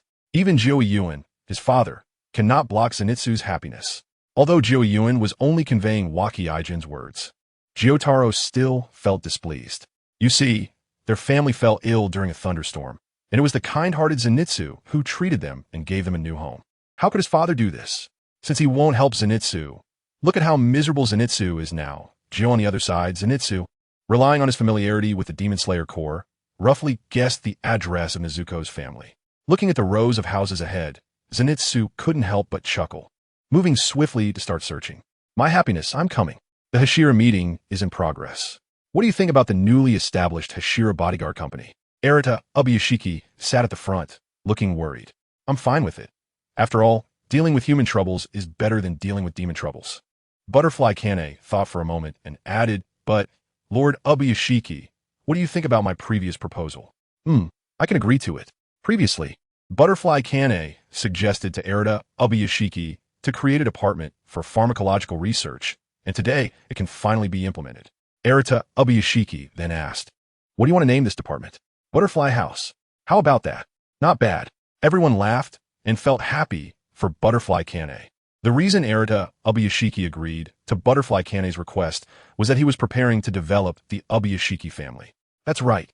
His life goal had shifted from breaking the curse to promoting the family. You must know that the Ubuyashiki family was a giant in all of Neon 1,000 years ago, and now that they have fallen, how could it not be regrettable? The establishment of the Butterfly House will help develop medicine, which indirectly aids in promoting the Ubuyashiki family. Butterfly Kane was overjoyed. That's great. Let's start building the Butterfly House tomorrow. How about we build it on that mountain across the way? Well, you can take full charge of the Butterfly House. Extra. Teisho Era 3. After Butterfly Kane's matters were concluded, Arata Ubuyashiki returned the topic to the rules after the change of jobs, asking if anyone had reasonable suggestions. Tomioka-ju, the water Hashira, who was called upon, said, as for ranks, we can use the original ones. Months ago, Kanroji Mitsuri, Shinobu Kocho, and Tomioka-ju passed the Hashira qualification assessment, but there is only one position for the water Hashira. Among the three, of course, Mitsuri is the most qualified to become the water Hashira. Her strength is the strongest, and it is only natural for her to take the position. She had long discussed with Kanroji to give the water Hashira position to Tomioka-ju. He can't always hide behind his seniors. And becoming the water Hashira should help refine his character and allow him to grow. Tomioka-ju pondered for a moment, and then said, I suggest reopening the swordsman selection, but we should change the format. Afterward, Tomioka-ju explained the specific details to everyone. He joined the Demon Slayer Corps through the swordsman selection, and although the selection was brutal, it had its merits. Now that demons have disappeared and the Demon Slayer Corps has changed jobs, the original swordsman selection plan can be modified and reused to select qualified candidates for training. The breathing techniques are an excellent martial arts skill, and their inheritance must not be broken in this generation. Although current technological weapons are primarily firearms, the development of the Hashira Bodyguard Company after the change also relies on breathing technique swordsmen. Arata Ubuyashiki nodded and said with satisfaction, what you said is very good. Reopening the swordsman selection is a good suggestion. In that case, you will arrange this matter. Yes. After months of learning, Tomioka-ju has also become more mature and steady. Unbeknownst to him, in the shadows, Butterfly Kane looked at him with a worried expression, feeling a pang in her heart. Is this guy the one who has my sister so infatuated? Although Shinobu told her that she only liked Tomioka-ju's looks, is it really just that? After Tomioka-ju finished speaking, his expression was blank, occasionally closing his eyes to rest, but deep down, he was still thinking about how to refine the swordsman selection process with his seniors later. What about the others? Do you have any other suggestions? Today, Taketu Mwichiru seems a bit distracted, casually responding with "I'm fine. Just arrange it as you like, my lord." Upon seeing this, Kanamori Yuze didn't know how to react either and turned to look at Yuzui Tenjin, asking, "So, Tenjin, do you have any thoughts?" "Well, you know I'm a ninja. Although ninjas have declined, I still want to continue developing this technique. The combination of ninjutsu and breathing techniques can yield twice the result with half the effort. Even though my family is not in a good position, I still hope to see ninjutsu passed down. With the help of breathing techniques, everyone can improve their physical abilities. And there's no need to raise insects like my family does. Ninjutsu has its merits and can strengthen one's power. So, Kanamori Yuze naturally supports this wholeheartedly. How about you? Ayakashi? Amiba, I have no thoughts at all. For the future, Akamori Ayakashi feels confused. But as long as the Kanamori family is willing to help those orphaned and helpless children, he is willing to continue working with Kanamori Yuze. There are many orphans in this world, and he cannot help them all, nor does he have the ability to do so. But when he sees one, he always wants to show some kindness. Jingyan, I didn't suggest anything. I'm just casual. Before Atsushiki, why you could continue speaking? My wife Jing Yin quickly spoke up reflexively, her mind filled with thoughts about our son, leaving no energy to think about other matters. Such significant decisions about the future should be left to those above to decide. Well, since that's the case, let's move on to the next topic. After that, Atsushiki Waiya continued to discuss some previously agreed upon matters with the government, making sure everyone was informed. He also outlined the upcoming developments and arrangements, including deadlines and phase plans for the suggestions made earlier by several people. Outside on the roof, J-Tar was earnestly talking to J-Ichi. Zhi. The two sparrows, one large and one small, quickly finished their conversation, understanding each other without words, and prepared to provide cover for my wife Zenitsu. At that moment, Jio Iyuan said, Gio. Translation, I promise to help. But if wifey Jing Yin asks me, I won't help to cover it up. This means that if my wife Jing Yin doesn't ask, Jio Iyuan won't betray Zenitsu. Gyotaro nodded seriously. Suddenly, there was a commotion at the door, and Gyotaro chirped, turned around, and prepared to find my wife Zenitsu. Following the scent, Gyotaro finally found my wife Zenitsu in a courtyard. Gyotaro screamed loudly, flying onto my wife Zenitsu's head and pecking madly at his hair.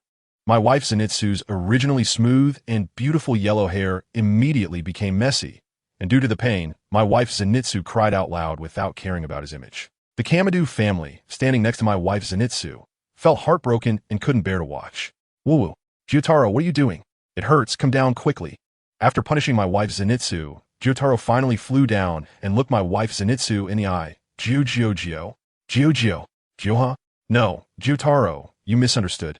Let me explain. Gyotaro nodded seriously, Gio. The thing is, my wife Zenitsu then recounted how he found the Kamadu family. Even children know that barging into someone else's house is wrong. And of course, my wife Zenitsu knew that, so he politely knocked on the door and followed the procedure. Tanjiro, being a kind-hearted person, let my wife Zenitsu in, and after successfully entering the house, my wife Zenitsu met his long-desired Nezuko and also learned the Kamadu family's name. My wife Zenitsu said, Nezuko? Nezuko. So her name is Nezuko, what a lovely name. My wife Zenitsu felt very sorry for what happened that afternoon, and after apologizing a few times, they started chatting. When everyone heard, it turned out this guy was in such a bad situation. However, considering his way of greeting in the afternoon, it's normal that girls wouldn't like him, right?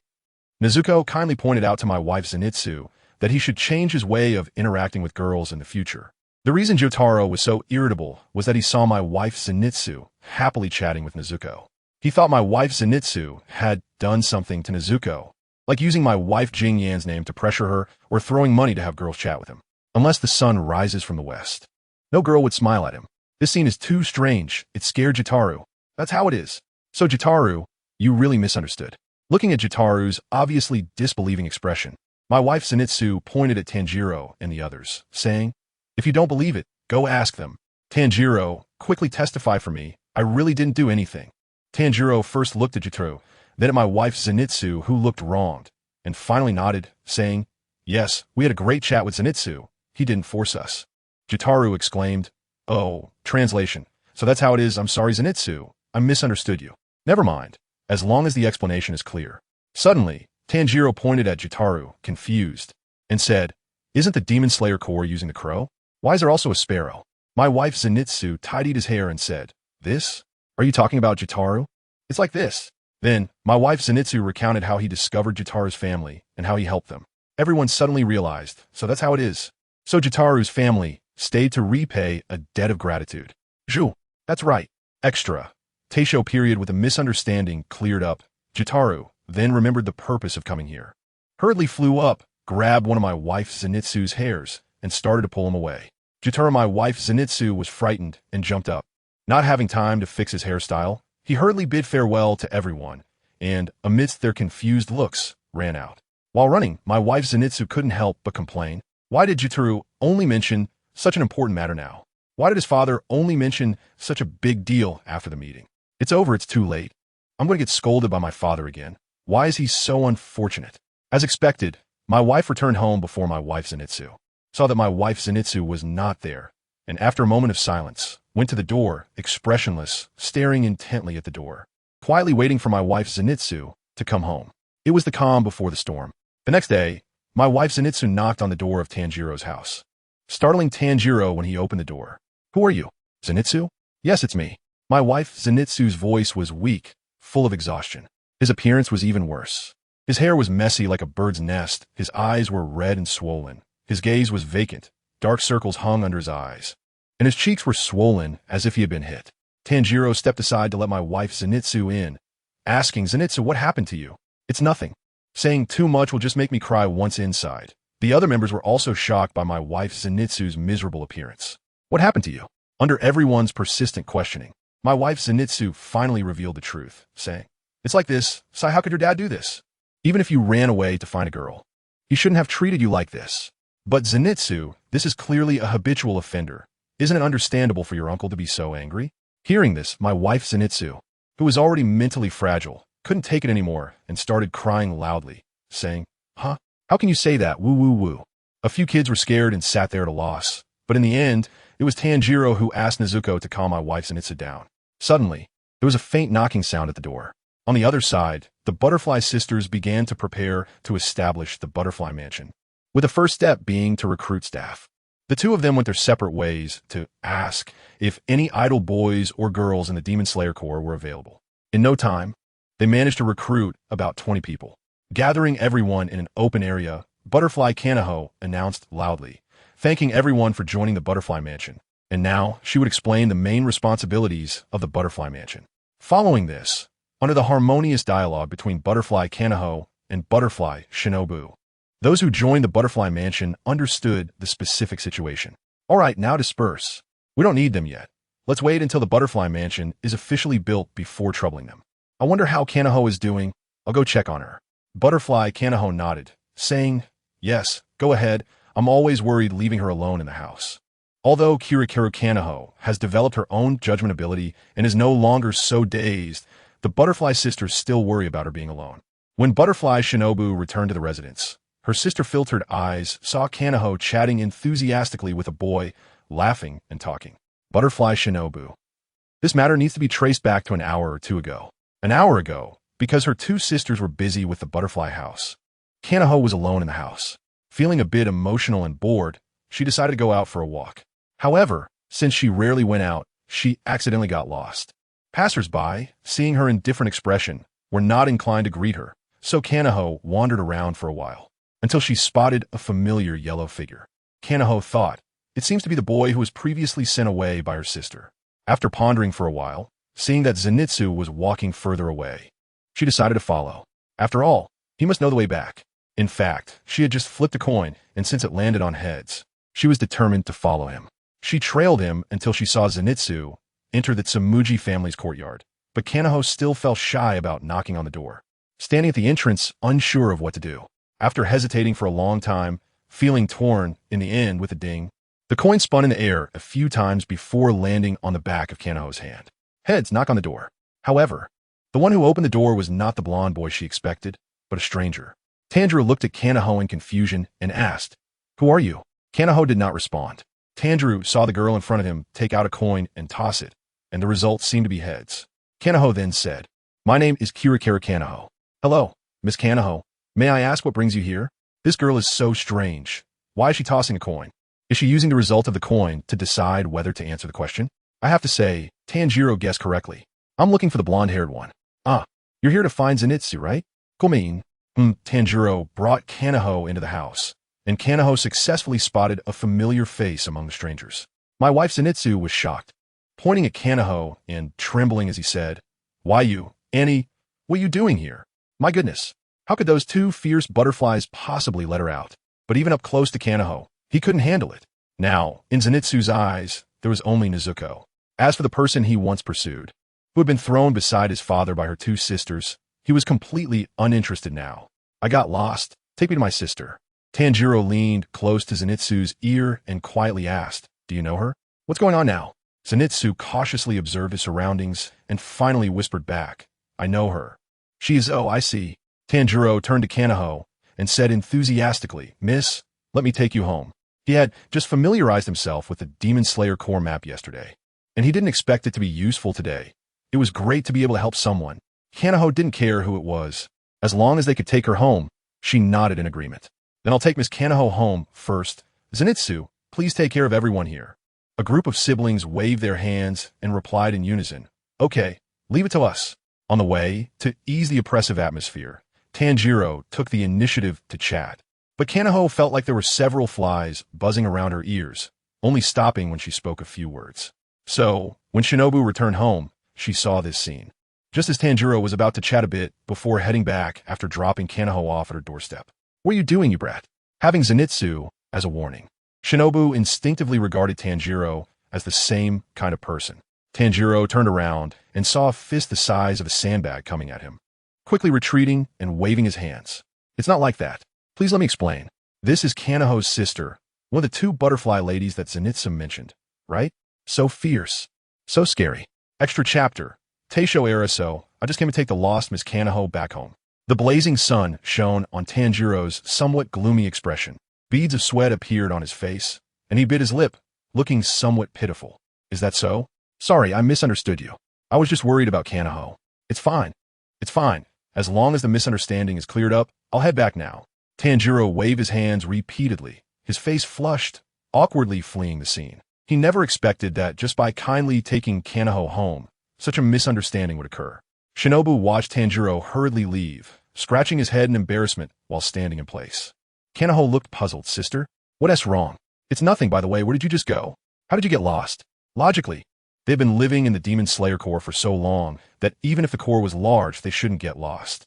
On the other side, Ju Tomioka found his senior brother and sister along with his master. The four gathered to discuss strategies.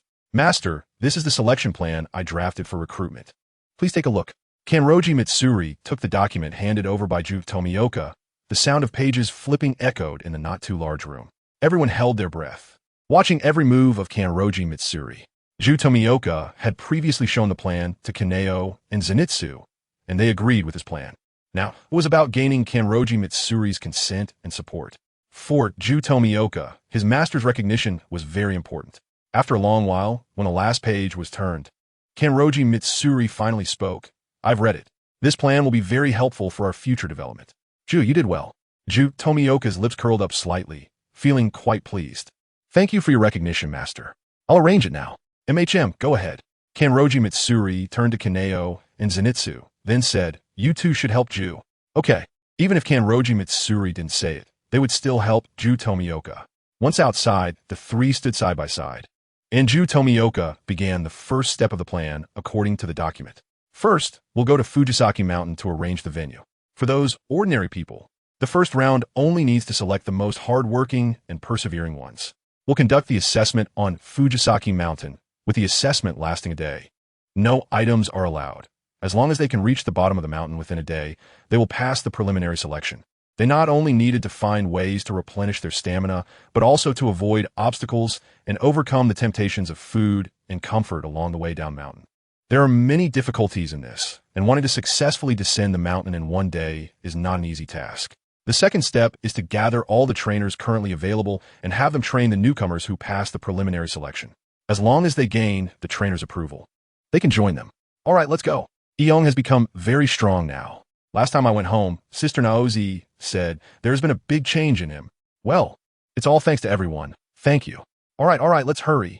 Months later, Shinjuku Wise-Eye contacted the government, and with their help, the Hashira Security Company officially launched and started taking orders, becoming very busy. Because the world is still not very peaceful, many wealthy merchants are willing to hire the members of the Demon Slayer Corps for assistance, and everyone gradually started to get busy. In the deep mountains, a thin black-green figure leaps back and forth among the trees, faintly visible with something in his hand. Brother, look at this. Back at home, Taketu Muichiro smiled and proudly held up the flyer in his hand in front of Tanjiro. Tanjiro took it and frowned, his expression serious. You don't want to participate in that selection, do you? The flyer that Muichiro handed to him was precisely the recruitment flyer for new members of the Demon Slayer Corps. The participation and registration location is at Tsukihiro. Yes. Muichiro nodded excitedly. Although Master Yorichi has gone abroad, the swordsmanship he left us is still here. So you want to join that security company and work for others? Our family isn't short on money. Our current life is great. Why do you want to go earn money for others? Tanjiro angrily thumped Muichiro's head, looking frustrated. Muichiro touched his slightly painful head and softly pleaded, Brother, please let me go. If you don't want to go, don't stop me. Besides, the salary from the company owner is really high. It can completely improve our family's life. Since childhood, Muichiro has had a dream of becoming a hero. He believes that as long as he joins this company and learns their breathing techniques, he will have the ability to eradicate evil. The breathing techniques on the flyer, that magical and effective swordsmanship, deeply attracted him. You. If you want to go, then go. I won't care about you. Don't forget, even if I agree, Mom and Dad won't let you go. I'll go ask Mom and Dad right now. Muichiro strode forward and soon saw his parents farming on the mountainside, not far away. Mom, Dad, I want to participate in the selection. The Taketu parents paused their work, looking puzzled. What selection? After Muichiro explained, his parents understood the situation.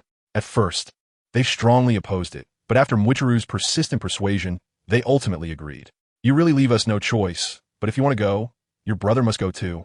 Since both children had learned swordsmanship from Kakushibu, their parents felt reassured about their safety. That's great. The three of them returned home together, and Muichiro couldn't wait to tell Tanjiro about it. Tanjiro looked incredulous, his eyes wide open. What do I have to go to? Their parents naturally replied, Of course you have to go together. We can only feel at ease with you looking after Muichiro. All right. Although a bit disappointed, Tanjiro did not resist his parents' decision, as Muichiro was his younger brother, and he couldn't feel at ease letting him leave alone. Initially, Tanjiro thought their parents would never let Muichiro leave, so he agreed to Muichiro's request. Now, he had no choice but to accompany Muichiro and look after safety. The next day, the two brothers took their practice swords and started heading towards Tsukihiro. Because many people came due to the reputation, Tsukihiro was currently selecting 100 people a day and repairing equipment. Day after day, each selection of 100 people required 2 days. When the Taketu brothers arrived at Tsukihiro, they were informed by the person in charge that they could participate in the selection tomorrow morning. They each had their own thoughts as they lay on the hotel bed, waiting for dawn. Extra. Taisho era in the evening twilight, at the foot of Tsukihiro. Several trainers were gathered in an ancient house, talking quietly and enjoying a harmonious atmosphere.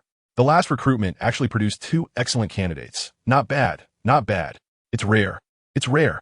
Yeah, those 2 kids are also quite outstanding among all the newcomers who passed the preliminary selection recently. I think they were the only 2 who passed the preliminary selection last time, right? That's right. I wonder what breathing techniques they will choose. According to the new regulations, newcomers who pass the selection can choose their preferred breathing technique trainer, and the trainers can also decide whether to teach them. This is a bidirectional choice. Today is a rest day, and based on the current crowd flow, their selection every 2 days will need to continue for a few more days. Afterward, it can be set to occur at regular intervals. At this moment, a cultivator spoke up, saying it was getting late and they should be arriving soon. They were referring to the promising candidates who had passed the preliminary selection. At this time, the logistics personnel would bring them, who had already been well prepared. When the Tsutomu brothers followed the logistics staff to the gathering place of the cultivators, they saw the eager faces waiting for them. It seemed they were coming for them. Several cultivators, of varying ages, looked at them excitedly, with some more lively ones stepping forward to shake their hands.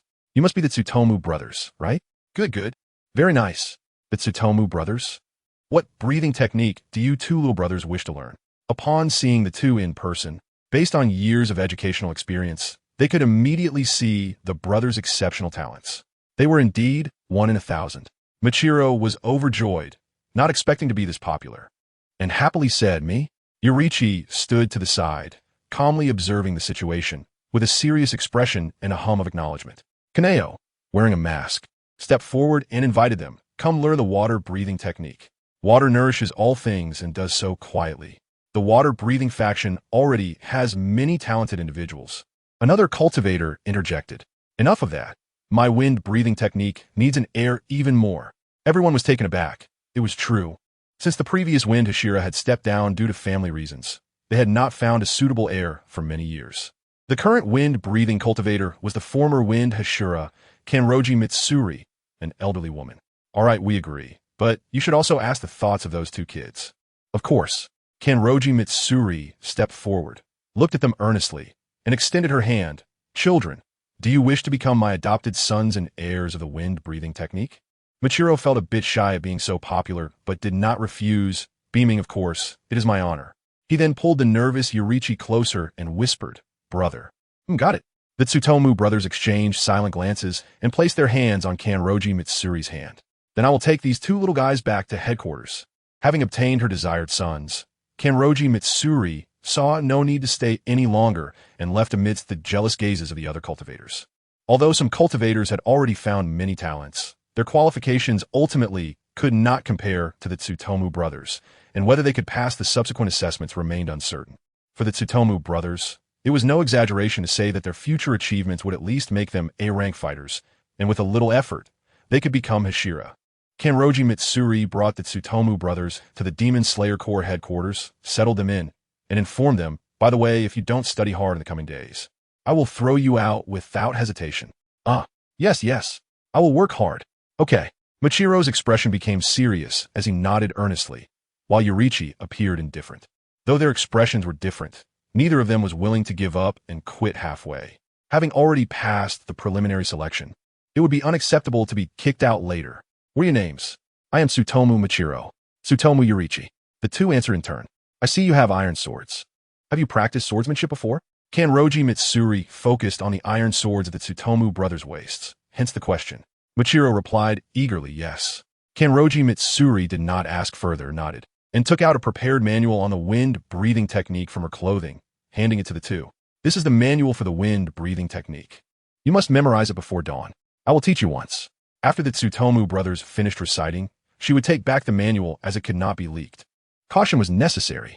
As night fell, the Tsutomu brothers synchronously finished reciting the manual and returned it to Kanroji Mitsuri. "We're done."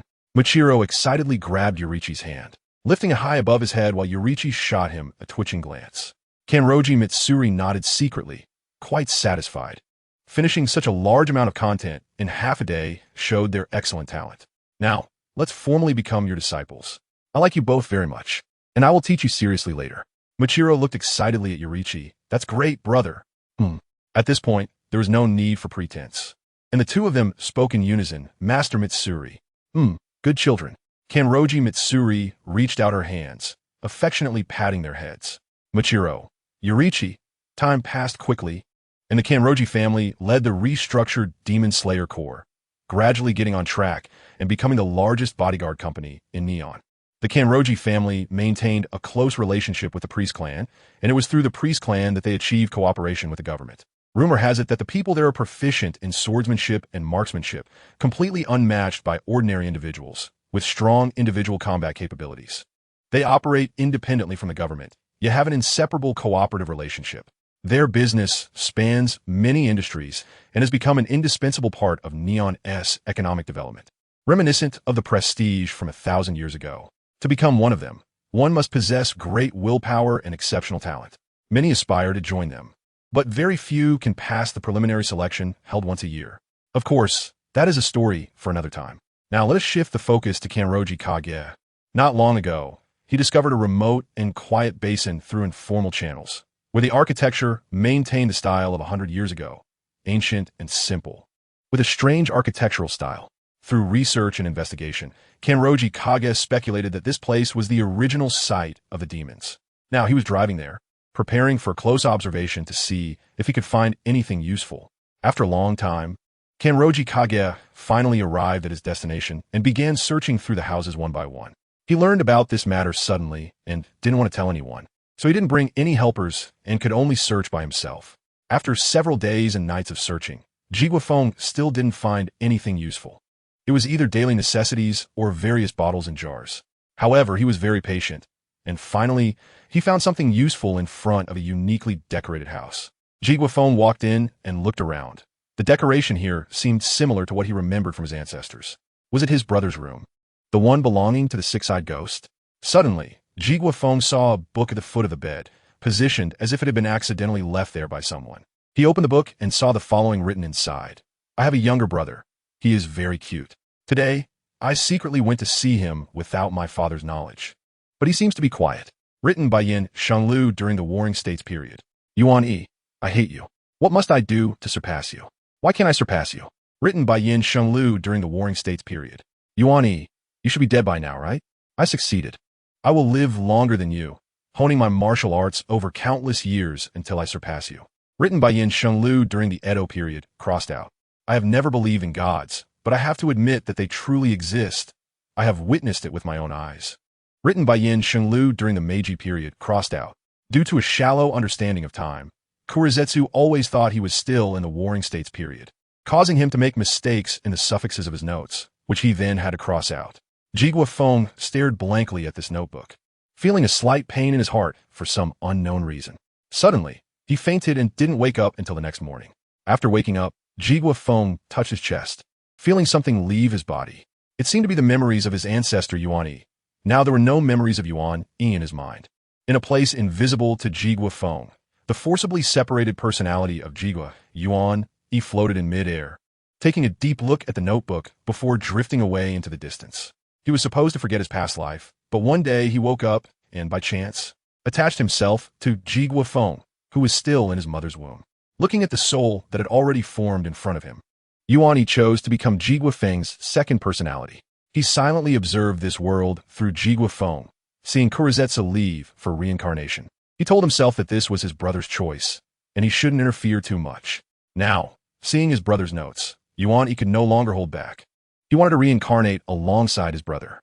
Yuan Yi, I hope it's not too late. Extra, Taisho period Yuan Yi's soul followed the guidance to a location, and the judge of hell looked at this face with a strange feeling. Judge, isn't this one of that lord's subordinates? Didn't I just send him away? How did he come back? Thus, confused, Yuan Yi followed the judge, who seemed to be in a fog, through the back door and successfully followed Kurizetsu into reincarnation. Just as Kurizetsu's soul found a suitable host and entered the woman's womb, Yuan Yi slipped in right after. Yuan, Kurizetsu, I feel a chill on my back. Of course, Kurizetsu, who had successfully reincarnated, temporarily lost consciousness and was unaware of Yuan Yi's existence. Dingling welcome. What can I get for you? In a small two-story bookstore. Shinobu Kawakami heard the bell at the door and looked up at the newcomer. There was also a spirited-looking young man inside who was organizing the books. The newcomer, with a sword hanging from his waist and 2 scars on his face, was a gentle-looking boy. I'm just browsing. You don't need to mind me. All right. If you can't find something, just let me know. With that, Shinobu Kawakami said no more, glanced at the newcomer, and then lowered his head to continue with his own tasks.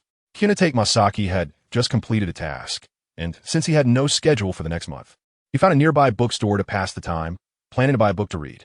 Inside the bookstore, he looked around and finally picked up an autobiography titled Dreams.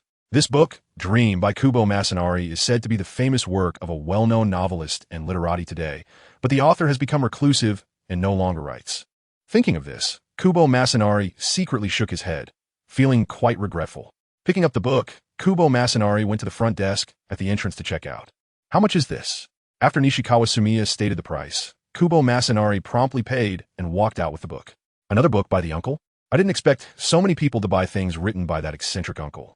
Dream is exclusive to the Shiankai bookstore, meaning other bookstores do not have the sales rights for this book. Many people visiting the store come specifically for this book.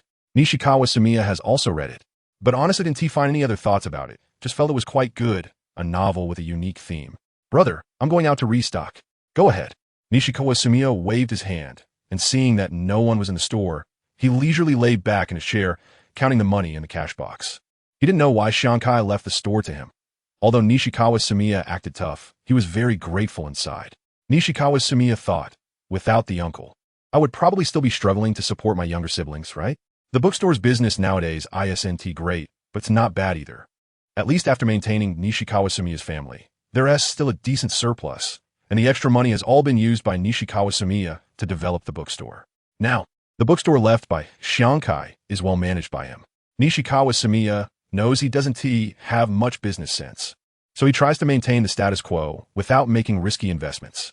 He doesn't know how the uncle is doing overseas. He probably is still racking his brains to finish his manuscript in his own home, right? Time passed quickly, and an old-fashioned steam truck drove up outside.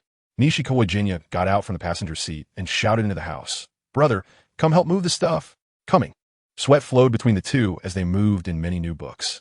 With the help of the kind driver, it took some effort to move everything inside. "Thank you. By the way, take this money as a reward." Nishikawa Sumiya took out a few bills and placed them in front of the driver.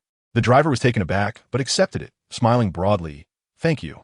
The next day, Nishikawa Sumiya saw the person who bought the uncle's book yesterday again. Kubo Masanari came to the front desk, set down Dream, and seeing this, Nishikawa Sumiya asked as a routine, "Hello, what books do you need to buy today? This book is wonderful. Does this author have any more books?" After returning to his residence in Tokyo yesterday, Kubo Masanari took out the book and flipped through it. He thought it was just an inspirational literary book, but unexpectedly, it was a collection of short stories. As he read, Kubo Masanari became engrossed and finished it in less than a day. The content was also very interesting, depicting a person caught in a conflict between humans and monsters, infected by a virus and turned into a monster. Yet through willpower, he did not lose his original self. In the end, through his efforts, he developed a drug to turn monsters back into humans and eliminate the original sin, the root cause, the abyss. From then on, monsters disappeared, and the world began to revive. The dream in this book refers to the protagonist, a pharmaceutical researcher, whose dream is to eliminate the original sin and turn monsters back into humans. The entire book is less than 300,000 words. But Kubo Masanari felt so excited while reading it. He thought the monsters inside were very similar to ghosts, yet completely different, ultimately sighing at humanity's extraordinary imagination. Yes, we have them. Currently, there are 10 different types of novels and literary books in stock. Would you like them all? Nishikawa Sumiya was momentarily stunned, but quickly reacted. He really didn't expect this person to be a fan of the uncle. "Just give me one of each." Now Kubo Masanari was very curious about what the author's other books were like. Okay, Nishikawa Sumiya went inside the store, quickly found 10 books, packaged them at the front desk, and handed them to Kubo Masanari. "Here are the books you wanted. Please take them." Kubo Masanari handed over the money to Nishikawa Sumiya, holding the books and quickening his pace, unable to wait to start reading as soon as he got home. The more books he read, the more he felt sorry for the author, such good ideas and thoughts, yet he stopped writing. Later, Kubo Masanari went to that bookstore again, carefully selecting and buying many books, and also became familiar with the store manager. Nishikawa Sumiya smiled and said, "Back to buy books again? Since you come often, I'll give you a 5% discount. Thank you." Kubo Masanari forced a smile. Although these books didn't cost him much, he was still shocked by the store manager's shameless 5% discount. After thinking for a moment, he could only comfort himself. At least there's a little discount. "I'll buy a bundle of vegetables tonight. Welcome to visit again." Just as Kubo Masanari was about to leave, he suddenly remembered something and asked, "By the way, manager, do you know where the little bell went after he stopped writing? It's such a pity. His articles were brilliant. Why did he stop?" Nishikawa Sumiya knew that Little Bell was the uncle's pen name. Him? I saw in a newspaper that it seems he went abroad to develop and retire. Since this wasn't a secret, Nishikawa Sumiya naturally revealed it. Before leaving, Shankai had specifically published an article in the newspaper, but that was more than a year ago. Now, people wouldn't know unless they inquired seriously. Is that so? I hope he can live well. Nishikawa Sumiya looked at the departing Kubo Masanari and suddenly felt a bit envious of the newspaper that printed Shankai's works. They must be making a fortune. No matter how envious he was, it was useless because the manuscript fees were settled in one lump sum. Shankai had already spent it all, leaving nothing behind. Later, Nishikawa Sumiya watched Kubo Masanari come to buy books from his bookstore again, feeling it was interesting, so he intended to befriend him. The result was that Nishikawa Sumiya lost a big client, but gained a good brother who read books without paying. Extra, Teisho Era, Ihe X Kanroji chapter. The sun was shining brightly, and golden rays of light spilled into the tranquil courtyard, which was filled with a festive atmosphere as the family prepared for the upcoming wedding. The vermilion torii stood solemnly at the entrance of the courtyard, as if guarding this sacred love. Elegant colored Japanese lanterns hung in the air, swaying gently in the breeze, telling the sweet story of the newlyweds. In the center of the courtyard, a pure white carpet was laid down, symbolizing the couple's pure and flawless love. Not far away, an ancient shrine stood solemnly, waiting for the couple to make their lifelong vows in the presence of the gods. Exquisite offerings were placed before the shrine, with fragrant smoke rising from the incense burner. Those familiar with the wedding banquet knew that the couple had chosen a Shinto-style wedding, where they would begin a new chapter in their lives under the witness of the gods. "Mr. Ihei, we are getting married. Aren't you happy?" Ihei Kobain knelt in front of the tatami mat, looking thoughtfully at the wedding attire placed on the table. "Of course, I'm happy. It's just a bit regrettable that someone very important to me, who changed my life, cannot attend our wedding." Feeling that his master was in a bad mood, Tsubaki climbed onto Iguro Abanai's head and rubbed his face with his drooping head. Gently petting it, Abanai said, "I'm fine, Tsubaki." He then looked at Kanroji Mitsuri and added, "You don't need to worry about me." He said seriously, "I am very willing to marry you. I like you. Mr. Iguro, I like you too. I'm so happy that we are getting married tomorrow," Kanroji Mitsuri said, her face flushing with shyness. After a moment of hesitation, she asked, "But who's that friend of yours?" Knowing what she was thinking, Abanai sighed softly. "It's nothing. He has moved overseas and probably won't come back in this lifetime." To Ayaki Rue, Abanai had always regarded him as a lifesaver, feeling very grateful and respectful toward him. Since it was his wish to settle abroad, he should respect it and silently offer his blessings. "Oh, is that so?" Kanroji Mitsuri patted her chest, thinking that the person Abanai mentioned had passed away. "No need to worry," Abanai said, patting Kanroji Mitsuri's head, and even Tsubaki leaned in to rub against her cheek. They loved each other, and even their marriage was blessed by their parents and relatives. Although I don't keep in touch with him, he will always be my lifesaver. He saved me. I know he's extraordinary. Otherwise, how could a boy just a few years older than me have the ability? Abanai spoke to himself, while Kanroji Mitsuri stayed by his side, listening to his heartfelt words. He speculated that Ayaki Rue must be a child from some hidden ancient martial arts family, which is why he had extraordinary physical abilities and could easily kill those people. The next day, the wedding was held as promised, with family and friends gathering together to celebrate. The priest in charge of the ceremony, dressed in traditional priestly attire, solemnly entered the venue to begin the opening prayer and purification ritual. Ding, ding, ding, the priest held a bell and shook it in a special rhythm to guide the newcomers in. Kanroji Mitsuri wore a white wedding kimono symbolizing purity, while Iguro Abanai donned a black inner shirt and skirt pants, draping a black outer coat over it. Holding a white fan in one hand and leading the bride with the other, their parents accompanied them on both sides as they walked into the hall. Divine blessings showered upon the newcomers, ensuring a happy marriage and a journey hand in hand. After the newcomers entered, the priest briefly offered a prayer, seeking the protection and blessings of the deities. Then, the priest led the couple in a sacrificial ceremony, presenting offerings and sacred wine to the gods. Abanai and Mitsuri followed the priest in bowing and clapping to express their respect for the deities. In the shadows, Kanroji Mitsuri's face turned red as she shyly looked at Abanai, thinking to herself, "It's so great to have someone who needs me." When she was young, she had heard others comment on her appearance, tastes, and strength more than once. But after finding Iguro Abanai, she no longer had to worry about marriage. At first, she thought he didn't like her and decided to respect his feelings. But in the end, she had worried unnecessarily. They were a match made in heaven. The vow declaration began, asking the newcomers to read their vows before the gods. The vow here refers to the love and commitment to each other. The two newlyweds nodded at each other, and the voice of Ihei Kobain spoke first. They had memorized the vow template the night before, so it naturally came out. "In this sacred place, under the witness of the gods, I, Ihei Kobain, vow from this day forward. You, Kanroji Mitsuri, are the light of my life, and I will protect you with all my love and loyalty." Next, the bride spoke. "In this sacred place before the gods, I, Kanroji Mitsuri, solemnly vow. You, Ihei Kobain, are my support, my harbor. From this day forward, I wish to spend my life with you." After the two followed the priest through all the wedding procedures, they were finally guided to exit by the priest with a token symbolizing their marriage. "Thank you all for coming to witness the wedding of the two newlyweds."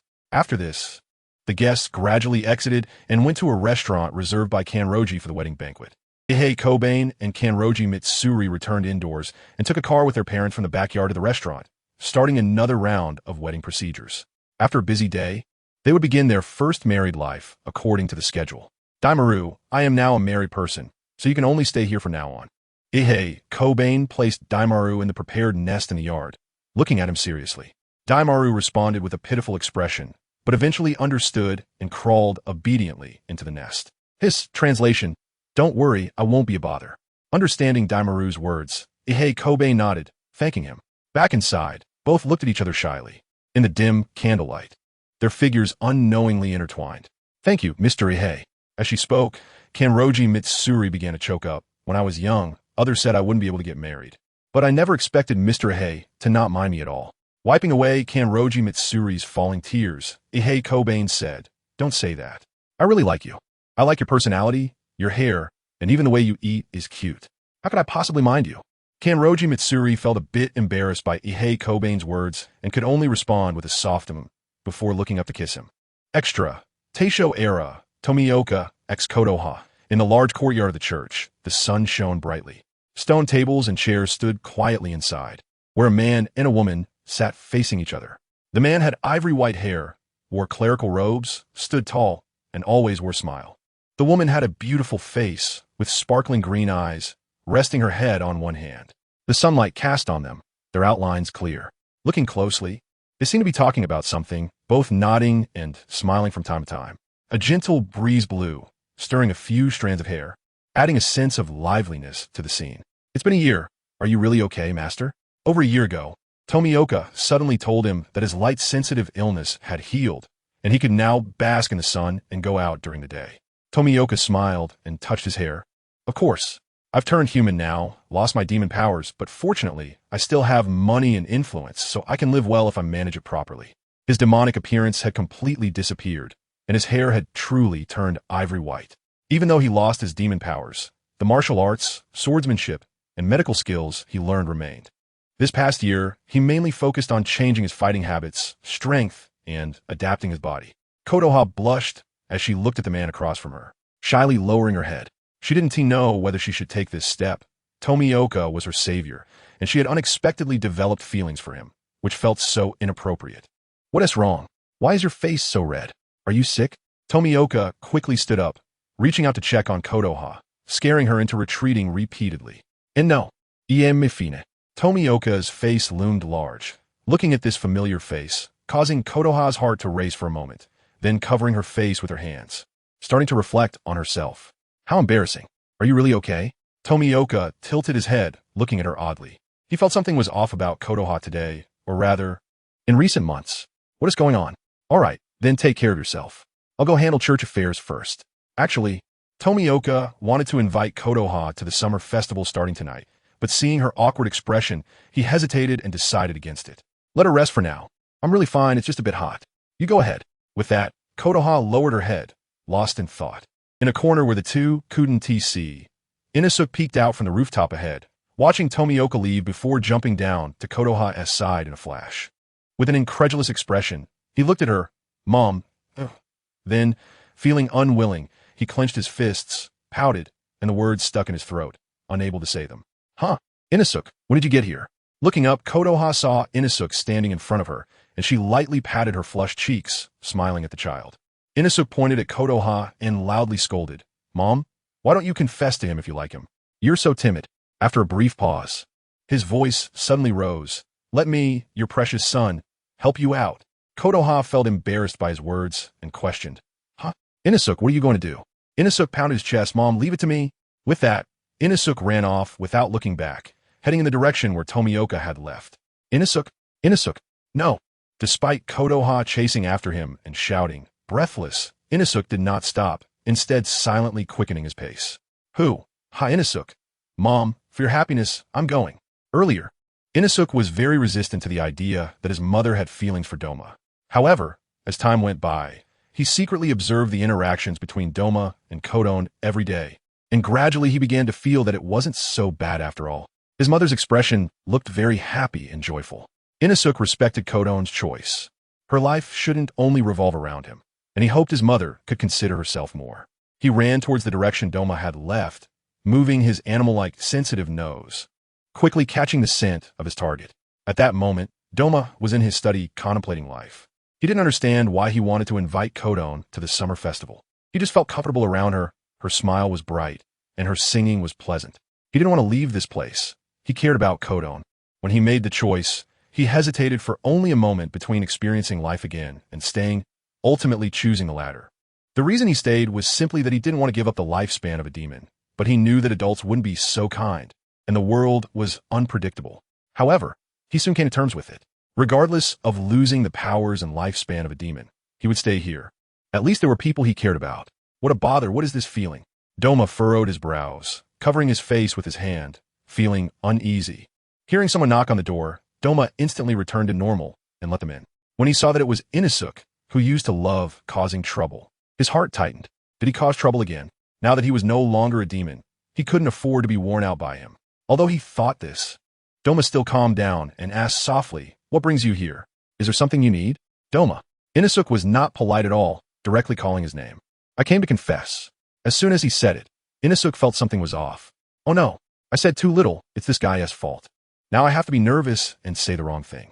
Doma was also taken aback, staring at him blankly, holding his breath and tentatively asking, "You came to confess?"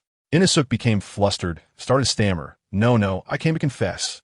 "No, wait, it's not me. It's my mom who came to confess." "Doma, what? What do I do about my adopted child wanting to confess to me? Oh no, what a mess." Inosuk slapped his forehead, shook his head, and faced Doma seriously. Organizing his words in his mind, he said in one breath, "I made a mistake earlier. I came to help my mother confess to you. Is that so?"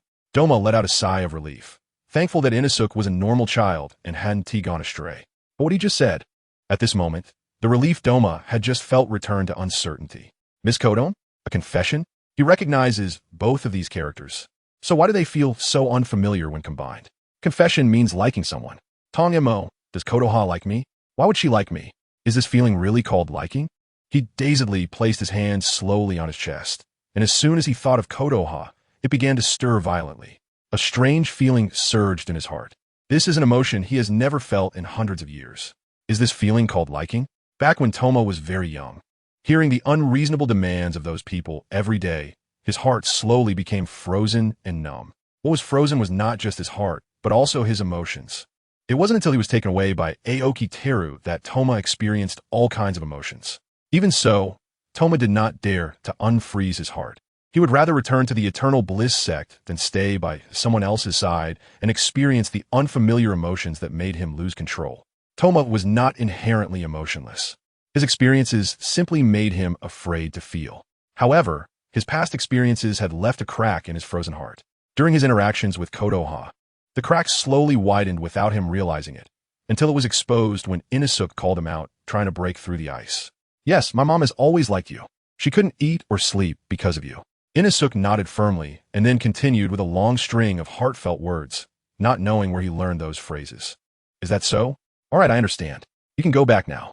Toma appeared calm, but was actually flustered inside, not wanting others to see his rude demeanor. So he urged Inosuk to leave. Well, okay then. Inosuk was confused, but understood the situation enough to give Toma some space, quickly stepping back. Finally, Toma was left alone in the room.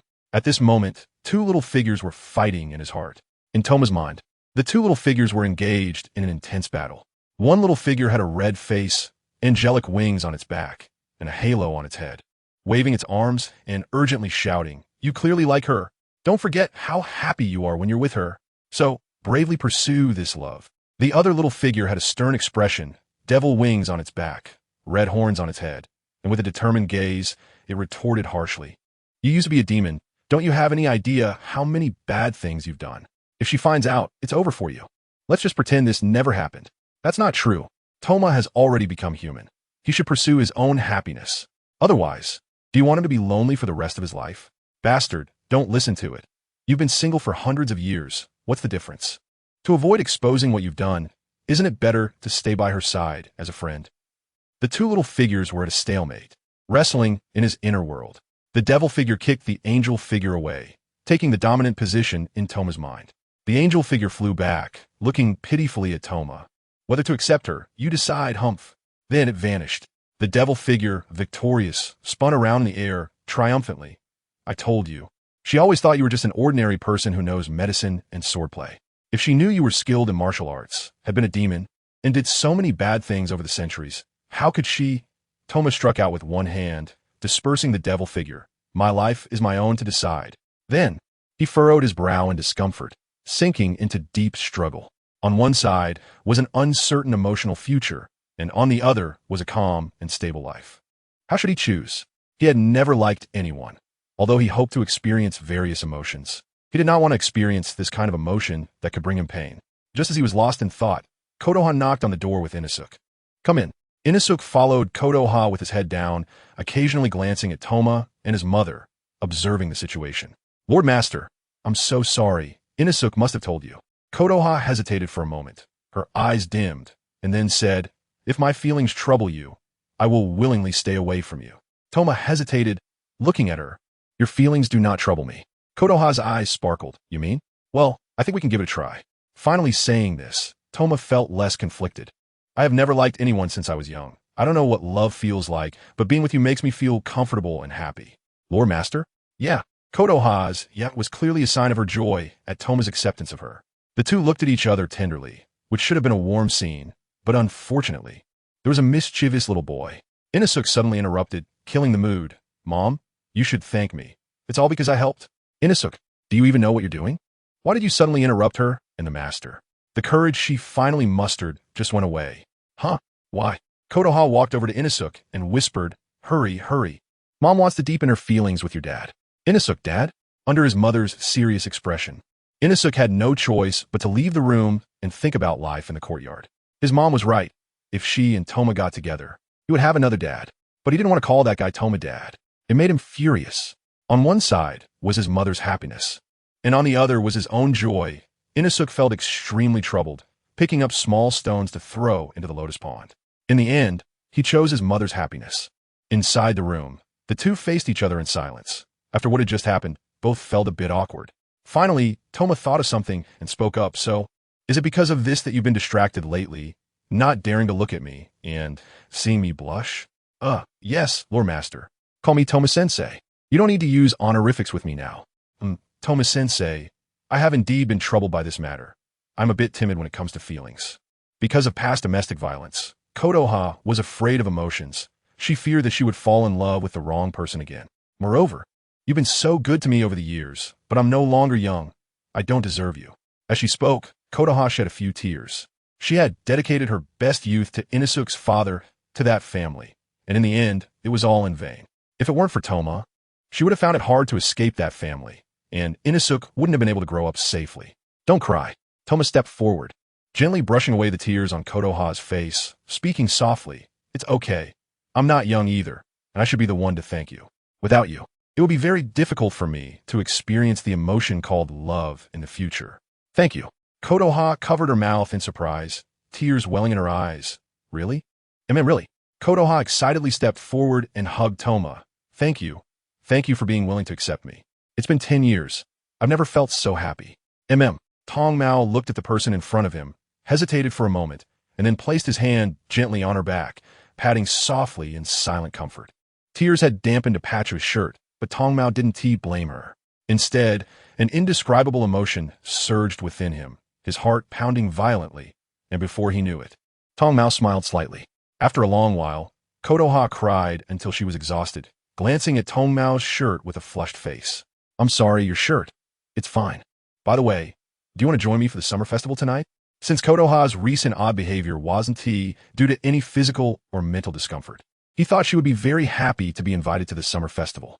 As expected, Kodoha was indeed very happy, exclaiming in delight, Really? You're going to the summer festival with me? Although the summer festival was a folk tradition that everyone could participate in, its unique customs helped many newlyweds solidify their feelings. Now that Tong Mao invited Kodoha to go together, she, who had just confirmed their relationship, was of course very happy. Of course, don't you want to go? Tong Mao didn't think too much about it, and was really aware of the gossip among commoners. He simply wanted to spend time with Kodoha. Of course I want to go. I'm so happy. I'm really happy. Kodoha's smile seemed to have some magic, stirring Tong Mao's heart, and unfamiliar emotions began to multiply, melting the ice around his heart. In a side story set in the Taisho era, Yashiro X Tamayo arc, Tamayo looked around in confusion. Why are we here? Early this morning, Yashiro had pulled her out without explanation, saying he wanted to give her a surprise. Because there's a summer festival here, I want to invite you to join me, Lady Tamayo. They lived in Tokyo, making a living by treating patients. The summer festival was held at 3 different times and locations, and Tokyo, being the capital, was naturally one of them. You've been working hard lately, Lady Tamayo. The activities at the summer festival are very interesting. Perhaps you would be interested. Indeed, even if Tamayo didn't go reincarnate, Yashiro wouldn't dare to overstep for him. Just being able to be with Tamayo and spend a simple life together was enough. But was that really enough? As days passed, Yashiro realized that his thoughts didn't align with his desires. It was far from enough. He wanted to take a step closer to Tamayo, to have a more intimate relationship. On the streets where the summer festival was being held, colorful lanterns hung high on either side of the sign, and the wooden traditional buildings had an antique charm. People dressed in vibrant yukatas and kimonos came and went, with girls adorned with exquisite floral hairpins dancing gracefully down the streets, while boys appeared gallant, their broad belts accentuating their upright postures. Various food stalls were steaming hot, with takoyaki, cotton candy, tempura, and other delicacies making one's mouth water. At the stall selling wind chimes, the crisp sounds of the chimes rang out, adding a touch of coolness to the summer. Moreover, dancers performed traditional dances at designated spots, with musicians accompanying them, their songs echoing throughout the streets. Children darted among the crowds, laughing and playing, their cheerful voices infecting passers-by and adding vitality to this special day. Is that so? Since today is the summer festival, it really is the day of the Kanda Festival. The Gion Festival in Kyoto, the Tenjin Festival in Osaka, and the Kanda Festival in Tokyo are held at different times throughout the year. Yashiro looked at her with concern, pleading, Lady Tamayo, you've never participated in a summer festival, right? You should relax once in a while. Can you spare some time to join me today? Okay. Originally, Tamayo wanted to return to work, but she was no longer a demon, and her body couldn't withstand the fatigue of working day and night. Truce. Having worked for a long time recently, seeing the look in Yashiro's eyes, she couldn't bring herself to say no. She had always been aware of Yashiro's feelings for her, but due to past circumstances and the erosion of time, she really was ready to embark on a new relationship. Perhaps it would be best for them to grow old and die together in mutual companionship. As the sky brightened, the summer festival preparations began last night, with activities spanning many days, but only today was the most important. Because today, the core location of the Kanda Festival, the Kanda Shrine, would hold parade events.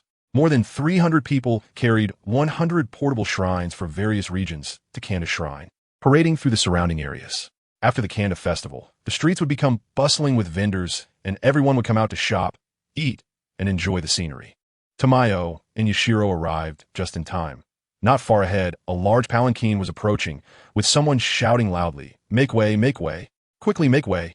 The two quickly stepped aside to give way. Yashiro asked, Lady Tamayo, do you want to go see the shrine? Forget it, there must be a lot of people there. Let's stroll around the streets, we can see them during the parade. Okay, as you say. Yashiro glanced at a nearby stall, trying to be attentive. Lady Tamayo, let me buy you some takoyaki. Zula. After buying, he handed it to Tamayo. Do you need anything else? How about tempura? After buying that, he casually got some sushi too. Tamayo looked at the food in her hands and Yashiro's hands, her mouth twitching, stopping Yashiro. That's enough, Yashiro. We can eat what we have before buying more. All right, let's go stroll by the lake. I want to see the scenery. Okay. The two moved away from the street and came to an artificial lake, finding a long bench to sit down, eating their food while chatting. Yashiro hesitated. Lady Tamayo, Tamayo, what's wrong? If there's something, you can just say it. Then I'll say it. He paused for a moment and continued. Lady Tamayo, I want to open a studio that only has your portrait. This was a plan he had long thought out, not a spur-of-the-moment idea. He was serious. Would you let my paintings have your shadow? Yashiro spoke these words with great seriousness.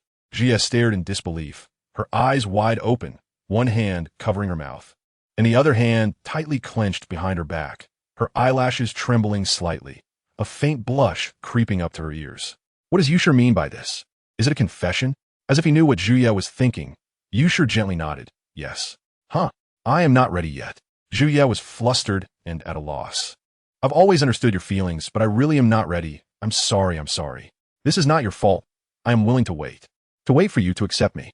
Yashiro felt a pang of pain in his heart and couldn't help but step forward to embrace her. This confession might be a wrong decision. He would rather maintain the status quo than let Tamayo worry unnecessarily. Being held by Yashiro, Tamayo felt even more flustered. Although they had been this close before, it felt different now. Tamayo felt her heart racing, and an inexplicable sense of shyness surged within her. Thank you, Yashiro. She wanted to go back and think carefully about her relationship with Yashiro. It's okay, this is my choice, but I will still create a studio for you. I will draw you first, and when you have figured things out, I will add your features. Tamayo's face turned slightly red. When did Yashiro become so articulate? Don't think she didn't understand anything. But she didn't refuse, and softly replied with a suddenly. A cheeky voice rang out. Oh? Long time no see, Miss Tamayo. So, what's going on between you and Yashiro? Such a unique voice. Zhuye and Yushir Lang immediately recognized who it was. Stepping out of Yushir Lang's embrace, Zhuye faced two people ahead, Tong Mo and a woman. The woman was also known to both of them. She seemed to be someone Tong Mo had saved in the past, who later joined the Mansei Paradise cult. Zhuye remembered that the woman had a very cute and beautiful child, but that child was just too mischievous. Tong Mo, long time no see. Looking at Kinha, Zhuye hinted, it seems you've been doing well. Meanwhile, Yushir Lang glared at Tong Mo with resentment, snorted, and quickly grabbed Zhuye's hand, speaking harshly to Tong Mo, goodbye. We're leaving. Hey, Yushir Lang, wait. Kinha looked bewildered at the two leaving, then turned to Tong Mo, confused. Are they your acquaintances? You don't seem very friendly towards them. Tong Mo rubbed his chin with one hand. They are acquaintances. We have a good relationship. But perhaps just now, I might have ruined someone's good fortune. Ruined good fortune? What do you mean? All right, let us hurry. Didn't you want to go to the shrine to see the parade? Tong Mo wrapped his arm around Kinha's waist and took her away, still in a daze. Extra Chapter Teisho Era 12. Inside the Demon Slayer core, as time passed, the Butterfly Mansion proposed by Butterfly Kane was finally completed. Today was the day Butterfly Kane called the members of the Butterfly Mansion for a meeting. Outside, the sun shone brightly, and inside the spacious and bright hall, a group of men and women stared intently at the person at the front. That was their flower Hashira and also the creator of the Butterfly Mansion. To maintain discipline, even Butterfly Shinobu quietly stood at the front of the crowd, smiling as she watched her sister. Butterfly Kane smiled slightly. Today is the day the Butterfly Mansion is established, and I hope to rely on everyone for the upcoming research. The Butterfly Mansion is not only a department for studying pharmacology, but also a hospital for treating and saving lives. I hope the medicines we develop together can help more common people. After finishing her speech, voices of agreement gradually arose from the audience. Miss Kane is right. Helping others is our duty. The flower Hashira is indeed beautiful and kind. Although the Butterfly Mansion followed the orders of the Ubuyashiki family, they were merely support personnel, not responsible for the fighting and scheming at the front lines. They only needed to do their jobs behind the scenes, developing more medical supplies to advance the medical progress of the era. Currently, the first task of the Butterfly Mansion was to search for medicinal materials, with rare materials being particularly welcome and ordinary materials needing to be collected fully. This is the task list I've arranged. Everyone is responsible for procuring a batch of medicinal materials. You can come to me for reimbursement for the expenses. Then Butterfly Kane would seek reimbursement from Ubuyashiki Yoya. Butterfly Kane's personal task was to manage the Butterfly Mansion and, if possible, search for the legendary medicinal material, the blue spider lily. Although there were no demons in the present world, the legends brought by demons were still numerous, including that mysterious medicinal material. After distributing the tasks, and as everyone began to disperse, Butterfly Shinobu stepped forward to make a suggestion. Sister, now that the Butterfly Mansion is established, we need to search for more talents who understand pharmacology. Butterfly Shinobu continued. I once heard the former Flame Hashira say that there is a demon doctor named Zhuye, who possesses superb medical skills. I don't know how she managed to turn back into a human. We should invite her to join the Butterfly Mansion. Moreover, she remembered that the Mansei Paradise cult they visited together previously seemed to have a leader who was also a demon and had impressive medical skills. She wondered if he had disappeared along with the other demons. Miss Zhuye? I've heard from the Rengoku family that she cured Aunt Lu Hua's illness. She's indeed a highly skilled doctor. Furthermore, the blue spider lily was proposed by Zhuye and then conveyed to the higher-ups of the Demon Slayer Corps through Rengoku Shinjuro. Then let us first ask Senior Rengoku about Miss Zhuye. Okay, sister. By the way, do you remember that leader of the Mansei Paradise cult? Arriving at a fork in the road of the Demon Slayer Corps, Butterfly Kane nodded at Butterfly Shinobu. Then let us split up as we discussed. All right, then I'll head to the Mansei Paradise cult first. Here, after parting ways with Kane, Shinobu Kochu spent a few days recalling her memories and finally found the location of the Eternal Paradise sect. She gazed at the familiar magnificent church not far ahead, now glowing brilliantly in the dusk. She murmured to herself, the Eternal Paradise sect is still here, so the leader should still be around, right? At that moment, she couldn't help but think of that adorable child. The child was physically fit and lively. She wondered if he had any thoughts of learning martial arts. As she proceeded, she successfully entered the Eternal Paradise sect following the old methods, discreetly probing around. Shinobu knew that the current leader of the sect was still Doma. Without the leader's orders, the followers could not bring anyone in privately, so she had to go through the proper channels to report to the person in charge first. If she remembered correctly, back then, after dark, the leader would summon the visitors of the day. She hoped their rules hadn't changed over the years. After registering her information, the person in charge asked her to wait in a side hall until someone would take her over. Shinobu nodded. It seemed that the rules here hadn't changed over the years. After some time, she finally met Doma. Oh, Miss Butterfly, you've come. Doma squinted his eyes and asked curiously, Huh, where's the other butterfly? Then he shook his head, saying to himself, By the way, what brings you here this time? Shinobu watched as Doma suddenly rushed up to her and whispered, I'm no longer a demon. Isn't your Demon Slayer Corps disbanded? You aren't here to kill me, are you? She stepped back a few paces away from Doma, saying, Since you've turned back into a human, I have no obligation to kill you. I'm here regarding the Butterfly Mansion. Doma tilted his head in confusion. Butterfly Mansion? What's that? Then, Shinobu clarified the purpose of her visit and waited for Doma's response. Oh, is that so? Well, I don't want to join you. Doma continued. If I join you, I would have to leave here, and then the Eternal Paradise sect would be leaderless. What will my followers do? With that, Shinobu understood and couldn't help but interject. I thought you only saw them as food. Although she and her sister found nothing during their last visit, knowing that Doma was a demon made them realize those folktales were not false. At this point, Doma had turned back into a human, and they didn't have anyone to settle the score with. After all, the Demon Slayer Corps only kills demons, not humans. Doma showed an expression of disbelief, biting his lip and lowering his gaze. You've misunderstood me. I haven't eaten humans for several decades. Those folk rumors shouldn't be trusted. To my followers, I'm an excellent leader. Seeing that Doma clearly didn't believe her, he pretended to wipe away tears and sighed. All right, so what if I did it? They seek paradise with all their hearts. Of course, I have to help them. If you were still a demon, I would kill you. As for now, don't let me see you kill anyone. Shinobu's right hand tightly gripped her Nichiren blade, glaring at him. After all, he used to be a demon. Even if he had turned back into a human and lost his blood demon art, she couldn't underestimate Doma. Miss Butterfly, you shouldn't say that. My retribution has already come.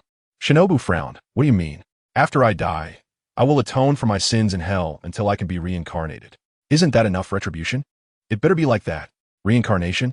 Is there really reincarnation after death? Did some deity tell them that? Shinobu silently noted this information, preparing to report back after returning. In a corner where the two were unaware, a small head peeked out from the doorway, and after Shinobu left with a low pressure, the figure followed. Extra. Taisho-era Shinobu had traveled a long way to the Eternal Paradise sect, not just for Doma. If possible, she wanted to take that adorable boy with her. Although her first impression wasn't great, Inosuke was truly too cute. Moreover, sensing Inosuke's strong physical fitness, she felt it necessary to try to recruit him for the future of the Demon Slayer Corps. Shinobu decided to search within the sect, planning to invite Inosuke if she encountered him before the lights went out. If not, then it wouldn't matter, and she wouldn't force it. Thus, Shinobu began to look around the sect. Are you looking for me? Suddenly, a voice entered Shinobu's ears. She turned her head and saw a figure that was both strange and familiar. At that moment, Inosuke wasn't wearing his boar mask and was dressed in a white kimono, his gaze sharp and his expression stern. Shinobu was uncertain. You were that boy from that day? Little brother? Inosuke's current appearance was so different from before that it was hard for Shinobu to believe. What little brother? Am I a little brother? What the heck? I'm not small at all. You're not the unnamed little brother we encountered when I came here with my sister last time? Inosuke suddenly understood. Oh, that's me. But I'm not a little brother. Don't call me that. All right. Shinobu thought it was quite speechless. By the way, how did you know I was looking for you? I heard your conversation with Doma. Inosuke said astonishingly, leading to a moment of silence. Finally, it was Shinobu who broke the silence. You heard everything? She wanted to ask if he was scared to know that Doma was once a demon who had eaten and killed people and had now turned back into a human. However, she wasn't sure if Inosuke had understood their dialogue. Hello, I'm Inosuke Hashibara. Inosuke didn't directly respond to Shinobu's question. He had his own thoughts. What do you want with me? Inosuke thought this person might be from the mysterious organization of legends. If I could join the mysterious organization, that would be so cool. Inosuke's mind was already imagining a grand story, but only he knew what he was imagining. However, it was certain that Inosuke completely ignored the talk about demons and reincarnation. It was too unrealistic, even for him to believe. He preferred to think that this was a special meaning or code from the mysterious organization. Since you already know, choose between coming with me or staying. Shinobu continued, no matter what you choose, I will respect your decision. If you come with me, I will ensure your safety. Since you said that, of course I will. Wait, leaving my own territory, will I be okay? Will I be able to eat well, drink well, and have fun? Thus, Inosuke voiced his concerns, and Shinobu's response was, of course, we have specialized chefs responsible for your meals, plus. What Inosuke absorbed was, there are meals, training, and I won't treat you poorly. No problem. I agree. Hurry, and take me away. Shinobu was taken aback. She didn't expect things to progress so easily. Huh? All right, but don't you need to tell your parents? You're right, I'll go tell them right away. Wait for me. Then, he ran away like flying. Don't run. Wait for me. She was very curious about what this little brother's parents looked like. To have such a beautiful child. Butterfly Shinobu was momentarily caught off guard and was pulled away by Inosuke for quite a distance. And when she reacted, she hurried to catch up. After all, she was a trained swordsman. How could she be left behind by a child who hadn't even started training? However, Butterfly Shinobu had to admit that this child was indeed faster than an average adult, and his physical fitness was impressive. Yet, as Butterfly Shinobu followed Inosuke, she began to feel something was off as the surroundings became increasingly familiar. Butterfly Shinobu thought, isn't this the path I just took when I left the hall? No way. Inosuke had never mentioned anything about his parents to her, and seeing the hall so close, a bad feeling rose in her heart. In the end, the premonition came true. At first, there was nothing unusual. Butterfly Shinobu watched Inosuke cross the hall while she calmly followed, under the puzzled gaze of Doma. Upon seeing Inosuke's mother, she felt as if she had seen her somewhere before. Was she a high-ranking member of the Eternal Bliss sect? Inosuke simply and firmly finished speaking with Kodoha, and after some effort, he obtained her consent. Is that so? Well then, Kodoha nodded at Inosuke, then walked in front of Butterfly Shinobu and said, so? I leave him in your care. Please take good care of him. Of course. So, Inosuke doesn't have a father? It's a single-parent family. No wonder she had never heard him mention his father. Suddenly, Kodoha said, by the way, Inosuke, remember to tell Sensei, he will worry about you too. Butterfly Shinobu thought, looks like I was overthinking it, but why do I still have a bad feeling? Huh? Why should I tell him where I'm going? I don't want to. Inosuke, you have to listen, or Mommy will get angry. Got it. As they walked down the hall, Butterfly Shinobu asked Inosuke, who is your father? Not a father, just a stepdad. The words spoken by Inosuke had a gritting teeth feeling. So who is your stepfather? Haven't you met him? Why ask? I won't acknowledge his identity. Butterfly Shinobu felt cold sweat on her forehead, unable to believe her own speculation. Is it the leader?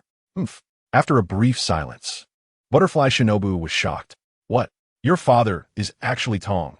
Upon hearing that name, Inosuke hurriedly covered Butterfly Shinobu's mouth and yelled, don't mention him in front of me. Otherwise, I'm going to get angry. Butterfly struggled free and asked in confusion, why can't I mention him? I won't tell you. The reason I hate him is that guy took my mother away. If it weren't for my mother's happiness, I would never accept him. So that's how it is?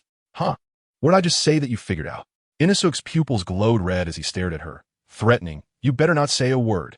Or else, Okay, I promise I won't tell. Butterfly Shinobu replied. Threatening me? We'll see if you have that capability. She decided that later, when Inosuke joined the Demon Slayer Corps, she would help him become an excellent swordsman more quickly by giving him a little distraction. However, she wanted to confirm one more time. Are you ready to become a swordsman? A swordsman? Of course. That's so cool. There are swordsmen in the Infinite Joy sect, but they secretly practiced swordsmanship. However, because of Kanawo and Doma, those swordsmen were unwilling to teach him their techniques. In this regard, Inosuke felt quite frustrated. Afterwards, Inosuke accompanied Shinobu to say goodbye to Doma, and left with Shinobu amidst Doma's incredulous gaze. Before leaving, Shinobu smiled slightly and said, don't worry, Mr. Doma. I will take good care of Inosuke. Hee hee. Extra chapter. Teisho period 14. When Shinobu brought Inosuke back to the Demon Slayer Corps after traversing mountains and valleys, they saw 3 figures ahead. She knew that her sister had succeeded. Butterfly Kana successfully found Tamayo in Yusher in Tokyo based on the address given by Rengoku Kaijiro. After expressing her intentions, Tamayo quickly agreed to her recruitment, but on the condition that the Demon Slayer Corps would relax their restrictions on her, under the premise of cooperating to complete research work. She and Yusher must have the right to act freely. At the same time, she would not engage in any research that contradicts human will and is detrimental to human development. After hearing her demands, Butterfly Kana readily agreed.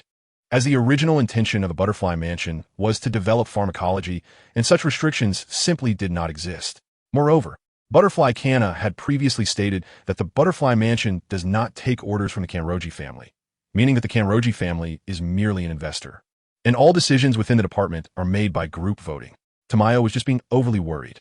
As she watched Shinobu and Inosuke approach, Butterfly Kana shifted her gaze to Inosuke and asked, "You're back. Who is this?" Tamayo and Yusher also took a good look at Inosuke.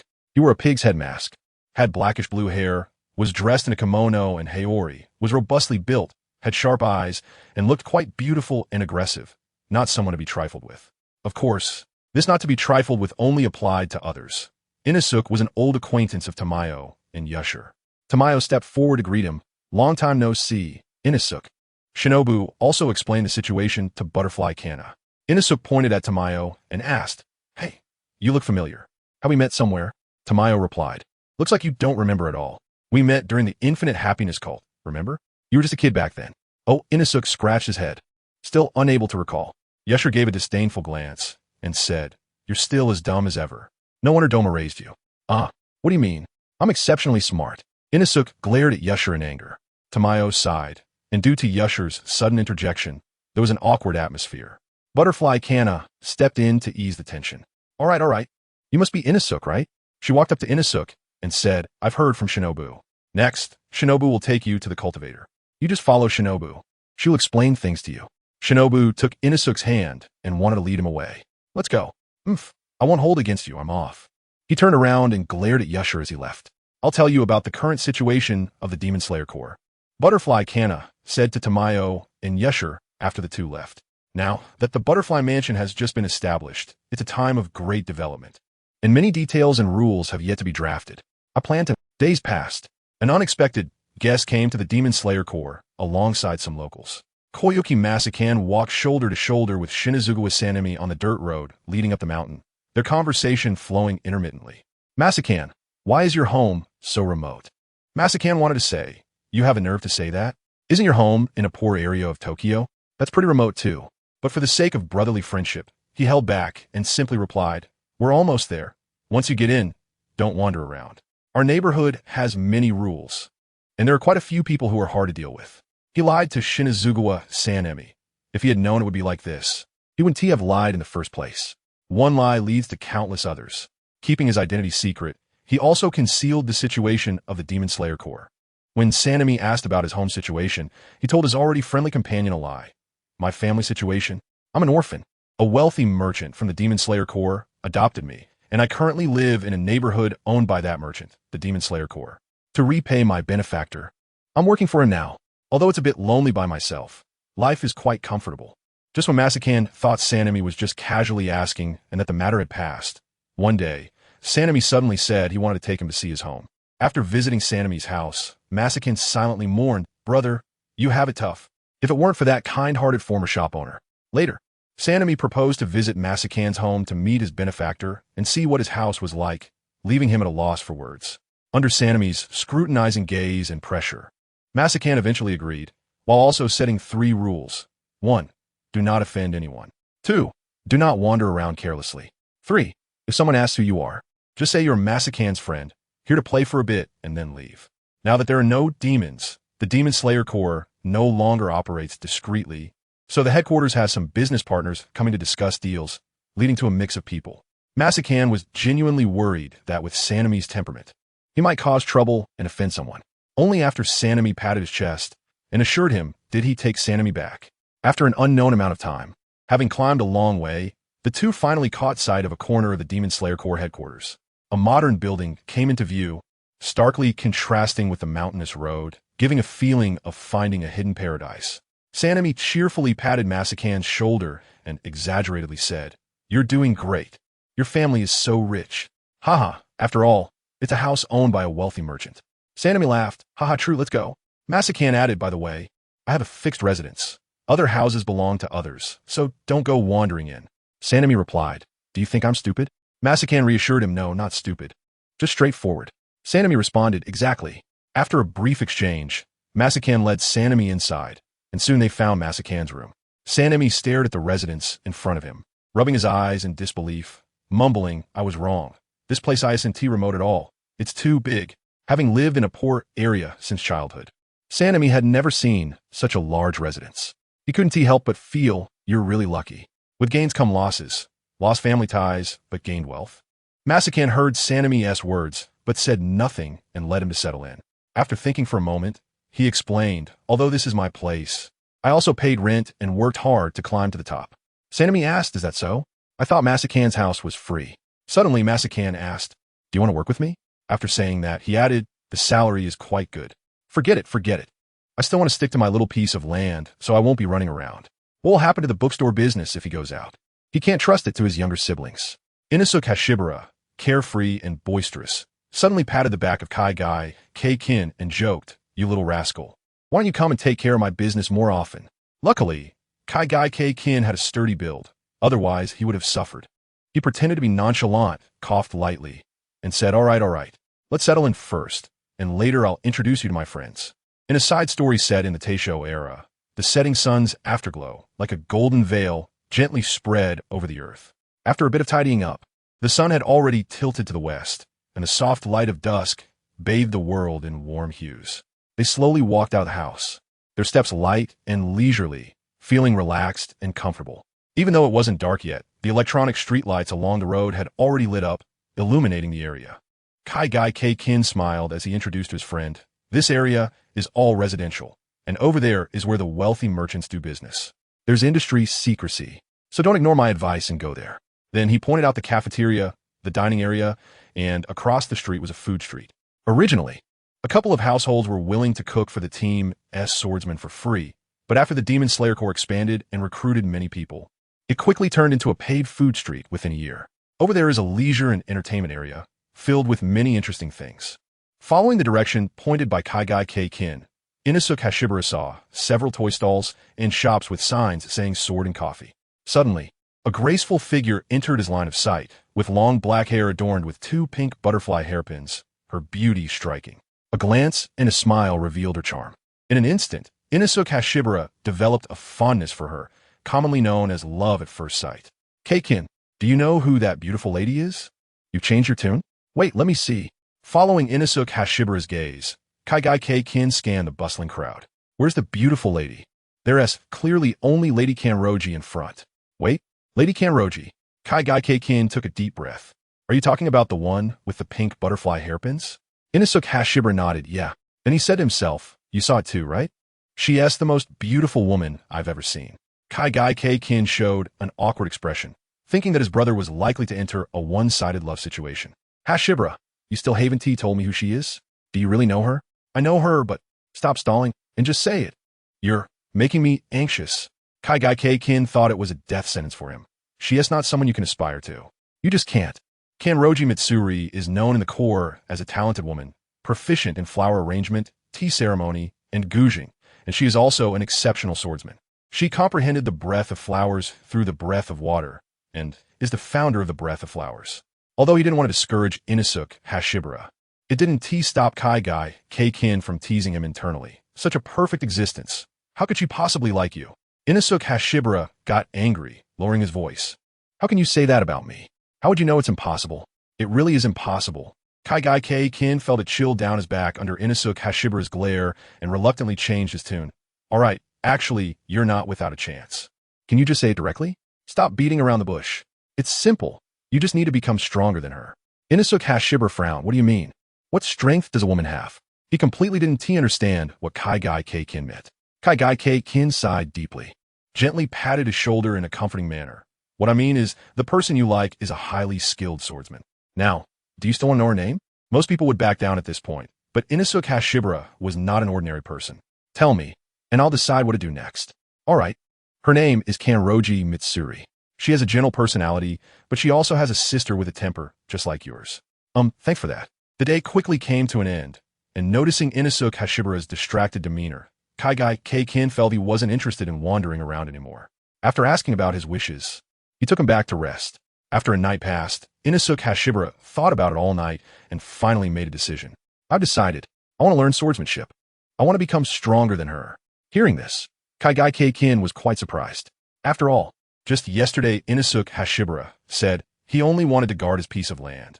Was it just seeing a beautiful woman that changed his mind? Inosuke Hashibara asked, Keikin, do you know which swordsmanship dojo is better? I think you should just give up. I want to give it a try. Seeing his firm attitude, Kaigai Keikin pondered for a moment and decided to tell the truth, then introduced him to a trainer. Actually, I lied to you before. After saying this, a moment of silence enveloped them. Both fell silent. Kaigai Keikin looked at Inosuke Hashibara's expressionless face and thought, it's over, this is abnormal. Too abnormal. After a long while, Inosuke Hashibara finally moved, slowly raised one hand, and rested it on Kaigai Keikin's shoulder. What you mean to say is, you are actually a Class A bodyguard from the Hashira Protection Company? Inosuke Hashibara had heard of the company Kaigai Keikin mentioned, but since he had no need for a bodyguard, he hadn't paid much attention. Kaigai Keikin. Yes, it's completely impossible to tell what Hashibara is thinking. Is he angry? Inosuke Hashibara's voice suddenly rose, carrying a hint of anger. Then why did you lie? Can't you just say it directly? Kaigai Keikin was a loss for words. I was afraid of disturbing your normal life. You know, our line of work is very dangerous. Inosuke Hashibara scrutinized him. Is it really like that? It really is. All right then, I forgive you. After pausing for a moment, he added, can that trainer you mentioned really train me to become a powerful swordsman? Of course. My trainer is very strong. If you need me, before Kaigai Keikin could finish, Inosuke Hashibara interjected, I need it. Of course I need it. My master is from the wind-breathing style. I'll take you to meet her tomorrow. Wind-breathing? What is that? Kaigai Keikin explained. Simply put, it's a sword technique. I can't explain it clearly right now. You'll understand when the time comes. All right. Meanwhile, on the other side, the Hashira Yuzui Tenjin had already surrounded the ninja clan with a group of government soldiers. What a disgrace. My dear father and uncles. Let the glorious me end your crimes here. Yuzui Tenjin waved his hand toward the back, and a leader stepped forward, bowing to him, my lord. We're going to surround that area next, capture the main culprit, and bring him to the government prison. And then you can handle it as you see fit. Investigate the crimes they committed, and proceed according to the rules. Yuzui Tenjin pointed to the ninja clan ahead. Yes. Next, a group of people, fully armed, marched forward. Yu Suijin Yuan was accompanied by his 3 wives, advancing calmly. From time to time, they helped the soldiers finish off enemies, knocking out those who attempted to escape. Extra story, Taisho era, end. In a 2-story house, Kanroji Mitsuri's eyes sparkled with excitement as she said to Iguro Abanai, what do you think? Let's go together. I really think that job suits me. Saying this, Kanroji Mitsuri raised her arm. Look, I'm super strong. No one can beat me. After exercising a bit more, she believed she could become a qualified bodyguard and bring wealth to her family. Because she ate a lot, Kanroji Mitsuri often felt like she would bankrupt her family. Being a girl with great strength, no one wanted to hire her for a job, so she could only stay by her parents' side to help them. Until a few days ago, while listening to the discussions of passers-by and combining it with advertisements in the newspaper, she learned about a newly opened bodyguard company. The pay was high, the benefits were good, and the freedom of movement was perfect for her ideal job. As for the extremely high elimination rate, Kanroji Mitsuri chose to ignore it. She didn't believe she couldn't pass the preliminary selection. She was sure she could get the job. Are you talking about that bodyguard company that has only been open for a few months and is heavily promoted by the government? Iguro Abanai replied calmly, his heart as still as water. It seems that mom and dad don't approve of us going there. Kanroji Mitsuri clasped her hands together in prayer and said, so, let's sneak over. Hesitant, he replied, no, that's not possible. She pouted and acted cute. Come on, please, okay? Well, okay, I agree to you. Yay, Mr. Iguro is the best. Mitsuri likes Mr. Iguro the most. Kanroji Mitsuri excitedly hugged Iguro Abanai, making his face turn bright red instantly. The two, having made a pact, secretly set off on their journey one morning, behind their parents' backs. After they left, a roar was heard in the house. Mitsuri's parents looked at the note in their hands. Filled with anger, while also feeling a sense of helplessness. In the end, they shook their heads and sighed. Well, let these two young ones go out and explore. Within the Demon Slayer Corps, Shinazugawa Sanemi finished his work and rubbed his eyes. At that moment, there was a knock on the door, and it turned out to be Arataki Rya, dressed in a male kimono, holding something in his hands. He tiptoed in front of Arataki Waya, raised his hands, and, as if presenting a treasure, placed the item in front of Arataki Waya. His eyes sparkled with a pleading expression as he spoke first. "Father, this is for you. Please accept it." Arataki Waya hesitated for a moment before taking it, and the boy revealed a look of relief. This is a gift he specially chose for his father. Arata looked down at the item in his hand. He had heard of it before, called a camera, which can capture images of people. "You've worked hard, and I really like your gift." He then asked, "But why do you want to give your father a gift?" "I heard this thing can record images, and I hope to capture the appearances of Dad and Mom, and also my older brothers and sisters. I don't want to forget everyone's faces." He knew that people would grow old and no longer be young. Under his sister's suggestion, Arata Rya decided to buy a camera to record everyone's current appearance. At the same time, it was also to document this new Demon Slayer Corps. "So, let's take a group photo with Dad. It's been so long, and we haven't had a proper group photo yet. I don't want future generations to only know our names, but not our faces." Arata was slightly taken aback, then revealed a satisfied smile, stroking Arata Rya's fluffy hair. He praised, "Rya's grown up and thought a lot. All right then, Father will give the order to call everyone for the group photo." "Really?" Arata Rya beamed with joy. "That's great." "Yes, really." Afterward, Arata indeed fulfilled his promise, first counting the number of current Demon Slayer Corps members, ensuring everyone was informed. Even many members still undergoing assessments received the order, of course, limited to those with a high probability of being recognized by their mentors. Newly passed assessments. Kanroji Mitsuri and Iguro Abanai, who were familiarizing themselves with the work environment, also received the invitation. Curious, Kanroji Mitsuri read the contents of the envelope word by word.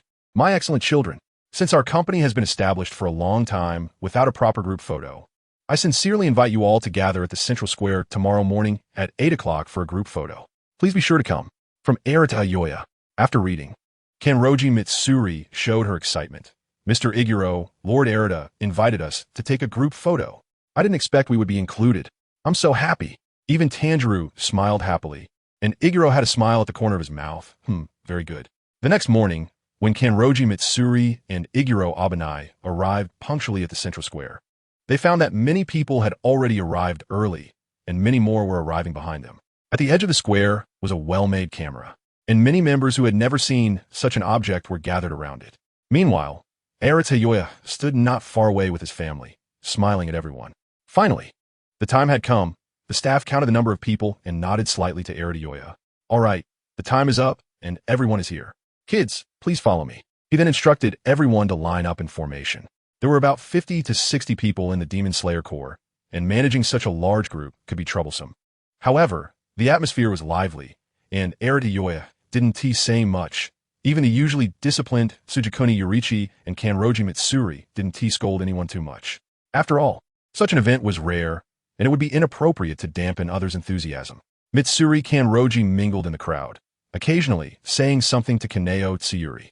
Zenitsu Agitsuma was distracted, gazing mournfully in the direction of the distant mansion, only to be hit hard by his father. Butterfly Kane and Butterfly Shinobu smiled slightly, with Inosuke excitedly holding a pig mask. Yuzui Tenjin was surrounded by people, shouting that it was so magnificent. Kanroji Mitsuri murmured with her hands clasped together. Jutomioka and Kaneo Tsuyuri were quietly chatting. Amidst the playful banter, Arata finally called everyone to line up properly. After greeting the staff, he walked to the front with his children and wife. The staff, who were also the photographers, adjusted their angles and positions and shouted to the crowd, "Are you ready?" "All right." Then, the whole venue fell silent. "Look at the camera. 3, 2, 1, click." As the camera shutter clicked, the scene shifted. This is the early development of the now famous Hashira Company. Next, let us talk about the predecessor of the Hashira Company, the Demon Slayer Corps. The exhibition hall was filled with numerous visitors, all curiously staring at the narrator, attentively listening to the explanation. Extra. Rebirth Chapter 1. Note. Written according to the order of the lunar phases, including elements of alternate futures, modern, ancient, and prehistoric times, unrelated to the plot of Demon Slayer. Reader discretion is advised. The main text begins. Yin Sheng, this is for you. May I ask if you can be my boyfriend? The man referred to as Yin Sheng hadn't opened his mouth to decline when a man standing next to him, who looked just like him, said in a low voice, no. The girl looked at the man in confusion, her eyes strange, then turned to Yin Sheng, looking expectantly for his response. Sorry, I'm not planning to date right now. Although he was unhappy with Yuan Yi's immediate response, Yin Sheng indeed didn't want to date at the moment, so he declined directly. The woman looked at him without any affection. She probably lost a dare while playing with friends, which is why she confessed to him. All right, Fine. I'm really sorry for the disturbance. The woman was unwilling to accept it, gritting her teeth, and finally glanced at Yuan Yi without leaving a trace. Then lowered her head and jogged away. Faintly audible were her stifled sobs. Seeing that only the two of them were left, Yin Sheng's expression instantly darkened, and with a cold snort, he walked away in the opposite direction from Yuan Yi. Upon seeing this, Yuan Yi quickly followed. Brother, wait for me. At the same time, he didn't forget to explain what had just happened. That woman is fickle. She confessed to me a few months ago, and now, just a few months later, she's approaching you. She's really not a suitable match.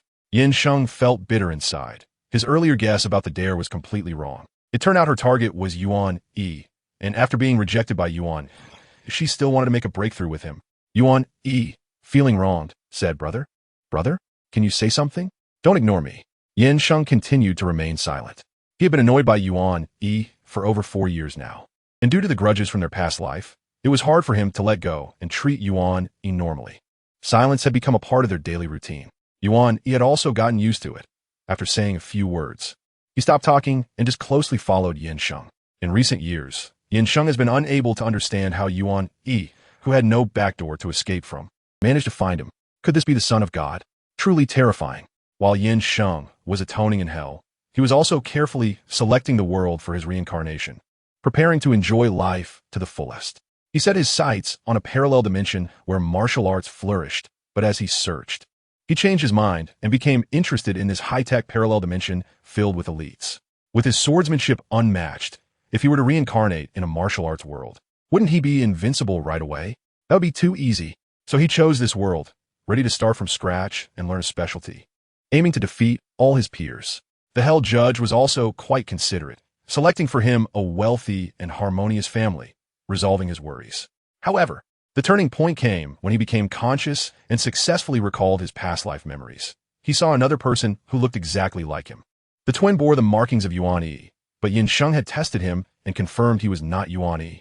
Of course, it was also possible that Yuan Yi had reincarnated. In any case, since his brother had no memories of his past life, he decided to get along well with him.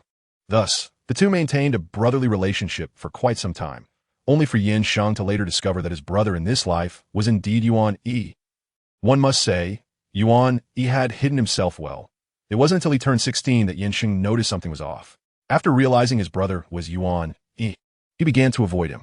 Soon after, Yuan Yi figured out that Yin Sheng had discovered the truth. Yin Sheng's feelings were extremely complex, and he could only try to stay away from Yuan Yi.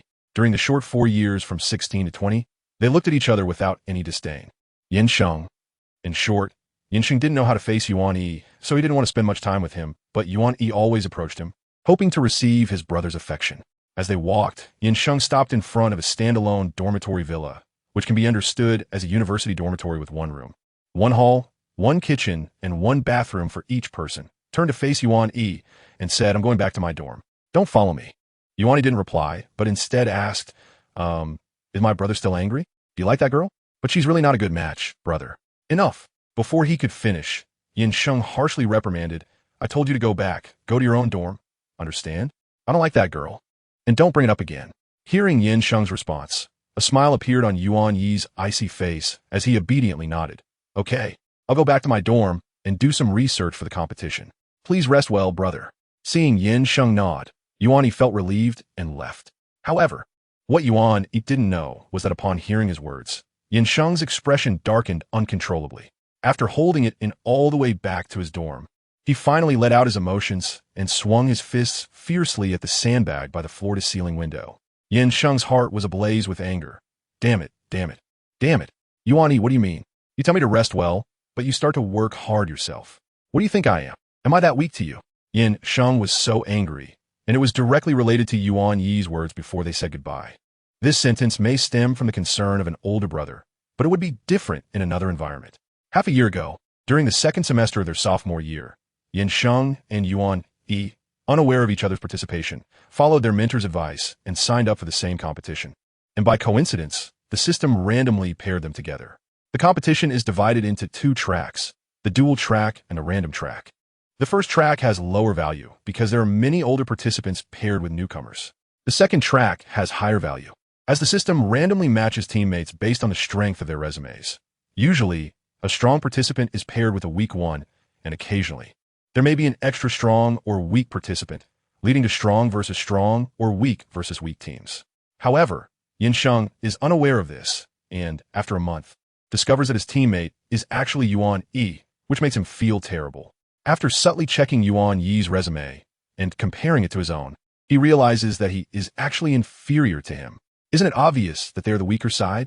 Yin Sheng felt like the sky was about to fall, but the mentor had already guaranteed his participation and signed him up, so withdrawing now would also have a significant impact on the mentor. He could only make do. Yuan Yi was from the weapons manufacturing and practice department, while Yin Sheng was from the military command department. Although both were in the sciences, the two majors were completely unrelated. Yet, the two majors were linked together in a federal-level competition called Sand Table Simulation. Sand Table Simulation is a competition specifically developed by the Federation, using holographic simulation as its medium. In the selection round, there are 100 participants in a competition area, meaning there are a total of 50 two-person teams. The main tasks involve observing the geography of the map, recruiting troops, and manufacturing weapons. Whoever can last until the end will be the winner of that competition area. After the selection round, it goes through preliminary rounds, semifinals, and all the way to the finals. The areas and maps for the selection round have already been announced, and it will start on the Sunday 1 week from now. As for the competition research Yuan Yi mentioned earlier, it refers to studying the terrain in advance. He told Yin Sheng to rest well, simply not wanting him to get too tired.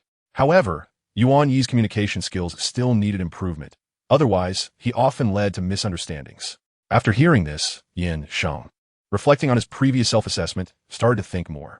He even thought it was because Yuan Yi disliked him for holding the team back. Extra chapter, Reincarnation Part 1. This week, Yuan Yi and Yin Sheng finally didn't have any unpleasant incidents, maintaining the status quo until the qualifying round arrived. Yin Sheng, eager to prove his strength, spent every spare moment researching the competition content, including details about the maps and strategic elements. He had vowed to crush Yuan Yi and believed that if he worked hard enough, he could surpass him. However, Yin Sheng's wish remained unfulfilled even after reconciling with Yuan Yi, as talent is often difficult to quantify. Welcome to the qualifying rounds of the 519th Federal Military Class A competition. Our contestants have already donned their holographic helmets. So let's turn on the screens and see the reality of each competitor. As the commentator's voice faded, giant screens appeared around the large circular arena. The screens slowly displayed the qualifying map and detailed data for each team. The data includes number of troops, number of weapons, camp area and status, and the physical condition of the contestants, etc. In the holographic space, while an hour passed outside, 10 days had gone by inside. Yin Sheng had just captured a frontline general and casually exchanged a few words with NNC. After triggering his next move, he turned towards the rear of the camp, heading to Yuan Yi's research institute. This is a technologically advanced world. Yin Sheng discovered from browsing through history that this is still the parallel dimension where neon exists. However, time has passed and thousands of years have gone by, leaving only traces of ghosts and the ghost-killing team to be found in the remnants of various histories. Most people do not believe in this history, treating it as an adventure story of a warrior defeating monsters and ultimately achieving victory. If Yin Sheng did not have memories from his past life, he wouldn't believe it either. When Yin Sheng pushed the door open, Yuan Yi happened to finish his task and immediately reported the latest progress. Based on the current laboratory setup and the materials found, we can only equip the 100-man army with laser pistols. However, as long as we find the sharp stone, I can make missiles, and if the enemy has no defensive screens, we can take them out instantly. All right, I've already memorized the location of your deposit. I'll bring the sharp stone to you tomorrow. After that, the two chatted for a bit about the competition situation. The next day, Yin Sheng led the 100-man team towards the ore deposit, encountering other smaller teams along the way. Yin Sheng eliminated them at a minimal cost and collected their equipment. The journey went smoothly, but when they reached the ore deposit, it was eerily silent. Just as Yin Sheng was about to send someone to mine the sharp stone, the ground around them exploded, injuring those who were nearby. The subsequent battle is briefly summarized. Did you choose to specialize in close combat weapons? Overestimating yourself. Yin Sheng did not respond directly and delivered a decisive blow to his opponent. After successfully obtaining the sharp stone, Yin Sheng hurried back to the camp to hand it over to Yuan Yi. Yuan Yi did not disappoint, quickly researching and creating missiles, launching one at the other teams. After one round, the remaining forces were significantly diminished. Most of the remaining forces were well-equipped like Yin Sheng's team, knowledgeable about the terrain, and had strong command abilities. After several confrontations, the preliminary rounds were reaching their conclusion. When Yuan Yi dashed in close and appeared before the last enemy, he activated his laser dagger, instantly slicing through the enemy's neck. As the enemy's figure transformed into blue electronic fragments and disappeared, a loading button appeared on the panels of Yin Sheng and Yuan Yi. Congratulations on achieving the final victory in the preliminary rounds. Preliminary round data has been sent to your holographic brain. Thank you for your support of this event. The audience outside applauded for the twin winners, though there were also many voices of doubt. Wait, this is a random team competition, right? These two are clearly brothers. Is there an inside story? These two are so familiar with the competition situation, and their strength is so high. Is there some kind of inside information about this competition? A federal-level competition actually has inside information. I demand a thorough investigation. The doubts from the online continued, with some people enjoying the spectacle. What was initially a minor issue escalated, and the organizers, despite having no problems on their end, could not ignore the growing online uproar, prompting the Federation to issue a statement. The announcement stated that they had confirmed the pairing of the two was purely coincidental and explained that when one strong player was added, they would be directly matched with another strong player. They also included the back-end data from Yin Sheng and Yuan Yi's matches. Those knowledgeable looked at the back-end data and realized they had misunderstood, causing the online sentiment to suddenly reverse. Many began to criticize their previous doubts and curses directed at Yin Sheng and Yuan, apologizing across various threads. Yin Sheng watched the videos online and finally breathed a sigh of relief. In recent days, whenever he goes out, he feels watched by his alumni. Although they haven't done anything inappropriate, he feels anxious. However, Yuan Yi seems completely indifferent to all this and continues to live his life as usual, unaffected by the outside world. Of course, although the sentiment online has shifted, there are still some radicals who do not share the same view. He was unexpectedly confronted by Yin Sheng. After the incident, Yin Sheng returned to his life. One night, after studying late, he was on his way to buy a late-night snack when a shadow suddenly sprang out. In the blink of an eye, white powder was thrown at Yin Sheng. At that moment, he was still lost in thought and was caught off guard by the ambush. Yin Sheng, it's all your fault, Yuan Yi. Why did he say that? Because he was just thinking about what Yuan Yi had said to him that morning. Yuan Yi mentioned feeling that he had been too cold towards him and wanted to enhance their relationship, wishing that Yin Sheng would treat him as kindly as he did when they were young. Yin Sheng couldn't understand what was wrong with Yuan Yi. Finally, seeing his flushed skin and the surrounding smell, he realized that Yuan Yi was drunk. After patiently comforting him, just when Yin Sheng thought Yuan Yi would forget everything the next day, Yuan Yi, this morning, said a lot to him. He mentioned how gentle his brother was last night and expressed a wish that his brother would always treat him that way.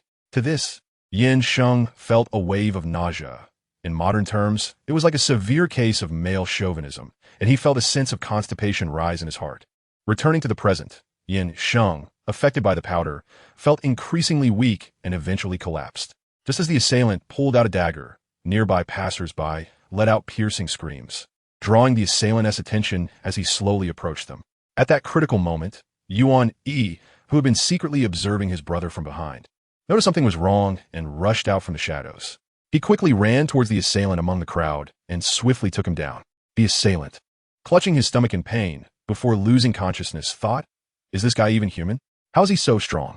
After capturing the assailant, Yuan Yi called for the crowd to contact the authorities, while he himself called for an ambulance. "Brother? Brother, how are you? What do you feel unwell?" Yuan Yi sat on the ground, holding Yin Sheng, his tone urgent. Brother, you tell me, I'm listening. Hot, tired, no strength. I think I'm poisoned. Brother, you'll be fine. It's all Yuan Yi's fault. I didn't protect my brother well. I'm sorry. Yin Sheng. By the time the ambulance arrived, Yin Sheng had already passed out. Yuan Yi, as a family member, followed Yin Sheng onto the ambulance. Upon arriving at the hospital, He did not leave Yin Sheng's ward and actively inquired about his condition to avoid worrying their parents in this life. Yuan took it upon himself to keep this incident a secret. He used family connections to arrange for the best doctor to treat Yin Sheng. In the extra chapter of Reincarnation, Part 1, Okay, I understand. Thank you, When Yin Sheng regained consciousness and opened his eyes, he groggily saw Yuan standing by the window, seemingly on the phone. He let out a muffled groan, which immediately caught Yuan Yi's attention. Okay, I understand. My brother is awake. I'll hang up now. After hanging up, Yuan Yi came to Yin Sheng's bedside and asked with concern, Brother, you're awake. How do you feel now? Yin Sheng tried to raise his hand, but could only weakly lower it. He felt very weak. Mifine. Who are you just talking to? It was the management bureau about the criminal who hurt you. The hospital classified your condition as medium to high poisoning, and the management bureau sentenced the assailant to 5 years in prison. After saying this, Yuan Yi frowned and added, I think that person who ambushed my brother should be killed. If it weren't for this peaceful era. Yuan Yi, what is wrong? Yin Sheng interrupted him, turning to ask about his condition. You just said it was poisoning? Medium to high. Although Yin Sheng already felt poisoned, he didn't know what kind of poison it was. Now knowing that it was medium to high poison, he felt a sudden rush of anxiety. 1 milliliter of high poison can kill a person within a day, and he had nearly been poisoned to that extent. Yes, that is why Yuan Yi said that person is not worth pitying. But please don't worry, brother. The hospital has already provided a treatment plan. Recovery is just a matter of time. What about the competition? The next competition is in a month. The doctor said if you cooperate actively, you can expel all the toxins in half a month. Yin Sheng lightly hummed in response and stopped speaking. Only Yuan, he continued to talk to himself, his restless hands slowly reaching for Yin Sheng's hand, intertwining their fingers and rubbing his head against Yin Sheng. Yin Sheng, brother, Yuan is really worried about you. From now on, I want to leave you for a moment. I will protect you well. Yin Sheng screamed internally. Who needs your protection? Hurry up and let go of me. You can't force me when I'm weak. He kept repeating the words let go in his mind, his mouth drooping and his expression darkening. Yuan Yi noticed Yin Sheng's demeanor, released his hand, and stood up to check. Brother, what is wrong? Is the poison acting up again? After checking without finding anything, Yuan Yi went to call the doctor. Please wait a moment. Yin Sheng, unable to endure any longer, raised his voice. I'm fine. Yuan Yi stared at Yin Sheng, puzzled. Are you really okay? Yin Sheng's handsome face flushed under Yuan Yi's gaze. I'm really fine. No need to find a doctor. In the end, Yuan Yi sighed. All right then. After that, Yuan Yi sat back down and quietly watched Yin Sheng. Yin Sheng, how embarrassing. Can you stop staring? Suddenly, Yuan Yi asked, Brother, are you happy in this life? Huh? What? You weren't happy in your past life. Are you happy in this one? I don't know, but it's better than before. I want you to be happy, so please give me a chance. Yuan Yi's eyes were sincere, and he wore a smile. However, Yin Sheng found the scene quite chilling. Can you stop saying it in such a gay way? Can you please be quiet? Wherever this sentence is placed, it sounds like a confession. But Yuan Yi doesn't think so. Seeing Yin Sheng silent, Yuan Yi's expression changed, and he felt lost. Brother, Yin Sheng chuckled. Do you know that what you just said is really terrible? Just like that last sentence, people who don't know would think we are in an incestuous relationship. Hearing this, Yuan Yi hurriedly waved his hands, flustered and anxious. No. How could Yuan Yi dare to wish for you? You are so gentle, so powerful. Yin Sheng, sweat JG. Enough. If you can't say it properly, then don't say it. Suddenly, a loud bang echoed, and the two immediately turned their gazes to the door of the hospital room. A woman in a doctor's uniform stood frozen in place. A stack of documents scattered on the floor, her face showing shock. Under the gaze of the two, the woman quickly reacted, hurriedly picked up her things, said sorry for the interruption, and rushed out, closing the door behind her. Wait, doctor, you misunderstood. Yin Sheng shouted in a hoarse voice, but due to the poisoning, his voice wasn't loud enough, and the doctor had already left. While Yuan Yi was still puzzled about why his brother's attending physician suddenly appeared, Yin Sheng had already broken down. My lifelong reputation, it's all over. Of course, if Yin Sheng knew that after their initial selection breakthrough, his and Yuan Yi's romantic literature was crazily spreading online, he wouldn't know how to feel. Brother, what's wrong? Yuan Yi tilted his head, confused. It's nothing, Yin Sheng replied, indicating that he no longer wanted to talk. However, Yuan Yi didn't seem to intend to let him go and turned back to the unfinished topic. Brother, you haven't replied to Yuan Yi. I really want to make you happy. I really want you to be happy. Brother must have never felt happiness, right? It was the same in the last life, and it's the same in this life. Why did Yuani think this way? It was because Yin Sheng had never shown a happy smile in front of him. In the last life, Yuan-Yi had poetry and children, while his brother had nothing. As he spoke, Yuan-Yi couldn't help but feel sad for Yin Sheng. Thank you. Just stop, Yin Sheng exclaimed, to quickly get rid of Yuan-Yi's entanglement. Yin Sheng could only agree. All right, I agree with you. So how do you plan to make me happy? Yuan-Yi said matter-of-factly, of course, we should travel together. The internet says traveling makes people happy. And dating, I will definitely find a good match for you. Okay, let's talk about these things after our competition is over. I'll listen to my brother. Facing Yuan-Yi's proposal, Yin Sheng chose to selectively ignore it, thinking that after the competition, Yuan-Yi might not even remember what he said today. I'm thirsty, pour me a glass of water. Okay. As Yuan-Yi picked up the water cup and opened the door to get water from the dispenser, he saw the attending physician, the same woman, passing by him. What a coincidence, doctor. The woman's expression was somewhat unnatural. Taking a deep breath to regain her composure, she said flatly, yes, what a coincidence. I will check on your brother's condition in the evening, so you two prepare in advance. Okay. Days passed, and Yin Sheng's illness gradually improved. Together with Yuan-Yi, they broke through to the finals and made it to the championship. Finally, after day of effort, they won. Standing on the podium, Yuan-Yi's first words were, I am very grateful to my brother. He is an indispensable part of the team's victory. This sentence has attracted widespread attention from the online CN party, whose members eagerly dissected its meaning. Ultimately, the CN party unanimously awarded the title of the most inhumane CN duo of the year and the best CP of the year to Yin Sheng and Yuan-Yi. They argued fiercely over who would be the 0 and who would be the 1. Of course, Yin Sheng and Yuan-Yi were unaware of all this, as they didn't mingle in the CN circle. When they won the competition, it just happened to be a holiday. Yin Sheng lazily lounged on a sun chair, with a screen in front of him playing the knowledge he needed to study for the next semester. That's right. Yin Sheng was previewing the next semester's textbook ahead of time. He felt like he had forgotten something. Whatever, it doesn't matter. Next semester, I will definitely outshine Yuan-Yi. What are you talking about, brother? Yuan-Yi suddenly appeared behind him, asking in confusion. As he approached his brother, he heard him calling his name. Since he didn't catch the earlier context, he asked this question. Because they won the competition, Yin Sheng was in a good mood and smiled at Yuan-Yi. It's nothing. What are you doing here? Yuan-Yi, feeling a bit angry, exclaimed, Brother, he smiled at me. Does that mean he forgave me for lying to him when we were kids? That's so great. Does brother still remember the promise he made to me in the hospital? Yin Sheng suddenly coughed. What? He remembered that he had forgotten he promised Yuan-Yi to travel with him, and that he had also agreed to help him find a girlfriend. I don't remember. Brother, you promised Yuan-Yi. If you don't keep your promise, Yuan-Yi will keep bothering you. Are you threatening me? It's not a threat. It's Yuan-Yi's spontaneous behavior. Okay, I promise to travel with you. But as for the girlfriend, let's forget about that. I'm not planning to date right now. All right, I'll listen to you, brother. Extra chapter. Reincarnation Part 3. Since there was no sin the previous life of the ghost, Koma and Rinshue directly went to the parallel dimension for reincarnation. In this parallel dimension, the characters and scenes are exactly the same as in the original world, with the only difference being that ghosts have never existed in this world. Komaharu and Rinyuki gazed deeply into each other's eyes, making a solemn promise before reincarnation. Rinyuki, wait for me. I will definitely come to find you. Did Komaharu forget? Thanks to the blessing of the gods, my body will be healthy after reincarnation. Huh. Komaharu was slightly taken aback, his face turning red as he apologized. Sorry, I forgot. Rinyuki smiled and said, Is this what they mean by worrying causes confusion? Then please take good care of me in the future, Komaharu. With a playful smile, she added this time, Let me come find you, Komaharu.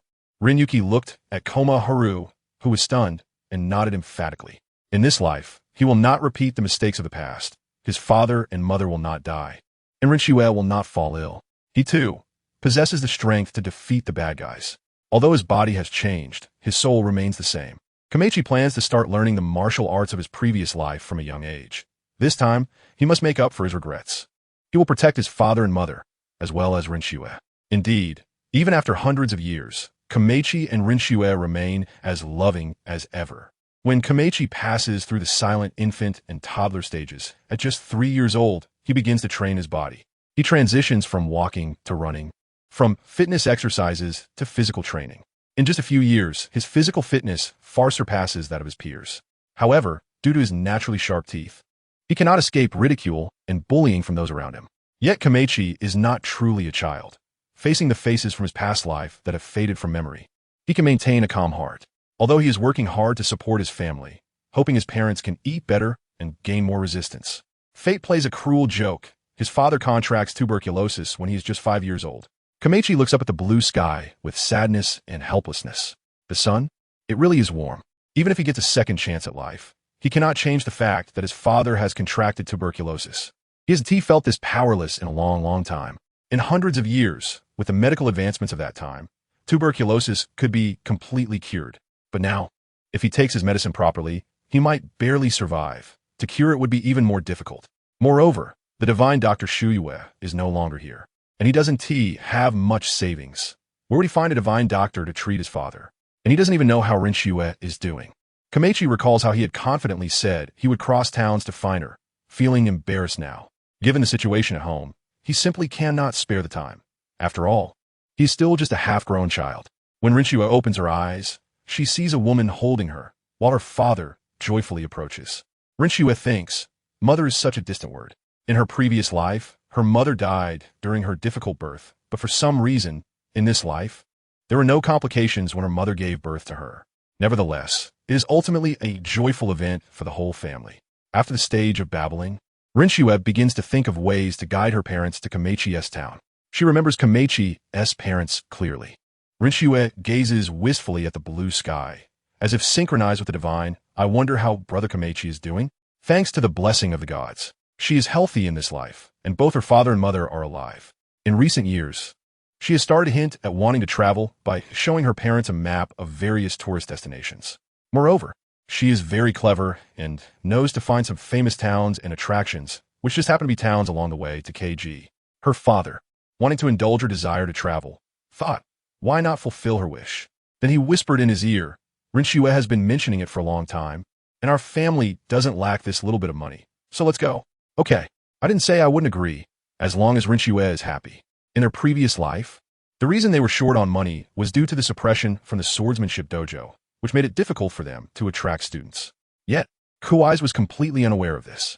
In this life, with Rinshue's reminder, it seems like it's dad. The dojo across the street is quite strange. Rinshue saw them often coming to our doorstep to fight. For the livelihood of the three of us, Keizo had to step up and confront the Kendo dojo. Without any weapons, he challenged them. The people at the Kendo dojo were scared of Keizo and repeatedly promised they wouldn't dare to do it again. Many pointed out the true culprit, the dojo master's 10-year-old son. Since he was just a child, Keizo warned him for a moment and then stopped pursuing the matter. From then on, their family's life improved and they gained more disciples.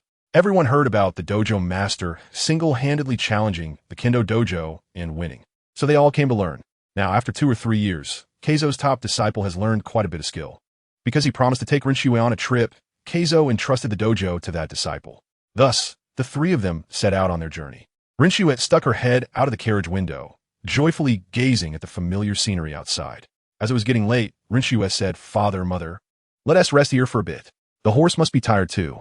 Keizo looked at her with a doting expression and said, all right. Her mother teased. Rinshue is so kind, thinking of the horse. However, it was getting late, and it was time to rest. Keizo nodded repeatedly, yes. Let us find an inn to rest for the night and set off again in the morning. That night, Rinshue was excitedly tossing and turning, but had to pretend to be very tired. Only in this way could her parents sleep peacefully, and she would have the opportunity to sneak out. Rinshue thought, if I directly tell my parents that I want to go somewhere, they will definitely think I'm throwing a tantrum. At the same time, they would surely think that something is wrong with me, or even I'm possessed by a ghost. So, Rinshue decided to take action without prior notice. She had already figured out what to say afterwards. Before they got up, she would go find Komechi and then take him to meet her parents. She would say that she really liked this brother and hoped her parents could take him as a disciple. Kyuzu would definitely accept Komechi as a disciple, because Rinshue remembered Kyuzu once saying that Komechi was truly a martial arts prodigy. That night, she was so excited that she couldn't sleep. Before dawn, before her parents woke up, she sneaked out of the inn. Perhaps it was a blessing from heaven. She didn't encounter any of the rogues that Koma had once told her about. Looking at the familiar house she had visited before, Rinshue paused for a moment and knocked on the door. Who is it? A boy's tender voice came from inside. Click! The door opened. They exchanged a glance, and Rinshue was so overwhelmed with joy that she cried. It's been so long, Koma brother. I'm here to fulfill my promise. Koma smiled gently and replied softly, yes. It's been a long time. Extra chapter, Reincarnation Part 1 in S. The following content is purely fictional and self-created. The main text begins. Hantian dog, having committed many sins, referring to stealing, before becoming a ghost, spent longer in hell compared to others. If you ask if there are those who have stayed longer, of course there are. He himself was quite resistant to the idea of reincarnating for another life. It was better to be a ghost with eternal life. However, he was timid and didn't dare to say anything. Thus, he muddled through and followed the main group to hell. After undergoing a not too light but prolonged punishment for his old sins, Hantian dog felt completely enlightened. Compared to corporal punishment, his path to redemption leaned more towards ideological and moral education, though corporal punishment was also present. It was similar to a punishment where if a student couldn't answer a question in class, the teacher would make them run 10 laps on a playground. Leaving a place called the Heart Abyss Punishment Hall, Hantian dog was urged by Hell's law enforcement to reincarnate. They informed him that if he did not reincarnate within a month, the rules of Hell would automatically erase his soul. Although Hantian dog bore the mark of the upper realm, the rules of Hell were beyond the intervention of these workers. Moreover, judging by the power of the mark on Hantian dog, it seemed he could only support his reincarnation with memories, but it could not offset the punitive rules from Hell. Hantian dog had never been this clever in his life. Faced with the choice between reincarnation and being erased by the rules, he opted for a third option, to take the examination for a position in Hell. With 1 month to go, failure meant death. It was still somewhat challenging, so Hantian dog studied relevant materials day in and day out. He also signed up in advance for the underworld examination scheduled for 25 days later. This is also the only way for the soul to linger in Hell for a long time. Half a day, the dog dragged its weary body to the Hell bookstore to buy review books and compile a set of assessment books for me. Here you go. The employee said nothing extra and directly handed over A. This is also the only humane aspect of Hell where one can buy things without money. After all, an ordinary person's soul can only stay here for a month. They cannot enjoy free food and drink indefinitely. Once they have atoned for their sins and enjoyed their blessings, they must reincarnate. As for heaven, which corresponds to Hell, only those with deep merits can go there, but I won't elaborate on that here. As for what energy Hell relies on to operate, it's of course the memories of people's past lives. The reason people lose their memories before reincarnation is actually due to the deprivation imposed by the rules of Hell, which takes away their memories to replenish energy, thus maintaining balance. The ghosts can reincarnate with their memories because Gu Ling shared her energy with them, offsetting the memory energy that Hell requires. Moreover, since the needed energy is not much, Gu Ling readily and decisively distributed her energy. You can think of it as something like energy storage talismans or seals. Half-Day Dog took the scroll and looked enviously at the clerk. Those who can work in Hell shops have a permanent position in Hell and can stay as long as they want. If they no longer wish to work, they can directly reincarnate. However, even if they have secured a position, they will still lose their memories upon reincarnation. This means that if a staff member chooses to reincarnate, they will lose their memories, and if they want to return to Hell and stay, they must reapply for a position. Here, Half-Day Dog returned to his small compartment in Hell with a small scroll of bamboo slips. This is the residence provided by Hell for those who have not yet reincarnated. It is also designed to be very intelligent, connected to the central rules of the underworld. As long as one has not reincarnated and is present in the underworld, they can sense where their residence is. Although there are many souls, due to the rules, the number of souls remains within a certain range. Of course, if there is a war in the outside world, that would be another matter. The rules of Hell not only need to expand the current territory to accommodate the population, but also require additional energy to build several residences. Only after that batch of people reincarnates will the surplus energy be recovered. However, no matter what, the rules of Hell will maintain the energy balance within Hell, neither too much nor too little, as it has its own operational rules. The underworld is boundless, and one can control their ascent and descent as well as flying speed with their thoughts.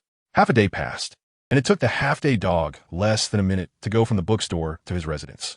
As a soul entity, the Half-Day Dog wouldn't disappear even if he didn't eat. He would only feel hungry. But in the current situation, he couldn't care less about that. To successfully break through the assessment, he had to put in some effort. So, the Half-Day Dog chose not to eat and devoted all his spare time to studying.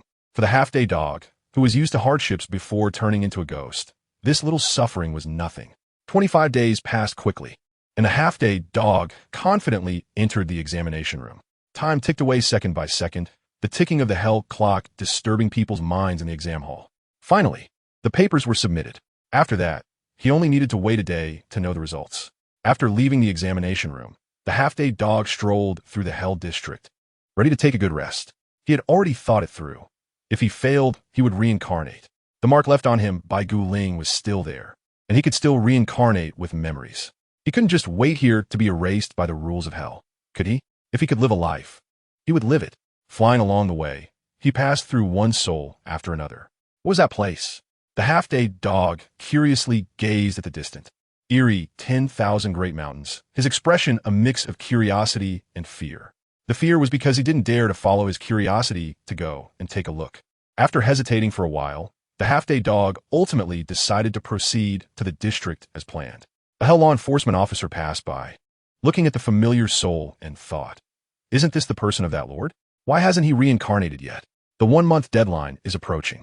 He had reminded the half-day dog a month ago, but given the current situation, he didn't know if the half-day dog had forgotten or what. So, the hell law enforcement officer approached the half-day dog and asked, "Why haven't you reincarnated yet? Do you still remember the rules of hell?" The half-day dog replied, "Huh? I remember. I just participated in the organizational exam and wanted to stay." The hell law enforcement officer suddenly understood. So that's it. As a high-level hell organizational talent, he also worked his way up to his current position. I see. Well, good luck to you. The hell law enforcement officer noticed the half-day dog was staring at something in the distance and looked over. He asked, "Are you looking at the deep prison in the distance?" What is the deep prison? Mentioning that place instantly made the half-day dog feel energized. The hell law enforcement officer was also warm-hearted. The deep prison held those with deep sins, all of whom were extremely vicious, bearing the lives of thousands. Ha! There might even be another you in the deep prison. What? Don't scare me. I'm standing right here. How could I end up in there? The half-day dog stammered, frightened. He was standing here perfectly fine. How could he be locked up in the deep prison? Hell governs hundreds of realms, meaning there are hundreds of people who look just like you and have similar experiences, which hell calls its parallel bodies. Moreover, due to the rules of hell, many souls can only stay for a month. Plus, with 1 day in the outside world equating to 100 years in hell, many people never encounter another version of themselves. After the hell law enforcement officer finished speaking, the half-day dog finally understood. At the same time, a strange feeling arose in his heart, as if there really was another version of himself in the deep prison. If only he could go in and take a look. Wait, you don't really want to go in and see, do you? I'll tell you it's impossible. Only the highest leader of hell is qualified to enter the deep prison. The hell law enforcement officer saw right through what the half-day dog was thinking and asked a soul-piercing question. Are you the highest leader of hell? The half-day dog shook his head repeatedly, saying he wasn't. All right, are you heading to the district? Go ahead. I won't disturb you. If the half-day dog doesn't pass the exam, he'll only have a few days left to enjoy himself. The day quickly passed, and the half-day dog waited anxiously at home. Suddenly, the sound of paper slicing through the air was heard, and the exam results flew in by themselves. The white scroll slowly stopped in front of the half-day dog, as if it had found its target, and unfurled under the gaze of the half-day dog. To Mr. Half-day dog, hello. I am very pleased to inform you that you performed excellently in this assessment and have successfully passed. Please promptly go to the Hell office to register for your position and collect your work badge. Hell Assessment Department, Special Reincarnation Edition, Volume 1. Note to add, all ghosts that come to Hell appear in their human forms. Since they are souls, it is their bodies that are ghostified. The soul cannot be ghostified. The main text begins. What I want to say is this. Quickly find me a world where bottle art flourishes. I want to reincarnate. After understanding Yuhu's request, the Hell staff lowered their heads to flip through the booklet in their hands and replied, "No problem. There happens to be a world that meets your requirements." Before they could finish speaking, Yuhu impatiently interrupted. "What are we waiting for? I want to go now." He was eager to showcase his talents in another world. However, it turns out you still have sins that need to be cleared. You need to go to the second layer of hell to atone for your sins first. Yuhu, memories of the past are starting to attack me. Hundreds of years passed, immersed in an atmosphere of art. Yuhu almost forgot that he used to play with small fish, shrimp, and small animals. At that time, he looked at those things and felt something was off. So he moved his hands and transformed them into forms he liked. Looking back now, that seems to count as abuse. But then again, a great artist dares to take responsibility. All right, I will go atone for my sins right away. Please follow me. It has been a long time since I've encountered such a conscientious soul. The staff member smiled and said while walking, "Your atonement place is in the second layer of hell, with a duration of 1 year for the time of 1 incense stick each day." Yuhu frowned slightly, feeling dissatisfied with the length of the atonement period. "The time is a bit long. Let me tell you about the rules of the second layer of hell. People who go there did not commit major sins in their previous lives, but they did harm lives and killed other beings for no reason. The time of 1 incense stick is not long. If you want to reincarnate quickly, you can also compress the time." Hearing this, Yuhu directly said, "I want to compress the time to 24 hours a day. No, 20 hours for atonement. Atonement is inherently stressful. Therefore, for the remaining 4 hours, Yuhu planned to take a break." Yuhu's words made the staff member uneasy, stuttering. This might not be appropriate." "What do you mean?" Yuhu asked, confused. The staff member did not respond directly, only saying, "I will tell you in a few days." After a few days, Yuhu finally understood what the staff member meant. Atonement is truly called atonement. Most of the souls in the second layer of hell, like Yuhu, had tortured and killed lives in their previous lives. Therefore, the method of atonement here is to stay in place and listen to the countless wails of the vengeful spirits. The sound is so loud that it is unbearable, with little physical harm but extreme torment. Under the pressure of hell, Yuhu decided to follow the staff member's advice and temporarily did not modify the time arrangement. In fact, hell has regulations that souls who have committed sins must be given some human rights, and their atonement period must be at least 3 months. Yuhu suddenly shortened his atonement period by more than half, reducing it from 365 days to 1 month, which clearly does not comply with the rules. The negative emotions of souls are also a source of energy for hell, but compared to the energy brought by memories, the energy from negative emotions is minimal. Yuhu spent a month like this, and thinking that he still had to stay here for a year, his mood instantly soured. So he approached the staff member and requested to increase the daily atonement duration. Following the staff member's suggestion, he raised the atonement duration to 10 hours a day, allowing him to leave hell in just over 2 months and proceed to reincarnate. Time flew by, and during the remaining 10 hours each day, Yuhu would relax at his residence and the market. Strangely, he did not encounter any of his colleagues. When he asked the staff, they explained, "Hell is vast, divided into millions of areas. Although each area is structurally identical, the probability of encountering acquaintances is still very small." When Yuhu stepped out of the second layer of hell, he felt a sense of relief, because he immediately requested to reincarnate. After that, Yuhu reported to the reincarnation hall, following the staff to a huge gear underneath the reincarnation hall. The gears were stacked in layers, emitting white light, and below was a flickering white hole with colorful lights. "Go ahead, enter the white hole. I've already arranged the following matters for you." Yuhu nodded and excitedly stepped into the white hole.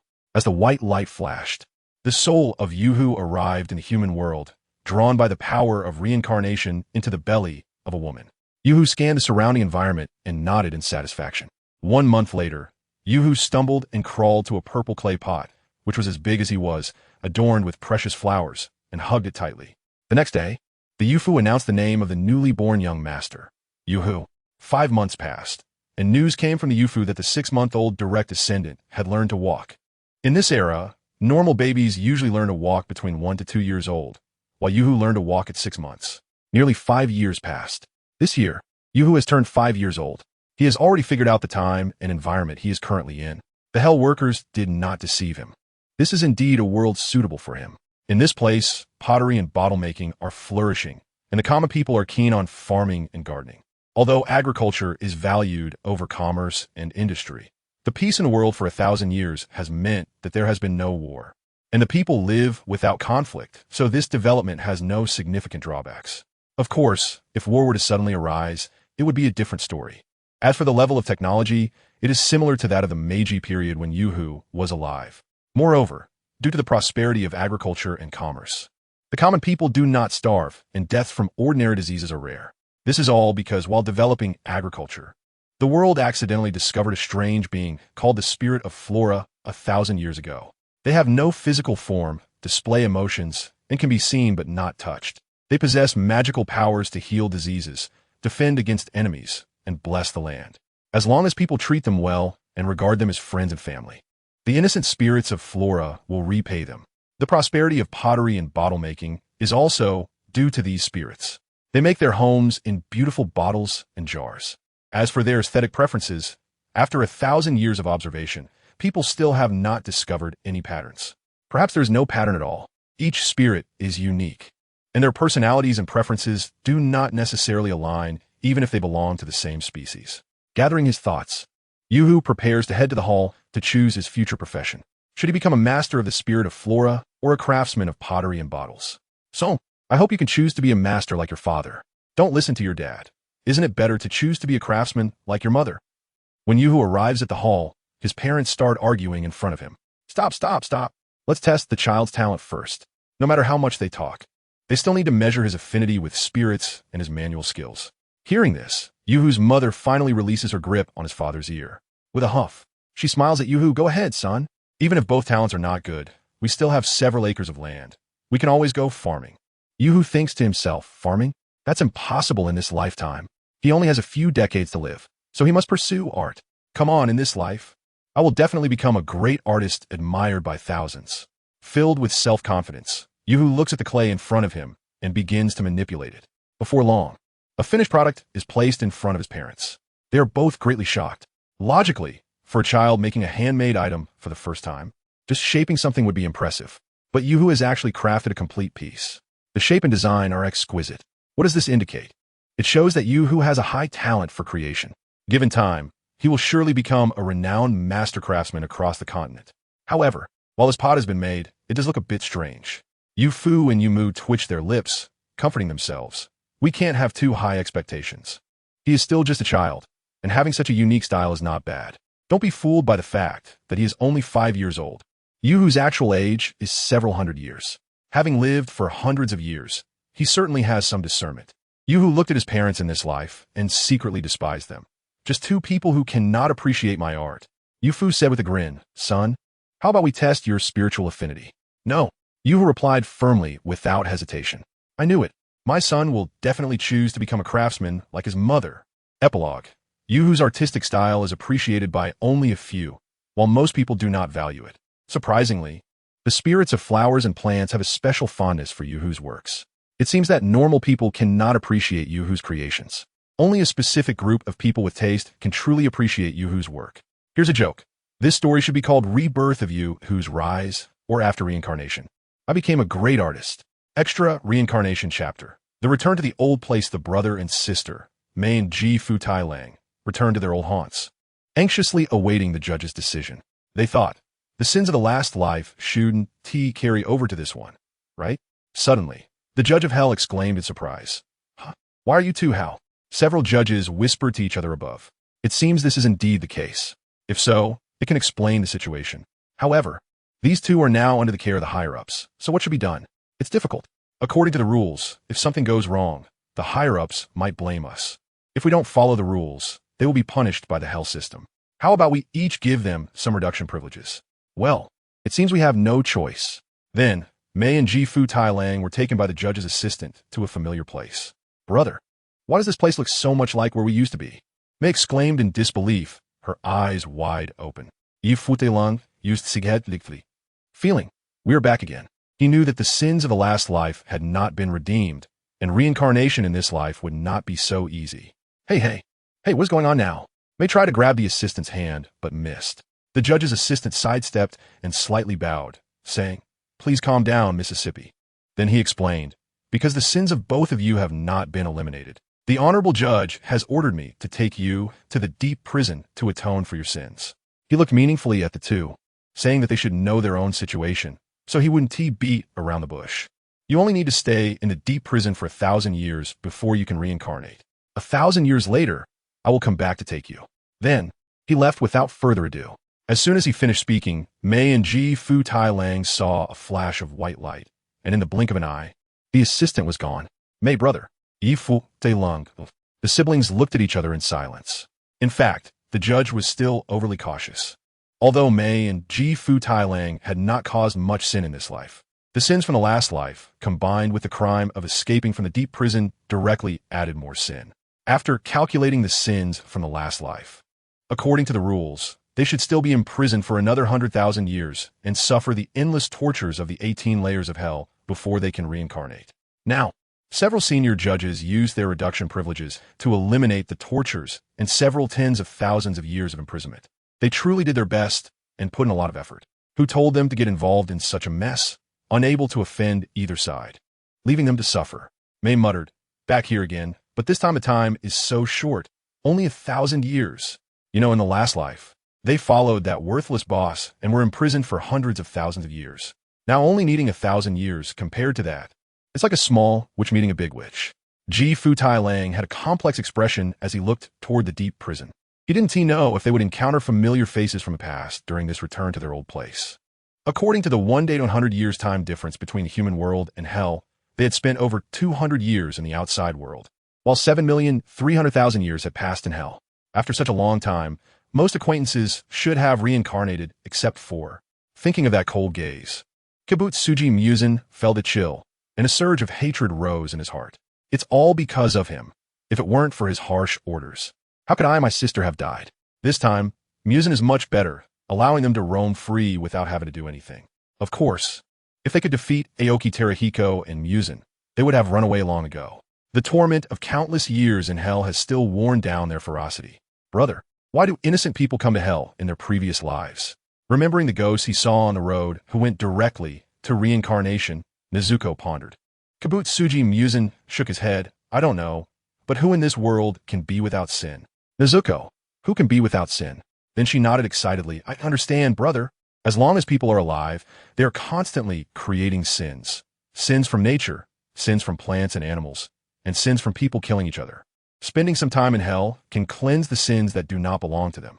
Kibutsuji Muzan then shared his perspective that only those with deep merits can go to heaven. Nezuko suddenly realized. So that's how it is. Because ordinary people lack deep merits. They can't go to heaven and can only go to hell. Feeling an irresistible force from the outside world, Kibutsuji Muzan sighed.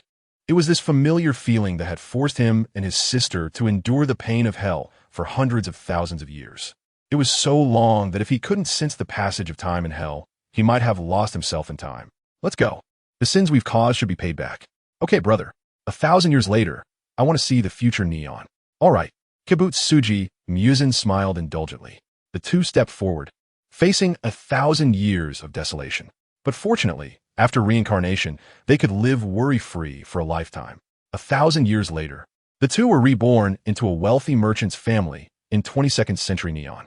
In this 1,000 years, the two did not see any familiar faces from their past lives in the deep prison.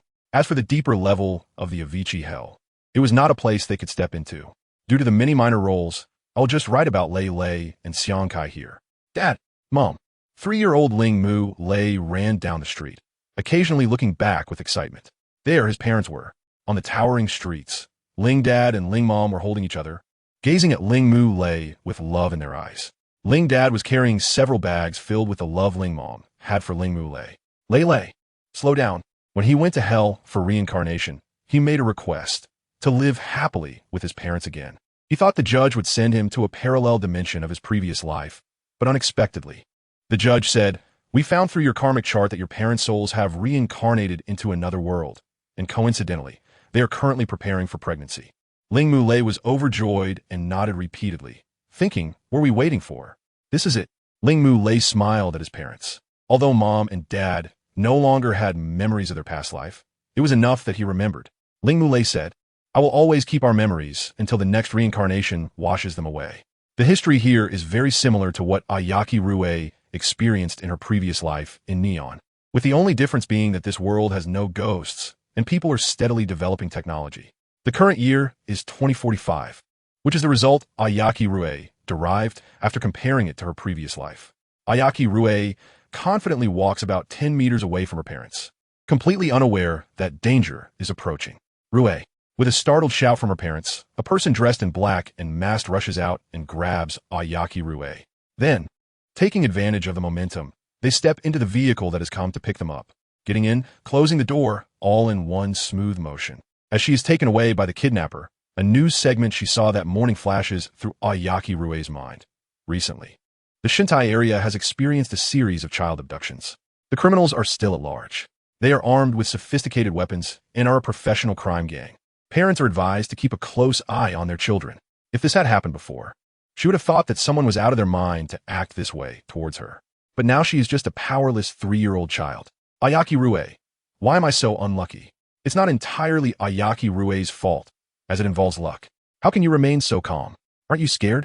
Seeing Ayaki Rue's expressionless face, the kidnapper couldn't help but wonder if they had kidnapped a child with autism, especially after witnessing her cheerful demeanor just moments ago.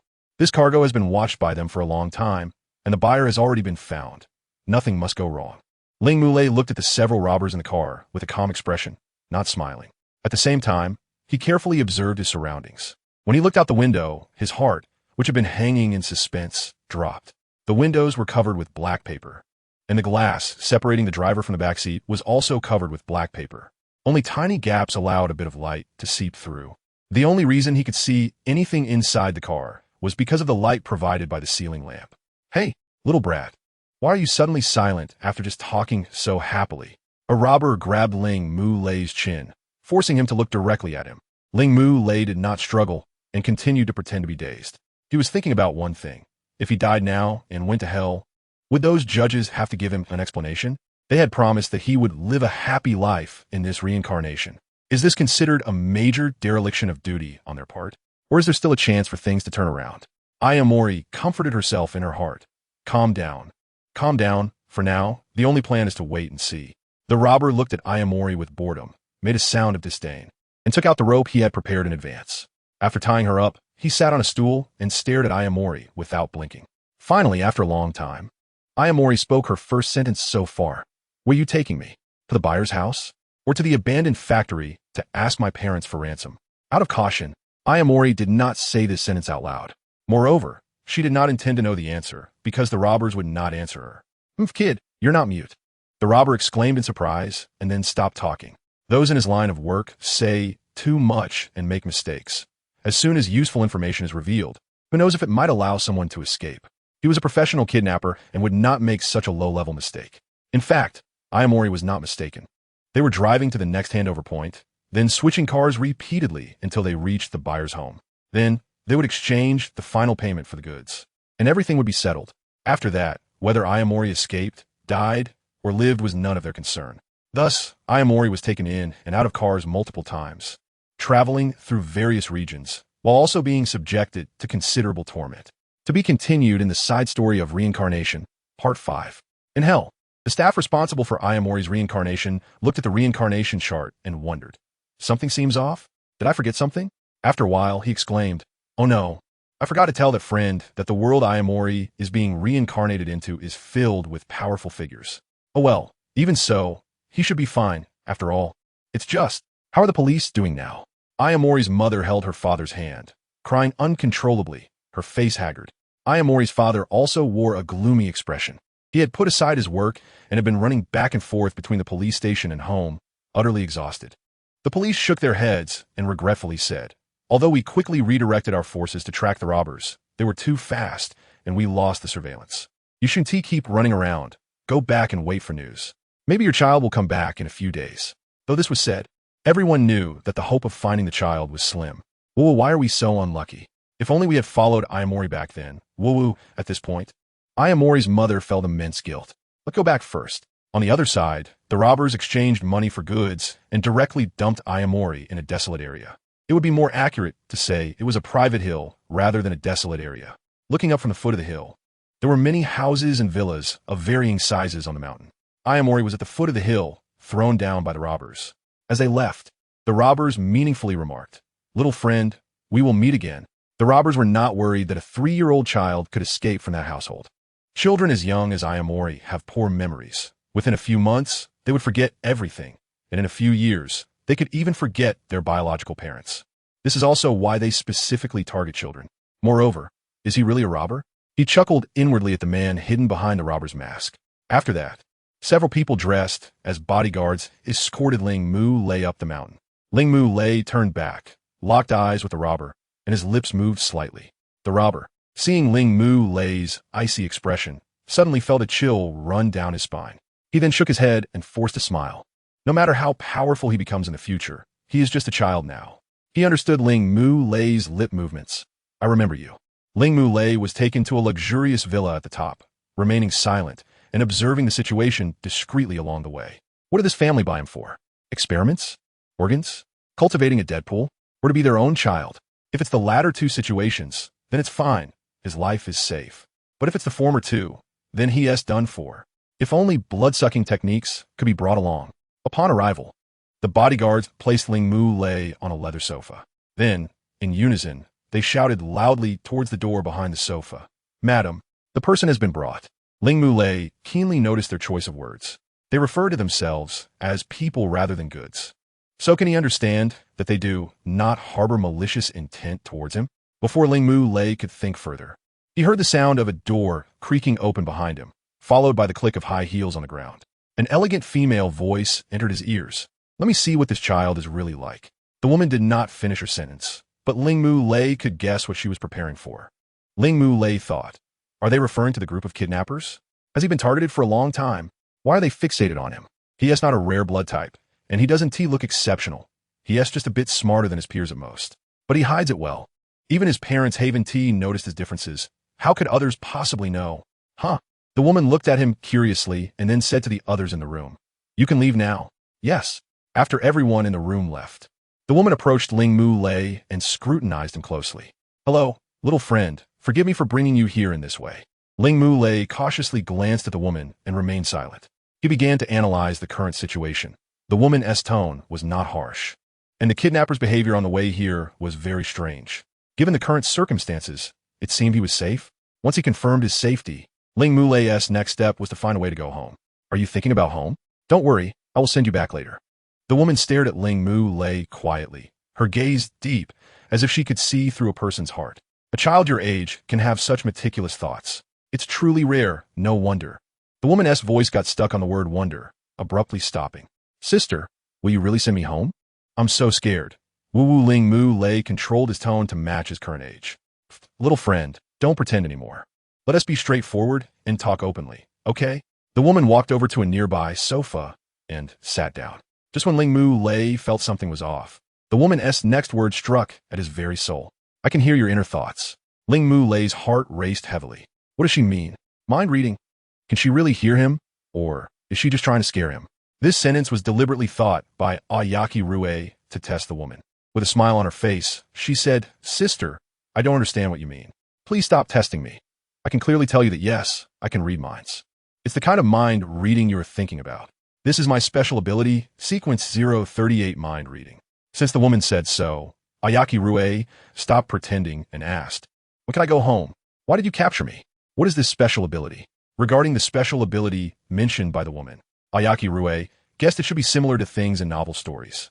The woman responded to Aoki Rue's questions one by one. "About your going home, you will have to wait until you sign a contract with us. As for why we captured you, it is because my son has the Sequence 015 prophetic ability. He predicted that you would be a powerful ability user in the future, so we wanted to intercept you in advance. Special abilities are unique functions that everyone has a chance to awaken between the ages of 16 to 20, and currently, the national awakening rate is only 0.0012. We have collected and statistically analyzed the special abilities awakened throughout history, resulting in 1,000 types of abilities, which are ranked according to their awakening probabilities and strengths." After finishing in one breath, the woman smiled and asked, "Do you have any more questions, little friend?" Aoki Rue glared at her. "Can't you approach me in a normal way? Why does it have to be so extreme?" "I'm sorry," she apologized, "if we send someone to contact you. Our competitors will also notice something unusual. They advocate for the domination of the world by special abilities, while we hope for the normal operation of the world. The two are rivals." Aoki Rue asked, "Is that so? If I don't sign the contract you mentioned, can I not leave?" The woman shook her head. "Regardless of whether you sign or not, I will let you go afterward. But you care about your parents, right?" Aoki Rue narrowed her eyes. "Are you threatening me?" "It's not a threat. It's a suggestion. I suggest you join us to engage with special abilities earlier and better cope with external wars." After a pause, the woman added, "If you don't sign the contract, what the main offensive faction does to you and your parents is not my concern." Finally, she added, "They also have prophetic ability users." Aoki Rue cursed inwardly. Isn't this a threat? Hearing the child's thoughts, the woman smiled silently. Is it a threat? I suppose so. Such a person will not be spared by either side. From a moment the prophetic type ability user discovered him, it was destined that his future life would not be peaceful. I just want to be with my family. So what is your decision? I will protect my family. Aoki Rue, based on the current analysis of statements. The main attack faction will definitely initiate a war in the future. If this is fate, then let him protect my parents. In the past, my parents protected me. And now, it's my turn to protect them. Woman, wise decision. Ayamaki Rue. How should I sign the contract? Woman, I will have my contract type ability user come over to sign a contract with his ability. Once violated, the consequences will be severe. Ayamaki Rue. Alright. Suddenly, the woman joked. By the way, my son is also rarely seen like this. Although he has no combat ability, he is quite handsome. How about we arrange a betrothal? Ayamaki Rue's mouth twitched. No, I can't decide that. In this world, same-sex marriage is already permitted. But as Ayamaki Rue, who reincarnated from the 19th century Neon, he still cannot accept this. Although there was an example around him before, it does not mean he is a homosexual. Moreover, he has no plans to get married. Even if his parents arrange a blind date for him in the future, he would not accept it. In his family concept, there is no existence of a lover. As for whether there will be one in the future, we'll see later. Postscript. Ayamaki Rue was safely sent back home, and his parents received a notification from the police, which made them very excited. However, no matter how they questioned the process, the police refused to disclose it on the grounds of confidentiality. Upon returning home, Ayamaki Rue's parents suddenly noticed that their son had become mysterious, as if he had his own little secret. In response, they chose to respect their child and did not delve deeper. Meanwhile, with the help of the organization, Ayamaki Rue began to develop his own abilities. After years of hard work, his abilities finally emerged, very similar to the blood manipulation technique from his previous life. It is an ability that can control threads and produce them out of thin air. It is an undiscovered ability, and the organization classified it as 012, while the name was chosen by him himself. It is called Marking Threads, the name of his previous life's blood manipulation technique. Extra Chapter, Reincarnation Part 2, Xiangkai. Jing, listen, it's the teacher. Did you hear anything? The sound of falling leaves, birds chirping, and the crowd bustling is the sound of nature. To write a good article, one must first learn to feel nature. In a small mountain classroom, the sound of a student reading covers the teacher's voice. In this life, Xiangkai's family was harmonious, but not long after, a plague swept through his village. It was uncertain whether it was due to divine blessing, but he did not contract the plague. His parents, very happy, used their last bit of strength to urge him to survive. At the tender age of 10, he met his current master, a kind-hearted scholar. The scholar had adopted many orphaned children, not expecting them to grow up to be gentlemen, but hoping they would have a clear conscience and not become petty people. The scholar's family owned several acres of land, so they did not worry about food and drink and could sell vegetables to supplement their living. The children who had been helped by the scholar would also repay him when they grew up, providing material goods and such. Currently, they lived in a large village, and the scholar's home was the only place in the village that taught and educated. The relationships among the neighbors in the village were harmonious. Xiangkai, you are about to leave the village for the imperial examination. You are my most satisfactory student, so do not be negligent. Yes. Xiangkai paused for a moment, glanced at the scholar's expression, and said, if there is nothing else, I will take my leave. The scholar nodded and waved his hand. Go on, go on. As the matter came to a close, Xiangkai walked on the road back to his residence, constantly thinking about the examination. In the current dynasty, the emperor valued literature over martial arts, and anything related to literature would receive substantial development. The imperial examination was the only way for common people to enter the officialdom. Xiangkai had little interest in becoming an official, but if he did not enter the officialdom, any good articles he wrote might be taken advantage of by powerful officials. It was truly a dilemma.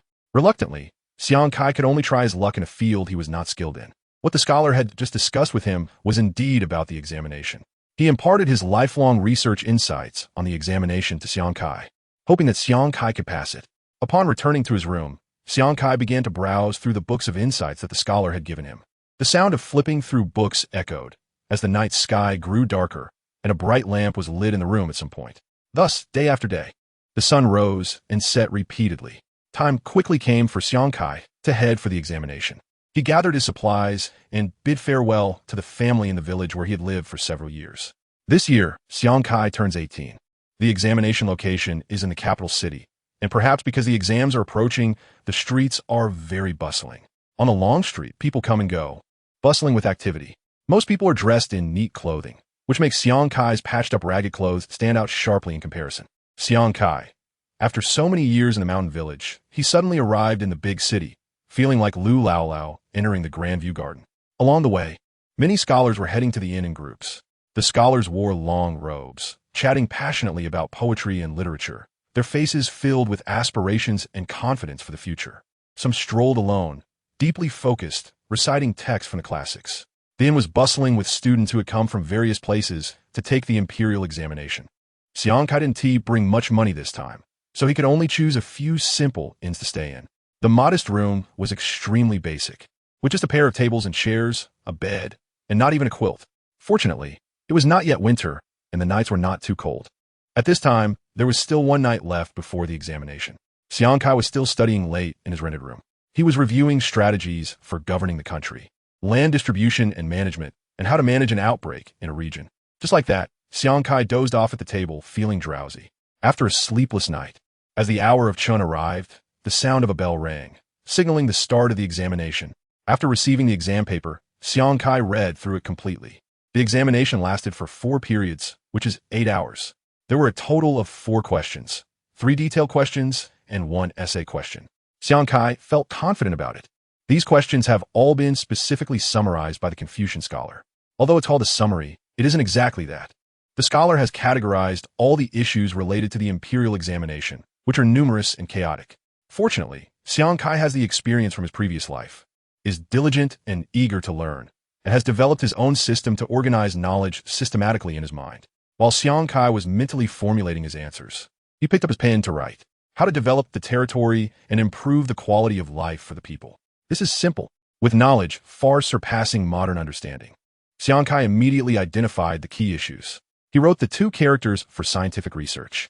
He wasn't sure if this dynasty had the concept of using science and technology to strengthen the country, but based on similar answers provided by the scholar, he still included this theory. The following questions were all about how to increase crop yields and ideas for tools used for sailing on the sea, etc. The essay prompt roughly asked them to analyze the possibilities for further advancement in the current dynasty and to write a 10,000-word article. Xiang directly analyzed from the perspective of emphasizing literature over military affairs and developing technology. The topic of emphasizing literature over military affairs is a widely recognized fact among many scholars today. But some cunning individuals do not wish the emperor to change the status quo, so they write about maintaining the current situation and developing agriculture on the exam paper. In short, they avoid the main issues and divert the emperor's attention away from literature. Although Xiang is very eager to enter the officialdom to facilitate the publication of his articles in the future, he also writes whatever comes to mind due to his lack of understanding of these subtleties. For hours quickly passed, and the 2 proctors gradually collected the papers from top to bottom. The days that followed would be spent waiting for the government to announce the final results. There are still 5 days until the results are announced. Therefore, Xiang has to stay in the capital, in the small room he rented, for another 5 days. Due to his limited financial means, aside from walking out to wander around the capital a few times, he spent the remaining time in the small room writing. This article was also written by him out of inspiration, adapted from his own situation, describing a place very similar to hell, which he calls the underworld. There are also experiences after reincarnation, such as succeeding in the imperial examination, achieving great success, and illusions of being a literary master. In fact, it's not entirely a fantasy, as Xiang was indeed a literary master in his previous life. Xiang doesn't know whether novels are flourishing in this era, but he is willing to be a pioneer. If he succeeds, he will achieve fame. If he fails, there won't be too much loss. 5 days later, Xiang hurried to the announcement board, squeezing through the crowd to check the final results. As he read from the back to the front, names flashed before his eyes, and the further he went, the greater his disappointment grew. He did not believe his name would be at the top of the list. As his gaze swept across, finally, he saw his name in the 4th row. It may not be enough to meet the emperor, but being in the top 10 is still very impressive. Soon, a man dressed as an official found his residence, respectfully summoned him to the palace, and told him to take office immediately and receive his official robes. This is a position at the very bottom of the official hierarchy, but it is still much better than that of ordinary commoners. With the new official taking office, he proposed his own ideas, returning to the master's village to manage the small town and repay the master's kindness. At the same time, he was also working on publishing his first novel. During his few days in the capital, he had gathered some information. In today's dynasty, although there's a flourishing of literature, it primarily revolves around grand principles, commonly referred to as chicken soup for the soul. Additionally, there are also poetry, elegant prose, and travel writings by literary figures. The travelogue by Xiang Kai has been read, and it bears some resemblance to later novels, but it is scattered throughout and lacks focus. Strangely, it is still quite popular, which is something Xiang Kai doesn't understand. Thus, having already taken on the role of a local town official, Xiang Kai secretly saved money to establish his first bookstore in this life and discreetly hired scribes to copy texts. The authorities are unaware of these matters. Currently, this dynasty is still within the realm of woodblock printing. For large-scale printing of books like Xiang Kai's, woodblock printing is still the better option. Therefore, he hired scribes, with each person responsible for a batch of text, which would be printed later. Thus, Xiang Kai's private bookstore was established. At first, the items in the bookstore were not very popular, and the surrounding people gradually bought some, following the literary trend. Later on, the books spread to the big cities, and Xiang Kai's novel works became immensely popular. A large number of merchants came here, driving the development of the surrounding areas. Even the emperor was shocked by Xiang Kai's efforts to develop the surrounding regions and promoted him several ranks. Life seemed to be getting better and better. In the side story of Reincarnation, titled Ming Nu, a stage is surrounded by a brilliant starry sky, with countless twinkling stars dotting the deep cosmic background like jewels. A massive electronic hologram of a starship hovers above the stage, and a large electronic screen displays the host figure. Welcome to the live event of the Star Alliance International stage. The 11th Century concert is officially opening. Please welcome our first performer. As the host's voice fades, the electronic screen immediately displays the information of the performers and their respective teams. The black curtain slowly unfolds, revealing the half-length covers of each performer above. Fei Si, also known as Ming Nu, anxiously waits for her team's performance that is about to begin. Fei Si is the name given to her by her mother in this life, while Ming Nu is the stage name she uses for her debut. Miss Fei Si, I'm so nervous. What should I do? It's my first time on such a big stage. I'm really excited and nervous, said the team's Yangqin player. In addition, there are bamboo flute, pipa, eru, guzheng, big drum, zhonghuan, suona, and a singer, making a total of 9 members in the small team. This is a talented individual discovered by Ming Nu in the interstellar universe. In this life, she comes from a wealthy family, and the interstellar entertainment industry is merely her backyard. However, she looks down on using connections to get ahead and has steadily climbed to her current well-known status under an alias. It was only after entering the entertainment industry that she realized there were many more diverse instruments in the world aside from the pipa. Modern electronic music, classical Eastern music, interstellar instruments, and so on. Ming Nu, I never expected the pipa to originate from the legendary Eastern world. In the neon lights, she had never heard of a world outside the West, and people had never heard of the existence of the Eastern world. Looking at her teammates behind her, Ming Nu encouraged, "We have participated in many performances, big and small, but this one is the most important. Let's give it our all." Her teammates nodded in agreement. Yes, undoubtedly. As part of a grand performance spanning centuries, being able to perform on that stage is their greatest honor in life. The love of billions of viewers for her pipa music is the greatest honor Ming Nu has received. Let's tune our instruments first. We've practiced many times. Just relax and don't be nervous. As the captain's words fell, the team members began to calm down, carefully checking their instruments. After an unknown amount of time, everyone stood up, focusing on the door. It's time. The voice of their team assistant came from behind the door, accompanied by a knock. Everyone, it's time for our performance. Ming Nu nodded to the group. Let's go. They exchanged glances, cheering each other on. You got this. At that moment, the host's enthusiastic voice rang out. Folk music is a treasure that has been passed down for tens of thousands of years in the Star Alliance, embodying the feelings and fantasies of the interstellar people about the past. Each instrument has its unique sound and soul, and the ancient history should be remembered by people. Next, please welcome Miss Ming Nu and her classical folk music ensemble to the stage. At the scene, the viewers in the holographic world shouted in unison. It's Miss Fei Si's team. Miss Fei Si, I love you. Yality little sister is mine.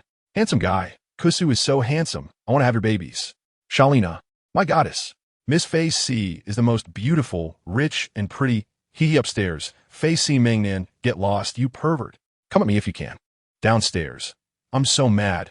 If it weren't for the hologram, Miss Fei Si would be the only beauty.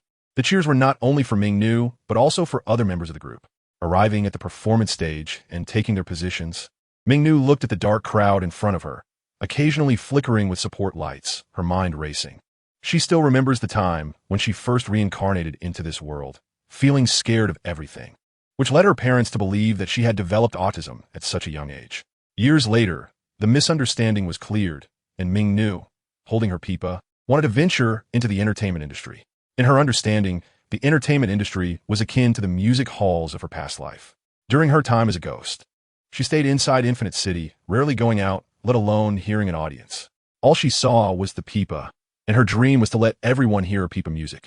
After reincarnating, she finally had the chance to realize her dream, but her family disagreed, believing that the entertainment industry was a lowly place and wanting her to go into business instead. Can this be tolerated?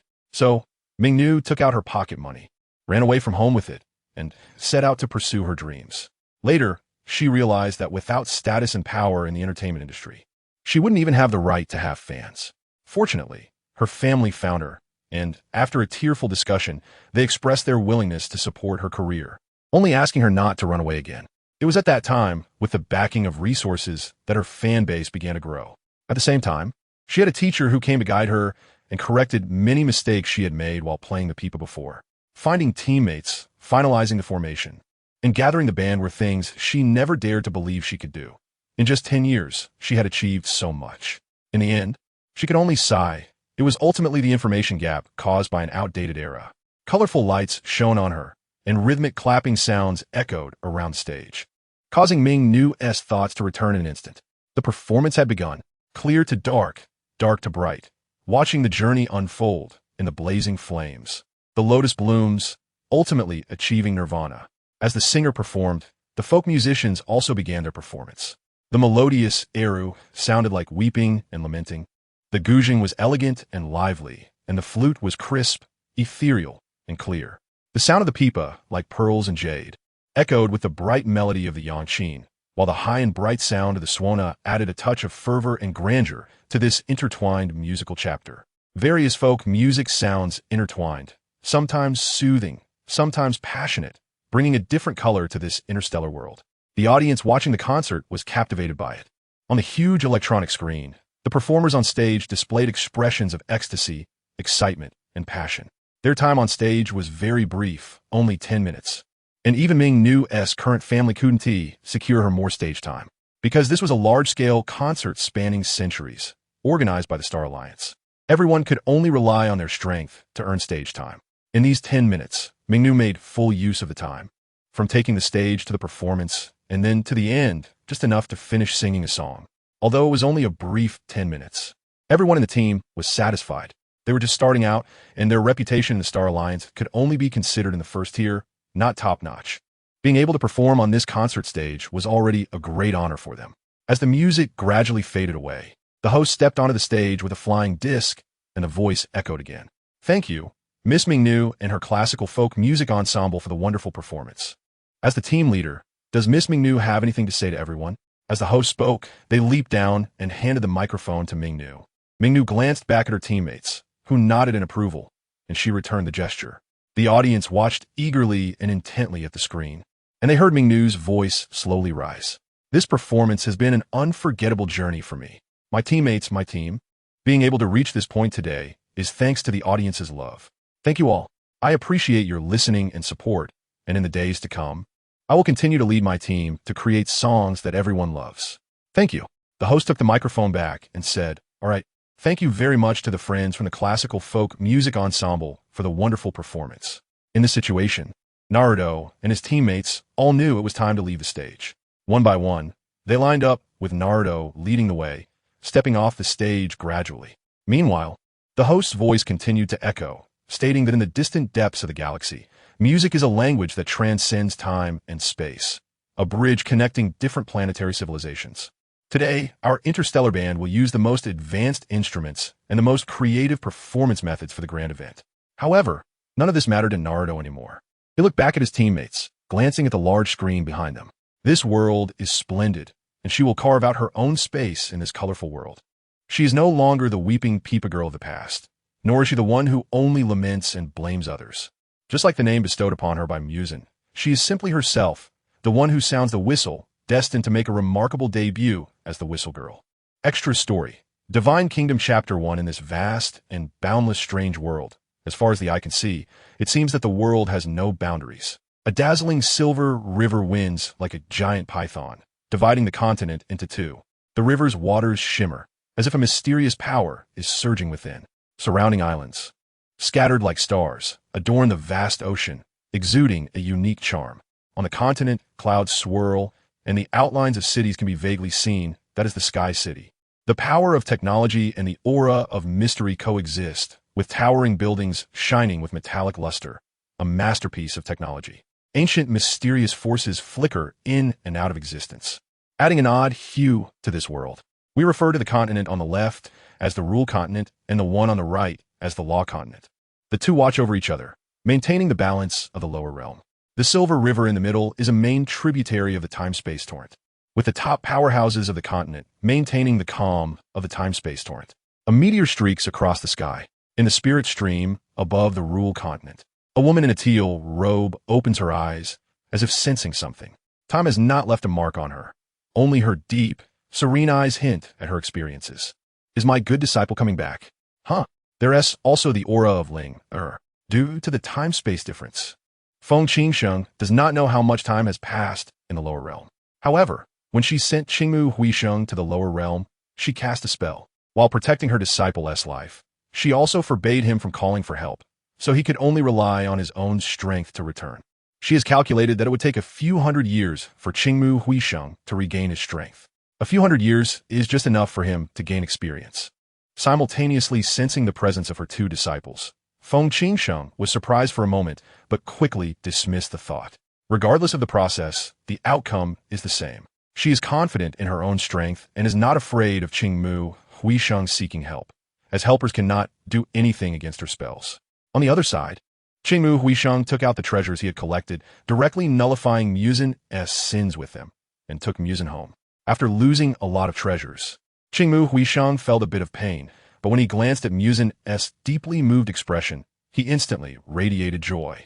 Next, he activated a protective shield and, while guiding Muzan, navigated through the time-space torrent, preparing to go home. On the way, he confessed his origins to Muzan. After finishing, he suddenly expressed dissatisfaction with Muzan's current name, asking why she changed it when the previous name was perfectly fine. That name was given to me by them. I don't like it. In Neon, Kibutsuji is a symbol of great mystery, and Muzan is the name I granted myself, free of illness and misfortune. Isn't that good? Qingmu Huisheng replied. So, the previous name really had no meaning. However, it sounds better than the current name. But I like you calling me Tsukihiro. That name marks the beginning of our encounter. With Muzan saying this, Qingmu Huisheng had nothing more to say. After hesitating, he nodded and said, "All right." Time passed unknowingly. And after an unknown duration, a bright light suddenly appeared ahead. Crossing through the light, what came into view was an infinitely vast world, shrouded in white mist, obscuring the truth. Just from the external aura, one could sense the power of this realm. Although it was close at hand, there was still a long way to go. Right there, he pointed ahead and continued, "That is my hometown, which is also what your world understands as the divine kingdom. In my hometown, those with talent can go to small worlds and become gods there, managing a piece of land." Muzan nodded, a look of longing on her face. She really wanted to possess the kind of power Qingmu Huisheng spoke of. "You mentioned teaching me before." Qingmu Huisheng certainly understood what Muzan was referring to and took over the conversation. "No problem. Let's settle down first." Speaking of settling down, Qingmu Huisheng quietly scanned his storage space with his divine sense. There's still quite a few universal coins, enough to use. Speaking of universal coins, Qingmu Huisheng couldn't help but recall the ancient texts he found with Muzan, which were now in his storage space. They should sell for quite a bit, right? The currency in both the Rule Continent and the Law Continent is universal coins, recognized and established by the top powerhouses of the world. They can be used to exchange for all sorts of things. In short, any consumption can use universal coins. Additionally, some regions have their own internal currencies, but their priority is still lower than that of universal coins. The two continued forward for a while, reaching the outskirts of the world barrier. Qingmu Huisheng took out his local resident certificate. That's right. Over there, everyone must register at birth to facilitate the broadest management. However, there are still some who do not register. They evade the management of higher powers and commit all sorts of evils as long as it benefits them. Not only do they lack resident certificates, but they also secretly find ways to shield themselves from the scrutiny of higher powers, faking resident certificates to deceive ordinary cultivators, who cannot detect them as antisocial elements. They practice devouring others' energy, causing the hard-earned cultivation of others to regress. Notorious. Qingmu Huisheng's original parents died this way. The resident certificate emitted a white light, which then shot a white beam straight into the barrier. Instantly, a white vortex-shaped cavity appeared above. This is the passage to the world. Aoki Terahiko nodded at Muzan and said, "Let's go." Then he whispered, "Don't run around. I'll take you to get a temporary resident permit first." Muzan asked, "Resident permit? What is that?" Despite having countless questions, Muzan knew it wasn't the right time to speak. Following Aoki Terahiko, as soon as they passed through the void, a beam of sunlight shone directly on Muzan. He instinctively wanted to retreat to a dark place, but then he remembered that he was no longer afraid of sunlight. So, he withdrew his foot that was about to step forward. Ever since he emerged from hell, he had regained his human form. Losing his immense power and lifespan left Muzan extremely displeased, and he was sulking for a while. Until Aoki Terahiko told him about the wonders of his hometown, Muzan began to wonder if such a mysterious divine nation could grant immortality. Aoki Terahiko's answer was, "As long as you work hard to cultivate and gather energy, you can definitely achieve immortality. After all, my master has lived for who knows how long." Aoki Terahiko had once bluntly asked and speculated about it, but was swatted away by his master as if he had knocked over several mountains. Lying in the mountains, looking up at the blue sky, Aoki Terahiko understood one principle: never ask a woman about her age. Back to reality. Aoki Terahiko glanced over and noticed Muzan's behavior, shaking his head and smiling inwardly. He took Muzan's hand and smiled. "Let's go." At this moment, they were on top of a mountain, with no one in sight, only dense flowers, grass, and trees around. Not far from where they stood, there was a teleportation array marked with mysterious patterns, which served as their means of transportation. Only those who had reached a level of cultivation that allowed them to communicate with heaven and earth could teleport at will. Ordinary people could only rely on the teleportation array connecting two anchor points to move quickly over long distances. "This is our teleportation array," Aoki Terahiko explained to Muzan while heading towards the array. As they arrived, Aoki Terahiko wasn't sure where they would end up after passing through the barrier. But seeing that the teleportation array was inactive, he knew that few people came here. Otherwise, the array would be in an always active state. To activate the teleportation array, Aoki Terahiko put in double the amount of universal currency, adjusted the destination, and pulled Muzan into the array to wait. He wasn't sure how it worked, but he placed the money in the designated spot of the array, and it disappeared. The array then emitted a dazzling light and a booming sound. Once stabilized, the edge of the circular teleportation array was enveloped in transparent white light, and in an instant, the figures of the two were no longer visible on the mountaintop. With a flash, the environment changed. I must say, the feeling of using the teleportation array was somewhat similar to the spatial teleportation of Miko, but the process was very smooth without any dizziness. What came into view were towering buildings, various vehicles in the air, roadside billboards, and sky houses. A series of things that Muzan had never encountered before amazed him. However, Muzan, having once been the king of demons, was not so easily startled. He knew Muzan was very curious right now, but the urgent matter was to get him a temporary resident permit. Otherwise, he would be restricted in the city. "Let's go. Don't look around. There will be plenty of time later. We need to get the resident permit first. You don't want to be restricted wherever you go, do you?"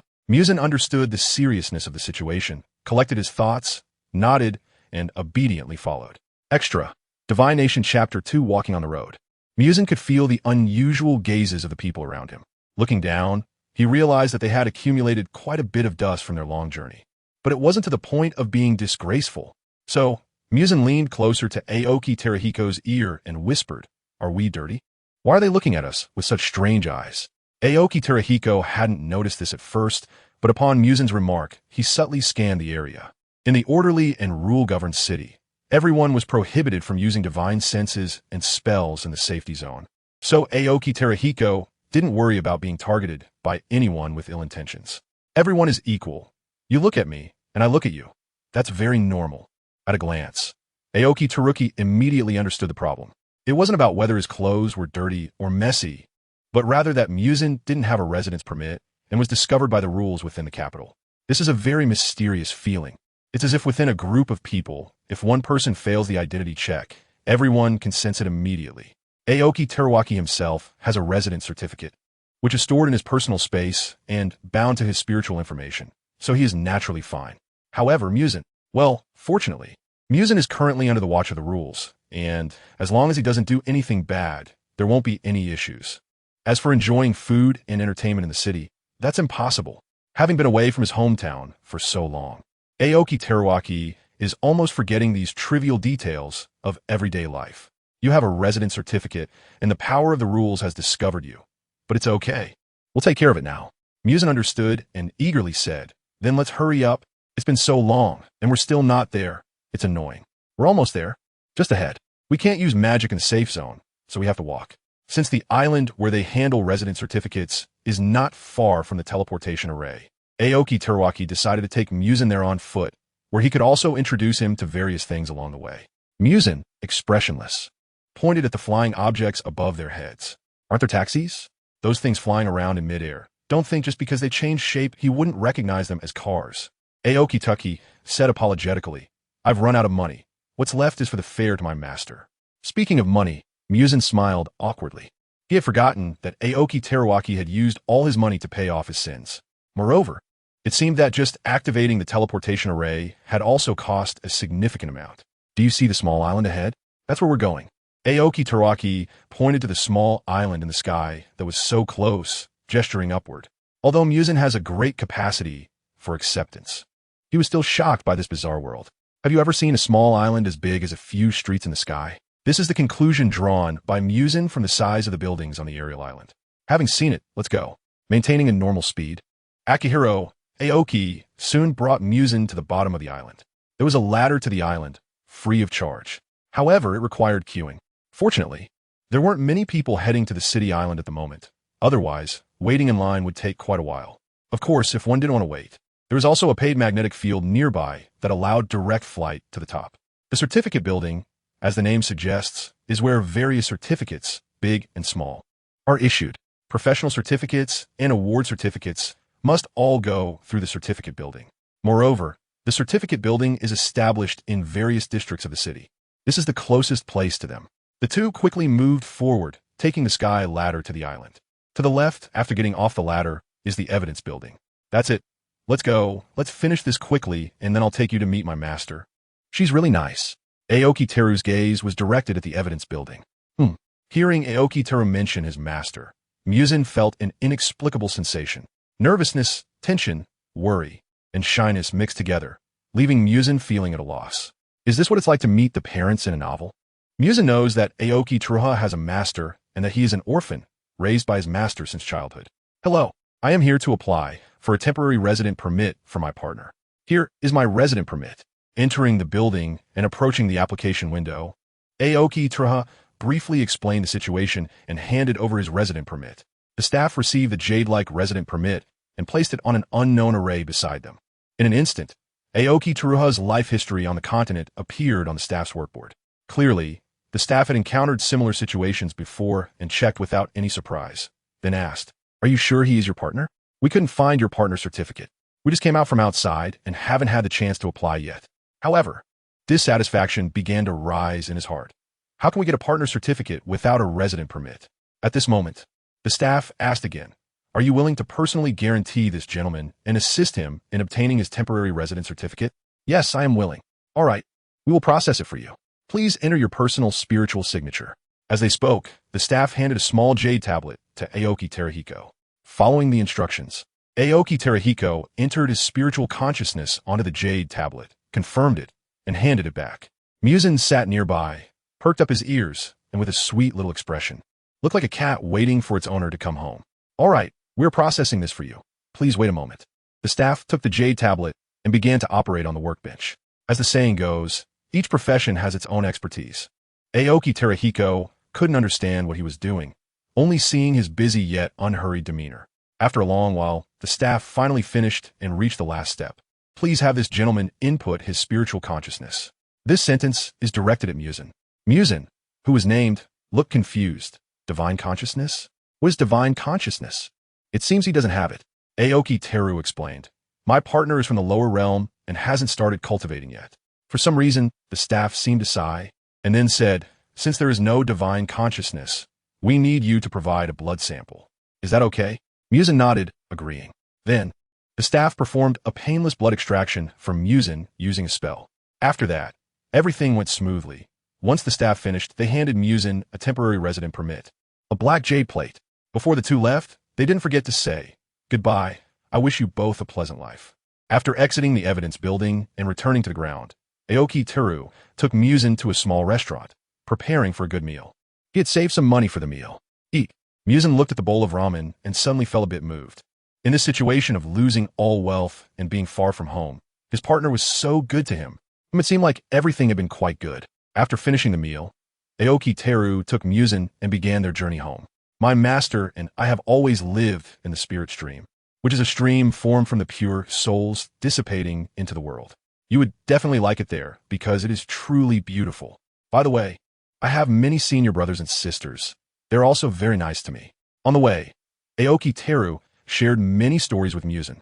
"Regarding the techniques you want to learn, our academy's library should have something suitable for your physique." Muzan nodded, indicating he understood. Even though they hadn't reached the spirit stream yet, he was already starting to look forward to it because this world was so wonderfully colorful. In the spirit stream, the lower academy is a holy place for practicing the power of life rules and the power of soul rules. Many men and women are eager to enter for cultivation.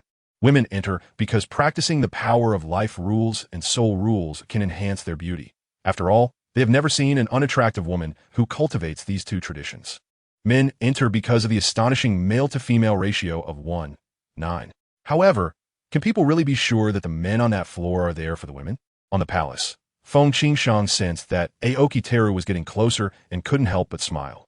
She was looking forward to seeing how much her disciple had progressed after his journey to the lower realm. Her disciple was good in every way, cooking well, having good talent, and cultivating well, but he was a bit rigid. However, sensing the presence of someone beside Aoki Teru, Feng Qingshang's lips curled up. A familiar aura.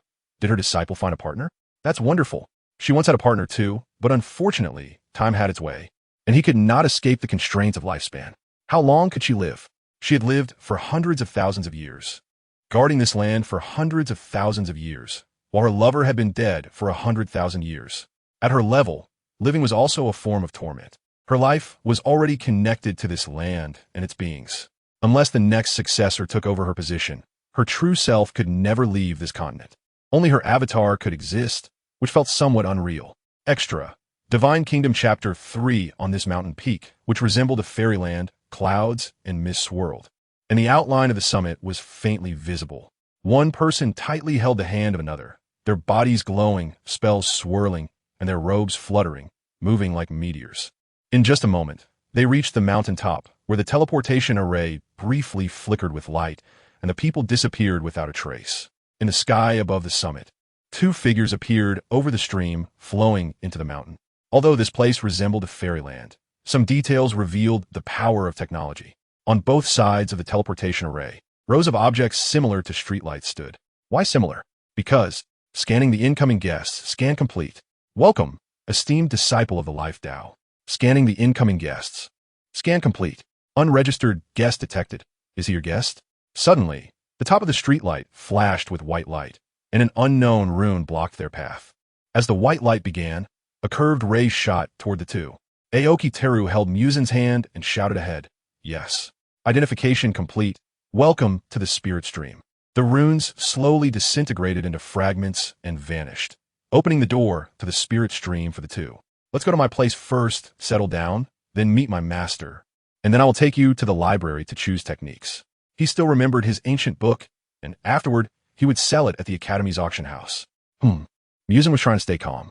He began to feel something was off. Logically, he was clearly the stronger one, but why? Why did he seem so much like a weakling? He decided that as long as he could get a technique suitable for him, he would cultivate desperately and surpass Aoki Teru. To be a true powerhouse. Muzan, who was determined to be strong, then walked for a while longer, and Aoki Teru successfully brought Muzan to his residence. After the two took a shower in the bathroom, they came out feeling refreshed. They changed into ancient robes that fit the local customs, and their appearance improved even more. "Let's go. Disciple is home. It's time to meet the master." Moreover, The master had already sensed that he had returned. If he delayed going, she might feel displeased. Inside the room, Feng Qingsheng sat on a chair, supporting her head with her hand, glancing sideways at the door.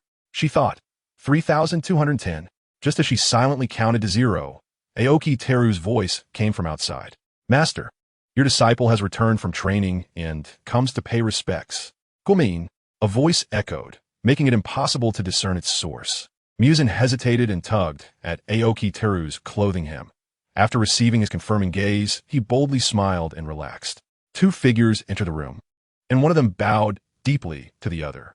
Master, this is my chosen partner. Feng Qingsheng looked at Muzan slowly, nodding without showing any emotion. Aoki Teru gently tugged at Muzan's clothing. Receiving the hint, Muzan understood he should say something. My name is Kibutsuji Muzan. Greetings, master. Take a seat. As soon as the words fell, two chairs suddenly appeared in the room. Yes. Once the two were seated, Feng Qingsheng began to ask, Teru, how long have you been in the lower realm? It seems over 1,000 years. Feng Qingsheng pondered for a moment. Is that so? You've grown up. What do you plan to do with your partner? I plan to take him to the library to choose techniques and lead him onto the path of cultivation. So, I trouble master for a certificate. Aoki Teru said that it was the certificate for the techniques in the library pavilion. The rules of the library pavilion are extremely strict. Without a certificate, one cannot enter, and without a certificate, one cannot view the collection. Moreover, since it is fully automated and managed without human intervention, it is very rigid and only recognizes certificates. Reasoning about the rules is futile. Are you starting your cultivation? Most of the techniques in our academy are related to the power of the two paths of living beings. Does he want to cultivate the power of rules? Aoki Teru hesitated. The power of rules is different from the power of laws. The power of rules is a force that maintains balance, mostly involving rule-based techniques, which have basically no lethality and can only achieve harm by exploiting the loopholes in the cultivation methods. On the other hand, the power of laws controls a type of law, allowing the cultivator to manipulate it freely and deal damage at will. He himself cultivates the power of rules, and it is the least lethal form of life rules, so he naturally understands the implications of Feng Qingsheng's words. Muzan beside him was confused, but it was not appropriate for him to speak up in this situation, so he could only wait quietly. What does the master mean? Aoki Teru thought. Since the master has brought this up, he must have his own insights. I might as well listen. Sure enough, not long after, the Weixing Academy from the Law Continent will engage in exchanges with our Yuxia Academy. It would be good to take him to have a look. The implication of take is self-evident. Only if he brings Muzan can he go. What do you mean? Is the master planning? Aoki Teru leaned close to Muzan's ear and explained the power of rules and the power of laws, as well as the matter of exchange and study. Preparing to hear Muzan's thoughts. He himself was indifferent, just waiting to see what Muzan thought. Muzan nodded. Okay, that means we are going. Thus, Aoki Teru firmly said to Feng Qingsheng, all right, I am willing to go. Feng Qingsheng smiled with satisfaction. Then you will consolidate your cultivation in the academy these days. Yes. Then the disciple took his leave. Aoki Teru saw that the master had nothing more to say and tactfully left. Feng Qingsheng waved his hand, go. On the way back, both of them felt that someone was occasionally watching them. Isn't that the disciple of Lord Feng? Who is that beside him? I don't know, but their aura seems to be somewhat similar. Are they partners? But he seems to have no cultivation. His partner is actually not a woman, but a man. No, my brother Teru. Brother Teru actually found a partner without cultivation. It's driving me crazy. Teru is Aoki Teru's full name in this world. Bystanders were greatly shocked. Although partners are not limited by gender, in the Yuxia Academy, which has many beautiful women, Aoki Teru's partner being a man puts them in a difficult position. If they were in the Law Continent, where male-male partnerships are common, they wouldn't say much, but here, unbeknownst to Aoki Teru and Muzan, the partner of someone named Brother Teru was actually him. How would the forum react to the cultural invasion of the Law Continent by all the beautiful women? News spread rapidly on the Rule Continent's internet, and it further reached the mainland communication network. The mainland communication network refers to the information exchange network platform between the two continents. In addition, there are two self-used network platforms for the two continents. With just a click of the switch button on the light network, cross-continental information transmission can be easily achieved. Of course, neither of them was aware of this. Aoki Teru had been in the Demon Slayer world for so long that he forgot there was an internet. Muzan vaguely sensed something but thought he was just being overly sensitive. Inside the luxurious house, Feng Qingsheng looked at the content on the light brain, and his expression darkened. He didn't expect such a trivial matter to be spread online by these people. They really have too much free time. Feng Qingsheng decided to raise the assessment standard for this year. Then, he moved his fingers and operated something on the light brain. Soon after, the news online disappeared immediately, and even posts without keywords were prohibited. Suddenly, a post was issued, instantly sparking discussions among the crowd. Was it that lord who did this? It should be. Stop discussing it. Who knows when it will be discovered by the intelligence brain?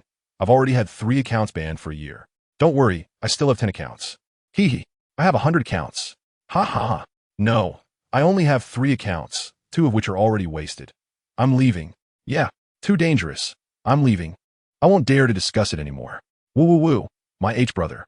As soon as this message was sent, it was displayed for a minute, and the speaker's account received a notification of a violation, resulting in a 1-year ban. Onlookers, feeling a chill, that person's influence is indeed different. They shouldn't discuss that person's disciples. Meanwhile, Aoki Terahiko is familiar with the academy under the guidance of Muzan, and he also follows Feng Qingsheng's orders, but not extensively. Extra. Divine Kingdom Chapter 4. In the vast and boundless sky, a ship-like celestial vessel cuts through the night, flying smoothly between 2 continents. Inside a room on the celestial vessel, soft lighting casts a warm glow. 2 people are immersed in a pleasant evening life.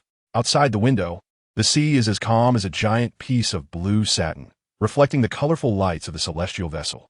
This is a celestial vessel carrying exchange students from the Yuxia Academy, with countless disciples signing up to participate in the exchange with the Rule Continent's Weixing Academy. If the borders between the 2 continents are sealed, only a very few people will be able to obtain a pass to cross to the other side of the sea. This time, it was one of the few opportunities for them to see the scenery of the Law Continent, so naturally, many people signed up.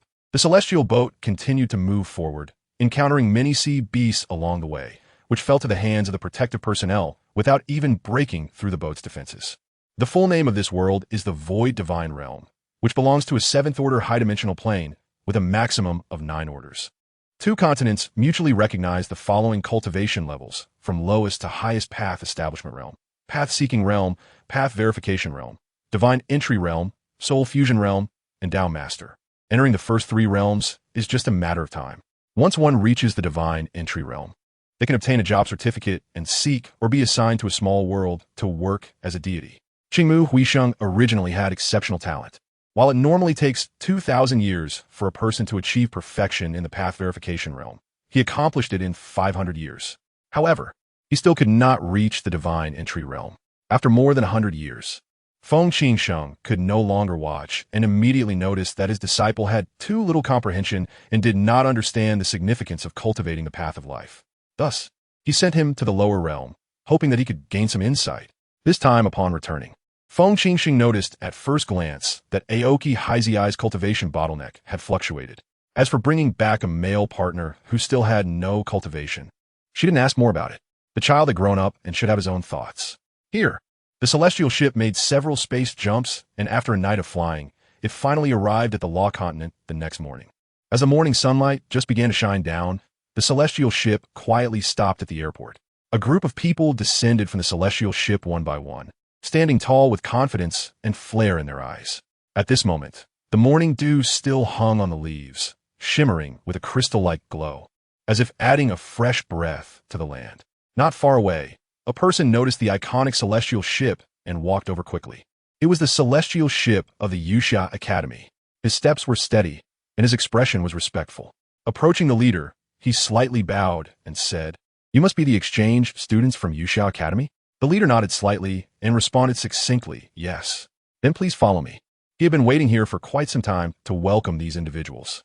Yuxia Academy is an organization governed by the Master of the Way of Life, on par with the Weixing Academy governed by the Master of the Way of Destruction, and one must not be negligent.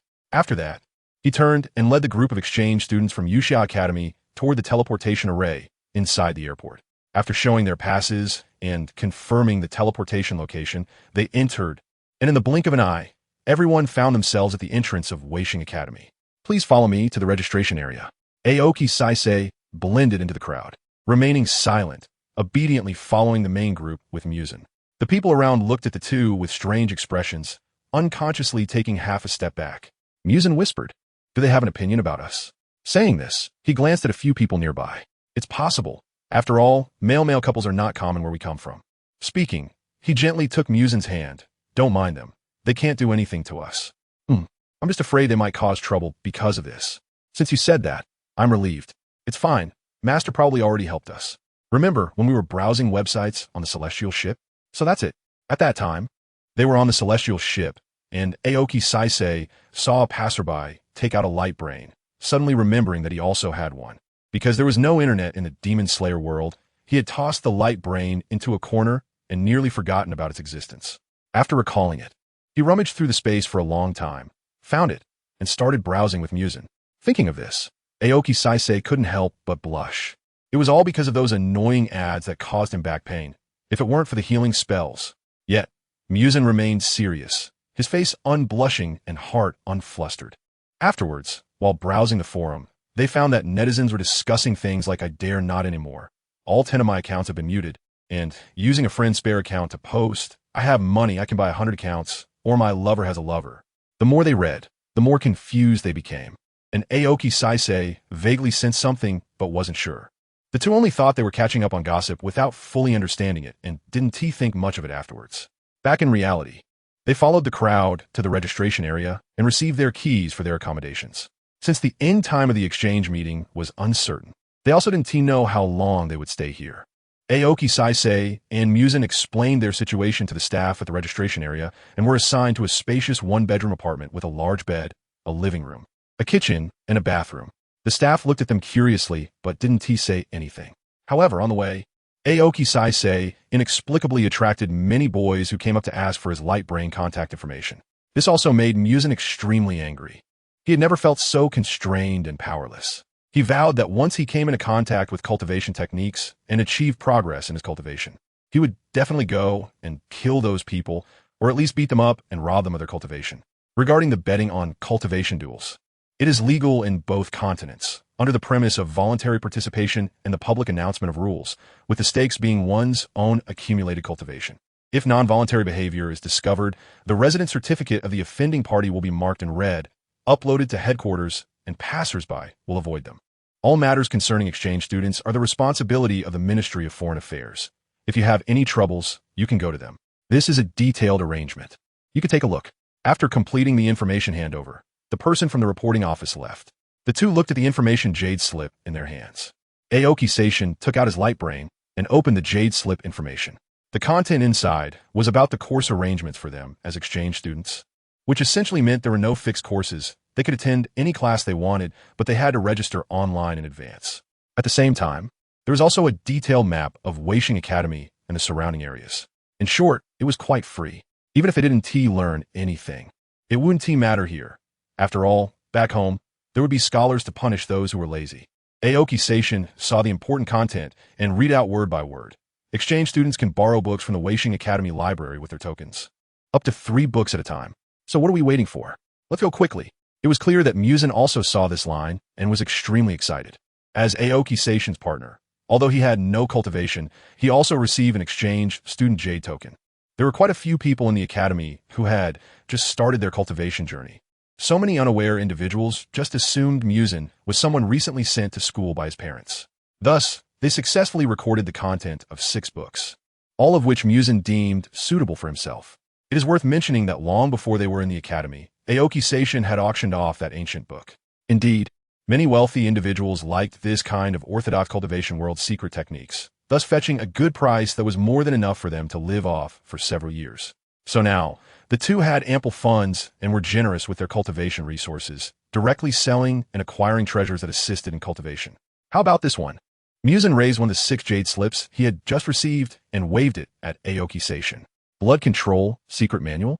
Aoki Seishin shook his head helplessly, not sure if it was because Muzan used to be a ghost and practiced blood techniques. The 6 cultivation methods he chose were all related to blood, belonging to blood path techniques. Blood path can mean various things, such as vitality, blood control, blood sucking, etc. It sounds a bit like evil cultivation, but it is not. In today's era, as long as one does not harm others in safe zones or kill others without reason, it does not count as evil cultivation. Within the safe zone, revenge can be sought at the life and death platform. Outside the safe zone, it is a no man's land. Normal people wouldn't go there. And if they did, it would be their misfortune. With so many people in the void god realm, even if rules were established, not every place could be managed. Those powerful beings could only set up safe zones for ordinary people, those with low cultivation who wanted to live a stable life. Yes, I feel this book is somewhat similar to the previous blood techniques, so what do you think? Aoki Seishin. We could try cultivating with it first. If it doesn't work, we can switch to another book. Muzan, okay. Then I'll go to the training room to cultivate. Extra chapter. Divine Kingdom Part 5 this time. Muzan stayed in the training room for 5 days without rest, during which Aoki Teruaki was responsible for delivering meals. After 5 days, Muzan walked out of the training room with a gloomy expression and slammed the jade slip of the blood control secret manual onto the table. He plopped down on the sofa and angrily said, "This is impossible, absolutely impossible. I feel nothing at all. Could this be a fake cultivation method?" Aoki Teruaki pondered for a moment and thought, that doesn't make sense. Your physique has already been refined with rare materials, so, theoretically, you should be able to gather chi in 3 days. Even if this method isn't suitable for you, it shouldn't result in a complete lack of insight. Muzan held his forehead and said helplessly, "I really have no insights at all. I've been practicing according to the content, and I can't even absorb chi." Aoki Teruaki stepped forward, hugged Muzan, and softly comforted him. "It's okay, we still have 5 more cultivation methods to try." As he spoke, he used a spell to pull out a jade slip from the cabinet and placed it in Muzan's hand. The jade slip was tied with a red string, and the cover had 5 big characters written on it. Blood Spirit Transformation Technique. Muzan opened the jade slip and regained some confidence. 5 days later, he walked out feeling dejected again. Aoki Teruaki said, "It's okay, we still have 4 more. Let's try this one." Muzan took the cultivation method, called blood condensation secret, and once again entered the training room. Although his eyes were still filled with hope, his back looked quite dejected. 5 days later, he emerged once more feeling downcast. Aoki Teruaki hesitated for a moment, but still took out the next cultivation method while cheering for Muzan. "It's okay. Take your time. There will always be a cultivation method that suits you." Muzan replied gloomily, "This is the 4th book." After 5 days and 5 nights, Aoki Teruaki, feeling helpless, took out the last cultivation method he was least optimistic about. With a deep sigh, he thought this was the last one. If it didn't work, they could go to the library to take a look or ask those powerful beings. Initially, he hadn't planned to inscribe this one, but he had a vague feeling that it was fated to be connected with you, so he brought it along. Saying this, he handed the jade slip to Muzan, suggesting he give a try. Muzan lowered his head, feeling frustrated and anxious. He didn't believe he could cultivate this method. He had felt no connection with the previous blood-related cultivation methods he practiced. So, could this one work? Boundary, without end, just from the name. It was hard to tell what type of cultivation method it was. After reading the summary, he found it was related to the blood path, and, combined with his intuition, Aoki Teruaki decided to bring it along. This is a cultivation technique of the underworld path. Why is it said to be related to blood? Because many of the incantations in this technique require blood, specifically your own blood. Cultivating this book does not require blood, but some of its accompanying incantations do. Although it may seem like harming the enemy 1,000 while injuring oneself 800, that's not the case. Most of the incantations do not require blood. Only the forbidden techniques do. Give it a try. This is an underworld path technique. Practitioners of the underworld path are somewhat similar to ghosts, so perhaps this is just the right fit for you. This sentence makes Aoki Teruaki himself a bit hesitant, but Muzan has already failed 5 times, so he can't discourage him anymore. Sigh, I'll give it a try. This time, Muzan unusually stayed in the training room for 10 days. Aoki Teruaki stood outside the door observing, thinking, it's promising. A few days ago, when he delivered meals, he had sensed that Muzan had successfully absorbed chi, and in the following days, he was rapidly cultivating. It seemed he was aiming to make a breakthrough into the path realm in one go. In the evening, Aoki Teruaki used his privileges to open the training room door and brought in dinner. Upon seeing the untouched lunch left on the table from noon, he couldn't help but sigh. After changing the food, he glanced at the person in the training area, isolated by a blue light membrane, and turned to leave. Life as an exchange student was calm and uneventful, and so time passed day by day. A month later, Aoki Teruaki lay bored on the sofa, scrolling through his holographic computer. The training time had passed, and now it was his break time. Suddenly, Aoki Teruaki keenly heard a sound coming from the training room. However, due to the soundproof barrier, he couldn't make out what it was.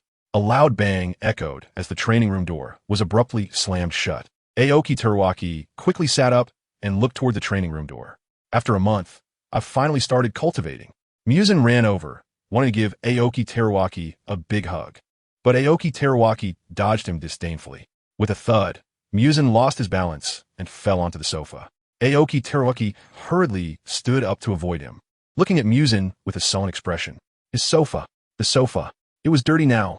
After a month, Muzan had somehow become so unkempt despite the training room having a bathroom. How could he not know to wash up? Muzan looked confused. What's wrong?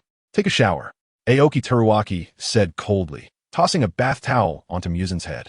When Muzan looked down, he realized how messy he looked and felt a wave of shame. I'll go wash up now. After saying this, he disregarded everything and, towel in hand, dashed toward the bathroom. Meanwhile, Aoki Teruaki wore a grim expression and silently began using magic to clean the sofa, the floor, and the fabrics. Having done a partial cleanup, he thought, why not do a thorough cleaning?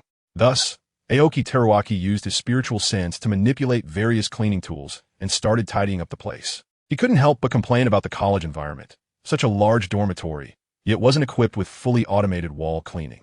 The conditions were too poor. It's not the academy's fault.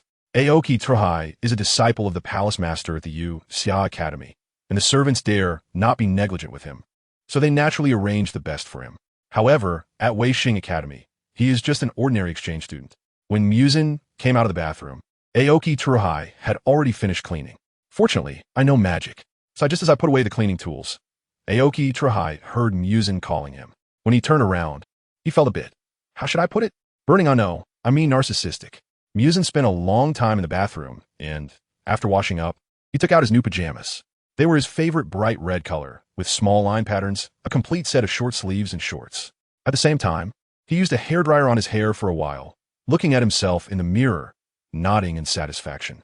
How about this? Muzan slightly raised his chin, feeling accomplished. He thought that aside from suits, the bright red kimono was the only thing that looked good, but there were no kimonos here, just clothes with similar colors and patterns. Very good looking. Just as Muzan was pondering what the first word meant, Aoki Teru shifted the topic. By the way, how's your training going this time? Muzan instinctively replied, I've already reached the mid-level of the path realm. Then like a big tail-wagging dog, he wagged his tail, showing a look that asked for praise. Aren't I amazing?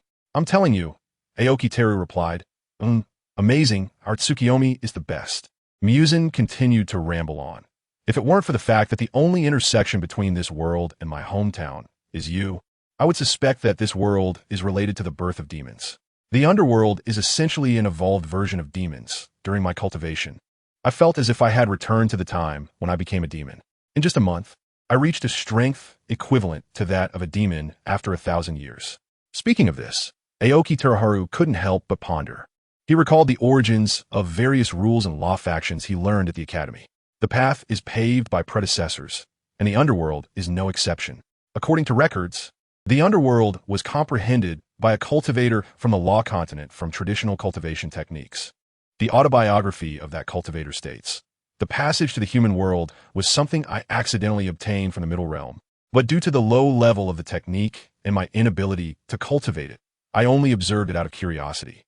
I never expected that we, beings from the void god realm, could also comprehend the Tao from external techniques. The Tao is profound and hidden in the world. Thus I opened the underworld with this book, creating an unbroken realm of books belonging to the power of the laws. As for the middle realm mentioned by that cultivator, records indicate that it is a subordinate plane of a higher dimensional realm. At that time, the creator of the underworld had weak strength and could only train in the middle to lower dimensional worlds. With the underworld fully developed, I explored the higher dimensional plane of the passage to the human world. Although this plane is remote, it has countless strong beings, similar in strength to the void god realm. And those with low cultivation should not rashly explore it to avoid creating enemies for our void god realm. I will transmit the map to the Bureau. Only those who reach the soul fusion realm may access it. Map code 04657393. Aoki Teru recounted what he had learned and speculated that perhaps the recipe that could turn you into a demon originated from the middle realm associated with the passage to the human world, or from its higher dimensional plane. Yes, that's very likely. I'm very curious about how the recipe made its way to me. Aoki Teru and Muzan exchanged glances and simultaneously said in unison, Are you interested in exploring? I want to explore. Check out that recipe. Aoki Teru, It's still early. We can explore once we reach the soul fusion realm. His senior sister, Guling, was already in the soul fusion realm, and his master, who was also his senior sister's partner, had even reached the pinnacle of the soul fusion realm. That's why they had the confidence to traverse the currents of time and space to find themselves in the Demon Slayer world. Extra. Divine Kingdom Chapter 6. The topic ended, and after a moment of silence, Aoki Toru opened his mouth and said, "You've worked hard these days. Let us rest." During the few seconds of silence on the other side, Muzan suddenly remembered what the word he had previously said meant. Burn flirt? Muzan, 0. Didn't you just say I was burning? What about now? Saying this, he pinched Aoki Teruharu's chin and kissed him. Turning his head away, Aoki Teruharu's cheeks turned slightly red, shyly saying, "I didn't say you were burning. Don't do that, be normal. If I'm not burning, then you are. So I'll burn a little." Aoki Teruharu looked at Muzan's handsome face and the red light in his eyes, his heart racing. Over a month had passed. As soon as Muzan opened his mouth, Aoki Teruharu said in sync, "Shall we?" "Of course." Muzan smiled, gently lifting Aoki Teruharu's shirt buttons, unbuttoning them, started from the neck and teasing downwards, then upwards again. "Wait. I haven't taken a shower yet. No need to wash." In the following days, they mainly focused on cultivation. Although both had reached the level where they could abstain from food, eating could elevate their mood, and due to previous habits, they retained the routine of eating on time. On this day, Aoki Teruharu finally reached the divine realm. As long as he takes the exam for a divine position, he can manage the lower realms. He finally made it. That's great. Far away at Spirit Stream, Feng Qingsheng sensed something and, after calculating with his fingers, smiled with satisfaction. At this moment, Muzan returned from outside. "Our Haizei is really amazing." He walked over to Aoki Haizei, sat down beside him, and gave him a loving kiss for encouragement. Aoki Haizei pushed Muzan's head away with his hand and said helplessly, "All right, don't be so touchy during the day." Muzan thought to himself with dissatisfaction, "It's not like we haven't done it during the day before." Aoki Haizei frowned, recalling Muzan's recent actions. "Did you go and fight with him again today?" "Yeah. Not only did I fight, but I also won. We are currently living under someone else's roof, just exchange students. It's better to avoid trouble and be careful of being targeted by the lower-ranking people." Muzan was indifferent. "The duel arena is an official competition venue set up by the academy. What can they do to me? I'll just fight back when the time comes." In recent years, Muzan, who has cultivated the boundless realm, has become quite arrogant. Because this technique is highly compatible with him, along with the assistance of rare materials, Muzan can be considered invincible among his peers so far. Upon learning about the duel platform, he started going there every day to challenge this person and that person.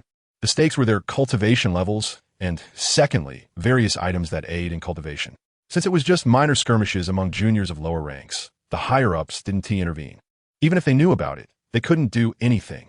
Muzan is a relative of an exchange student, and as long as he doesn't engage in activities harmful to the academy, they're not in a position to stop him. This also led to Muzan's rapid improvement in cultivation, reaching the realm of perfection in just 5 years. It's better to avoid trouble. The other party is betting on their cultivation, which damages the foundation of the Weixing Academy. That's enough. Going once or twice a month is fine. Unlike you who goes every few days. Muzan pursed her lips, feeling that Aoki Seishing's words made sense, and agreed. "All right, I'll listen to you." "That's more like it." Aoki Seishing said, "Senior sister has recently come to the Law Continent with our master. Let's go visit her together." Muzan asked, "Is she the woman who helped us?" Aoki Seishing nodded in affirmation. After that, the two went to visit Guling, and on the way back, Aoki Seishing suggested, "Let's go get a partner certificate when we return to the Rule Continent. Your temporary resident permit will automatically upgrade to a resident permit then." Muzan took the initiative to hold Aoki Seishing's hand. The meaning was clear. The return time for the exchange students had been set for 7 years later. The exchange lasts a total of 10 years, and there are less than 7 years left before they have to go back. Both sides are looking forward to it. 7 years pass in the blink of an eye. Apart from cultivating, the two spend their time participating in various activities at the academy and making friends. At the same time, they also understand why others look at them strangely. It's due to the odd rumors coming from the Rule Continent. Both of them find it amusing and frustrating. Sitting on the returned celestial boat, 10 years have quickly passed. Compared to the excitement and anxiety of their first ride on the celestial boat, this time there is more melancholy. Muzan leans against the railing of the celestial boat, feeling a bit lost at the thought of leaving so soon. Aoki Hikari says, compared to Weishing Academy, Yuxia Academy is truly our home. Yes. After returning to the academy, Muzan is first taken by Aoki Hikari to greet their master, and then they're pulled out of the academy to the streets outside. Muzan eagerly asks, "Are we going to take care of that?" "Yes. Didn't I promise you?" "Just as you thought. If it weren't in a public place." Muzan would really want to give him a big kiss and hug. However, in consideration of the public setting, they can only restrain themselves and embrace Aoki Hikari's waist. Whispering sweetly in his ear, "We're here to apply for a partner certificate." The two walk side by side to the application floor and clearly state their intentions. The staff does not make it difficult for them, quickly processing their application and handing over the certificate. In today's era, after the reform of the partner application system, the processing speed is very fast, and there is a rule power that constrains it. Everyone applying for a partner certificate has thought it through carefully. Because the floor is equipped with an inspiration system, the staff can tell whether both parties are willingly partnering. If not, an alarm will be triggered. This also eliminates a group of perverts, greatly ensuring people's self-will. After obtaining their partner certificate, Aoki Terahiko took Muzan to upgrade his temporary resident permit. On the way back, Muzan looked thoughtfully at the electronic bulletin board by the roadside and said, "Can we sign up for this mission?" One particularly eye-catching announcement on the board read, "The Continental Federation is recruiting cultivators to eliminate sea demons and sea beasts at the tide shore. Anyone with cultivation can apply. Additional personal safety insurance, compensation regulations, and a bonus chart are available. For details, please inquire at the Evil Extermination Office." The main body of the announcement was a large poster, well crafted by the artist, looking very inspiring. "Aoki Terahiko, we can go take a look."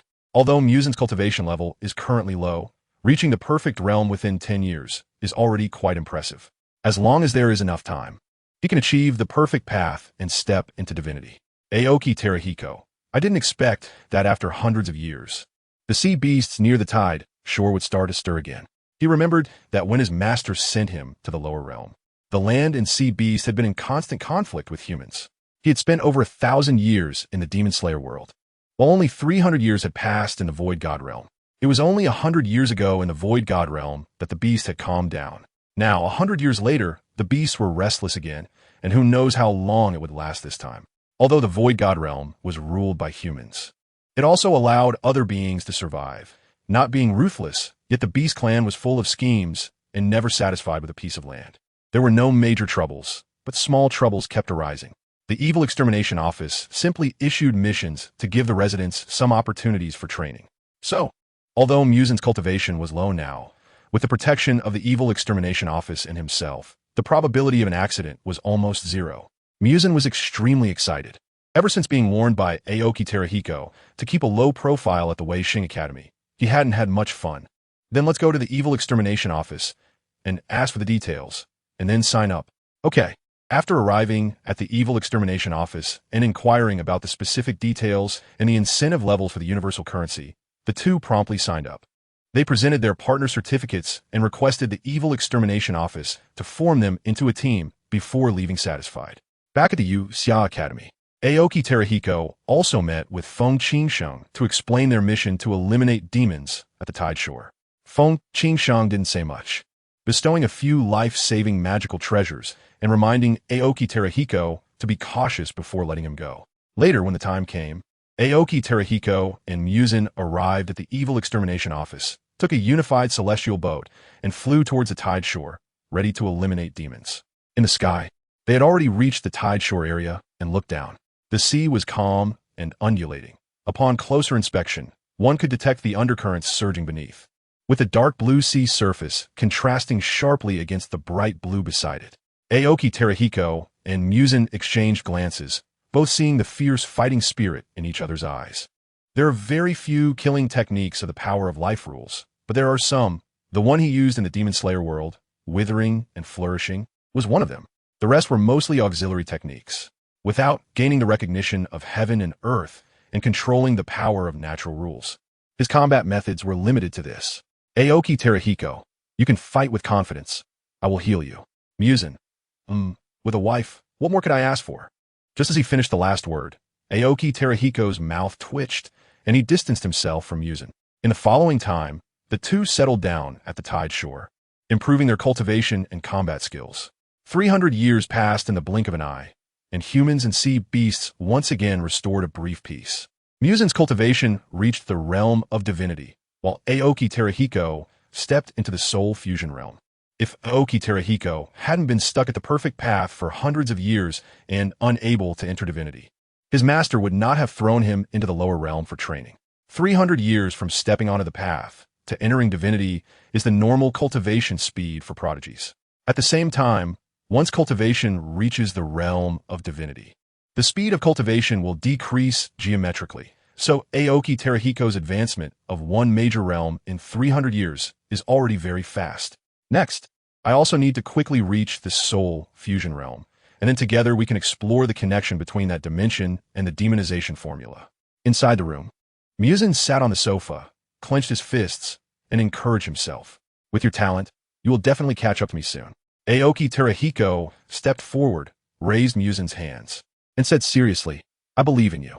Their eyes met, and the entire world seemed to freeze at that moment. Muzan's ruby-like eyes revealed a tenderness, the corners of his eyes bending down as he smiled slightly. I also believe in myself. Unknowingly, the two slowly drew closer, time seemingly solidified, and everything around them became blurred. The next second, a sweet scent filled the air.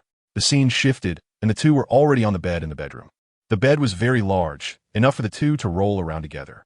The room's decor exuded a simple and rustic atmosphere, with high-tech products blending well into the environment, hiding themselves. In addition, there were also incongruous, scattered clothes all over the floor, along with intermittent sounds of heavy breathing and collisions. Outside, the sky was bright, but at this moment, the two chose to tacitly forget the time. Time flowed like a fleeting moment, passing through training, life, friendships, battles, and teasing. And in the blink of an eye, another 300 years had passed. Through relentless effort, Muzan's cultivation also reached the soul fusion realm. And today was the day for the two to go to the bureau to review materials. The bureau is similar to a high-level library that stores important materials and is open to the public. Public materials can be directly accessed. Personal and family-stored materials can only be accessed with credentials. The two called a car, and the vehicle started driving up into the skyway. Looking out the window, they could only see countless vehicles and endless white clouds, with traffic lights and managers scattered throughout. After an unknown amount of time, the driver's hearty voice rang out. Hey, you two have arrived. Muzan, I'll pay. Saying this, he opened his light brain and made the payment first. Over the years, he has also gained confidence and earned a considerable amount of universal coins, leaving behind the days of relying on others. Aoki Teru is somewhat helpless, but as long as Muzan is happy, he will let him be.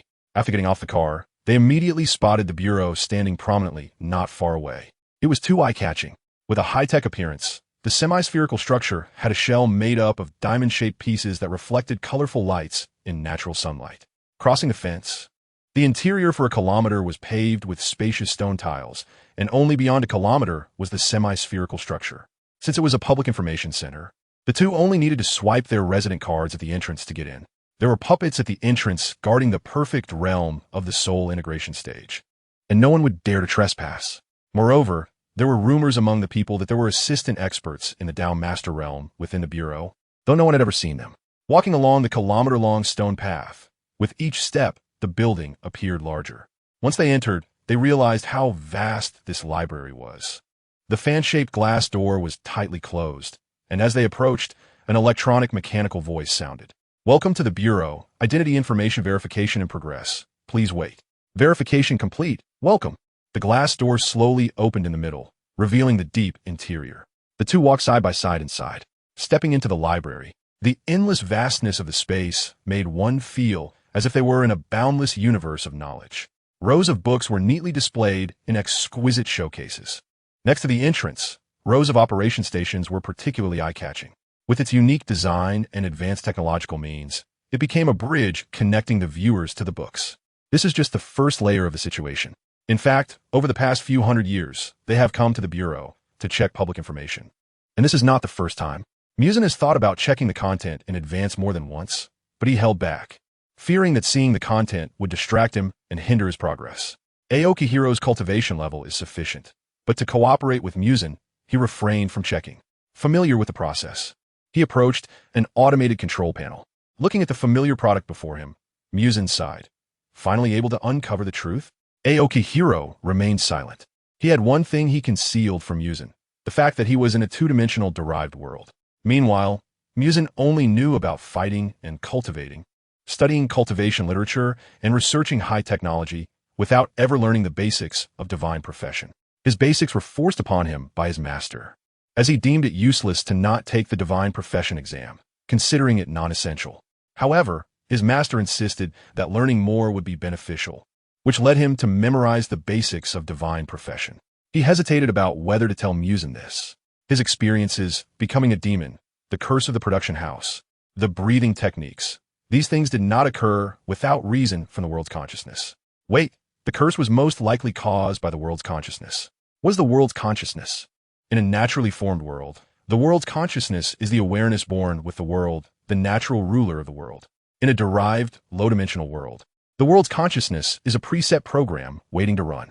According to Aoki's understanding, the Demon Slayer world originally had nearly 1,000 years of history. Perhaps this 1,000 years was a transitional period where the world's consciousness was on standby, waiting for the program to start. In the end, Aoki decided not to say anything, waiting for Muzan to discover it himself. He truly feared that Muzan would not be able to accept that he was a creation derived from the three-dimensional world's consciousness, which would lead to his melancholy. Inside the bureau, Muzan had already placed the resident card on the control panel, sequentially inputting the data code and his own soul-merged divine sense, waiting for the materials left by the founder of the boundaryless world to emerge. Not long after, a golden light flew out from the vast sea of knowledge, obediently stopping at the designated position on the control panel. Let's go to the second layer reading area to check the information. Looking at the somewhat thick materials, Aoki suggested. Muzan picked up the materials, which were as thick as a book, and nodded. All right. May I ask if you wish to enter the second layer? With a thought, the Bureau's intelligence sensed the needs of the two, and a voice echoed in their minds, issuing an invitation. Both silently thought, yes. The next moment, the scene shifted to the second layer. This is an area for the public to view books, with separate small reading rooms and several rows of benches for reading. As soon as they entered, they saw small groups of people, but overall, there weren't many. Aoki and Muzan quickly found an empty reading room and went inside. The two leaned their heads together to read. The material was unbound, page by page, but fortunately, the pages were numbered, so it wasn't too chaotic. Muzan complained, long-winded. Next page. Still nonsense. Next page. Nonsense. Nonsense. Nonsense. Aoki pointed to a small section on the paper and said, look here. Muzan frowned. The Immortal Dynasty? The thickness of the book was 2/3 nonsense, but ignoring that, the two finally found the key information. This part describes how the pioneers of the underworld followed clues to trace a high-dimensional realm.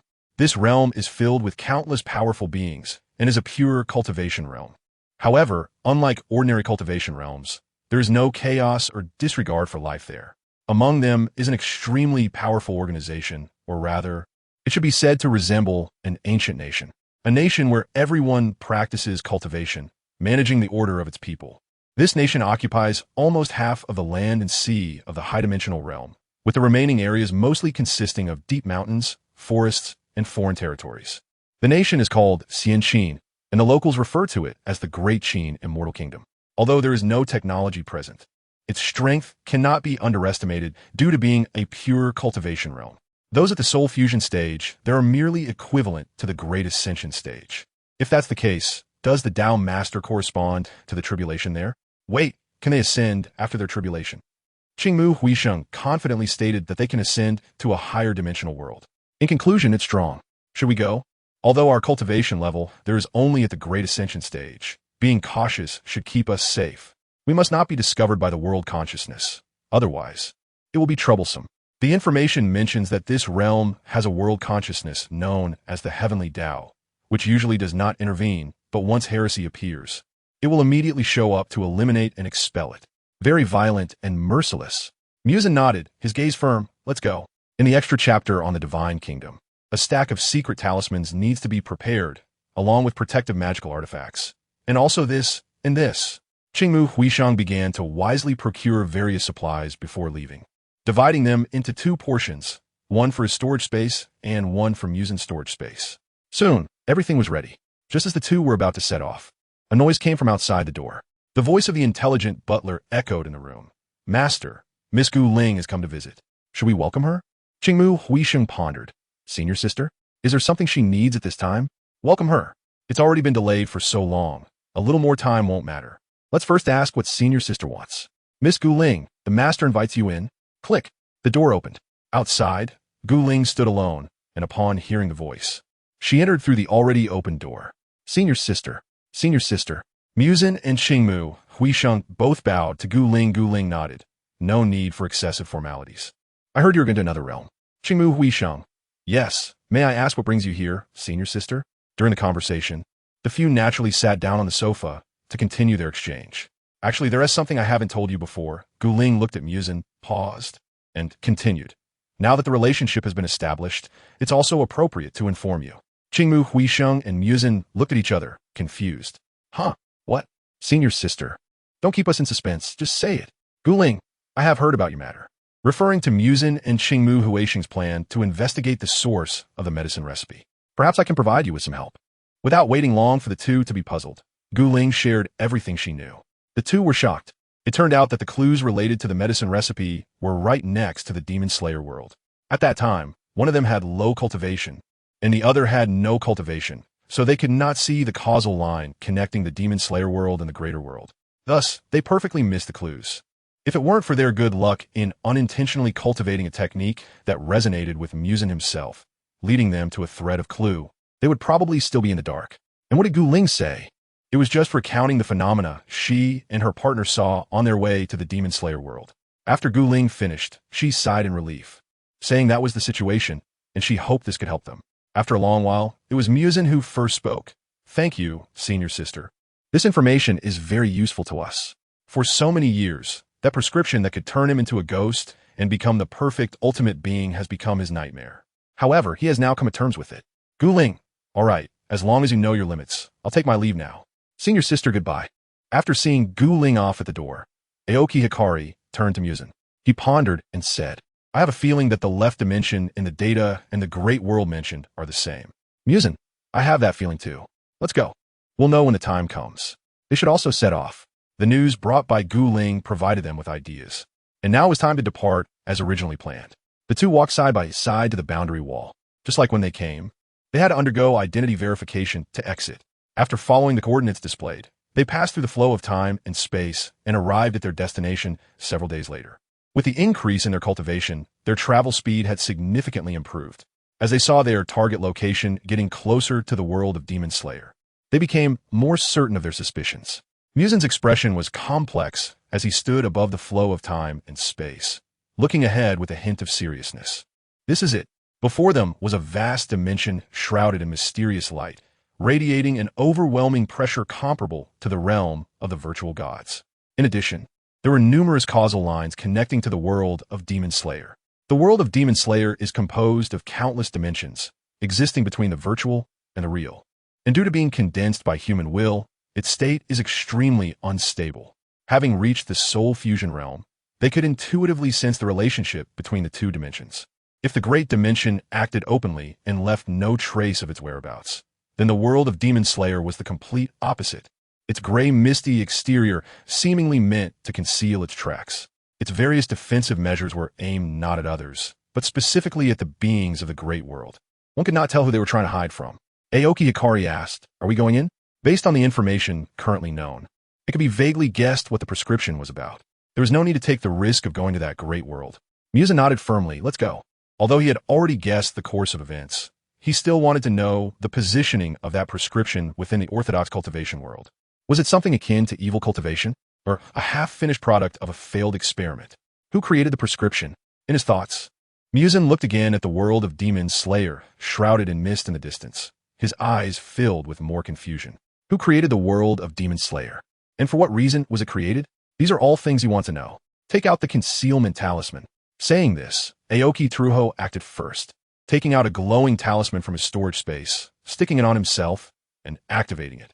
This is an ultra-advanced talisman that can conceal all of one's presence, making it difficult for the world's consciousness to detect them. Later, Muzan also took out a talisman, affixed it, and activated it with his cultivation.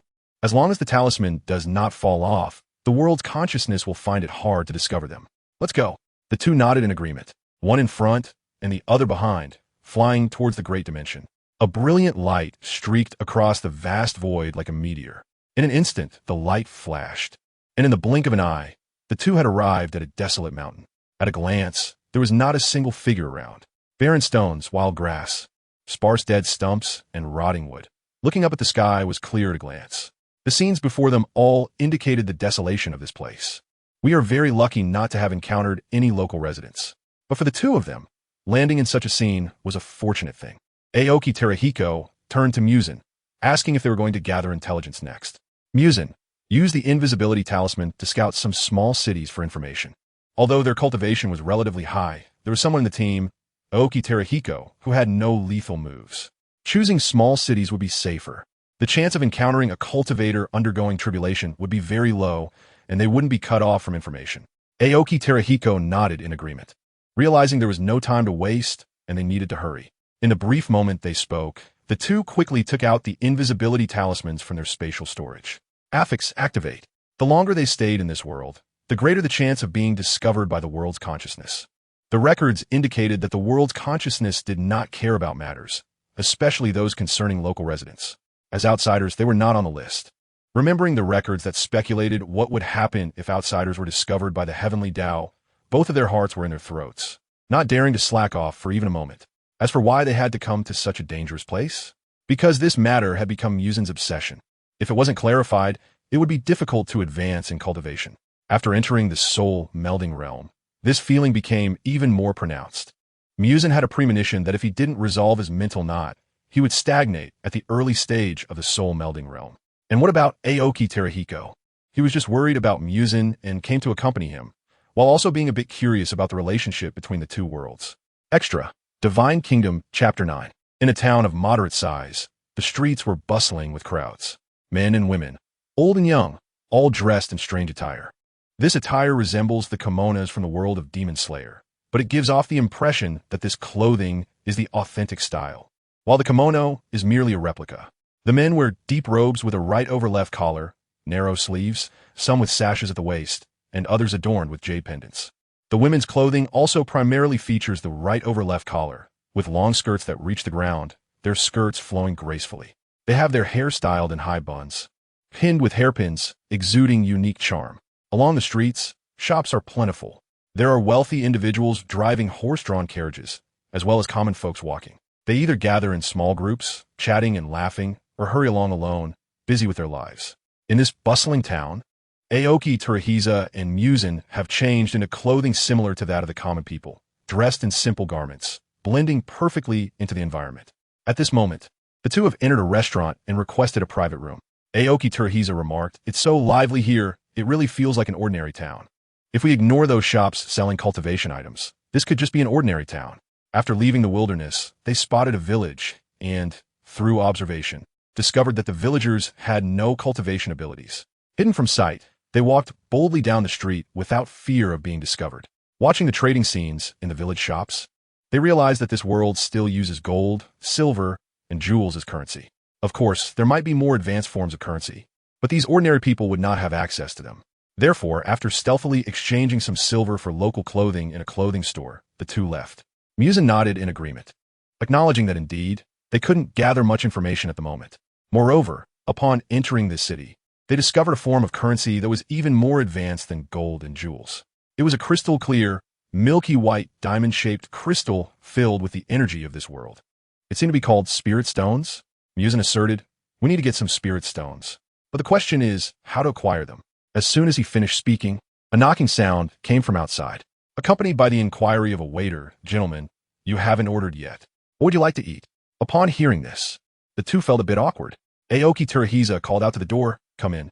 They had come to the restaurant and requested a private room without ordering any dishes.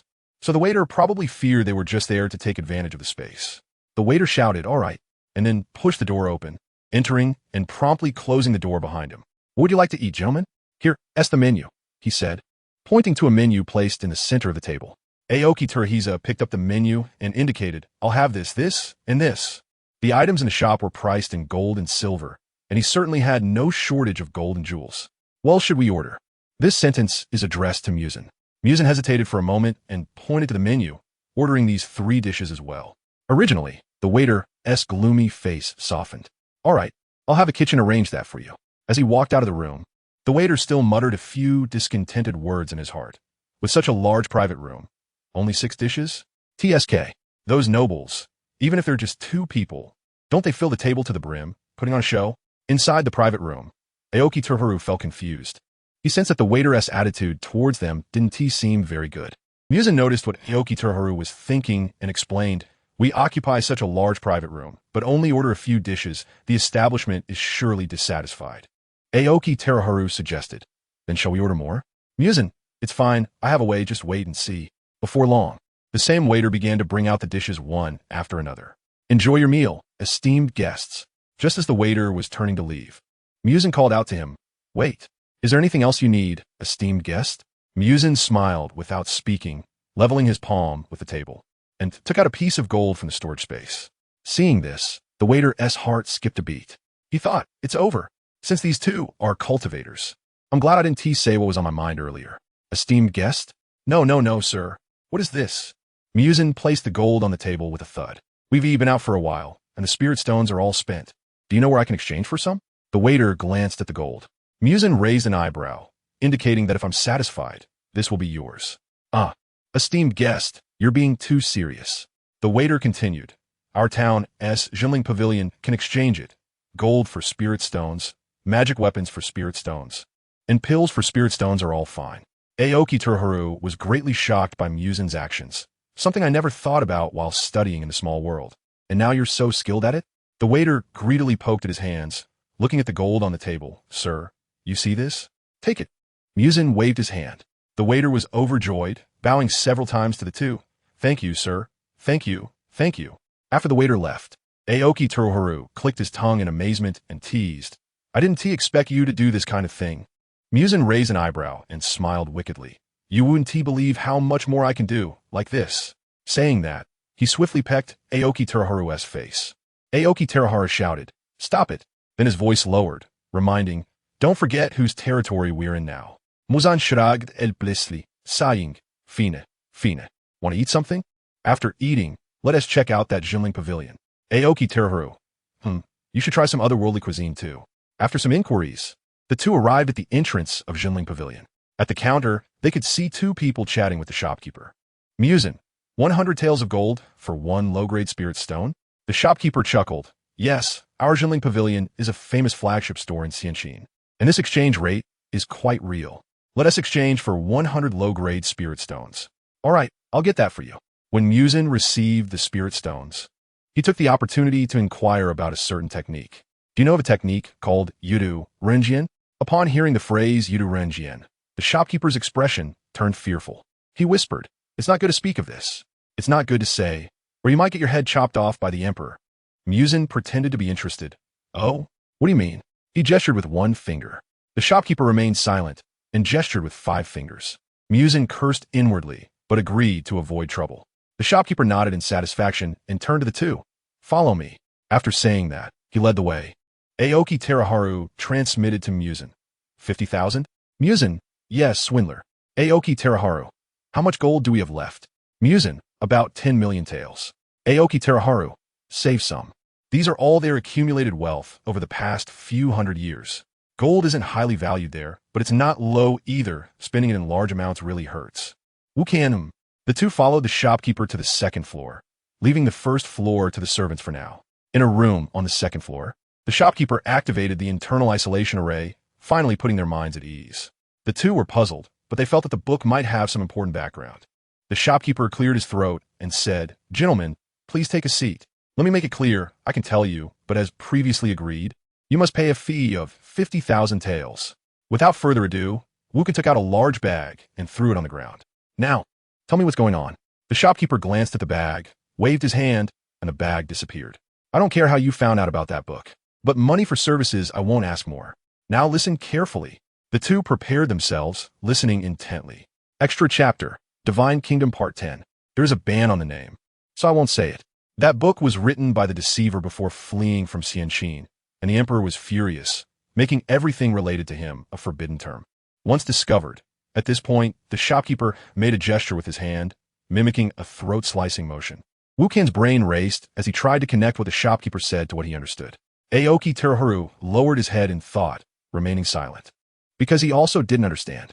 It was difficult to piece together a complete picture with so much information missing. However, one could guess the prescription might be related to the deceiver mentioned by the shopkeeper. The deceiver could not possibly be that person's name or profession. It should be a term specifically created by the emperor after being deceived by that person. Wukan, who is that deceiver? The shopkeeper chuckled and poked his finger. That's another price. These two are young and don't seem to have any cultivation, so they probably haven't entered the field yet. They haven't experienced that incident back then, and now they are asking about it, probably because they've found that book from somewhere. This message is still internal information from the Jinling Pavilion. He didn't experience the events of that year. He is only a few hundred years old, so of course he knows nothing about event from thousands of years ago. Muzan, I want all the information related to the fraudster. Name your price. Shopkeeper, for gold, let's say 300,000. Muzan and Aoki Hikari both frowned. The shopkeeper quickly explained, 300,000, and I will show you the files we have in Jinling Pavilion about him. It's not just talk. All right, but we need to see it first and then pay. The shopkeeper readily agreed, not worried that the two would run away. Two people without any cultivation. How could they escape from his grasp? If it weren't against national regulations to kill within the city, he would have killed and looted them long ago. These two looked quite plump. Nevertheless, that didn't stop him from making a little money. Information originally worth 200,000 gold was sold for 300,000. Ahaha. This way, please. He closed the isolation array in the room and led the two down to the underground space. There's only one floor here, but it is filled with all kinds of books. Not far from the entrance, there are a few tables and chairs. Shopkeeper, I'll go get you the books. You just stay there and don't run around. There are defensive arrays here. If anything happens, I'm not responsible. The shopkeeper pointed to the location of the tables and chairs. The two nodded and sat down side by side on the chairs. Aoki Teruhiko transmitted. Why do I feel like we've been tricked? Muzan, scammer. Don't act rashly now. Let's give him a hard time after we get out. Aoki Teruhiko, I thought you didn't notice. Muzan, how could I not see his cunning eyes? It wasn't long before the shopkeeper came over, holding several stacks of silk fabric with recorded books. Here they are, all in this place. Hurry up and read. Aoki Teruhiko and Muzan exchanged glances. Each picked up a piece of silk fabric and began reading. After finishing, they swapped the pieces they were holding. After a long while, they finally put down the silk fabric and nodded silently at the shopkeeper. We've finished reading. We will take our leave now. Saying this, Muzan took out the agreed-upon reward from his storage space and threw it on the ground. Good, I'll see you out. The shopkeeper smiled as he collected the pile of gold that had formed a small mountain on the ground, then used magic to organize the silk fabric on the table and sent it to the designated location, in a place out of the shopkeeper's sight. Muzan moved a finger on one hand, and a faint dark purple light glowed at his fingertips. The faint glow lasted only half a second before disappearing. In the blink of an eye, Aoki Teruhiko and Muzan had left the Jinling Pavilion and arrived at a secluded area. Aoki Teruhiko transmitted, Can we talk now? How do you plan to punish this scammer? Muzan, just now, when we were leaving, I cast the death fortune spell from the nether path on him. He got the misfortune of the dead, and he will have bad luck for several days. If he accidentally dies from bad luck, he can't blame me. Aoki Teruhiko, not bad. Let him suffer a bit. Who told him to scam us? Then he transmitted, Are we leaving now? What about the spirit stones? Should we take them or use them? Muzan, let's leave now. Don't stay too long. Take the spirit stones. I'm still very interested in the energy in them, and I want to study them when we get back. Aoki Teruhiko, okay. Then he sighed. I didn't expect this to go so smoothly. Those documents circulating in the void divine realm and the fictional novels depicted things as so difficult, making him think that his and Muzan's mission would also be challenging. It seems that luck is on their side. The two focused their minds and returned to the desolate mountain where they had descended, breaking the world barrier just as silently as they had arrived, leaving without a sound. With the concealment talisman, they were not worried about being discovered by the local residents. Unless the tribulation period of this world arrived and carefully investigated the surroundings, it would be possible to find traces of their departure. But how could such a coincidence occur? Stepping out of this world and into the stream of time and space, the two immediately saw the small world shrouded in mist in the distance. Muzan's expression was complicated as he sighed. I didn't expect my original world to have such a bumpy experience. Aoki Teruhiko wanted to say something, but hesitated. Forget it. I won't tell him. Let him discover the derivative world on his own, whether it is buried, underground, or surfaced. Muzan, what's wrong? He seemed to hear Aoki Terahiko speaking just now. Aoki Terahiko shook his head, suddenly inspired, and replied, "It's nothing. I was just wondering if we should go back and take a look." "Never mind. Things have changed, my family, subordinates, and the world. Discussing these now is meaningless." Muzan felt a bit sad for half a second, then raised his eyebrows and smiled confidently. "My current goal is to pursue immortality and seek the great Tao. I am the ultimate perfection in the world. Aoki Terahiko, a narcissist, is actually by my side. Did you take the wrong medicine? I can't take it anymore." So, before Muzan could finish his next two words, Aoki Terahiko directly threw a punch. However, what he thought was a powerful strike turned into a flirtatious action in Muzan's eyes. From Muzan's perspective, after his Chunibu's speech, his partner waved her paw toward his chest. So soft, Aoki Terahiko's face turned red. "Hurry up and leave." In the end, he mumbled to himself, "It's over. My child bride has grown up, and I can't even beat him anymore." After saying this, regardless of Muzan's feelings, he flew towards the void divine realm along the stream of time and space. Muzan could only hurriedly follow. "Hey, wait for me." The two flew side by side, and along the way, they were all contemplating the content they saw in the Jinling Pavilion. They began to discuss. Extra. Divine Kingdom chapter. Full text complete. Aoki Terahiko affirmed. The prescription was accidentally left by that fraudster when he opened the world. Muzan, I don't think it was accidental, but rather a last resort. Do you think if we go back and search extensively, is there a possibility of finding his corpse? Aoki Terahiko. The records state that the immortal Qin Emperor severely injured him. He likely perished from his injuries after opening the world. This means there is a chance of finding the corpse. Aoki Terahiko continued. However, although only a few thousand years have passed in immortal Qin, there is interference from the stream of time and space, and it is hard to say how long it has been.